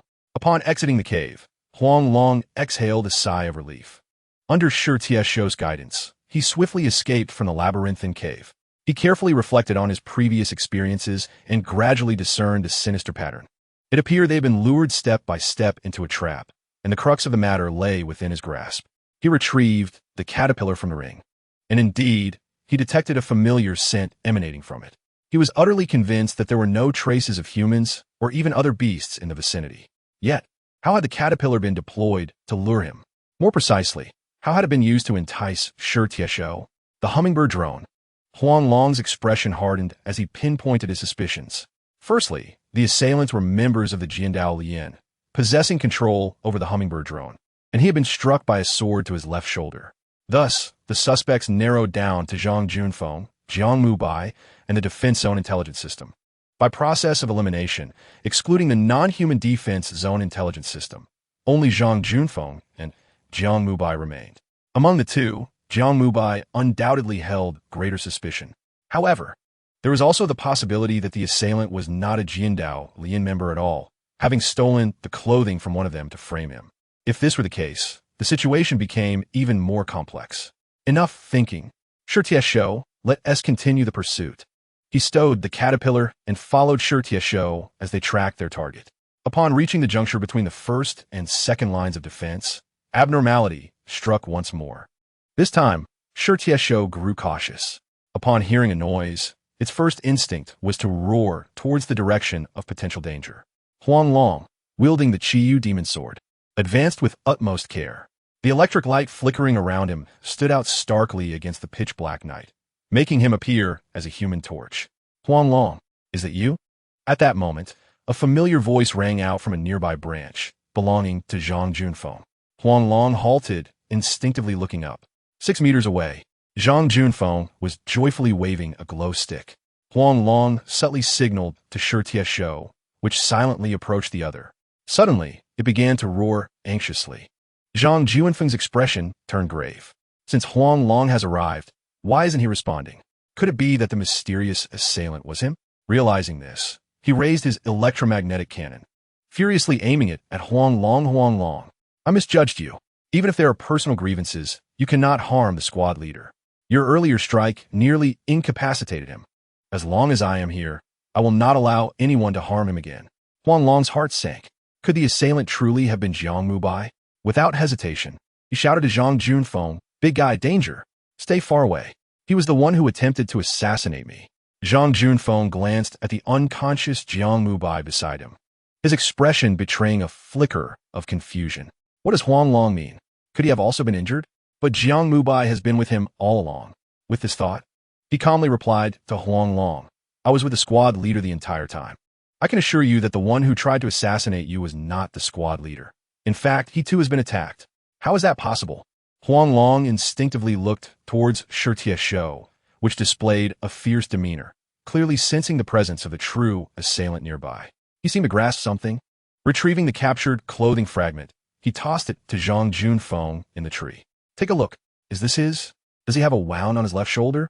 Zhang Junfeng caught the fragment, instinctively comparing it to the wound on Jiang Mubai. To his astonishment, the injury and the clothing fragment matched perfectly. Wait! At that moment, Jiang Mubai suddenly opened his eyes, extending his hands. The identity tag of the assailant is in my possession. Help me ascertain who he is. Zhang Junfeng was immediately overwhelmed. Yet he still retrieved the identity tag. He instinctively checked his own chest, only to find that his identity tag had inexplicably vanished. This is impossible, Zhang Junfeng exclaimed incredulously. How can this be? Huang Long, this is your identity tag. What is impossible? Jiang Mubai's expression turned cold as he fixed his gaze on Zhang Junfeng. Need I spell it out? He has long regarded me with disdain. This ambush was cunningly orchestrated.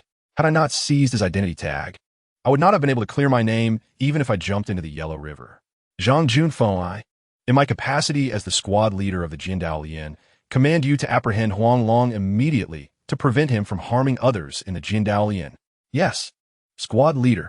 Zhang Junfeng nodded, leaping forward as he aimed his electromagnetic cannon at Huang Long. Huang Long, surrender peacefully. Do not make this more difficult for yourself. Do you not trust me? Huang Long wore a bitter expression. It seems that even jumping into the Yellow River would not cleanse my name. As an outsider, how could I possibly earn your trust? Especially since we have only spent a single day together. Submit, Huang Long. Otherwise, do not blame me for being ruthless. Zhang Junfeng's expression remained unyielding as he slowly advanced towards Huang Long. I will ensure this matter is investigated thoroughly. I apologize, but I cannot accompany you. However, Huang Long leaped forward, landing directly upon the back of the Iron Eater. Behind him, the electromagnetic cannon erupted with a series of thunderous booms around Huang Long's body. Within mere moments, he evaded the range of their assault and penetrated the second line of defense. Zhang Junfeng, who had pursued a few steps, abruptly halted. You bastard! Why have you stopped? Jiang Mubai, following closely, could not suppress his anger and shouted at Zhang Junfeng. Aren't you usually quite capable? Why is your marksmanship so poor today? Did you intentionally let him escape? I shall pursue him. Without a moment's hesitation, Zhang Junfeng rose into the air. The blazing flames surrounded him, making him resemble a fire deity standing proudly in the void. Jiang Mubai cast a glance at the pitch-black surroundings, an instinctive flicker of unease crossing his eyes. Come back. Do not pursue. I urgently need to tend to my wounds. Understood, Captain.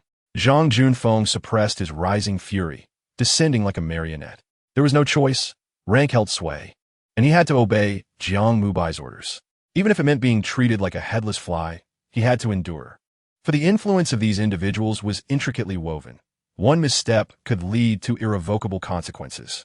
He admired Huang Long, for at least he dared to resist. At the very least, he possessed the courage to stand against everyone. Chapter 122. Like a hot knife through butter, as long as I, Huang Long, remain in position, I shall still be your vice platoon leader. They say our Sharp Blade Company is nurtured like a mother's child. Yet we have never faced a true battlefield. Moreover, the supreme honor of the Sharp Blade has been monopolized by us. It is not that we lack capability. Rather, we have simply not had the opportunity to enter battle. Today, I present you with this chance. Anyone wishing to prove themselves, step forward. Huang Long gazed at the gathered crowd with fervor. No one is born to be a coward. As long as they are men of spirit, they will undoubtedly rise to demonstrate their worth. The Iron Eater deactivated its cloaking and stood beside Huang Long. Wang Xiaotong was the second to join, followed by Zhang Junfeng. Soon, an increasing number of individuals stepped forward. The lethargy in their eyes vanished, replaced by the fierce gaze of wolves. The void split with a streak of red light. Zuyez's form rapidly approached. He looked at Huang Long and grinned. No offense, I was just taking a stroll. Like an eagle seizing a chick, he lifted way silly and declared, Let us go. Arbiter, this is not a place for you. In mere moments, he disappeared into a dark speck. Observing Zui's attitude, those who had previously hesitated now found their resolve solidified. Their gazes towards Huang Long grew increasingly peculiar, as if he were the true leader of this team. Enough of the idle chatter.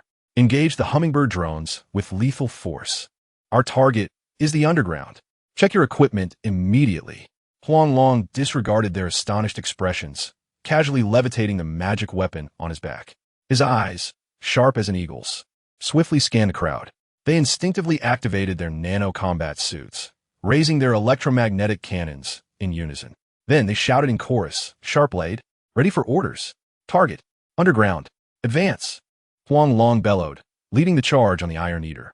Upon encountering obstacles, he leaped high. The entire Sharp Blade Company surged forward like a streak of red lightning.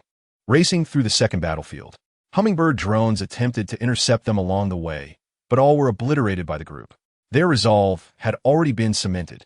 Today, even if it meant death, they would die within the confines of the 4th Defense Area. They aspired to be the sharpest blades among blades. At this moment, in the second line of defense, the independent company had just completed their assembly and was preparing to enter the 3rd defense zone. They were instantly left dumbfounded by the spectacle before them. A rapid sonic boom echoed, and a massive red light vanished in an instant. The resulting shockwave sent members of the independent company sprawling. Damn it, has the Sharp Blade Company gone mad today? They are blatantly defying military orders. They must be using every ounce of strength they have. Hubba erupted with curses, having bottled up his frustration all day. Consequently, he sought to find some semblance of significance in the 2nd defense zone. After a lengthy search without encountering any aberrant beasts, he decided to lead the independent company to the 3rd line of defense, as it was the closest to the 4th zone. Surely, there must be stragglers here. Yet, before they could proceed, the rabble from Sharp Blade Company surged forth first. What could be tolerated had reached its limit. Damn it! Charge! Do not let the Sharp Blade Company steal the spotlight. Hubba waved his arm, activating his nano-combat suit. The group surged into the 3rd defense zone like a tidal wave. The two companies engaged in a ruthless competition, slaughtering the surrounding aberrant beasts. Members from both sides continuously reported their kill counts. Huang Long's primary role in this hunt was to exert control. He utilized the electromagnetic field to restrict the movements of the aberrant beasts. The others were tasked with the killing. With Huang Long present, the disparity between the two sides widened. As the Sharp Blade Company slaughtered nearly 10,000 aberrant beasts, the independent company had managed only 2,000. The difference in power was glaringly apparent. At this moment, thousands of hummingbird drones above had locked onto the Sharp Blade Company. Almost every individual was marked with hundreds of red dots. Witnessing this scene, Hubba was utterly perplexed, though he was reluctant to concede defeat. The Sharp Blade Company had undeniably proven their worthiness of the title. Why then, were these drones targeting their own? Was hunting aberrant beasts a crime? Suddenly, the drones emitted a series of urgent alerts. All members of the Sharp Blade Company, retreat. The 3rd defense zone is not suitable for your operations. Please evacuate immediately. However, Huang Long remained unfazed. The entire Sharp Blade Company also turned a deaf ear. They frantically hurled the bodies of the aberrant beasts towards Huang Long. Each time a body neared him, it vanished without a trace. If an ordinary person possessed such a terrifying ability, it would indeed seem uncanny. Yet, when a demon possessed such power, it appeared entirely natural to them. In no time, nearly 10,000 aberrant beasts were entirely dealt with. Under normal circumstances, the members of the Sharp Blade Company would know to retreat in the face of adversity, returning to the 1st defense zone under the escort of the hummingbirds. Yet, in the next moment, Hubba's jaw nearly dropped in astonishment. The members of the Sharp Blade Company actually exchanged their electromagnetic cannons for antimatter cannons. Tens of thousands of hummingbird drones were instantly obliterated. Yet, the surprises did not end there. They formed ranks and charged straight towards the 4th defense zone.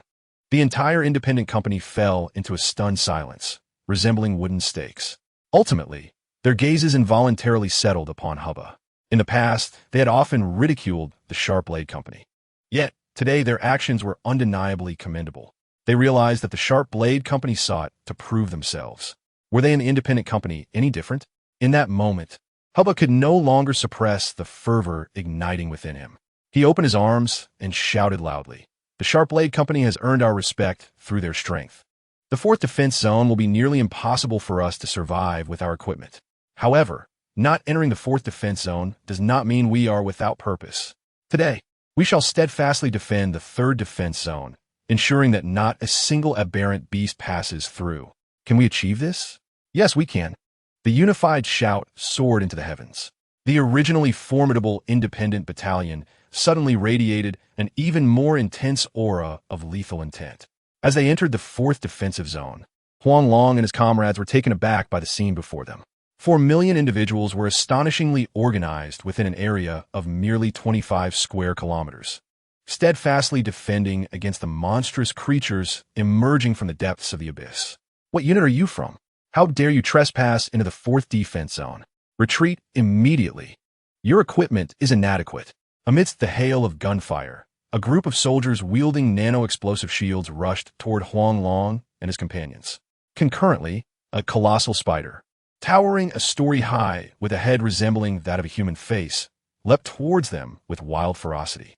Each time the gigantic arachnid landed, the ground trembled violently, covering nearly 10 meters with each step. Should it land heavily upon them, their demise would be inevitable. Chapter 123. The Terrifying Abyss Antimatter Cannon. Aim. Horizontal distance, 6 meters. Vertical distance, 8 meters. At the critical moment, Huang Long hurled his magical weapon with great force. The spider, which was about to soar, was abruptly confined to a height of 8 meters by Huang Long's magical weapon.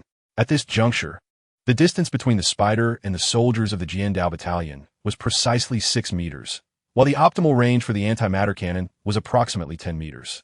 Over 100 soldiers executed their movements in perfect unison, dropping to the ground.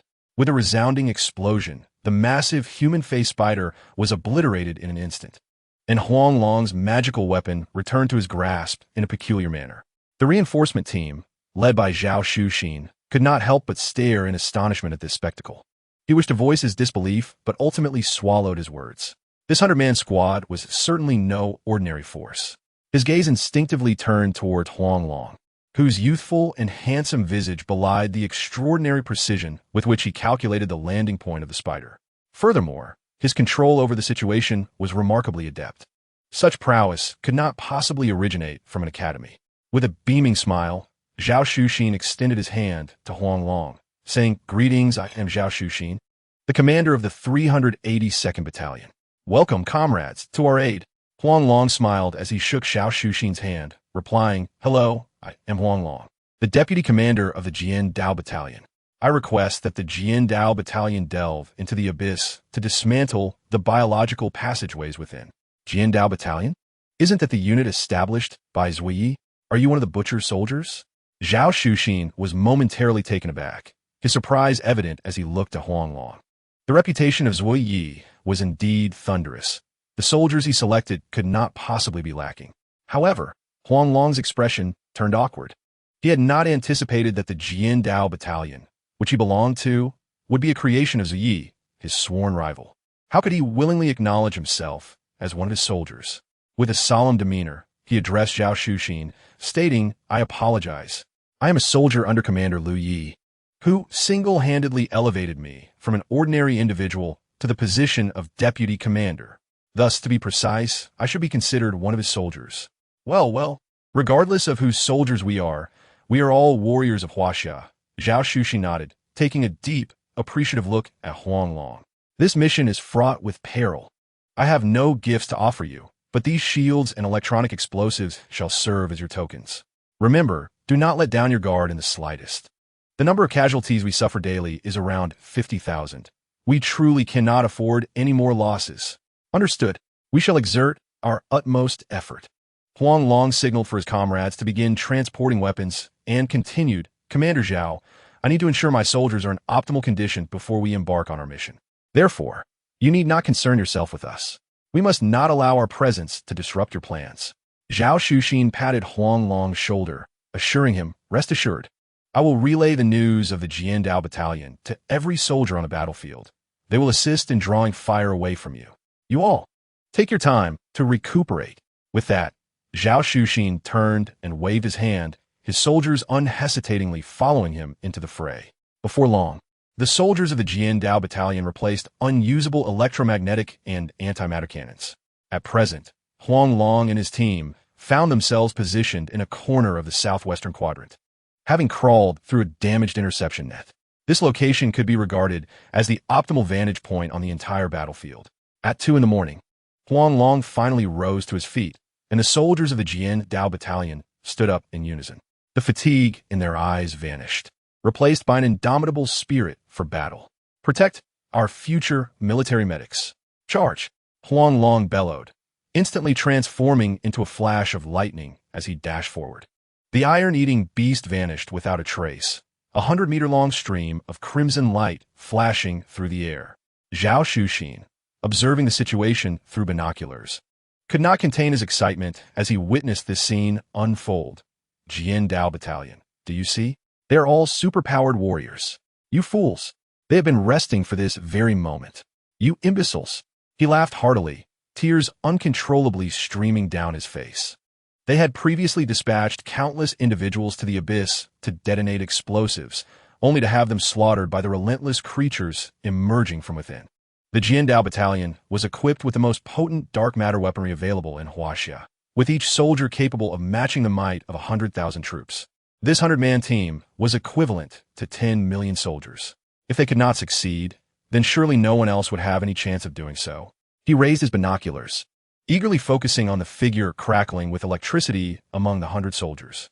That figure stood out remarkably, and Zhao Shuxin instantly deduced it was Huang Long.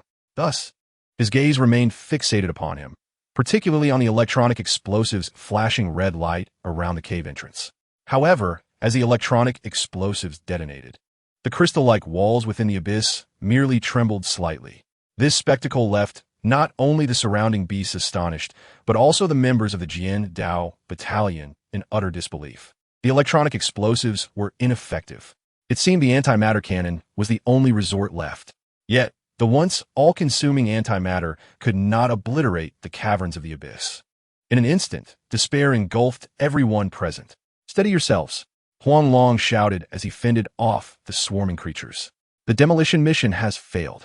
If we cannot succeed, we must retreat without hesitation, gather debris from the walls, and assist the soldiers in battle." "And you? What will you do?" Wang Xiaodong inquired, approaching Huang Long while wielding her fire-based abilities.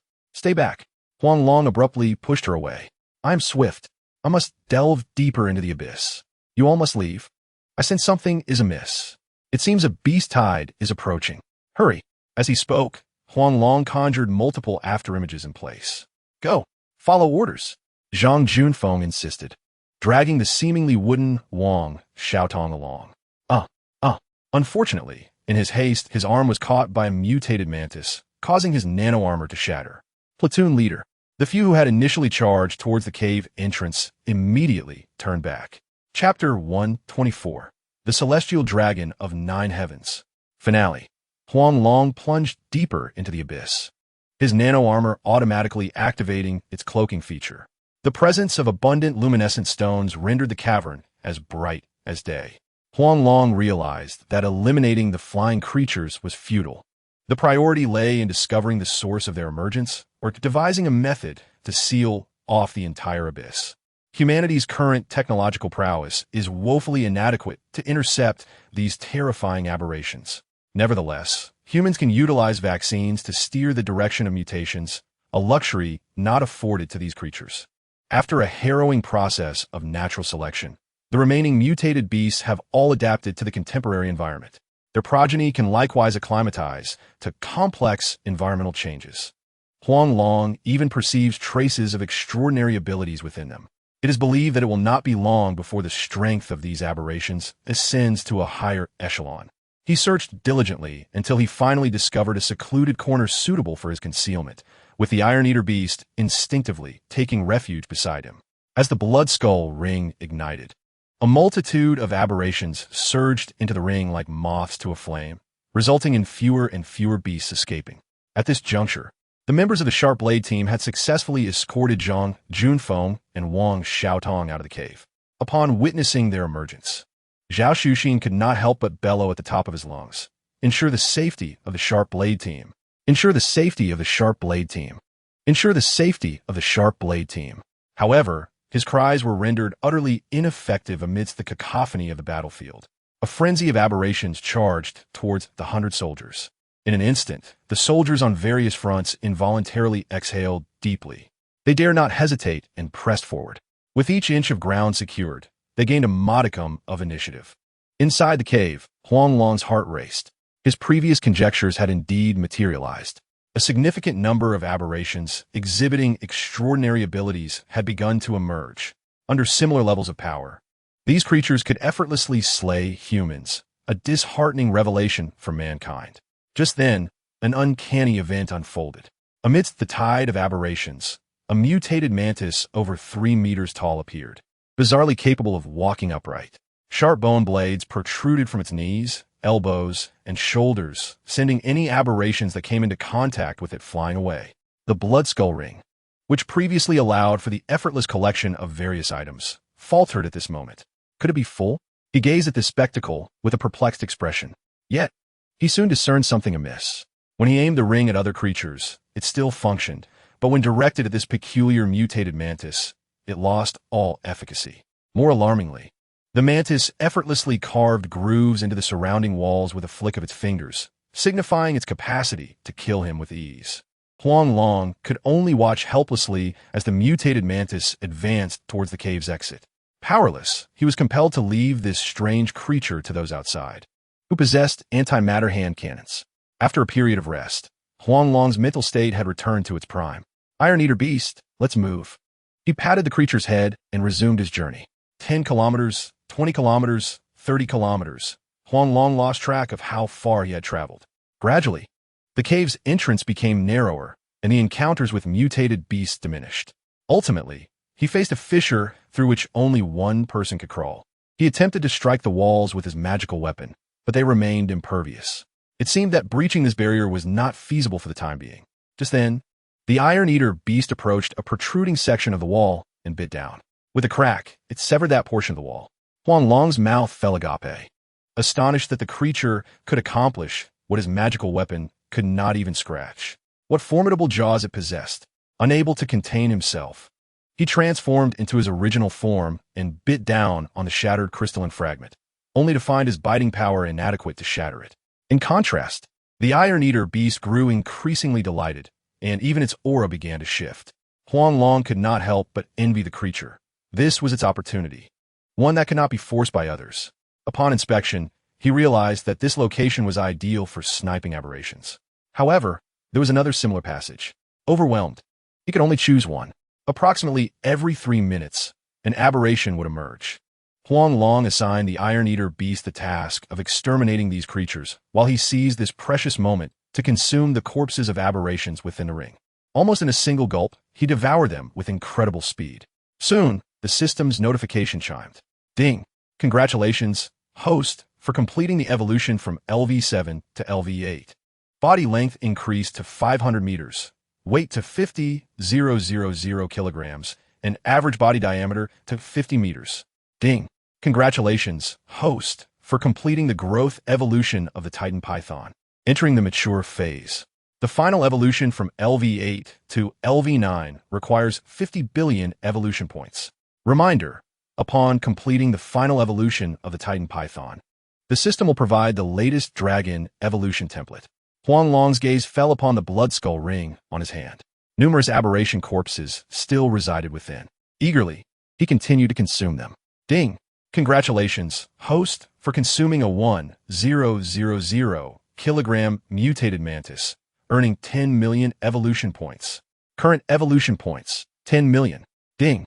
Congratulations, host, for consuming a 1,000 kilogram mutated mantis, earning 10 million evolution points. Current evolution points, 100 billion. Ding! Congratulations, host, for consuming a 1,000 kilogram mutated mantis, earning 10 million evolution points. Current evolution points, 500 billion. Detection indicates that the host currently possesses sufficient evolution points to meet the evolution criteria. Would you like to initiate evolution now? Yes. Ding! Congratulations, host, for completing the evolution from LV8 to LV9. Body length increased to 1,000 meters. Weight to 80,000 kilograms. And average body diameter to 70 meters. Due to the host completing 2 consecutive evolutions. Reward. 1 supreme bone of thunder attribute has been automatically implanted into the host body. Reminder. The host has reached the evolutionary limit of the 9 Heavens Divine Dragon. Would you like to continue evolving into the 9 Heavens Divine Dragon based on the Titan Python? Yes. Ding! Congratulations, host, for completing the evolution template connection. Please continue to strive for further evolution.